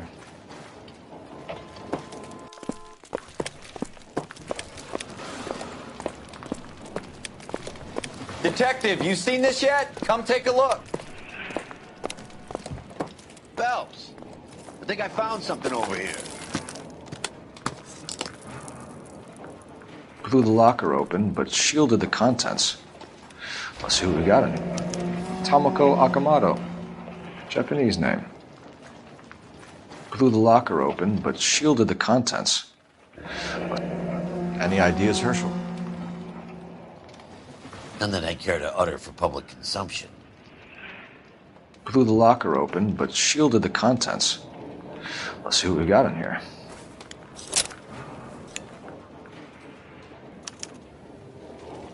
Oh, only OSS agents use these things.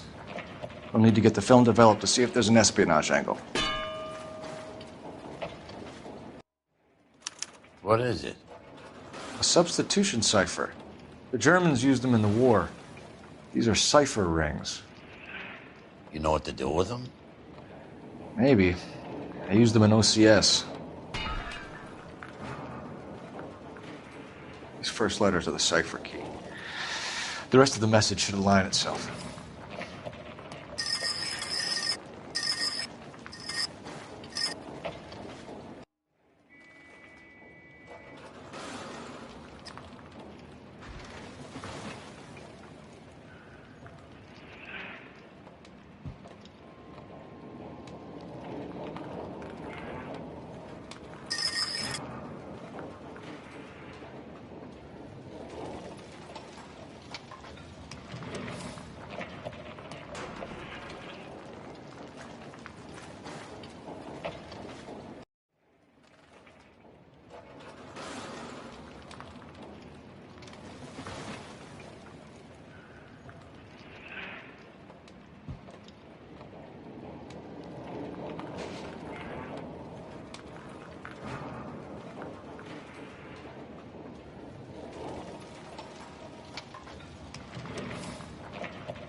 an address. 133 North Vermont Avenue.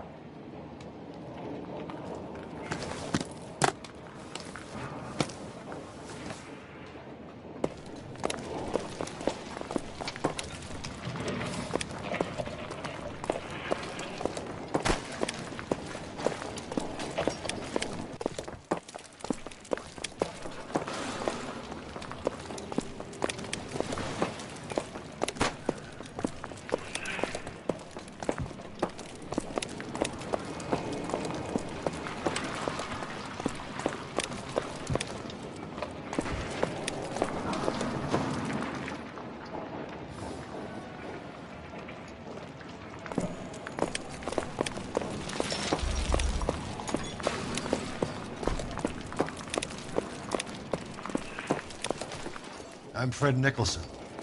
This is your place? What's left of it. 32 years of work up in smoke. Can you tell us what happened here? Our chief chemist, Harold McClellan, was using this area to test the new process. And what exactly is this new process? That's classified information, son. A lot of people died here, Mr. Nicholson. I'm prepared to go to the press and tell them it was your fault. What is the new process? A way to chemically polish aluminum.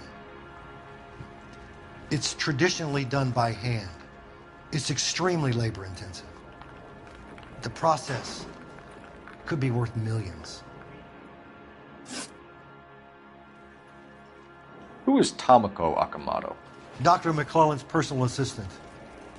She came highly recommended. Akamoto was involved in industrial espionage. Was she working for you or for a foreign government? That's a ridiculous assertion. How can you possibly say she was a spy? How many of your other employees carry spy cameras in their handbags? Oh, Jesus, Mary and Joseph, she was selling me out. If she wasn't a foreign spy, who could she have been working for? There could be other plating companies, but the big customers for the process are the aircraft manufacturers. Lockheed, Boeing, Hughes, North American.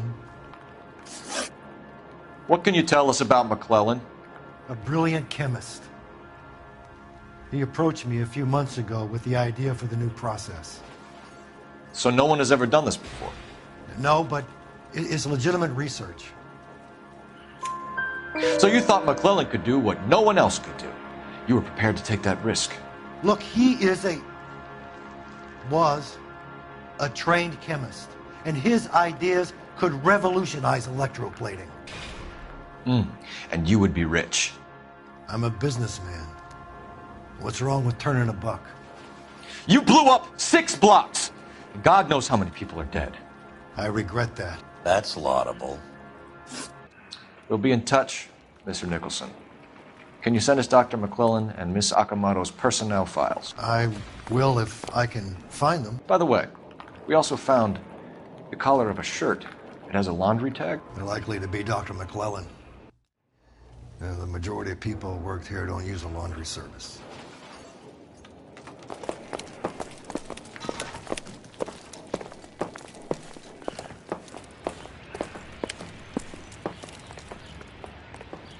You drive. I need to go over the case notes. And where exactly are we going?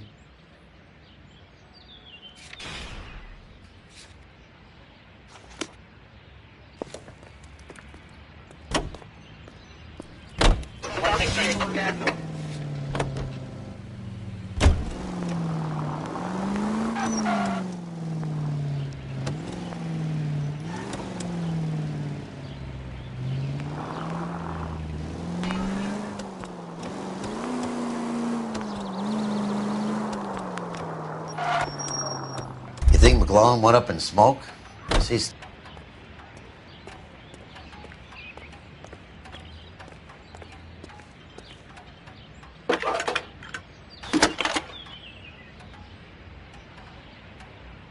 Detective Phelps, badge 1247. How can I help, Detective? Can you speak to someone at the Army Air Force Base for me, please? Of course, Detective. Tell them I have what I believe is an aircraft part. It's polished metal, light for its size. It looks like a cone of some sort. It's stamped on the inside. P&W Wasp Major R4360. I'll get back to you, Detective, when you check in for messages. Anything else? I need an address for Superior Laundry Services. Closest store to your location is in Wilshire, 4766 Melrose Avenue. Thanks for your help.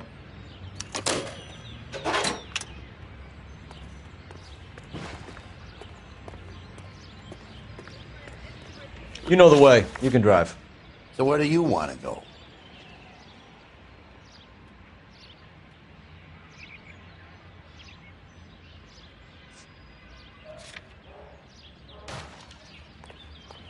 Stand by.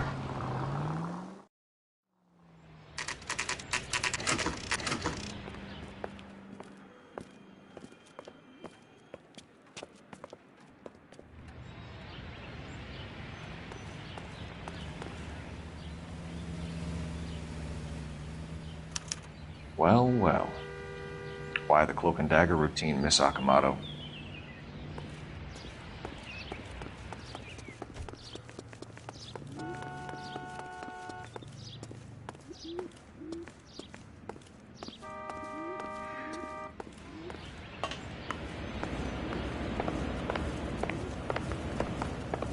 Somebody turned the place over. Better watch your step.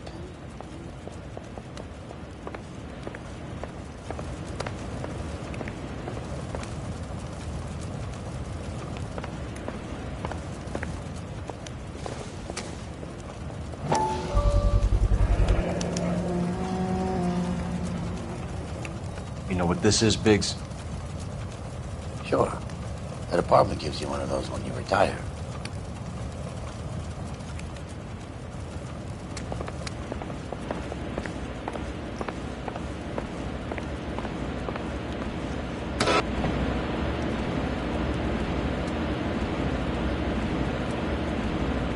Do you think I could fit in there? I couldn't fit in there. I'd like to think you would have had something more to say about getting shoved in a fridge, Herschel.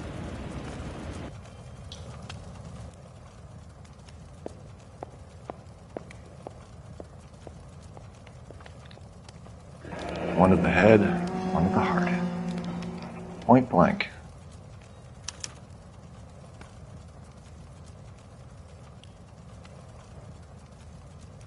Could be a class ring.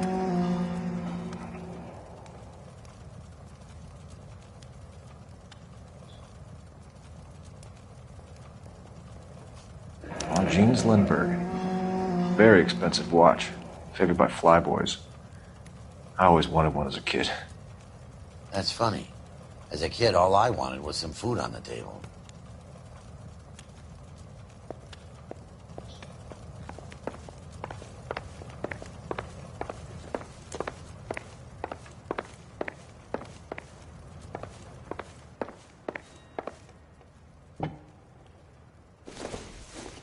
Looks like we have a match.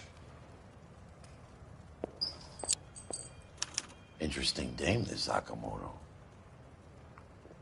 What is it exactly? Microfilm. A document shrunk to the size of your thumbnail. Broad must have amazing eyesight.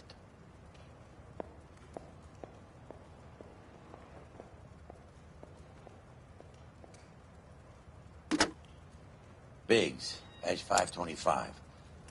I'll need a couple of black and whites at 133 North Vermont Avenue, Wilshire. We'll need an ambulance in the corner. And probably a team from technical services as well.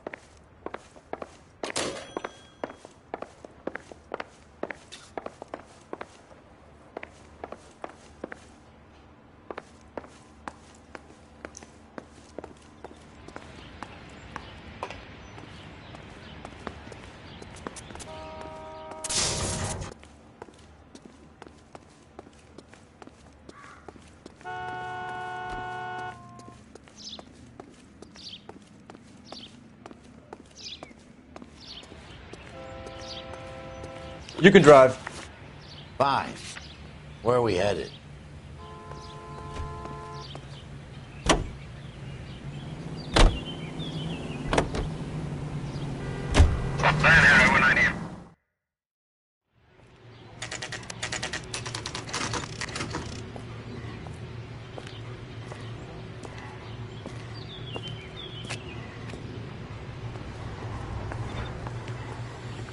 What do you need?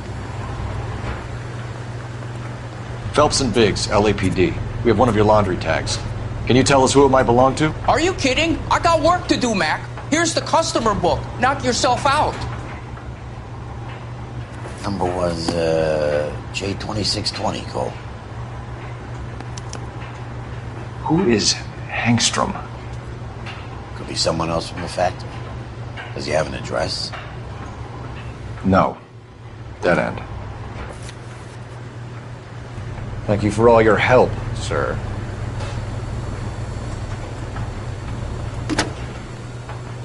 Operator, message for KGPL. Putting you through now. Detective Phelps, badge 1247. Messages, please. You need to call Ray Pinker urgently. Can you put me through? It's ringing now. We're on our way in. Nix that. I got a message from Lindbergh Field. An airplane tech there identified your part.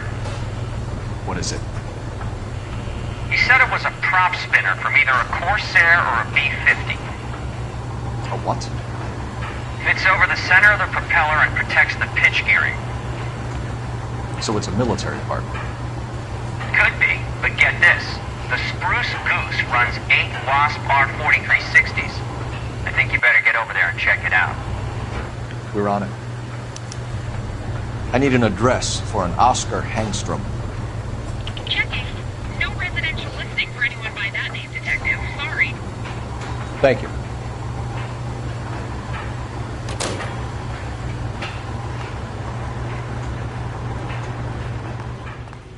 You're behind the wheel. All right. Where to?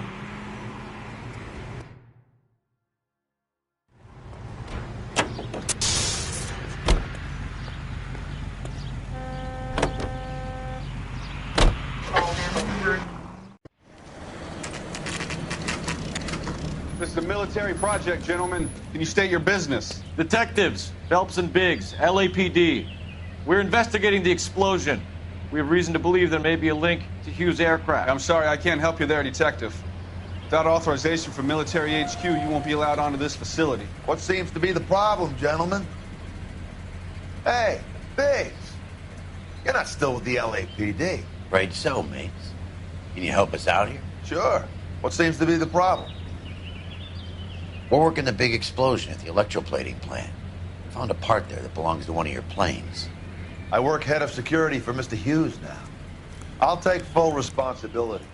I'm sure we can clear this up. Follow me. It's the big hangar. You can't miss it. Who is Mapes? And what's his connection to Howard Hughes? Vernon Mapes used to work Advice. Word is he runs fuck pads for Hughes' starlets. A pimp. Earl and Mapes would seem. Mapes...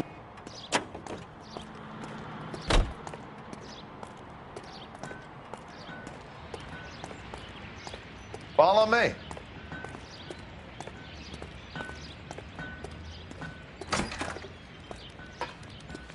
Good day, miss.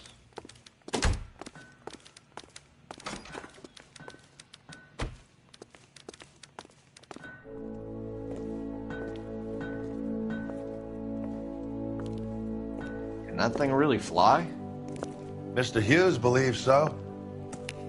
Amazing, isn't she? So, this is the Spruce Goose. Jesus Christ, Biggs, you want to get me fired?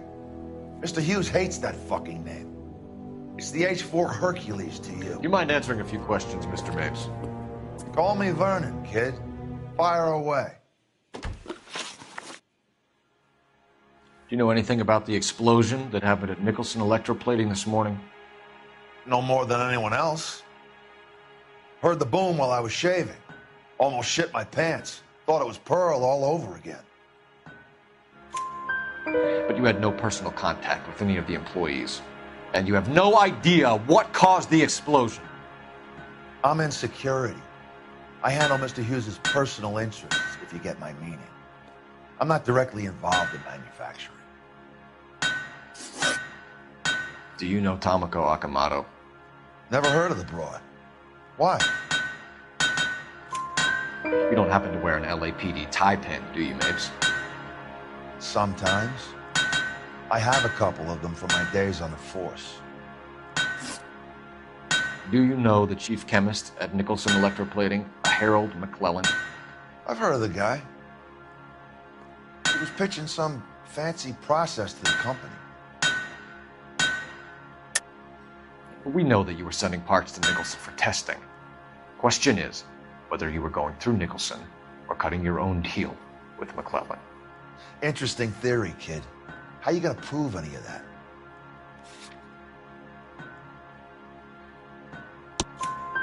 We found a prop spinner in the wreckage. We believe it belongs to this aircraft. We sent them some aluminum parts to test. Howard and the Boffins were interested in this guy McClellan's theories. McClellan was cutting out Nicholson. That's not our problem. Thanks for your help, Mr. Mapes. Do you mind if we have a look around while we're here? Sure. Knock yourself out. You want to take a look inside her? Can't hurt.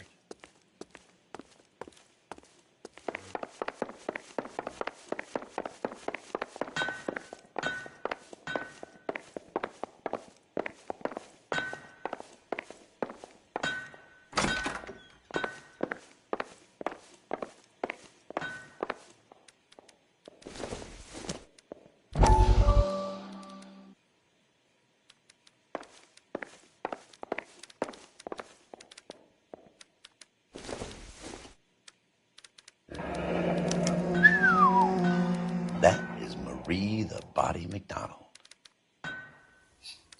Does Hughes have her on contract to RKO? Yeah, I bet he does.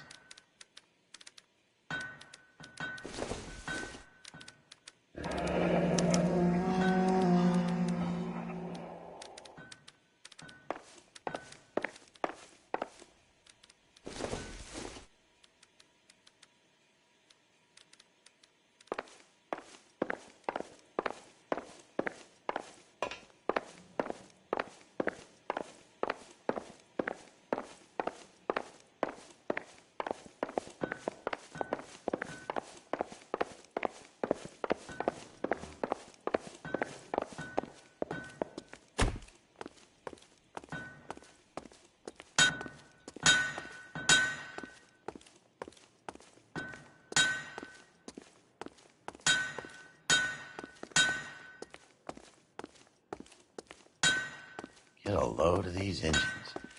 You think that cone could have come off one of them?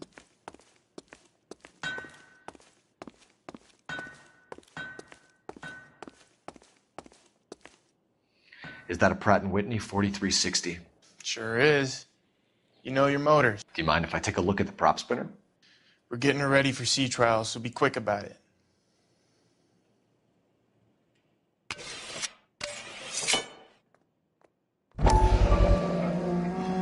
What is the oily covering on the metal?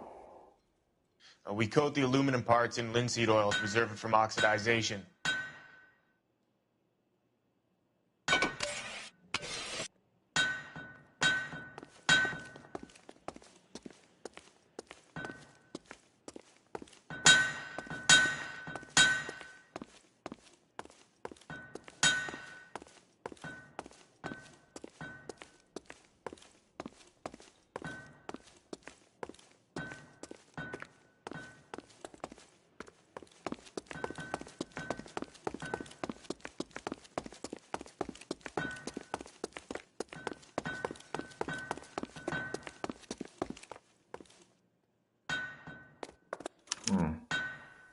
McClellan's process was going to replace all this.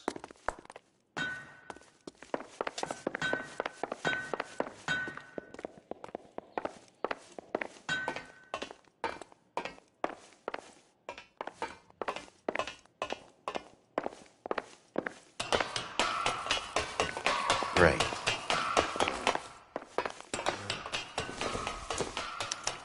Latitude 24 degrees, 15 minutes north. Longitude 76 degrees, 0 minutes west.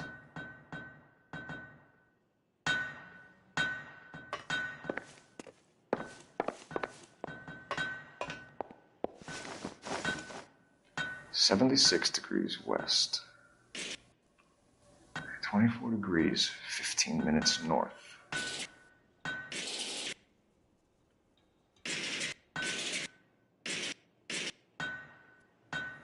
76 degrees west.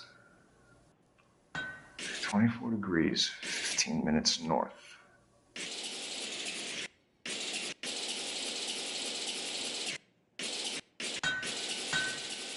(76 degrees west).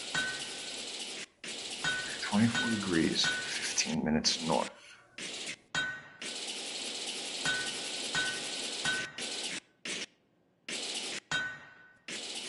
(76 degrees west).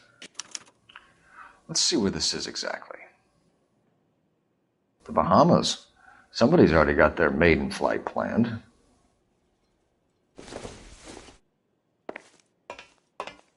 Let's see what Pinker has for us. He's probably done tinkering with that camera by now.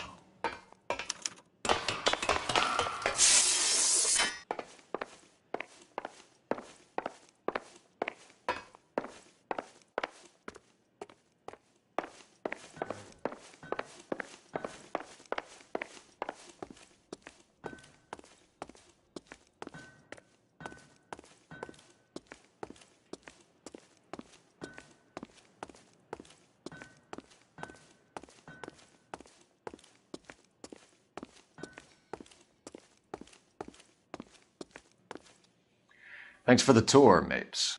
Always happy to help the department. Hey, don't I know your face from the papers? You're the cop that's stripping that German broad. Nah, I think you got the wrong guy, Vernon.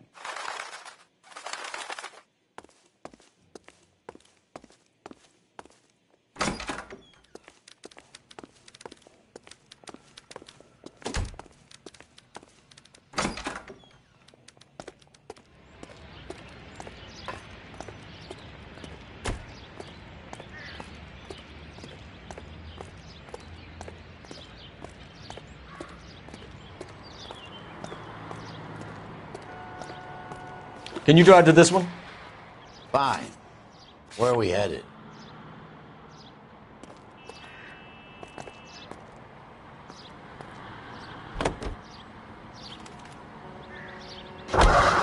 So McClellan was selling his new process to Hughes and cutting out Nicholson. Looks that way. This would never go all the way up to Hughes. You would have middlemen dealing with stuff like this. Someone like Mapes? The word middleman was invented for guys like Mapes.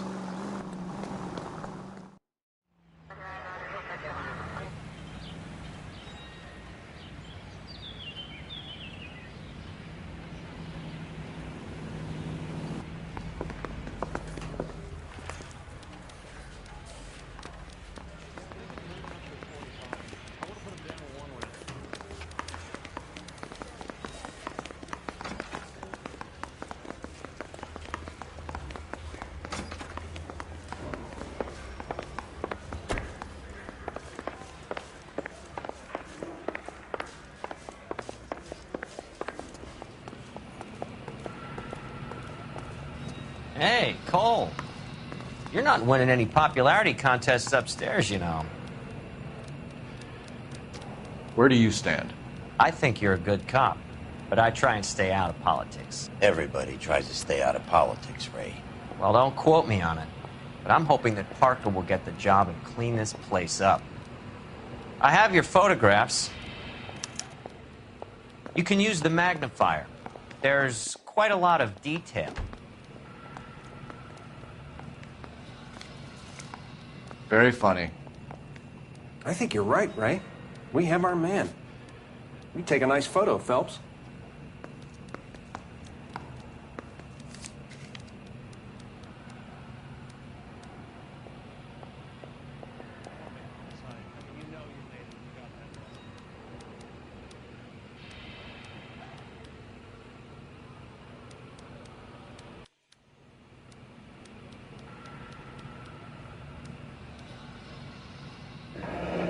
Bringing the Watcher a match for our John Doe. He's obviously the competitive bid.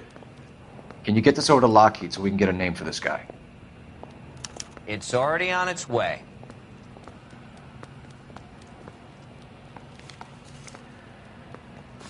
Howard Hughes, millionaire, industrialist, aviator, and playboy, and Vernon Mapes, ex-dirty cop and business fixer.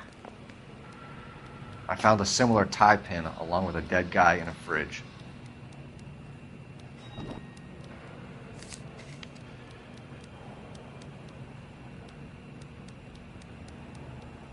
Excellent photography, Tomoko. So Tomoko had the goods on McClellan. Too bad they blew the place to hell. Mouthpiece tore strips off me at the grand jury. Case got thrown out. Now the DA wants my head.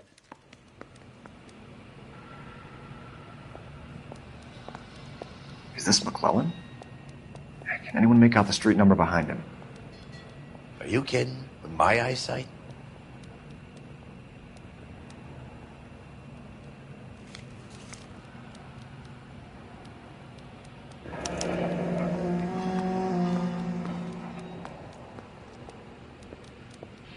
Cole, can you help me with a little experiment? Use the eyedropper in front of you. One drop from each of the bottles on the desk. Place the drops in the Petri dish.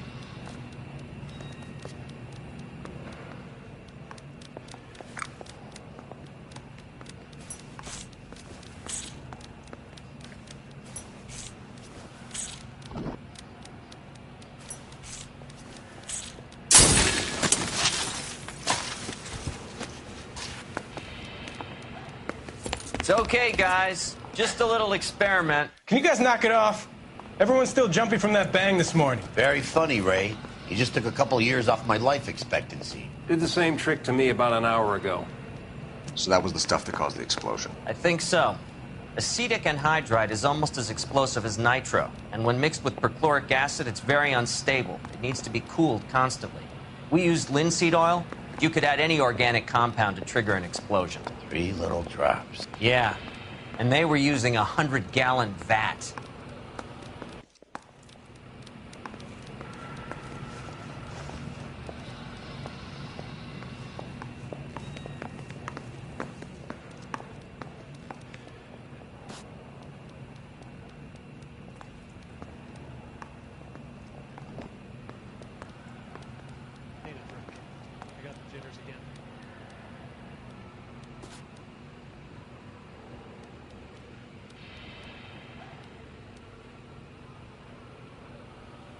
McClellan's patent application. So we have McClellan raising a patent and selling to Hughes, and Akamoto copying the details for Lockheed. Where does that leave Nicholson? With a great big hole in the ground.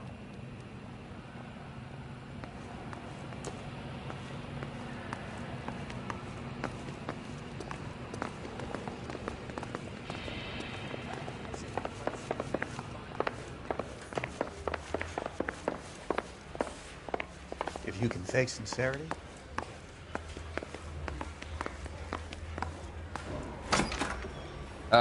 You got a problem?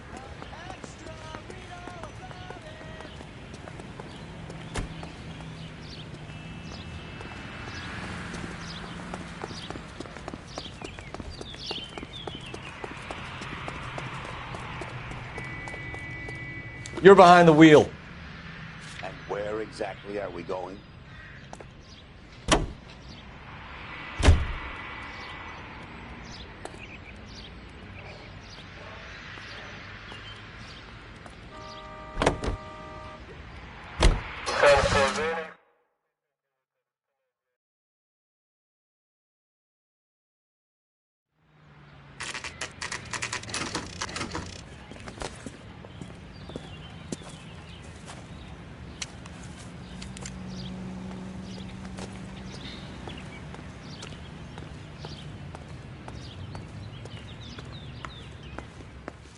This place stinks of petroleum.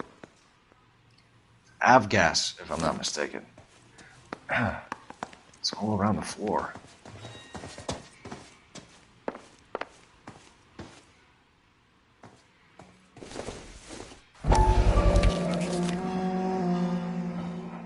Hangstrom is flying today on TWA. Hangstrom is dead, Cole. Why leave your ticket behind? Maybe he's cleaning up.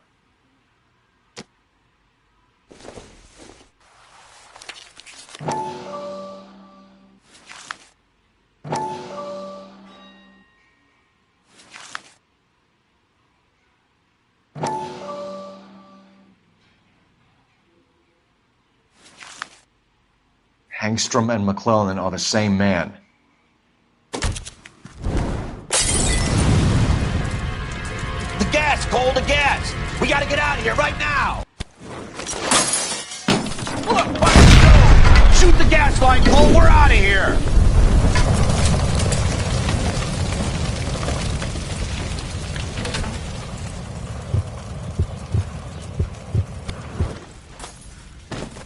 Fuck. There you are, shitheel. Come on, he's not getting away from us.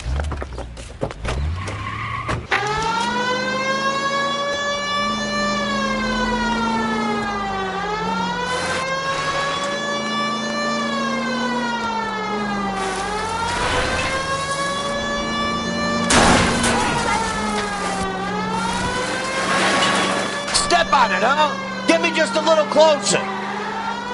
Enough games, Phelps. Take this guy out.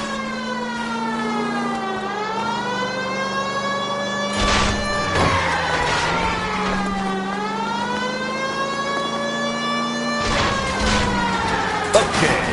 One traffic stop coming up. Smash the son of a bitch's rear wheels.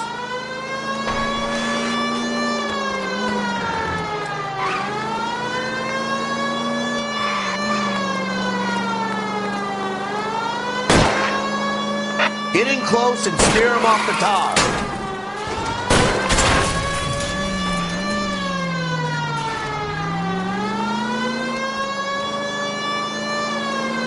Shit. You security men, Cole. Stay on mates. Knock them off the road if you have to, but stay on that fucker.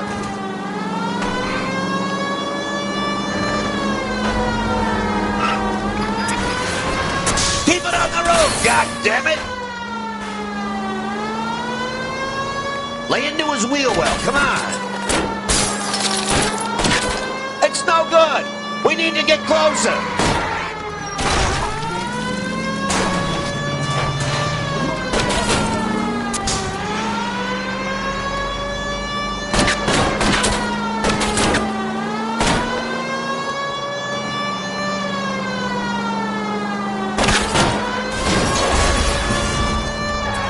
Get in close and steer him off the tar.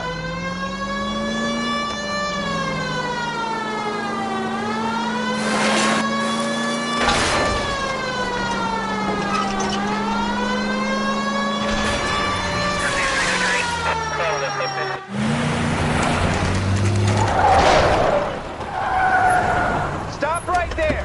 Get out of the car slowly. Fire a warning round. We're gonna have to go through all the security men first. I hope you're ready for a fight, Aim at Cole. the tire.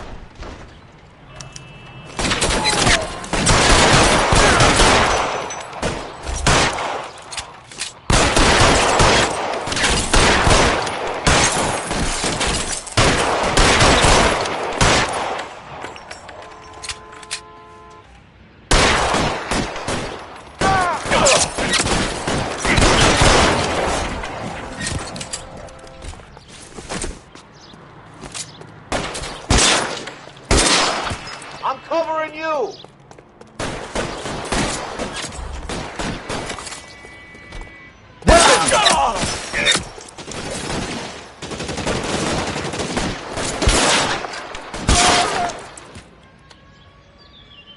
You're covered!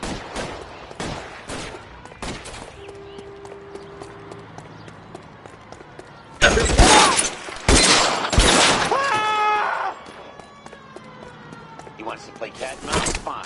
Let's go and get his ass.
Find some cover! I got it.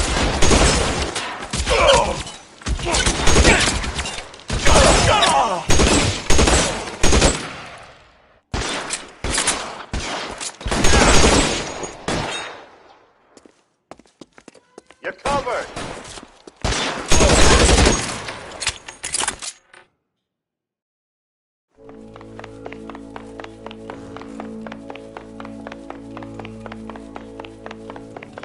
You're gonna have to explain this to me again. So the guy at the chemical plant, he's planning on selling his magic formula to another company and skipping town with his assistant, but he blows himself up before he can manage it. So why the dead body in the refrigerator? Mapes, Captain. He was eliminating all competitors for the process. When it went bang, he burnt down the apartment to remove all connection between Hughes and the plant. Mapes, right. I remember Vernon Mapes. The guy had good, honest cops hanging their heads in shame. Glad he's finally out of commission. I don't know if it'll do you any good, Phelps, but between the spruce goose and half the city exploding, you might just have made the case of the decade. Morning, Doctor. And a good morning to you too, Elsa. You look radiant. Thank you, Doctor. We haven't been seeing much of you lately, Elsa. You've been missing appointments. I'm sorry, Doctor. I've been feeling much better. That's very good to hear. And what has brought about this improvement? It's the new man in my life. He's convinced me to fight my addiction. Ah, the policeman from the newspapers. How has he coped with his fall from grace? He can finally see things from a human perspective, rather than the ivory tower he created for himself. It's making him stronger. It's making me stronger helping him. You wouldn't make a bad analyst yourself, Elsa. Should we swap seats? We're both finding we have a lot to live up to. And what is that? In my case, Lou. He went through hell along with me and still came out smiling. In Cole's case, his friend, Jack Kelso. Kelso? You've heard of him? No, I just like the sound of his name. Cole and Jack are working on a case together. Is Jack a policeman too? No, he works for the district attorney. What? He's a special investigator. I thought you didn't know him. I have never met the gentleman in question. He has been looking into Lou's case. Cole thinks it might be linked to some fires he's investigating. You look pale, Doctor. It's cold in here, Elsa. I think I'll close the window.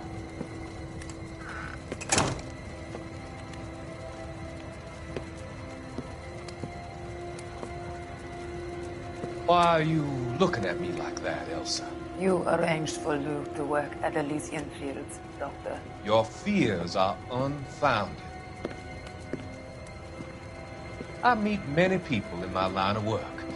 There are many ways that people can be helped. Finding them work is just one of them. I don't believe you, Doctor. I've seen you with Monroe at the club. I'm sorry that you have come to that conclusion, Elsa.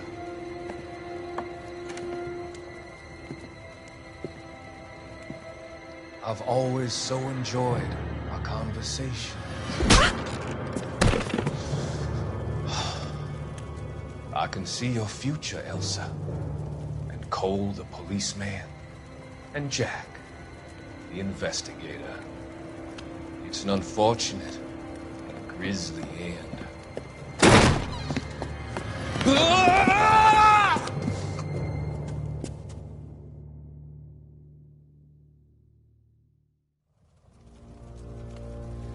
I've come to help you, Doctor. To help you cross over. All your sins will be forgiven. The next life.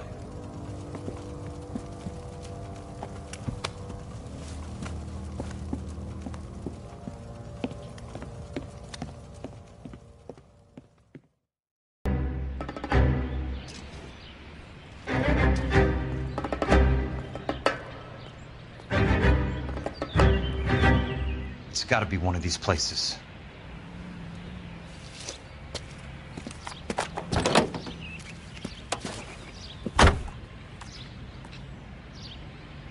The arsonist's a bug sprayer. He must have worked at one of these joints.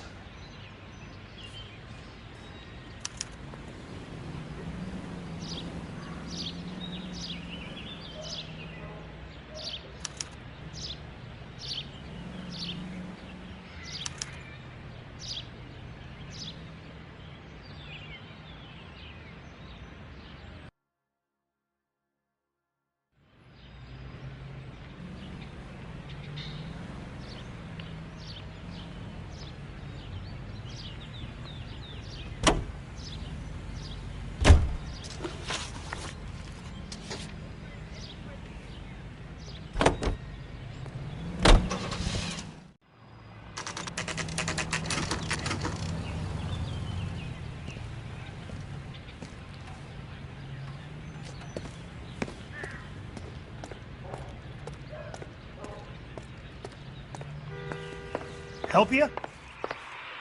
How many guys you have working here, Pop? Who's asking, son? It could be official or unofficial. Depends on how you want to play it. You should get to a hospital, son. That arm of yours appears to be letting in daylight. Save the pity for the other guys. They're the ones who need it. I'm looking for a big cowboy who works pest control. Does he work here? We don't have anyone like that here. You sure? I'm not the type of guy you want coming back. Yeah, I'm sure. I'm out of here.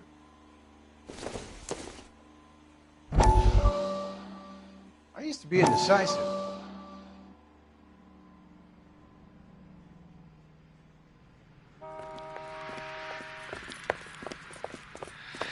What have you got?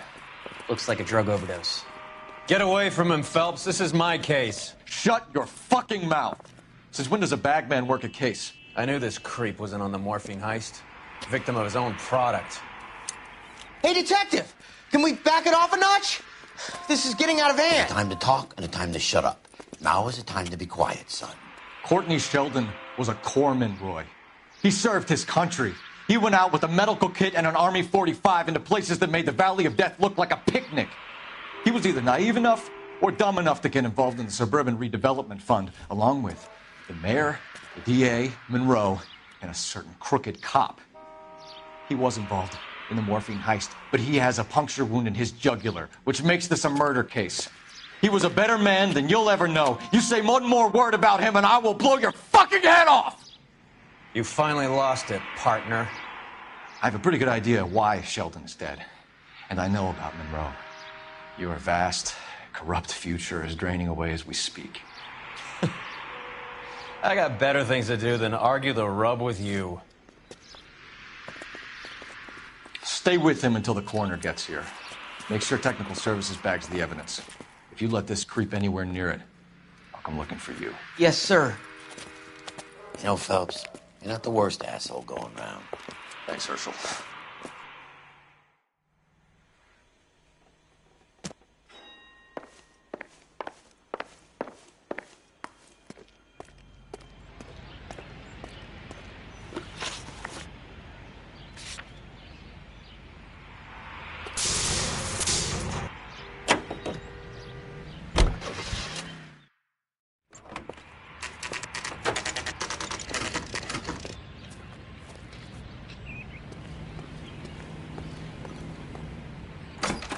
Welcome to Nuclear.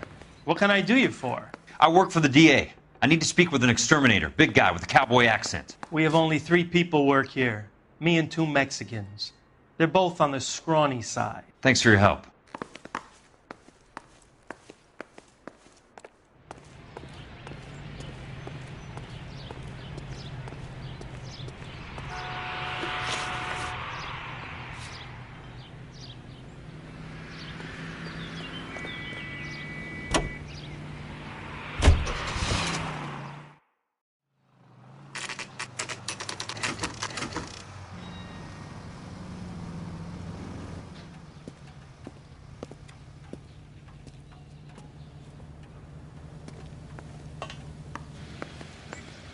I work for the DA. I'm looking for a big cowboy, does extermination. Anyone like that working here? Well, I wouldn't want to get anyone into any trouble. We could do this the hard way. An address? Yeah, he lives in a bunkhouse On the remains of the old Rancho Rincon?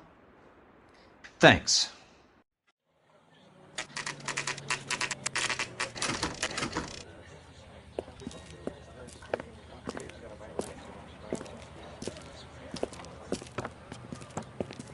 Cole, you made it. What's this got to do with me, Rusty? Dr. Fontaine, prominent shrink, dead in his patient's room. Spine snapped like a twig. The suspect is one of his mental patients. I've met Fontaine. His last patient was Elsa Lichtman, Cole. She's missing. Nurse said that she saw some big Boris Karloff type carry her out of here. The best thing that you can do to help me, Rusty, is let me take a look around. Sure thing, Cole. This way.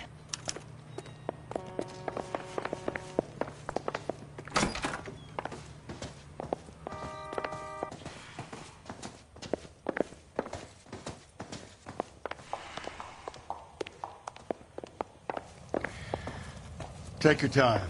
I'll give you and the doctor some privacy.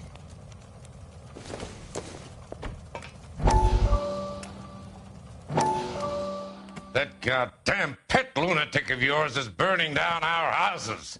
Keep your voice down, Leland. Control is of the essence. Keep your voice down. You know how much these sons of bitches charge for lunch? Fuck them. Leland, we will not solve our problems by announcing them to the general public. We only speed ourselves on our way to the gallows. He's your imbecile, Harlan. Get him under control or get rid of him. Speaking of which, I've had to dispose of our young medical student. What? You certainly are a cold character, Harlan. He has a friend called Kelso who knows all about the development on Normandy Avenue. I know about Kelso. And you thought it unimportant to inform me. I thought I could take care of it. And have you? No, I haven't. Kelso works for Benson. Is he reliable? No, he's totally unreliable. But he has so many pernicious habits, he's got nowhere to run. Can you take care of Kelso? Don't push me, Harlan. Get rid of the fruitcake. No longer necessary. I'll take care of Jeff Kelso.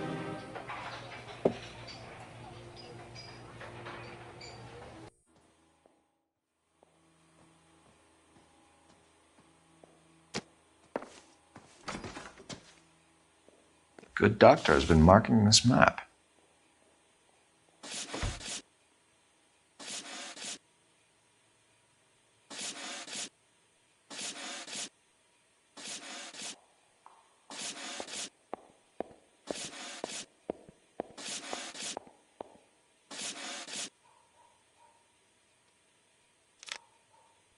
Edgewood Grove, McCarthy Vista, Crescent Heights, Rancho Escondido. Do those names mean anything to you, Herschel? Yeah. How come?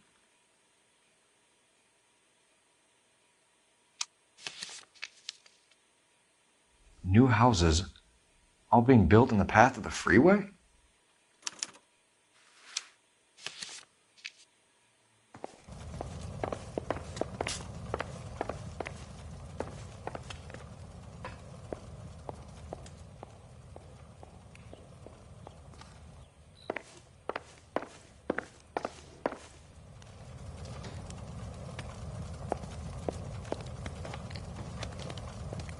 Destroyed by a monster of your own creation, Dr. Fontaine. I've heard that story somewhere before.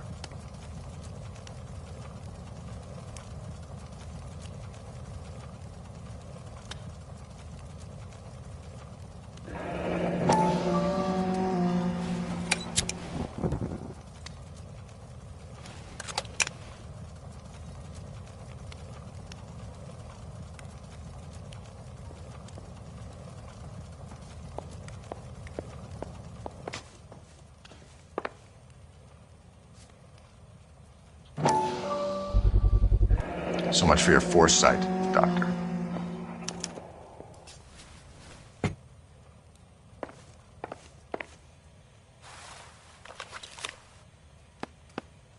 Fontaine was having the houses burned for Monroe.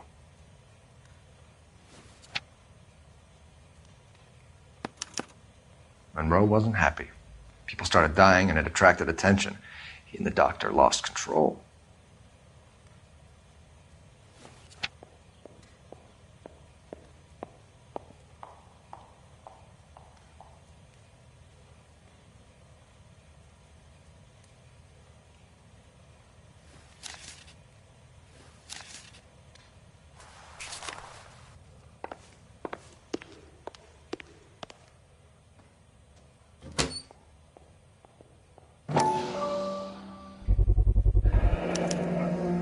Looks like Fontaine has finally dispensed his last treatment.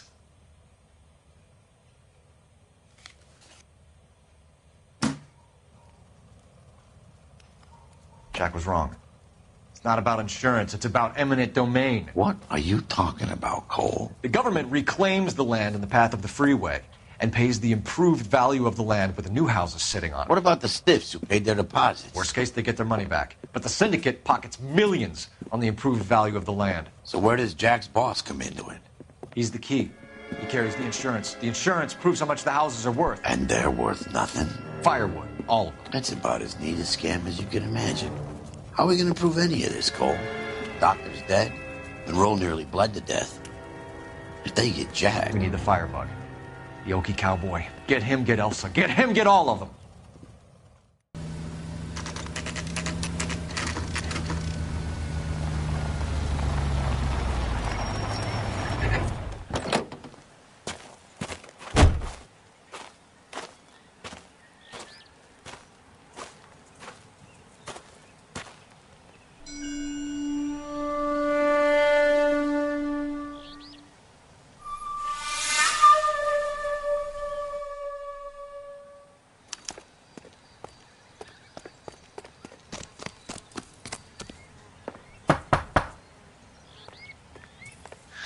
Guess nobody's home.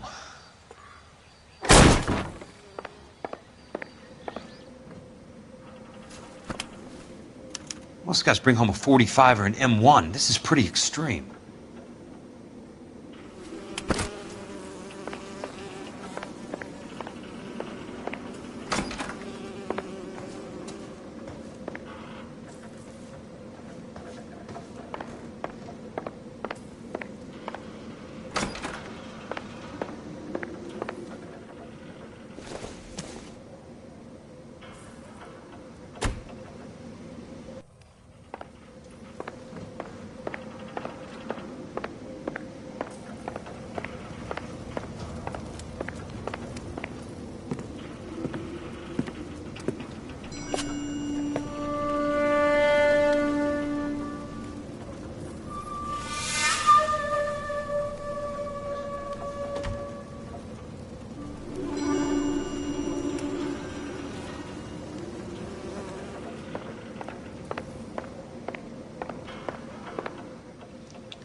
Quite a flock you got here, kid.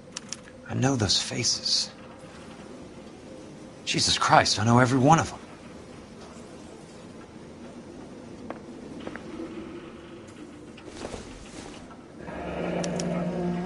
A strange obsession.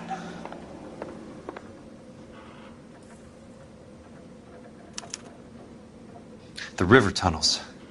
This guy's a tunnel rat. Oh my God, Ira. You poor backwards son of a bitch.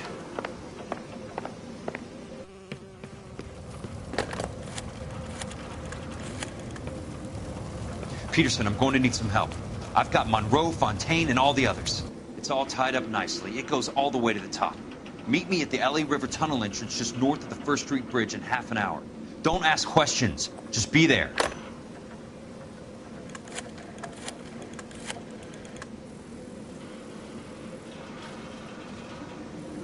This is DA's investigator Jack Kelso. I have an urgent radio message for Detective Cole Phelps.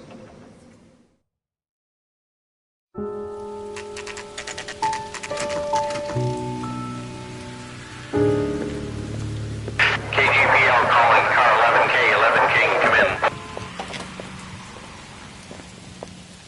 Go ahead, KGPL. 11K, see the man. A 207 just occurred on the spillway north of the First Street Bridge. DA's investigator Jack Kelso reports a kidnapping suspect outstanding in the LA River tunnel system with a hostage. 11K, handle Roger code that. 3. The hell is Jack playing at? Like a suicide note. Half the LAPD will be down there hunting for him. We need to get there first. All units on all frequencies stand by. Car 86 Adam is in pursuit of suspect vehicle heading southwest on Sunset Boulevard. Suspect vehicle belonging to Jack Kelso, described as a Navy Chevrolet Fleetline. License number 4, William 0286. Car 86 Adam is in pursuit. They picked up his car. I'll need help to make it to the river.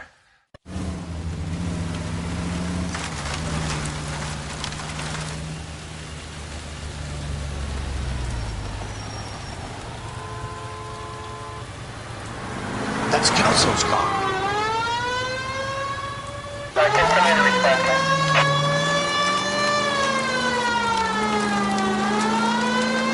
All units, Chief Laurel reports that the suspect is armed and extremely dangerous. Repeat, extremely dangerous. Suspect vehicle to be disabled immediately. If necessary, use of deadly force is authorized. Suspect vehicle headed west on 5th Street. Repeat, the Chevy Fleetline Navy Blue, westbound on 5th Street. Jesus Christ. How many cops do these guys own? All units, we have a new suspect vehicle. It is shop number 13516. Repeating, shop 13516 is a second suspect vehicle, described as a green Hudson Commodore, license 3 Sam 0102, reported to be aiding suspect Jack Kelso. Use caution and continue pursuit. All units, stand by for further. All units, suspect vehicle sighted heading northeast toward 3rd Street on the embankment between 3rd and 4th.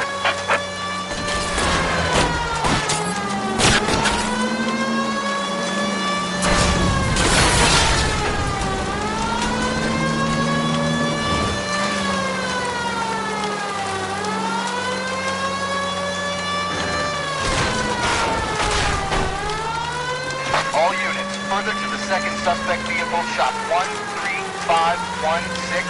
Chief Laurel has authorized the use of deadly force. Repeat, use of deadly force is authorized in disabling both suspect vehicles.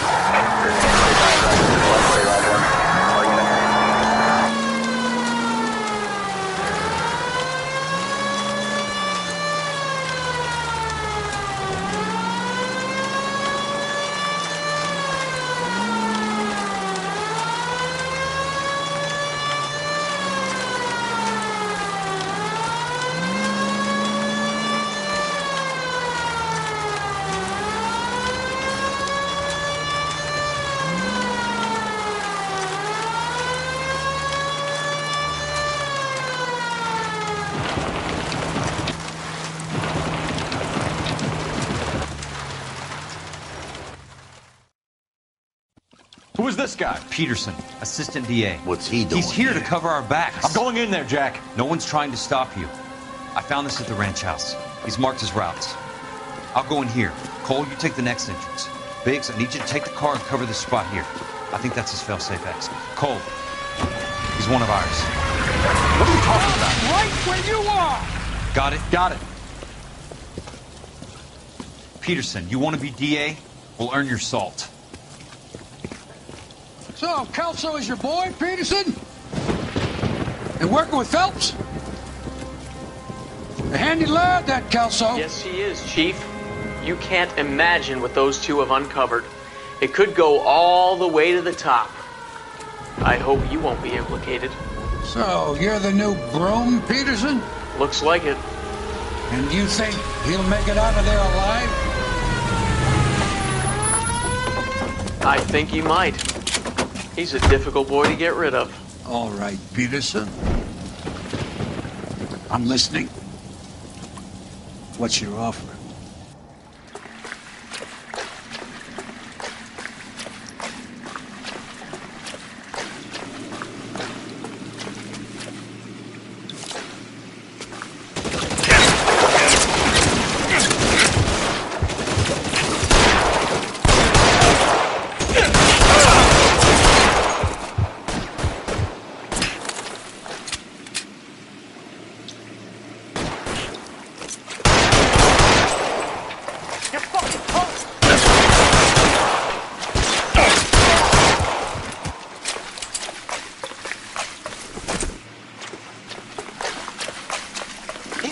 right there! Kill him!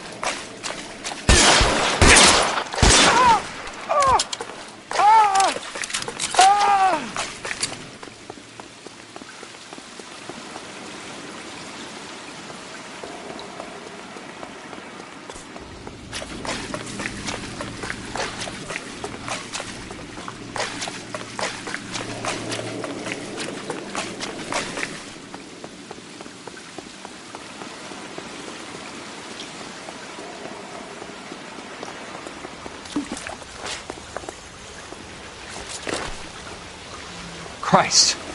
Just missed.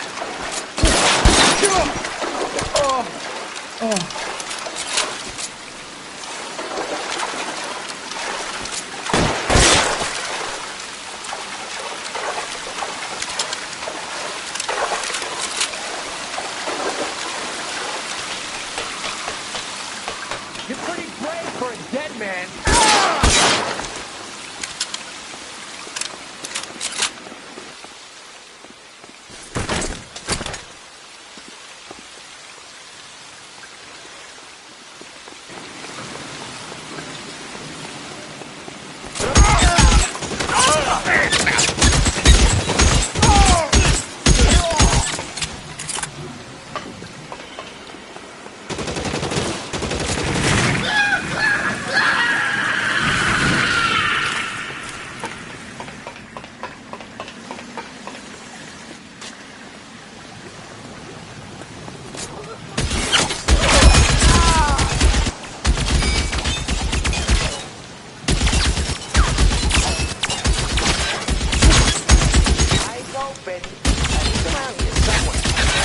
You want me? You got me.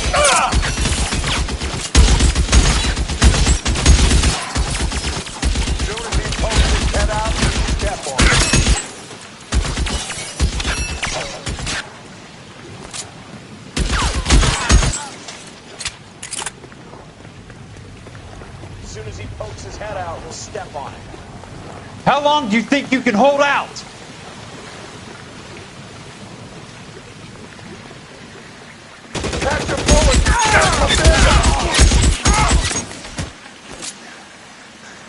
Keep on going.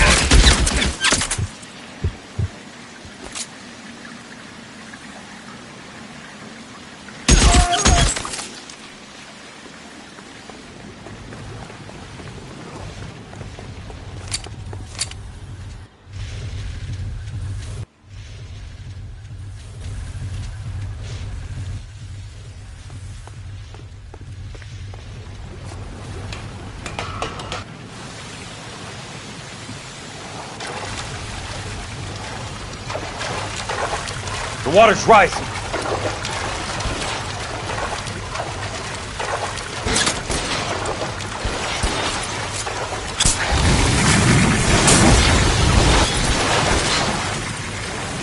You can walk out of here or go out in a box. Your choice.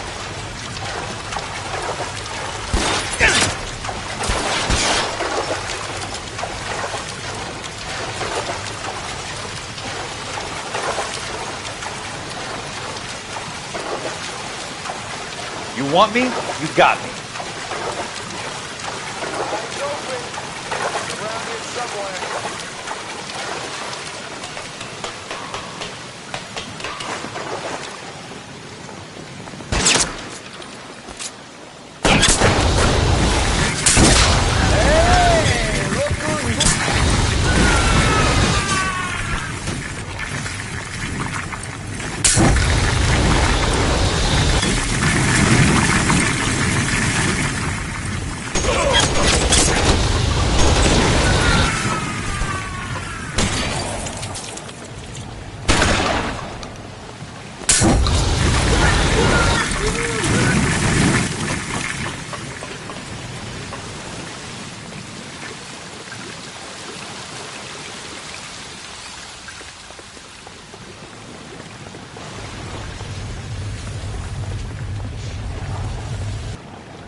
Are you okay, Princess? I felt better. He saved me from the doctor. Hi, Tex. Do you remember me? I'm not sure that I do. Have you come here to kill her? Why would I do that, soldier? Isn't that why you're all here? I'm here to get her out. Her. But not me. You haven't come for me. No, not you. It ends here. You were with the 6th on Sugarloaf, weren't you? I was? And Naha?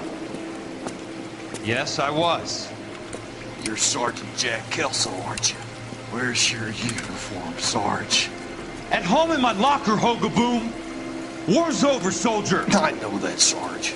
I'm fighting a different kind of war. I fight for God now. We all fight for God, Ira. In our own ways. Not everybody knows it. Elsa! Are you all right? Get away from her! It's all right, Cole. He doesn't want to hurt her. Ira was with us on Okinawa. What? You know this guy? Don't you remember me, Lieutenant? I remember you. No. Don't. You ordered me to burn that cave, Lieutenant. That cave full of civilians. A hospital. What is he talking about? It was war. For God's sake, I can't be held responsible for everything that happened. I don't blame you, Lieutenant. You helped me to help other people. Ira lost his mind on Okinawa, Princess. Sheldon asked the doctor to help him get back. The doctor helped me to find my path. And I helped him to a better life. Elsa's going to leave now, Ira. She will be all right. You've helped her, too.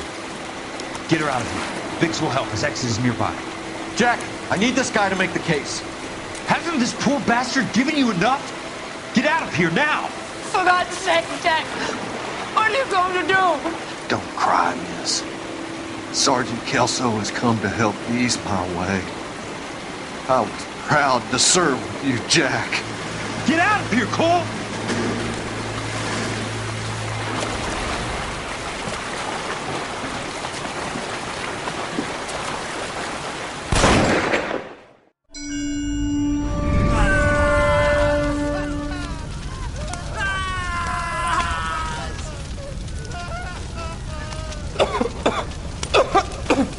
What do we do, Lieutenant? Jesus, look at all the kids! Stop the goddamn screaming! I need to think! And how do you expect to do that, you fucking maniac? They're burned to a crisp! Finish them off. Do it humanely. We are leaving this place. You do it, Phelps! Get your own fucking hands dirty! I'm out of morphine! Put these people out of their pain. Now! That's an order!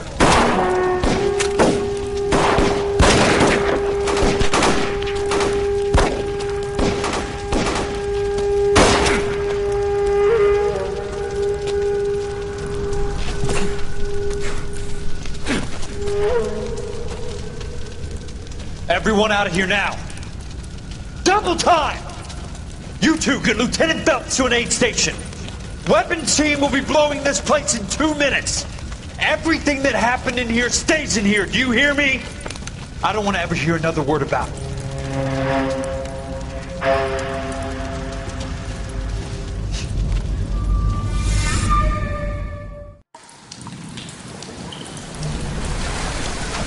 Killed that man!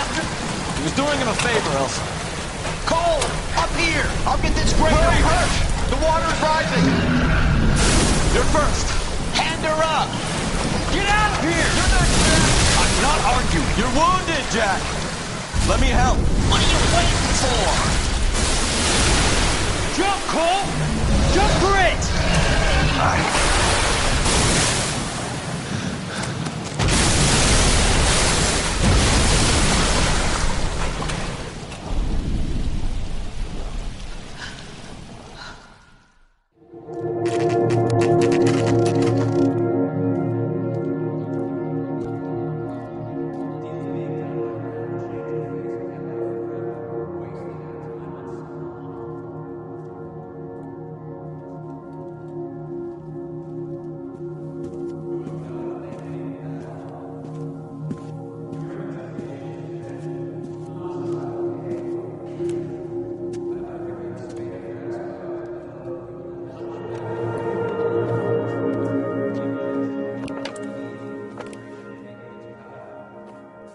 We're gathered here to honor Detective Cole Phelps. Cole Phelps was the best kind of man. Hear, hear. A war hero who led his men with true valor. And through his personal bravery achieved one of his country's highest honors. A cop, wrongly accused, who never lost his faith in the LAPD and the system. Fine! You belittle his memory. Elsa. Get out of my way, Jack. You call yourself his friend. A detective who fought to expose the evil corruption of the murderous Dr. Fontaine and the rapacious property tycoon Leyland Monroe. Go to her. Will you, Herschel? A reformer who You were never his recognized friend, the need to Jack. remove the odd bad apple from a department you're right. made up of good men. Herschel? A man who never gave up. Yeah, Jack. Who I was continued never to his fight enemy. the good fight. I think you knew that, Jack. The fight that cost him his own life. A good husband. A good father. And may I say, a good friend.